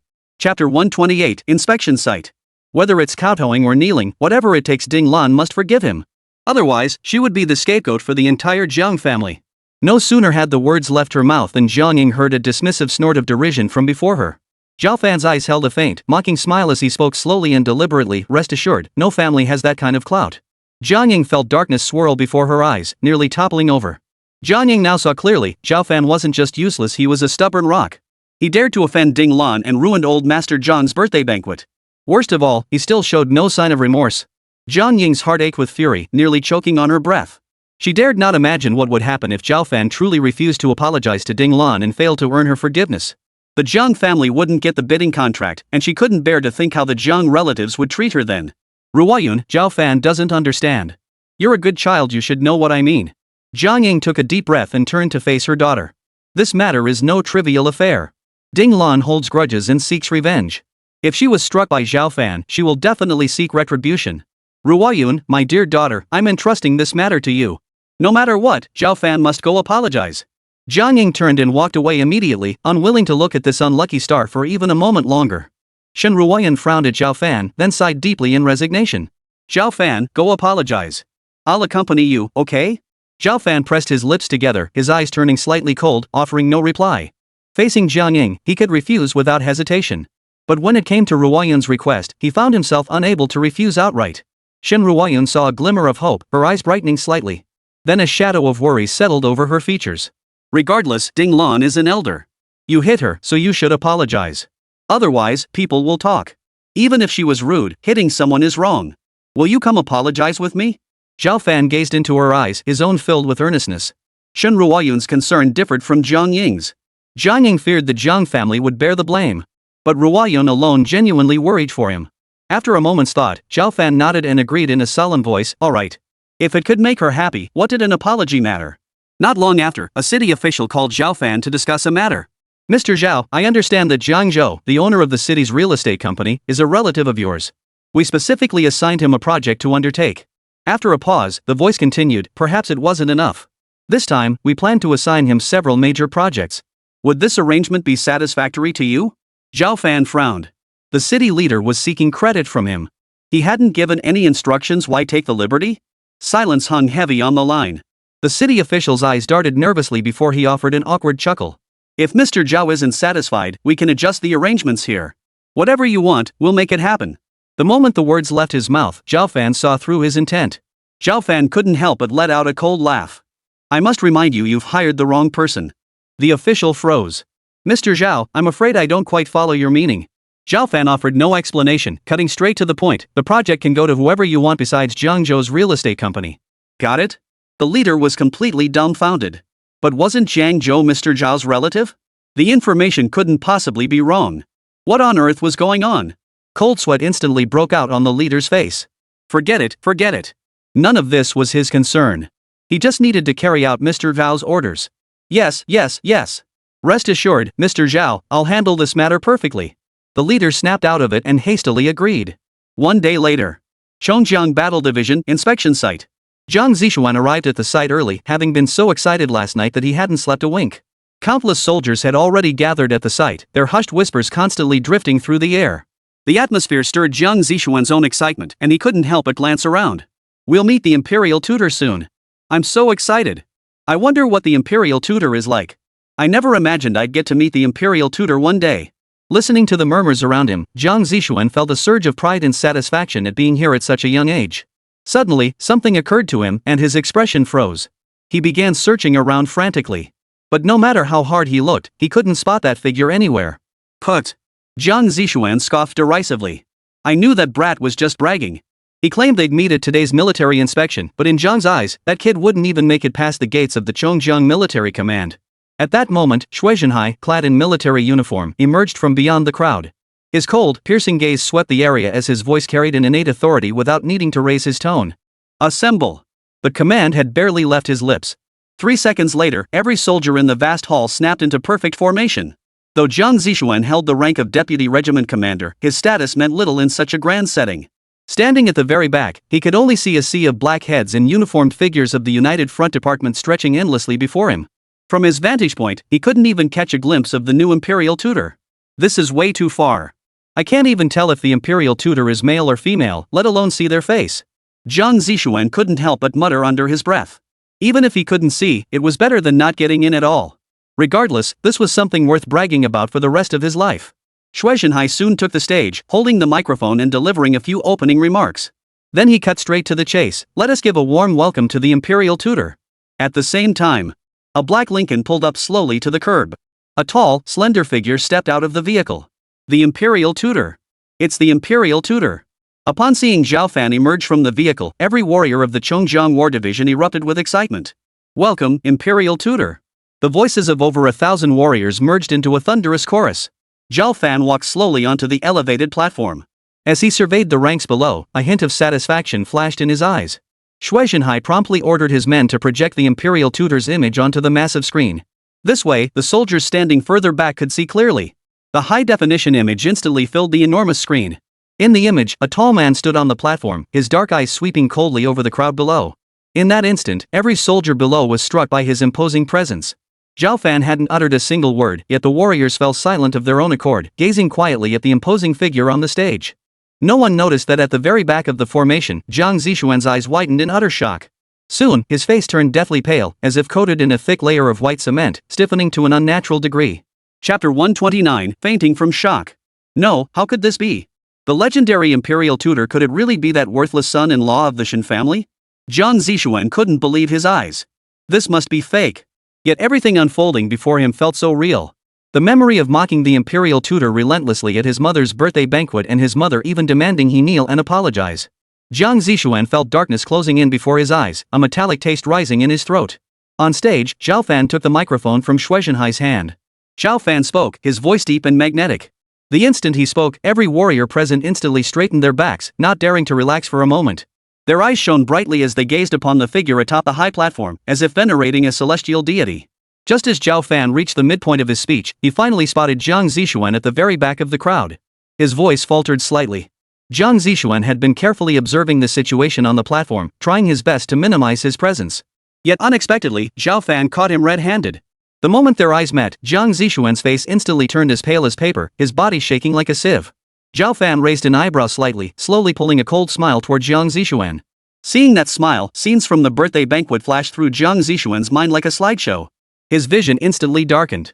The world spun dark and dizzying. Thud! Jiang Zixuan's eyes rolled back as he collapsed to the ground. The surrounding soldiers, seeing someone collapse, immediately rushed to call for help. Someone's collapsed. Call an ambulance. The stretcher's here. Clear the way. From the elevated platform, Zhao Fan watched the scene unfold with keen interest. Seeing that Jiang Zixuan had genuinely fainted from fright, he couldn't help but shake his head. Who knew his physical condition was so poor? Just one glance could send him fainting. After inspecting the entire Chongjiang War Division, Zhao Fan received a call. It was Shen Ruoyun calling, her voice tinged with urgency. Zhao Fan, where are you? Hurry to the hotel. It turned out that while Zhao Fan was conducting his inspection at the Chongjiang Military Command, Jiang Ying had personally brought Shen Ruoyun to apologize in person. To Ding Lan, Jiang Ying was utterly insignificant, a spineless coward who'd kneel at the drop of a hat. Her true hatred was directed at that stinking brat, Zhao Fan. Inside the Chongjiang Grand Hotel, in a certain guest room, Ding Lan's gaze swept over the mother and daughter before her, then she forced a smile. She gestured for them to sit down, her demeanor passable enough she hadn't exploded right off the bat. Shen Ruoyun assumed Ding Lan had calmed down. But unexpectedly, not long after, Ding Lan pulled out a stack of photographs. The photos spread out across the table, and Jiang Ying's eyes lit up instantly. Oh my, what are these? Ding Lan sat beside Jiang Ying, covering her mouth with a laugh, her eyes flashing with a glint of malicious glee. These are all the young elites of Dongyuan City. Don't blame me for speaking plainly, but your son-in-law? How could he possibly be worthy of such a beautiful daughter? Her words struck a nerve with Jiang Ying.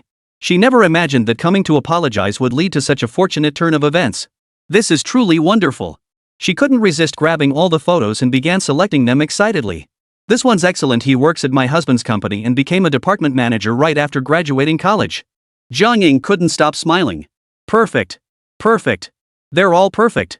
Any one of these guys she picked out would be 100 times better than that good-for-nothing Zhao Fan. No matter who it was, as long as it wasn't Zhao Fan, she'd agree. Just then, a knock sounded at the door. 3 knocks, neither too loud nor too soft, neither hurried nor slow. Shen Ruoyun's heart skipped a beat. She hurriedly stood up and went to open the door. She knew that at this hour, there was no one else who would come but Zhao Fan. The door swung open to reveal Zhao Fan standing there, his dark eyes calm. Seeing him, Shen Ruoyun instantly exhaled in relief. You finally came. Noticing the frown etched across her brow, he could guess what had transpired inside. That Ding Lan was no good. It's okay. I'm here now. His large hand gently patted Shen Ruoyun's shoulder. Shen Ruoyun felt a little calmer inside. Jiang Ying spotted Zhao Fan approaching, her eyes flashing with disdain as if she hadn't even noticed him. Frowning, she waved directly at her daughter. Ruoyun, what are you standing there for? Hurry over and pick one you like. She had already picked out several promising candidates, just waiting for her daughter's approval. As soon as her daughter agreed, she could kick Zhao Fan to the curb. Jiang Ying seethed with hatred for Zhao Fan. Even a random stranger off the street would be better than this good-for-nothing. Beside her, Ding Lan caught sight of Zhao Fan again, her eyes flashing with venom. She sneered coldly, flinging the photo onto the table. Did you see my son at the War Department inspection meeting today? Of course not. Ding Lan knew that with this kid's background, he'd never even get inside the Chongjiang War Department. He couldn't even get past the War Department's gates. His earlier words had been nothing but bragging. What Ding Lan hadn't expected was that after she spoke, Zhao Fan actually smiled faintly. I did see him, Zhao Fan said with a smile, then continued calmly, but your son is in such poor health. He fainted right at the start of the inspection. You're lying. Ding Lan leapt from the sofa, her voice sharp with fury. You weren't even at the inspection site. How could you possibly know my son fainted? As if anyone could just show up at an inspection these days. Zhao Fan sat back down on the sofa, crossing his long legs, his expression calm. You weren't there either. How do you know I wasn't? His calm tone drove Ding Lan mad. I don't need to see it to know you weren't there. Ding Lan roared. Look at yourself. Who do you think you are? Do you really think someone like you could even get through the gates of the Chongjiang War Department? And he had the nerve to spread rumors about her son fainting? Utter nonsense. Ding Lan glared at him furiously. Jiang Ying returned the cold stare to Zhao Fan. What kind of status do you have that you think you're worthy of entering the Chongjiang War Department to inspect the site and meet the imperial tutor? They'd be doing you a favor if they didn't throw you out. Beside them, Shen Ruoyun pressed her lips together slightly. How could Zhao Fan possibly gain access to the War Department? But no matter how she thought about it, she couldn't fathom why Zhao Fan would lie. Just then, the door burst open. Several soldiers carried a stretcher inside. Everyone in the room, except Zhao Fan, looked bewildered. What was going on? And who was the person on the stretcher? As the stretcher touched the floor, Ding Lan's gaze fell upon it, and she let out a piercing scream. Zishuan! Ding Lan rushed over, kneeling on the floor, her body trembling uncontrollably. Zishuan, wake up! What happened to you? Her son's eyes remained tightly shut, showing no signs of waking. Ding Lan urgently questioned the soldiers who had carried her son in. Gentlemen, please tell me what happened. What's wrong with my son? One of the soldiers replied, your son fainted 4 times while the imperial tutor was speaking. Chapter 130, Poor Physical Condition. He paused, a mocking expression flickering in his eyes. The imperial tutor himself said your son's health is far too poor. What? Upon hearing this, Ding Lan felt her vision darken at the thought of her son being so disgraced before the imperial tutor. At that moment, Ding Lan's son on the stretcher suddenly opened his lips and murmured 2 words. Mom! He slowly opened his eyes and saw his mother standing before him. His eyes instantly reddened. Struggling to form coherent words, he choked out, the imperial tutor is. Before he could finish, Jiang Zishuan's gaze suddenly shot past Ding Lan, fixing directly on the figure behind her. Zhao Fan stood there, expression impassive. Noticing Jiang Zishuan's gaze, he offered a cold smile. To Jiang Zishuan's eyes, it resembled the Grim Reaper come to claim a soul. Jiang Zishuan's expression twisted in terror. He let out a wretched scream, his eyes rolled back, and he fainted once more. Ding Lan shrieked, Zishuan! Zishuan! Help! My son has fainted. Zhao Fan's voice was calm as he replied. There's no need to panic. Didn't the imperial tutor mention that your son has fainted 4 times before? It seems his constitution is indeed the problem, it's simply too weak. His words were calm, yet carried a hint of sarcasm. Shut your mouth. Ding Lan snapped at Zhao Fan, continuing to shake Jiang Zishuan. At that moment, Shen Ruoyan gently tugged at Zhao Fan's sleeve and whispered, Zhao Fan, did you really go to the Chongjiang War Department? Zhao Fan glanced at her, his dark eyes twinkling with amusement. If I said I really did, would you believe me? Shen Ruoyun couldn't answer. She withdrew her gaze and bit her lips slightly. Even if she believed him, there was no evidence to prove it. The Chongjiang Military Command was no ordinary place. How could they possibly allow an outsider to infiltrate such a crucial inspection assembly? Ding Lan's son was rushed to the hospital. Ding Lan lifted her eyes and lashed out at Zhao Fan. Bloodshot eyes flared, it's all your fault, you jinx. You deliberately sabotaged my son in front of the imperial tutor. This is all you're doing. Zhao Fan stared coldly at Ding Lan, his gaze filled with scorn and contempt. Your son isn't even worthy of my schemes. Ding Lan's eyes burned red, her voice trembling with panic, her gaze filled with venom. It was you. You deliberately framed my son. Now his entire future is ruined. If my son's future is ruined, I'll never let you off the hook. The more she thought about it, the more heartbroken Ding Lan became, unable to hold back her tears. Her son had joined the War Department as a deputy regiment commander, such a rare opportunity. Yet on his very first meeting with the imperial tutor, he made such a colossal fool of himself. Worse still, the imperial tutor had declared him physically unfit. Ding Lan felt a wave of dizziness wash over her, nearly causing her to faint. Jiang Ying stepped forward instinctively to offer comfort. Sister-in-law, don't be too upset. These things happen. Focus on nourishing Zi Xian's health instead. After a pause, he added. Zhao Fan doesn't have the authority to enter the inspection site. This incident definitely has nothing to do with him. Jiang Ying wasn't defending Zhao Fan, she was merely stating the facts. Unfortunately, Ding Lan didn't appreciate her kindness. Stop pretending to care. Ding Lan shoved her hard, sneering coldly, do you think I don't know what you're really thinking? Stop pretending to be the good guy. Jiang Ying was shoved to the ground, her legs stinging from the impact. Her face darkened so much it looked like it could drip with anger. She stood up, her face hardening as she demanded of Zhao Fan, I'm asking you what exactly happened back then? Did you frame my son? Answer me. Zhao Fan looked at her with scorn, refusing to answer. Ding Lan's anger flared even higher. Jiang Ying suddenly grew anxious. Could it be? Zhao Fan really did it. How could he have the nerve? Veins bulging on Ding Lan's forehead, she roared furiously, kneel down and apologize to me right now. Otherwise, I won't let you off. Zhao Fan's silence was tantamount to confessing his guilt, wasn't it?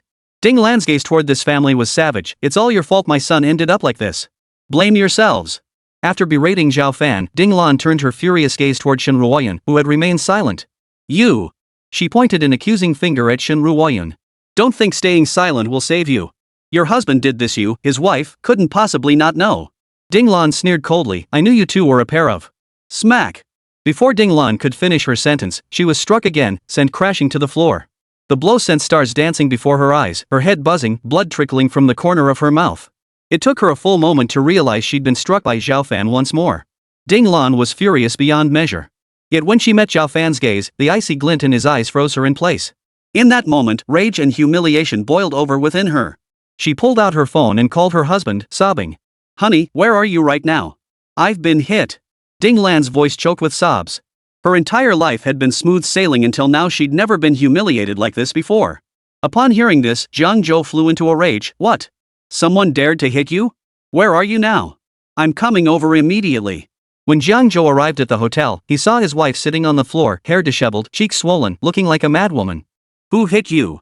He strode over with a grim expression, standing before Ding Lan. His furious gaze swept over the people in front of him. He could practically tear them to shreds. In all his years in Dongyuan City, he'd never encountered such brazen scum. Daring to lay a hand on his people? He would teach them a lesson they wouldn't forget. It was him. Ding Lan covered her face, her eyes filled with venom as she pointed at Zhao Fan. "Not only did he beat me, but he also schemed to ruin our son, making him look like a fool in front of the imperial tutor during the inspection." Ding Lan wailed incessantly. The thought of her son's future being ruined by this rotten brat made her want to tear him limb from limb. "He's the imperial tutor." Ding Lan wailed. Her husband, upon hearing the news, felt no less rage than she did. "You little bastard." Zhang Zhou glared at Zhao Fan, his knuckles cracking as he clenched his fists. "Not only did you dare harm my son, but you also dared to hit my wife? You're asking for death." With that, Zhang Zhou strode forward, his eyes blazing with fury, and swung a punch straight at Zhao Fan's face. But Zhao Fan was ready. The moment Zhang Zhou lunged forward, he swiftly raised his leg. The kick sent Zhang Zhou crashing headfirst to the floor. Everyone in the room was stunned. Zhang Zhou seethed with rage. Clutching his pained abdomen, he slowly rose from the floor, glaring at Zhao Fan. "You little punk dared to kick me. Do you know who I am?" Zhao Fan gave a cold laugh but said nothing. Seeing him silent, Zhang Zhou assumed he was afraid. Chapter 131, Reclaiming the Project. His anger flared instantly. "You little punk. If you don't kneel and kowtow to me today, I won't let you off the hook." Jianzhou pointed at him, veins bulging on his forehead. "Mark my words, old Master Jian's family has lost its bidding qualifications." Jiang Ying was utterly speechless. "What? Don't forget, you're a Jiang family member yourself." Shen Ruoyun, standing nearby, finally lost her patience and snapped coldly. If the Jiang family lost their standing, it would be a case of the lips perishing and the teeth feeling the chill. How could he possibly fare any better? Jiang Zhou scoffed, seemingly unconcerned. "You've got it all wrong. It's you who provoked the clan's wrath, not me. The bidding qualification was originally meant for the Jiang family, but it's all because of you that things went to hell." Jiang Zhou pointed a finger at Zhao Fan. "You are the Jiang family's traitors. Don't even dream of getting that bidding qualification this time." Zhao Fan let out a soft, derisive snort. Jiang Zhou's pupils contracted sharply. "You have the nerve to laugh." The brat had the nerve to laugh. Zhao Fan slowly withdrew his smile, his eyes now cold as ice. "You're so delusional, who else should I laugh at? Do you really think the commercial bidding process is something you can control? How much weight do you carry within the entire Chongjiang Chamber of Commerce? Others may not know, but don't you know yourself?" Jiang Zhou froze, then burst into uproarious laughter. He pointed a finger at Zhao Fan, laughing so hard he doubled over, his stomach aching from the effort. To Jiang Zhou, Zhao Fan's earlier words were nothing short of a joke. Zhao Fan watched him laugh with a detached gaze, as if observing a simpleton. Just then, Jiang Zhou received a call. The instant he saw the caller ID, Jiang Zhou's expression turned serious. He cleared his throat, shot Zhao Fan a fierce glare, and only then answered the call. His expression instantly turned respectful, as if the person on the other end were some important figure. "Sir, what can I do for you?" It turned out the caller was none other than Jiang Zhou's superior. The boss had already briefed him a couple days prior this major project coming down from headquarters would still be handled by their team. Jiang Zhou was overjoyed, repeatedly assuring them he would handle it perfectly. This project landing on his desk was undoubtedly an unexpected stroke of luck this year. He suspected today's call was specifically about this matter. But when the call connected, what came through was a sharp reprimand. "Jiang Zhou, you are no longer in charge of this project." Jiang Zhou was instantly dumbfounded. "Sir, what did you say? Why? Wasn't the project supposed to be his? Why the sudden change?" He had everything prepared, just waiting for the project to kick off. His boss sneered coldly, "Is this project your personal property? What, do you have a problem with it?" Jiang Zhou dared not voice any objections. Though bitter inside, he put on an exceptionally respectful facade. "Sir, how could I dare? I will follow your instructions without question. I just wanted to ask what exactly happened." The last sentence was laced with extreme caution.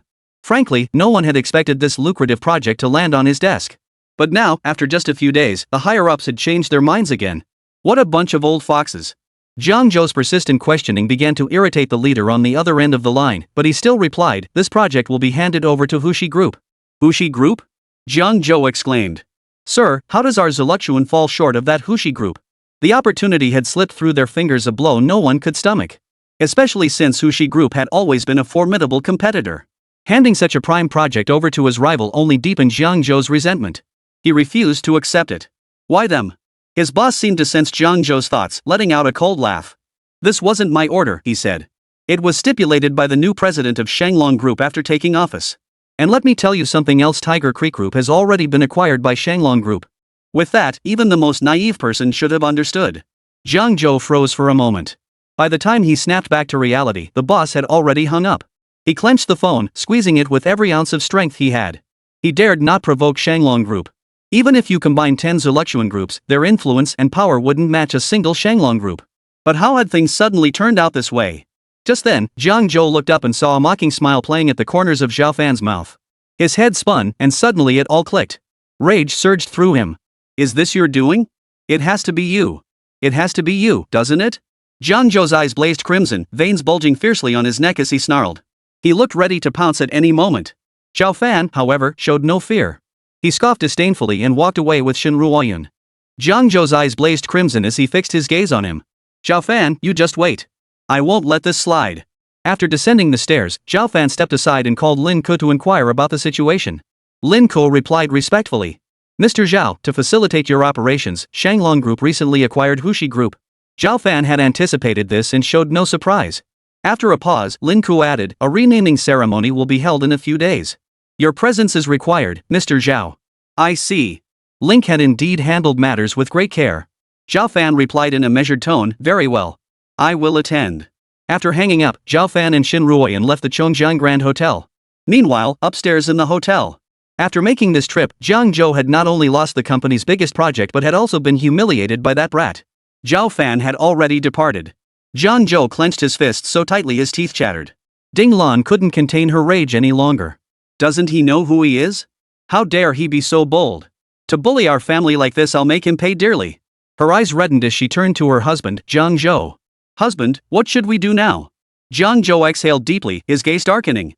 "I plan to approach the Provincial Chamber of Commerce." Not long ago, Zhang Zhou had joined the Provincial Chamber of Commerce and successfully become one of its directors. With the Provincial Chamber of Commerce involved, we'll definitely get the project back. If he thinks he can snatch it from us, he's dreaming. Zhang Zhou said coldly. Hushi Group? Shanglong Group? Anything that fell into his hands was never meant to be relinquished. Upon hearing this, Ding Lan was overjoyed and immediately exclaimed, "Honey, is that really true? That's fantastic. This project is so lucrative, there's plenty of profit to be made. We absolutely can't let it go to anyone else." Zhang Zhou nodded and promptly began making calls. Chapter 132, The Trap. News of Hushi Group's acquisition by Shanglong Group suddenly broke, quickly spreading like wildfire throughout Chongjiang. In this era of high-efficiency information flow, it took less than half a day for the entire city to learn of the development. Its sheer popularity even pushed it onto the trending topics list. Online commentary grew increasingly heated. Even a conglomerate as big as Hushi got acquired. Who wouldn't be impressed by Shanglong Group's prowess? We never heard any rumors beforehand, they kept it quiet. Could Shanglong be planning something big? Shanglong acquired Hushi Group and assigned major projects to Hushi for execution. This undoubtedly dealt a severe blow to Zhang Zhou's interests. It was precisely this unwillingness to accept defeat and sit idly by that drove Zhang Zhou to immediately seek assistance from the Provincial Chamber of Commerce. Zhao Fan and the others left the hotel. On the way back, Shen Hongye suddenly received a call. Glancing at Zhang Ying ahead, he deliberately slowed his pace.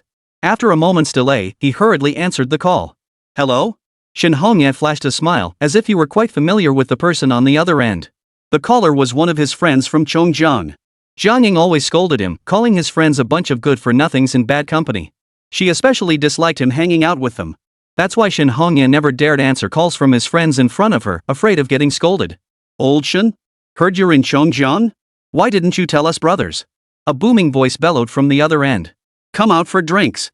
How long has it been since we last met, brothers? Let's have a proper reunion this time." He let out a hearty laugh. Shen Hongye covered the receiver, glancing cautiously at Zhang Ying in front of him, his expression hesitant. He wanted to go, but he feared his wife's scolding. Just then, Jiang Ying noticed her husband had vanished beside her. She frowned and turned to look.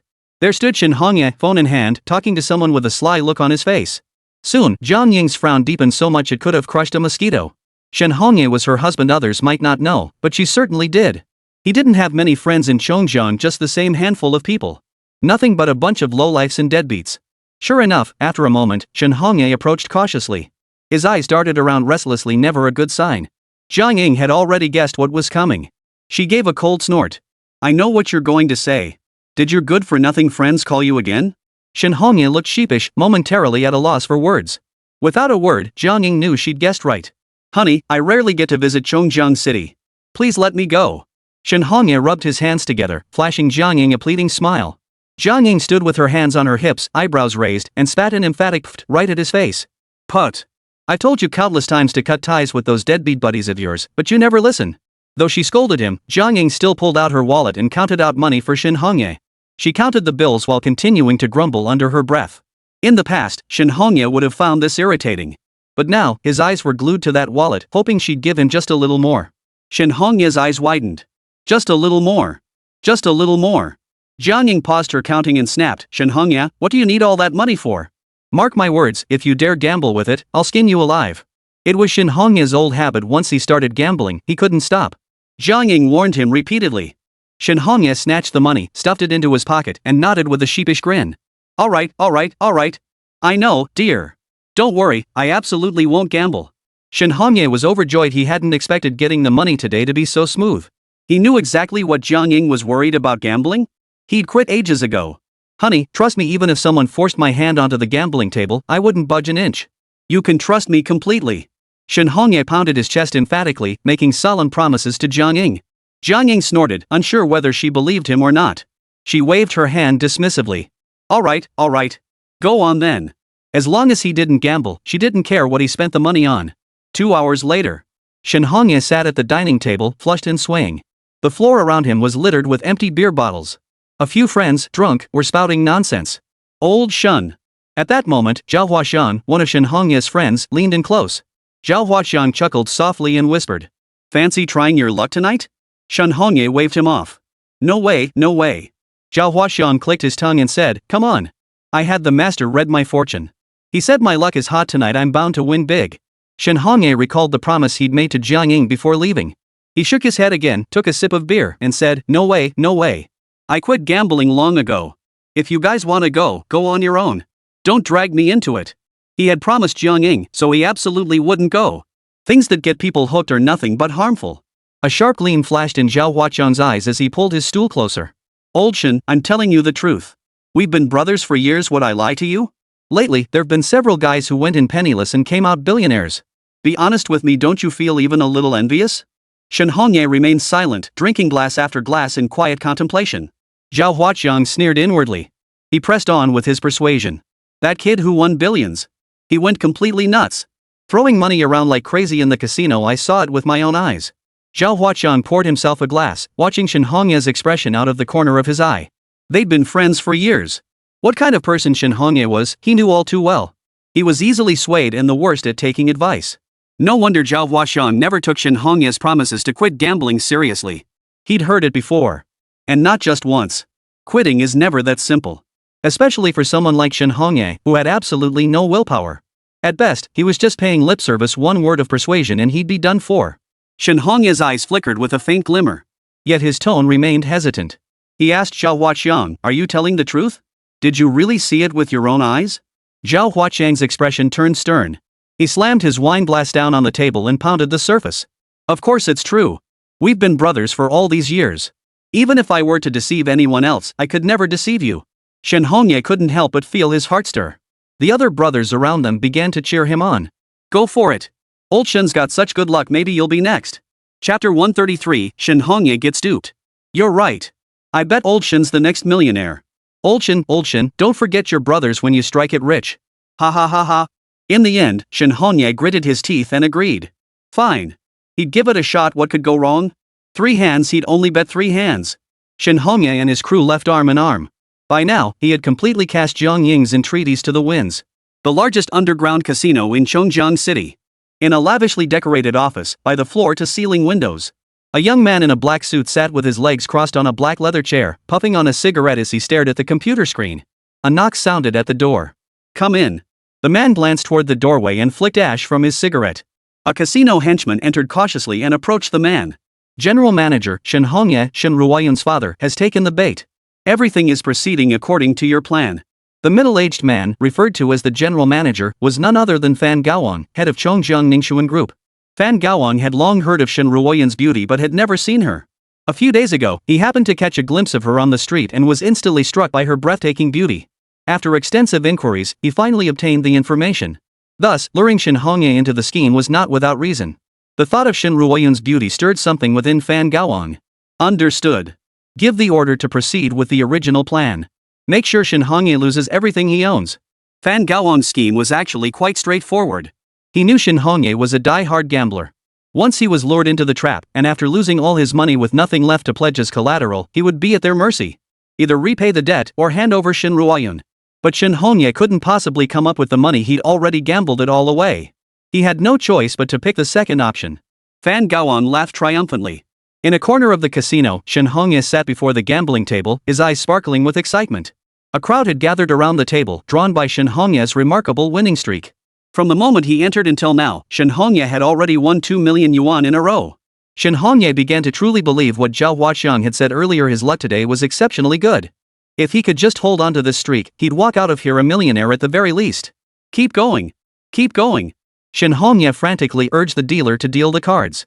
"Deal faster. Don't delay his winning." Shen Hongye's expression was faintly maniacal. His eyes had already turned bloodshot. Over the next hour, his winnings grew steadily. By now, his total winnings easily exceeded tens of millions. Behind him, Zhao Huaxiang excitedly slapped his shoulder, shouting, "Keep going. Keep going. You're on fire today."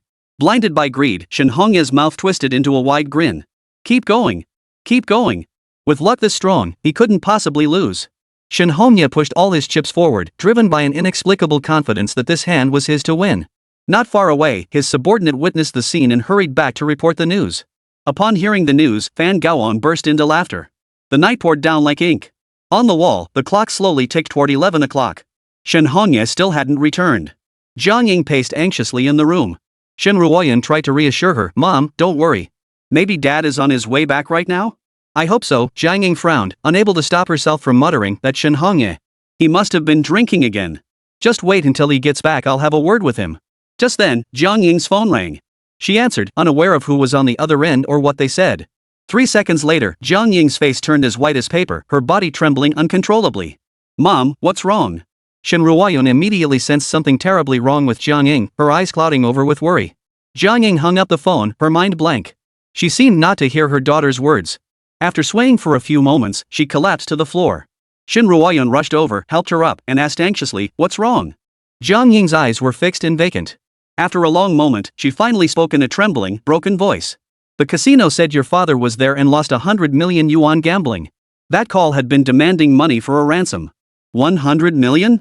At the sheer magnitude of the figure, Shen Ruoyun felt the world go black before her eyes. It took a long while for both mother and daughter to snap back to reality, their faces drained of color. How on earth did he lose that much? Shen Ruoyun's face was ashen, overcome with disbelief. Even if Shen Hongye had gambled before, it had only been small stakes, never such a massive loss. Could there be some mistake? Jiang Ying spoke weakly, "There can't be. The casino people said they want 100 million before they'll release him." Shen Ruoyun took a deep breath, her heart racing with anxiety. She immediately called Zhao Fan. Zhao Fan rushed over immediately, driving the two of them to the casino. In the car, he listened as Shen Ruoyun explained the entire situation, his brows furrowing slightly. "This situation is full of red flags. We should head to the casino first and find him. As long as he's safe." Zhao Fan sensed that this situation wasn't as straightforward as it seemed. Shen Hongye had been gambling for years and knew his limits. He understood when to cut his losses. Losing tens of thousands or even hundreds of thousands might be believable. But losing 100 million? Not only did Jiang Ying and Shen Ruoyun find it hard to believe, Zhao Fan couldn't accept it either. His father-in-law might seem unremarkable, but he was actually extremely cautious in his dealings. By all logic, Shen Hongye wouldn't make such a colossal mistake. Jiang Ying had cried all the way to the casino, her eyes swollen and red like walnuts. Shen Ruoyun's expression was tense as well. There was still no clear solution to the situation, and they didn't have the 100 million those people were demanding. Frankly, even selling the entire Xing group wouldn't raise that 100 million. At this hour, in the dead of night, the casino was completely empty of patrons. The three entered the casino, finding it completely deserted. A group of black-clad enforcers stood on either side, radiating pure menace. Zhao Fan frowned, stepping forward and speaking in a deep voice. "We're family of Shen Hongye. We got a call saying he lost 100 million here. What's going on?"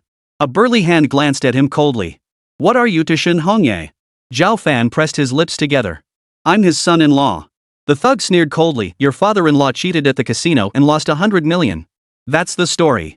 This response skirted the issue, avoiding the core question. Zhao Fan's brows furrowed slightly.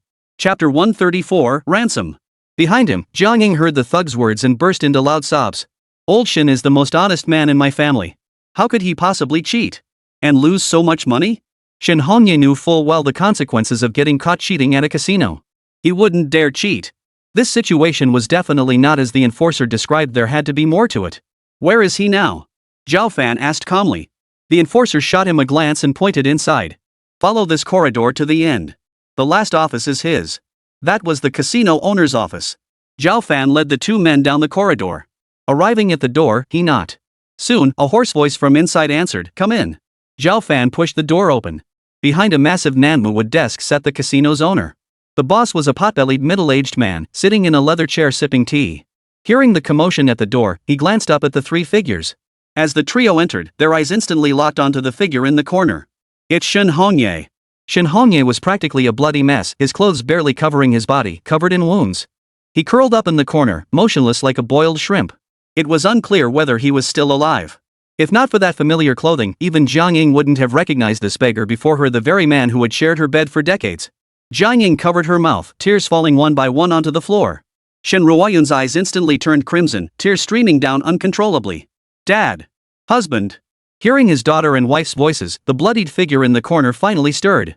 Shen Hongye gritted his teeth against the pain, forcing open his swollen eyes to strain toward the doorway. Seeing the three figures at the doorway, he was overcome with emotion, even attempting to rise. But his injuries were too severe. His face was swollen like a pig's head, and no one could make out what he was trying to say. Seeing Shen Hongye's pitiful state, Jiang Ying and Shen Ruoyun couldn't hold back their tears. They took a step forward, only to be frozen in place by a single glare from the black-clad thugs flanking them. These thugs radiated a palpable aura of violence, clearly men who had seen bloodshed before. Clearly, Shen Hongye had been beaten into this state by them. The casino boss sat calmly in his chair, lighting a cigarette for himself and slowly exhaling a puff of white smoke. The portly boss took a drag and remarked coolly, "No one has ever dared to cheat on my turf. Do you know what the consequences of cheating are?" The office fell deathly silent. Not a word was spoken. The boss gave a cold laugh and nodded toward his men. "Tell them." "Yes, boss." Several henchmen instantly stepped forward in unison, turning to Zhao Fan and his group with cold grins.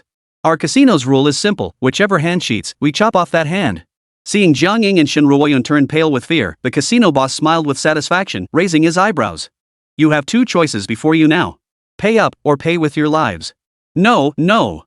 Don't cut off my hand. I beg you." Shen Hongye stiffened instantly, his eyes pleading desperately toward the casino boss. The casino boss didn't spare him so much as a glance, as if he were nothing but air. Shen Hongye's head slowly dropped. "Well, have you made up your minds? Don't blame me for not warning you. I don't have all day." The casino owner snorted coldly. Jiang Ying and Shen Ruoyun both looked at Zhao Fan with pleading eyes. Though Jiang Ying usually despised him, now they had no one else left. Zhao Fan stepped forward, his dark eyes cold. "He couldn't possibly be cheating. He's in your custody now, you can say whatever you want." Zhao Fan suspected this was a trap. The casino owner sneered in response. "It's all because your father-in-law was too greedy. People like him? My casino takes down several every single day." In the corner, Shen Hongye's body trembled even more violently. Zhao Fan sneered coldly, "When trouble arises, you blame it all on bad luck? I see right through your excuses. If you don't believe me, I have a few witnesses here who can confirm it." The casino owner, seemingly anticipating this response, waved dismissively with a cold smile. His enforcers swiftly brought in a group of people. Upon seeing them, Shen Hongye's eyes widened in the corner. Shen Hongye glared furiously at Zhao Huaxiang, who stood at the front. "It's all your fault. If you hadn't kept egging me on, how could I have lost so much money? Tell me. Are you in cahoots with them, trying to ruin me? Answer me." Zhao Huaxiang sneered coldly, "Old Shen, that's not fair. It's not like we forced your hand to gamble. You were all smiles when you were winning. Now that you've lost, suddenly you want to pin all the blame on us brothers?" The others chimed in unison. "Exactly, Old Shen. We didn't do anything wrong. What does losing your own money have to do with us? It's all because you got greedy. Winning $1 million wasn't enough, you had to go for more. Wins and losses are part of the game, you just had bad luck. Shen Hongye was rendered speechless by the barrage of accusations. His eyes were bloodshot, red-rimmed with tears. Shen Hongye had no idea why things had spiraled into this mess. Everyone was shirking responsibility, dumping the blame squarely on his shoulders. The casino owner stubbed out his cigarette in the ashtray, exhaling a breath of disgust with a sneer on his face. Now you all believe me, don't you? Shen Hongye shook his head, unable to hold back. You all conspired to frame me. Why didn't you stop me back then? Why did you keep urging me to gamble? Why? Weren't they supposed to be friends? Zhao Huaqiang and the others averted their eyes, their gazes betraying a hint of guilt. Unfortunately, no one noticed except Zhao Fan. Jiang Ying wailed, Shen Hongye, you bastard. I told you to stay away from these scumbags, but you wouldn't listen. Now look what you've done. 100 million. Even if the Shen family sold everything they owned, they couldn't possibly cover it. What could they do? Would Shen Hongye really have to pay with his life? Blood and tears mingled on Shen Hongye's face, his heart filled with unbearable regret. But there's no such thing as a regret pill in this world. What's done is done, like water spilled on the floor, it can never be taken back. Shen Hongye grabbed his hair and slammed his head against the wall. It's all my fault. I regret it so much. Shen Ruoyun bit her lower lip so hard it nearly drew blood. She pulled out her phone and shouted at the casino owner, your casino is rigged. I'm calling the police. The casino owner glanced at her with a dismissive sneer. Call the police? Let me tell you, even if the cops show up, they can't do a thing to us. With that, he pulled a contract from his drawer and slammed it onto the table. He tapped the contract and sneered. See that? Black and white on paper. Chapter 135, Proof. A look of despair slowly crept across Shen Ruoyun's face. The casino owner was right, even if the police came, there was nothing they could do.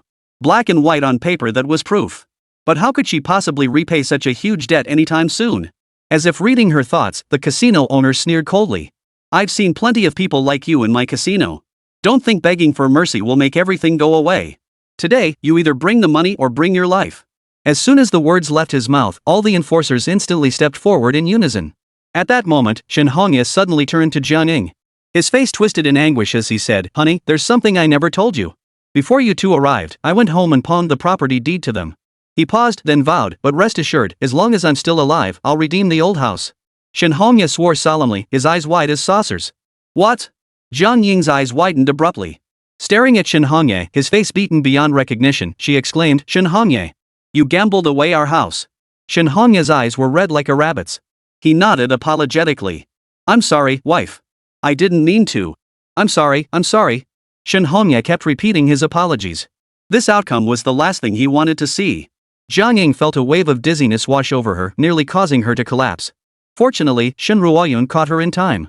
What despair felt like, Jiang Ying couldn't even cry. Her mind went numb. This situation was indeed peculiar. Zhao Fan rubbed his temples, his calm eyes fixed on Jiang Ying. Now is not the time for this. Let's take her back first, then figure out a solution. Right. Jiang Ying murmured, as if snapping back to reality. She pleaded with the casino owner, we need to take her back first. We promise we won't call the police. Just let us take her back. The casino owner stared at her, his voice cold with menace. You can take him back, but don't even think about running away. For every day you don't repay the debt, he'll lose a finger. Jiang Ying's mind was in turmoil. Hearing the casino owner's words, her face grew even paler. She nodded frantically. All right. We'll take him with us now. Under no circumstances could Shen Hongye stay here. This place was a veritable hellhole. Half an hour later, the group finally emerged safely from the casino. Shen Hongye sniffed his sleeve, his face contorting with disgust. Over the past few hours, he'd been sweating and bleeding, leaving him reeking. He wanted a bath, he wanted a good night's sleep, and he wanted to eat his fill. He'd worry about those things tomorrow. Just then, he looked up and caught Zhao Fan staring at him with a cold sneer. Shen Hongye's anger flared instantly. It's all your fault, you useless piece of trash. You're the one who can't do anything. You're the one who made me suffer so much in there. Shen Hongye glared at Zhao Fan with venom, his voice thick with rage. Zhao Fan narrowed his eyes, his expression instantly turning icy. Shen Hongye felt a chill run down his spine, goosebumps rising on his skin. Shen Ruoyun could scarcely believe what she was hearing. Dad? How could you say that? If Zhao Fan hadn't driven us here, you'd still be stuck in that casino. She couldn't believe her father would utter such words. Even Jiang Ying was momentarily stunned. How could this possibly involve Zhao Fan? But she quickly realized Shen Hongye was just taking his anger out on someone else. What could he do? He couldn't very well take his anger out on his wife and daughter. Besides, this whole mess was inextricably tied to that good-for-nothing Zhao Fan. With that realization, Shen Hongye felt his confidence surge. He sneered coldly, "You dare glare at me?" Zhao Fan had no idea what expression to wear when facing Shen Hongye. "Idiot. I'd actually like to hear where I went wrong," he said calmly. He was curious to hear what kind of decent answer might come out of Shen Hongye's mouth. Shen Hongye spat venomously, "You insolent brat. If you were rich, you could pay this debt for me. Useless piece of trash, you can't even scrape together a penny. My daughter wasted her time with you." Finishing his rant, he threatened viciously, "Mark my words, if you can't resolve this, you'll be divorced from Ruoyun immediately." Zhao Fan ignored him completely, letting him bark away. "My daughter's so desirable, she'll have suitors lining up. Any one of them is richer than you." Meanwhile, inside the casino. The casino owner sat in his office, smiling as he dialed Fan Gaowang's number. After the call connected, the casino owner chuckled, "General Manager, the task you assigned has been taken care of." Fan Gaowang laughed heartily, "Excellent work." Now, he didn't need to do anything else. All he had to do was wait for Shen Ruoyun to take the bait. Meanwhile, Jiang Ying and the others returned to the hotel. Wiping away tears, Jiang Ying called home, determined to swallow her pride and borrow some money. Otherwise, they truly couldn't go on living like this. Shen Hongye, however, said, "Don't call them now. Wait until tomorrow." He fumed, "I owe all this money because they set me up. As a member of the prestigious Shen family, how could he possibly ask his wife's family for money? If word of this reached Lin Jing, how could he ever show his face again? After decades of marriage, how could Jiang Ying not understand him?" One glance at his expression told her exactly what he was thinking. She snapped angrily, "Shen Hongye, have you lost your mind? If you can't produce the money tomorrow, they'll chop off your fingers." Did he want to become a cripple? Shen Hongye had been either cursed or beaten all day, and now he finally couldn't hold back his fury. He stood up and shouted, "So be it. Let them chop them off. What are fingers anyway? When the gamblers come tomorrow, I'll just hand over one finger." Shen Hongye had thrown caution to the wind. After all, it was just one finger. Cutting off a finger wouldn't cost him his life. Jiang Ying could only look at him with utter helplessness. The next morning. At dawn, just as the sky was beginning to lighten, the old patriarch of the Jiang family suddenly heard a tremendous crashing sound outside. More precisely, it was the sound of heavy objects pounding against the door. Bang! Bang! Bang! Each thud grew louder than the last. Old Master Jiang jolted awake, startled from his sleep. He got up to open the door. Who is it? Early in the morning, and they won't let a person have some peace. The moment the door swung open, old Master Jiang froze in place. Who are you?" Before him stood a group of thugs. Each one looked like a demon incarnate, radiating a bloodthirsty, vicious aura that screamed trouble. What terrified old Master Jiang even more was that they were all armed. Chapter 136, Stealing the Property Deed. It looked like they were here to rob him. The casino boss stepped forward from the thugs, taking the lead position. He grinned and said, "You must be old man Jiang. Your son-in-law, Shen Hongye, owes our casino 100 million. He mortgaged this property to us. Now we're here to take possession." With that, he shoved old Master Jiang aside. The old man instantly fell to the ground. The casino boss and his thugs strolled through the house like they owned the place, surveying it leisurely. Sitting on the floor, the old man stared blankly at this gang of thugs. Ultimately, unable to withstand such a shock, his eyes rolled back and he fainted completely. It was unclear how much time had passed. "Wake up! Stop playing dead!" Someone slapped old Master Jiang's cheeks hard. After an unknown duration of slapping, old Master Jiang's body stirred and he finally opened his eyes slowly. The first thing he did upon waking was not to rest, but to immediately stand up and check whether the property deed was still in the room. Such important documents were always kept in a special place, carefully hidden away. He feared it might be stolen. But when the old man opened the box, it was indeed empty. "Where's my property deed?" Old man Jiang froze in place. He stared blankly at the empty box, unable to snap out of his daze for a long time. Only then did he recall that his son-in-law, Shen Hongye, had visited the previous evening. He had only stayed for about 5 minutes before hurrying away. At the time, he had found it odd coming and going in such a hurry. Now the truth was clear, that bastard had come to steal. "Shen Hongye, you son of a..." Old Master Jiang bellowed at the top of his lungs. But before he could finish his sentence, the casino owner arrived with his men.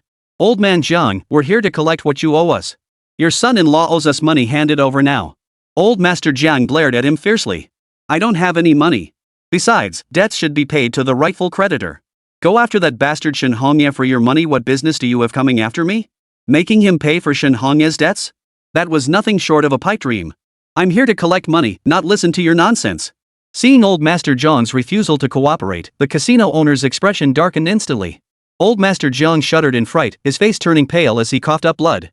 He swayed unsteadily, as if about to collapse at any moment. The casino boss stepped back in disgust. "What a pain in the ass. Mark my words, I'm giving you 1 day at most. If you haven't paid up by then, the consequences will be severe. With a cold snort, he turned and left with his men. Once the group had completely departed, Old Master Jiang hurriedly gathered his family and rushed to the hotel to find Jiang Ying and Shen Hongye. The moment he saw Shen Hongye, Old Master Jiang lunged forward and delivered a vicious slap across his face. Smack! Shen Hongye froze in shock. You bastard! Old Master Jiang's face flushed crimson as he pointed at his son-in-law and shouted.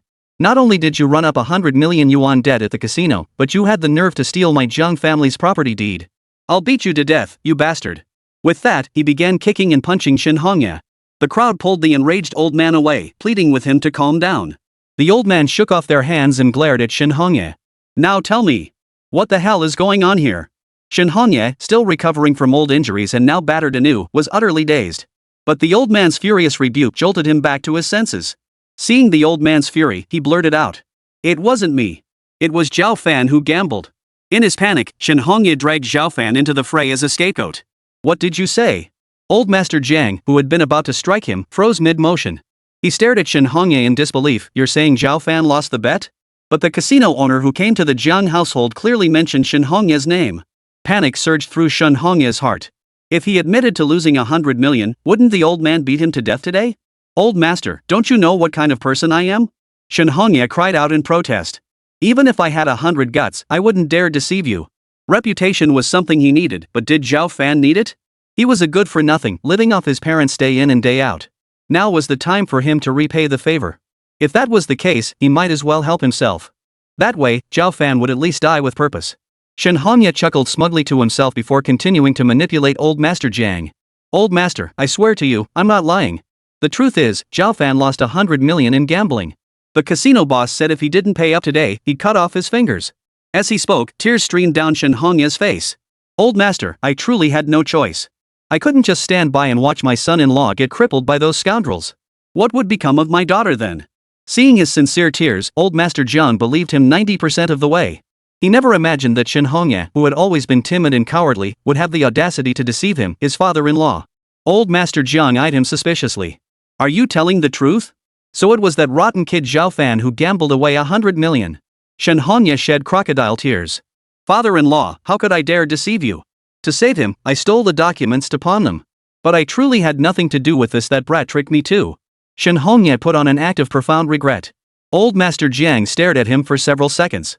Then he turned his gaze to Jiang Ying standing nearby. Jiang Ying's face flushed alternately red and white, her thoughts hidden from view. It's true.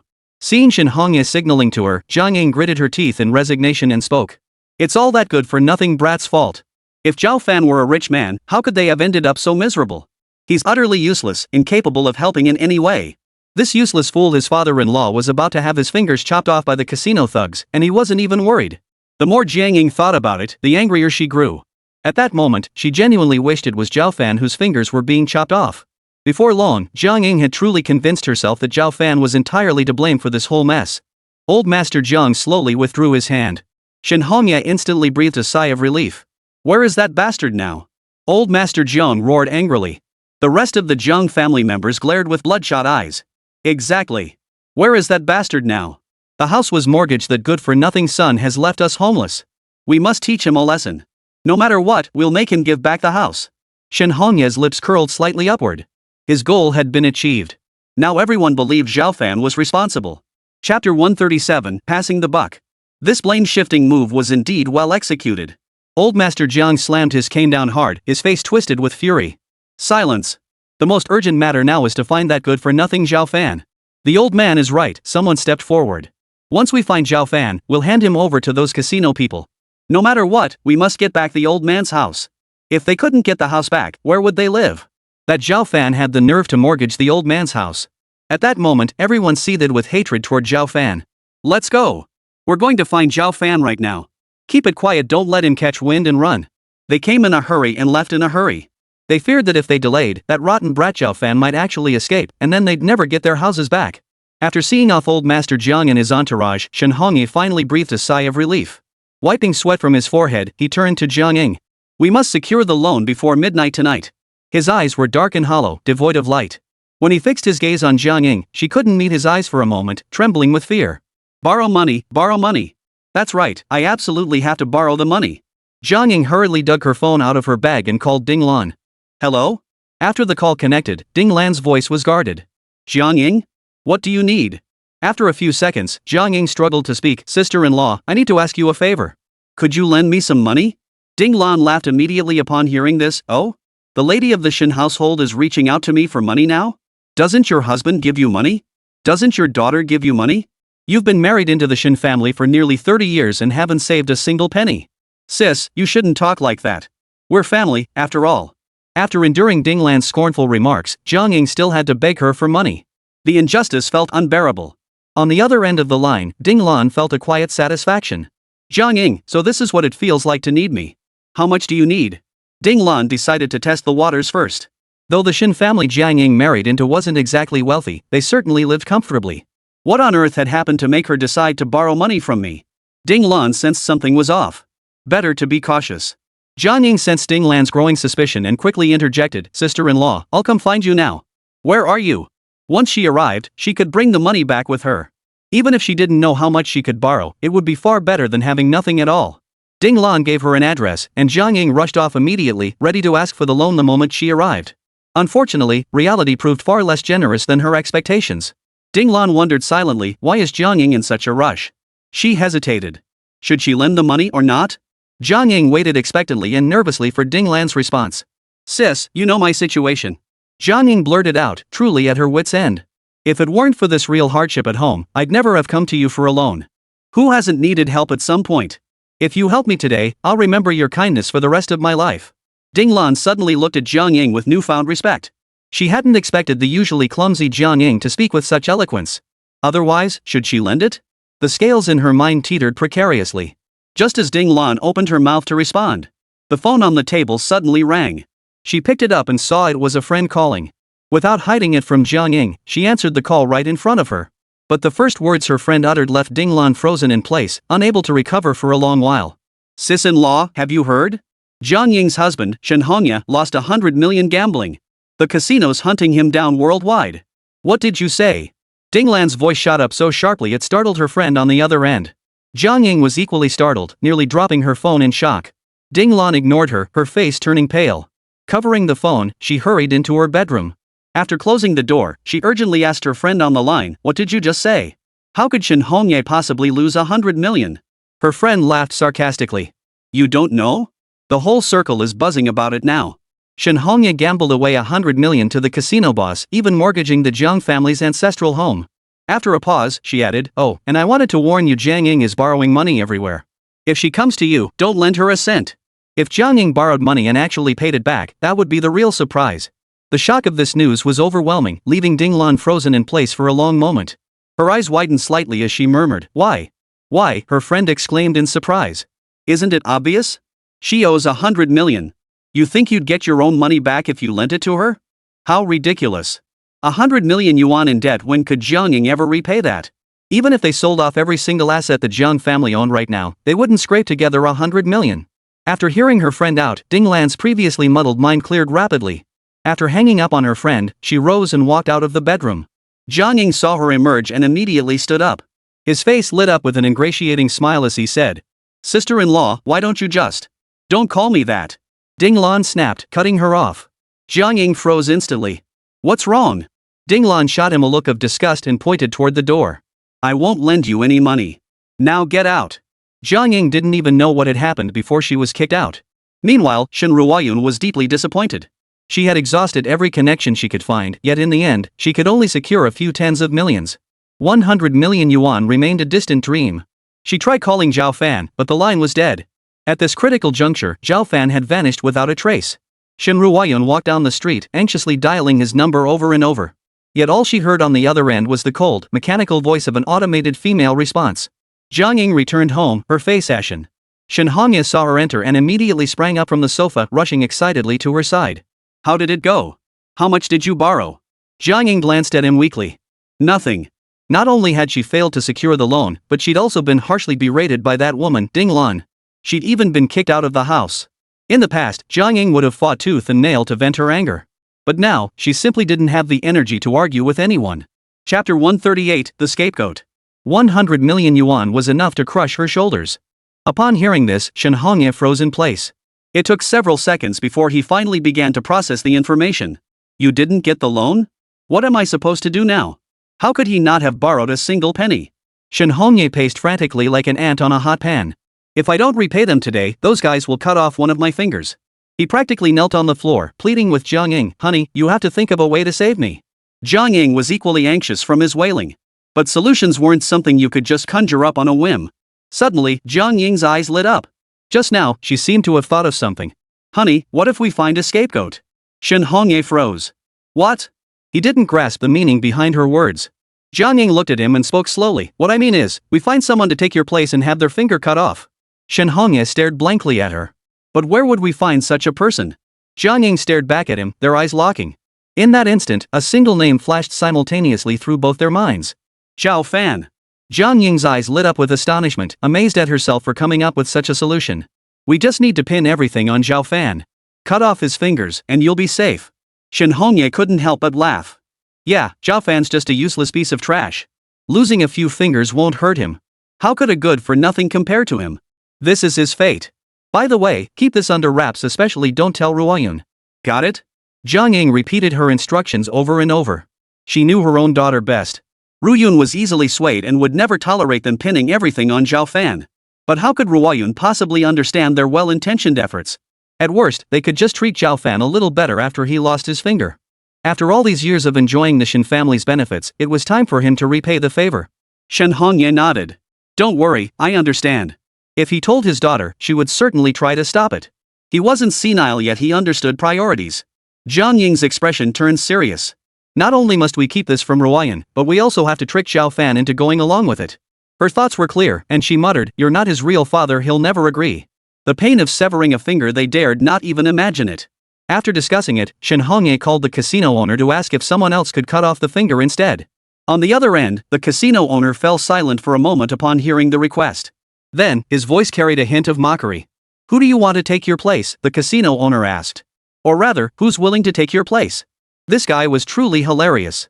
Of course there is. There is someone. Shen Hongye's heart leapt with joy as he hurriedly replied, my son-in-law. He's willing to take my place. Go ahead and cut off his finger. Oh? The casino owner recalled the young man. Shen Hongye waited anxiously for his reply. Boss, what do you think? If it wasn't acceptable, then there really was no other way. But he didn't want to become a cripple. Fortunately, the casino owner agreed quickly. He chuckled, since your son-in-law has such filial devotion, I'd be happy to accommodate. But remember this, if you can't produce the money tonight, your son-in-law's fingers won't survive. His voice turned sharp and menacing on that last sentence. Shen Hongye not only showed no fear but even flashed a broad smile. Yes. Rest assured, boss. Even if they couldn't repay the debt, he felt utterly fearless. After all, it wasn't his own finger being cut off. What Shen Hongye didn't know was that after hanging up, the casino boss immediately called Fan Gaowang. General Manager, things unfolded exactly as you predicted. Shen Hongye wants his son-in-law to cut off his finger instead. As per your instructions, I've agreed. A hint of admiration tinged the casino owner's words. Seeing everything unfold exactly as he'd planned, Fan Gaowang let out a cold laugh. Understood. Keep monitoring every move the Shen family makes. Report any developments immediately. Casino owner, yes, sir. Meanwhile, Zhao Fan was investigating the true circumstances behind the casino's debt. This matter was riddled with numerous discrepancies. Unlike Jiang Ying and Shen Hongye, he wasn't intimidated by 100 million yuan debt. In the midst of his investigation, he suddenly received a call from Shen Hongye. As far as he knew, Shen Hongye's family was currently scrambling to borrow money. How could he possibly have time to call him? Something was off. Zhao Fan furrowed his brow slightly and answered the call. Hello. Shen Hongye sounded frantic on the other end. Zhao Fan, get to the casino immediately. Zhao Fan glanced at his wristwatch. It wasn't midnight yet. What? Had they managed to secure the loan? Impossible. The news had already spread throughout Dongyuan City. No one would possibly lend them that kind of money now. Everyone knew that lending them this money meant it would never be repaid. Just as he was about to ask, Shen Hongye, as if afraid of his questions, abruptly hung up. Zhao Fan sensed something was amiss, but without dwelling on it, he drove straight to the casino. Half an hour later, he arrived at the casino and walked straight into the office. The moment he pushed open the door, his footsteps halted abruptly.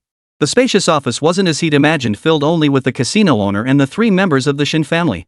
Not only were the 3 members of the Shen family present, but the entire Jiang family was there. Old Master Jiang had been waiting for Zhao Fan at the casino for a long time, and his anger had already reached its peak. The moment he saw Zhao Fan, his eyes blazed with fury as he lunged forward. Zhao Fan! You bastard! You lost 100 million at the casino, and now you dare to mortgage my Jiang family's ancestral home. You must be out of your mind. With that, he raised his cane and swung it fiercely toward Zhao Fan. Zhao Fan's eyes flashed coldly. He reached out and instantly seized the cane with pinpoint accuracy. Old Master Zhang's face flushed crimson as he strained with all his might, yet the cane wouldn't budge an inch. Zhao Fan snorted coldly, snatched the cane away, and tossed it into a corner. Old Master Zhang staggered, nearly falling to the ground, but was caught by Wang Yimin and his son behind him. Wang Yimin glared at Zhao Fan. Zhao Fan! How dare you treat the old man like this? You have some nerve. You're the one who gambled away 100 million. You're the one who mortgaged the ancestral home.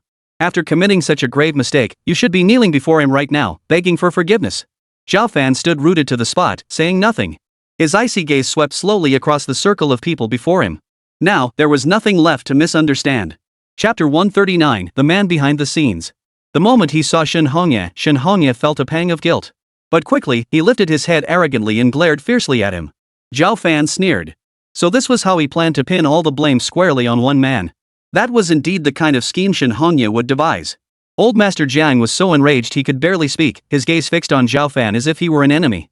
Pointing at Zhao Fan with a trembling finger, he stammered, "Go, cut off his fingers." Everyone immediately understood the old man's meaning. They began shouting, their eyes flashing with hatred. Right. Where are we supposed to scrape together 100 million? Let Zhao Fan chop off his fingers instead. He reaps what he sows, let him pay the price. Just chop off his hand. See if he gambles anymore. Zhao Fan shot Jiang Ying a cold stare. Where is Ruo Yun? Jiang Ying sneered coldly. You can barely save yourself now, and you still have time to ask where Ruo Yun is? Besides, what does it have to do with you? She paused, as if something occurred to her. Let me tell you this, if you don't go, Ruo Yun will divorce you immediately. But if you're willing to go, it's just a matter of losing a few fingers. Our Shin family will take care of you for the rest of your life. Jiang Ying believed this threat would be effective. All this time, if Zhao Fan hadn't clung to Ruo Yun and refused to divorce her, Ruo Yun would be the wife of some wealthy family by now. That good for nothing. All he does is hold Ruo Yun back. Jiang Ying could tell Zhao Fan genuinely cared for Ruo Yun. As long as she threatened him with Ruo Yun, he would surely agree. Little did she know that after those words were spoken, Zhao Fan's heart had grown utterly cold. His eyes darkened, and he remained silent. The casino owner watched the spectacle unfold, his eyes sparkling with amusement. Seeing that midnight was approaching, he beckoned his men over. It seems none of you have any objections. I'll take that man away now. After Zhao Fan was led out of the office by the casino owner's men, Shen Hongye fell into deep thought once more. After a moment, his eyes lit up as he turned to Jiang Ying. Honey, I've got it. We can make Zhao Fan take on all the debts too. He paused before adding, with such a huge sum, Zhao Fan will never be able to repay it. If he can't, we'll make him divorce Ruo Yun. No matter which choice Zhao Fan made, the outcome would be highly advantageous for them. Besides, having lost his fingers, Zhao Fan had become utterly useless. How could a cripple possibly protect his daughter? First, shift the debt onto him. Then force him to divorce Ruo Yun. Shen Hongye felt smugly pleased with his own supreme cleverness. This time, he could finally rid himself of Zhao Fan completely. But Jiang Ying frowned. This isn't that simple. Take the debt, for instance. Do you think you can just shift it? You'd have to get the casino owner's approval first. Meanwhile, Zhao Fan was led by the casino boss into another room. 2 rows of black-clad enforcers stood guard on either side of the doorway, preventing Zhao Fan from escaping. Seated at his place, he appeared relaxed and at ease, not like someone about to face punishment, but rather like someone sipping tea. His expression remained calm, without a trace of fear. The lead henchman couldn't help but look at him with contempt. He was certain the kid was putting on an act. You little punk, still not scared now, huh? You sure put on a good act. The subordinate sneered. The only reason you're still sitting here so calmly is because our boss hasn't even started yet. The casino boss stood by the floor-to-ceiling window. Hearing this, he turned around and let out a cold laugh. No one has ever lasted half an hour under our hands. Kid, I think you're underestimating things. Do you really believe losing a finger will delay your debt? You might dodge the bullet once, but you won't dodge it forever. Seeing Zhao Fan's silence, the casino boss chuckled. Don't you realize? Even if you're a tough guy, how many days do you think we'll need to chop off your fingers? How utterly delusional. Zhao Fan paid no heed to the insults and mockery from the casino boss and his henchmen. He said coldly, I advise you to come clean now. You know full well how this 100 million debt came about. Confess now, and you still have a chance. This was Zhao Fan's final warning to them. Hearing this, the casino owner raised an eyebrow and burst into laughter. His other henchmen looked at Zhao Fan with disdain and contempt. You little punk, how dare you talk to our boss like that? You think we'll let you walk out of here alive? Threatening our boss? Looks like you've got a death wish. The casino boss raised his hand, making a gesture that instantly silenced his men. Zhao Fan stared at the casino boss, whose expression was mocking and sarcastic. His expression turned completely cold. Looks like you've made up your mind. I warn you not to regret it. Zhao Fan's dark eyes fixed on him, icy and unwavering. The boss laughed as if he'd heard the funniest joke, letting out 2 loud guffaws. You think you can threaten me? A punk like you? I could crush you with a single finger. After speaking, the casino boss barked an order. What are you standing around for? Get moving. The moment the words left his mouth, his henchmen immediately closed in on Zhao Fan. The leader gripped a dagger that gleamed menacingly in his hand. The blade pressed forward, its icy edge pressing against Zhao Fan's throat. But Zhao Fan didn't even flinch. Those deep, dark eyes now stared back at him calmly. The enraged subordinate seized his wrist and snarled. You're playing games with death. Just as the dagger was about to touch Zhao Fan's knuckles, the door burst open with a loud bang. A group of well-trained black-clad bodyguards rushed in from outside. The casino owner and his men inside the room were stunned by the scene. The casino boss quickly realized these intruders meant trouble. Protect me. Protect me. The terrified casino boss scrambled backward, his henchmen rushing forward to grapple with the bodyguards. The moment the fight began, the casino owner's face instantly drained of color. These bodyguards were clearly professionally trained. Even though the casino's men had extensive combat experience, they were no match for them. Within minutes, all the henchmen were knocked to the ground. The room was littered with bodies sprawled haphazardly across the floor. The casino henchmen who had just moments ago been bragging to Zhao Fan now lay on the floor, their mouths filled with cries for mercy. Zhao Fan, freed from his restraints by the bodyguards, rose to his feet with a cold, composed expression. His gaze swept slowly around the room. Those who met his piercing gaze trembled visibly. Finally, his gaze settled on the casino owner cowering in the corner. All traces of his earlier arrogance had vanished from the man's face. Chapter 140, The Bloody Video. Shivering violently, he stared at the man before him, unable to believe he had provoked such an unknown powerhouse. Speak. Who exactly is the boss behind you? Zhao Fan slowly advanced, a dangerous gleam flashing in his eyes. Overwhelmed by the aura radiating from Zhao Fan, the casino owner desperately tried to retreat, but his back was pressed against a solid wall. With nowhere left to retreat, he had no choice but to face him. His body shook violently, his voice trembling. I truly don't know what you're talking about. There's no one behind me. Zhao Fan gave a cold laugh. If you don't talk, I won't mind having my men entertain you. He paused, then added with a smirk, like your favorite pastime chopping off a few fingers, for instance. As he spoke, a bodyguard stepped forward from behind him, drawing a sharp dagger. He drew a slash across the chair beside him. The casino owner didn't hear a single sound. 2 seconds later, a section of the wooden chair snapped off, landing on the floor with a sharp thud. The casino owner had always been the one slicing off others' fingers. He never imagined that one day, he himself would become the meat on the chopping block. He didn't want his finger cut off. Cold sweat instantly broke out on his forehead. The casino owner was on the verge of tears. Please calm down. Let's talk this out. Everything can be negotiated. Zhao Fan took the dagger from the bodyguard and toyed with it. This knife may be small, but it cuts through iron like butter. You can rest assured you won't feel a thing. Watching the cold gleam of the blade inch closer to his body, the casino owner's mental defenses finally shattered completely. I'll talk, okay? Just don't cut my fingers. Get that thing away from me. Zhao Fan sheathed the dagger, his gaze icy as he stared at him. Speak. The casino owner closed his eyes, steeled his resolve, and gritted out. It was Wang Yang, the manager of Ning Shun Group. He ordered me to do everything. He still didn't dare implicate Fan Gaoang. Fan Gaoang's influence in Dongyuan City was too vast. If he really named him, he wouldn't just lose his livelihood here. He'd be hunted down, living a life of constant fear. The only way out now was to throw out a scapegoat and muddy Zhao Fan's investigation. The casino owner thought he'd dodged a bullet. But what he didn't know was that Zhao Fan had long suspected the real mastermind behind it all was actually Fan Gaoang. Zhao Fan had heard before that Fan Gaoang from Nandu City had long harbored feelings for Ruoyan. Moreover, Fan Gaoang was known for his ruthless methods and was capable of any evil deed. This incident was highly likely a trap he had set. Zhao Fan smiled and released the casino owner. He knew the casino owner had merely named a scapegoat. The real mastermind behind the scenes was Fan Gaoang. The casino owner cautiously watched Zhao Fan. Had his plan worked? Completely unaware that he had already exposed himself, the casino owner continued to fan the flames in an attempt to divert Zhao Fan's attention. This whole thing was orchestrated by Wang Yang. I'm just a small fish forced into this role. I'm a victim too. Ah! The casino owner's hand was suddenly pinned to the desk by the bodyguard. His eyes widened in terror as a wave of dread washed over him. What are you doing? I've already named the person. What more do you want? Zhao Fan scoffed. When did I ever say naming the mastermind would get you off the hook? The casino owner gasped in shock. You bastard! You're breaking your word. Let me go. The casino owner struggled furiously, but could only watch helplessly as the dagger drew closer and closer to his index finger. Soon, a heart-wrenching scream pierced the room. The casino owner rolled his eyes back in his head and passed out from the pain. Zhao Fan picked up the casino owner's phone, fiddled with it, and found Wang Yang's WeChat. There, he found their chat history.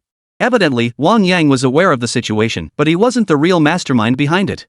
Wang Yang was, at best, just a small fry. Above him stood someone else, Fan Gaoong.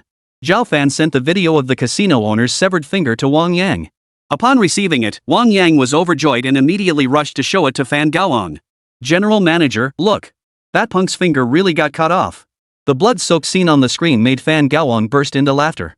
Now that Shin Ruoyun's man had been reduced to a cripple, he refused to believe she'd still want to stick around with a useless piece of trash. With his wealth and influence, he was confident he could win her over. Fan Gaoong chuckled, well done. Send this video to Jiang Ying and Shin Hongye, let everyone see it. The video quickly landed on Jiang Ying's phone. Jiang Ying's fingers trembled as she tapped to open it. The first glimpse left her face drained of color. It's Zhao Fan. It's Zhao Fan.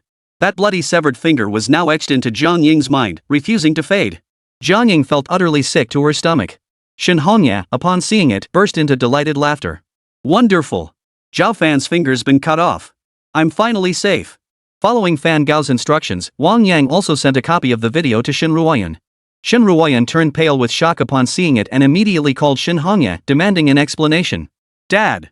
Are you okay? Shin Ruoyun's eyes were red-rimmed and she couldn't help but choke back sobs.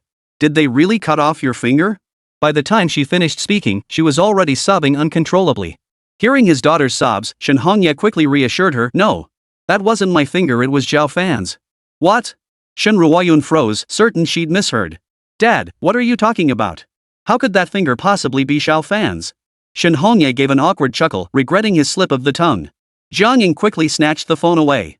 Clearing her throat, she followed the plan she and Shin Hongye had devised to deceive her. Ruoyun, this was all Zhao Fan's own choice. It has nothing to do with us. Poor Zhao Fan, he had such filial devotion. Your father is getting old, how could he live the rest of his life without a finger? Zhao Fan willingly took your father's place to endure the pain of losing his finger. Shin Ruoyun's mind went blank. Zhao Fan volunteered? Her mind filled with vivid images of Zhao Fan's severed finger. Before she could process it, tears streamed down her face. Shin Ruoyun wept silently. On the other end of the line, Jiang Ying heard her daughter fall silent and couldn't help but ask. Ruoyun, are you there? Are you okay? A faint sniffle came through the line. Jiang Ying knew Ruoyun was crying and couldn't help but sigh. What on earth is so great about that brat? Still, she had to offer comfort.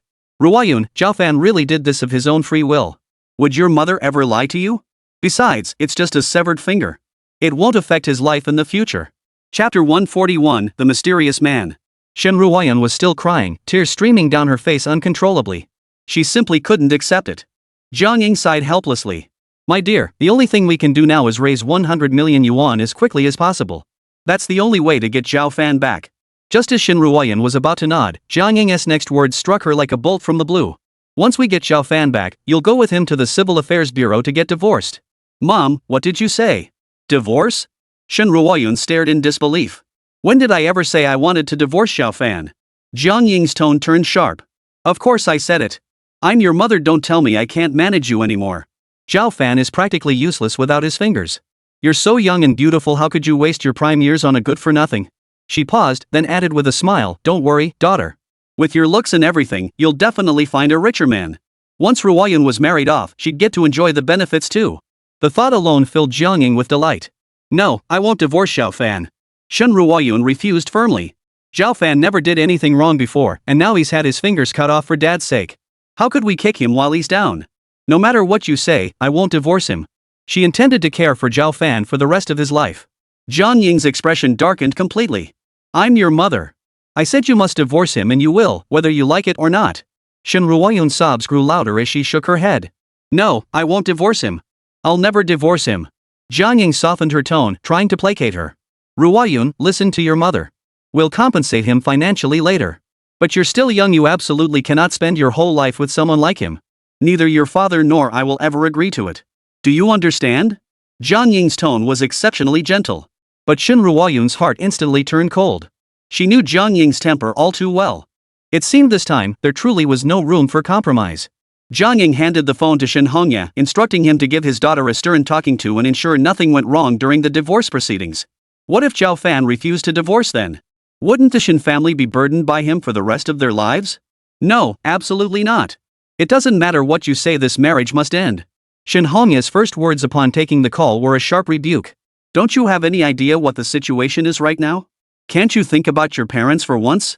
Shen Hongye lashed out at his daughter. There are so many men in the world, yet you insist on hanging yourself on a crooked tree. All this time you've been married, what has he ever given you? Shen Ruoyun remained stubborn. I won't divorce him. Seeing further argument was futile, Shen Hongye's veins bulged as he snapped. This isn't your decision to make. You'll do exactly as we say when the time comes. As the dial tone echoed through the phone, Shen Ruoyun's face turned ashen. Shortly after, Zhang Ying and Shen Hongye returned to the hotel. Shen Ruoyun sat on the sofa weeping, but Zhang Ying and Shen Hongye had made up their minds. This time they were determined to force her to divorce Zhao Fan. Just then, an unexpected call came from old Master Jiang. Shen Hongye felt uneasy upon hearing the old man's voice, but he tried his best to act as if nothing was wrong. Where's Shen Hongye? Old Master Jiang asked on the other end. Someone has agreed to lend us money. Shen Hongye jumped up from the sofa in excitement. What? Really? Someone was willing to lend them money. Zhang Ying's eyes lit up as she stared at the phone. Old Master Jiang chuckled, his tone noticeably softer. You're in luck, someone's willing to lend you money.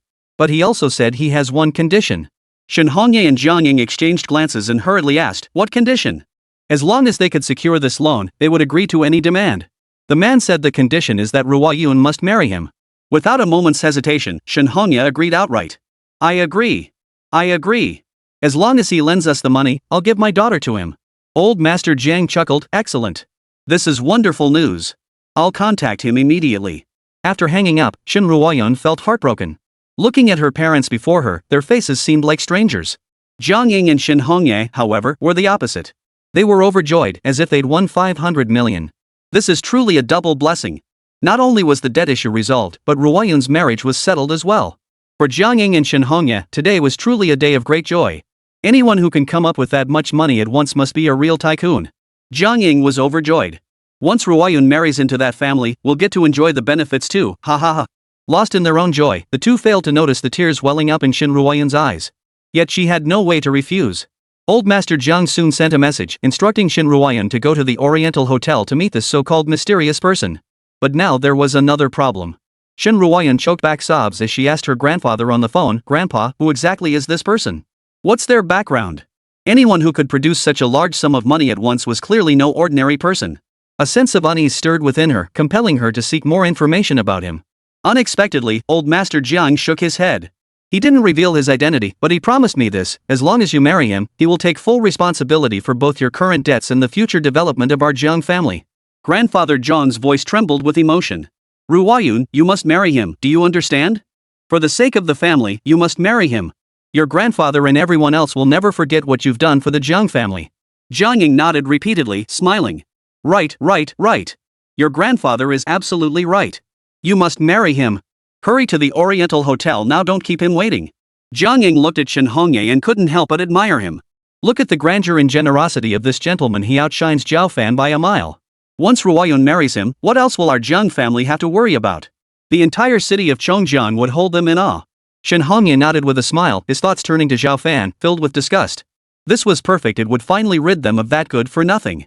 Meanwhile, inside the Dongfang Hotel, Fan Gaowang sat in his hotel chair, lighting a cigarette, his eyes fixed on the doorway.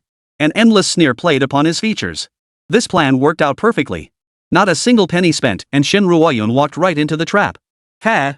A short while later, he glanced at the time on his wristwatch. The time was almost right. The person he'd been longing for should be arriving soon, shouldn't she? Chapter 142, The Truth. Long ago, Fan Gaowang had once pursued Shen Ruoyun. Shen Ruoyun had rejected him. From that day onward, this incident became an unforgettable scar in Fan Gaowang's heart. It was his first rejection, and he was furious and humiliated. Yet he had no recourse. Now, at last, his chance had arrived. As for the casino, it had always been an asset under his control, and the casino owner was merely one of his subordinates. The foremost requirement for subordinates was obedience. Naturally, whatever orders came from the boss were carried out without question. For Shen Ruoyun, Fan Gaowang had schemed relentlessly, advancing step by step. Now, the plan was finally about to be completed. A cold gleam flashed in his eyes, followed by a smug smile. In the lobby downstairs, Shen Ruoyun had been standing here for 5 minutes. Her footsteps faltered, her expression hesitant, unable to muster the resolve to ascend the stairs. As time ticked away, Shin Ruoyun finally gritted her teeth and lifted her foot. She took the elevator to the door of a hotel room. After a few seconds of silence, she raised her hand and knocked on the door. Knock knock knock. The knocking had barely ended when the door suddenly swung open violently. Shin Ruoyun instinctively took a step back. The next second, however, her eyes widened in disbelief. You're not. She stared at the person before her, her expression still dazed. She never imagined that the person lending them money would be someone she knew. Fan Gaoang? Shin Ruoyun blurted out the name in astonishment. Years had passed, but if her memory served her correctly, that was indeed his name. Fan Gaoang stood at the doorway, his gaze lingering on her as he appraised her. Ruoyun, it's been years since we last met. You've grown even more beautiful. Fan Gaoang flashed a smile, stepped aside, and gestured for Shin Ruoyun to enter. Shin Ruoyun bit her lip slightly, glancing over Fan Gaoang's shoulder to see the empty room. She hesitated. But the thought of her family's crushing debts finally pushed her forward, and she slowly stepped inside. She had promised everyone in the Zhang family and had come this far, there was no turning back now. What she hadn't anticipated was that the mysterious benefactor willing to extend aid to the Zhang family would be none other than someone who had once pursued her. What on earth is going on? Shin Ruoyun felt as if she had glimpsed some truth, yet her mind remained clouded. Her eyes filled with confusion as she looked at Fan Gaoang. What on earth is going on? Could someone explain? At that moment, Fan Gaoang's expression carried a hint of haughty arrogance beneath his smugness. The way he looked at her made her feel like a piece of merchandise. This gaze made Shin Ruoyun feel extremely uncomfortable. Now that the matter was settled, Shin Ruoyun couldn't escape his grasp even if she tried. Fan Gaoang lit a cigarette and chuckled. Shin Ruoyun, when you rejected me years ago, I told you then that you'd come begging me someday. Shin Ruoyun frowned. Fan Gaoang, what exactly do you mean by that? No matter how she heard it, it sounded like. Shin Ruoyun's pupils trembled. No, this couldn't possibly be true. Seeing her expression, Fan Gaoang immediately spoke with smug satisfaction. Shin Ruoyun, you're usually so sharp. You should have figured it out by now. Whether it was the casino or your father losing money, it was all part of my plan. My ultimate target has always been you. All these years, not a single day has passed without Fan Gaoang thinking of her. And now that his plan had finally succeeded, how could he not be overjoyed? Shin Ruoyun recoiled in shock, her high heels nearly tripping over a chair. Her expression was one of utter shock. What did you say? You orchestrated all of this. Fan Gaoang beamed with satisfaction. That's right. From Shin Hongye being tricked into the casino, to him gambling away 100 million, to your husband having his finger cut off by the casino boss, every single thing was part of my plan. Fan Gaoang almost marveled at his own genius. Shin Ruoyun, I went to such lengths to win you over. Aren't you even a little happy? Not even a little moved? Seeing tears welling in Shin Ruoyun's eyes, Fan Gaoang frowned, looking slightly displeased. In his imagination, she should be overjoyed. Shin Ruoyun said nothing. She pushed him away and headed straight for the door. She couldn't bear such deception. The person she thought was helping her turned out to be the mastermind behind all this. How could she possibly forgive him? And then there was Zhao Fan's severed finger. The bloody scenes from that video replayed vividly in Shin Ruoyun's mind. Zhao Fan. She had to go see how he was doing right now. Just then, Fan Gao's devilishly cold laughter rang out behind Shin Ruoyun. You dare leave now?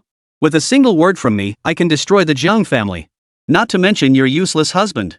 Fan Gaoang stood rooted to the spot, his threatening words like ropes tightening around Shin Ruoyun's ankles, preventing her from taking another step forward. Shin Ruoyun's feet froze instantly. She remained frozen in place, unable to take another step forward. Even though the door to the hotel room lay directly ahead. The door was within arm's reach, yet between her and it lay an uncrossable chasm. Fan Gaoang snorted coldly. Come here. Shin Ruoyun swayed slightly. Seconds later, she slowly turned around, her eyes brimming with tears. Meanwhile, the Jiang family patriarch quickly received the check promised by the mysterious figure. The entire Jiang household was overjoyed. The patriarch immediately summoned Shin Hongye, instructing him to take the check and repay the casino owner. This whole affair, we owe it all to that mysterious benefactor. If Ruoyun can marry him, we'll be truly grateful to heaven. Though they hadn't even met yet, the patriarch couldn't be more satisfied. Shin Hongye nodded vigorously. Exactly.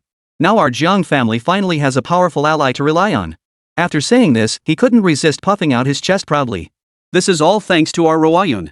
If that mysterious man hadn't taken a liking to her, where would we find such a windfall falling from the sky? Enough, enough. Old Master John waved his hand impatiently, tired of listening to the nonsense. Now get yourself to the casino and pay back what you owe them. Then have that good-for-nothing son-in-law of yours divorce Ruoyun immediately. Now we can start preparing for Ruoyun's wedding. Double good fortune. This was truly a momentous occasion. Shin Hongye grabbed the check and hurried to the casino to repay the owner. Just as Shin Hongye stepped into the casino, Zhao Fan emerged from his office. The two men met in the lobby. Shin Hongye halted in his tracks, a look of astonishment spreading across his face. Zhao Fan? Why are you out here? What Shin Hongye truly wanted to ask was, why on earth are you out of there? Shin Hongye's gaze fell upon Zhao Fan's hand, his eyes widening like copper bells. The property deed? How did it end up in your hands? Chapter 143, Paying Back the Debt. That property deed for the Jiang family's ancestral home, Shin Hongye had stolen it himself. He couldn't possibly be unaware of what it was. But what truly stunned him lay yet to come. Why your hand? Shin Hongye pointed at Zhao Fan's hand, his eyes bulging wide as his tongue stumbled. Zhao Fan's hand was completely intact, his fingers hadn't been severed at all. What on earth was going on? Shin Hongye stood frozen in place, the check clutched in his hand, his face a mask of utter bewilderment. Given the casino owner's earlier menacing demeanor, there was no way he would have let Zhao Fan off, right? Zhao Fan's dark eyes narrowed as he suddenly fixed his gaze on the check in Shin Hongye's hand. Where did this check come from? Shin Hongye had been flushed with excitement since walking in, showing no sign of dejection. The moment he saw that check, Zhao Fan understood everything. So Shin Hongye had come to repay the debt. But where had Shin Hongye gotten the money? Zhao Fan's brows furrowed slightly as if pondering something, sensing something was off. Shin Hongye remained standing in place, staring blankly at Zhao Fan's perfectly intact right hand. Who gave you this check? Zhao Fan asked in a lowered voice. Only then did Shin Hongye snap back to reality. Hearing the question, he chuckled softly. He lifted the check in his hand and waved it before his eyes. This is 100 million. Thanks to Ruoyun's help, we got this money. Ruoyun? What about Ruoyun? Zhao Fan's frown deepened. What could she possibly have done? Shin Hongye shot him a dismissive glance. Anyway, you and Ruoyun are getting divorced. Why bother caring? After a pause, he added with relish, but I might as well tell you some mysterious benefactor lent us this 100 million yuan. The condition? Ruoyun has to marry him. This was utterly outrageous. Where is she now? Zhao Fan's expression darkened instantly. Shin Hongye snorted. At the Oriental Hotel. Mark my words, if you dare ruin my daughter's perfect match, just wait and see what I'll do to you. Shin Hongye assumed Zhao Fan was just bluffing. He looked so angry, but what could he possibly do? Nothing at all. Zhao Fan, I'm warning you, Shin Hongye sneered coldly. What isn't yours, no amount of begging will get it. You've had your fill with Ruoyun these past years. This marriage, it's over for good. Without a moment's delay, Zhao Fan dialed a number and ordered in a cold voice. Get the car ready. Head to the Oriental Hotel immediately. He didn't spare Shin Hongye a single glance. Only as he passed Shin Hongye did he add, his voice icy. I will never divorce Ruoyun. You'd be wise to give up on that idea. For some reason, Shin Hongye shuddered involuntarily. Staring at Zhao Fan's towering figure, it took him a long while before he could finally move his feet. Meanwhile, inside the Oriental Hotel. Smack! Shin Ruoyun's palm struck Fan Gao's face with a sharp slap. Shin Ruoyun, you dare hit me. Fan Gaoang, his clothes disheveled, glared at Shin Ruoyun with a menacing look. I advise you not to forget your place. One word from me, and your entire Jiang family will be destroyed. Shin Ruoyun cowered in the corner, trembling, her eyes brimming with tears.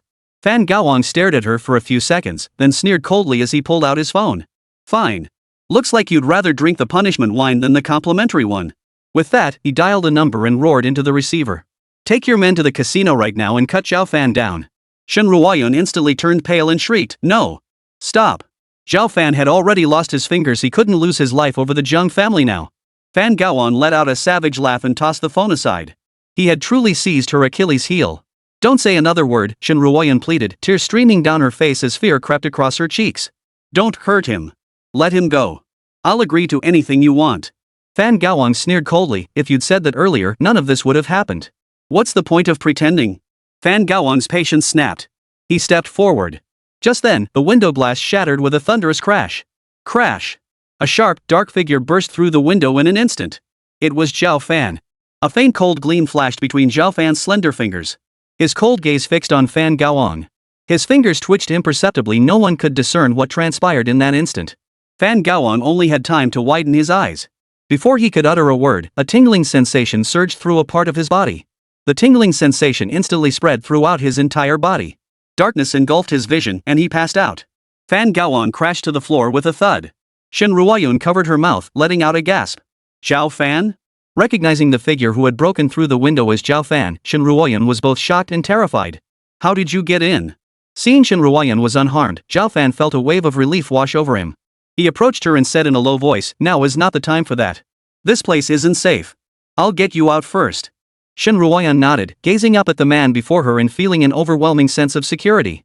The bodyguard stationed at the door heard the unusual commotion inside the room. Mr. Fan! Mr. Fan! No response came from inside. The bodyguards exchanged glances, kicked the door open, and rushed in. A dozen bodyguards surrounded the pair. Shen Ruoyan clutched Zhao Fan's sleeve tightly, panic in her eyes. Zhao Fan, what should we do now? She never imagined Zhao Fan would go this far to save her. But Fan Gaoang's influence in Tongtong was too vast. Having crossed him now, they were bound to face dire consequences. At that moment, Shen Ruoyan's gaze fell upon Fan Gaoang's face lying on the floor. His face was deathly pale, eyes tightly shut, body rigid and motionless. Shen Ruoyan's pupils instantly contracted. Fan Gaoang dead? She froze in place, her blood running cold. Her voice carried a hint of despair. Zhao Fan, you killed Fan Gaoang. Now none of us can escape. Fan Gaoang was a powerhouse in Chongjiang, and his Fan family wielded immense influence. Now that Fan Gaoang had fallen at Zhao Fan's hands, the Jiang family couldn't escape blame. As the sole heir to the Fan clan of Chongjiang, even if the entire Fan family mobilized their full strength, they would likely seek their destruction. The bodyguards rushed in, gasping at the sight of Fan Gaoang lying motionless on the floor, his fate unknown. Move! Grab that brat! The lead bodyguard roared, and the others charged forward. Zhao Fan instructed Shen Ruoyan to hide, then swiftly stepped forward to engage the bodyguards in a scuffle. Before long, he effortlessly took down over a dozen bodyguards single-handedly. This scene left Shen Ruoyan utterly stunned. When did Zhao Fan become this formidable? Chapter 144, Destroying the Gambling Den. The two made it back home safely, encountering no one along the way. The moment they pushed open the door, the gazes of several people inside immediately fixed on Zhao Fan. Zhao Fan, why are you back? Jiang Ying was the first to speak.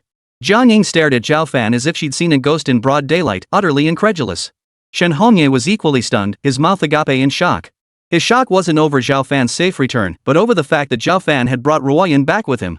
Ignoring their stunned gazes, Zhao Fan pulled out the IOU bearing Shen Hongye's fingerprint. Then, in front of everyone in the room, he tore it to shreds. It's all settled now. The debt doesn't need to be repaid, he said indifferently. Jiang Ying's mouth fell open. She was somewhat startled by Zhao Fan's actions and stammered out a question. What the hell is going on? Wait, weren't you held by the casino people? How did he get out? She paused, her gaze shifting to his perfectly intact hand, her voice filled with shock. And how are your fingers still there? Jiang Ying pinched herself hard. It hurt.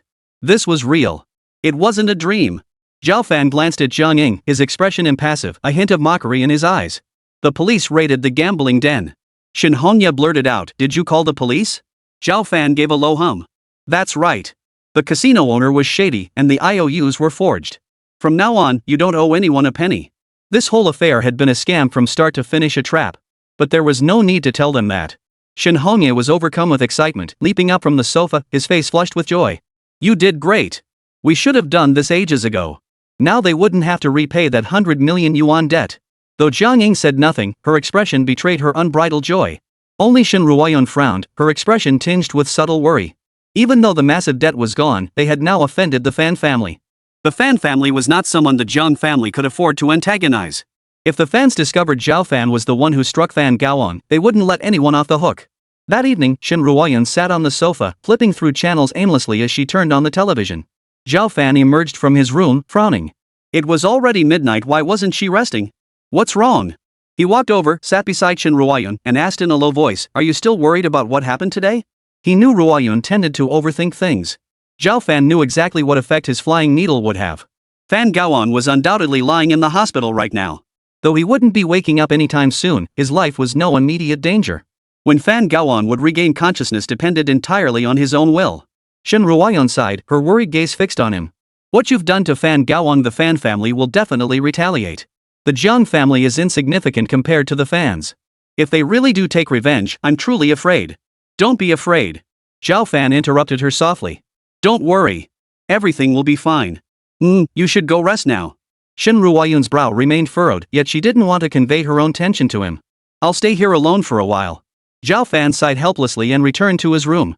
The television screen happened to be showing the evening news. The broadcast reported on the police raid that had dismantled a casino in Dongyuan City. Just then, Shen Ruoyan suddenly noticed a blurry shadow of a black SUV in the lower right corner of the screen. Beside the vehicle stood a tall man. His figure was somewhat indistinct, yet he gave her a very familiar feeling. Shen Ruoyan's eyes widened slightly. Why did this silhouette feel so much like Zhao Fan? Meanwhile, at the Fan residence, Members of the Fan family had been standing in the vast living room for quite some time. "My son." Fan Gaoang's mother wept until her eyes were red and swollen, her voice hoarse. "Who on earth beat you like this?" Beside her, Fan Gao's father's face was so grim it seemed it could drip with water. Cheng Xian was the sole heir of the Fan family. Now he lay injured in the hospital, the perpetrator unknown. The hospital had conducted a full examination, yet they couldn't determine the cause of his condition. Even the doctors couldn't say when Fan Gaoang might regain consciousness.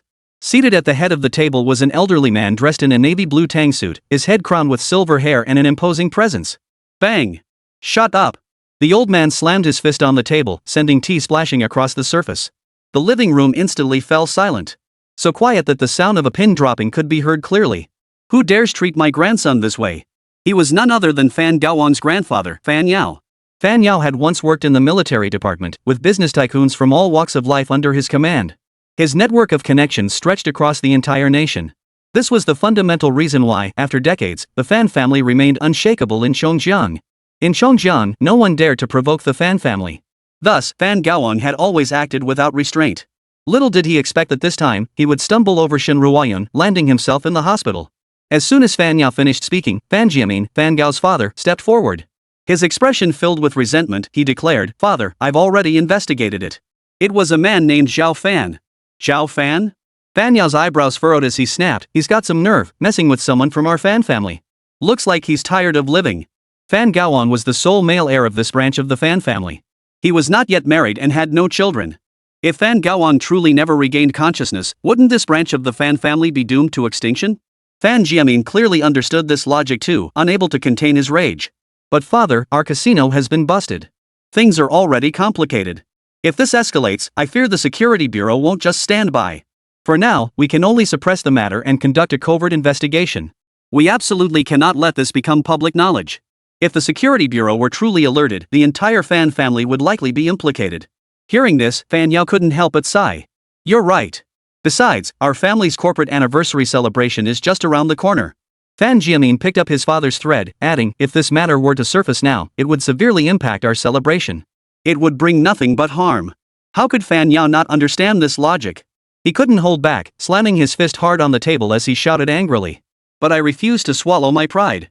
That insolent brat, thinking he knows no bounds, dares to lay a hand on someone from our Fan family. He's practically begging for death." Fan Jiamin said, "Father, rest assured. We won't let Zhao Fan off the hook. Let him enjoy his newfound freedom for a few more days." Chapter 145, Intimidation. After gritting his teeth to finish the sentence, Fan Jiamin's eyes had turned bloodshot. It wasn't just Fan Yao who couldn't swallow his pride, he felt the same way. His son lay in the hospital bed, beaten to the brink of life and death, still unconscious. But with the Fan family's upcoming celebration, taking rash action now to retaliate against that bastard Zhao Fan would inevitably cause a multitude of negative repercussions. If it alerted the Security Bureau, the consequences would be beyond the Fan family's capacity to bear. Thus, the only path left for Fan Jiamin seemed to be to endure in silence. Once the celebration concluded, he would have ample means to destroy this Zhang family son-in-law. Yet Fan Yao, seated at the head of the table, wore an extremely sullen expression as he spoke harshly. "Jiamin, your temperament is still far too restrained. This celebration is of utmost importance to our Fan family. We absolutely cannot afford any mishaps. You should understand that." Yet at this critical moment, Gaoang lies gravely injured, still unconscious and showing no signs of waking. If we swallow our pride and fail to teach Zhao Fan a proper lesson, won't the guests attending the celebration witness the Fan family's humiliation? As the saying goes, grandparents adore their grandchildren. For his only grandson, Fan Yao was utterly doting. Moreover, the entire Fan clan relied on Fan Gaoang to carry on the family line. Now that this incident had occurred, Fan Yao naturally found it impossible to quell the rage burning within him.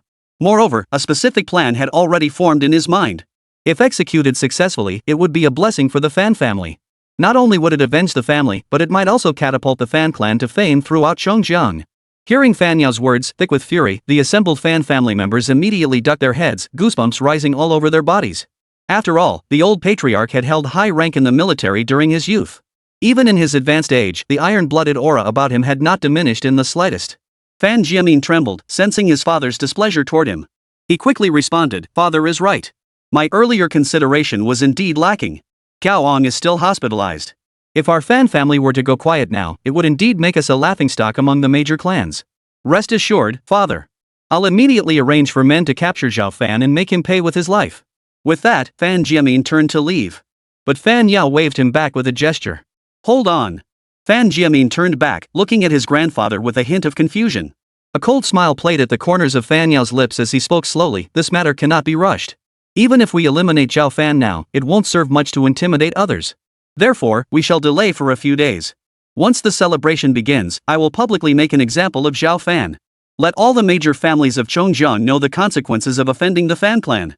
Additionally, beyond the originally agreed upon guest list, invite all the subordinates who served under me during my time in the War Department.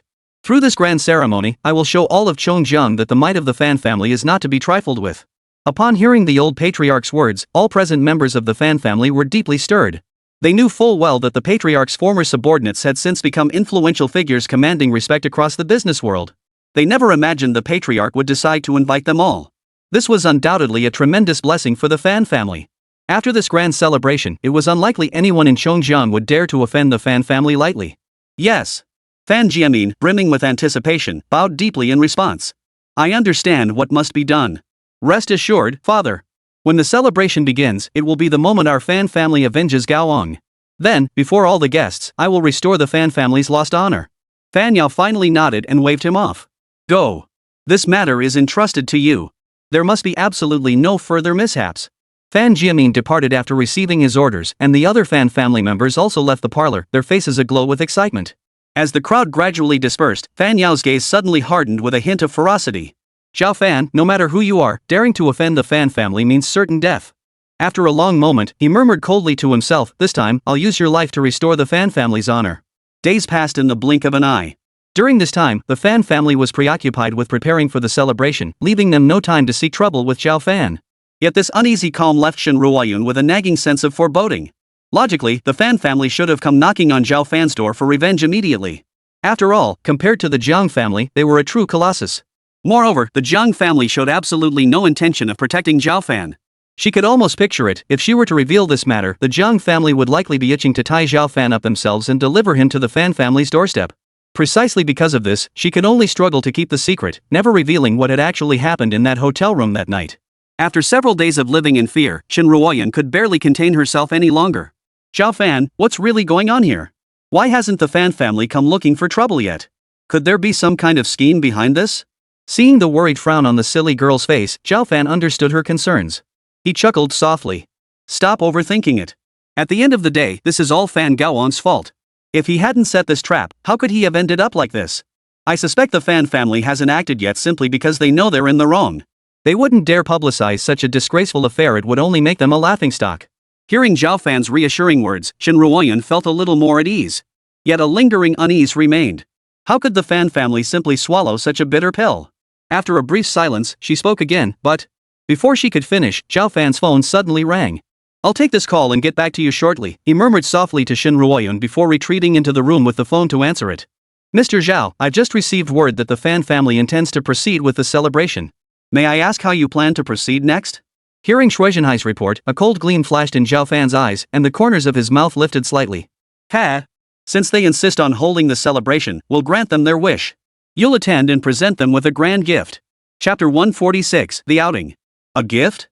Shuizhenhai clearly couldn't fathom the meaning behind Zhao Fan's words. With both sides already sworn enemies, why would they send a grand gift to the Fan family's celebration? After a moment's hesitation, curiosity got the better of him. Mr. Zhao, forgive my ignorance, but what kind of gift do you intend to present to the Fan family? Zhao Fan's eyes flickered with a chill so piercing it seemed to freeze the air. Since Fan Gaoang dared to covet Ru Yun, the Fan family's fate is already sealed. This Fan family celebration presents a perfect opportunity. I intend to annihilate the entire Fan clan before everyone's eyes. Let this serve as a warning to all the major families of Chonghai. Provoking me is one thing, but anyone who dares to lay a finger on Ruoyun will meet their end. A dragon has its vulnerable scales touch them, and death follows. And for Zhao Fan, Shen Ruoyun might just be his one vulnerable spot. Fan Gaoang had dared to set his sights on her. Had Zhao Fan arrived at the hotel even a moment later that night, Fan Gaoang might have succeeded. Thus, in Zhao Fan's mind, the Fan family had already been sentenced to death. This so-called gift was likely more than the entire Fan clan could bear. The unmasked murderous intent in his voice sent a chill down Shuizhenhai's spine on the other end of the line. I understand, Mr. Zhao. Rest assured, I will prepare everything perfectly. After hearing Shuizhenhai's reply, Zhao Fan hung up the phone. He took a moment to steady his emotions, gradually reining in the murderous aura that had been radiating from him, before slowly stepping out of the room. Upon entering the living room, he found Shen Ruoyan still sitting alone on the sofa, a look of worry lingering on her face as she lost in thought. Seeing her like this, Zhao Fan couldn't help but feel a pang of pity. He immediately walked over and said softly, "Ruoyan, you really don't need to worry so much. I've already found out. The Fan family is busy preparing for their celebration right now. They definitely won't have time to cause trouble for us. Besides, as I mentioned earlier, this whole affair is ultimately Fan Gaoan's fault. The Fan family is a powerful and influential clan. They wouldn't risk their reputation by relentlessly pursuing revenge against me. Please try to relax." Shen Ruoyan slowly lifted her head, the worry in her eyes fading slightly, though her face still bore a trace of sorrow. She knew Zhao Fan had a point, but if the colossal Fan family truly resolved to seek vengeance, they would be utterly powerless to resist. This thought inevitably stirred a new wave of resentment toward the Zhang family within Shen Ruoyan's heart. If they hadn't insisted on dragging Zhao Fan into this mess, how could they have ended up living in constant fear like this? While Van Gogh had orchestrated this entire scheme from start to finish, her own father had played a significant role in it. That fact alone was enough to trap all her resentment deep within her heart, leaving her no outlet for it. After all, he was the father who had raised her. Even if Shen Ruoyan buried all her sorrows deep within, she could never voice her grievances to him. But what about Zhao Fan? He was clearly innocent. If not for saving her, he would never have incurred such deep enmity with the Fan family. He must be terribly worried right now, right? Yet despite this, he still put on this indifferent facade, even going out of his way to comfort her. Shen Ruoyan suddenly felt that being with a man like this was truly her good fortune. She blinked back tears and forced a smile. "Zhao Fan, let's go on a trip for a while. Just like you said, the Fan family won't be able to bother us for now. Let's enjoy ourselves to the fullest. As for what happens when we return, there's nothing we can do to change it.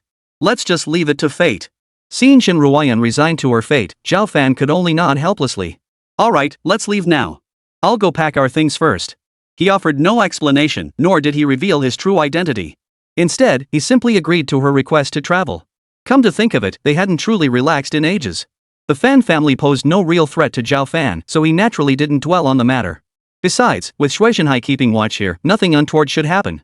Given that, why not indulge Shen Ruoyan and enjoy a few days of leisurely travel? Upon their return, he would utterly annihilate the Fan family, finally putting this silly girl's mind at ease so she wouldn't have to live in constant fear anymore. After hastily packing a few clothes, Zhao Fan stepped out of the room with a smile.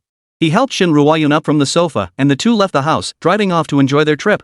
Meanwhile, Zhao Guangzi, the local chapter president, wore an exceptionally grave expression. What on earth is the Fan family thinking? Inviting so many former War Division generals, could this be a show of force aimed at our Chongjiang business community? Zhao Guangzi frowned deeply, clearly having heard about the recent series of events involving the Fan family. Precisely because of this, he felt a hint of unease about the Fan family's current actions. After all, as the head of Chongjiang, his primary concern was the interests of the local business community. If the Fan family had merely invited so many former War Division generals to make a show of force, it wouldn't be a major issue. The critical point was that these veterans were now major figures in the business world, and their relationship with the Fan family patriarch was also pivotal. Under these circumstances, Zhao Guangzi couldn't help but think more deeply. If the Fan family intended to collaborate with these business titans, the entire Chongjiang market would likely descend into chaos. Zhao Guangzi couldn't help but let out a soft sigh, rubbing his temples with a headache. Just then, his phone suddenly rang. His gaze fell upon the screen, and Zhao Guangzi's pupils instantly contracted slightly, clearly taken aback.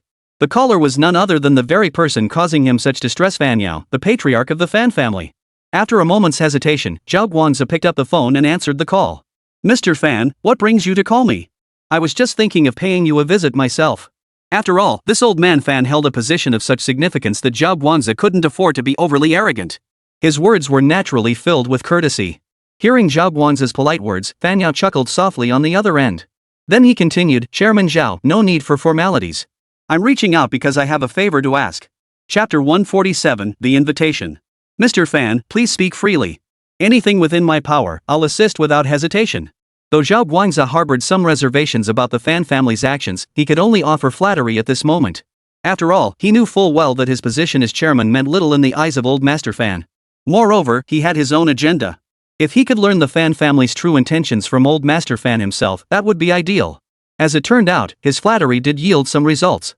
The tone of old Master Fan's voice visibly softened as he continued. "Chairman Zhao, I hear the imperial tutor himself came to Chongjiang for an inspection last time and has yet to depart. As our Fan family is hosting a celebration, I was wondering if you might be able to arrange a meeting with His Excellency? I sincerely invite him to attend this celebration. Our Fan family will roll out the red carpet for him and dare not show the slightest disrespect." Hearing old Master Fan's words, Zhao Guangzi was momentarily stunned. He never imagined that the Fan family had not only invited numerous former generals from the War Department but had even conceived such an idea. What sort of status did the imperial tutor hold? How could he possibly condescend to attend the Fan family's so-called celebration? The Fan family was truly delusional. Naturally, he kept such thoughts to himself, merely muttering a few curses under his breath. After a brief pause, Zhao Guangzi finally asked, "Old Master Fan, I hear the Fan family has invited numerous business tycoons to attend, all former subordinates of yours from the War Department. Now you wish to invite His Majesty's tutor through me. I wonder what the Fan family truly intends with this celebration." Though not stated explicitly, Fan Yao was no fool. He understood the implication perfectly well. It was simply that Zhao Guangzi feared the Fan family might make some grand move that could disrupt the Chongjiang business community, thereby threatening his position as chairman. With a faint smile, he replied, "Chairman Zhao, you overthink things. Our Fan family merely wishes to make this celebration grand, nothing more. As for inviting his imperial tutor to attend, it's merely a matter of timing. After all, his imperial tutor is currently in Chongjiang. For us Fan family not to extend an invitation would be downright discourteous. I'm sure you understand, Chairman Zhao. While the Fan family has grown substantial in both wealth and influence, advancing further from here presents considerable challenges." After hearing Fan Yao's explanation, Zhao Guangzi finally exhaled in relief. It seemed he had overthought everything. The Fan family's invitation of so many dignitaries was likely just an attempt to establish connections with his imperial tutor. With so many business tycoons present, the imperial tutor would surely grant them a small favor.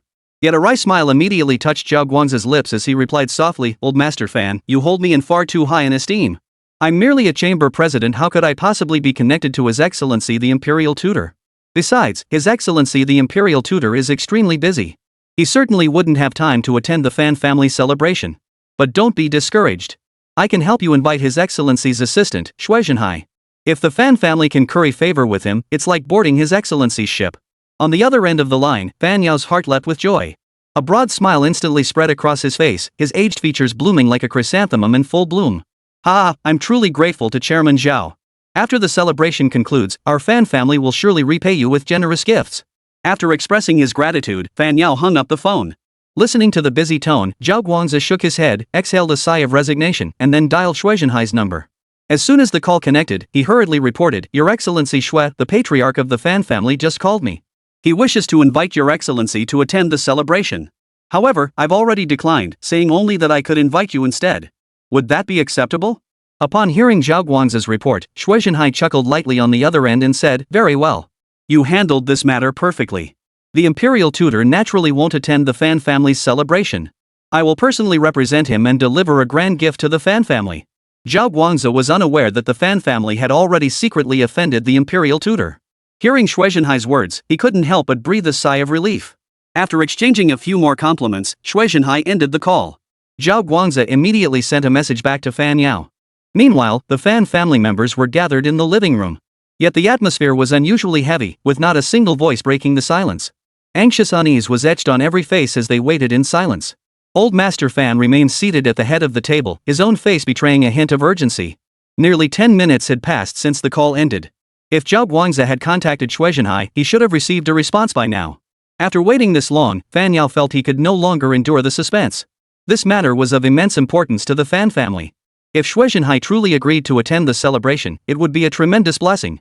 Yet precisely because of this, the Fan family members felt the agony of waiting all the more keenly. Every minute and second that slipped away silently was wearing down their patience. "Father, any word from Chairman Zhao yet?" Fan Jiamin couldn't help but step out and ask softly. Fan Yao glanced at his phone, sighed softly, then shook his head. "I'll call him again to check." With that, he prepared to dial Zhao Guangzi's number again to inquire about the specifics. Just then, the phone clutched in Fan Yao's hand emitted a sudden, brief alert tone. The moment the sound rang out, everyone in the Fan household instantly looked up, their eyes filled with anticipation. Fan Yao glanced at the phone screen and immediately saw the text message from Zhao Guangzi. A flicker of excitement lit up his face. "It's a message from Chairman Zhao. He must have results already," he exclaimed excitedly before opening the text. Upon reading the contents, Fan Yao's weathered face flushed crimson and his entire body began to tremble slightly. Seeing his state, the others exchanged glances, their expressions shifting uncertainly. What could the outcome be? After exchanging nervous glances, Fan Jiamin steeled himself and stepped forward. "Father, what did Chairman Zhao say? Did Lord Shui agree?" Fan Yao snapped back to reality, jerking his head up abruptly. "He agreed," he exclaimed excitedly. "Not only did Lord Shui agree, but he also said he'd personally deliver a grand gift to the Fan family. Chapter 148, The Expert. Ah, this is wonderful. Our fan family is going to prosper. Who would have thought Lord Shui held our fan family in such high regard? To promise to personally deliver a grand gift, this truly brings honor to our humble abode. Quite right. Lord Shui is the right-hand man of the imperial tutor. His visit signifies the tutor's intentions. With the imperial tutor's protection, our fan family's future will surely sail smoothly. Hearing the fan family members' excited chatter, Fan Yao's heart naturally surged with excitement. He understood perfectly well that Shui Zhenhai, as the imperial tutor's assistant, held an extraordinary position. If they could curry favor with this man, and he would speak well of the Fan family before the imperial tutor, the entire clan would reap significant benefits. At this thought, Fan Yao could no longer sit still. He immediately stood up and waved his hand, calling out, "Quiet!"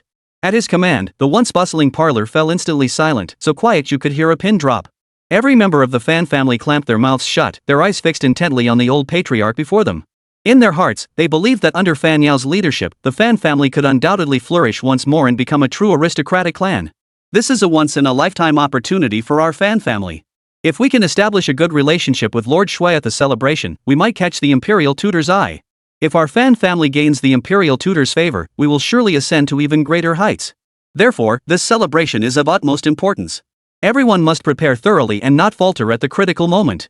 Hearing Fan Yao's words, the Fan family members suppressed their excitement and responded in unison. Yes. Rest assured, old master. We will ensure the celebration runs smoothly and flawlessly, showcasing the potential of our Fan family to Lord Shui. The old master's connections are truly extraordinary. Who would have thought he could invite such a distinguished figure? This will undoubtedly make our Fan family renowned throughout all of Chongjiang. Ha ha ha. Soon, all the major families in Chongjiang will likely look to our Fan family as the leader. Hearing the flattery from his family members, a faint smile touched Fan Yao's lips. Though they hadn't managed to secure the imperial tutor's attendance, Shui Zhenhai had agreed to come. His stature alone would be more than enough for the Fan family to leverage and intimidate the other major clans. Such an onerous occasion naturally deserved to be widely publicized. With that thought, he spoke again, issuing his orders. "Jiamin, this matter must be widely publicized. Ensure every major family knows that Lord Shui will be attending the celebration. Additionally, prepare a generous gift to present to Lord Shui during the festivities." Fan Jiamin dared not delay, immediately nodding in agreement. "Yes, father. Rest assured, I will see it done." After a moment's thought, he added, "Father, I've just had an idea. Perhaps we should extend an invitation to the Zhang family as well. Though the Zhang family is but a minor clan, Zhao Fan is their son-in-law. We can use this opportunity to intimidate the Zhang family so they won't interfere when we take action against Zhao Fan." Hearing this, Fan Yao's expression darkened instantly, his eyes flashing with hatred. Though this moment brought joy to the Fan family, his own grandson, Fan Gaoan, still lay unconscious in the hospital. And all of this was thanks to Zhao Fan. Since the Zhang family had such ties to Zhao Fan, inviting them over wouldn't hurt. Not only would he thoroughly intimidate them, but he would also avenge his grandson's suffering right before the Zhang family's eyes. Fan Yao nodded decisively and spoke in a deep voice, "I accept this matter. Go make the arrangements and send the invitation to the Zhang family. Also, when can the foreign specialist doctor I asked you to contact arrive? Gaoang has been bedridden in the hospital for so many days now. If this continues, he might even miss the celebration." Seeing the old man's anger rising, Fan Jiamin quickly bowed his head and replied, "Father, rest assured. I've confirmed the doctor's schedule. He'll arrive at the airport tonight. This doctor possesses extraordinary medical skill. With him treating Gaoang, I'm confident he will regain consciousness." Hearing this news, Fan Yao's expression finally softened slightly. After all, this celebration was a major event for the entire Fan family. If Fan Gaoang were to miss it, it would be a tremendous pity. Being advanced in years, he had long pinned the future of the Fan family on his grandson. If this celebration could provide an opportunity for Fan Gaoang to make an appearance before Lord Shui, it would be the best possible outcome. Without delay, Fan Yao made his decision. There's no time to waste. Go to the airport immediately to pick him up. The moment the doctor steps off the plane, take him straight to the hospital to treat Gaoang. You must revive Gaoang before the celebration begins, do you understand? Hearing the old patriarch's command, Fan Jiamin dared not delay for a moment. He immediately accepted the order and set off for the airport with several clan members. Meanwhile, Shui Zhenhai was on the phone with Zhao Fan, who was out sightseeing. "Mr. Zhao, Zhao Guangzi just called to say the Fan family has invited me to attend their celebration. I've already accepted." Upon hearing Shui Zhenhai's report, Zhao Fan immediately chuckled lightly. Who would have thought the Fan family would actually extend an invitation to us? They really don't know when to quit. In that case, attend the event as scheduled. Until then, keep a low profile and observe developments quietly. Remember to station some people to closely monitor the Fan family's movements. I'm curious to see just how capable they really are. A smile lingered at the corner of Zhao Fan's lips as he watched Shen Ruoyun stroll ahead, his eyes brimming with tender affection. After these days of leisure, the silly girl's mood had finally relaxed considerably, no longer showing the constant anxiety she displayed before. Yes. Shui Zhenhai replied solemnly. Rest assured, Mr. Zhao. Every move the Fan family makes is under my close watch. Should they exhibit any unusual behavior, I will report it to you immediately. Good. That's settled then. Zhao Fan nodded before ending the call. He had little patience to waste more time on this matter. Spending time with Shen Ruoyun was what truly mattered. He quickened his pace, took her soft little hand in his, and smiled. Ruoyun, let's go eat first. Shen Ruoyun turned back and nodded. All right. After we finish eating, let's head home. Chapter 149, Agreement. Zhao Fan froze slightly, a hint of confusion in his voice. We've only been out for a few days. Are we heading back already? After all, this trip was meant to ease Shen Ruoyun's fears. Zhao Fan had already prepared for Shui Zhenhai to deal with the Fan family. They planned to wait until everything was settled and the Fan family was completely eliminated before returning. That way, Shen Ruoyun wouldn't have to worry about it anymore. But now, with the Fan family celebration not even started yet, if they return now, that silly girl would inevitably continue worrying for some time. Yet upon hearing Zhao Fan's question, Shen Ruoyun's expression remained serene. She clasped Zhao Fan's hand and replied with a soft smile, Don't worry. I'm no longer afraid. As long as I'm by your side, no hardship can frighten me. No matter how the Fan family plans to retaliate against us, I'll stand shoulder to shoulder with you and bear it all together. A wave of warmth flooded Zhao Fan's heart. He gazed at the resolute expression on her face with a touch of tenderness, his eyes brimming with emotion. A tender smile touched his lips as he replied, All right, let's head home soon. Meanwhile, after Shui Zhenhai hung up the phone, he heard a knock at the door. Come in. He placed the phone on his desk and gave the order casually. The moment the words left his mouth, the office door swung open as an aide hurried inside. Sir Shui, we've just received word that the Fan family has secretly contacted a foreign medical expert to revive Fan Gaoan. The specialist is currently en route to Chonghai by plane and is scheduled to land tonight. The Fan family has arranged for someone to meet the flight. How should we proceed? Hearing the subordinate's report, Shui Zhenhai's expression turned grave, his brow furrowing instantly. He hadn't anticipated the Fan family would go so far as to contact a foreign specialist in an attempt to revive Fan Gaoan. But Fan Gaoan was the root cause of this entire incident. Mr. Zhao sparing his life was nothing short of mercy. The Fan family's attempt to revive him was nothing but wishful thinking. Without delay, Shui Zhenhai picked up his phone again and sent Zhao Fan a text message detailing the situation. Zhao Fan was just walking Shen Ruoyun to the car, preparing to drive out for dinner, when his phone buzzed again. He pulled out his phone and frowned. He had just spoken with Shui Zhenhai, and now another message arrived. Could something have gone wrong? With that thought, Zhao Fan turned to Shen Ruoyun and said, Ruoyun, you go ahead and get in the car. I need to make a call. I'll be right back. Shen Ruoyun, not suspecting anything, nodded obediently and got into the car first. Only after the door closed did Zhao Fan open the message. After reading it with a frown, he dialed Shui Zhenhai's number. The moment the call connected, Shui Zhenhai answered immediately, as if he'd been waiting by his phone the entire time. Before Shui could speak, Zhao Fan cut in, Zhenhai, it's getting dark. Send someone to the airport immediately. You must apprehend him before the Fan family picks up that expert. As for that bastard Fan Gaoan, let him rot in the hospital for the rest of his life. Preferably, never to wake up again. Hearing such cold words, Shui Zhenhai shuddered violently and hurriedly replied, Yes, I understand. The call ended, and the coldness in Zhao Fan's eyes vanished instantly, replaced by a gentle smile as he opened the car door and climbed inside. Ruoyun, shall we eat outside this scenic area, or wait until we get back to the city? As he started the engine, Zhao Fan turned to ask Shen Ruoyun. Of course we're going back to the city. The food here is so awful, and they charge such outrageous prices it's outrageous. Shen Ruoyun pouted, complaining incessantly. Watching her adorable, pouty expression, Zhao Fan shook his head and smiled. He then drove the car out of the scenic area, heading toward Dongyuan City. It was already dusk. As the car traveled along the road, time ticked by second, and soon the sky gradually darkened. Chongjiang Airport. Dozens of members of the Fan family had been waiting for 2 or 3 hours, yet they showed not a hint of complaint. Every so often, they lifted their heads to scan the sky for any sign of a landing aircraft. The expert physician they had invited from abroad enjoyed international acclaim, possessing medical skills of the highest caliber. The Fan family had pinned nearly all their hopes on this specialist. If the specialist could successfully revive Fan Gaoan, they would pay whatever price demanded without hesitation. Thus, even after hours of waiting, they remained filled with anticipation, quietly awaiting the specialist's arrival. Finally, a rumbling sound echoed from the sky, growing louder and closer. The Fan family members instantly looked up. A plane pierced through the night clouds, its wing lights flickering like stars in the sky. Yes, that's the plane. The expert has finally arrived. Gaoan can be saved. Fan Jiamin's face lit up with joy as he barked orders behind him, "Get everything ready. The expert will be out shortly. Don't dare be disrespectful." "Yes." The Fan family members, fully aware of the gravity of the situation, responded in unison. They then aggressively blocked the airport exit, pushing aside the other people who had come to greet the arriving aircraft. Seeing their overwhelming numbers and palpable excitement, the others dared not protest, quietly stepping aside. Before long, the plane touched down on the tarmac. Fan Jiamin and his group craned their necks, staring intently toward the exit.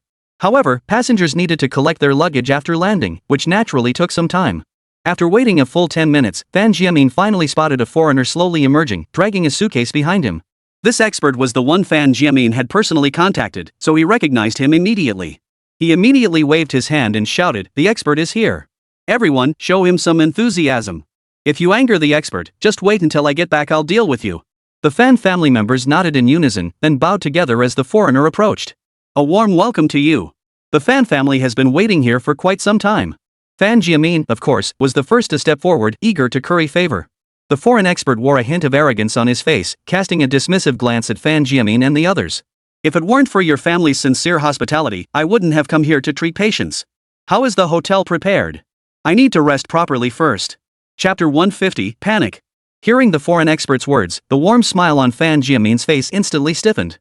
He never imagined that after gathering so many members of the Fan family and waiting anxiously at the airport for half a day, they would be met with such a cold reception. The foreign expert's first priority upon arrival wasn't to examine his son, but to rest? Yet Fan Jiamin dared not lose his temper. He forced a smile, swallowing his resentment. "Please rest assured, the hotel our Fan family has arranged for you is undoubtedly the finest in Chongjiang. Please follow me to the car. I'll take you there to rest now. I sincerely hope you can come to the hospital tomorrow to treat my son." The foreign expert gave a dismissive nod before following Fan Jiamin out of the airport. The Fan family members harbored some resentment. After all, they were paying for this. Who could have imagined that after such enormous expense, they'd end up with such an arrogant individual? They couldn't help but doubt whether this foreign expert truly possessed the ability to revive Fan Gaoang. What if they spent all that money and Fan Gaoang still didn't wake up? Then the Fan family would truly become a laughingstock. But at this moment, in the presence of the expert, they could only suppress their grievances deep within, daring not to voice them. The group exited the airport with mixed expressions. Fan Jiamin led the foreign expert at the front, guiding him toward the parking lot. Suddenly, an armored vehicle sped toward them at breakneck speed. The Fan family members were instantly terrified, scattering in all directions to dodge to the side. The armored vehicle, however, proved remarkably capable.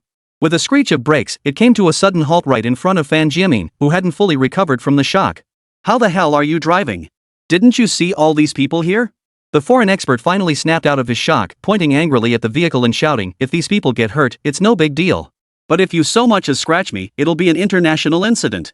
I'm a renowned expert throughout the entire medical community. Even if only one finger is injured, I might never be able to step into the operating room again. How many patients will be left without treatment then? Can you take responsibility for that?"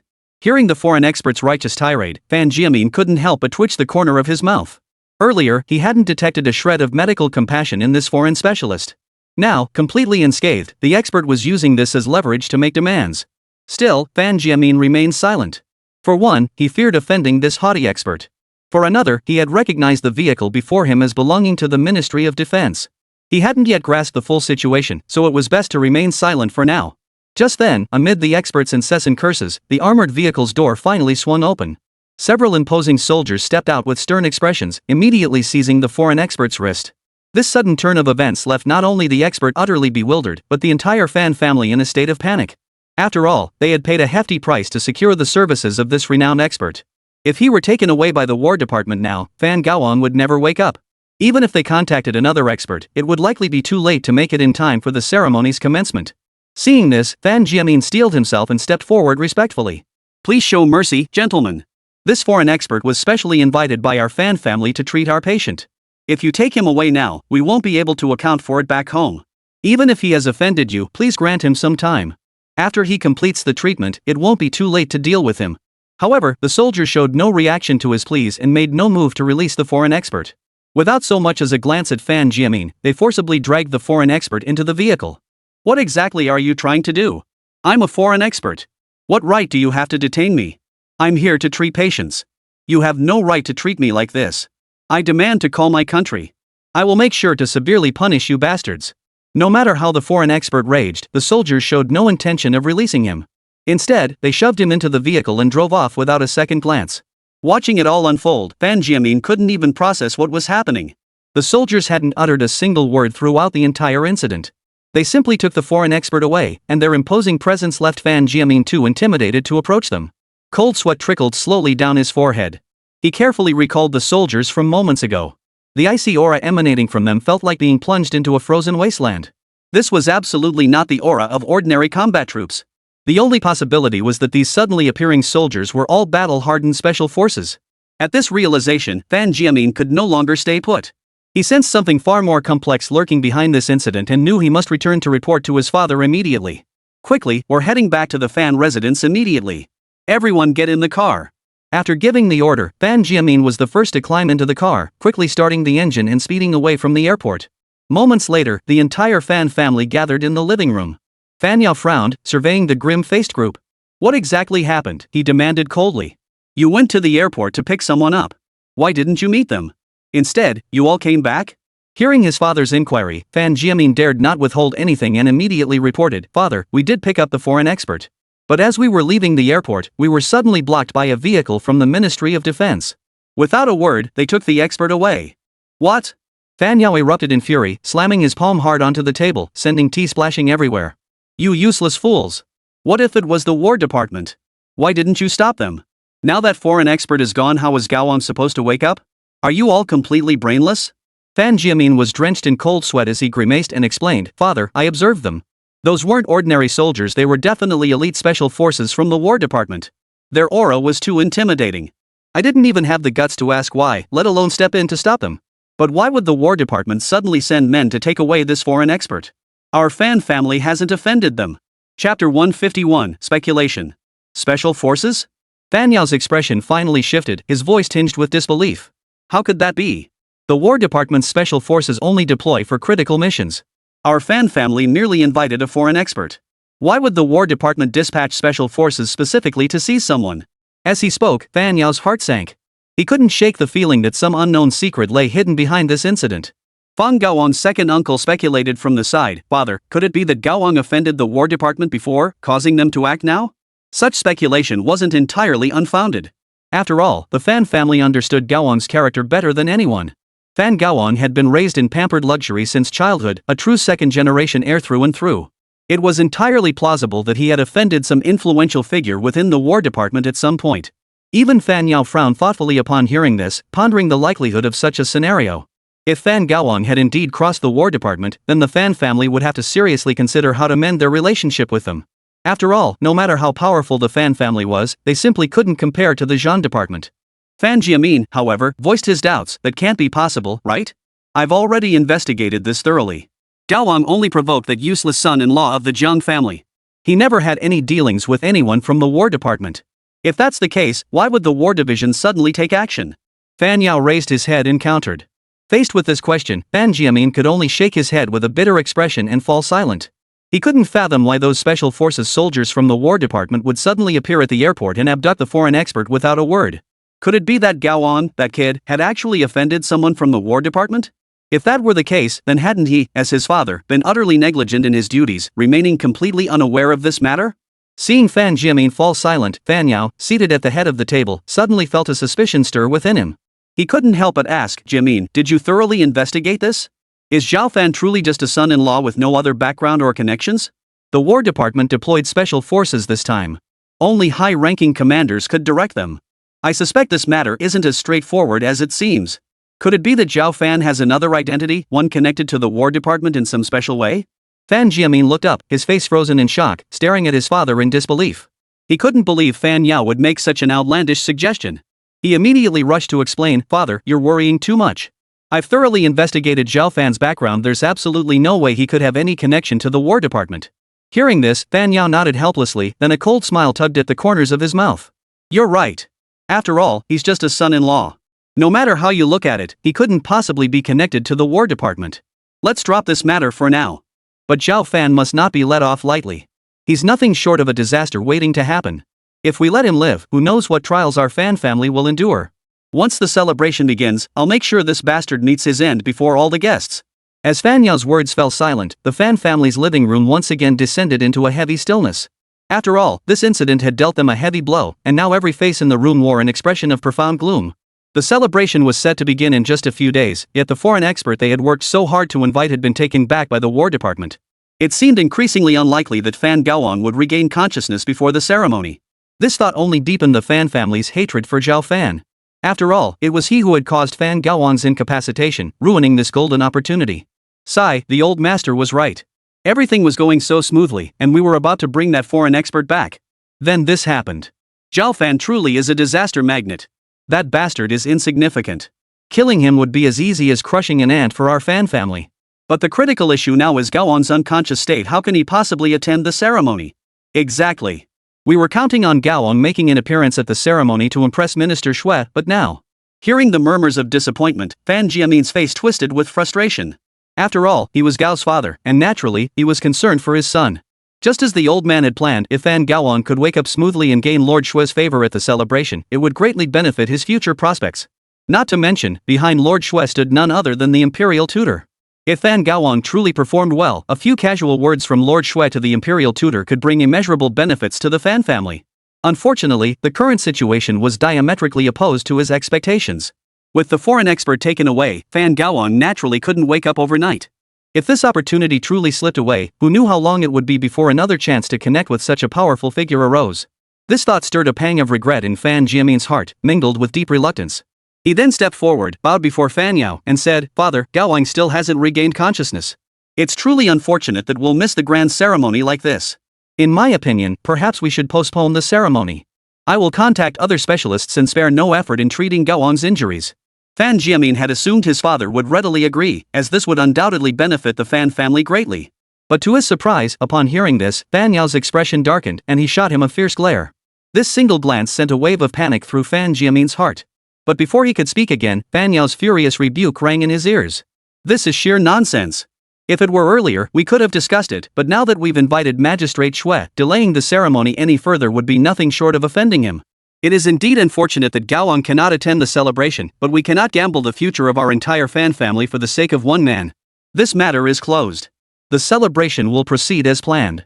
We'll find a younger generation member to replace Gaoan in presenting the tribute to Lord Shui."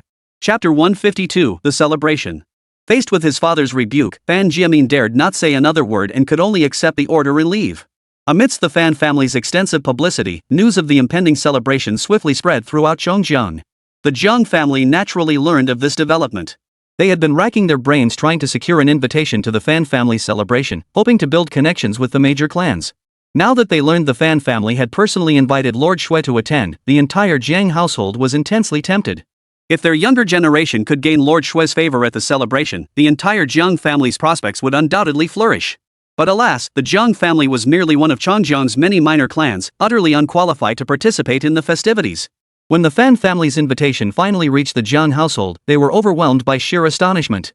They hadn't paused to consider why such a prominent family as the Fans would suddenly extend an invitation to them. Still, they were somewhat surprised to find that even the Shen Ruoyuan family had received an invitation. Old Master Jiang couldn't make heads or tails of it, but he soon put the matter out of his mind.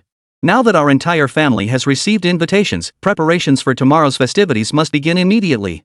See to selecting lavish gifts. We must not bring dishonor upon the Jiang name. Remember to tread carefully at the celebration. Never offend any of the important figures. Cultivate good relations with all the major families of Chongjiang. If Lord Shui were to show favor toward our Jiang family, then our family would truly prosper. For the entire Jiang family, this was a once-in-a-lifetime opportunity. Even with their status, they might not have the privilege to meet Lord Shui. But simply cultivating good relations with Chongjiang's major clans would be enough to secure substantial benefits for the Jiang family.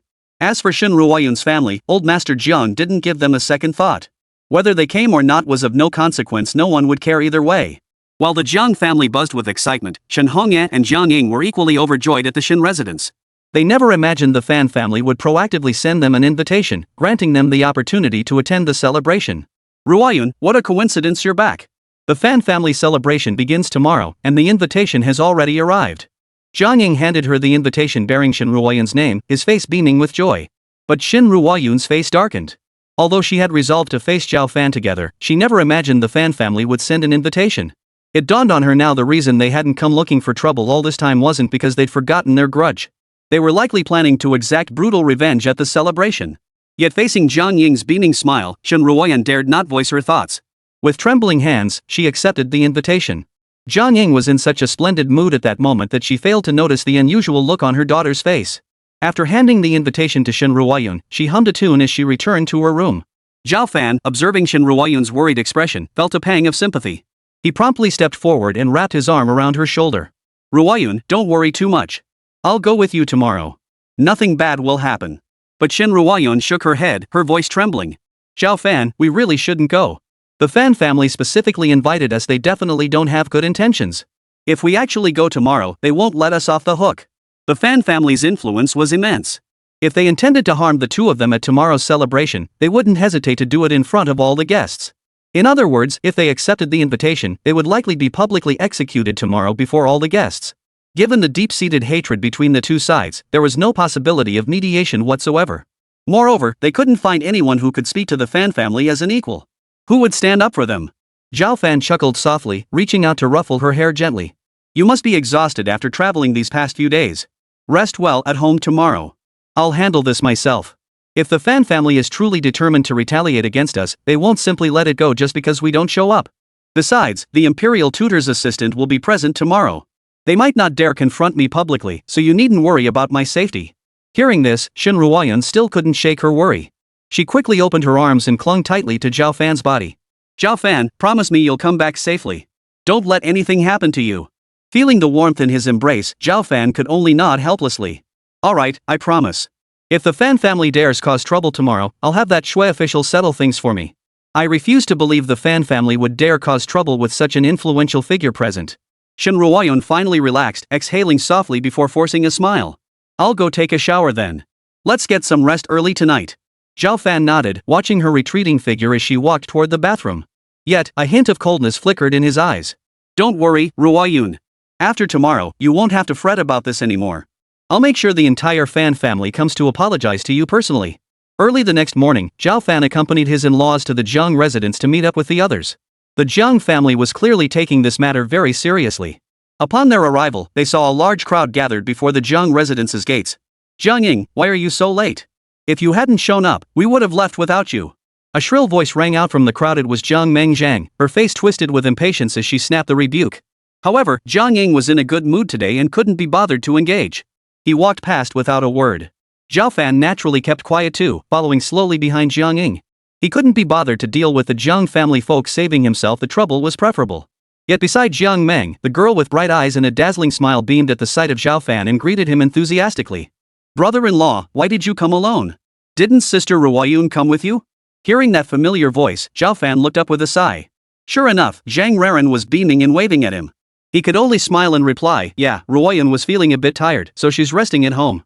I came to attend the celebration in her place. Chapter 153, Li Han. Already deeply displeased by the woman's closeness to Zhao Fan, Jiang Meng couldn't hide her sarcasm upon hearing this. Oomph. How arrogant of Ruoyun to act like this. The Fan family inviting us is a once-in-a-lifetime honor, a blessing from our ancestors. And she's resting at home? Jiang Ying, forgive me for saying this, but your parenting of these daughters has always been inferior to mine. And tell me this, if Ruoyun didn't come, that's one thing. But bringing that good for nothing alone? Aren't you afraid he'll cause trouble again? At this point, a smug smile spread across Jiang Meng's lips as she pressed her advantage relentlessly. Don't say I didn't warn you. The imperial tutor's assistant is here today. If your useless son-in-law causes trouble, the Jiang family won't be taking responsibility for it. Hearing this, Jiang Ying's expression finally darkened. The decent mood she'd been in was shattered in an instant. She shot Jiang Meng a fierce glare, yet found herself utterly speechless, unable to muster even a faint rebuttal. In the end, she could only vent her pent-up resentment on the innocent Zhao Fan standing nearby. You useless piece of trash. I must have been cursed for 8 lifetimes to end up with a son-in-law like you. Get out of here immediately. Don't even think about attending today's celebration. You'll only embarrass our family further.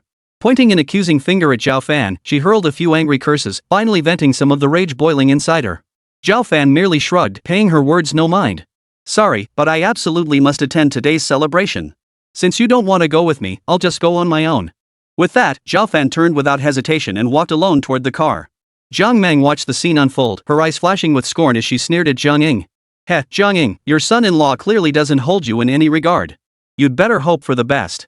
If anything happens today, the Jiang family won't be able to protect you. No sooner had the words left her lips than she caught a glimpse out of the corner of her eye of a figure darting past her, sprinting forward at breakneck speed. "Brother-in-law, wait for me. I'm coming with you."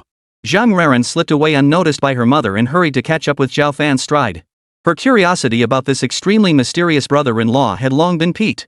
She was desperate to uncover every hidden secret about him and wouldn't let such a golden opportunity slip away. Not long after she dashed out, Zhang Meng burst out in a furious rage. "Zhang Ranan, you little brat! Get back here this instant! What are you following that good-for-nothing for? Do you want to embarrass me completely?" Zhang Raran paid no heed to her mother's angry shouts. Instead, she stuck out her tongue mischievously and quickened her pace to catch up with Zhao Fan. Watching the girl's antics, Zhao Fan couldn't help but chuckle inwardly. "Why are you following me? Wouldn't it be better to go with your parents?"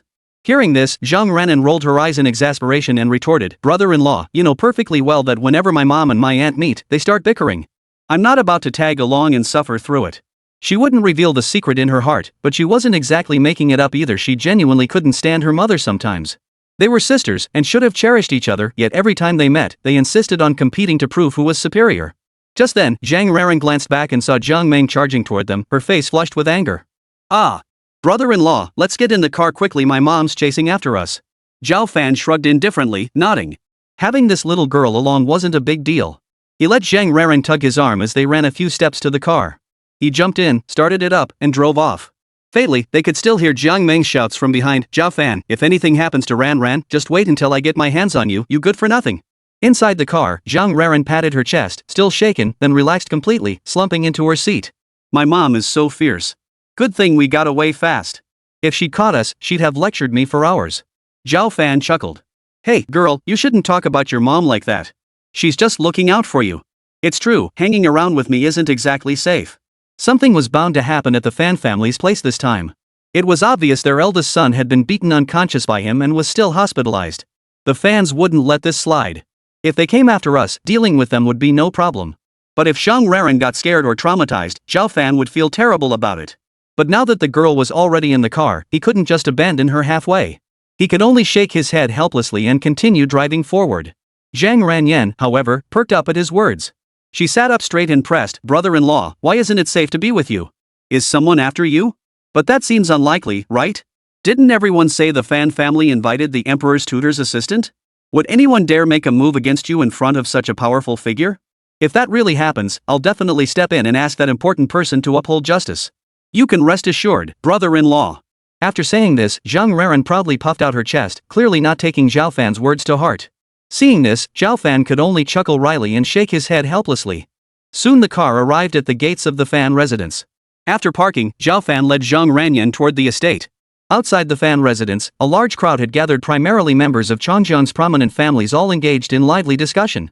Zhao Fan wasn't acquainted with these people and naturally had no intention of greeting them, walking straight ahead. But just then, a slightly surprised voice came from the side. "Zhao Fan, what are you doing here?"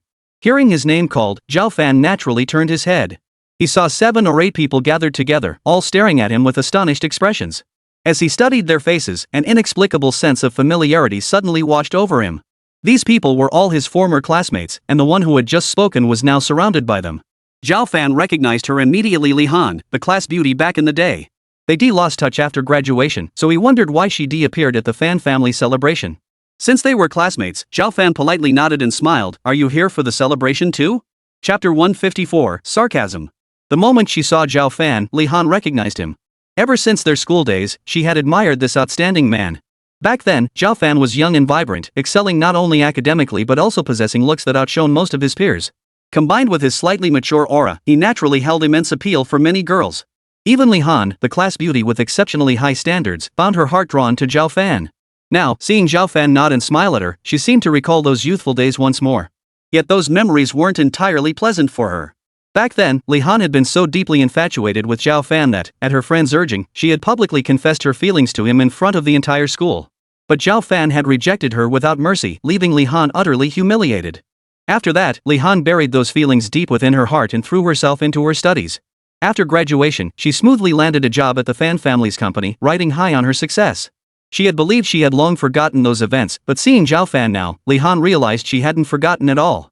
Only now, her feelings for Zhao Fan had transformed from love into hatred. "Heh, Zhao Fan, what brings you here? Do you even have the standing to attend the Fan family celebration? Noticing Li Han's expression turning slightly off, a classmate beside her immediately spoke up, sneering at Zhao Fan. They knew full well that Zhao Fan was now merely a son-in-law of the Zhang family, disliked even by the Zhang family members themselves. No matter how much they insulted him, it wouldn't cause him any trouble. Exactly.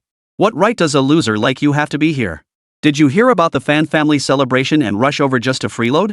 Ha ha ha, that's hilarious.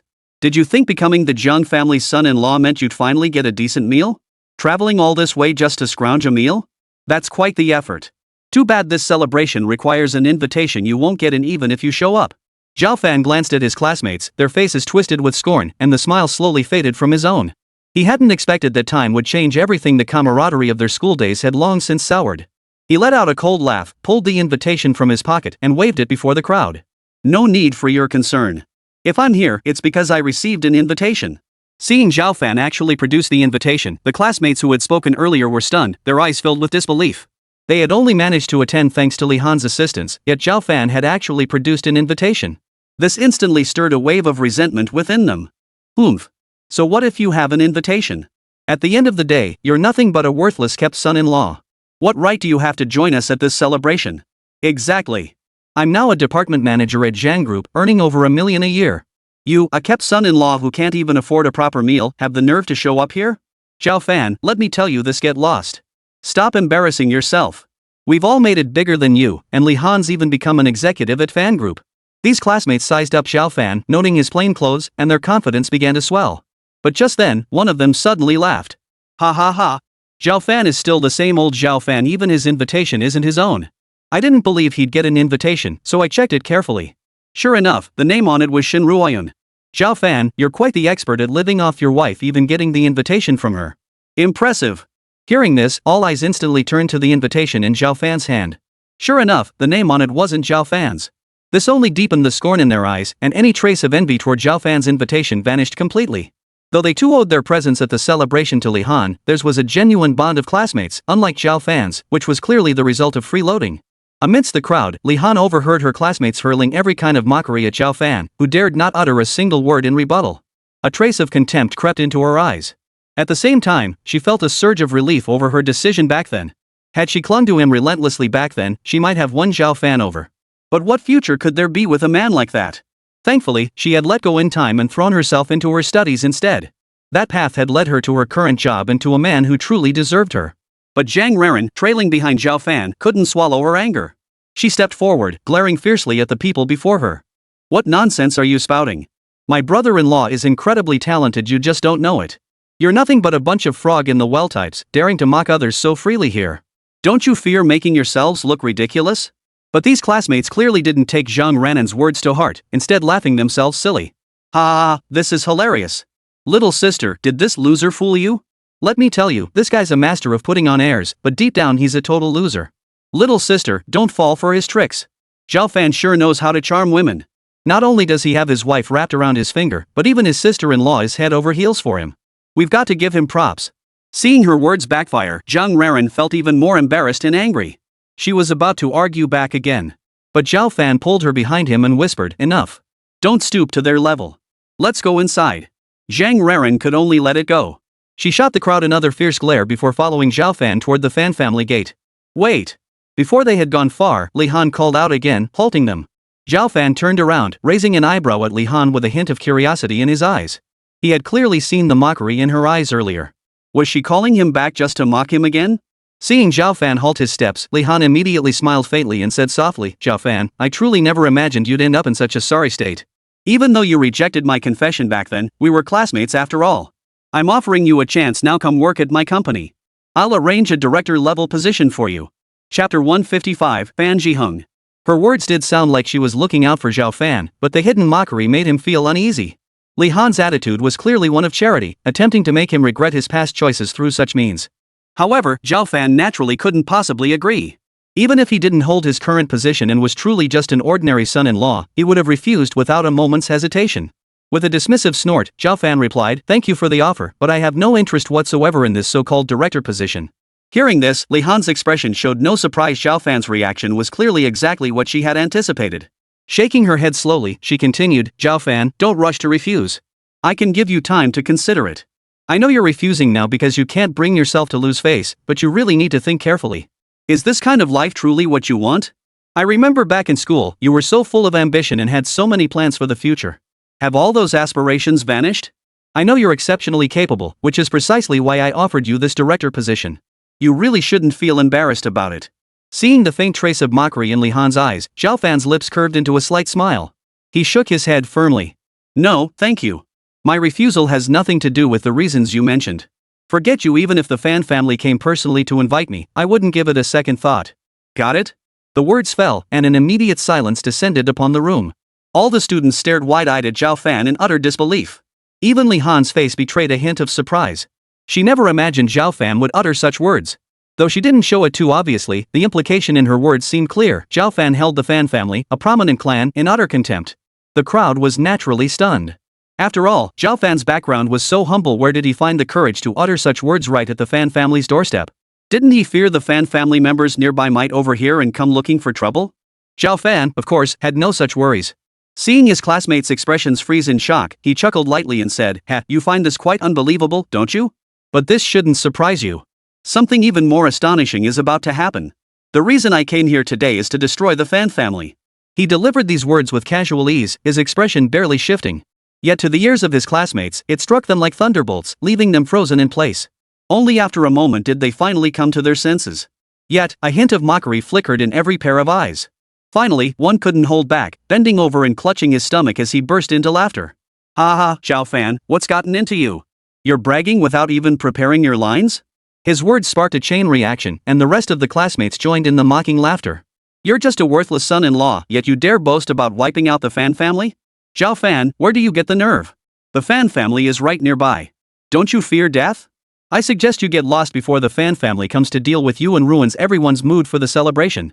Unlike her classmates' reactions, though Zhang Raran was startled to hear Zhao Fan vow to destroy the Fan family, she stood firmly by his side at that moment. What are you laughing at? If my brother-in-law says he'll wipe out the Fan family, he'll make it happen. I believe him. The harder you laugh now, the harder your faces will be slapped later. Hearing Zhang Raran's words, the crowd gradually quieted their laughter. Yet their slightly trembling bodies betrayed the effort they were exerting to suppress their amusement. Li Han, standing among the crowd, let out a cold laugh, her gaze indifferent as she looked at Zhao Fan. She now worked at Fan Group, and even her boyfriend was a member of the Fan family. Therefore, Li Han understood deeply that the Fan family's power extended far beyond what was visible on the surface. Faced with Zhao Fan's words, Li Han merely dismissed them as the ramblings of a fool. In that case, there's nothing more to discuss. She shook her head slowly and continued, Zhao Fan, I'll just congratulate you on your success. It'll be quite the spectacle for us classmates to witness how a worthless son-in-law manages to take down the mighty Fan family. Upon hearing Li Han's words, the other classmates chimed in agreement. Li Han's right, Zhao Fan. We're all here today. We'll be watching your performance. Ha ha ha. Even the Zhang family couldn't stand up to the Fan family, and you, a mere son-in-law, dare to make such bold claims? We're truly looking forward to this. Zhao Fan, the celebration will begin soon. What exactly do you plan to use to destroy the Fan family? Your big mouth? Once you take down the Fan family, you'll be a big shot in Chongjiang. Don't forget to look out for us old classmates, then I'm counting on partnering with you. The classmates kept chiming in with sarcastic remarks, their words dripping with mockery toward Zhao Fan. A mere son-in-law with no backing whatsoever dared to boast about destroying the Fan family? It was nothing but a fool's fantasy. They paid him no mind, merely waiting to see him fail. Zhao Fan offered no further explanation. He merely smiled faintly and nodded. Very well. Then wait and see. The Fan family will be destroyed before your very eyes, and soon. Hearing Zhao Fan persist in such claims, Li Han couldn't help but sigh. Zhao Fan, I never imagined that after becoming a son-in-law, you'd lose your mind. Daydreaming all day long, how pitiful. I know a pretty good psychiatrist. Want me to hook you up? But his fees are pretty steep. I'm worried you might not be able to afford the treatment. Surely your wife will help cover it? The crowd erupted in laughter once more. Clearly, in their eyes, Zhao Fan was nothing but a complete joke. Zhao Fan could certainly hear the underlying meaning in their words, but he couldn't be bothered with further nonsense and prepared to leave. Before he could take a step, however, a young man approached from the side. Dressed head to toe in exquisitely expensive attire, the young man radiated an air of privilege. He walked straight up to Li Han, wrapped an arm around her waist, and smiled. Darling, I'm a bit late. Are these all your classmates? Chapter 156, Climbing the Social Ladder. Li Han instantly flashed a sweet smile, nestling obediently into the young man's embrace as she nodded. Ji Hung, these are all my classmates. They've been waiting for you. But I know today is a big day for the Fan family. You must have been busy, so arriving a bit late is perfectly fine. Seeing their intimate gestures and hearing Li Han's words, the surrounding classmates instantly understood the identity of the young man before them. He was none other than Fan Jiheng, the third young master of the Fan family, the very person everyone was desperately trying to climb up the social ladder with. Whispers of astonishment immediately filled the air. So this must be Li Han's boyfriend. I've heard they've been together for ages. Li Han's incredibly lucky to have found such an outstanding man. You can say that again. The Fan family is one of Chongzhong's most prominent clans. The third young master's status is beyond ordinary. Sigh. We're all classmates, yet fate treats us so differently. Li Han suddenly flown up to perch on a branch like a phoenix, while we're still just ordinary chickens in the field. These sour remarks from his classmates naturally reached Fan Jiheng's ears, though he paid them little mind. If not for Li Han's sake, he would never have agreed to let these penniless rascals attend the celebration. In his eyes, these people weren't even worthy of interacting with him. So Fan Jiheng turned his gaze instead to Zhao Fan, standing not far ahead. As a member of the Fan family, he knew exactly who Zhao Fan was, the very culprit responsible for his older brother still lying in the hospital. But today, the Fan family's plan was to publicly execute Zhao Fan before all the guests once the celebration began. Therefore, no matter how furious he felt at that moment, Fan Jiheng forced himself to endure it. Zhao Fan met his gaze, his expression as still as a deep well, revealing not a hint of emotion. Yet it was precisely this composure that infuriated Fan Jiheng even more. Where did this bastard get the nerve? Gritting his teeth, he asked in a cold voice, Zhao Fan, you worthless piece of trash actually dared to show up at this celebration? You've got some nerve. A faint smile touched Zhao Fan's lips as he replied calmly, since the Fan family extended an invitation, why wouldn't I come? Even your elder brother couldn't defeat me. Do you really think you can lay a finger on me here? If you end up in the hospital too, today's Fan family celebration will become a complete laughingstock. Can you really take responsibility for that? Hearing Zhao Fan's words, Fan Jiheng clenched his fists in rage, itching to punch him senseless. But he knew his elder brother still lay in the hospital, his life hanging in the balance, with no identifiable cause for his condition. Zhao Fan, the one responsible for all this, must possess methods beyond his comprehension. If he charged in blindly, he might indeed end up in the hospital as the other had warned. So for now, Fan Jiheng could only force down the rage boiling in his chest, letting out a sinister laugh. Fine. You've got some guts, kid. But don't gloat too soon. The Fan family won't let you off easily today. I hope you'll still be laughing then. Li Han, let's not hang around this loser. Round up your classmates and come inside with me. Watching her boyfriend join in berating Zhao Fan, Li Han felt immense satisfaction. She felt even more certain she'd made the right choice back then. Thank goodness she hadn't ended up with a man like Zhao Fan, otherwise, she'd be the one standing beside him, looking utterly humiliated.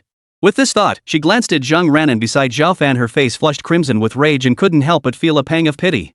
She then withdrew her gaze, tiptoed to gently kiss Fan Jiheng on the cheek, and softly reassured him, darling, don't be upset. Let's just go inside. Now more than ever, Li Han was convinced of her choice, revealing her tender affection without reservation in front of Fan Jiheng.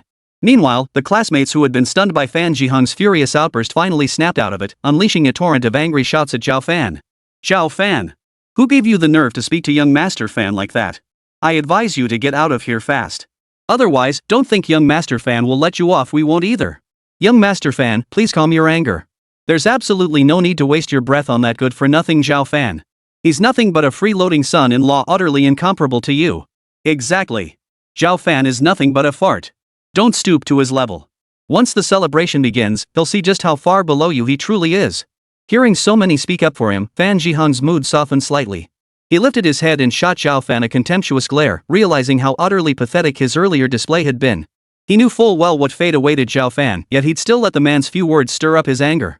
It seemed his composure still lacked the necessary tempering.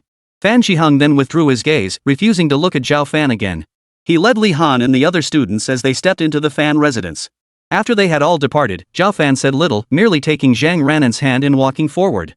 But just as they neared the Fan residence's gate, Zhang Ranan suddenly grew tense and reached out to grab his arm. Brother-in-law, maybe we shouldn't go in. From what that Fan guy said, it sounds like the Fan family is out to get you today. Going in like this could be dangerous for you. Zhao Fan turned around, meeting Zhang Ranan's worried gaze. He smiled softly. It's fine. Even if the Fan family does come after me, don't you think you're here? You promised before that if the Fan family ever attack me, you'd ask the Emperor's tutor's assistant to intervene. You haven't forgotten that already, have you? Hearing this, Zhang Raren's expression froze momentarily, as if recalling whether she had indeed made such a promise. But her gaze drifted to Zhao Fan's face, where she quickly noticed the playful teasing in the corners of his mouth. Zhang Raren grew flustered, stamping her foot impatiently. Brother-in-law, this isn't the time for jokes. You saw how that Fan young master looked at you. He clearly hates you to the bone. I don't know what grudge you hold against the Fan family, but for safety's sake, we should get out of here quickly. Once the celebration begins, it won't be so easy to slip away. Chapter 157, The Gift. Seeing Zhang Ranan's anxious expression, Zhao Fan felt an inexplicable wave of emotion wash over him. It seemed that besides Shen Ruoyun, there were still people who genuinely cared about him. But today, he could only disappoint this young girl's kindness. After all, his primary purpose for coming here was to destroy the Fan family. Now that he was here, Zhao Fan would not leave under any circumstances. He immediately dropped the playful tone and asked earnestly, Ran, do you trust me? Caught off guard by the question, Zhang Ranan seemed momentarily lost, her small face still clouded with confusion as she looked up at Zhao Fan blankly. After a moment of silence, she seemed to recall his question. Frowning as she pondered for a few seconds, the little girl finally nodded firmly. Zhao Fan's past actions had always made her feel that her brother-in-law was no ordinary man, certainly not the useless son-in-law everyone saw him as. Deep down, Zhang Ranyan had always envied her cousin Shen Ruoyun for finding a husband like Zhao Fan. Therefore, she spoke without hesitation, brother-in-law, of course I believe you. But the Fan family's power is truly formidable.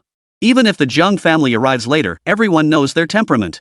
Under pressure from the Fan family, they absolutely won't lift a finger to help. You haven't made any preparations. Are you really going to confront the Fan family empty-handed? Who said I haven't made preparations? Zhao Fan gave a mysterious smile and slowly shook his head. I didn't expect you to see through it so clearly, little girl. The Zhang family truly won't help me in the slightest. But to deal with the Fan family, I never counted on them as a bargaining chip in the first place. I have other plans. So don't worry. Come inside with me and watch the show. Seeing Zhao Fan's resolute tone and the confident smile on his face, Zhang Raren's resolve began to waver. Reason told her the Fan family's influence was immense, while Zhao Fan's vague assurances offered no concrete basis. If she followed him inside, she might well face danger. Yet Zhang Raren suddenly realized that beneath her worry, a tinge of excitement stirred within her. Without much further thought, she nodded and said, Brother-in-law, I'll go in with you. Though simple, those words brimmed with trust, something Zhao Fan could readily sense. He responded with a gentle smile and led her through the gates of the Fan residence. Meanwhile, Fan Zhiheng had already arrived in the Fan family's living room with Li Han and the students following behind them. The Fan family members were busy entertaining guests outside, so the living room was empty. Everyone, since you're all old classmates of Li Han, please don't feel constrained by formalities here at our home. Rest here for a moment, I'll attend to you once I've finished my duties. Though Fan Zhiheng held little regard for Li Han's classmates, he maintained the necessary surface courtesy for appearance's sake. Hearing these polite words, the classmates felt deeply honored, surprised that this young master of the Fan family was unexpectedly approachable.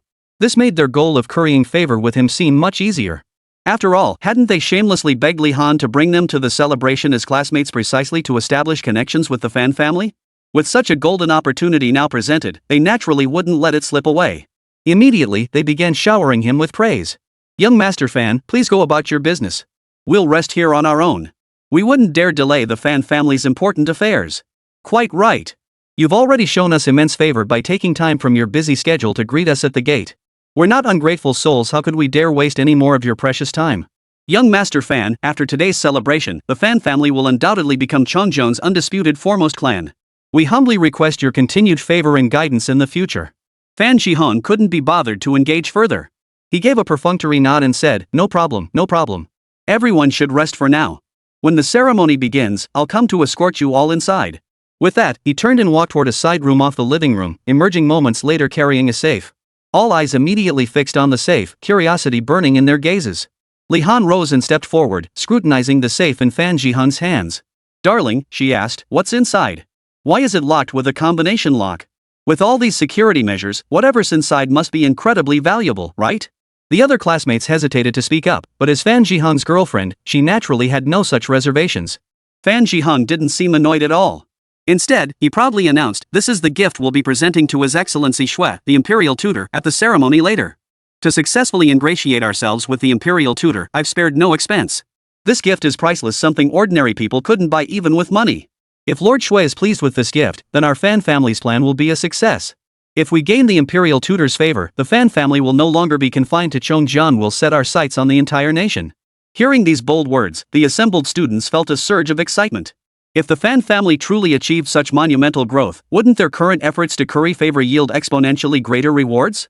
When the Fan family rose to become one of the nation's foremost clans, even the crumbs that fell from their table would be enough to fill their coffers to overflowing. Young Master Fan, hearing you speak thus, I find myself even more curious about this gift. Might we have the honor of seeing it? What could this priceless gift possibly look like? We can't even begin to imagine. Young Master Fan, please enlighten us. Indeed. We promise to look with our eyes only, not a single scratch will come to it. Hearing his classmate's words, a trace of contempt flashed unnoticed in Fan Jihun's eyes. Before he could speak, however, footsteps echoed through the hallway. Soon, two figures appeared in the living room. Everyone turned to see Zhao Fan walking slowly toward them, accompanied by Zhang Ranan. Zhao Fan, you persistent pest. This is the Fan family's living room. Do you even have the right to be here? Get out immediately. Young Master Fan is holding priceless treasures. If you accidentally touch them, you won't be able to pay for the damage for the rest of your life. Young Master Fan, please calm down. We'll get this good for nothing out immediately so he doesn't spoil your mood. Chapter 158, Contempt. Seeing that he hadn't even spoken yet, Li Han's classmates rushed forward one after another, preparing to drive Zhao Fan out. A hint of scorn flashed across Fan Jihung's face. His gaze fell on Zhao Fan with utter disdain as he casually remarked, "Everyone, hold your horses." After all, he entered with an invitation. By rights, he's still a guest of the Fan family. Though all guests are currently in the courtyard, a penniless fellow like Zhao Fan has likely never seen such a magnificent estate. So it's understandable he'd want to look around. Hearing Fan Jihung's words, the students burst into laughter, their disdain for Zhao Fan growing even stronger. Who knew such a rude person still existed? Barreling through the estate without the host's permission, utterly shameful. But let's not be too harsh. As young Master Fan said, that penniless fool Zhao Fan has likely never seen anything like this before. He's probably just dazzled by the Fan family's magnificent estate, right? Enough. Forget about that good for nothing. I'm more curious about the gift young Master Fan prepared. Let us see it. The other students stopped staring at Zhao Fan and gathered around Fan Jihung once more, their eyes fixed on the safe in his hands.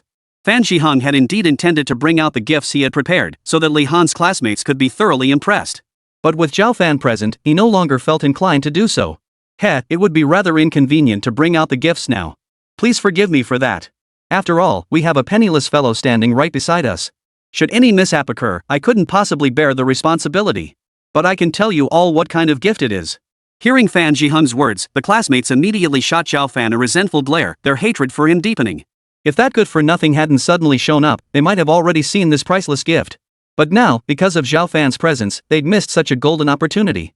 Fan Jihung shot Zhao Fan a contemptuous glance. Seeing the boy still wearing that impassive expression, he couldn't help but let out a cold sneer. Zhao Fan, you worthless piece of trash, keep pretending. Once the celebration begins, we'll see if you can stay so calm.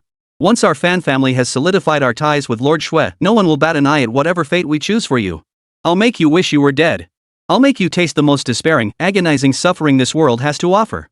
After cursing him silently in his heart, he finally withdrew his gaze and whispered to the surrounding students, "This gift is a luxury watch, the only one of its kind in the world. Our Fan family spared no expense, commissioning the world's most renowned watchmaker to craft it by hand. Not only is the watch itself exorbitantly expensive, but it's also inlaid with over 100 diamonds of various sizes." Hearing Fan Jihung's words, the classmates abandoned any further wait for Zhao Fan and immediately turned their gaze back to the safe, their expressions filled with awe.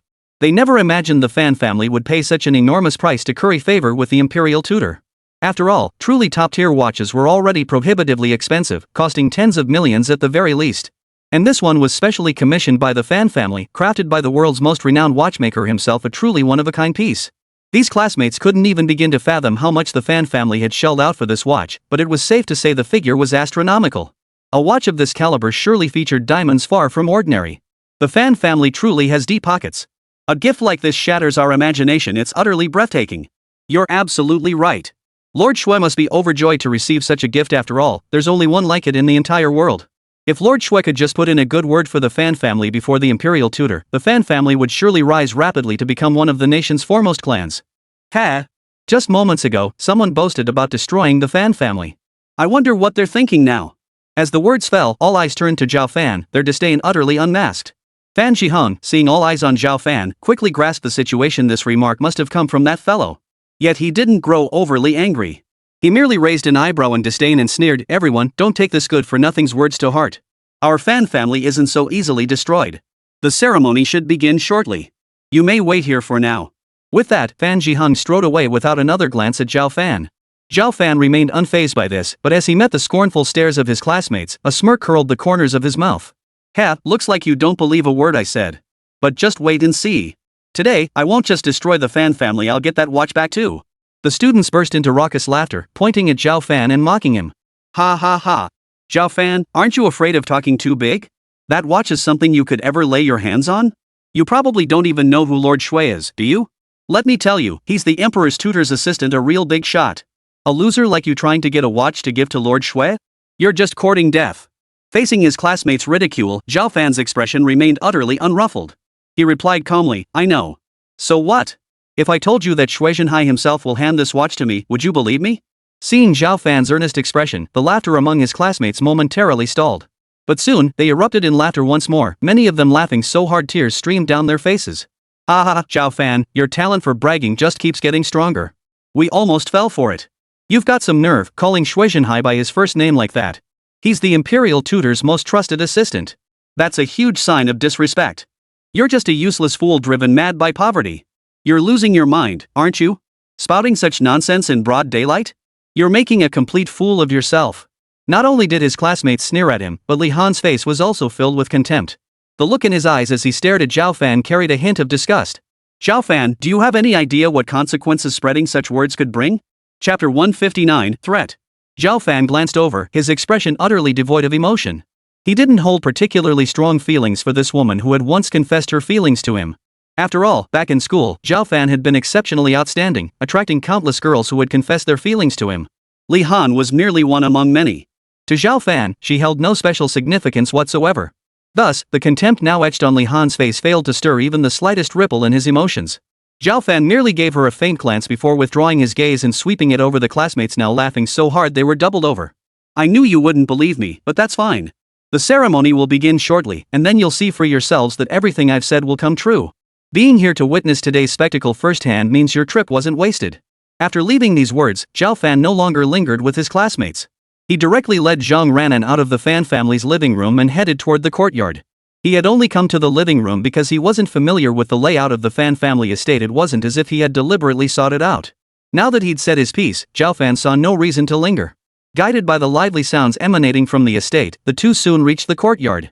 Numerous high-ranking members of the Fan family were mingling with guests here, each face radiant with unbridled joy. For the Fan family, today was a once-in-a-lifetime celebration. Not only were all the major families of Chongjiang present, but soon, Lord Shui himself would arrive. It was no wonder the Fan family members were so overcome with excitement. After all, even though the Fan family held sway over Chongjiang, in the presence of true powerhouses, they were but ants. Now they finally had the chance to connect with someone as influential as the imperial tutor's assistant. For the Fan family, this was a golden opportunity to achieve a leap in social status.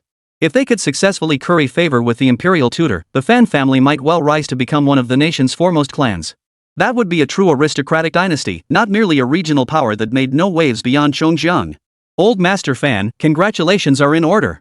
From now on, all the major families in Chongjiang will likely look to the Fan family as their leader. The sycophantic undertones in the man's words were perfectly clear to Fan Yao, who immediately broke into a smile that creased his face with wrinkles. Headley, you're too modest. Regardless, our Fan family is ultimately a Zhongjiang clan. Mutual support and shared development remain the wisest course for us all. Fan Yao gave the man a slight nod and offered a casual reply. The Li family was one of the major clans standing shoulder to shoulder with the Fan family. Yet from this day forward, the Fan family would rise above all others. Thus, these families could only fawn over the Fan family, fearing Li Yao's displeasure. Ultimately, it was because the Fan family had access to the imperial tutor's assistant, a privilege they themselves lacked. Hearing Fan Yao's perfunctory response, the head of the Li family felt a complex mix of emotions. He could only offer a wry smile and yield his seat. Many other family heads remained nearby, waiting for their turn to curry favor with Fan Yao. But just then, Fan Yao's gaze swept across the crowd, and his expression instantly darkened. A family head who had just stepped forward to speak noticed the change in Fan Yao's expression and felt his heart sink. He feared he had somehow displeased Fan Yao. After a moment's hesitation, he cautiously inquired, Old Master Fan, what troubles you? Could it be that the gift prepared by our Zhou family has failed to meet your expectations? If that is the case, I shall order my servants to prepare a more substantial gift immediately. I trust it would still be in time. Fan Yao slowly turned his head, yet not a trace of a smile graced his face. He did not say more to the anxious Zhou family head, merely shaking his head slowly. Master Zhou, there's no need for concern. My displeasure has nothing to do with any of you present. It is solely because I suddenly noticed an uninvited guest has arrived at our Fan residence. Please wait here for a moment while I send someone to handle the matter. After these few brief words, Fan Yao showed no intention of elaborating further. He then led the surrounding Fan family members away. The other family heads were equally baffled, staring wide-eyed at the direction Fan Yao and his men had departed. They too were curious to know who could possibly provoke this old fox, Fan Yao, to the point of losing his composure. Fan Yao led his imposing entourage to confront a young man. This youth was none other than Zhao Fan. As he watched the Fan family members gather around him, a faint smile actually appeared on his face, showing not a trace of panic. Beside him, Zhang Reren grew visibly tense, fearing the Fan family might act recklessly and attack Zhao Fan at any moment. Now that Magistrate Shui hasn't arrived yet, even if we wanted to ask him to preside over the proceedings, we couldn't find him anywhere. Seeing so many members of the Fan family advancing toward her, Zhang Reren couldn't help but feel a surge of fear. She gripped Zhao Fan's sleeve tightly, her palms glistening with sweat. Zhao Fan, I never imagined you'd actually dare to show up. It seems I underestimated your nerve. Fan Yao narrowed his eyes, sizing Zhao Fan up from head to toe before speaking coldly. He had naturally hoped Zhao Fan would show up. How else could he avenge his grandson? But seeing Zhao Fan now, Fan Yao felt a surge of anger. This bastard must have known the Fan family wouldn't let him off today, yet he still showed up unprepared, alone and unarmed. What the hell did that prove? It proved that Zhao Fan, that good for nothing, didn't give a damn about the Fan family. So it was no wonder Fan Yao felt anything but comfortable. He was itching to strike now, to have his men beat Zhao Fan half to death. But reason kept reminding him the time wasn't right. If he injured someone now, it would likely leave a bad impression on Magistrate Shui. The surrounding Fan family members understood this too. They all fixed their eyes on Zhao Fan, their gaze so intense that the rage in their eyes seemed almost tangible. Yet Zhao Fan remained utterly unfazed. Even as Fan Yao's imposing presence loomed over him, his expression remained serene. His gaze swept over the numerous Fan family members present before finally settling on Fan Yao's face. Then, a faint smile touched his lips as he teased, "Old Master Fan, today is such a joyous occasion for the Fan family. How come Fan Gaoang isn't here?" As the eldest son of the Fan family, his absence from such an important occasion seems rather inexcusable, wouldn't you agree? Chapter 160, the finale. Shut your mouth. Fan Yao, struck at his weak spot, snapped angrily. His eyes widened with fury as he ground out each word. "Zhao Fan, don't get too cocky. Gaoang lies unconscious in the hospital, wounded by your hand. This debt will not be easily settled. Since you've come to this celebration, the Fan family will not let you leave alive." As his words fell, the surrounding Fan family members flashed cold, mocking smiles. Their gazes fixed on Zhao Fan were as though they were looking at a dead man. Zhao Fan, however, paid them no mind. Ignoring their stares, he looked at Fan Yao and continued with a smile. "So Fan Gaoang still hasn't woken up? Seems I really did hit him a bit too hard back then. But let me kindly remind you, if you want to save your grandson, bringing in foreign specialists won't do any good. You'd be better off consulting a traditional Chinese medicine practitioner." Hearing Zhao Fan's words, Fan Yao's face froze in shock, his anger vanishing instantly. He wasn't the only one. The numerous Fan family members nearby exchanged bewildered glances, unable to believe what they'd heard. All eyes widened in shock, fixated on Zhao Fan.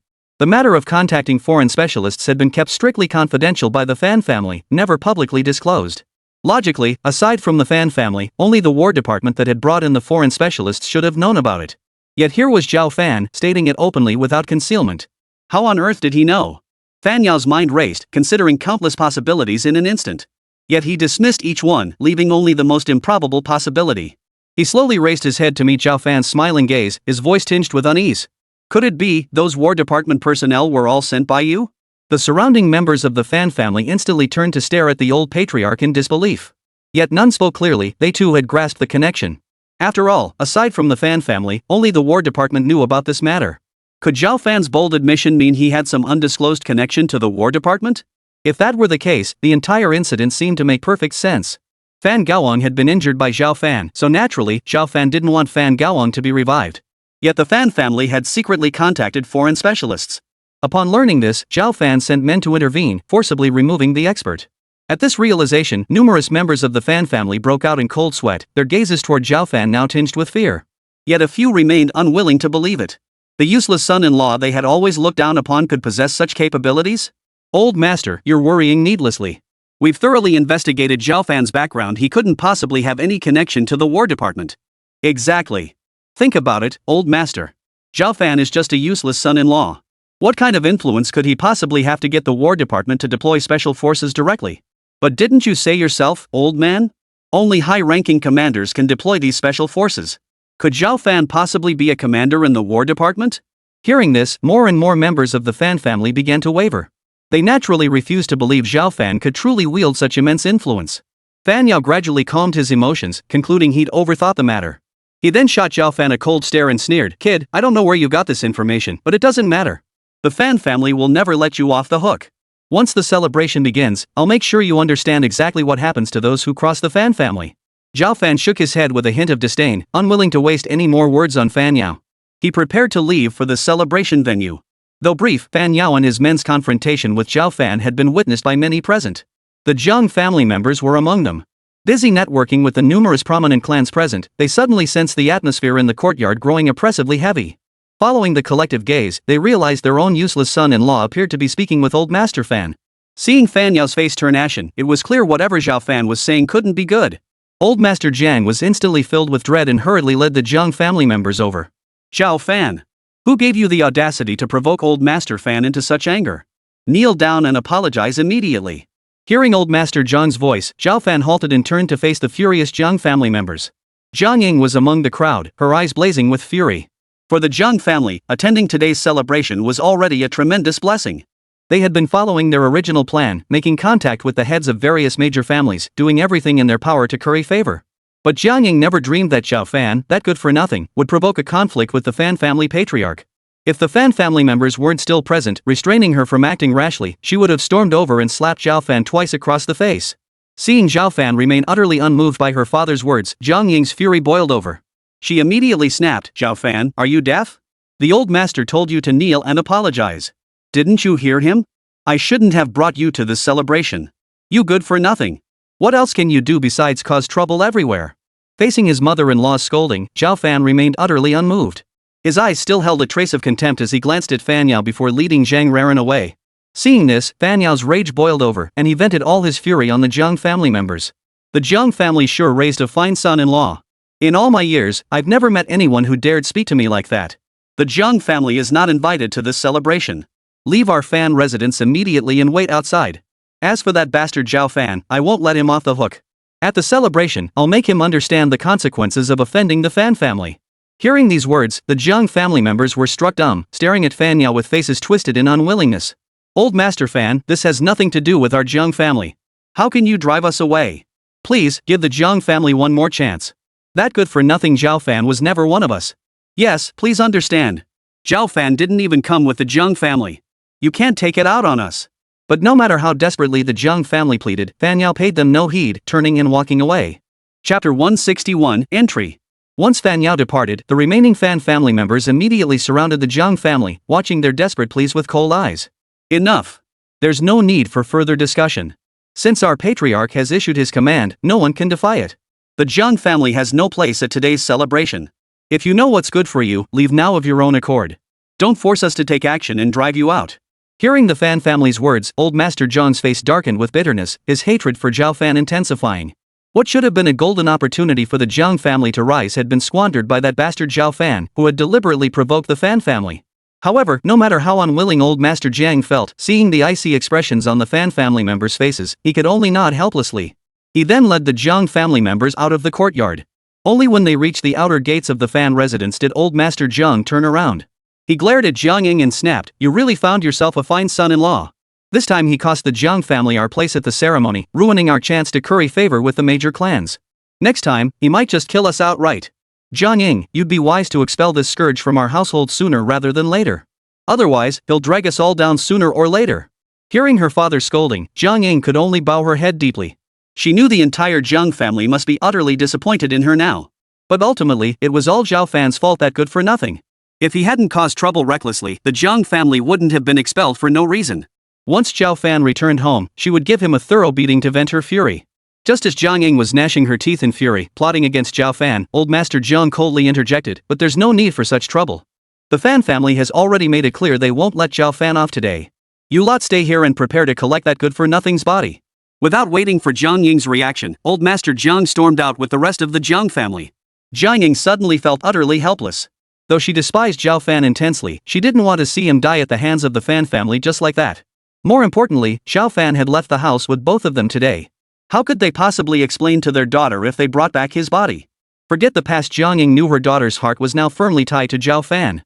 If they just stood by and watched Zhao Fan die here, Shen Ruoyan would likely never forgive them for the rest of her life. Zhang Ying immediately looked up at Shen Hongya, who stood beside her, his face ashen. "Hongya, what should we do now? Can you think of a way?" Unexpectedly, Shen Hongya shook his head, his voice devoid of emotion. "What can I possibly do? You should know how powerful the Fan family is. Since they're determined to take down Zhao Fan, that good-for-nothing is doomed. Am I supposed to sacrifice my own life to save him? If anyone's to blame, it's him for having the misfortune to cross old Master Fan. But in a way, this turns out to be a blessing. Once Zhao Fan is gone, we can find Ruoyun a better family to marry into. Hearing Shen Hongye's words, despair washed over Zhang Ying's face. Then we'll wait outside. At the very least, we must bring Zhao Fan's body back to give Ruoyun closure. Shen Hongye said nothing more, merely nodding silently. Meanwhile, the bustle within the Fan family courtyard gradually faded as everyone headed to the celebration venue. Zhao Fan and Zhang Raran arrived first, yet their seats had been deliberately placed at the very back by the Fan family. Everyone entering the hall through the entrance cast curious, lingering glances at Zhao Fan. Most of the guests in the courtyard had witnessed his confrontation with old Master Fan earlier.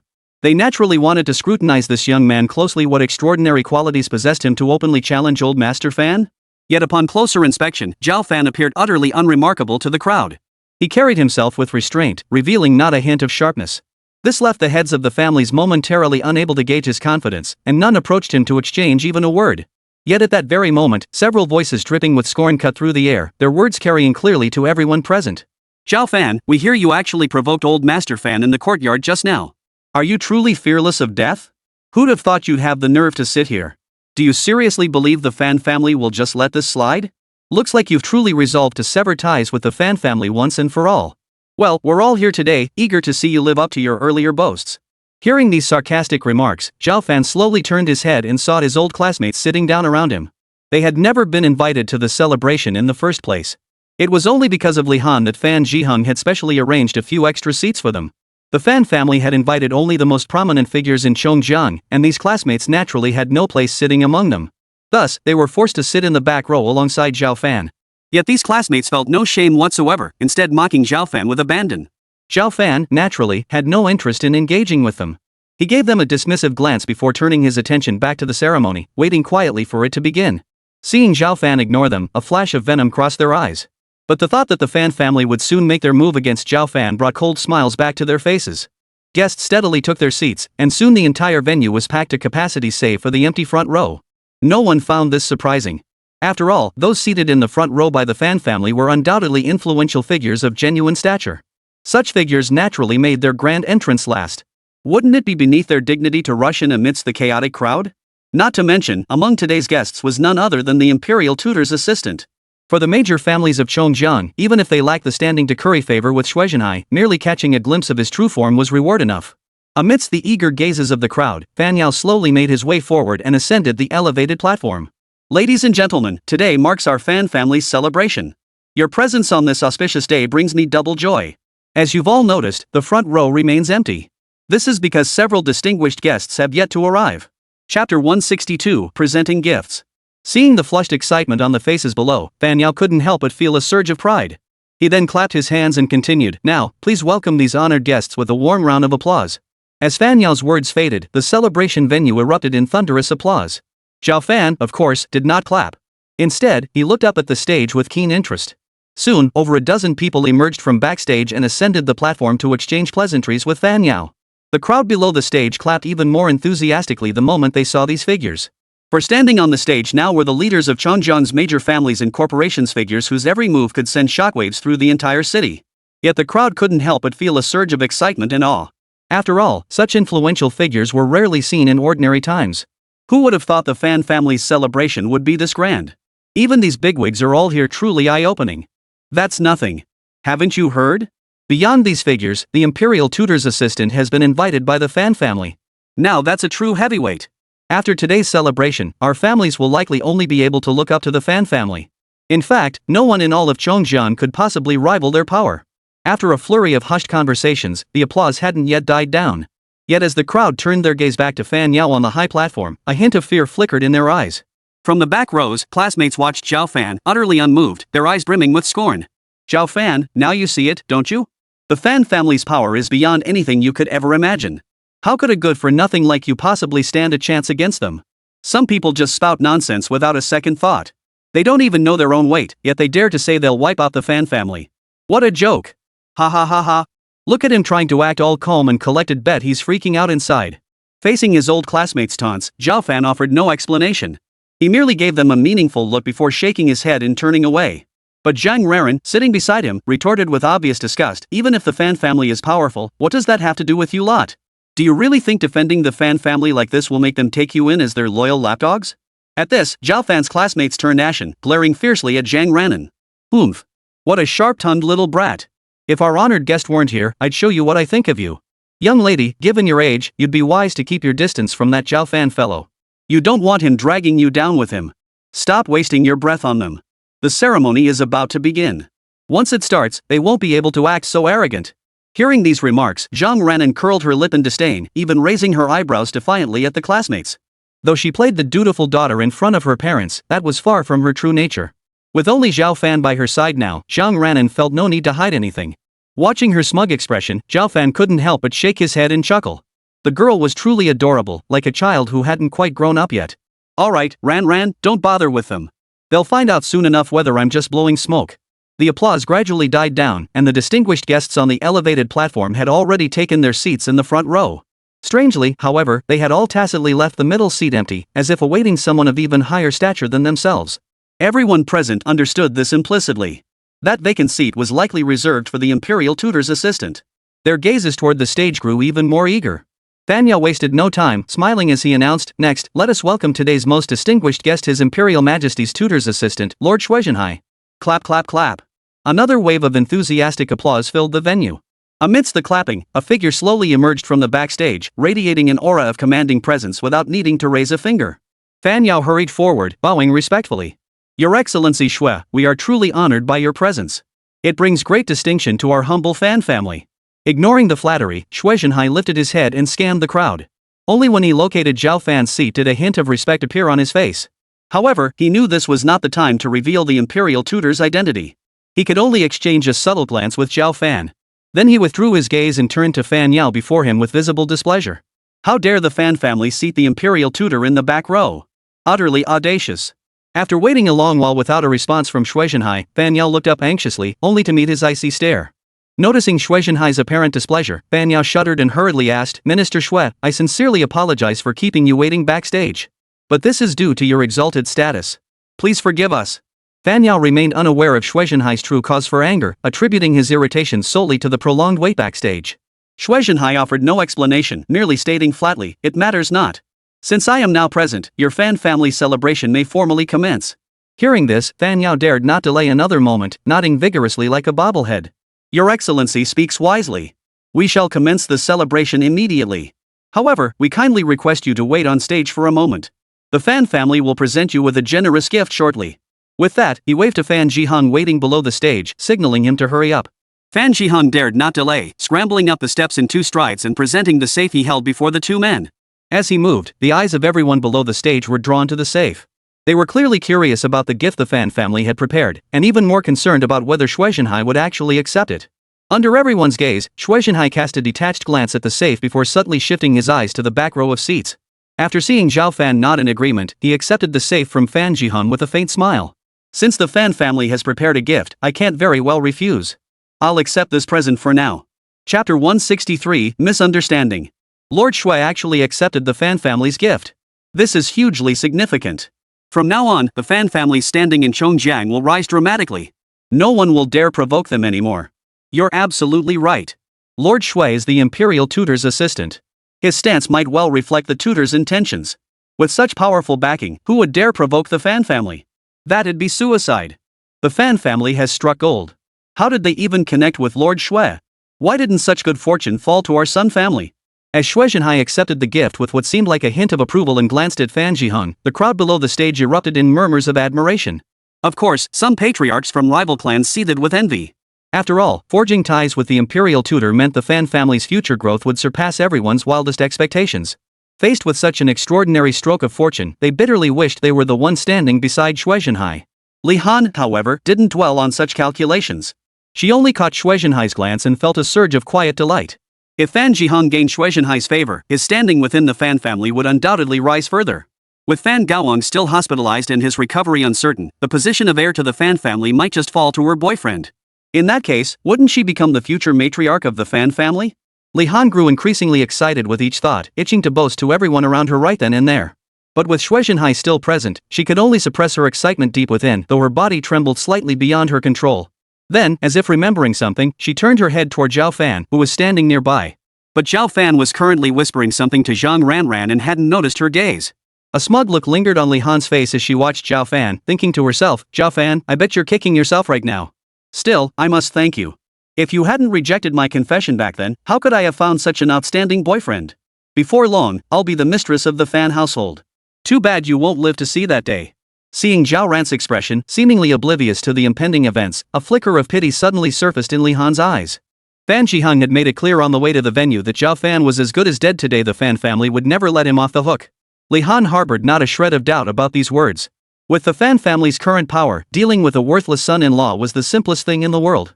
Especially now that Shui Zhenhai seemed to hold the Fan family in high regard. Since he had accepted this gift, a bond had been forged between them. Even if the Fan family killed Zhao Fan in public, they likely wouldn't face any repercussions afterward. With this realization, Li Han silently withdrew his gaze, yet a faint, mocking smile involuntarily curled his lips. Zhao Fan, blame yourself for not knowing your place and daring to offend the immensely powerful Fan family. On the high platform, Fan Yao watched Shui Zhenhai accept the safe with palpable excitement. His smile was unabashed, blooming like a chrysanthemum. Minister Shui, this safe contains a watch specially crafted for you by our Fan family. Please accept it with confidence. Though the watch is exceedingly valuable, it merely represents our family's sincerity, a commemorative gift presented to you without any ulterior motives. Why not allow me to open the safe right here in front of everyone? That way, you can see for yourself if this watch meets your expectations. Shui Zhenhai, naturally unconcerned, promptly handed over the safe. Fan Yao, visibly excited, reached out with both hands, unlocked the combination lock, and slowly lifted the lid. Instantly, under the hall spotlight, an exquisitely ornate and dazzling watch appeared before everyone's eyes. This timepiece is a one-of-a-kind masterpiece personally crafted by the world's foremost watchmaking master, the only one of its kind in existence. It's inlaid with over 100 precious diamonds, presented to Magistrate Shui as a symbol of our enduring friendship. Fan Yao retrieved the watch from the box, casually tossing the safe to Fan Zhiheng, his expression tinged with pride. After detailing the watch's value, he bowed respectfully to Shui Zhenhai, presenting the timepiece with both hands. Good heavens! The Fan family really spared no expense to create this watch. Exactly. The watch alone is probably worth tens of millions. Add those top-tier diamonds, and the total value must exceed 100 million. The Fan family is certainly willing to spend to cultivate a relationship with Lord Shui. But as long as Lord Shui likes it, it'll be worth every penny they spend. Who says otherwise? As long as they can build a good relationship with Lord Shui, making that money back will be a piece of cake. The crowd below the stage murmured in astonishment, their voices tinged with envy.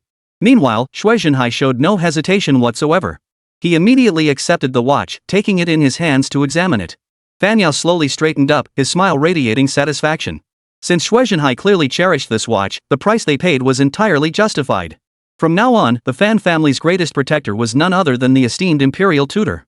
Whoever dared to provoke the Fan family would surely meet a fate worse than death. Suppressing his excitement, Fan Yao bowed his hands toward Shui Zhenhai and smiled, Minister Shui, we now invite you to speak, so we may hear your enlightening words. Hearing this, Shui Zhenhai casually tucked the watch into his pocket before lifting his head to survey the crowd. A mocking smile gradually spread across his face. I've long heard of the Fan family's eldest son, Fan Gaoang. Why is he not present at today's celebration? Shui Zhenhai's sudden mention of Fan Gaoang's name clearly took all the Fan family members by surprise. Yet they didn't dwell on it. After a moment of startled uncertainty, excitement began to stir among them. The Fan family had never interacted with the imperial tutor or Shui Zhenhai before, yet he had brought up Fan Gaoang's name. This clearly indicated that the imperial tutor had taken notice of the Fan family before the celebration, and Fan Gaoang in particular. For the Fan family, this was undoubtedly a tremendous stroke of good fortune. If the imperial tutor treated Fan Gaoang with special regard, the bond between the two parties would naturally grow stronger. The Fan family might soon rise to great heights. At this thought, the Fan family members present could not suppress their excitement, though a tinge of regret also crept in. Chapter 164, The Imperial Tutor's Arrival. Originally, Fan Gaoang being favored by his Imperial Majesty's tutor should have been a tremendous blessing for them. Yet now, Fan Gaoang lay injured by Zhao Fan in the hospital, unconscious and missing this golden opportunity. This thought only deepened their hatred toward the one responsible for sending Fan Gaoang to the hospital. Fan Yao raised his head without concealment, his gaze sharp as arrows, fixing it fiercely on Zhao Fan seated in the back row. Zhao Fan, however, ignored his glare completely. Not the slightest hint of panic flashed across his face. Instead, a faint smile touched his lips. To Fan Yao, Zhao Fan's behavior was a direct provocation, making it nearly impossible to conceal the rage boiling within him. But now was not the right moment to act. He could only withdraw his gaze and look away from Zhao Fan. The crowd below the stage remained oblivious to this tension. When they heard Shui Zhenhai address the eldest son of the Fan family, a wave of envy swept through them. Lord Shui actually took an interest in a youngster from the Fan family? That clearly shows how highly he regards the Fan family. It seems the imperial tutor has likely been watching the Fan family for some time. But that's hardly surprising after all, the Fan family has long been the most powerful clan in Chongjiang. Quite right. We can only envy them now. With the imperial tutor favoring the Fan family, they'll be out of our league from here on out. Yet upon hearing the murmurs from the crowd below the stage, the faces of the Fan family members flushed crimson with embarrassment. Even if the imperial tutor truly favored Fan Gaoang, they had no way to summon him now. Fan Yao's emotions were in turmoil. In just this short span, he'd been on an emotional roller coaster from initial apprehension to later excitement, and now a growing hatred toward Zhao Fan. Yet Shui Zhenhai seemed to be waiting for his answer. Fan Yao could only suppress his emotions and sigh helplessly. Your Excellency Shui, you may not be aware that Gaoang is not at home at the moment. There was an accident earlier. As far as I know, Gaoang is still in the hospital receiving treatment and has not regained consciousness. He has failed to live up to the expectations of the imperial tutor and Your Excellency. It was truly unavoidable. I beg your forgiveness. Hearing this, the crowd below the stage fell into stunned silence. Many family heads who harbored jealousy toward the Fan family now wore expressions of schadenfreude. Shui Zhenhai feigned surprise as if just learning the news, asking with feigned concern, what exactly happened to young Master Fan? That he remains unconscious? His injuries must be quite severe. Could it be he offended someone and was beaten unconscious? As the words fell, the Fan family members exchanged bewildered glances, their eyes brimming with confusion. They had assumed both the imperial tutor and Shui Zhenhai held Fan Gaoang in high regard, which was why they'd specifically mentioned him. Yet now, hearing Shui Zhenhai's words, there seemed not a trace of concern in them. If anything, they carried a hint of mockery. They dared not speculate on Shui Zhenhai's true intentions and could only silently lower their heads. Fan Yao's expression darkened. To mask his discomfort, he forced a thin smile. Minister Shui, today is a joyous occasion for our Fan family. Let us not dwell on such disheartening matters. With that, Fan Yao stepped forward, extending his right hand. Please follow me down to take your seat, Lord Shui. We shall proceed with the subsequent events. Hearing Fan Yao's words, several influential figures seated in the front rows rose as one, applauding to welcome Shui Zhenhai to take his seat. Master Fan is quite right. Minister Shui, please take your seat. Let us all enjoy the performance together. It's truly an honor to sit alongside Magistrate Shui. I still have some questions regarding our family's development. I hope you won't mind sharing your insights with us later. Please take your seat, Magistrate Shui. Otherwise, no one dares sit in this center position. The surrounding dignitaries all chimed in, eagerly inviting Shui Zhenhai to take his seat. The scene was truly grand. Their cooperation wasn't solely out of respect for Fan Yao, they each had their own motives. After all, sitting alongside Shui Zhenhai meant an opportunity for conversation. In doing so, they might just curry favor with Shui Zhenhai through their own self-serving ambitions. Anything beneficial to their families was naturally worth pursuing with utmost effort. Yet as Shui Zhenhai's gaze swept across the crowd, he gently shook his head and smiled. Gentlemen, I deeply appreciate your kind hospitality. But the seat in the center rightfully belongs to the most distinguished person here. I simply cannot take it. Hearing this, the assembled guests were immediately filled with confusion. Could there truly be someone of higher status than Shui Zhenhai? Surely it couldn't be that the Fan family had even invited the imperial tutor himself to attend this grand ceremony? Their eyes instinctively turned to the Fan family members, only to find them equally puzzled, clearly unaware of the matter. As for Fan Yao, his eyes widened in shock, his entire body trembling. At the same time, Fan Yao struggled to suppress his overwhelming excitement, feeling as though his heart might leap out of his throat. Upon hearing Shui Zhenhai's words, he instantly realized the likely truth: the imperial tutor himself must have arrived in person. After all, Shui Zhenhai served as the imperial tutor's assistant, a figure of even higher standing than himself. Who else could it be but the imperial tutor himself? He swallowed hard, his voice trembling as he asked, Minister Shui, what exactly are you implying? Shui Zhenhai didn't beat around the bush, stating plainly, wasn't I clear enough just now? This is the most important seat in the middle. I have no right to sit here. The crowd was utterly astonished. Could it be that the imperial tutor himself had truly arrived? The Fan family members finally snapped out of their daze, their hearts suddenly filled with immense delight, yet tinged with a hint of regret. Had they known the imperial tutor would attend in person today, they would have made this celebration even more lavish. Beyond that, the gift intended for His Majesty the imperial tutor should have been prepared with greater care. The meticulously prepared watch had already been given to Shui Zhenhai. For the moment, they couldn't think of any gift more valuable than that watch. After all, this was for the imperial tutor, it couldn't possibly be cheaper than the watch given to Shui Zhenhai. Otherwise, the imperial tutor would surely be displeased, and disaster would befall the Fan family. But having received this news so suddenly, they had no time to make any preparations. As the Fan family members agonized over this dilemma, Fan Yao spoke up again. Minister Shui, could it be that among those present today, there exists someone of even higher standing than yourself? Shui Zhenhai nodded, a trace of mockery flickering at the corner of his mouth as he replied calmly, you are correct. Indeed, there is one person more suited than I to occupy this most important seat. Chapter 165, Admission. Not only was Fan Yao startled, but everyone present felt the same shock. Shui Zhenhai's words were blunt, leaving little room for interpretation. Yet Fan Yao felt inexplicably flustered. If the imperial tutor truly arrived and the Fan family had no gifts prepared, wouldn't that be utterly humiliating? Setting aside the risk of incurring the imperial tutor's wrath, if word of this leaked out, the Fan family would become the laughingstock of Chongjiang. The thought sent Fan Yao rushing to Fan Jihang's ear, the latter still frozen in shock, where he hissed urgently, what are you standing there for? Go prepare a lavish gift immediately. It must be more valuable than that watch. No matter what it takes, get that gift back here as fast as you can.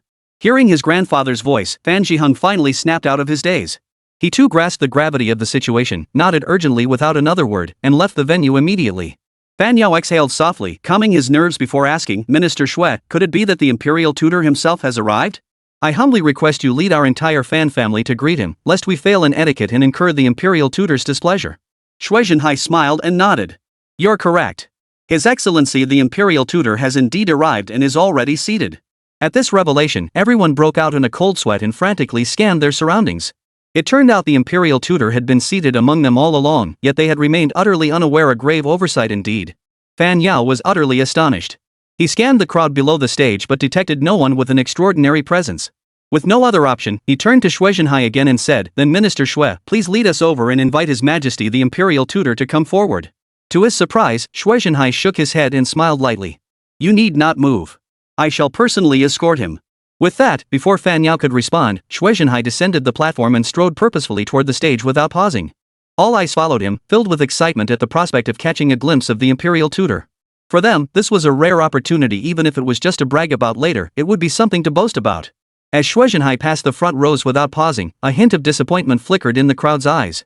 They had assumed that even if the imperial tutor was concealing his identity, he would surely occupy a seat in the front rows. But now it seemed otherwise.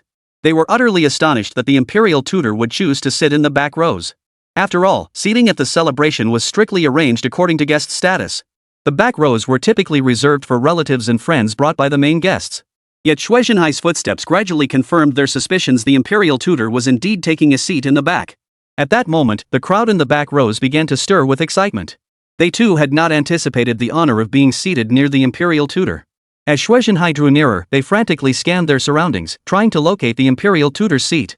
In the very back row, Zhao Fan remained utterly unfazed, his expression as calm and composed as ever. His classmates, now overcome with excitement, were busily searching for the imperial tutor's whereabouts, completely forgetting to mock Zhao Fan. Zhang Raren, however, felt puzzled. Seeing her brother-in-law so calm and composed struck her as utterly strange. Any normal person hearing that the imperial tutor might be sitting nearby would surely be thrilled. Even she felt a flutter of excitement. After all, this was the imperial tutor, a figure of such immense stature that even a fleeting encounter was beyond the reach of ordinary people. Yet Zhao Fan seemed utterly detached, his expression not even flinching. This naturally struck Zhang Raren as peculiar. Turning to Lord Shui, though his gaze appeared casual, it kept drifting past her. Ever since they'd ascended the stage to receive the Fan family's tribute, Zhang Ranran had noticed this. At first, she hadn't given it much thought, but now it dawned on her. Could it be that Lord Shui was looking at Zhao Fan beside her? Recalling her brother-in-law's past deeds and his profoundly mysterious identity, a bold conjecture took root in her mind. Could it be that her brother-in-law was the legendary imperial tutor? The moment this thought surfaced, Zhang Ranyan felt her palms grow clammy with cold sweat. Pressing a hand to her chest, she struggled to steady her wildly pounding heart. After taking 2 deep breaths, she whispered, "Brother-in-law, Lord Shui is still walking toward us. Could he be coming for you?" Zhao Fan instinctively raised an eyebrow, casting an amused glance at Zhang Raren, who was eagerly awaiting his response. He hadn't expected this little girl to be so sharp, figuring out his identity so quickly. But since things had come to this, there seemed little point in continuing to hide it from her. Zhao Fan immediately chuckled softly. "You're right. But my identity must remain secret from the Zhang family. Not even your sister can know. Understood?" Upon hearing the answer, Zhang Ranyan's eyes widened in disbelief as she covered her mouth. Even though she had suspected it all along, hearing Zhao Fan admit it himself made her feel a surge of excitement she couldn't quite control. Seeing Shui Zhenhai approaching, she hurriedly whispered, "Rest assured, brother-in-law. I'll keep your secret." As the words fell, Shui Zhenhai's figure came to a halt before them. Witnessing this scene, everyone present was astonished. They hadn't expected Shui Zhenhai to walk all the way to the back row before finally stopping. Yet the members of the Fan family felt an inexplicable sense of panic rising within them. For seated before Shui Zhenhai was none other than Zhao Fan, the sworn enemy of the Fan family. Shui Zhenhai stopping right in front of Zhao Fan, could this mean he was the imperial tutor? But they had already investigated Zhao Fan was merely a useless son-in-law of the Jiang family. How could he have suddenly become the imperial tutor, a figure beyond even the reach of the Fan family? Regardless of the Fan family's inner turmoil, Shui Zhenhai had already halted his steps, showing no intention of explaining himself. They could only force themselves to suppress their doubts and wait quietly for Shui Zhenhai's next move. Beside Zhao Fan, Zhang Reren was suddenly overcome by an inexplicable panic. Her brother-in-law hadn't lied to her after all. He truly was the imperial tutor. Others might not see it, but she could see it clearly. The look Shui Zhenhai gave Zhao Fan was filled with nothing but respect. Who else besides the imperial tutor could command such deference? At that moment, Shui Zhenhai finally lifted his head and coldly addressed the others nearby. Disperse for now. Do not disturb the imperial tutor. Chapter 166, Tension. Seated around Zhao Fan were his classmates. Hearing Shui Zhenhai's words, they dared not delay for even a moment. One by one, they snapped out of their shock and slunk aside. Even Li Han hurriedly stood up, afraid of incurring Shui Zhenhai's displeasure. In the blink of an eye, only Zhao Fan and Zhang Reren remained seated before Shui Zhenhai, still sitting in their original spots. Witnessing this scene, everyone instantly understood this seemingly unremarkable young man was likely the imperial tutor.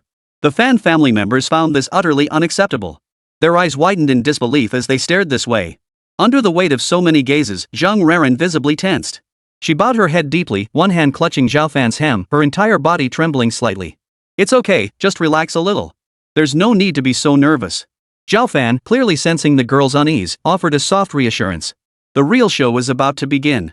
Just sit here and enjoy the spectacle. Zhang Ranyan nodded frantically before releasing her grip. Yet with all eyes still fixed on them, she remained bowed, unable to lift her head. Zhao Fan chuckled softly before rising to his feet. His gaze drifted indifferently over the assembled guests, settling on the Fan family members seated on the elevated platform.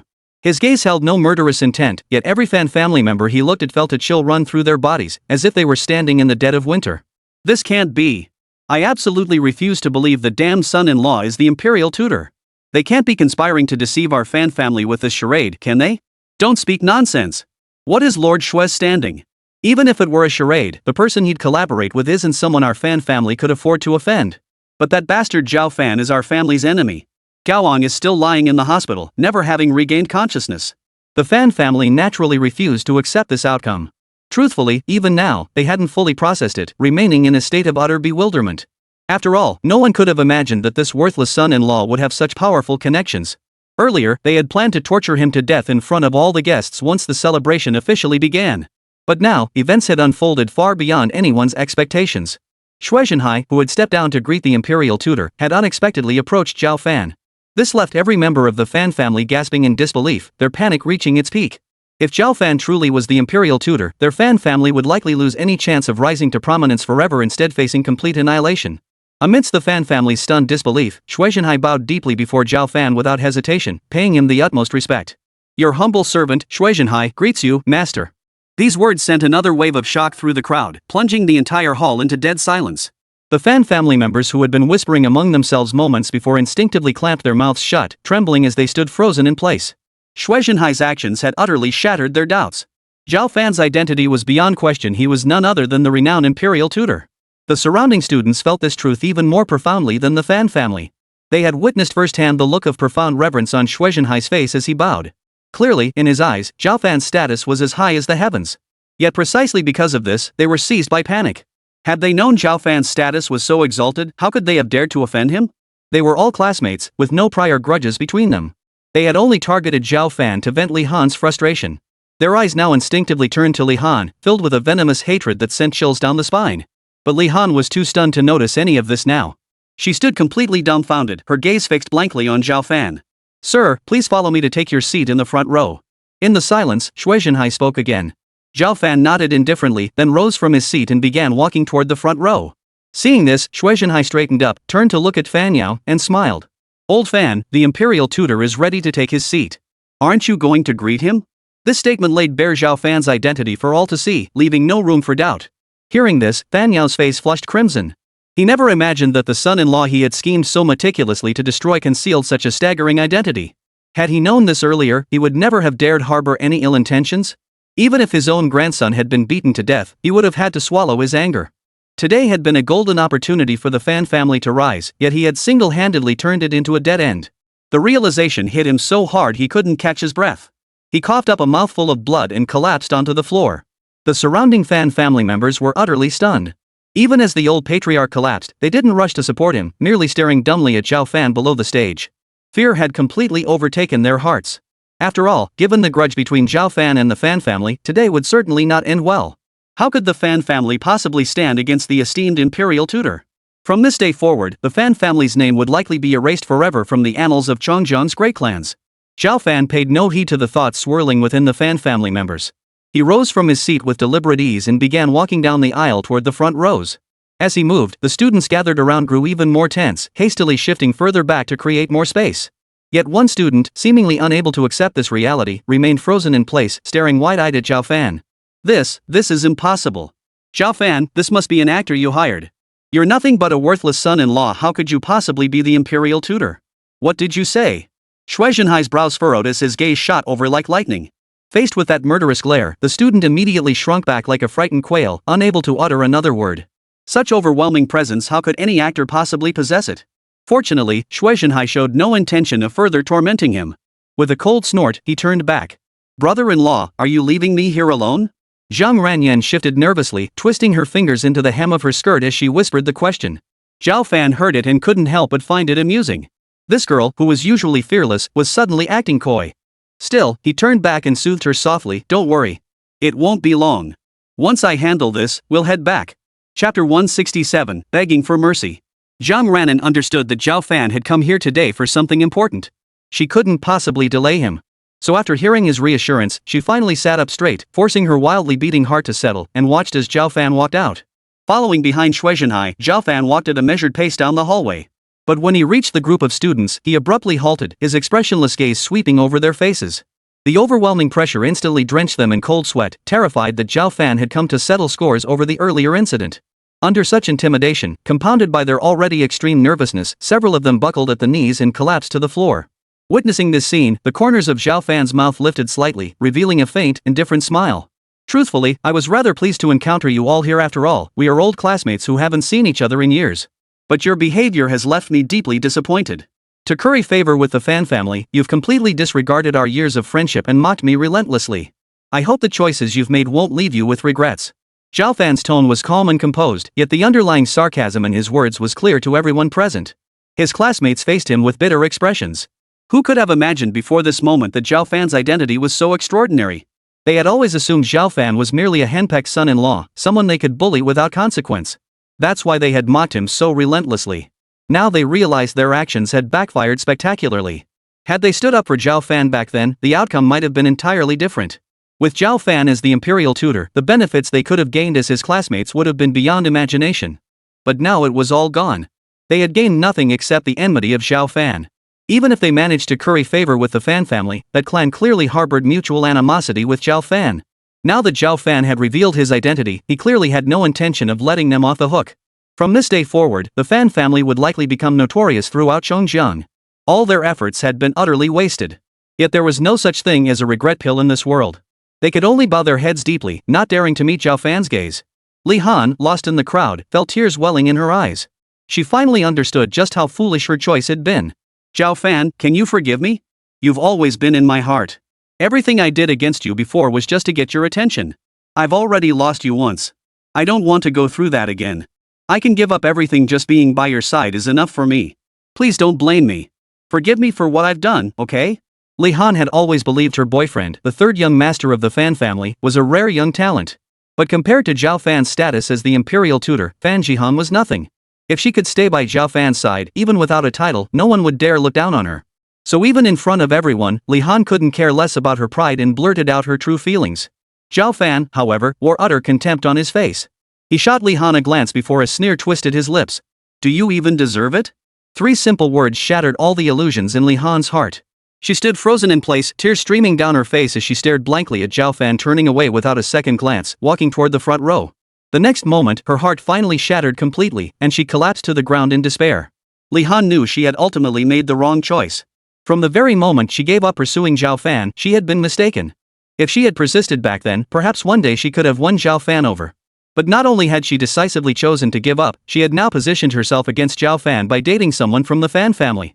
Regret washed over her like a tidal wave, drowning all other thoughts. She wanted to scream and cry out loud, but dared not disturb anyone present. So she buried her sorrow deep inside, biting her lip hard as tears streamed down her cheeks, quickly soaking through her clothes. Zhao Fan, however, did not spare her another glance.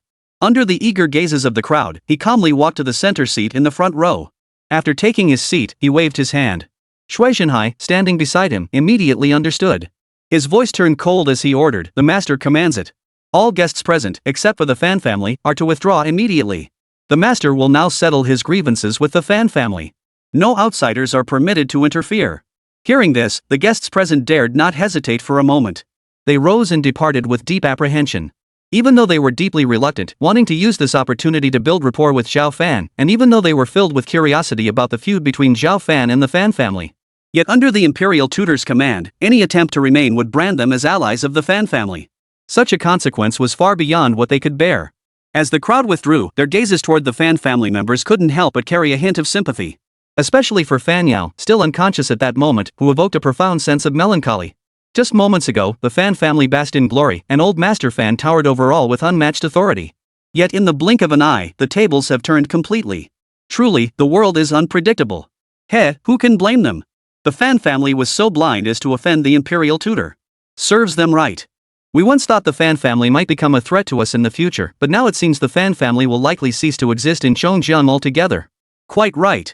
Once the Fan family falls, our clans will surely have opportunities to advance further. As the murmurs of the crowd gradually faded, the entire hall was left with only the Fan family members, Zhao Fan, Shui Zhenhai, and Zhang Renan seated in the back row. Zhao Fan's gaze, tinged with indifference, fell upon the Fan family members on the elevated platform. With matters having reached this point, the Fan family members could no longer afford to hesitate. A large group of them clattered to their knees. "Your imperial tutor, we deeply regret our past offenses. Please forgive our actions. The Fan family truly understands our mistake. Imperial tutor, we truly did not know your identity, which is why we dared to act so audaciously. As the saying goes, ignorance is no excuse, but we beg you to spare our Fan family. I pledge on behalf of the Fan family to surrender all our conglomerates and holdings to your excellency. We only ask that you cease pursuing past transgressions." Chapter 168, Transfer. The speaker was Fan Jiamin. With his father now unconscious, as the eldest son, he naturally had to consider the lives and fortunes of the entire Fan family. Corporate holdings and such were mere external possessions. If sacrificing them could buy the family's survival, he would do so without hesitation. Yet these terms, when heard by Zhao Fan, elicited only a cold, dismissive laugh. "Originally, I had no grudge against your Fan family. But Fan Gaowang set his sights on my wife and even schemed to trap my father-in-law into 100 million yuan gambling debt. Tell me, if you faced such a situation, would you let the perpetrator off lightly?" Hearing Zhao Fan's words, the Fan family members present exchanged glances, their eyes filled with bitterness. What Fan Gaowang had done was indeed outrageous. Relying on his status as the eldest grandson of the Fan family, deeply cherished by both Fan Gaowang and Fan Yao, he had grown accustomed to acting recklessly since childhood.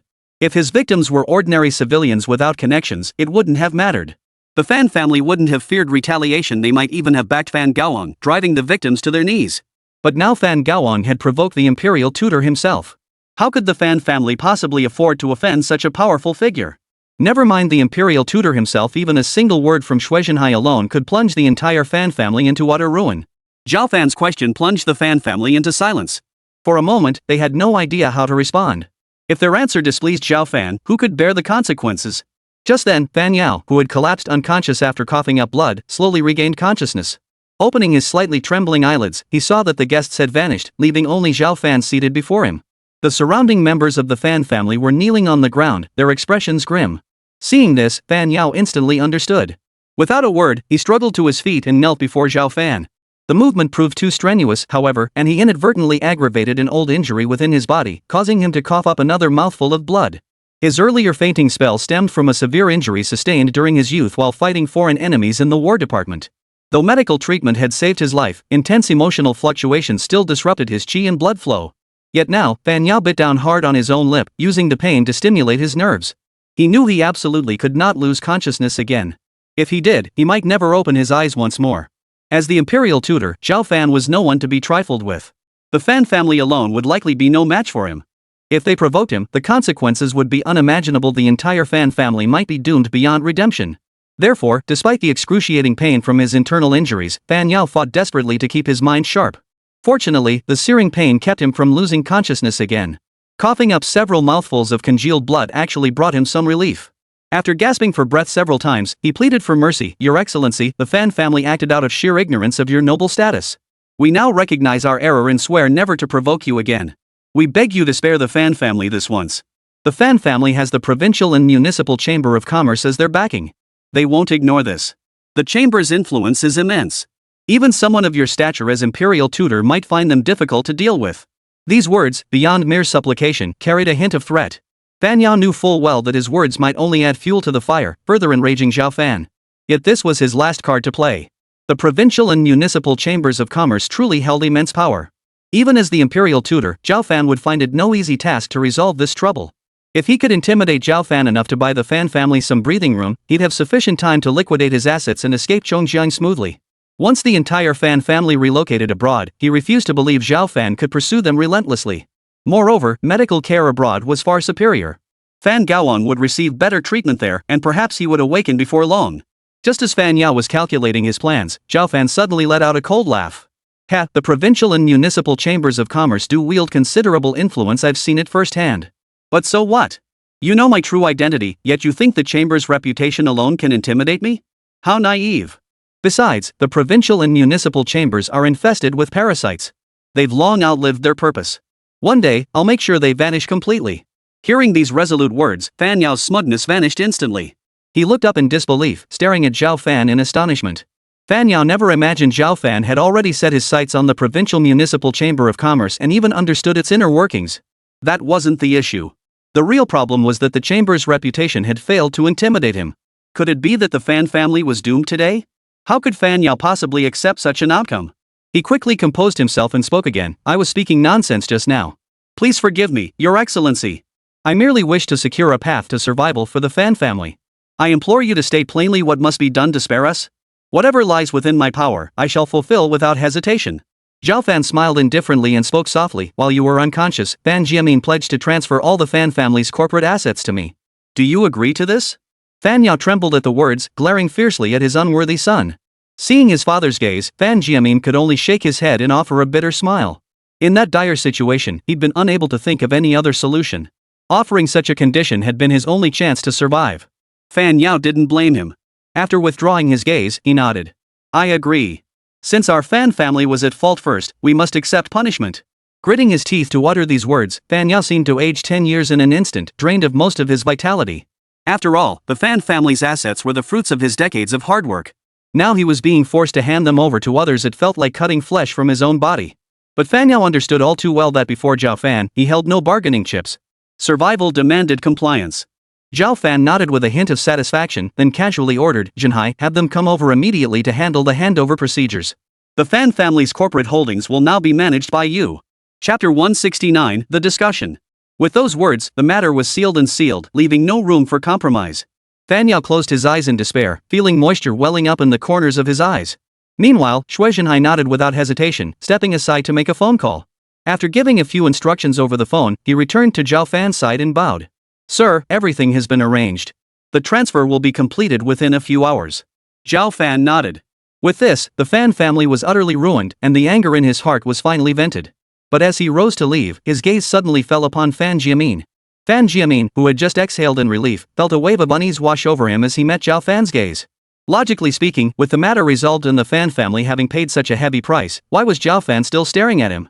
Could it be that he still wasn't done with the Fan family and intended to take his life? After all, Fan Gaoang was his son. As the saying went, if a child goes astray, the father bears the blame. Even if Zhao Fan took his anger out on him, it would be understandable. After weighing his options, Fan Jiamin gritted his teeth and asked in a trembling voice, what else might the imperial tutor require? Zhao Fan observed the flicker in his eyes, his expression a mocking half-smile. Fan Jiamin, he said, I recall you once declared your intent to eliminate me, correct? Fan Jiamin froze. When he learned of Fan Gaoang's brutal beating at Zhao Fan's hands, the pain had indeed driven him to utter those words. But he never imagined Zhao Fan would bring it up again. Cold sweat trickled down his forehead as his body trembled. When he had spoken those words, how could he have imagined that Zhao Fan was none other than the supreme imperial tutor? Had he known this earlier, he wouldn't have dared utter a single word of nonsense. He would have personally gone to apologize long ago. Now, facing Zhao Fan's icy stare, Fan Jiamin felt as if needles were piercing his back. Without a word, he banged his head repeatedly against the ground before Zhao Fan until a crimson mark appeared on his forehead. Only then did he speak, panic-stricken, begging for mercy. Imperial tutor, those were merely words spoken in anger. Please do not take them to heart. Consider them nothing more than a passing fart. Spare me this once. I swear I'll never dare to show you the slightest disrespect again. The Fan family has lost everything now. I beg you, spare me. Watching his flustered state, Zhao Fan gave a non-committal nod. He had no interest in pursuing the matter further. After all, the Fan family's assets were already being transferred. Leaving the Fan family members alive posed no real threat. Bringing up the matter had been nothing more than a passing whim. Since Fan Jiamin had acknowledged his mistake, Zhao Fan decided to let him off the hook. Zhao Fan turned to Shui Zhenhai and instructed, "This matter is settled. Spread the word later that the fan group has a new owner." Shui Zhenhai's expression turned solemn as he clasped his hands in salute. "Yes, sir. Your orders are obeyed." Just as Zhao Fan prepared to depart, Fan Yao suddenly opened his eyes wide. 2 streams of tears flowed uncontrollably down his aged cheeks.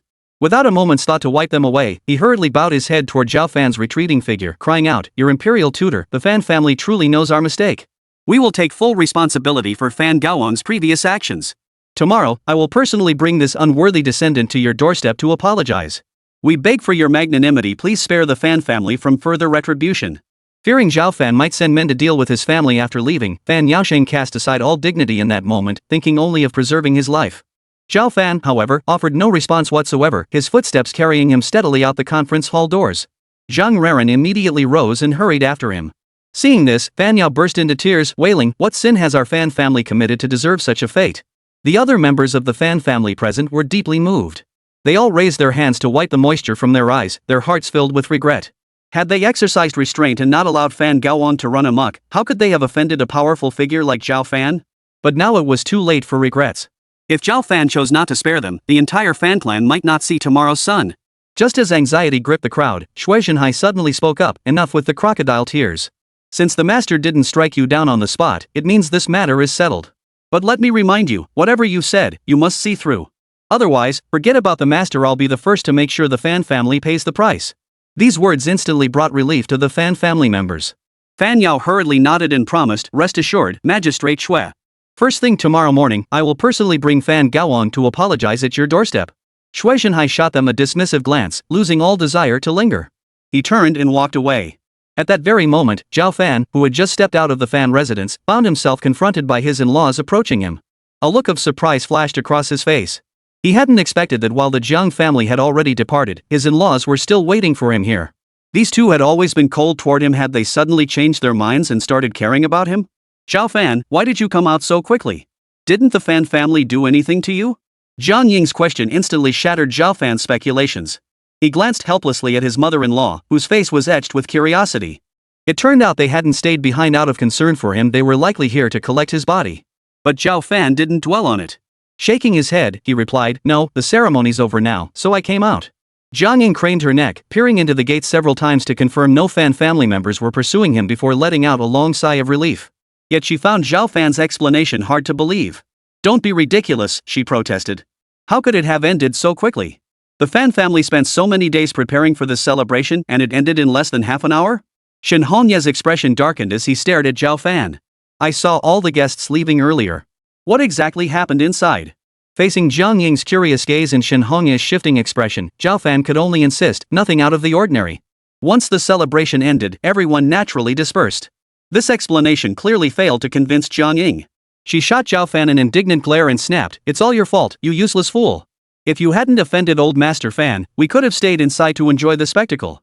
Next time there's a big event, we're definitely not bringing you along. You're more trouble than you're worth. Oomph. I'm sneaking back in right now to see what's going on." Chapter 170, Envy. Jiang Ying was a woman of her word. As soon as she finished speaking, she crouched low, tiptoed, and slipped through the gates of the Fan residence. Seeing this, not only was Zhao Fan speechless, but even Zhang Raren couldn't help but press her hand to her forehead. She wanted to tell her aunt about what was happening at the Fan residence, but remembering how Zhao Fan had been hiding their identities from her, clearly not wanting to reveal them so soon. So Zhang Raren could only bury these secrets deep within her heart, forcing herself to remain silent. She watched Jiang Ying slip inside with a helpless look. Once inside the Fan residence, Jiang Ying's tension gradually eased. The vast courtyard was completely deserted, not a soul in sight. Not only that, but the once bustling estate now felt eerily quiet. Aside from the sound of her own footsteps, Jiang Ying could hear nothing else. She kept walking, continuing toward the venue. Soon, she arrived at the entrance. Peering inside, Jiang Ying's heart skipped a beat and she quickly withdrew her head. What on earth is going on? Surely I can't be seeing things? After rubbing her eyes, she cautiously peered inside once more, but the scene before her remained unchanged. The entire hall was empty, every seat vacant, which was within her expectations. After all, she and Shen Hongye had been stationed outside the Fan family's gates, witnessing the departure of numerous guests with their own eyes. What truly stunned her, however, was the unbelievable sight before her. The entire Fan family was kneeling on the raised platform, drenched in cold sweat, clearly terrified. Even after everyone else had departed, they remained frozen in place, still kneeling. What the hell? Who did the Fan family off to end up like this? Fearing discovery by the Fan family, Jiang Ying hurriedly tiptoed away from the gathering, heading toward the main gate. When she saw Zhao Fan again, she didn't press him for answers. Instead, she spoke with deep apprehension, "Hurry up and leave. The Fan family is in big trouble. If we linger any longer and someone spots us, they might mistake us for being with the Fan family. That would be disastrous." With that, she grabbed Shen Hongye's arm and sprinted forward without looking back. Zhao Fan and Zhang Raran exchanged a glance, both eyes twinkling with amusement, before calmly following behind. Meanwhile, after leaving the Fan residence, Shui Zhenhai had already spread the news of the Fan group's change in ownership as instructed. Upon learning that the Fan family had abruptly transferred all their assets to someone else, most families except those attending the celebration were filled with bewilderment. Old Master Fan had always been shrewd. What immense shock could have driven him to make such a reckless decision? Yet no matter how much they speculated, the families privy to the truth remained silent. They could easily imagine that the Fan family's decision to give away all their assets must be related to the imperial tutor. Yet those invited by the Fan family were undoubtedly prominent figures in Chongjiang. They weren't foolish enough to spread the news far and wide, lest they invite trouble upon themselves. Within the Provincial Chamber of Commerce, the 5 major families had gathered at breakneck speed. I presume you've all heard the news that the Fan family has gifted all their corporate holdings to others. What are your thoughts? The leader, his eyes dark and brooding, posed the question to the other 4 family heads. The 4 family heads exchanged glances and shook their heads in unison. They too had only just learned the news and rushed here for this meeting, knowing nothing of the underlying circumstances. Seeing this, the leader spoke again, "Gentlemen, now is not the time for silence. The Fan family was our chamber's foremost asset in Chongjiang, and now it has collapsed without warning. I suspect this is no simple matter. Perhaps someone is targeting our Chamber of Commerce and has chosen the Fan family as their first strike." At these words, the 4 men present paled visibly. That can't be possible. Our guild is so powerful, who would be so blind as to dare lay a finger on us? You're absolutely right. I reckon the Fan family must have offended some big shot themselves, bringing this disaster upon their heads. That's entirely possible. Ever since the Fan family gained our guild's backing, they've grown arrogant and haughty, always looking down their noses at others. I knew this day would come. Hearing these words, the leader's expression remained utterly unmoved. Though the other family heads spoke truthfully, he couldn't shake a lingering sense of unease. It was precisely for this reason that he had summoned the other 4 family heads to this meeting the moment he received the news. After a moment of silence, he spoke again in a deep voice. "What you say holds some truth, but this matter is too peculiar. We cannot afford to be careless. This is what we'll do: send men to Chongjiang to gather intelligence. Once we've uncovered the truth about the Fan family, we'll deliberate further." The other 4 family heads nodded in agreement. Though conventional, this approach remained practical. While the 5 major families of the Provincial Chamber of Commerce held their secret deliberations, Zhao Fan had already returned home. The moment he stepped through the door, Jiang Ying relaxed completely. Sinking into the sofa, she immediately began scolding Zhao Fan. "Just look at you. You never accomplish a single thing all day long, only know how to stir up trouble everywhere. On ordinary days, it might be forgivable, but today is the Fan family's grand celebration. How dare you confront old Master Fan in front of so many people? What were you thinking? Do you realize it's because of you that we got kicked out by the Fan family and lost our invitation to the celebration?" Facing this barrage of criticism, Zhao Fan was already used to it. He shrugged indifferently. The celebration wasn't worth seeing anyway, and besides, it's already over. "What did you say?" Jiang Ying, seeing his indifferent attitude, was furious beyond words. She immediately snapped, "Zhao Fan, do you think I'm giving you face? Is that how you speak to me? Do you realize that if not for your words, our Jiang family could have attended the celebration and forged connections with those prominent clans? You ruined everything, yet you act like it's none of your business. You're an ungrateful bastard." Shen Hongye's face also flushed with anger as he glared fiercely at Zhao Fan. "You're absolutely right. You useless piece of trash have caused nothing but trouble. Do you have any idea how furious the old man is with you today?" The 2 took turns berating Zhao Fan, their voices growing louder and louder. The commotion instantly jolted Shen Ruoyun awake in her bedroom. Hearing her parents' voices outside cursing Zhao Fan, she hurriedly got up and came out. Mom, Dad, please stop yelling at Zhao Fan. He saved me that night at the hotel. Chapter 171, The Visit. Shen Ruoyun's words instantly left Shen Hongye and Jiang Ying looking stunned. They exchanged glances, then began to look suspicious. They were well aware of the incident. In fact, when that mysterious figure had contacted old Master Jiang to arrange for Shen Ruoyun to accompany Zhao Fan to the hotel, they had wholeheartedly approved. But later, for reasons unknown, Zhao Fan had brought Shen Ruoyun home instead. They had pressed her about it several times, but Shen Ruoyun had stubbornly refused to speak of it. Now that their daughter had brought it up, their curiosity was piqued. Jiang Ying immediately pressed, "What exactly happened? Ruoyun, tell us clearly, how did Zhao Fan save you?" Upon hearing her mother's words, Shen Ruoyun didn't speak right away. Truthfully, she had already begun to regret revealing the incident so impulsively just moments ago. Faced with Jiang Ying's pressing questions, she could only turn to Zhao Fan with a questioning look, seeking his guidance. Only after Zhao Fan nodded did Shen Ruoyun compose herself and speak softly, "Mom and Dad, do you know who that mysterious person was who sent me to the hotel that night?" "Who?" Jiang Ying's eyes widened instantly as she pressed for answers. A flicker of pain crossed Shen Ruoyun's face, as if she'd recalled some unpleasant memory. Nevertheless, she persisted, "It was Fan Gaoang.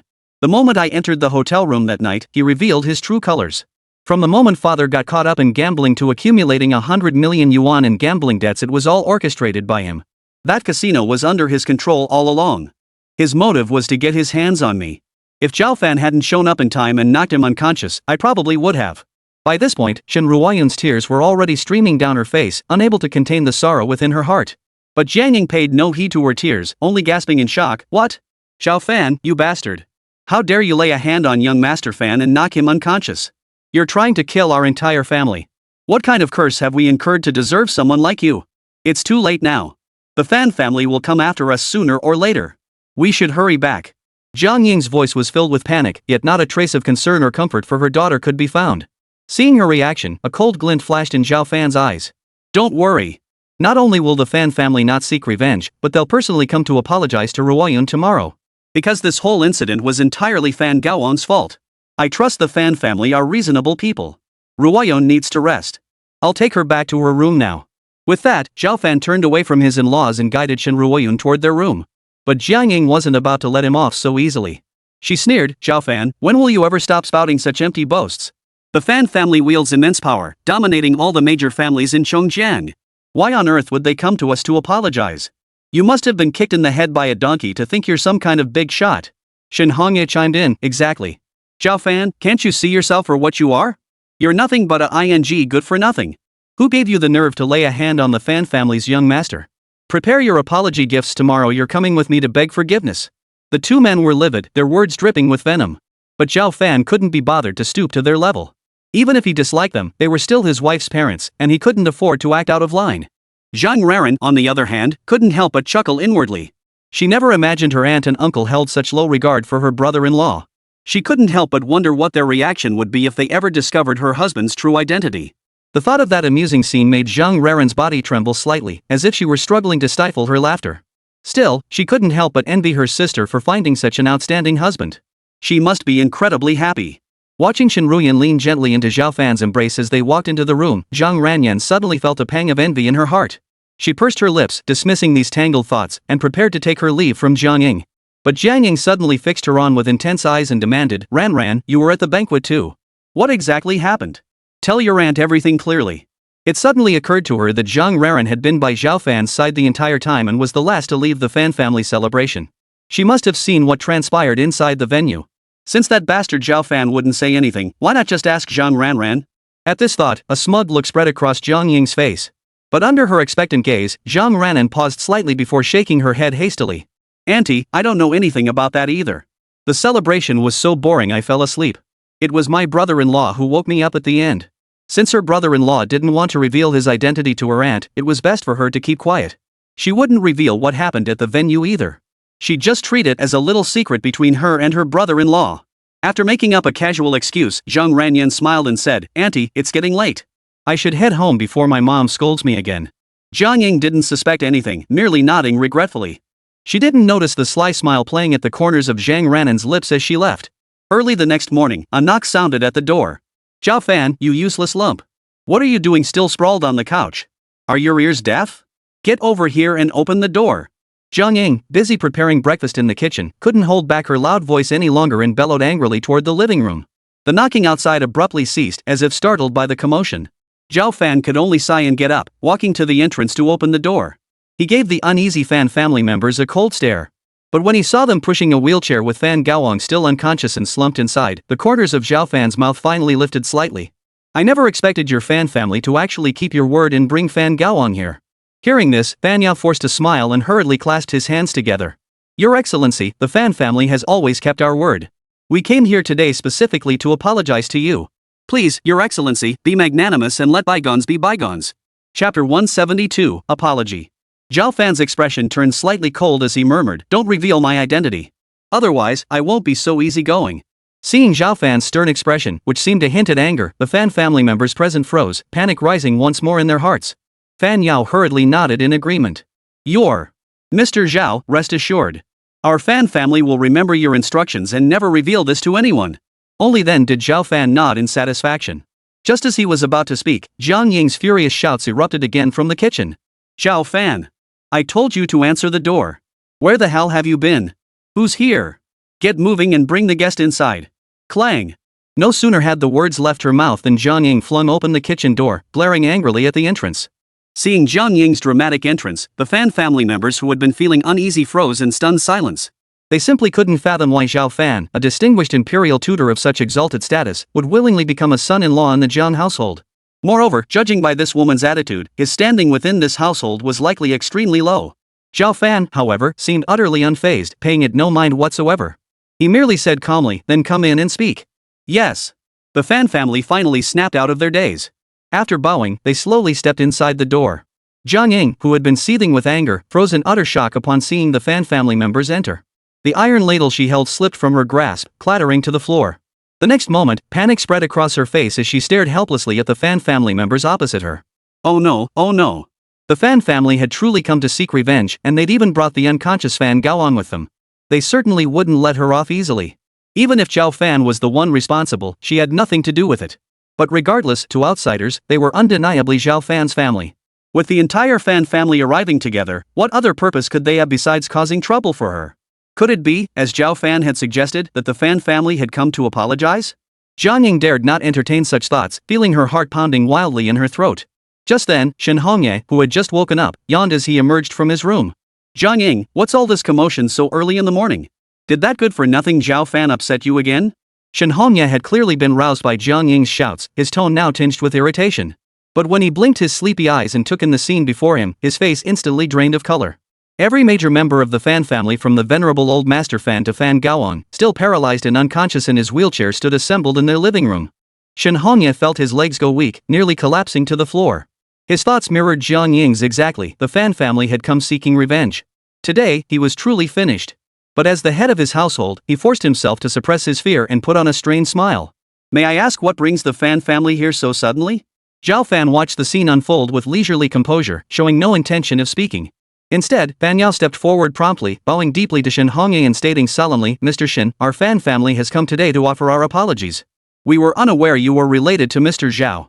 The Fan family has wronged you greatly. We humbly ask for your forgiveness. Furthermore, that unworthy scion of ours, Fan Gaoang, dared to harbor improper intentions toward Mr. Zhao's wife. We have brought him here today specifically for Mr. Zhao to deal with him as he sees fit. Hearing Fan Yao's heartfelt words, Shen Hongye and Zhang Ying exchanged bewildered glances, momentarily frozen in place, unable to process what they'd heard. Then, rubbing their ears in disbelief, they wondered if they had just heard things. Yet Fan Yao remained bowing respectfully before them, seemingly unwilling to rise until he received their approval. The other members of the Fan family also wore expressions of trepidation, lacking the intimidating presence one might have expected. Seeing the two men's lack of response, Fan Yao grew anxious inside. After all, Zhao Fan was still watching nearby. If he couldn't secure forgiveness, the Fan family would be finished. Without hesitation, he straightened up and strode over to Fan Gaoang's wheelchair, delivering a swift kick to it. To the stunned gazes of everyone present, Fan Gaoang's wheelchair flipped over. He himself was not spared, crashing heavily onto the floor with a dull thud. Before Zhang Ying and Shen Hongye could react, Fan Yao bent down once more. Fan Gaoang is the mastermind behind this incident. Now that he's been personally disciplined by Mr. Zhao and remains unconscious, he's received his just punishment. However, his actions were truly excessive. Therefore, I humbly request that you both spare his life and refrain from pursuing this matter further. He defrauded Mr. Shin into owing 100 million in gambling debts. Our Fan family is willing to compensate double that amount. After Fan Yao spoke these words, Fan Jiamin, standing behind him, immediately stepped forward. Holding a check in both hands, he presented it to Shin Hongya. Mr. Shin, this is a 200 million yuan check, already cleared through the bank. Please accept it. Otherwise, our Fan family cannot find peace. Shin Hongya instinctively swallowed hard, staring blankly at the check before him. He carefully counted the amount printed on it again and again. Indeed, it was 200 million yuan. Yet he couldn't fathom why the Fan family would stoop so low, groveling for his forgiveness. Before he could process it, a sharp notification tone rang from Jiang Ying's phone. Nervously, she pulled out her phone and tapped the notification. Her eyes widened instantly, and she trembled slightly in shock. The message was from the bank, confirming that 200 million yuan had been transferred into her account. Had the entire Fan family gotten their heads caught in the door when they left this morning? How else could they have made such bizarre moves? Logically, the Fan family's influence far surpassed the Zhang family's, and it should have been them coming to apologize. Yet now everything had turned upside down. Not only had the entire Fan family come forward, but they had personally presented a 200 million yuan check, begging for forgiveness. Jiang Ying still couldn't believe it, but the bank's text message reminded her that it was all real. Just then, Zhao Fan's voice sounded again, calmly stating, "It was my wife who nearly fell into Fan Gao's clutches. If she forgives you as well, this matter is settled." Chapter 173, Cooperation. Zhao Fan, watch your words. Old Master Fan has shown such sincerity, don't push things too far. Jiang Ying shot Zhao Fan a fierce glare, fearing his words might provoke the Fan family. It was already extremely difficult for them to swallow their pride and come apologize in person. Now Zhao Fan was pushing his luck, making even more outrageous demands. If they completely severed ties, they wouldn't stand a chance against the Fan family.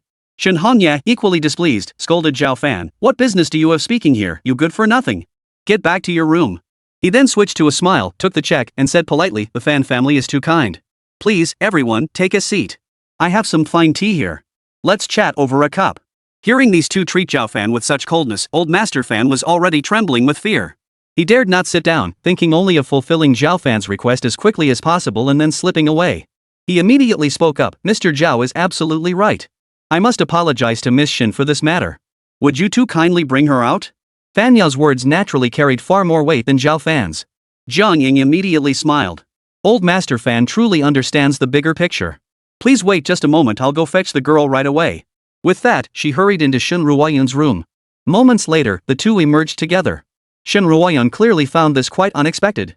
Even though Jiang Ying had already outlined the situation, seeing the Fan family's respectful demeanor firsthand still left her somewhat bewildered. After Zhao Fan returned yesterday, he hadn't told her what had actually happened. She had assumed the Fan family, unwilling to lose face in front of everyone, had simply let the matter drop and spared Zhao Fan.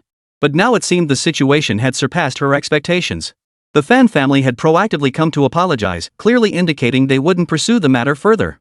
This realization filled Shin Ruoyun with quiet elation. As long as Zhao Fan was safe and sound, nothing else mattered to her. Shin Ruoyun's gaze settled on Zhao Fan. They exchanged a smile, their eyes brimming with affection. Witnessing this scene, Fan Yao's heart skipped a beat. It seemed the imperial tutor and his wife shared an exceptionally deep bond. He mustn't dare show the slightest disrespect. It was all that good-for-nothing Fan Gaoang's fault for daring to scheme against Shin Ruoyun. Otherwise, the Fan family wouldn't have been reduced to this state. Now, all the Fan family's assets had been given away, and they'd painfully dug up another 200 million. The family's available funds were dwindling fast. Fan Yao sighed deeply within. As Shin Ruoyun approached, he hurriedly bowed and said, "Miss Shin, on behalf of the Fan family, I offer our deepest apologies for the events that have transpired. Fan Gaoang has already faced punishment. We humbly ask for your forgiveness and mercy for our family's transgressions. From now on, we will live quietly and honestly." Shin Ruoyun had no intention of pursuing the matter further. As long as Zhao Fan was safe and sound, she was satisfied. Without much hesitation, she replied, "Mr. Fan, you're too kind. This matter is in the past and needn't be brought up again. Besides, with the Fan family showing such sincerity, refusing to forgive them would only make me seem petty." "That's truly wonderful." Fan Yao breathed a huge sigh of relief, expressing his gratitude. Miss Shin's magnanimity truly makes her and Mr. Zhao a perfect match. On behalf of the entire Fan family, I wish you both a lifetime of happiness and harmony. We apologize for our abrupt visit today, but since everything has been resolved, we won't keep you any longer. After saying this, Fan Yao hurriedly departed with the rest of the Fan family, disregarding Shin Hongya and Jiang Ying's attempts to retain them. He dared not linger in Zhao Fan's presence, fearing he might stir up further trouble. The Fan family truly possesses both grace and dignity truly befitting Jiangzhou's foremost noble house. Jiang Ying watched the hastily departing figures of the Fan family members and couldn't help but utter a sigh of admiration. Shin Hongye nodded in agreement, then turned to Zhao Fan with a look of suspicion. Zhao Fan, I never imagined you were this formidable. You said yesterday the Fan family would come to apologize, and they actually did. How did you know? And after you offended old Master Fan yesterday, not only did you leave the celebration unscathed, but how come these Fan family members are still being so polite to you? Jiang Ying turned back, her eyes fixed on Zhao Fan with pure curiosity. But Zhao Fan naturally wouldn't reveal the truth. He simply replied calmly, what's so impressive about me? It's just that the Fan family is reasonable. I said it yesterday, this whole thing was Fan Gaoang's fault. Even if I did injure him, it was self-defense. That does make a certain amount of sense. Shen Hongye didn't think twice, nodding in firm agreement. After all, they are Chongjiang's foremost family. It seems their higher-ups truly uphold moral principles. And here we were worrying about the Fan family seeking revenge.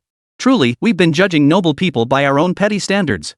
Jiang Ying eyed Zhao Fan suspiciously but detected nothing amiss. She could only agree, that must be it. Prestigious families always have their reputation to uphold.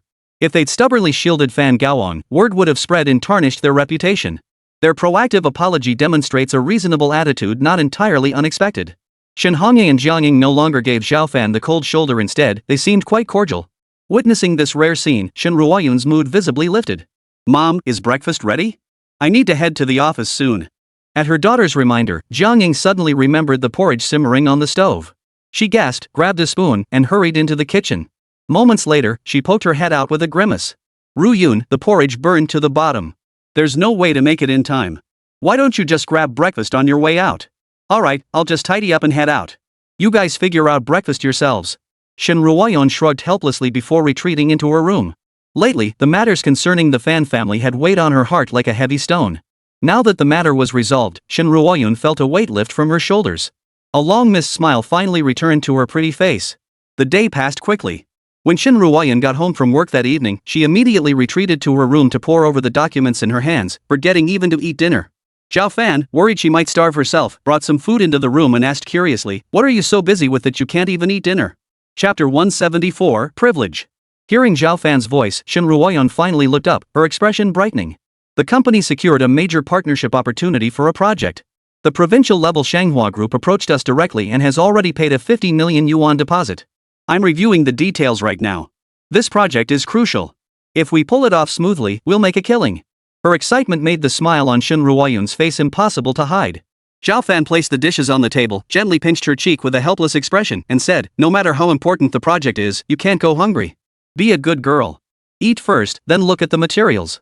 Shen Ruoyun knew Zhao Fan was just looking out for her. She nodded obediently, picked up her bowl, and began eating slowly and carefully. While she ate, Zhao Fan, having nothing else to do, picked up the contract on the table and casually flipped through it. Initially, he'd only been mildly curious, but upon reading certain clauses within the contract, his expression gradually darkened. Shanghua Group was a member of the Provincial Chamber of Commerce, and its financial strength went without saying. The contract contained no hidden traps, and the terms were even quite favorable. However, it explicitly stated that to attract foreign investment, both parties would jointly bear certain losses as incentives for the foreign investors. It was precisely this clause that made Zhao Fan's brow furrow deeply. Ruoyun, this project isn't complicated. Why would Shanghua Group bring in foreign capital, even sacrificing profits, just to offer them incentives? Zhao Fan set down the contract and asked, puzzled.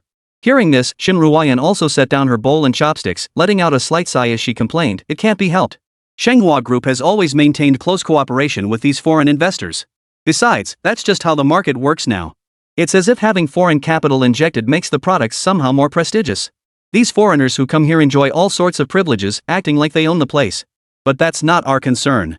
Zhao Fan frowned slightly. "Foreigners have two eyes and a mouth just like us. Why should they have so-called privileges?" Shen Ruoyun shook her head helplessly. These days, many people idolize foreign things. So when foreigners come to China, they're treated with excessive reverence.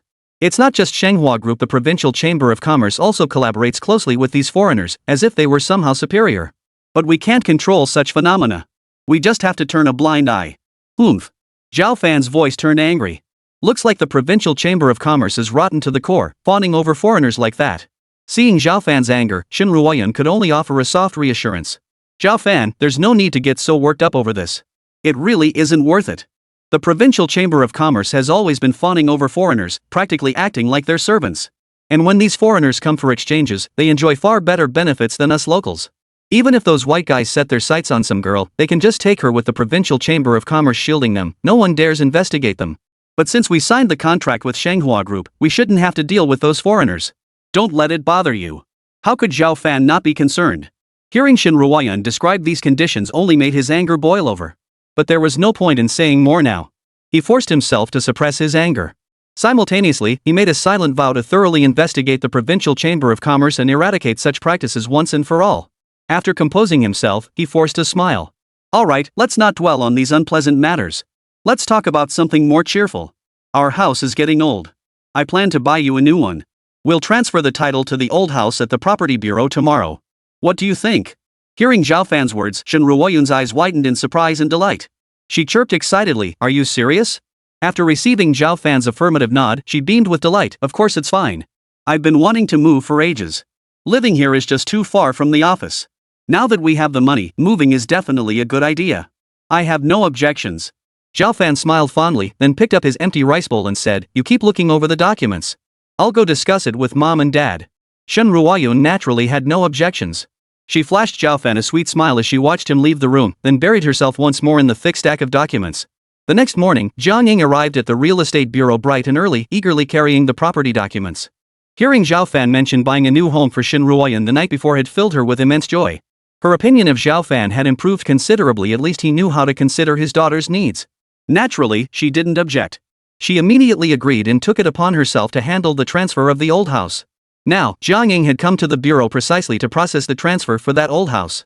But the bureau was as busy as ever. Even though she had arrived quite early, a long line had already formed ahead of her. Jiang Ying didn't let it bother her, waiting in line with a cheerful smile.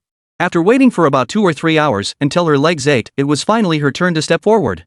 But before she could take a step, 2 figures suddenly cut in front of her and started talking directly to the staff at the window. Seeing this, Jiang Ying's good mood vanished instantly. She snapped angrily, "Move aside. Who gave you permission to cut in line? We've all been waiting in this line for ages. I finally get my turn, and you pull this stunt? Have some decency." No sooner had the words left her mouth than the 2 tall, burly men in front turned around, shooting her a dismissive glance. Only then did Jiang Ying realize that the queue jumpers were actually 2 foreigners. But these foreigners clearly had no intention of moving aside. They stood stiffly in front of the window, their faces wearing a hint of mockery. "Shut your mouth, old hag. Can't you see we're foreigners? If you dare say another word, don't blame us for being rude. You!" Jiang Ying, who had never endured such humiliation, erupted instantly, pointing at the 2 foreigners and cursing them out. "Look at you with your blonde hair and pale faces like zombies. You're clearly no good. Think you're so special? Put. Do foreigners think they don't have to wait in line? If you come to our place, you follow our rules." Chapter 175, Threats. Right on.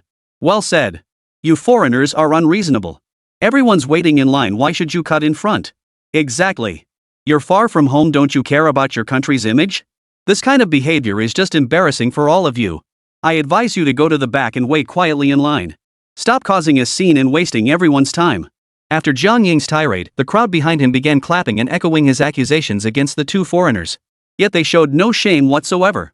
Their gaze toward the crowd still carried a hint of disdain and arrogance. "Oomph. Only lowly people like you need to queue. We enjoy privileges everywhere we go. We've never waited in line. You're the ones making all the noise. Just wait quietly until we're done with our business, then continue queuing. Why all the fuss?" Seeing that the 2 foreigners showed no sign of leaving, Jiang Ying grew even more irritated. Now emboldened by the crowd behind her, she lost all restraint and snapped, "Get to the back of the line. Keep causing trouble, and don't blame me for calling security. You think I'm afraid of your so-called security? How ridiculous." Unexpectedly, the foreigners dismissed her threat with loud, mocking laughter. One of them, growing impatient, snatched Jiang Ying's property documents right out of her hands. He pulled a lighter from his pocket and flicked it open, setting the papers ablaze. "Heh, now that you don't have your property documents anymore, you don't need to wait in line either. Just go home and prepare properly." The foreigner held the burning documents aloft, his voice dripping with smug contempt. Watching her property documents snatched away, Jiang Ying froze in place. Only when the flames danced before her eyes did she finally snap back to reality. "Ha ha ha, well done. Those jerks really don't know their place, making us wait in line like that. That's exactly how it should be. Let them learn a lesson. You old hag, your documents are already burned. What are you still standing around for? Get lost." The constant barrage of sarcastic remarks from these 2 foreigners only fueled Jiang Ying's rising anger. You 2 bastards. How dare you burn my property documents? Then don't bother processing them at all. With a furious shout, Jiang Ying lunged forward, trying to snatch the foreigners' documents as well. But these foreigners were muscular and imposing. She was just an ordinary middle-aged woman. How could she possibly be their match? Before she could even touch the property documents in their hands, one of the foreigners kicked her hard, sending her flying backward. She crashed heavily onto the floor. Seeing these foreigners resort to violence without hesitation, the crowd behind Jiang Ying erupted in righteous indignation. Who gave you the nerve to hurt people on our country's soil? I'm calling the security bureau right now. You lawless foreigners will be severely punished. Exactly. These foreigners are pushing their luck too far, attacking a defenseless woman? Shame on them. They must be arrested and deported back to their country. We don't welcome these barbarians here. Just as the crowd surrounded the two foreigners, shouting insults, the duty manager from the property bureau hurried over. Everyone, please calm down. I'm the manager here. What exactly happened? Hearing the manager arrive, the crowd unhesitatingly recounted the entire incident in detail. Manager, you must stand up for us. Kick these foreigners out. They can't bully ordinary people like this. These foreigners think they can do whatever they want. They have no idea how high the sky is or how thick the earth is. They even hit people. They have no respect for the law. Exactly. Manager, you absolutely cannot let them get away with this arrogance. Kick them out now. Jiang Ying had also gotten to her feet and approached the manager, tearfully recounting the incident. Manager, these foreigners are utterly despicable. Not only did they cut in line, but they burned all the property documents I had prepared. You must avenge me. Kick these foreigners out and make sure they can't do any business here. The manager gave a non-committal smile. After hearing everyone's accounts, he had already grasped the situation. But he certainly dared not offend the two foreigners, let alone kick them out. As for Jiang Ying's words, he dismissed them entirely.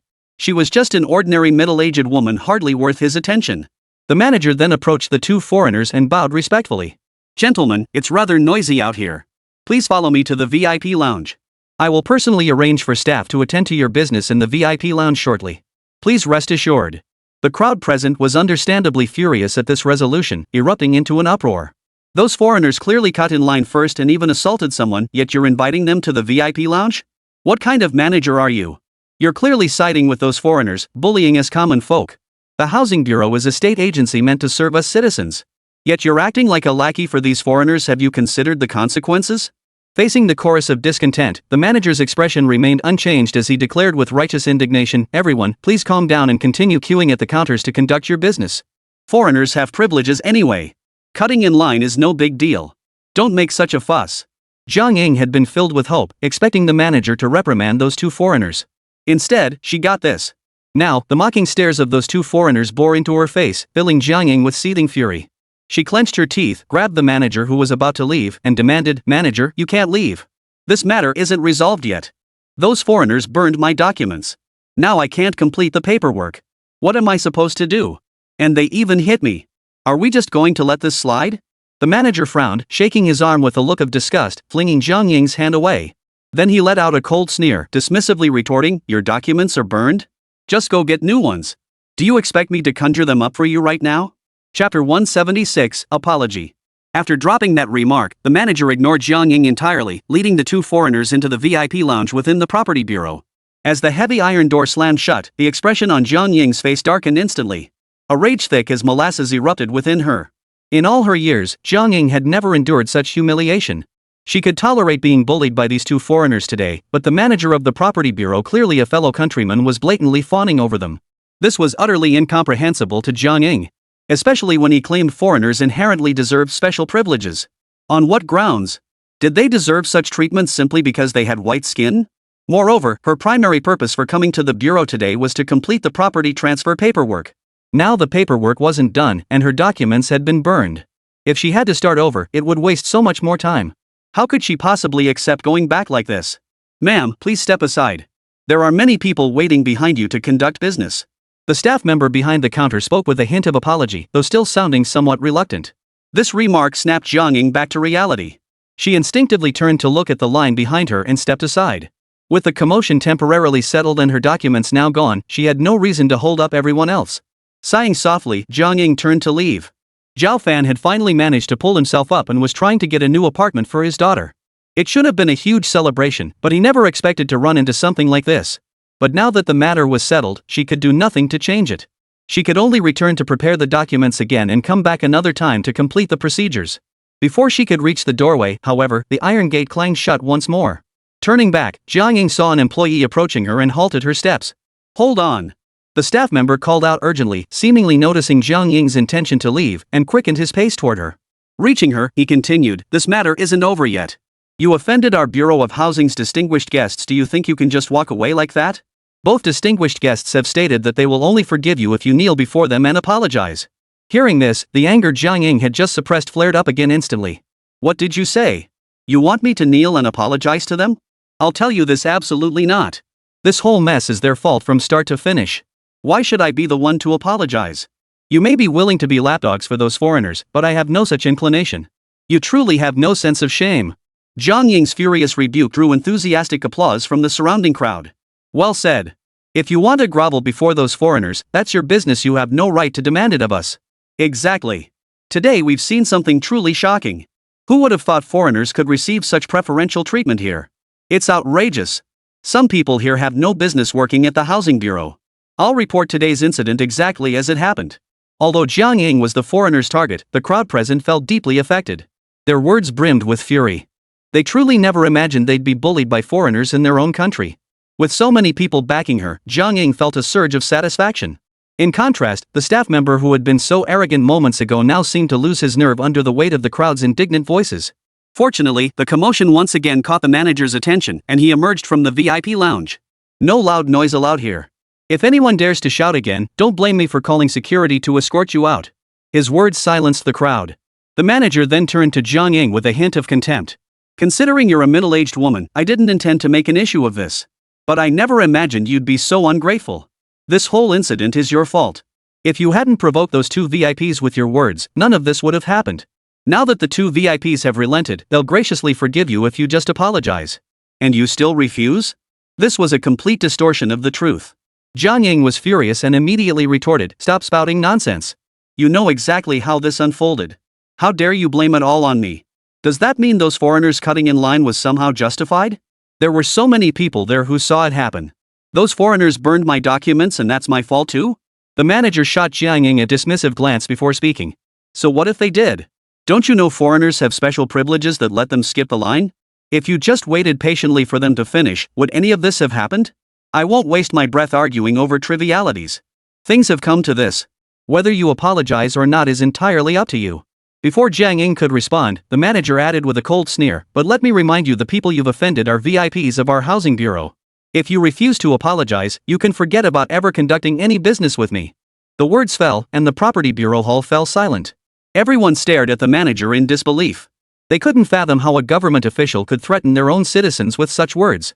What possible purpose could this serve? Was it merely to curry favor with those two foreigners? After the initial shock, Jiang Ying felt an inexplicable surge of anger. She spoke up. "You, the manager of the housing bureau, should be protecting your own country's citizens. How dare you side with those two foreigners?" Faced with this accusation, the manager not only showed no shame but nodded proudly. "Foreigners have such privileges, and these two are distinguished guests of our bureau. If I don't help them, who else would I help you? Enough of this nonsense. Are you going to apologize or not? Give me a straight answer right now." Jiang Ying's face darkened. She felt utterly wronged, and the idea of apologizing was unbearable. But the manager had made it crystal clear, if she didn't comply, she'd never get any business done at the bureau. With that thought, Jiang Ying gritted her teeth, swallowed her pride, and gave a slight nod. "I'll apologize." Chapter 177, Zhao Fan's arrival. After this reluctant compromise, Jiang Ying prepared to step inside the property bureau. After all, those two foreigners were currently resting in the VIP lounge inside. If she was going to apologize, she naturally had to approach them herself. But as soon as Jiang Ying took 2 steps, the manager seemed to anticipate her intention. He raised an eyebrow, a trace of mockery appearing on his face. "Where do you think you're going? Our distinguished guests are currently conducting business and have no time to accept your apology. The distinguished guests have instructed us to have you go to the back of the line. When you reach the front again, you may come in and kneel to apologize." Jiang Ying froze instinctively, glancing at the serpentine queue stretching before the counter. A wave of despair washed over her. At least 40 or 50 people were still ahead of her. Starting from the back of the line meant another 2 or 3 hours of waiting. Under normal circumstances, this wouldn't be a big deal. But she had already queued for hours earlier, and her legs still ached. Add to that the hard kick from that foreigner, and all Jiang Ying wanted now was to get this over with and go home to rest. But now the manager was telling her that those 2 foreigners meant she had to start all over again at the back of the line. Jiang Ying felt the urge to explode, but she gritted her teeth instead. With a lingering sense of resentment, she dragged her feet toward the back of the line. The manager was clearly siding with the foreigners. There was no way she could win this fight. The onlookers watched Jiang Ying walk dejectedly to the back of the line, feeling an inexplicable sense of injustice themselves. But the manager's words still rang in their ears. They could only shake their heads sympathetically, not daring to say anything more. The manager, his face twisted with contempt, waited until Jiang Ying had taken her place at the very end of the line before striding back to the VIP lounge with his head held high. Mr. Chris, I've handled the matter as instructed. Please be patient a little longer. That old woman will be over shortly to kneel and apologize to you and Mr. Tom. One of the foreigners gave a casual nod, clearly the Chris the manager had mentioned.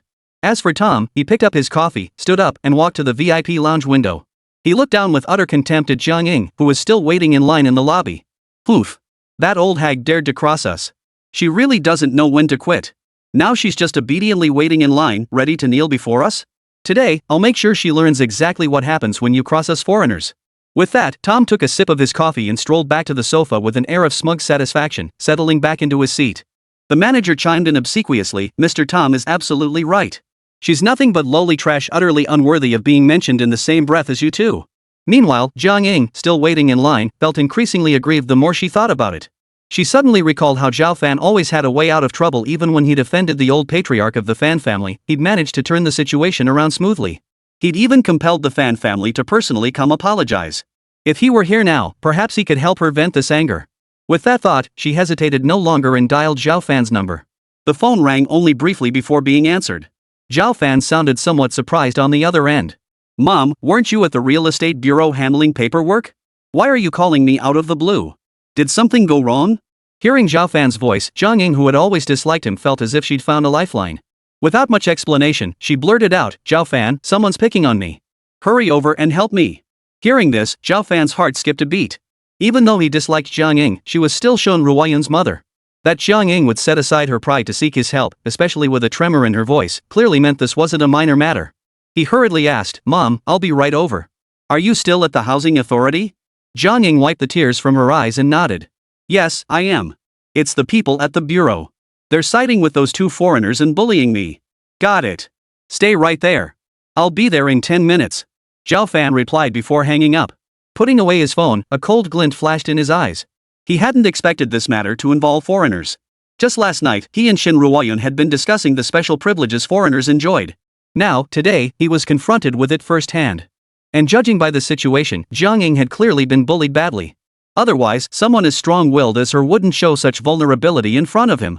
Zhao Fan had no time to dwell on it. He grabbed his car keys and rushed out the door. Fortunately, the housing bureau wasn't far from home and would only take a few minutes by car. A screech of brakes echoed at the entrance as Zhao Fan stepped out of his car and quickened his pace into the lobby. Jiang Ying, who had been waiting anxiously, spotted her son-in-law immediately. Unable to hold back her tears, she rushed over and began crying to Zhao Fan. Zhao Fan, you finally made it. Mom was treated so badly today. Those two foreigners were utterly despicable.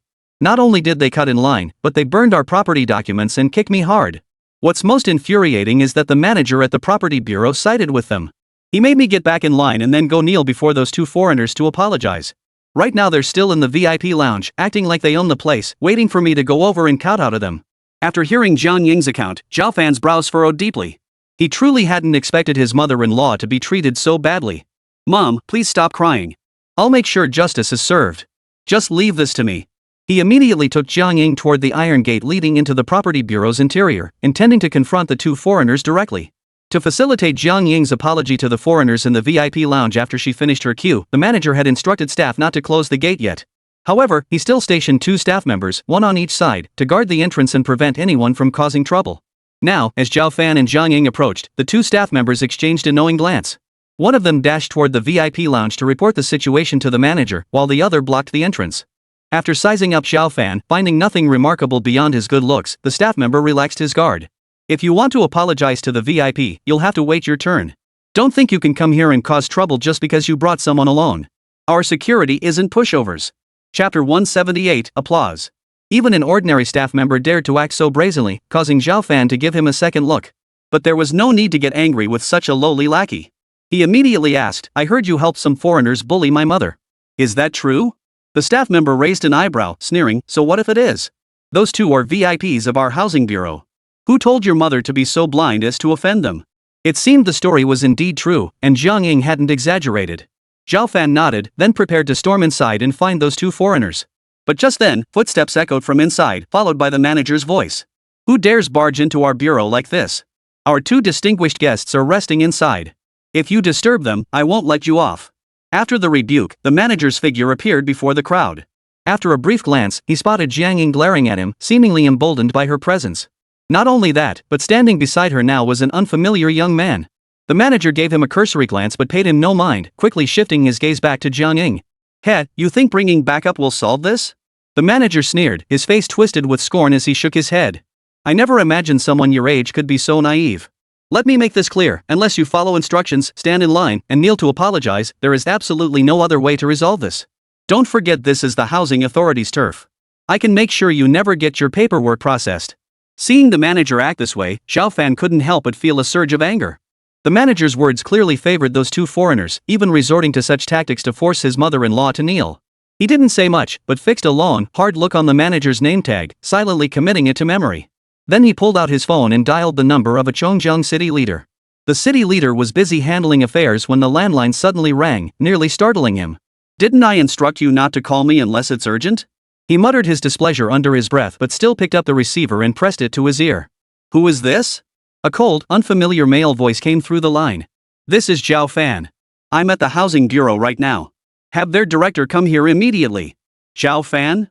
The city official froze for a moment, then shuddered violently as cold sweat beaded on his forehead. Yes. Rest assured, I'll notify him immediately to report to the housing bureau and follow your instructions. Only after hanging up did the city official exhale a long breath. At first, he hadn't quite processed it, only finding the name Zhao Fan strangely familiar. But upon careful reflection, it suddenly dawned on him, wasn't that the name of the imperial tutor who had recently arrived in Tongtong? Moreover, the fact that this person could directly contact his office phone left no doubt about his status. Over the phone, the imperial tutor's voice had been thick with anger. Clearly, something had gone terribly wrong. And now he was at the housing bureau. Had he encountered unfair treatment? At this thought, the city leader dared not hesitate for a moment longer and immediately dialed the director of the housing bureau. The moment the call connected, before the other party could speak, he barked out an order. Director Zhang, the imperial tutor is currently in your bureau, and he seems extremely angry. You'd better get there immediately and resolve this satisfactorily. Otherwise, you'll have to fend for yourself. On the other end, Zhao Fan tucked his phone away after the call. Before he could make his next move, the manager sneered, Kid, you sure are good at putting on a show. Who do you think you're calling, trying to summon our director? It's laughable. Don't you realize what kind of position our director holds? What gives you the right to boss him around? Zhao Fan, naturally, couldn't be bothered to respond. He simply grabbed Jiang Ying and barged into the inner offices of the housing bureau. The manager and staff couldn't stop him in time. By the time they reacted, Zhao Fan had already reached the VIP room entrance. Seeing this, the manager grew frantic and immediately turned to rush inside with two staff members. But they were too late. Zhao Fan and Jiang Ying had already entered the VIP room and stood before the two foreigners. So it was you two who abused your power and even laid hands on my mother-in-law? Zhao Fan swept them with a cold glance and immediately demanded. But the two foreigners paid him no mind whatsoever. They nodded arrogantly and replied with disdain, That's right. So this old woman is your mother-in-law? Did you two come in together to kneel and apologize to us? Zhao Fan frowned slightly, his tone calm. You're the ones who should be apologizing. You cut in line and started the fight. My mother-in-law did nothing wrong. With Zhao Fan present, Jiang Ying found her courage and began berating the foreigners again. That's right. You cut in line first, burned our property documents, and then resorted to violence. It's outrageous. Now that my son-in-law is here, he'll definitely help me get justice. I advise you to apologize to me right now. Otherwise, if things come to blows, you won't stand a chance against him. Watching Jiang Ying strut about like a peacock, not only did she show no sign of apologizing, but she burst into even more exaggerated laughter. Ha ha ha ha. That's laughable. That scrawny monkey of a guy thinks he can take us on? You lowly scum never learn, do you? Today I'll teach you a lesson you won't forget. The words came from Tom, one of the two men. He immediately stood up, flexing every muscle in his body, and strode toward Zhao Fan. Kid, I didn't plan on fighting, but since your mother-in-law has such faith in you, let's see what you're made of. Before Zhao Fan could respond, Tom swung his massive arm forward with brutal force. The punch sliced through the air with a sharp whistle, the sound reverberating in everyone's ears. Seeing this, Jiang Ying and the onlookers on the periphery felt their hearts leap into their throats. Yet in the next instant, they froze in place, gaping in stunned silence as their eyes locked onto Zhao Fan. This kid is way too good. Chapter 179, Expulsion. Just as Tom's fist was about to connect with Zhao Fan's face, he suddenly sidestepped the blow. Instantly, he launched a flying kick that slammed into Tom's chest. Though Tom was tall and burly, Zhao Fan's agility was extraordinary. That seemingly ordinary kick contained immense power. Unable to withstand it, Tom's body flew backward instantly, crashing heavily to the ground. The onlookers were stunned by the scene, erupting into cheers. This kid is incredibly strong. With such a huge size difference between them, he managed to kick that foreigner flying with one blow. Clearly, he's trained. Exactly. This kid must have real martial arts skills. There's no way he could have subdued that foreigner so easily otherwise. No wonder that auntie called her son-in-law over. Turns out he's a skilled fighter too. Looks like we're in for a show. The crowd present harbored resentment toward both foreigners and felt no sympathy whatsoever. Hearing the cheers growing louder outside, Chris couldn't sit still any longer. He stood up, frowned, and turned his gaze toward Zhao Fan. So you do have some skills after all. No wonder your mother-in-law called you here. But in the face of my absolute power, none of that matters. Zhao Fan dismissed him with utter contempt, unwilling to waste words on this foreigner. He merely raised his arm and flicked his finger at Chris in a blatantly provocative gesture. Sure enough, Chris flew into a rage. His form flickered as he charged toward Zhao Fan at lightning speed. His frame was even larger than Tom's, clearly the result of regular training, and his speed was no less impressive. In the blink of an eye, he was upon Zhao Fan, his fist cutting through the air with a whistling sound as it slammed viciously toward Zhao Fan's chest. Clearly, he was targeting this spot to avenge his comrade. Zhao Fan saw right through his intent, a sneer curling his lips. As the attack closed in, Zhao Fan neither dodged nor retreated. Instead, he met it head-on with a counterpunch. Thud! Their fists collided with a thunderous impact. Chris's face, which had been brimming with arrogance moments before, instantly drained of color, turning deathly pale. He stared at Zhao Fan in utter disbelief. The faint smile on Zhao Fan's face gradually deepened into something unfathomable in his eyes. Chris never imagined that despite his superior size and what should have been greater strength. Yet the instant their fists connected, he knew he was wrong. His fist felt like it had collided with an oncoming train. He offered no resistance whatsoever, only feeling excruciating pain. Chris knew all too well that his arm bones were likely shattered. Zhao Fan's strength defied judgment by physique alone. Beneath its seemingly frail frame lay a power as unfathomable as the depths of the ocean. Ah! Damn it, that hurts like hell. You bastard, how dare you hit me so hard? I won't let this slide. As a foreigner accustomed to privilege, when had Chris ever been reduced to such a pitiful state? Now Zhao Fan not only demanded an apology but had physically injured them all, showing utter disregard for their foreign status. This naturally filled Chris with a wave of humiliation. His eyes blazed with fury as he glared intently at Zhao Fan. Zhao Fan, however, paid no heed to his glare. He delivered another kick, sending Chris flying back to land beside Tom. Only then did he turn to face Jianying, who stood frozen in shock. His tone was calm as he said, "Mom, whatever these two did to you, you hit them back just like that. Don't hold back." Really? Jianying snapped out of her daze, a surge of excitement washing over her. Seeing Zhao Fan nod in affirmation, she wasted no time in approaching the two foreigners. She unleashed a flurry of kicks upon them, her face beaming with delight. "Oomph. Think you can bully me? Now I'll let you taste what it feels like to be kicked." As the two foreigners lay defeated on the ground, covered in dust and dirt, unable to retaliate even after Jianying delivered several kicks, the crowd outside burst into applause and cheers. Ah, that was satisfying. Who knew this lady was such a tough cookie? She sure packs a punch. That's nothing. You have to be ruthless with these bastards.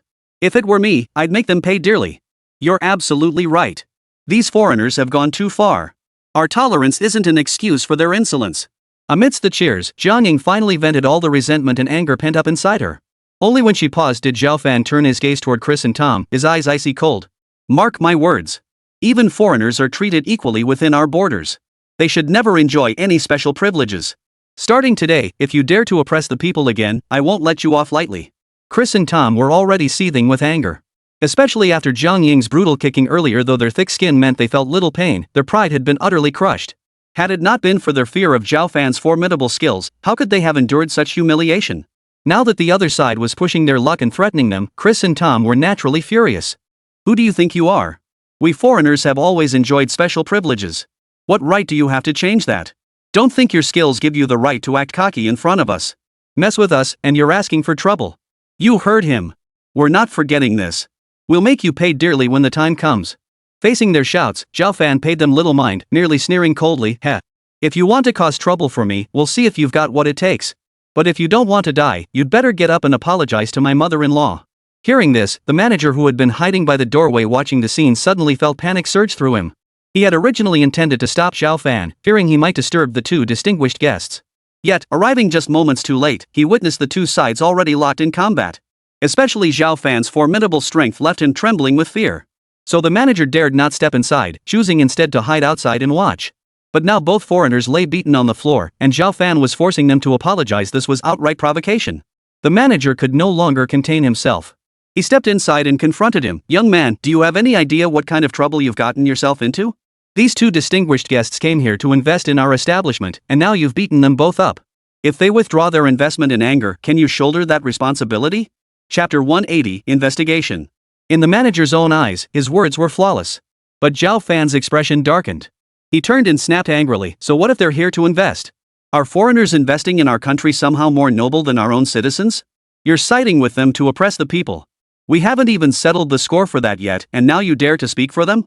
Seeing Zhao Fan's hostile attitude, the manager's expression instantly soured. After all, he was the manager of the housing bureau, a leader of some standing. If he let an ordinary citizen berate him like this, how could he possibly keep his position? But before he could retort, a steady stream of footsteps echoed from outside the VIP room. The manager instinctively turned to look and realized the director himself had rushed over. Forgetting his dispute with Zhao Fan, he immediately put on a smile and hurried over to greet him excitedly. "Director, why did you come personally? These are just minor matters. I could have handled them myself." Seeing the anger on the director's face, the manager's heart skipped a beat. He was also puzzled. The director should have been busy with a meeting at this hour. Why had he suddenly returned? Before he could process it, the director's impatient voice cut through the air. "Handle it? How exactly do you plan to handle it? Let me make this clear, effective immediately, you're fired. Pack your things and get out of here now. If I ever see you here again, I won't let you off so easily." The manager's smile instantly froze. He never imagined that the director would fire him without a word upon arriving. What the hell was going on? After a moment of stunned silence, the manager snapped back to reality. Realizing the director's anger likely stemmed from the current situation, he hurriedly tried to explain. "Director, you can't fire me. Please hear me out. What happened today?" But the director had no patience for his rambling. He cut him off sharply. "Cut the nonsense. I know exactly what happened just now. You bastard. How dare you side with foreigners to oppress your own countrymen? You've brought utter disgrace upon our housing bureau. And do you even know who you've offended? Let me tell you, forget about you, even I would have to grovel like a grandson before that person." After a few more angry curses, the director ignored the stunned manager and strode straight into the VIP lounge. The moment he entered, he spotted two foreigners lying on the floor, their faces twisted with rage. But the director merely glanced at them before withdrawing his gaze and turning to Zhao Fan, who stood nearby with an expression of calm composure. A chill shot through him. He hurried forward and bowed respectfully. "Mr. Zhao, I am the director of the real estate bureau. You may call me Old Zhang. I am truly deeply sorry for what happened today. The manager's actions completely violated our bureau's regulations. I have already dismissed him. And I can assure you that from now on, we will treat all foreigners equally and grant them no special privileges whatsoever." Hearing Director Sheng's words, Zhao Fan gave a non-committal nod, his expression revealing neither satisfaction nor dissatisfaction. Cold sweat instantly broke out on Director Sheng's brow, but outside, a wave of cheers erupted. His earlier words had clearly been overheard by the crowd outside. Now, filled with excitement, they clapped enthusiastically and began showering praise. "That's our director for you.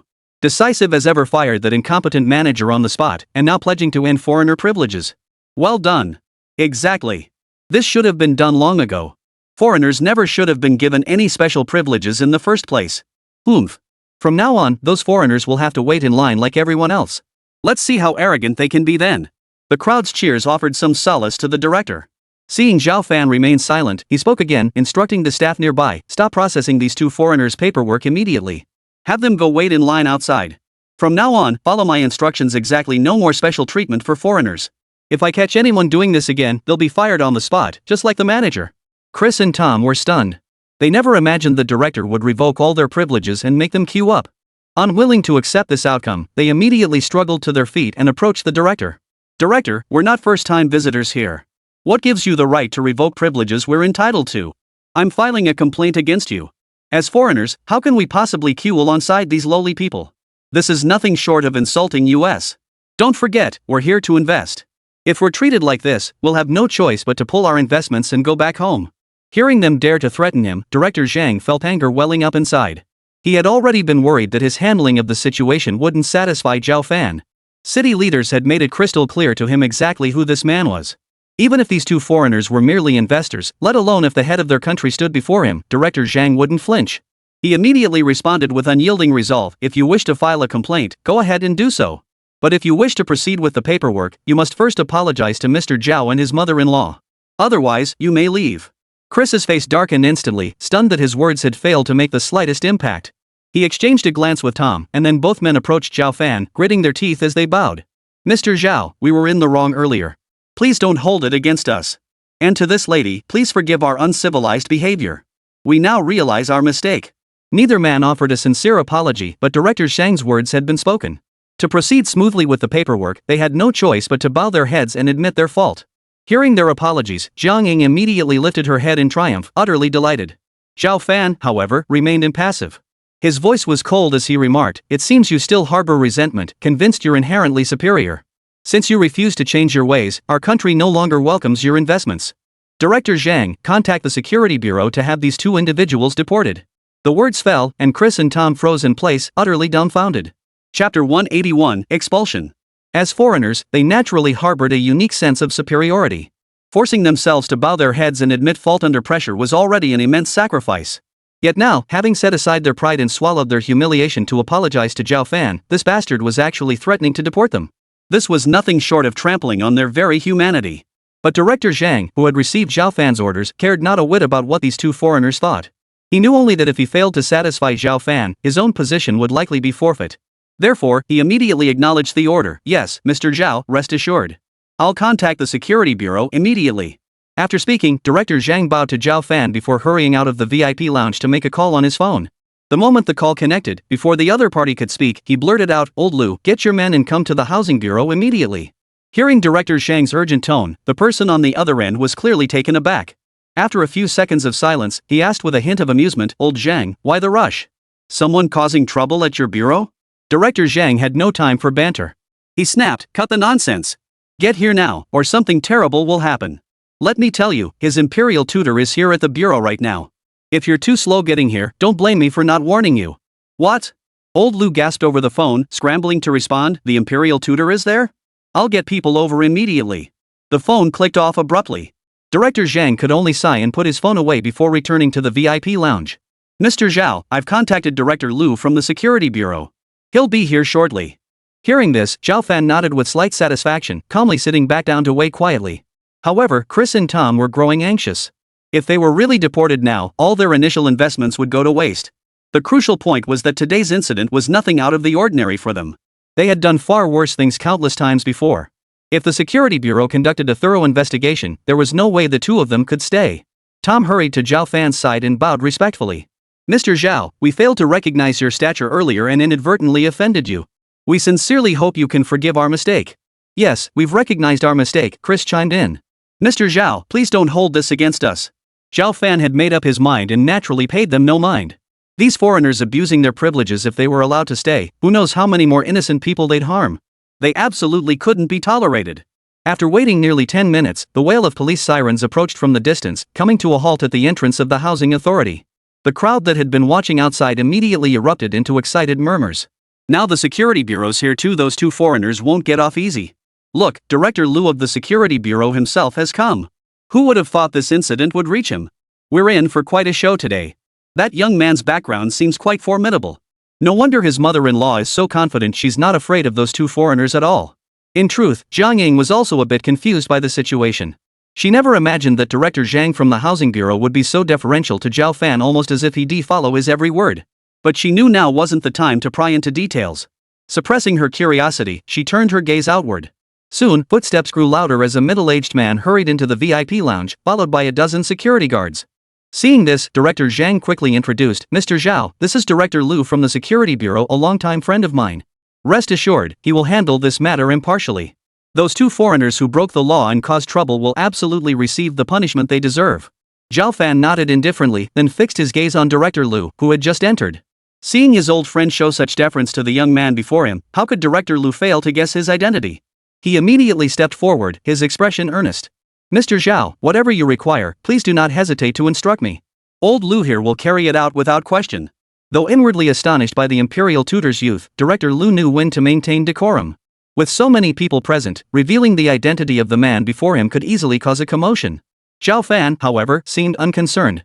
Pointing at the two foreigners, he instructed that I'll trouble Director Lu to thoroughly investigate these two individuals. They've grown accustomed to exploiting their foreign status to bully our citizens. Today's incident was certainly no coincidence. If their records are truly riddled with misconduct, deport them immediately. Yes, sir. Director Liu promptly acknowledged the order, then lifted his gaze toward Chris and Tom. Seeing the panic on their faces, Director Liu let out a cold smirk. These two dared to offend His Imperial Majesty's tutor, truly unforgivable. He immediately declared, "Gentlemen, please submit your documentation. We require verification."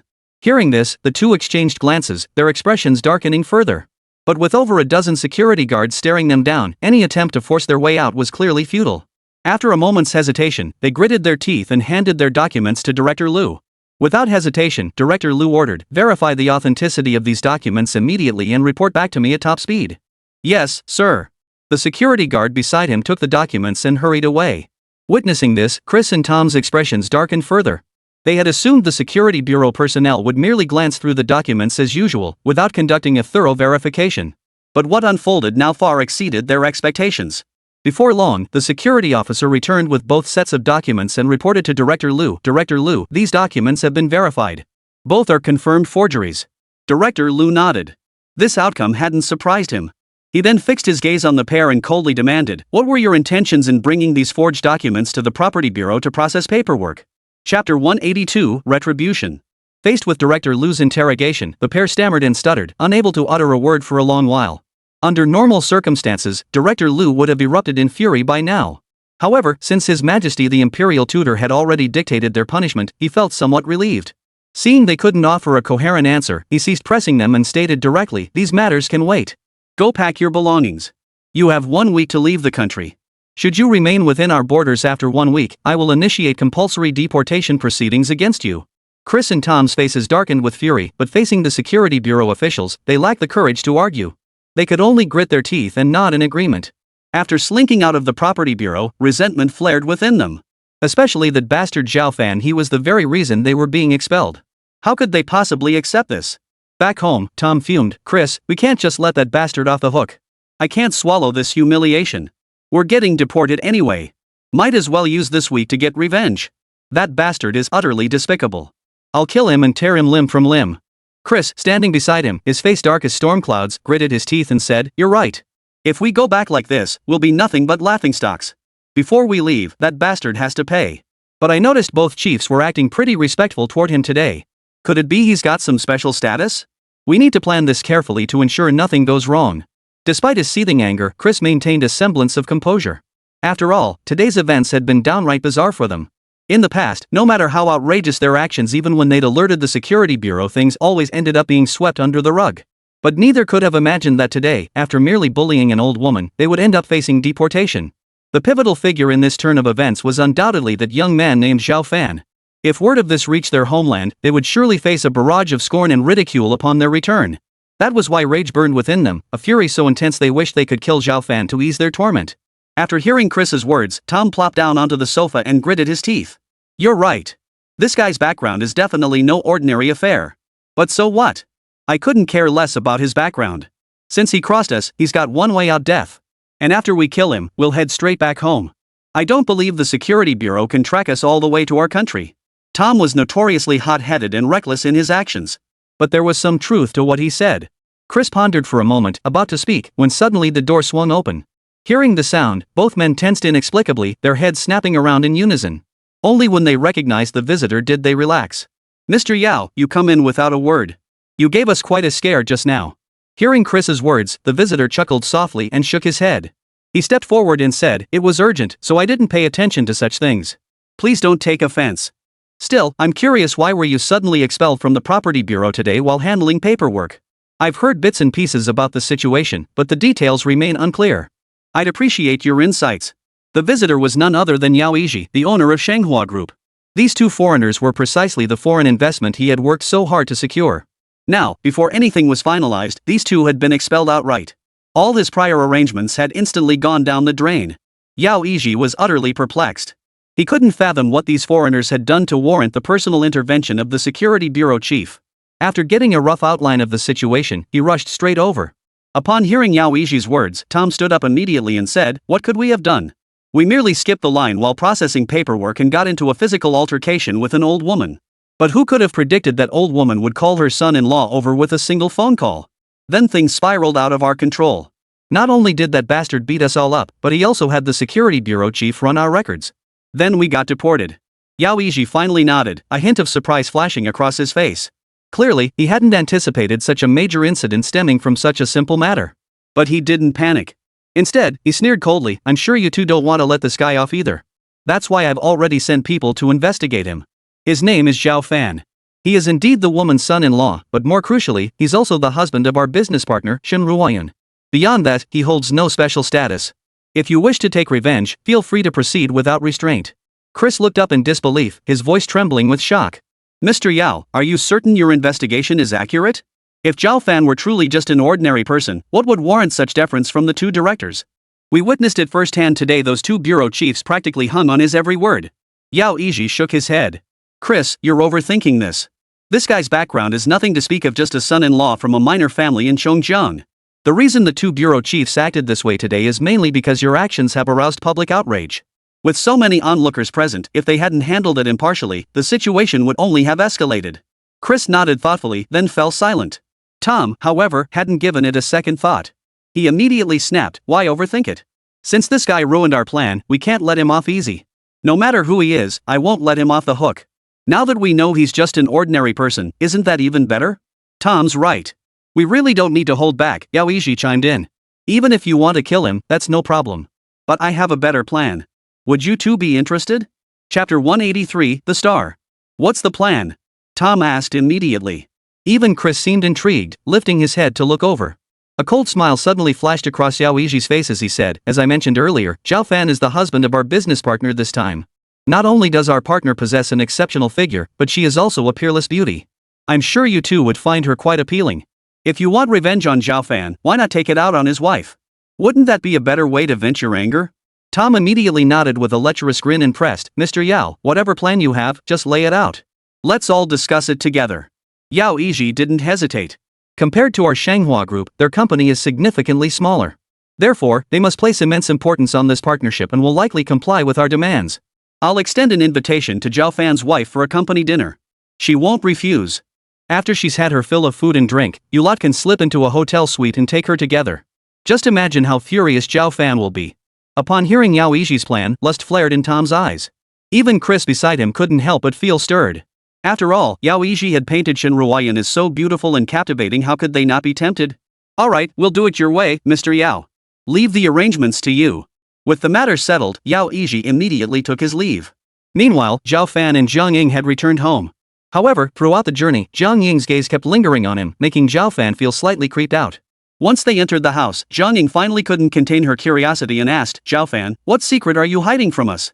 Those two bureau chiefs are big shots, why were they acting so deferential toward you? Don't try to fool me. I may be getting older, but my eyes aren't blind yet. Faced with her interrogation, Zhao Fan could only shake his head helplessly, his face unflushed as he bluffed, Mom, you're really overthinking this. What could I possibly be hiding from you?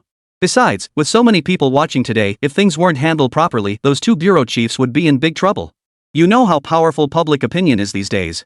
They wouldn't dare cover for those two foreigners. They'll have to handle it fairly. Really? Jiang Ying still felt something wasn't quite right and continued to stare at Zhao Fan suspiciously. Fortunately, just then, a knock sounded at the door, granting Zhao Fan a moment of relief. Of course it's true. Mom, go back to your room and rest. I'll see who's here. With that, Zhao Fan hurried toward the entrance. Jiang Ying could only temporarily suppress her doubts and return to her room. After all that had happened today, she was genuinely feeling quite tired. Watching her retreat into her room, Zhao Fan finally exhaled in relief before opening the door. Brother-in-law. Outside the door, Zhang Reran recognized Zhao Fan opening it for her and exclaimed excitedly. Zhao Fan was a bit surprised. Ran, why did you come alone? Come inside first, then we'll talk. Zhang Reran nodded obediently, then skipped into the room, clearly in high spirits. Seeing her like this, a faint smile crept onto Zhao Fan's face. Ran, did you come to see your sister? But she's still at work and won't be back for a while. Why don't you wait on the sofa for now? Hearing this, Zhang Renan shook her head mysteriously. Uncle, I actually came to see you. Do you happen to be free tomorrow? Ha? Zhao Fan was clearly taken aback, replying instinctively, I am free, but why do you need me? Is there something I can help with? Zhang Ranan's face lit up instantly. Brother-in-law, my favorite celebrity is coming to Chongjiang for an event tomorrow. It's going to be crazy busy there. Going alone just feels kind of pointless. My sister will be busy with work and probably won't have time to go with me, so I thought I'd ask you to come alone. Zhao Fan couldn't help but chuckle as he shook his head. So that was why the girl had sought him out. But he'd never cared much for celebrities, so naturally, he wasn't interested. He immediately replied, I won't be going. Your sister should be off tomorrow. Ask her when she gets home from work. Seeing Zhao Fan decline, Zhang Ranyan could only nod with a hint of disappointment. But hearing that Shin Ruoyun had tomorrow off and could accompany her, her spirits lifted again. The two sat on the sofa, chatting casually as they waited for Shin Ruoyun to come home from work. Time flew by. Shortly after 5 o'clock, Shin Ruoyun pushed open the front door. Sis Ruoyun, you're finally back. Zhang Raran immediately jumped up from the sofa, ran to Shin Ruoyun, and wrapped her arms around her. Shin Ruoyun had always been fond of this cousin of hers, and a warm smile naturally spread across her face. Ran, you're just in time. Stay for dinner tonight. I picked up plenty of groceries on my way home from work. Zhang Ranan stuck out her tongue and laughed. Sis, I won't stay for dinner. Otherwise, my mom will nag me for hours. Are you free tomorrow? I'd like to go shopping with you. Hearing Zhang Ranan's words, Shin Ruoyun smiled helplessly. She knew full well that her aunt had never gotten along with her mother, and by extension, disapproved of her and Zhao Fan as well. If Zhang Ranyan stayed for dinner, she'd likely face some trouble back home. So she didn't insist, nodding instead. No problem. I happen to be off tomorrow. Just come knock on my door then. And your brother-in-law too. He doesn't have much to do at home. Have him come with us tomorrow. Thanks, Sister Ruoyun. Zhang Raran beamed with delight upon hearing Shin Ruoyun's agreement, especially since she'd invited Zhao Fan to join them tomorrow. Zhao Fan shrugged helplessly, no longer refusing. After all, Shin Ruoyun had been quite tired lately. Going together tomorrow to relax wouldn't be a bad idea. Well, I'll head back now. I'll come over tomorrow morning. After saying her goodbyes, Zhang Ranan left on her own. Shin Ruoyun carried the groceries into the kitchen, about to light the stove to start cooking, when Zhao Fan suddenly walked in. You've worked hard today. Let me handle dinner. Alright, I'll go take a shower. I ran around quite a bit today and am feeling a bit tired. Shin Ruoyun smiled and nodded, then turned to head back to her room. Chapter 184, Lockdown. The next morning, Zhang Ranan arrived as scheduled. Zhao Fan had no choice but to take on the role of driver, ferrying them to Chongjiang's most bustling commercial district. After parking the car, the trio strolled through the shopping district. However, Shin Ruoyun and Zhang Raran were merely enjoying the atmosphere of window shopping, with no intention of going on a shopping spree. This actually saved Zhao Fan a lot of effort. After nearly a whole morning of walking around, he only ended up carrying 2 or 3 bags. Even so, he felt somewhat exhausted, mainly because he simply couldn't muster any interest in shopping. Shin Ruoyun and Zhang Ranan, however, were still full of energy after all this time, as if they hadn't felt the slightest bit of fatigue. Watching them eagerly head toward another mall, Zhao Fan hurried up and teased, Hey, ladies, haven't you gotten hungry after all this time? It's already noon. I'm starving. Let's find a place to eat first. After lunch, you can shop all you want. These malls aren't going anywhere. Alright, let's grab lunch at the China World Trade Center. Maybe we'll even spot a celebrity. Zhang Ranan rubbed her stomach and suggested. Shin Ruoyun didn't object, but asked curiously, celebrities? Is there an event at the China World Trade Center? Zhang Ranyan perked up at once and explained, Sis Ruoyun, I forgot to mention yesterday one of my favorite celebrities is coming here today for an event, right at the China World Trade Center. If my brother-in-law hadn't suggested dinner, I wouldn't have remembered. Let's hurry over. If we're late, the celebrity will be gone after the event ends. With that, Zhang Raran grew impatient, tugging Shin Ruoyun along as they jogged toward the China World Trade Center. Zhao Fan could only shake his head with a hint of resignation before quickening his pace to follow. Fortunately, the China World Trade Center was located near the commercial district, not far from where they were. Within 10 minutes of walking, they arrived at the entrance of the China World Trade Center. But seeing the sea of people before them, the group exchanged stunned glances. Even Zhang Ranan was taken aback. Though she knew a celebrity would be attending an event at the center today, she hadn't anticipated such a massive turnout. The entire ground floor of the center was packed to capacity, clearly filled with fans of this celebrity. Each fan held a sign high above their heads, chanting slogans for their idol at the top of their lungs. Even surrounded by crowds, they felt no discomfort. Instead, each was filled with excitement and anticipation, their eyes fixed intently on the stage ahead. Great!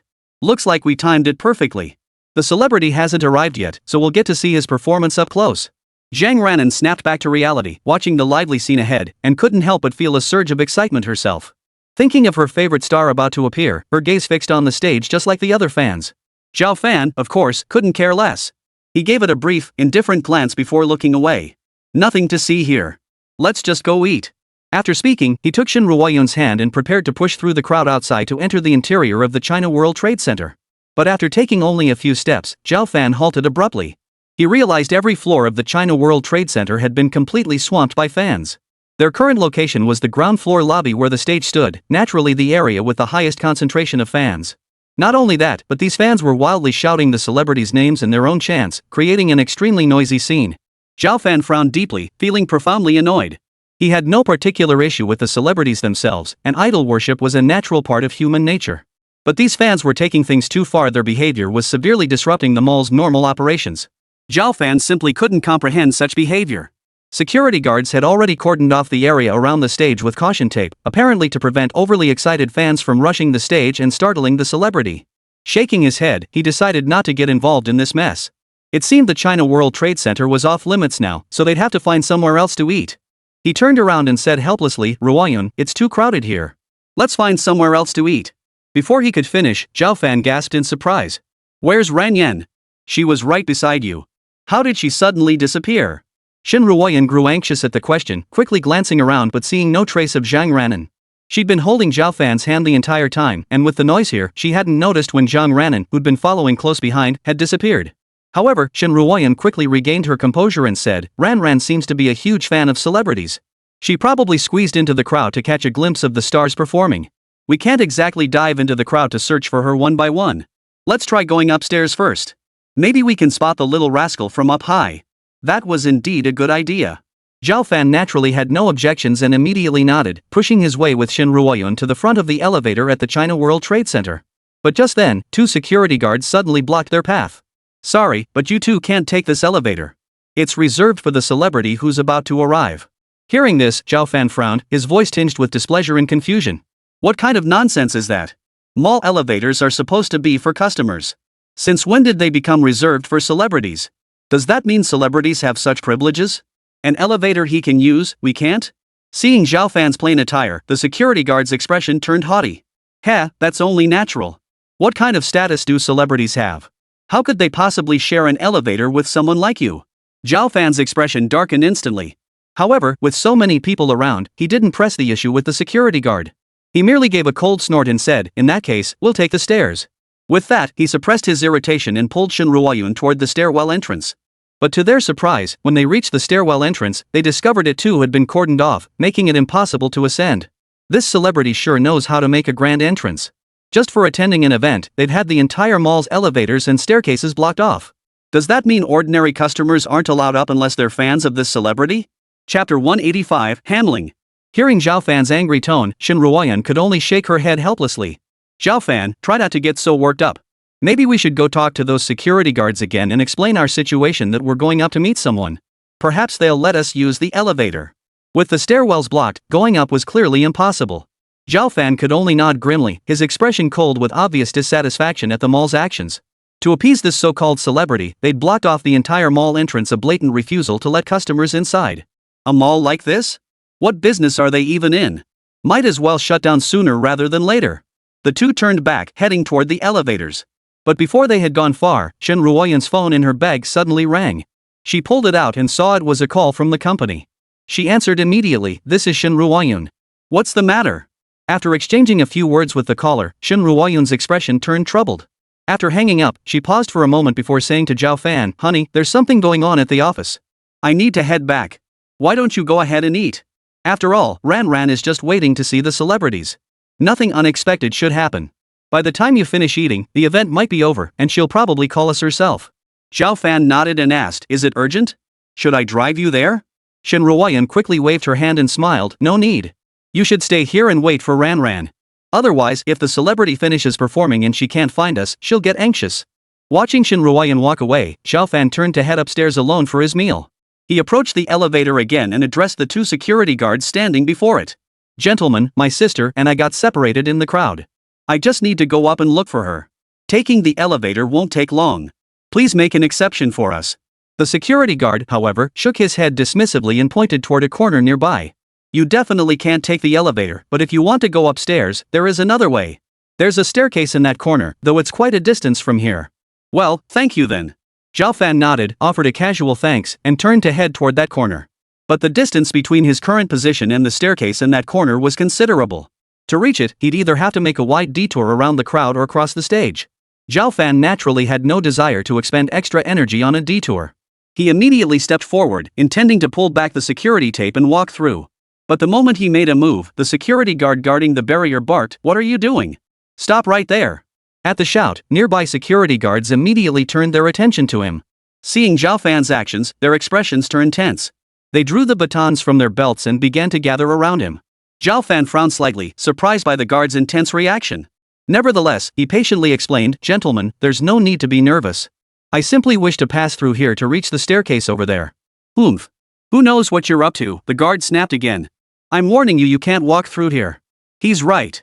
Better safe than sorry. Ensuring the celebrity's safety is our top priority. If you want to reach that staircase, take the long way around outside. We absolutely won't let you through." Hearing the guard's words, Zhao Fan's frown deepened. He could understand why they wouldn't let him take the elevator after all. If someone with ill intent tampered with it, it could indeed pose a threat to the celebrity's safety. Zhao Fan could understand that. But now, he merely wanted to walk through the central passageway, yet these security guards were arbitrarily blocking his path. Zhao Fan immediately challenged them, "Is this how you treat customers when your mall is open for business? I'm trying to go upstairs for dinner. There's a shortcut right here, yet you won't let me take it. Instead, you force me to make a huge detour outside. What kind of nonsense is this?" The security guards paid no heed to his words, instead wearing expressions of utter arrogance and even sneering in response. "Ha! Who do you think you are? Just some guy coming in for a meal, and you act like you're God's gift to humanity? Look at your shabby appearance. This passage is reserved for celebrities to take the stage. What right do you have to walk through here?" "Exactly. Celebrities are worth their weight in gold, they deserve special treatment. Don't you know your place? Don't say I didn't warn you. If you keep causing trouble, we'll have to force you out." Zhao Fan was seething inside. He'd just dealt with a few foreigners abusing their privileges, only to run into these celebrities misusing theirs, even setting up roadblocks in the mall. He didn't bother arguing further with the security guards, it was pointless. He shot the guards a cold glance before pulling out his phone and dialing Shuizhenhai's number. Soon, Shuizhenhai's respectful voice came through the phone. "Sir, how may I assist you?" Zhao Fan immediately snapped back angrily, "I'm at the China World Trade Center right now. They're blocking me from going upstairs. All access points are sealed off just to welcome some celebrity. Dispatch personnel immediately to resolve this matter." Hearing this, Shuizhenhai's heart lurched on the other end of the line, followed by a surge of fury. He never imagined a shopping mall would dare to obstruct the master's path. And that so-called celebrity? The fuss they were making was simply too much. He must crack down on this immediately and vent the master's anger. His voice deepened as he replied, "Rest assured, sir. I'll send someone immediately." Zhao Fan hung up the phone but didn't leave. Still seething with anger, he stood his ground, waiting. But the security guards, seeing his furious expression after the call, burst into loud laughter. "Ha ha ha. Kid, you don't seriously think making a phone call will get someone to come rescue you, do you? Just walk through that middle passageway, okay? Think you're some big shot? If I were you, I'd accept my fate and take the long way around to that staircase in the corner instead of humiliating myself here. I'd love to see who your call summons, but I advise you to leave now. Otherwise, you'll be the one making a fool of yourself." Chapter 186, Humiliation. The security guards made no effort to hide their scorn, reveling in verbally humiliating Zhao Fan. But Zhao Fan merely stared at them coldly, showing no intention of responding. Given his current standing, insisting on a showdown with these guards would only serve to diminish his dignity. He was confident that given Shuizhenhai's efficiency, he would dispatch personnel to resolve the matter promptly. But just then, a middle-aged man suddenly approached. As his footsteps drew near, the security guards instantly ceased their verbal abuse, their gazes turning in unison toward him. Zhao Fan naturally turned his head out of curiosity, looking at the middle-aged man who had now walked up behind him. He had expected these security guards to confront the middle-aged man with the same hostility. But the reality surprised him. Upon recognizing the man, the guards immediately adopted fawning expressions and rushed forward to greet him. "Brother Zhang, why did you come personally? Is everything ready for the show to begin? Rest assured, we've secured the entire perimeter with caution tape. We won't let any crazed fans rush the stage and scare the big star." "Exactly. This isn't our first time handling security for such a large event. You can completely trust us." Hearing the guard's assurances, the middle-aged man nodded dismissively before turning his gaze toward Zhao Fan. He was the agent for the celebrity attending the event, here to ensure security protocols were fully in place. So now, seeing this young man appear in the center aisle, his expression naturally darkened. After scanning Zhao Fan, Brother Zhang's eyes flashed with contempt. He narrowed them and asked the security guards, "If you claim everything is under control, then what's the deal with this guy?" It must be said that as the agent of a major celebrity, Brother Zhang carried himself with undeniable authority. His questioning tone alone was enough to make the security guards visibly flustered. "Brother Zhang, please hear us out. This kid is just a hothead. He tried to walk from here to the stairs over there, and we stopped him." "Exactly. It's not our fault. The kid refused to budge, even putting on an act by making a phone call to try and intimidate us. But we never let our guard down, we absolutely didn't let him through. After hearing the guard's account, Brother Zhang had a rough idea of what had happened. He then turned to Zhao Fan and snapped, "Kid, don't you know this passage is reserved for celebrities to take the stage? Who gave you the nerve to try barging through here?" Zhao Fan showed no fear whatsoever. To him, the agent's imposing demeanor felt like a gentle breeze utterly devoid of any sense of pressure. He slowly raised his head, meeting the man's gaze as he questioned, "This mall is a public space. Even celebrities have no right to monopolize it. Besides, I'm a customer here. Why shouldn't I have the right to walk through this passageway?" "Ha, you really don't know your place," Brother Zhang sneered, his tone dripping with arrogance. "Have you never heard of the term unwritten rules? You're right, the mall is public property. But everyone knows celebrities command high prices, so they naturally enjoy privileges. Since he's here for an event, his safety must be guaranteed. Any potential threat must be nipped in the bud. Who knows what your true intentions are? Might you try something on stage?" Truth be told, the agent wasn't entirely wrong. Celebrities do enjoy privileges in all sorts of ways. What Zhao Fan encountered was merely a minor example of this. Even so, it still sparked a surge of anger within him. He retorted immediately, "What gives celebrities the right to special treatment? Who granted them these privileges? What contributions have they made to the nation or its people? What qualifies them for these privileges?" The barrage of questions left the agent speechless. His expression flickered, his gaze turning fierce as he glared at Zhao Fan. "Kid, stop making trouble. These are established conventions. Why should I explain myself to you? If you don't leave now, I'll call the police and have you arrested. With that shifty look in your eyes, you're clearly up to no good. You're probably planning to sabotage the stage. I'll have the security bureau interrogate you thoroughly." Hearing this, Zhao Fan sneered with contempt before retorting angrily, "You're the ones breaking the law, yet you have the nerve to cry thief. Trying to call the police on me? How laughable." The agent's face flushed crimson, about to erupt in a tirade. But just then, several other security guards approached. "Brother Zhang, how's the stage set up? The big star is already here." Hearing this, the agent's expression shifted slightly before he replied, "The stage is ready, but ask Wang Chun to wait a moment longer. We've run into a bit of trouble here. Once I handle it, he'll go on stage." The security guard nodded and turned to leave, but a voice called out from behind him, "Brother Zhang, we've already wasted a lot of time. What exactly is this problem that still hasn't been resolved?" As the words faded, a young man's figure appeared before the crowd. The moment he appeared, cheers erupted from the surrounding crowd. Without a doubt, this was the superstar everyone had been eagerly awaiting. Faced with the superstar's question, Brother Zhang hurriedly offered an explanation. But his voice was completely drowned out by the fans' cheers, going entirely unheard. At that moment, Wang Chun also spotted Zhao Fan standing in the aisle, and a look of displeasure flashed across his face. Once the cheers subsided slightly, he demanded, "Brother Zhang, what's with this kid? Doesn't he know this is my stage entrance?" The agent stepped forward, shot Zhao Fan a sharp glare, and replied, "Wang Chun, don't worry about it. This kid just barged in, trying to cut through here to reach another staircase. There's no need to dwell on it. You should hurry up and get on stage. The audience has been waiting far too long. Leave this minor issue to me. I guarantee it won't affect your performance." Wang Chun nodded, his gaze sweeping contemptuously over Zhao Fan's face before he turned to ascend the stage. But just then, Zhao Fan suddenly interjected with a challenge, "So you're the star performer taking the stage today? I'd like to ask who exactly granted you this so-called privilege?" Chapter 187, The Parachute Drop. The unexpected voice instantly halted Wang Chun in his tracks.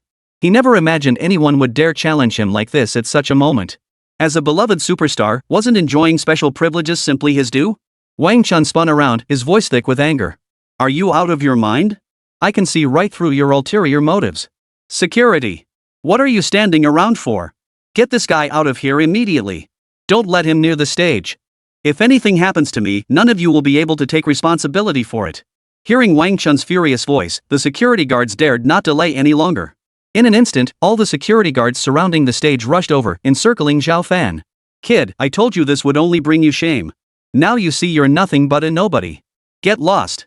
"Heh, look at that kid's defiant face, he's clearly not giving up yet. Why waste words on him? Kid, I'm warning you one last time, if you don't leave now, we're going to have to get physical."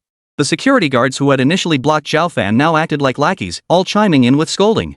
The reinforcements pouring in from all sides only bolstered their confidence. Yet even surrounded by so many guards, Zhao Fan's face showed not a trace of panic. His expression remained calm as he scanned the area, then picked up his phone again and dialed Shuizhenhai's number. The moment the call connected, before Shuizhenhai could speak, he ordered, "How are your reinforcements coming along? The situation has escalated. Send the special forces team directly. Otherwise, we might not be able to control it." Over the phone, Shui Zhenhai hurriedly replied, "Sir, rest assured. I've already notified the special forces. They're now in position and preparing to seal off the mall." Zhao Fan looked slightly surprised, clearly not expecting Shui Zhenhai to have dispatched the special forces without being told. Still, this worked out well, at least it saved some time. After hanging up, he remained standing there, utterly unconcerned, quietly awaiting the special forces' arrival. The security guards surrounding him, however, couldn't help but burst into laughter upon hearing Zhao Fan's words. "Ha, this is hilarious.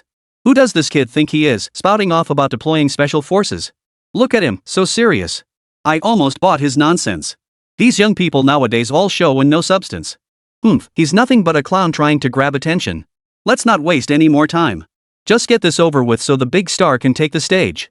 "You're right. Kid, you've had your moment in the spotlight. Now get lost before we lose our patience." Amidst the jeers from the surrounding security guards, the fans gathered outside the mall suddenly paled. For suddenly, dozens of armed helicopters appeared, hovering in the sky above the mall. Countless special forces troops parachuted down from the helicopters, instantly surrounding the entire mall. Not only that, but every soldier was armed to the teeth. This was clearly a meticulously planned operation. Such a massive spectacle naturally drew the attention of many passers-by. They stared at the China World Trade Center, their expressions filled with astonishment. "What's going on here? I heard there was a celebrity performance at the China World Trade Center today. Why are there suddenly so many armed special forces soldiers? Who knows? Maybe the celebrity's entourage is just too big, so they hired these special forces as security? Absolutely impossible. No matter how famous this celebrity is, they're still just a celebrity. How could they possibly hire these elite soldiers who protect our country?" "You're absolutely right. This so-called celebrity isn't important enough to warrant the deployment of special forces for protection. Something must have happened in the mall." The onlookers, having never witnessed such a scene before, naturally gathered around to discuss it. Just then, a warning broadcast suddenly blared from the helicopter. "Guomao Center Mall, the excessive crowding and illegal lockdown violate national law. Lift the lockdown immediately, or force will be used." But no matter how loud the helicopter's broadcast blared, it couldn't drown out the deafening clamor inside the mall. Especially after Wang Chun appeared, his fans went wild, screaming at the top of their lungs. Thus, aside from those outside the mall, no one inside could hear the broadcast. "Kid, looks like you're ready to fight to the bitter end. Don't blame us for not holding back. You better pray you're tough enough to take it. If we hurt you and you can't afford treatment, you'll be left with lasting damage. Heh, look at this kid's poverty-stricken state. After we beat him up, he'll probably just find a corner to die in. Can he even afford to go to the hospital?" The security guards continued mocking Zhao Fan, utterly oblivious to the growing coldness in his expression. The agent and Wang Chun standing nearby wore expressions of utter contempt. As the security guards prepared to strike, neither showed the slightest intention of intervening. To them, an ordinary person like Zhao Fan was utterly insignificant. Even if the guards beat him to a pulp, they'd only have to pay a little compensation. After all, the guards were acting on their orders. But money meant nothing to Wang Chun. But just as the security guards were about to move, the mall's PA system suddenly crackled to life. "Attention all staff, immediately evacuate the crowd and unblock the elevators and stairwells." Clearly, the mall's upper management had overheard the broadcast from the helicopter and urgently instructed the announcer to comply. Hearing the announcement, everyone present froze in confusion. Wang Chun and his agent, in particular, exchanged bewildered glances. They couldn't fathom why the mall would suddenly broadcast such an order at this moment. Before they could react, a group of special forces soldiers stormed in, surrounding everyone inside. Wang Chun froze in place, unable to recover for a long moment. The security guards who had just heard Zhao Fan's words weren't much better off. None of them could have imagined that Zhao Fan had actually called in a squad of special forces soldiers. Just who was this guy? "All personnel evacuate immediately. Maintain orderly departure to prevent stampedes." Chapter 188, Field Training. This special forces unit was clearly a well-trained team. Upon entering the mall, they quickly split into two groups. One team swiftly surrounded Wang Chun and his entourage, while the other directed the fans present to evacuate. Naturally, many fans were dissatisfied. They had finally gotten to see their idol, yet hadn't even witnessed his performance. How could they accept leaving like this? But when they saw the gleaming metallic weapons in the special forces' hands, their discontent vanished instantly. They obediently evacuated the mall in an orderly fashion. Wang Chun and his group were utterly dumbfounded, frozen in place as they watched the scene unfold. Only after every fan had left the mall did the special forces team begin setting up a perimeter cordon around the area. "What do you think you're doing? We've never committed any crimes. We're law-abiding citizens." "That's right. Even if we did commit a crime, it should be tried under public supervision. You can't just take the law into your own hands. Hey, soldiers, we're security too. Strictly speaking, we're all in the same line of work. You can't scare people like this. As the perimeter was finally secured, the security guards snapped back to their senses. They couldn't spare a thought for Zhao Fan, instead shivering and shouting frantically. But the Special Forces soldiers remained completely unfazed, their movements as crisp and decisive as ever. After securing the perimeter, they formed a line behind a formidable-looking man.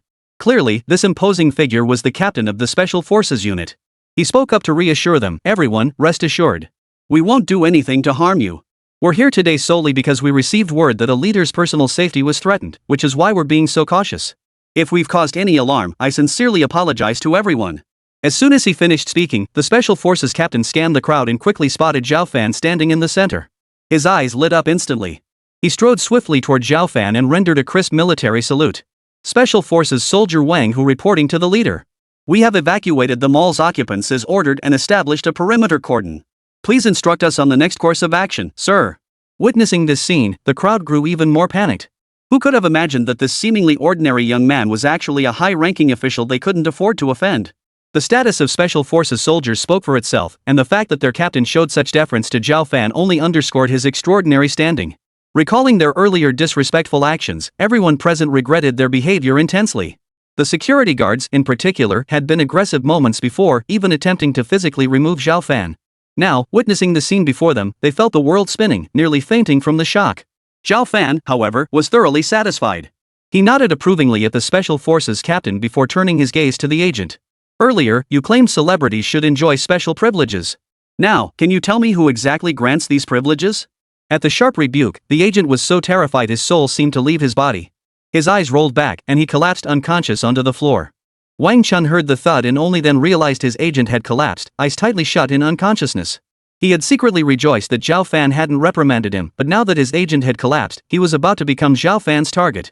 With that thought, before Zhao Fan could speak again, he hurried forward to curry favor. "Sir, it was all Brother Zhang talking nonsense earlier. Please don't take it to heart. I'm just a minor celebrity. What so-called privilege could I possibly have? It's people like you, a big shot, who deserve privileges. How could we possibly compare to you?" Facing Wang Chun's fawning, a flicker of contempt crossed Zhao Fan's eyes before he snapped, "You have no privileges? Then tell me, who gave you the audacity to seal off and cordon off the entire mall? Does that mean only your fans deserve to enter and shop normally? What about the other customers? Let me make this clear, no one can arbitrarily impose a lockdown on the mall. I hope you remember that firmly." Yes. Rest assured, sir. I'll never dare do this again." Wang Chun dared not argue, nodding repeatedly in agreement. Seeing him admit his mistake so quickly, Zhao Fan's expression softened slightly. After calming his anger, Zhao Fan spoke in a measured tone. "A celebrity's job is to entertain the public, not to abuse privilege and lord over ordinary people. And let's be clear, you don't possess any so-called privileges. These are merely despicable unwritten rules. Even if such privileges existed, they shouldn't be abused. If this happens again, I won't be as lenient as I am today." Hearing this, the crowd instantly looked ashamed. Wang Chun bowed his head deeply, his voice thick with remorse. "Thank you for your heartfelt words, sir. I will focus on doing my job properly from now on." "You're absolutely right. As a celebrity, my greatest achievement should be sharing joy with the people, not looking down on them from above. Without your reminder, given my current mindset, I would surely have caused problems in the future." His manager, who had just come to his senses, scrambled to his feet and bowed deeply to Zhao Fan. "Sir, I was wrong. I truly understand my mistake now. I'll never abuse my privileges again. Please forgive me this once." Zhao Fan nodded indifferently, but a sudden idea flashed through his mind. A faint smile touched his lips as he spoke. "Since you've both recognized your mistakes, I'll give you a chance. Starting today, you'll accompany the military unit back for a week of field training. If your performance satisfies the military equipment team captain within that week, he will naturally release you back to your posts." Hearing this, Wang Chun's heart sank. He instinctively wanted to refuse. He knew all too well how grueling the military training unit's drills were. Every member of that unit was a tough, hardened veteran. But after years as a celebrity, aside from regular workouts to maintain his physique, he had no experience with wilderness training. To put it bluntly, his body had grown accustomed to a pampered lifestyle and would likely struggle to endure the intensity of field training. But as soon as he lifted his head, Wang Chun met Zhao Fan's enigmatic, half-smiling expression, and a wave of apprehension washed over him. "I understand. I'll make sure the leadership is satisfied." He quickly lowered his head and gritted his teeth in agreement. Chapter 189, The Dinner Gathering. Soon, Wang Chun and his agent were escorted away by the Special Forces captain, and the mall's security lockdown was lifted. After all that had transpired, Zhao Fan had lost his appetite for dinner and headed straight for the elevator. After all, Zhang Ranan was still missing. If he simply left now, he wouldn't be able to explain himself back at headquarters. Besides, Zhao Fan didn't harbor any ill will toward Zhang Ranan. Sometimes he even found the girl quite endearing, treating her in his heart as if she were his own sister. So deep down, he was actually a little worried. After all, the crowd had been overwhelming earlier. If anything happened to Zhang Ranan, he wouldn't be able to forgive himself. As he stepped into the elevator, he intended to go upstairs to see if Zhang Ranan was still in the crowd. But just as Zhao Fan took 2 steps outside the mall, a figure suddenly dashed in, spotting him from afar. Brother-in-law. Hearing that familiar voice, Zhao Fan immediately stopped and turned around. Zhang Ranan ran over, panting, and said reproachfully, "Brother-in-law, were you planning to leave me behind and go eat alone just now? Ha? Where's my sister? You didn't ditch her too, did you?" His worries seemed unfounded. This clever girl was too sharp for anyone to take advantage of her. Zhao Fan spread his hands helplessly and replied, "Your sister got a call and went back to the office to handle some business. And I wasn't even talking about you. Where did you run off to just now? Your sister and I were both worried sick. I was just about to go upstairs to find you when you popped back out. Are you some kind of mole or something? Hee hee, don't be mad, brother-in-law." Zhang Ranan stuck out her tongue, looking a bit sheepish. "I was so focused on waiting for the celebrities to come out that I lost track of time and got separated from you guys. I was planning to call you guys after the show ended, but then something unexpected happened. The performance got cancelled outright. You wouldn't believe it, brother-in-law. Some officials came and imposed martial law, then took the celebrities off for military training. I heard that training is brutal, nothing ordinary people could endure." Zhang Ranan didn't know who she'd heard this from, but she recounted the details with uncanny accuracy. But she still hadn't guessed that the so-called authoritative official standing right before her was none other than Zhao Fan. At that moment, Zhao Fan's face was dark as he coldly remarked, "He had it coming. Who does he think he is, using his celebrity status to block off the mall and prevent customers from going upstairs? Earlier, when your sister and I tried to go upstairs to find you, security stopped us too. A celebrity with such poor character deserves to be sent to the military training unit for discipline. It'll be a good lesson for him." Zhang Ranan didn't dwell on it, merely smiling in agreement. "You're absolutely right, brother-in-law. Who knew that celebrity would be so outrageous, not even letting you and Sister Ruoyun go upstairs? He really does deserve it. Alright, let's not dwell on such downers. Since my sister's already gone, shall we keep browsing? Actually, I want to buy a few more outfits. Brother-in-law, could you help me pick them out?" At the mention of more shopping, Zhao Fan's expression immediately soured. Ran, maybe we should just call it a day. I'm really not in the mood anymore. Let's come back another time. Alright then, let's head home." Zhang Ranan didn't insist further, nodding in agreement and yielding to Zhao Fan's wishes.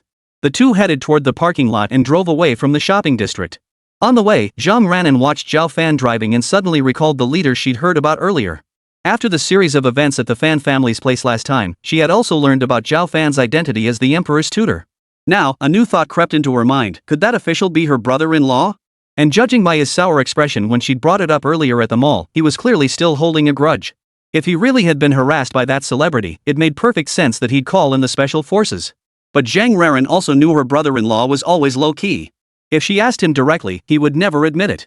Her eyes twinkled as she asked with a coy smile, "Brother-in-law, I heard that official was quite young. I wonder if he's truly capable of holding such a position. As the esteemed imperial tutor, what are your thoughts on this matter?" Zhao Fan glanced at her through the rearview mirror and immediately saw the sly look on her face, instantly understanding her intentions. He replied calmly, "Regardless of the leader, it's their inherent ability that matters, not their age. If one lacks the necessary competence, they simply cannot hold a leadership position. Conversely, if one possesses sufficient ability, age is absolutely no barrier to advancement. Just look at how many older people are still stuck at the grassroots level. That should make the point clear." Zhang Ranan nodded thoughtfully. She understood these principles well enough. But now she felt even more certain that young leader she'd just met was undoubtedly her brother-in-law. Zhao Fan knew full well that the girl had probably guessed it was him who had lifted the mall's lockdown earlier. But there was no need to hide it anyway. After all, Zhang Ranan already knew his identity. The car soon pulled up before the Zhang family estate gates. After stepping out, Zhang Ranan turned with a radiant smile, "Brother-in-law, thank you for driving me home." Zhao Fan nodded, watching her enter the Zhang family estate before preparing to drive away. Meanwhile, Shen Ruoyun was handling company affairs in her office. Knock knock knock. A sudden knock sounded at the door. Without looking up, she called out, "Come in." The office door swung open, and her secretary entered with a beaming smile. "Miss Shen, I just received some good news. The owner of Manhwa Group wants to invite you to dinner to strengthen our cooperative relationship." "Really?" Shen Ruoyun finally set down the documents in her hands and looked up, her face lighting up with surprise. The secretary nodded without hesitation, smiling. "Absolutely. Mr. Yao's secretary from Manhwa Group just contacted me personally. They'd like you to head to the hotel now. Mr. Yao has reserved a private room and is waiting for your arrival. Shun Ruoyun was instantly overjoyed. She nodded eagerly. Then reply immediately that we're heading over right now. Also, get yourself ready. You're coming with me. Yes, ma'am. The secretary was visibly thrilled. Shin Ruoyun's willingness to bring her along to such an occasion clearly signaled her high regard for her. After the secretary left, Shin Ruoyun quickly tidied her appearance and picked up her phone to call Zhao Fan. Zhao Fan was driving home when the call came in. He hit the brakes and pulled over to the side of the road. Chapter 190, Toasting. Ruoyun, how's everything going over there? Do you need me to come pick you up? Seeing Shin Ruoyun's name on the caller ID, Zhao Fan naturally assumed she'd finished her business at the company and wanted him to pick her up. However, after he asked that question, Shin Ruoyun's voice sounded extremely excited on the other end. Honey, the boss of Shenghua Group just contacted us. He wants to take me out to dinner to strengthen our cooperative relationship. This dinner is crucial for the company. If Shenghua Group is satisfied with our capabilities, they'll definitely increase their investment. So I can't come home yet. Why don't you go ahead and head home first? I'll just take a taxi back after dinner. Hearing this, Zhao Fan instinctively sensed something was amiss. Shenghua Group was a powerhouse affiliated with the Provincial Chamber of Commerce. It seemed utterly unnecessary for them to show such interest in a small company. Such unusual behavior immediately raised Zhao Fan's suspicions. Frowning, he said in a low voice, I don't feel comfortable letting you go home alone. Send me the hotel's location later, and I'll drive downstairs to meet you. Shin Ruoyun, unaware of his suspicions, simply smiled sweetly. You're so thoughtful, honey. I'll hang up now and send the location to your phone shortly. After the call ended, Zhao Fan waited a moment and sure enough, received a message. He promptly turned his car around and headed toward the hotel. Meanwhile, after finishing her preparations, Shin Ruoyun immediately set off for the hotel with her secretary. As if to accommodate her specifically, the hotel booked by Shenghua Group was conveniently located not far from Shin Ruoyun's company. They hailed a taxi, and within minutes, they arrived at the hotel entrance. Upon entering the private room, Shin Ruoyun froze momentarily. Besides Yao Yiji, the owner of Shenghua Group, there were many unfamiliar faces present. Noticing her pause, Yao Yiji rose to his feet with a hearty laugh. Miss Shin, you finally arrived. Please, take a seat. These are all our partners at Shenghua Group. We invited you today simply to introduce everyone to each other, nothing more. So don't read too much into it, just think of this as a gathering among our partners. Yao Yiji's words carried a hint of sincerity, instantly easing Shin Ruoyun's guard. She walked over to her seat and sat down, smiling. Mr. Yao, don't tease me. What could I possibly be worried about? It's just that you didn't mention beforehand that so many partners would be here today, so I was a bit surprised. I'll raise a glass shortly to apologize to everyone. Please don't take offense. Hearing this, the assembled guests exchanged glances and burst into laughter. Ha ha ha. Who knew President Shin was such a trailblazing woman? Well then, let's drink to our heart's content today. With Miss Shin being so generous, we can't afford to be petty now, we wouldn't want to embarrass ourselves in front of her. Well said. No need for self-punishment, Miss Shin. Let me toast you first. The speaker promptly stood up, raised his glass to Shin Ruoyun with a hearty cheer, and downed it in one gulp. Seeing this, Shin Ruoyun couldn't refuse. Besides, she had intended to punish herself with a drink anyway. The other person's gesture now seemed like a way to save her face. Her gaze toward the person now held a hint of gratitude. She lifted her own cup and drained it. Excellent. President Shin truly is a formidable woman, even in drinking, she holds her own. Applause erupted around the table. While Shin Ruoyun wasn't paying attention, Yao Yiji and the others exchanged subtle glances. He then raised his glass and smiled, Mr. Shin, since you've all started, we can't be left behind. I'll start by raising a toast to you, to our successful collaboration and to celebrating your meeting with all our partners today. Shin Ruoyun looked troubled, but seeing the expectant gazes around her, she gritted her teeth and refilled her own glass. Mr. Yao, you're too kind. It's only through your generous support that our company earned this opportunity for collaboration. This toast should rightfully come from me to you. I'll drink first to honor you, please take your time. With that, Shin Ruoyun raised her glass and downed the liquor in one gulp. The fiery burn made her frown. Shin Ruoyun knew her tolerance was decent, otherwise, she wouldn't have pretended to be strong by downing a penalty shot before the gathering even began. But for some reason, after just 2 glasses today, she felt a wave of dizziness wash over her. Her secretary, noticing her state, hurriedly helped her sit down and asked with concern, Miss Shin, are you alright? Perhaps you should stop drinking for today. I'll take over for you. As a secretary, taking the boss's drinks was part of her job description, so she offered it as a matter of course. Shin Ruoyun accepted without objection, nodding gently. Thank you for your trouble. I'll rest a bit and take over for you later. But the others present weren't about to let them off so easily. After receiving a nod from Yao Yiji, the others kept pouring drinks. Even with her secretary taking the brunt of the drinking, Shin Ruoyun was struggling to keep up. Her secretary's face was flushed crimson, and her mind was starting to grow hazy. Before long, both women were slumped over the table, clearly intoxicated. Seeing them motionless, a cold smile spread across Yao Yiji's face. The others set down their glasses, their eyes fixed on Shin Ruoyun and her secretary, sizing them up from head to toe. TSK, these two women are truly stunning. Mr. Yao is in for a treat tonight. It all comes down to the effectiveness of the drug Mr. Yao used. Otherwise, getting these two women drunk wouldn't have been so easy. Exactly. Shin Ruoyun holds some power she wouldn't be without her guard. If that first drink hadn't clouded her mind, she'd never have fallen for our trap so easily. We've always heard Shin Ruoyun was a feast for the eyes, but I never imagined even her secretary would be this stunning. Don't forget our contribution, Mr. Yao. Yao Yiji chuckled smugly, clasping his hands. Rest assured, everyone. Every single benefit I promised will be delivered to you in full. But for now, please depart. And regarding today's events, strict confidentiality is essential. The group nodded in agreement and promptly exited the private room. Yao Yiji watched Shin Ruoyun and the other woman, motionless, before pulling out his phone and dialing a number. Moments later, two tall, muscular white men entered the private room from the hotel lobby, their faces flushed with excitement. Mr. Yao, is it done? Chapter 191, Rage. These two men were none other than Chris and Tom.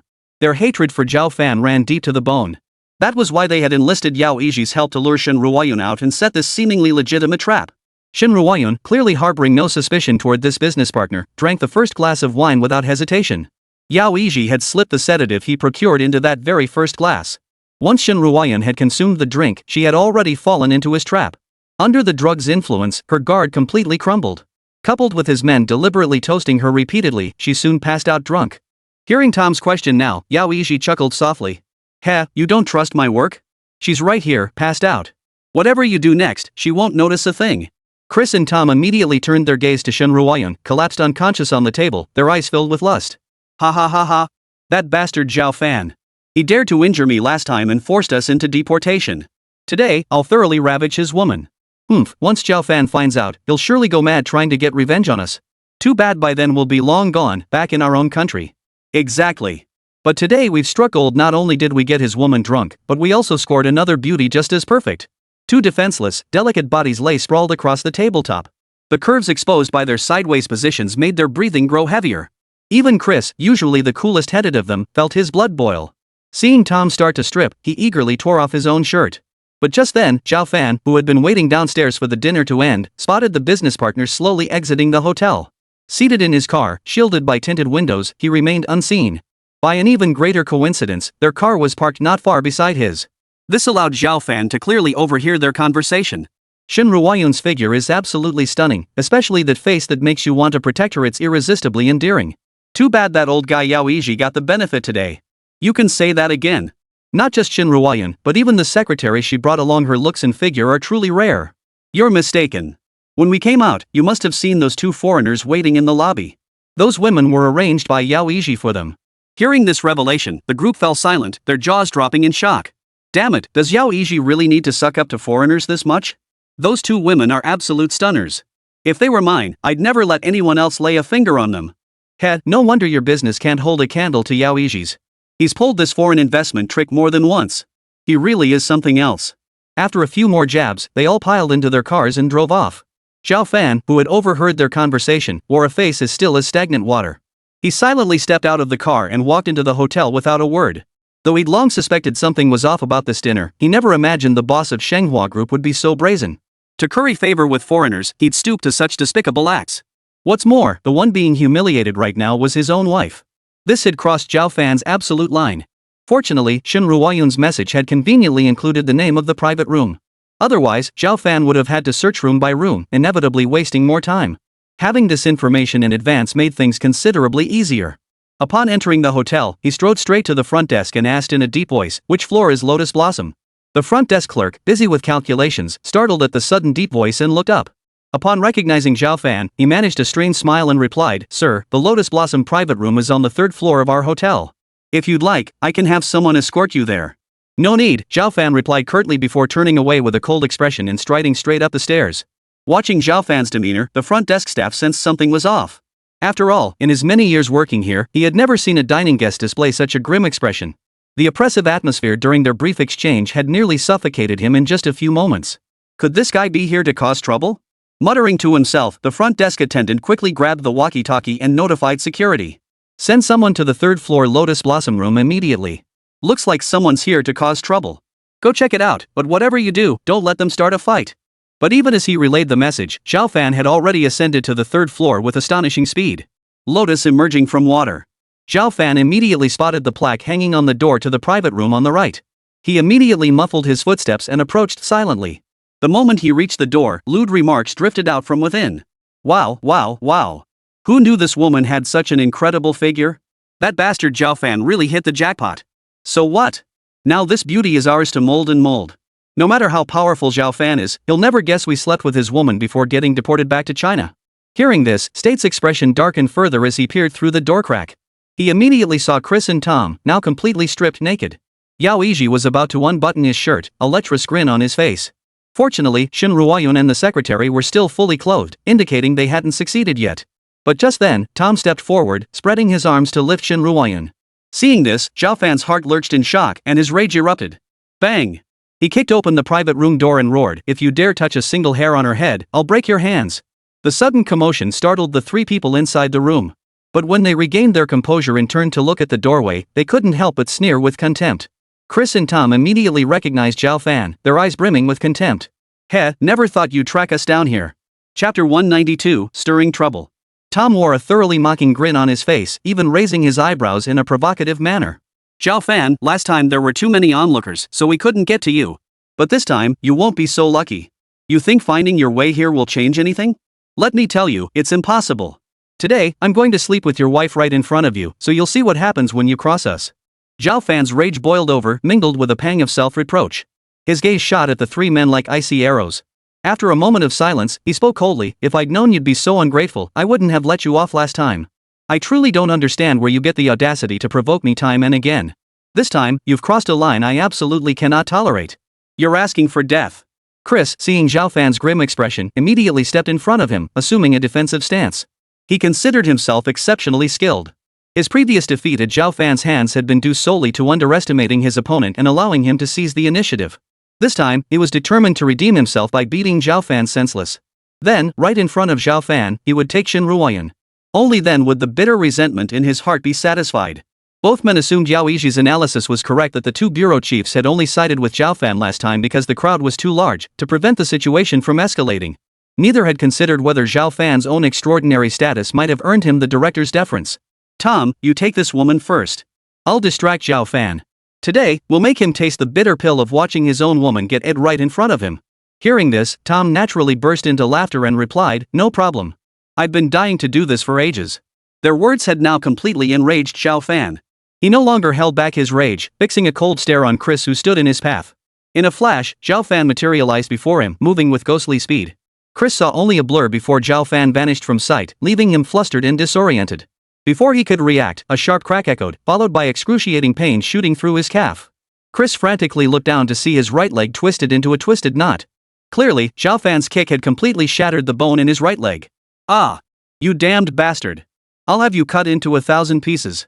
Chris screamed in agony, then shouted urgently, "Tom, come help me. This guy is too tough to handle." Even without his call, Tom had already been drawn by the agonized scream. Before he could even touch Shen Ruoyun, he heard the commotion behind him. Turning around, he saw Chris collapse to the ground, unable to support himself. Witnessing this scene, Tom's heart burned with fury. That damn bastard.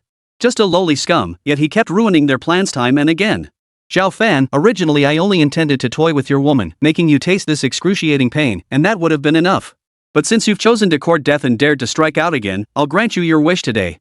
Gritting his teeth, Tom spat out these words before swinging his fist and charging toward Zhao Fan. Like Chris, he hadn't given Zhao Fan's abilities a second thought. Zhao Fan watched him charge forward, his eyes flashing with cold fury. Had he arrived even a moment later, Shen Ruoyun would have been defiled by these bastards. If that happened, he would regret it and blame himself for the rest of his life. The thought made Zhao Fan's eyes redden. Without hesitation, he leaped forward. In the blink of an eye, he was before Tom. His fist shot out like lightning, slamming heavily into Tom's forearm. Snap! Another sharp crack echoed as Tom's arm snapped outward at an unnatural angle, a gruesome sight. The excruciating pain overwhelmed Tom before he could even scream, causing him to roll his eyes back and collapse unconscious. Yao Yiji, watching from the sidelines, saw both men knocked out. His gaze toward Zhao Fan instantly grew tinged with fear. He had indeed researched Zhao Fan's background, but never imagined his personal combat prowess would be this formidable. These were two towering foreigners, their bodies packed with bulging muscles, yet Zhao Fan had dispatched them with effortless precision. The situation was completely beyond Yao Yiji's expectations. Forcing himself to remain calm, he barked, "Zhao Fan, stop this at once. I've already looked into your background. You're nothing but a son-in-law of the Zheng family. How dare you harm my friend, Yao Yiji? Do you even know who I am? Our Shanghua group is a member of the Provincial Chamber of Commerce. You're not someone who can afford to cross us. Kneel and apologize to me right now, or you'll face certain death." Facing Yao Yiji's furious tirade, Zhao Fan couldn't be bothered with empty threats. He stepped forward and delivered a flying kick. Before Yao Yiji could even react, he felt his body flying through the air. Knocked unconscious by Zhao Fan's kick, Yao Yiji couldn't control his body. As his head hurtled toward the sharp corner of the glass table, terror filled his eyes. This was solid tempered glass. If he hit it like this, he'd at least end up with a bloody head. Worse still, instant death wasn't out of the question. Yao Yiji naturally didn't want such an outcome, so he immediately tried desperately to raise his arms to protect his head. Unfortunately, his reaction was too slow. Just as he began to move, his head slammed into the glass with a solid thud. With a thunderous crash, the entire tempered glass tabletop shattered instantly under the immense impact. Yao Yiji felt his mind go completely blank, even forgetting where he was. After a dizzying whirl, he collapsed unconscious onto the floor. From overhearing his partner's conversation, he already knew Yao Yiji was the main culprit behind today's incident. Naturally, Zhao Fan wasn't about to let him off so easily. He strode forward, grabbed a liquor bottle from the table, and shoved it into Yao Yiji's mouth. MMMPH. Unconscious, Yao Yiji instinctively let out a muffled whimper. Even as the potent liquor touched the wound on his head, he felt no pain whatsoever. Chapter 193, Touching the Dragon's Scales. The entire bottle emptied into Yao Yiji's stomach before Zhao Fan finally tossed him onto the floor. Yao Yiji was now completely unconscious, plunged into a deep coma. After all, the head wound was no trivial matter. Combined with being forced to drink such a large quantity of liquor, even someone with an iron constitution couldn't possibly withstand it. Oof. You reap what you sow, whether you live or die is up to your own fate. With that cold remark, Zhao Fan turned away without another glance, heading straight for Shin Ruoyan. Seeing both of them passed out on the table, he couldn't help but frown slightly. If Shin Ruoyan had been alone, Zhao Fan could have simply taken her back without a second thought. But the problem was the secretary was still here. Ignoring her would make him seem too cold-hearted. After a moment's hesitation, Zhao Fan made his decision. He would first escort Shin Ruoyan to the car, then return to the hotel to book a room for the secretary, ensuring she could rest properly for the night. Once she sobered up and regained her senses tomorrow morning, she'd be perfectly fine heading to the company. So Zhao Fan scooped Shin Ruoyan up in his arms and strode toward the exit of the private room. Descending the stairs, he noticed a pair of security guards rushing upstairs, which struck him as odd. He didn't dwell on it, however, and proceeded directly to the front desk. "There's another woman in the Lotus Blossom suite," he stated. "She's also drunk. Get her a room to rest properly." The front desk clerk stared blankly at Jiang Ran. Overwhelmed by his imposing presence, the clerk felt a sudden tightness in his chest and nodded instinctively. "Rest assured, sir. I will personally see to it that the young lady is well taken care of. Her safety is absolutely guaranteed in our hotel." Hearing this, Zhao Fan finally relaxed. He pulled out a few bills from his pocket to pay for the room, then led Shin Ruoyan straight out. Only after they were far out of sight did the front desk clerk finally snap back to reality, muttering to himself, "Oh no." Without a second thought, he rushed away from the front desk, heading toward the third floor. But before he could take 2 steps, the security guard's panicked voice crackled over the walkie-talkie. "Bad news. Major incident. 3 people are seriously injured in the Lotus Blossom room, and a woman is unconscious. But I've checked her, she reeks of alcohol and shows no signs of injury. She's probably just passed out drunk. What should we do now?" The front desk attendant's face instantly drained of color as trembling hands grasped the walkie-talkie. After a moment of silence, he sighed, "Send the 3 injured to the hospital first. Take the woman to a room on the 5th floor to rest. I'll report this to the boss. You all get moving immediately, don't delay the injured guest's treatment." After making the arrangements, the front desk attendant forced himself to suppress his panic and hurried toward the boss's office. After all, the situation had escalated beyond his control. Meanwhile, Zhao Fan brought Shin Ruoyan straight back to his home. Only after settling her onto the bed did the heavy weight in his chest finally lift. Forcibly suppressing the slight tremors in his body, Zhao Fan suddenly realized he hadn't felt this tense in a very long time. Taking a deep breath, he finally began to calm down. Shin Ruoyan being safe and sound was already the best outcome for him. Had anything truly gone wrong today, Zhao Fan would likely have lost his mind and slaughtered those men outright. Merely crippling them was already showing restraint. To Zhao Fan, Shin Ruoyan was absolutely his Achilles heel. Anyone harboring ill intent toward her would meet their end the moment they touched her. In the moonlight streaming through the window, Zhao Fan gazed at Shen Ruoyun's exquisite face as she slept off her drunkenness, and a pang of pity stirred in his heart. This foolish girl had sacrificed far too much for the company. Had he not sensed something amiss and insisted on waiting downstairs at the hotel, those bastards might have succeeded. The thought sent a chill down his spine. He dared not leave her side for a moment, staying vigil by her bed until the moon hung high overhead. In the dead of night, Shen Ruoyun, heavily intoxicated, finally began to stir as her parched throat demanded relief. Water. I need water. Her dazed murmur instantly snapped Zhao Fan out of his deep contemplation. He sprang to his feet, gently helped her sit up at the headboard, and soothed her, "Don't worry, I'll get you some water right away." Shen Ruoyun nodded instinctively, clearly not yet fully conscious. Soon, Zhao Fan returned with a glass of water. He watched as she gulped down the entire cup in one go. How about it? Still thirsty? Zhao Fan asked softly. Shen Ruoyun shook her head and smiled. Husband, thank you for taking care of me when I was drunk. It's so good to have you by my side. After drinking the warm water, she seemed to finally sober up. But before Zhao Fan could respond, Shen Ruoyun rubbed her head in confusion. I don't know what happened. I only had 2 drinks today, but my head felt all fuzzy. I have no idea how I ended up passing out. Honey, did I look ridiculous when I was drunk? Were those people around Mr. Yao laughing at me? Zhao Fan's face darkened instantly. He snapped coldly, those bastards had the nerve. They deserve to die. Ha?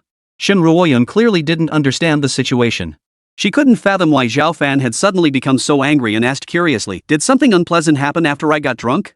Looking at this innocent little fool, Zhao Fan could only shake his head and explain, actually, this dinner was a trap set for you from the very beginning. Yao Yiji slipped a sedative into your first glass of wine. Combined with their relentless rounds of toasts, you couldn't possibly hold your ground. It was only natural you passed out.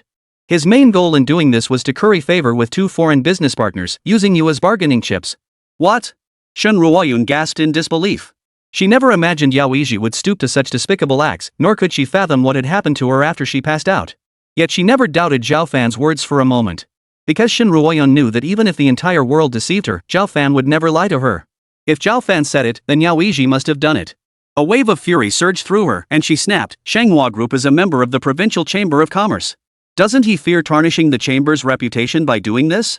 No wonder those partners kept toasting me, they must have colluded all along. Chapter 194, Retribution. Seeing Shen Ruoyun's furious expression, Zhao Fan could only try to comfort her. Don't be angry. I've already dealt with those guys. You should rest now. After drinking so much, if you don't get a good night's sleep, you'll definitely have a headache tomorrow. Hearing that Yao Yiji and the others had been dealt with, Shen Ruoyun assumed it was just a routine beating, never imagining Zhao Fan had been so severe. She nodded in agreement before drifting back to sleep. She had truly drunk far too much today, and her body still ached now. She slept soundly until dawn. When Shen Ruoyun woke up, Zhao Fan had already prepared a warm breakfast. After breakfast, she wrapped her arms around Zhao Fan's waist, stood on tiptoe, and gave him a light peck on the cheek. Honey, you rest up at home. I'm heading to work now. Zhao Fan smiled and nodded, watching her descend the stairs. Having stayed awake all night, he too felt a wave of drowsiness wash over him. After casually clearing the dishes, he headed back to his room to catch a few minutes of sleep and regain his energy. He had barely reached the bedroom and hadn't even lain down when a sudden, furious pounding erupted at the door. Zhao Fan! Don't think I don't know you're home. Open this door right now, or I'll kick it down. Hearing his mother-in-law's familiar voice, Zhao Fan felt a wave of helplessness wash over him. After opening the door, Zhang Ying stormed in, her face flushed with anger. Pointing at Zhao Fan, she screamed, "You bastard! Are you trying to ruin our family? And I thought you'd turned over a new leaf. Turns out you're still that useless piece of trash. Tell me, did you beat Yao Yiji from Shanghua Group and those 2 foreigners into serious injuries last night? They're still in the ICU. Why did you have to go so hard? What deep-seated grudge could a useless piece of trash like you possibly have against these big shots?" Hearing Zhang Ying bring this up, Zhao Fan's expression gradually turned cold. He didn't believe he'd done anything wrong. Immediately, he replied calmly, "Mom, you don't know the full story. Don't jump to conclusions. Last night, Yao Yiji invited Ruoyun to dinner with the sole purpose of drugging her and handing her over to those 2 foreigners to secure foreign investment. As for those 2 foreigners, you should recognize them, they're the same ones who bullied you at the housing bureau last time. Honestly, I think I went too easy on them. If I hadn't feared dirtying my own hands, I would have beaten them to death on the spot." Zhang Ying was slightly taken aback, clearly not expecting those 2 foreigners to be connected to Yao Yiji. But that wasn't a reason for her to let Zhao Fan off the hook. She immediately spoke up again, "Still, you shouldn't have gone that far. A little lesson would have been enough, right? Do you have any idea how much our company stands to lose now?" Zhao Fan's expression flickered slightly. How could he not have anticipated that after injuring Yao Yiji, Manhwa Group would certainly terminate their cooperation? The deposits already paid would be clawed back in full. Yet Zhao Fan felt no regret. Anyone who dared to harm Shen Ruoyan would meet only one fate in his presence: death. Just then, hurried footsteps echoed from downstairs. Shen Ruoyan's figure appeared before their eyes. Gone was the ease she'd carried when she left earlier. Now her face was etched with panic. Zhao Fan, our company is in serious trouble. The project's funding has dried up. What should I do? Clearly, she had been on her way to the office when she received the urgent news, causing her to rush back home hoping Zhao Fan could offer a solution. Hearing this, Zhang Ying's anger flared. She pointed an accusing finger at Zhao Fan and shouted, "You useless good for nothing. You're more trouble than you're worth." Yao Yiji's Manhwa Group is a member of the provincial and municipal chambers of commerce. Beating him up like that is slapping the provincial chamber in the face, do you understand? Now Xinghua's largest shareholder has spoken. They're withdrawing all their initial investments and even leveraging every connection to force other partners to cancel collaborations. Mom was right. The company might really collapse. Shen Ruoyan covered her face and began to sob softly. "Zhao Fan, I just got a call from the company. Our partners are flooding us with calls, all demanding to terminate our agreements. The company's funds are completely cut off. Even if we have future projects lined up, we simply can't move forward. What on earth are we supposed to do?" Hearing Shen Ruoyan's tearful plea, Zhao Fan felt a pang of heartache. He hurried over and gently pulled her into his arms. There. Stop crying. It's not the end of the world. So we've lost some partners. I'll figure out a solution." Jiang Ying frowned immediately, fuming. "Zhao Fan, can you stop putting on airs at a time like this? Don't you realize who you've offended by now? Let me tell you, with Chao Hongxing keeping watch, no one dares defy his will. Where do you expect to find a partner now?" Zhao Fan understood perfectly well. Facing Jiang Ying's accusation, he showed no trace of fear, instead flashing a hint of a dismissive smile. "Mom, don't worry. No matter how powerful Chao Hongxing is, there are still people he can intimidate. I'll find a way to secure that partner. Once I do, the company's crisis will resolve itself. You all should rest up for now, especially Ruoyan. She's been working herself to the bone lately." Jiang Ying wasn't so easily fooled. Hearing Zhao Fan's words, she snapped back angrily, "Stop blowing smoke. Who in this entire province dares to go against the provincial chamber of commerce? I don't believe you can find a single group bold enough to partner with us." Zhao Fan remained unfazed, replying calmly, "Since this situation arose because of me, I'll naturally help resolve it. I won't let it drag the company down. As for potential partners, I already have some candidates in mind. You'll find out when the time comes." Jiang Ying couldn't help but shake her head and sighed. "Zhao Fan, when we were at the real estate bureau the other day, I truly believed you turned over a new leaf and were becoming someone capable. But it turns out you're still the same old you. Besides spouting empty boasts, what real ability do you have? I'm truly disappointed in you. If you can't resolve this, prepare to divorce Ruoyan. I don't want to see this useless person anymore." After saying this, Jiang Ying didn't spare Zhao Fan another glance and turned to leave. Hearing her mother's harsh words, Shen Ruoyan finally lifted her head and softly sniffed. "Husband, it's all my fault. If I hadn't gone to that dinner yesterday, none of this mess would have happened." Chapter 195, Withdrawing Investment. This has nothing to do with you.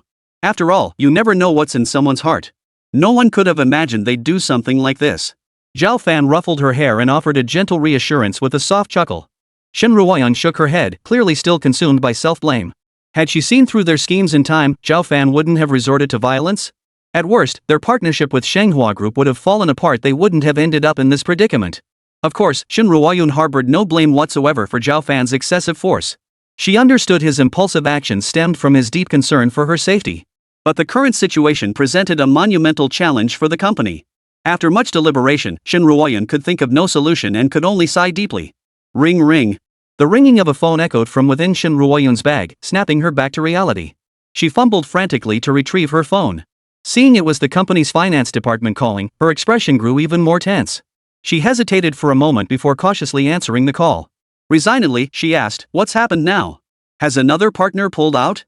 "Ms. Shen, it's not about the partners. All the funds under your name have been transferred out." The voice on the line sounded visibly panicked.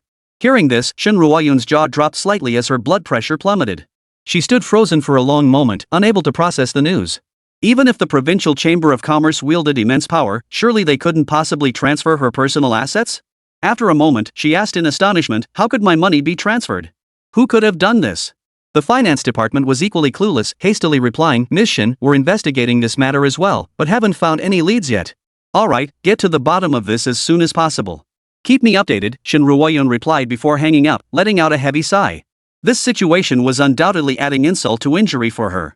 The company was already facing a complete breakdown in funding from multiple sources. If she could have used that money to plug the gap, it would have at least bought them some extra time. But now that money had vanished without a trace, and she had no clue who had transferred it away. But no sooner had she hung up than the phone rang again. This time, the caller wasn't from the company, but the elderly patriarch of the Jiang family, Shen Ruoyun's maternal grandfather. Seeing the number, Shen Ruoyun felt a pang of surprise and suspicion. The Jiang family had always looked down on her, so why would her grandfather suddenly call her? Could it be that he'd learned of her company's predicament and wanted to offer assistance?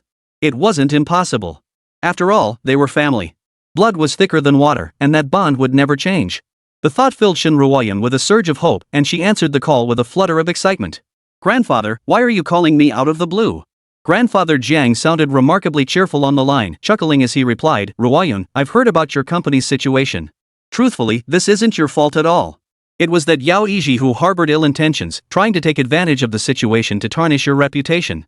Shen Ruoyun's face still held a trace of warmth at these words. But Grandfather Zhang's next words instantly plunged her into a frozen wasteland. But behind Shenghua Group stands the Provincial Chamber of Commerce, a colossal entity our Jiang family simply cannot afford to offend. To prevent this matter from implicating me, I've already taken the money you intended to give your grandfather as filial support. I'm calling now just to inform you. Shen Ruoyun was utterly dumbfounded. She never imagined that the person who had snatched away her lifeline would be her own grandfather. The agonizing pain of betrayal by a loved one sent her reeling. Fortunately, Zhao Fan beside her caught her body in time. Regaining her composure, Shen Ruoyun erupted in fury. "Grandfather, how could you do this? Don't you know how crucial this money is for my company? We're family. If you won't help your granddaughter in trouble, that's one thing, but why kick me when I'm down? Have I never truly been family to you?"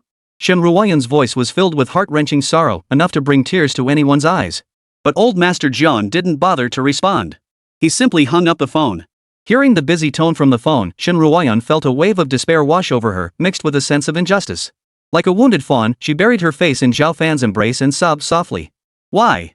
It's one thing for outsiders to bully me, but now even my own family is betraying me?" Zhao Fan held her tighter, his voice gentle. "Don't dwell on it. The Jiang family never considered us family to begin with. This kind of thing isn't surprising. Didn't I just say I'll handle this for you? Trust me, okay? Now, tell me again in detail about the company's situation. There might still be a way to fix this." Shen Ruoyun perked up slightly at Zhao Fan's reassurance. "The company's situation is truly dire. All our partners are scrambling to distance themselves from us. They've likely withdrawn all their investments by now. Under Chao Hongxing's intimidation, they wouldn't dare defy him in the slightest. Not only that, but Shenghua Group is demanding we compensate for all losses from this collaboration, plus the enormous medical expenses for Yao Yiji and the others." Jiang Ran nodded, then offered a reassuring smile. "All right, leave it to me. Everything will be fine." But Shen Ruoyun remained utterly despairing, shaking her head and sighing. "Zhao Fan, you don't understand.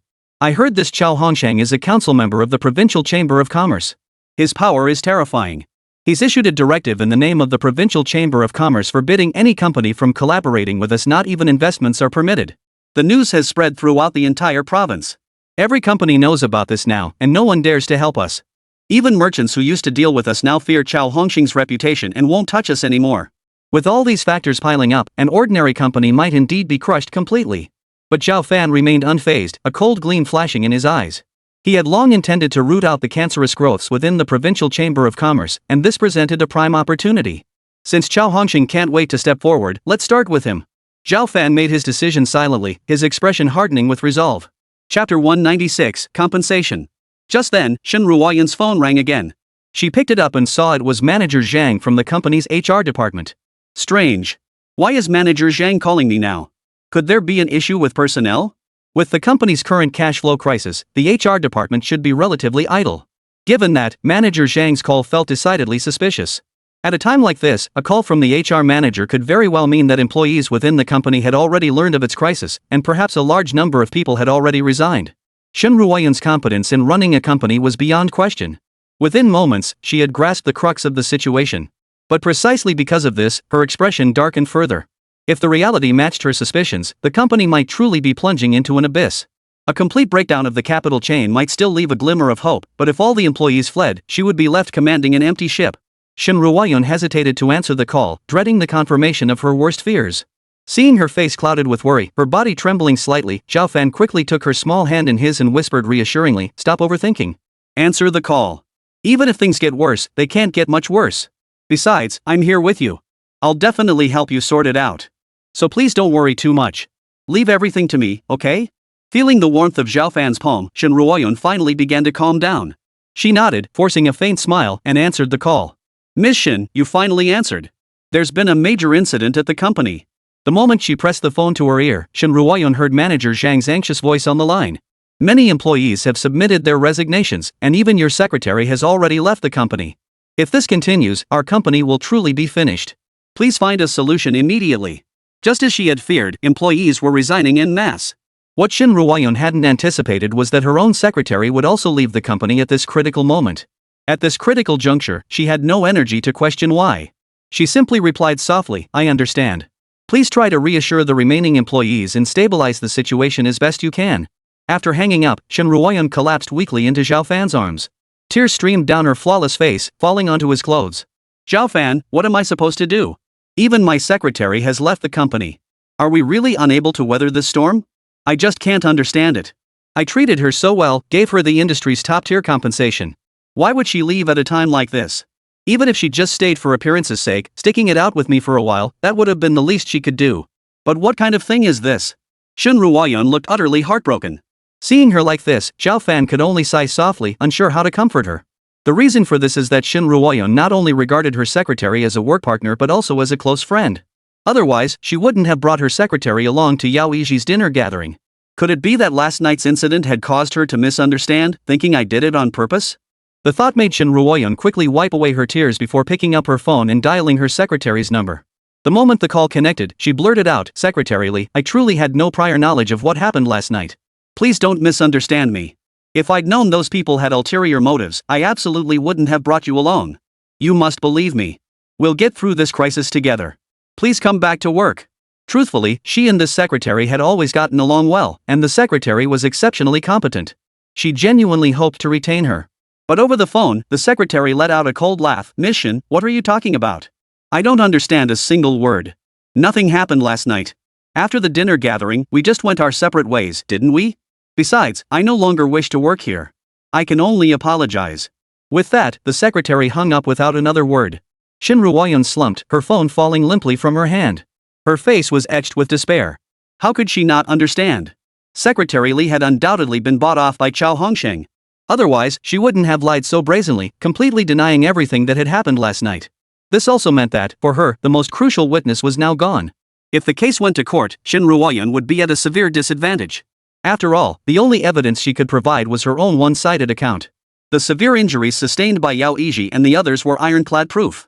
Unless she could prove those men had indeed intended to take advantage of the situation, she would undoubtedly lose the case. Beyond her current losses, she would face paying Yao Yiji a substantial sum in damages. Just as Shen Ruoyun was fretting privately, a knock suddenly sounded at the door. Miss Shen, are you home? We are attorneys hired by Mr. Chao Hongsheng, specifically regarding the case of Yao Yiji's severe injuries. Hearing the voices outside, Shen Ruoyun's expression darkened further. Alright, don't worry. I'll answer the door. Zhao Fan stood up, sneering coldly, I'll see what tricks Chao Hongsheng has up his sleeve this time. Seeing Zhao Fan's unconcerned and confident demeanor, Shen Ruoyun felt a little bolder herself. She composed herself slightly and sat upright on the sofa, waiting. As the door opened, several men in crisp suits strode into the living room with an air of arrogant superiority. They seemed to regard themselves as the hosts, walking over to the sofa and sitting down without invitation, then placing the documents they held on the coffee table. The leader then turned to Shen Ruoyun and stated, You must be Ms. Shen? We are elite attorneys from Mingzhi Law Firm, formally representing Mr. Chao Hongsheng. This document is the compensation statement prepared by Mr. Chao, which includes all medical expenses for Mr. Yao Yiji and the 2 foreign guests. The total amount is 1 billion yuan. May we ask, Ms. Shen, do you have any objections to this sum? Chapter 197, Lin Mingzhi. Hearing she faced a staggering 10 billion yuan in compensation, Shen Ruoyun's heart clenched. A wave of dizziness swept over her, nearly causing her to collapse. Zhao Fan swiftly caught her arm, murmuring reassurance, Ruoyun, don't worry. Chao Hongsheng won't get this money from us so easily. Poof. So you're Zhao Fan, the one who attacked the dignitary that night? The lawyer sneered coldly, his voice dripping with contempt. I truly wonder where you found the audacity to lay a hand on Mr. Yao. This isn't an era where personal strength reigns supreme. No matter how powerful you are, you must face the consequences of the law. Let me tell you this, we now possess the hotel's surveillance footage. It clearly shows that you were the only one who entered the private room at the time of the incident. With this ironclad evidence, we're confident we can take you to trial and win. Zhao Fan sneered dismissively, paying him no mind as he gazed anxiously at Shen Ruoyan in his arms. He knew Shen Ruoyan's temperament, she'd never stand by and watch him get thrown in jail. He wasn't worried about anything else, only that this foolish girl might do something reckless to save him. Mingzhi Law Firm? Shen Ruoyan suddenly recalled the name mentioned when the lawyers introduced themselves earlier. She seemed to recall that this firm was founded by her old classmate, Lin Mingzhi, and that the lawyers under him were true elites, boasting one of the highest win rates in the industry. She never imagined Xiao Hongshang would hire this firm. It seemed he was determined to destroy both her and Zhao Fan. A chill gripped Shen Ruoyan's heart, and her original despair seemed to turn into numbness. After all, things had already reached rock bottom, how much worse could they possibly get? Suddenly recalling Zhao Fan's words, Shen Ruoyan found them surprisingly reasonable. Seeing the two fall silent, showing no sign of responding, the lawyer immediately smiled. I understand you're feeling tense right now.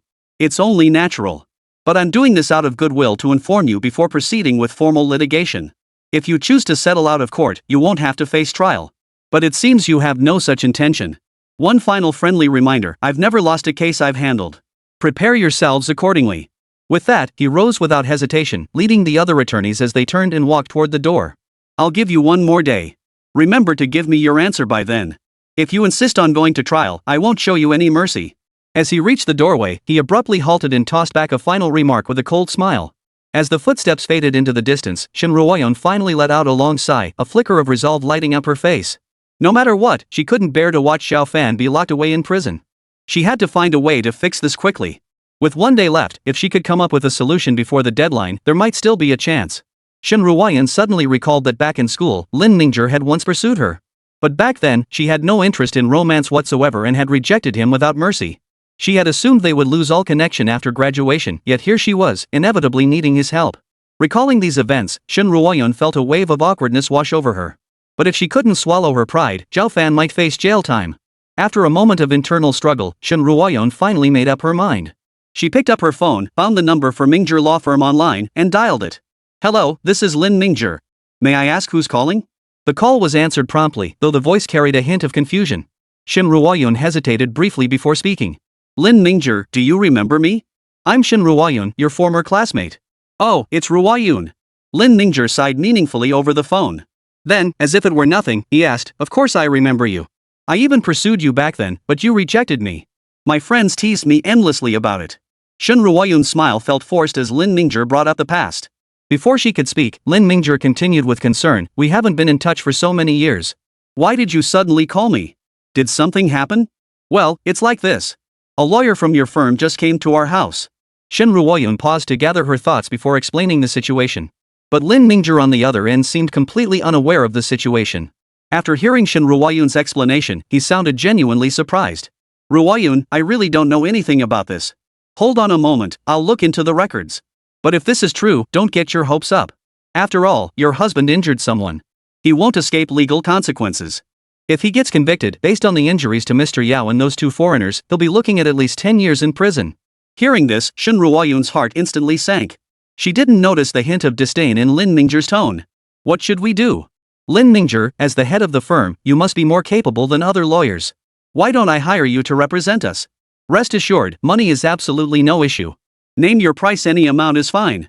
Lin Mingzhi couldn't help but laugh aloud. Ha, Ruoyan, after all these years, how can you still be so naive? As the owner of this firm, if I took your case and ended up suing my own employees, wouldn't that be a huge laughingstock if it got out? Besides, I've already reviewed the case files. The evidence is rock solid. The most capable lawyer in my firm is handling it. No matter who you hire, you won't win. I advise you to give up. Your husband is just a son-in-law you married into the family. Why not just divorce him and cut ties? No way. Shen Ruoyan blurted out without hesitation. He's completely innocent in this. It's all Yao Yiji's fault for having ulterior motives. He was only protecting me. On the other end of the line, Lin Mingzhi's expression darkened instantly upon hearing Shen Ruoyan still defending her husband. Shen Ruoyan, I only offered this advice because we're old classmates. If you don't appreciate it, that's one thing, but how can you slander Mr. Yao out of thin air? I've worked with Mr. Yao for years and trust his character. He would never do anything improper. Chapter 198, Underestimation. Hearing Lin Mingzhi's righteous rebuke, Shen Ruoyan finally understood. This man had long been in cahoots with Xiao Hongshang. His earlier feigned ignorance was likely just a ploy to toy with her. Furious, she slammed the phone down. On the other end, Lin Mingzhi paid no heed to the busy signal. He tossed his phone onto the desk in front of him, a smug smile slowly spreading across his face. Shin Ruoyun, when you rejected me all those years ago, did you ever imagine you'd end up like this today? This time, your useless husband selling drugs and hurting people is a golden opportunity for me. I'll be damned if you escape my grasp this time. Lifting the wine glass on the desk, Lin Mingzhi took a satisfied sip. The thought of Shin Ruoyun, the woman he had once longed for in his youth, soon coming to him willingly, to be pinned beneath him and ravaged at his whim, made Lin Mingzhi's laughter grow wildly maniacal. Yet a shadow of gloom lingered in his eyes. If he could, he wouldn't want to be at odds with Shin Ruoyun. But even if he took her body, he would never possess her heart. But Lin Mingzhi understood that Shin Ruoyun's heart had long been given to Zhao Fan, and he would never have a chance to take it back. His sole focus now was to destroy their relationship, forcibly possess Shin Ruoyun, and throw her useless husband into prison while he was at it. Shin Ruoyun, this time I'll make sure your husband is utterly ruined, never to rise again. With a cold snort, Lin Mingzhi picked up the phone on the table and dialed Chao Hongxing's number. Once the call connected, he spoke coldly, Mr. Chao, Shin Ruoyun just called me. Seems she still hasn't given up. To prevent her from finding any loophole, I suggest you pull some strings and ban all lawyers in the province from taking her case. Upon hearing Lin Mingzhi's words, Chao Hongxing didn't hesitate and immediately agreed, no problem. I'll handle it as you say. But I have one demand, this lawsuit must be won. Anyone who dares to lay a finger on our Manhwa group must pay the price. As a council member of the Provincial Chamber of Commerce, Chao Hongxing wielded immense influence. Barring anyone from taking the case posed no difficulty for him. What mattered most to him was preserving his reputation. After all, he also held the position of major shareholder at Manhwa Group. Now that Yao Yiji had been beaten into this state, everyone at Manhwa Group was watching him. Failing to make the perpetrator pay would not only be a complete loss of face but would also inevitably stir up trouble within the group. Rest assured, I will exhaust every avenue to ensure the perpetrator who harmed President Yao faces legal consequences. Chao Hongxing gave his assurance, and Lin Mingzhi was naturally overjoyed, immediately agreeing wholeheartedly. While the two were finalizing their agreement, Shin Ruoyun hadn't given up hope either. Since Lin Mingzhi had already aligned with Chao Hongxing, she had no choice but to contact other lawyers as quickly as possible. She strode into the room, powered up her computer, and pulled up a list of all law firms in Chongjiang. She then began calling each one to inquire. However, Chao Hongxing's network of influence was too vast. Within 3 minutes of his order, his subordinates had already notified every law firm in the province. Not only in Chongjiang, but even if Shin Ruoyun tried law firms in surrounding cities, she was bound to come up empty-handed. Sure enough, the moment the first call connected and the lawyer heard Shin Ruoyun intended to sue Manhwa Group, they flatly refused. I'm sorry, Miss Shin, but we simply cannot take your case. We advise you to seek other counsel. Before Shin Ruoyun could say anything else, the line went dead. Left with no choice, she dialed the number for the second firm. But this time, the situation was identical to the last. Upon hearing she wanted to sue Manhwa Group, the other party immediately refused. Shin Ruoyun then contacted every law firm she could find through her search, but the results left her utterly disheartened. Without exception, every single firm turned her down. Some didn't even bother with a proper explanation, simply slamming the phone down. Still unwilling to give up, Shin Ruoyun searched for well-known law firms in neighboring cities. Reality proved far harsher than she'd imagined, and she faced rejection once more. Is Chao Hongxing's influence really that vast? Not a single lawyer dares take this case? Faced with this outcome, Shin Ruoyun was utterly devastated. With a deep sigh, she rose and walked out of the room, defeated. Zhao Fan, now we can't even find a lawyer willing to take on a lawsuit against Manhwa Group. I contacted dozens of law firms just now, and every single one refused my request.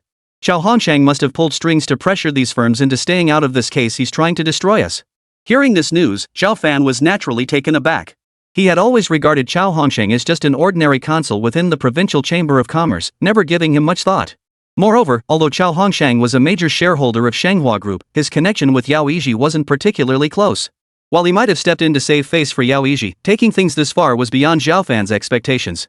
The scale of the problem now clearly revealed that he had underestimated Yao Yiji's influence over Chao Hongxing. Yet even with the situation this dire, Zhao Fan remained utterly unconcerned. With his capabilities, resolving this matter would be nothing more than a mere formality. His reason for holding back all this time was simply to see what other tricks Chao Hongxing had up his sleeve. Zhao Fan, no lawyer dares take this case now. By the time it goes to trial, we're bound to lose.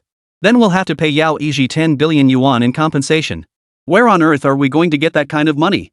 I really don't know what to do. As she spoke, tears once again streamed down Shin Ruoyun's cheeks, her heart clearly overwhelmed with sorrow. She had held back her tears until now because she clung to the faint hope that things might still turn around. But now, having exhausted every possible avenue, Shin Ruoyun felt only boundless despair. Chao Hongxing's power was like a vast net, enveloping her and Zhao Fan completely. They were utterly powerless to resist, desperately searching for any chance to catch their breath. Chapter 199, Acquisition. Zhao Fan stepped forward and embraced her, gently smoothing her disheveled hair. Didn't I tell you? Don't worry too much. This is only the beginning. Ha? Shen Ruoyan looked up, her tear-filled eyes blurred with confusion. What do you mean? Could they have more tricks up their sleeves? Zhao Fan nodded, his tone calm. You're right. Since Chao Hongsheng wants to make things right for Yao Yiji, this won't end so easily. Next, they'll undoubtedly try every trick in the book to cause us trouble. So there's no need for us to fret. Just keep your composure and wait for their next move. Though he spoke reassuringly, how could Shen Ruoyan truly feel at ease? She silently buried her head in Zhao Fan's arm, as if only this could grant her a shred of security. But just then, the knocking sounded again. Shen Ruoyan shot upright reflexively, exchanging a glance with Zhao Fan. Zhao Fan gave a carefree smile and reassured her, stay right here. I'll go see who's come looking for us. He then walked to the entrance, opened the door, and let the visitor inside. Shen Ruoyan recognized them instantly. It was the group from Manhwa group visiting her home. She had met these individuals several times before during their partnership negotiations. But this time, the smiles had vanished from their faces, replaced entirely by coldness. Miss Shen, we've already visited your company, but you weren't there. Given the gravity of the matter, we had no choice but to come here in person. We hope you understand. Our primary purpose in coming is to formally notify you, on behalf of Manhwa Group, that our cooperation is hereby terminated.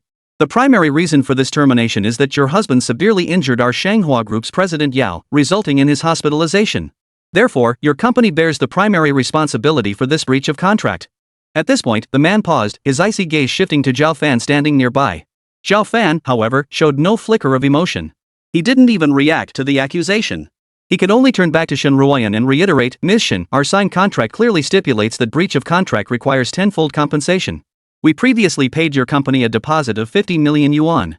10 times that amounts to 500 million yuan. If you cannot pay this 500 million on time, we will have no choice but to pursue legal action to recover our losses. Shen Ruoyan sighed deeply. With the company's funds completely depleted and even her personal assets seized by the Jiang family, where could she possibly find 500 million yuan to compensate Manhwa Group? If they pursued legal action, she herself might end up behind bars. Could it be that this time, she and her husband were destined to face imprisonment? Just as Shen Ruoyan struggled to respond, footsteps echoed outside the door once more. Everyone turned to see a middle-aged man in a suit stride through the doorway with an imposing presence. He first glanced at Zhao Fan, then shifted his gaze with disdain toward Shen Ruoyan on the sofa. Miss Shen, I've been sent by Mr. Chao Hongxing to discuss business with you. I'd appreciate it if those not involved would step aside. Upon hearing the man's words, Zhao Fan showed little reaction, while the Manhwa Group personnel promptly greeted him before turning to leave. Shen Ruoyan frowned deeply, staring at the middle-aged man with puzzlement. She couldn't fathom Chao Hongxing's true intentions. After all, the two sides were now at loggerheads. What exactly did Chao Hongxing want to discuss by sending someone over now? Still, the fact that they were willing to send someone to negotiate was naturally good news for Shen Ruoyan. The real fear was that the other side might refuse to negotiate at all. That would truly be a dead end. Taking a deep breath, she spoke first. I wonder what business Mr. Chao sent you here to discuss with me? The middle-aged man shot Zhao Fan a glance before replying with a hint of mockery. It's quite simple. As far as I understand, the representatives from Manhwa Group who visited earlier were here to demand compensation, correct? You're now facing not only 10 billion yuan in medical compensation but also 5 billion yuan in breach of contract penalties. I doubt you can afford that, right? That's why Mr. Chao has graciously sent me to discuss acquisition terms with you, President Shen. Acquisition? Shen Ruoyan's heart tightened. She hurriedly asked, Chao Hongxing wants to acquire my company? The middle-aged man nodded as if it were obvious, sneering, exactly. After all, aside from the company, you don't have anything else of value left. Selling the company should at least ease some of your pressure. However, your company is currently mired in debt and plagued by disorganized personnel. Naturally, the price won't be high. Mr. Chao is offering 10 million. Sign the acquisition contract now, and I can transfer the 10 million to you immediately. What do you say, Miss Shen? Shen Ruoyan froze in place upon hearing the middle-aged man's words. She understood the company's value better than anyone, yet Chao Hongxing's audacious demand a mere 10 million to acquire the entire enterprise took her completely by surprise. Chao Hongxing's scheme was truly deep. As the largest shareholder of Manhwa Group, the 500 million yuan compensation would ultimately land in his pocket. In other words, he wouldn't have to spend a single penny to gain 490 million yuan plus her company. Moreover, Chao Hongxing would certainly not let Zhao Fan off the hook. He would undoubtedly find a way to send him to prison. But for Shen Ruoyan, the situation had reached a critical point. Just as Chao Hongxing had anticipated, even 10 million yuan was desperately needed by her. At the very least, it could alleviate some of the pressure. Shen Ruoyan had considered refusing and selling the company to someone else. But the recent incident with the law firm had already reminded her Zhao Hongxing's power was simply too vast. He had likely made thorough preparations already. No one in the entire province would dare defy Zhao Hongxing's will and attempt to acquire her company. At this realization, Shen Ruoyun sighed deeply and was about to agree. Miss Shen, please make your decision promptly. I don't have much time to waste here.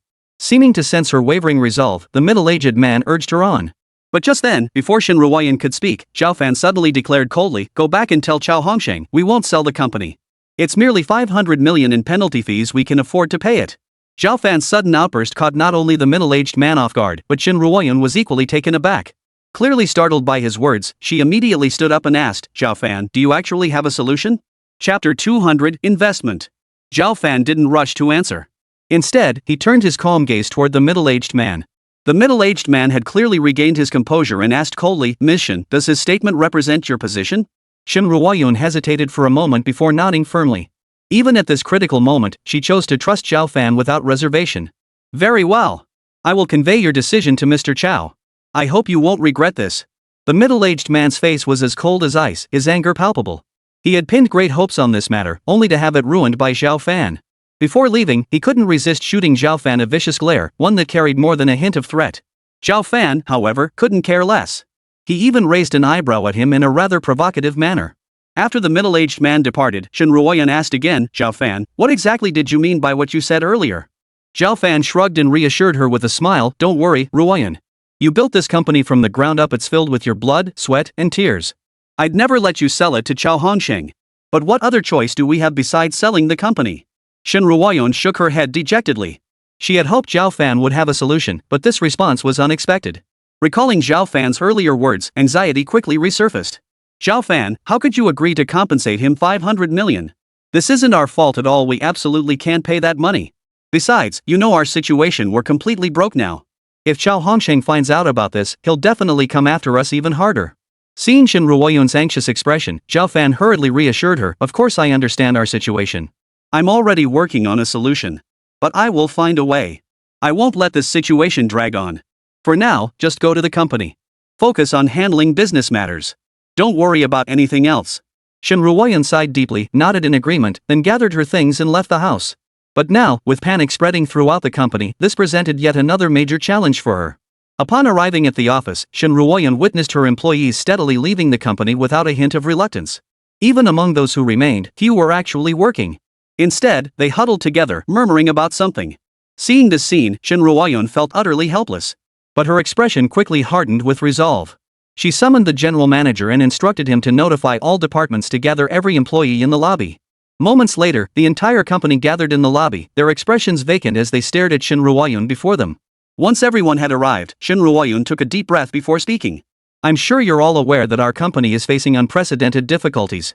Choosing to leave at this time is only human.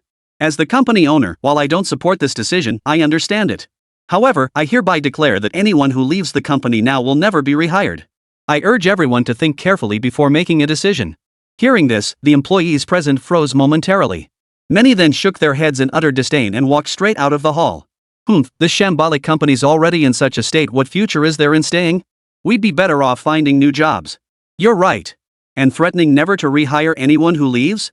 Who are they trying to scare? I don't think this company will last much longer. It'll probably go under soon. Mr. Shin has always been approachable, but his words today left a bad taste in my mouth. I don't want to stay either, let's leave together. These employees' sarcastic remarks weren't spoken in hushed tones, and Shen Ruoyun naturally heard them all. Her expression couldn't help but grow somber. Yet she felt not a shred of regret. Those who chose to stay were the employees she could truly trust. As for those who were leaving, they were nothing but fence-sitters. Their departure was hardly a loss. Just then, a group of people walked in from outside the company. Shui Zhenhai, dressed in a suit and accompanied by his subordinates, approached Shen Ruoyun. "Who might you be?" Shen Ruoyun was naturally puzzled. She didn't recognize these people and had no idea why they had come here. The employees who had been preparing to leave the company instinctively halted their steps upon seeing the distinguished air of the new arrivals, turning to look back. Shui Zhenhai offered a polite smile before stating calmly, "Miss Shen, I've long heard of your remarkable achievements. Building this company to its current stature is truly no small feat. I cannot bear to see the empire you've worked so hard to build destroyed so easily. That is why I have come today to offer an investment. I can provide 500 million yuan upfront to stabilize the situation. Here is the contract I prepared. Please review it." If you have no objections, you may sign it directly.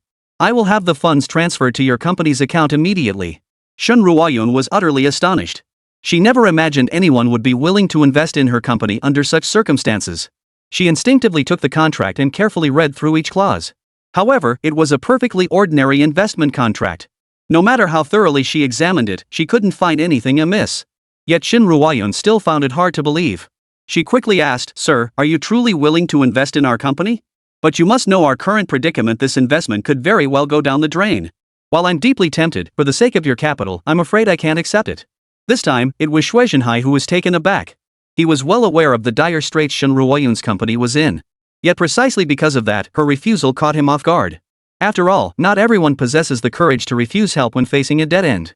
Simply because she feared dragging those who came to help her into the same abyss. Regaining his composure, Shui Zhenhai's gaze toward Shen Ruoyun now held a deeper note of admiration and respect. Truly, she was no ordinary woman, a woman favored by the emperor's tutor. He immediately smiled and said, "Rest assured, Ms. Shen. 500 million yuan is nothing to me. I wouldn't even bat an eye if I lost it. Moreover, I won't limit myself to investment alone. We can explore collaborations in other fields as well. But before that, Mr. Shin should first accept this money to resolve the company's cash flow shortage." Chapter 201, Evidence. Hearing the other party speak with such sincerity, Shen Ruoyun no longer insisted on refusing as she had at first. After a moment of silence, she tentatively replied, "Then thank you for your assistance, sir. But the people our company has offended are no ordinary figures. Aren't you afraid of the Provincial Chamber of Commerce's influence? If it means dragging you into trouble, I'd rather not accept your help." Shui Zhenhai shook his head with a smile. "Rest assured, Ms. Shen.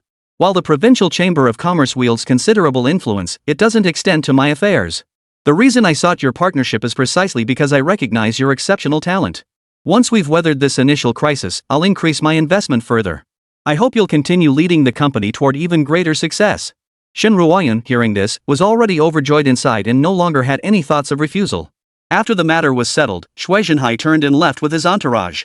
Yet the smile in his eyes gradually hardened into a cold, murderous intent. Oomph! The Provincial Chamber of Commerce and Chao Hongsheng utterly audacious. Daring to provoke the master? You won't even know how you died. But since you've chosen death, I see no need to show mercy. A cold gleam flashed in his eyes before Shui Zhenhai got into his car and drove away. Nevertheless, news of his investment in Shen Ruoyun's company quickly spread. Meanwhile, Chao Hongsheng was at home, savoring fine wine with an air of pure contentment. Suddenly, footsteps echoed through the hallway as an aide rushed into the room. "Mr. Chao, it's bad news. We just received word that someone has invested in the Shen family's company." Hearing this, Chao Hongsheng's face instantly turned astonished. Setting down his wineglass, he demanded, "Who is bold enough to defy my wishes and invest in the Shen family company at this critical moment? Have you investigated? What's the background of this individual?" His subordinate nodded quickly and replied, "Mr. Chao, we've thoroughly investigated, but this person's background is extremely mysterious. There's nothing to be found. We've exhausted every avenue and only managed to uncover his name, Shui Zhenhai." At this point, the subordinate's face also showed a hint of confusion as he continued, "There's another strange thing. Prior to this, the Fan family had transferred all their corporate assets to this very individual."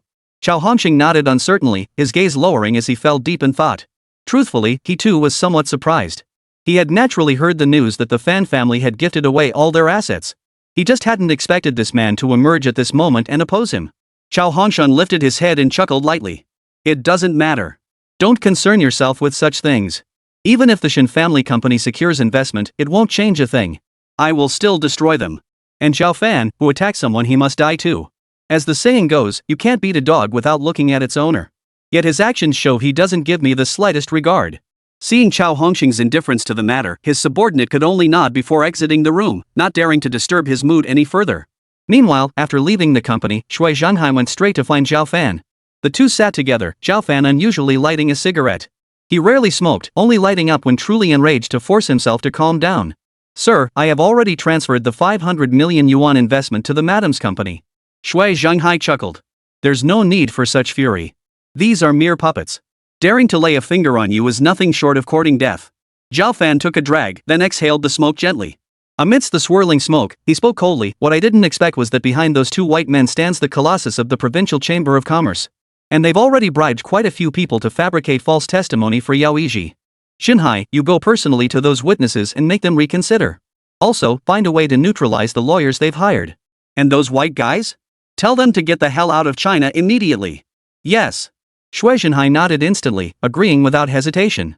Zhao Fan nodded, took another deep drag on his cigarette, then sneered coldly, once all this is done, we can finally reveal the evidence we hold. Evidence? Shui Zhenhai asked in surprise.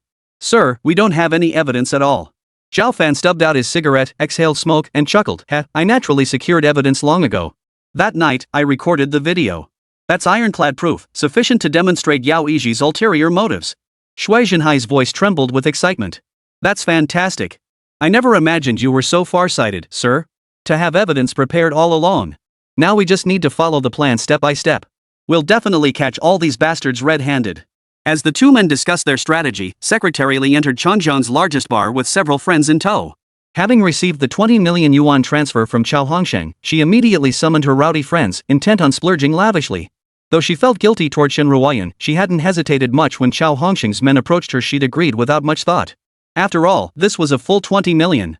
Even if she worked under Shen Ruoyan for an entire lifetime, she'd never earned such an astronomical sum. With this money in hand, she could live a life of debauchery for the rest of her days. Secretary Li naturally sided with Chao Hongsheng. Now that the money was in hand, she felt utterly triumphant. Everyone, don't hold back. Tonight is on me. Drink as much as you want in this bar. Hearing Secretary Li's words, the friends he'd invited immediately burst into applause. Where did little Li strike it rich? Bringing us to Night Enchantment Bar? This place is crazy expensive. Why worry about that? Didn't you hear little Li? Just drink freely. Little Li sure is generous. Even after making it big, he hasn't forgotten us friends. That's truly rare. Secretary Li's smile grew even brighter as he summoned a waiter and ordered the most expensive package. Before long, fueled by the bar's booming music and the alcohol, everyone's spirits were running high. But just then, a stranger suddenly sat down beside Secretary Li. Never expected Secretary Li to become so generous. Looks like Chao Hongsheng must have paid you handsomely, huh? Chapter 202, Slander. Secretary Li, who had been swaying her body excitedly, was startled by the abrupt remark. She frantically glanced beside her, only to find a stranger seated there somehow. He'd appeared without warning. But these matters were secrets she could never bring herself to speak of, so naturally she couldn't admit them in public. After a moment's hesitation, she clenched her teeth and snapped, "Stop spouting nonsense. If you dare slander my reputation again, I'll sue you for defamation." This stranger, of course, was Zhao Fan. After making arrangements with Shui Zhenhai, the two set out together, planning to start with Secretary Li. Having discovered she was currently at Night Enchantment Bar, they drove straight over. Now, facing Secretary Li's evasive defense, a sneer instantly curled the corners of Zhao Fan's mouth. Secretary Li, you were there that night. Do you really not know what Yao Yiji did? If I hadn't intervened in time, they would have violated you. I saved you, yet you turn around and frame me, causing Shenghua Group to sue me now. Doesn't your conscience bother you at all? Hearing this, Secretary Li's face flushed with panic. But she clenched her teeth and shook her head firmly. I have no idea what you're talking about. After dinner that night, I parted ways with Mr. Shen. Nothing like what you're describing ever happened. Stop bothering me and get out of here immediately, or my friends won't be so polite with you. Secretary Li's friends had been listening to their conversation subconsciously. They hadn't expected Secretary Li to suddenly involve them. Exchanging awkward glances, they couldn't help but feel embarrassed. After all, they'd known Secretary Li for years, and she'd even invited them to Night Enchantment Bar tonight. If they didn't stand up for her now, they'd look pretty bad. Several men then stood up, surrounding Zhao Fan in the center. Kid, did you hear that? Little Li already said she has no idea what you're talking about. Stop pestering her. Exactly. Even if you've been wronged, what good does it do to hassle a delicate young lady like Xiao Li? Don't worry, little Li. We're all here. I don't believe this kid would dare do anything to you. Zhao Fan ignored them completely, his gaze fixed on Secretary Li. Suddenly, he gave a self-deprecating chuckle and spoke up. Secretary Li, you keep insisting that after the dinner ended, you went home separately from Ruoyan. But did you know that the hotel room you stayed in that night was booked by me? Do you think these details can't be traced in the hotel records? I advise you to come clean as soon as possible. Secretary Li's face instantly paled. He shook his head repeatedly, insisting firmly, impossible. I clearly woke up at my own home. Don't even think about coercing me. By now you should realize exactly who you've offended. Even coming to me won't do you any good. Let me tell you this, you're all as good as dead this time. If you want to blame anyone, blame yourself for going too far, don't pin it on me. Hearing Secretary Li still refused to admit anything, Zhao Fan let out a slight sigh. Then he smiled wryly. Seems I saved a thankless traitor after all. Not a shred of gratitude. Very well. You all probably think I have no evidence, but I recorded it all on video long ago. Now I'll show you with this ironclad proof, let's see if you can still twist the truth. With that, Zhao Fan pulled out his phone and played the video right in front of Secretary Li.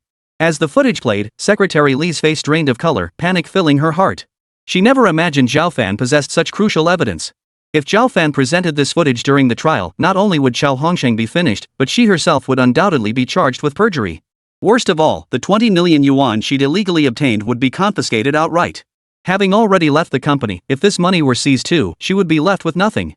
After serving a few years in prison, she wouldn't even be able to find a job. Forget about maintaining her glamorous lifestyle, she'd struggle just to support herself. The thought sent a wave of tremors through Secretary Li's body. Then, steeled with resolve, she made a sudden move, attempting to snatch the phone from Zhao Fan's grasp. You've already crossed Mr. Chao and sealed your own fate. Why drag me down with you? Secretary Li seemed to be losing her mind, her voice breaking with tears. But Zhao Fan showed her no mercy. Seeing her lunge forward, he tucked the phone away and stepped aside. The men who had just surrounded him now looked utterly perplexed. They could see that perhaps this secretary truly held secrets unknown to them. After weighing their options, they still chose to side with their friend. Kid, maybe you really are innocent. But nobody cares about your story. Just hand over the phone. We're all Li's friends. Do you really think we'd help you? We admire your courage for coming here alone, but your actions are downright foolish. That's right. Hand over the phone now, or don't blame us for taking it by force. Hearing Secretary Li's companions threaten him, Zhao Fan merely shook his head with a dismissive smile. Such a response only fueled their rage further. You bastard, you're forcing our hand. Don't blame us for being brutal. Fueled by alcohol, their rage swelled to unbearable levels. Immediately, the men charged forward, preparing to attack Zhao Fan. But just then, Shui Zhenghai suddenly materialized from the dim lighting. He grabbed one of the men by the shoulder, pinning him in place. As the man turned, his face twisted with rage, Shui Zhenghai delivered a vicious kick. The man flew through the air, knocking over several of his companions in the process. Damn it, this kid has backup. Let's take care of this old geezer first. The enraged shout from the fallen man drew the attention of the others who had been preparing to surround Zhao Fan. Turning around, they saw Shui Zhenghai standing before them, his face cold and expressionless, while several of their comrades lay sprawled on the ground. Damn it, no wonder this kid's so cocky he brought backup. But what kind of skills could this old geezer have? I can take him down by myself. Leave the old geezer to you. We'll keep dealing with this kid.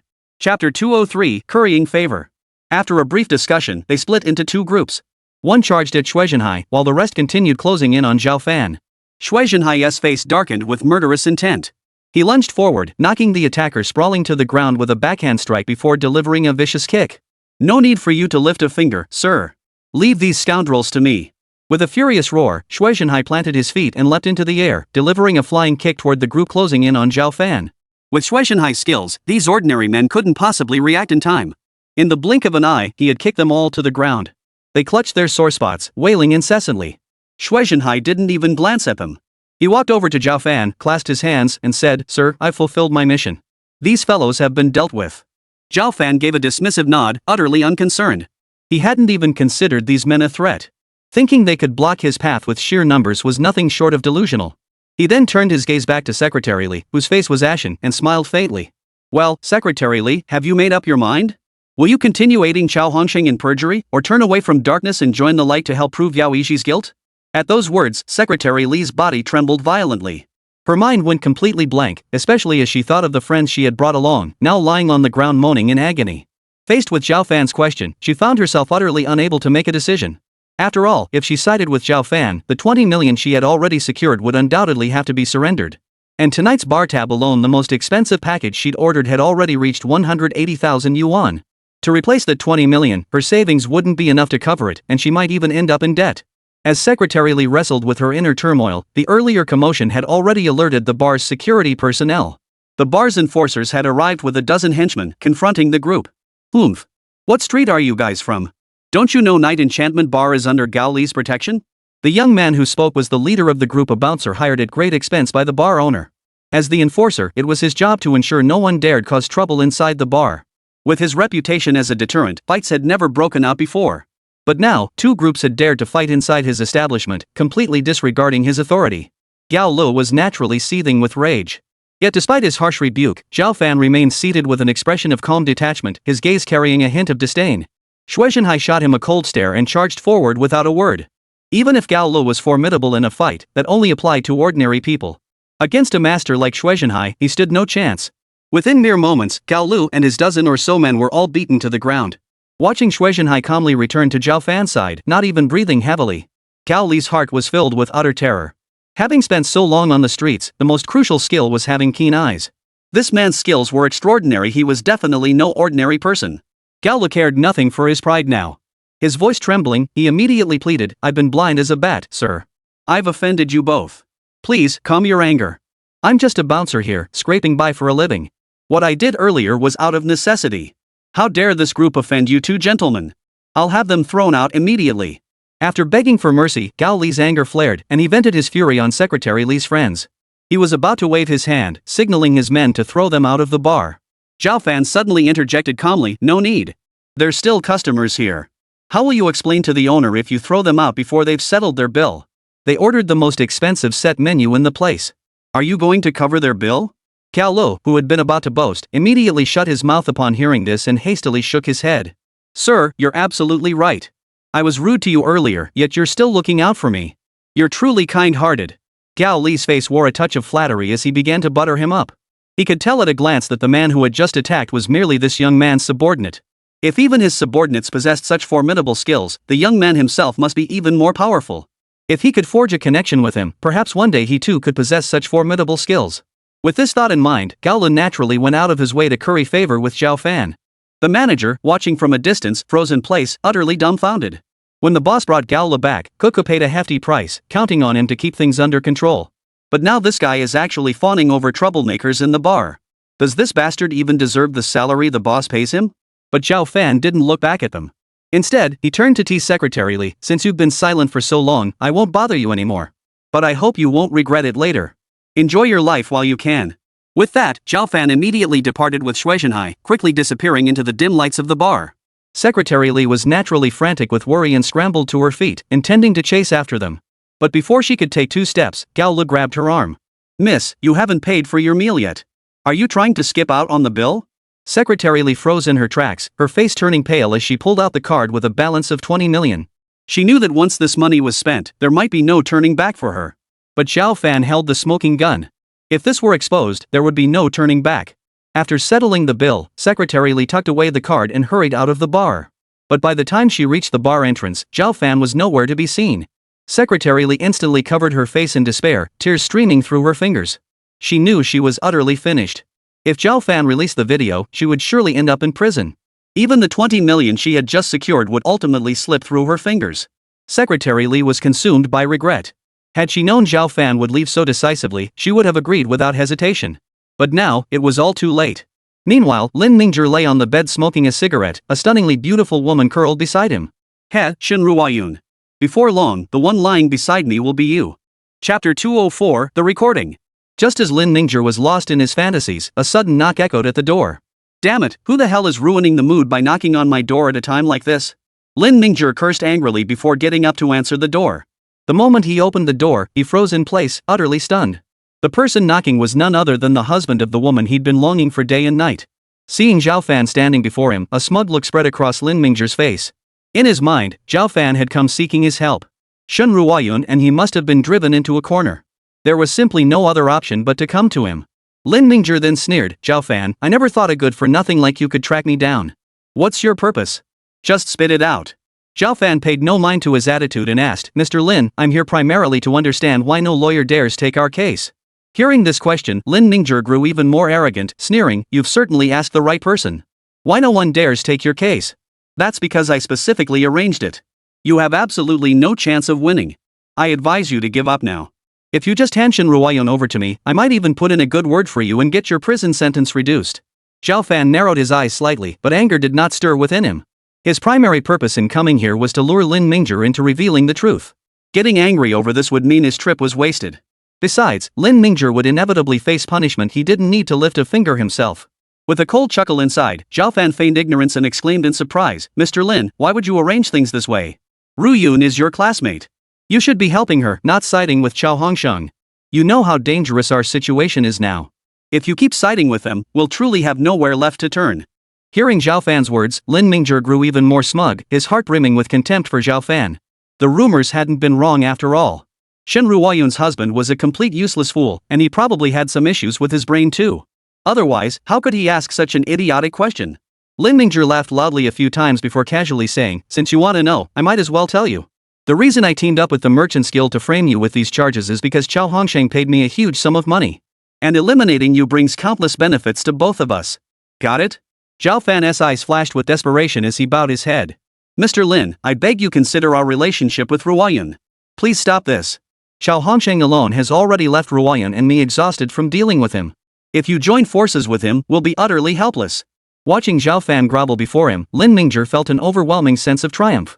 He almost wished he could film this scene and send it to Shen Ruoyun, to show her how her useless husband was groveling before him. Then he spoke arrogantly, getting me to stop interfering is simple enough. The question is whether you can afford the price. Zhao Fan nodded urgently, pleading earnestly, whatever the cost, I'm willing to pay it. Just please, Mr. Lin, stop helping Chao Hongsheng. Lin Mingzhi's heart swelled with secret delight. He quickly replied, fine. Give me 500 million yuan and send Shen Ruoyun to my bed. Then I'll withdraw from this case. Otherwise, I'll throw my full support behind Mr. Chao and make sure you get life imprisonment, rotting in jail for the rest of your days. After uttering these words, Lin Mingzhi wore a smug expression, certain that Zhao Fan, that good-for-nothing, wouldn't dare refuse his demands. Once he collected the money and had his way with Shen Ruoyun, he wouldn't let Zhao Fan off the hook. Then he'd still help Chao Hongsheng throw this good-for-nothing into prison for the rest of his life. But at that moment, Zhao Fan suddenly let out a cold laugh before calmly walking into the room and sitting down nearby. Zhao Fan, what do you mean by this? Lin Mingzhi was utterly perplexed, unable to fathom Zhao Fan's intentions. Zhao Fan showed no intention of explaining, merely sitting there in silence. Just then, faint footsteps echoed. The beautiful woman who had been sleeping beside Lin Mingzhi suddenly emerged from the bedroom. Lin Mingzhi turned his head and snapped, what are you doing out here? Can't you see I'm discussing business? Get back in there and wait for me. But the beauty, who had always been completely obedient to him, merely smiled and shook her head. Only then did Lin Mingzhi notice another person following her out. This person held a video camera, recording everything nearby. Seeing this, Lin Mingzhi's heart sank. He understood perfectly well Zhao Fan had deliberately played dumb earlier to draw him out, and now everything had likely been recorded. You bastard! How dare you play me like this? Lin Mingzhi's eyes turned bloodshot as he glared furiously at the beautiful woman, making a move to charge forward. But behind him, Zhao Fan's voice suddenly rang out. Mr. Lin, the lawyer, I must thank you. Without your words, I truly wouldn't have been able to explain myself. But now, the ones with headaches will likely be you and Chao Hongsheng. You still have the energy to lay a hand on a woman? I suggest you save your strength and focus on how you're going to wriggle out of this mess. Zhao Fan's taunting words pierced Lin Mingzhi's heart like silver needles. A wave of profound despair washed over him. Zhao Fan was absolutely right. If this video evidence surfaced, he would be finished. By then, even Chao Hongsheng would likely end up behind bars. Who would be left to protect him? The thought set Lin Mingzhi screaming, Zhao Fan, I beg you don't hand over those videos. Otherwise, I'm truly finished. My entire firm will lose all credibility. You absolutely mustn't do this. I'll give you money however much you want, I'll pay. Zhao Fan shook his head with a cold smile, replying calmly, Mr. Lin, the distinguished lawyer, now you know what it feels like to beg, huh? But I'm afraid I'll disappoint you. Money has never interested me. What you've done must be punished by the law. Chapter 205, The Call for Help. Seeing Zhao Fan utterly unmoved, Lin Mingzhi's anxiety grew unbearable. As a lawyer himself, he knew exactly what punishment his crimes warranted. Once the truth came out, given the amount he'd taken, spending the rest of his life in prison would be the lightest sentence. Gritting his teeth, Lin Mingzhi threatened, Zhao Fan, don't push your luck. I advise you to hand over the video immediately. Don't forget the Provincial Chamber of Commerce stands behind me. If Mr. Chao finds out about this, he won't just let it slide. You'll still be dead meat. Hearing this, Zhao Fan merely shook his head dismissively and chuckled lightly. Chao Hongsheng? You can't seriously expect him to save you. I'll tell you this much, I've already uncovered every detail about Chao Hongsheng, including all the shady deals he's cut. Do you really think he'll be able to wriggle out of this one? Lin Mingzhi felt utterly helpless. Zhao Fan was utterly unyielding, neither pleas nor threats had the slightest effect. Sighing deeply, he could only lower his proud head and whisper, Zhao Fan, I admit defeat. Name your terms. I'll fulfill them. Even if you want me to represent you in court, it's absolutely no problem. Just delete the video, and I'll do whatever you say.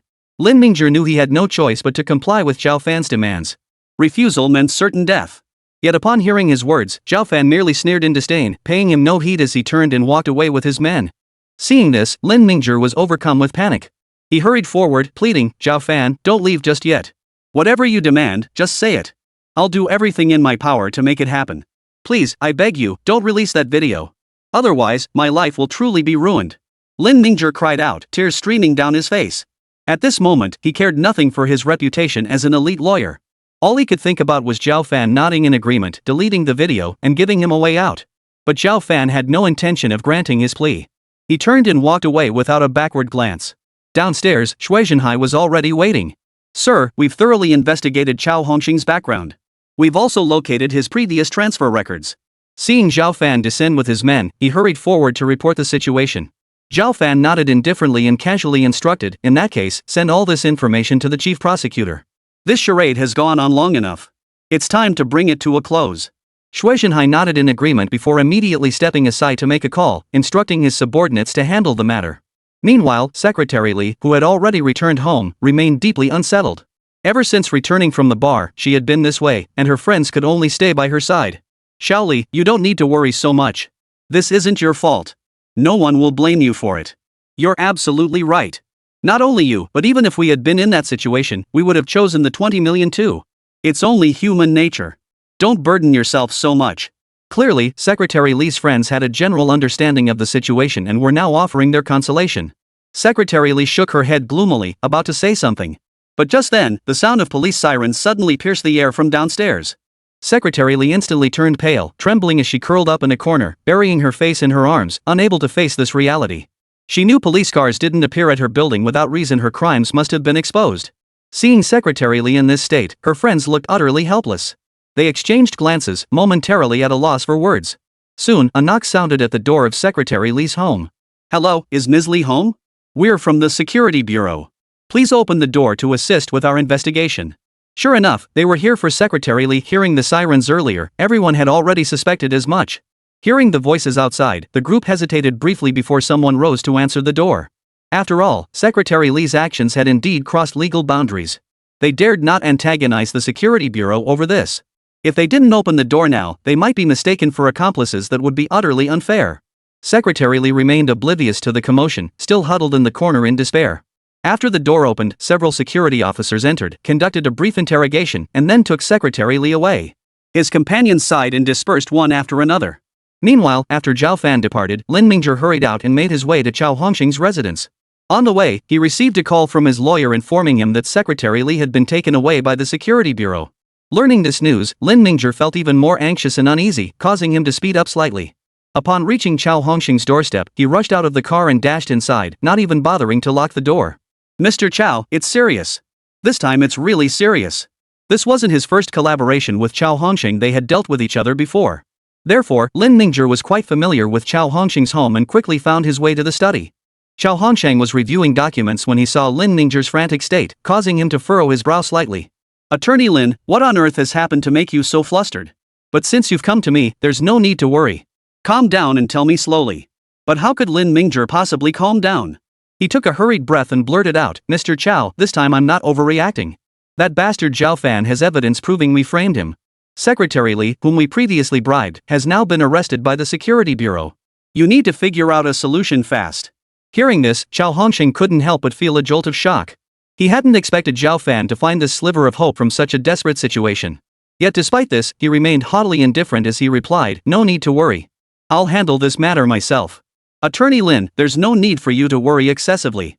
No one dares arrest you in my presence. Even the Security Bureau would have to give me, Chao, some face.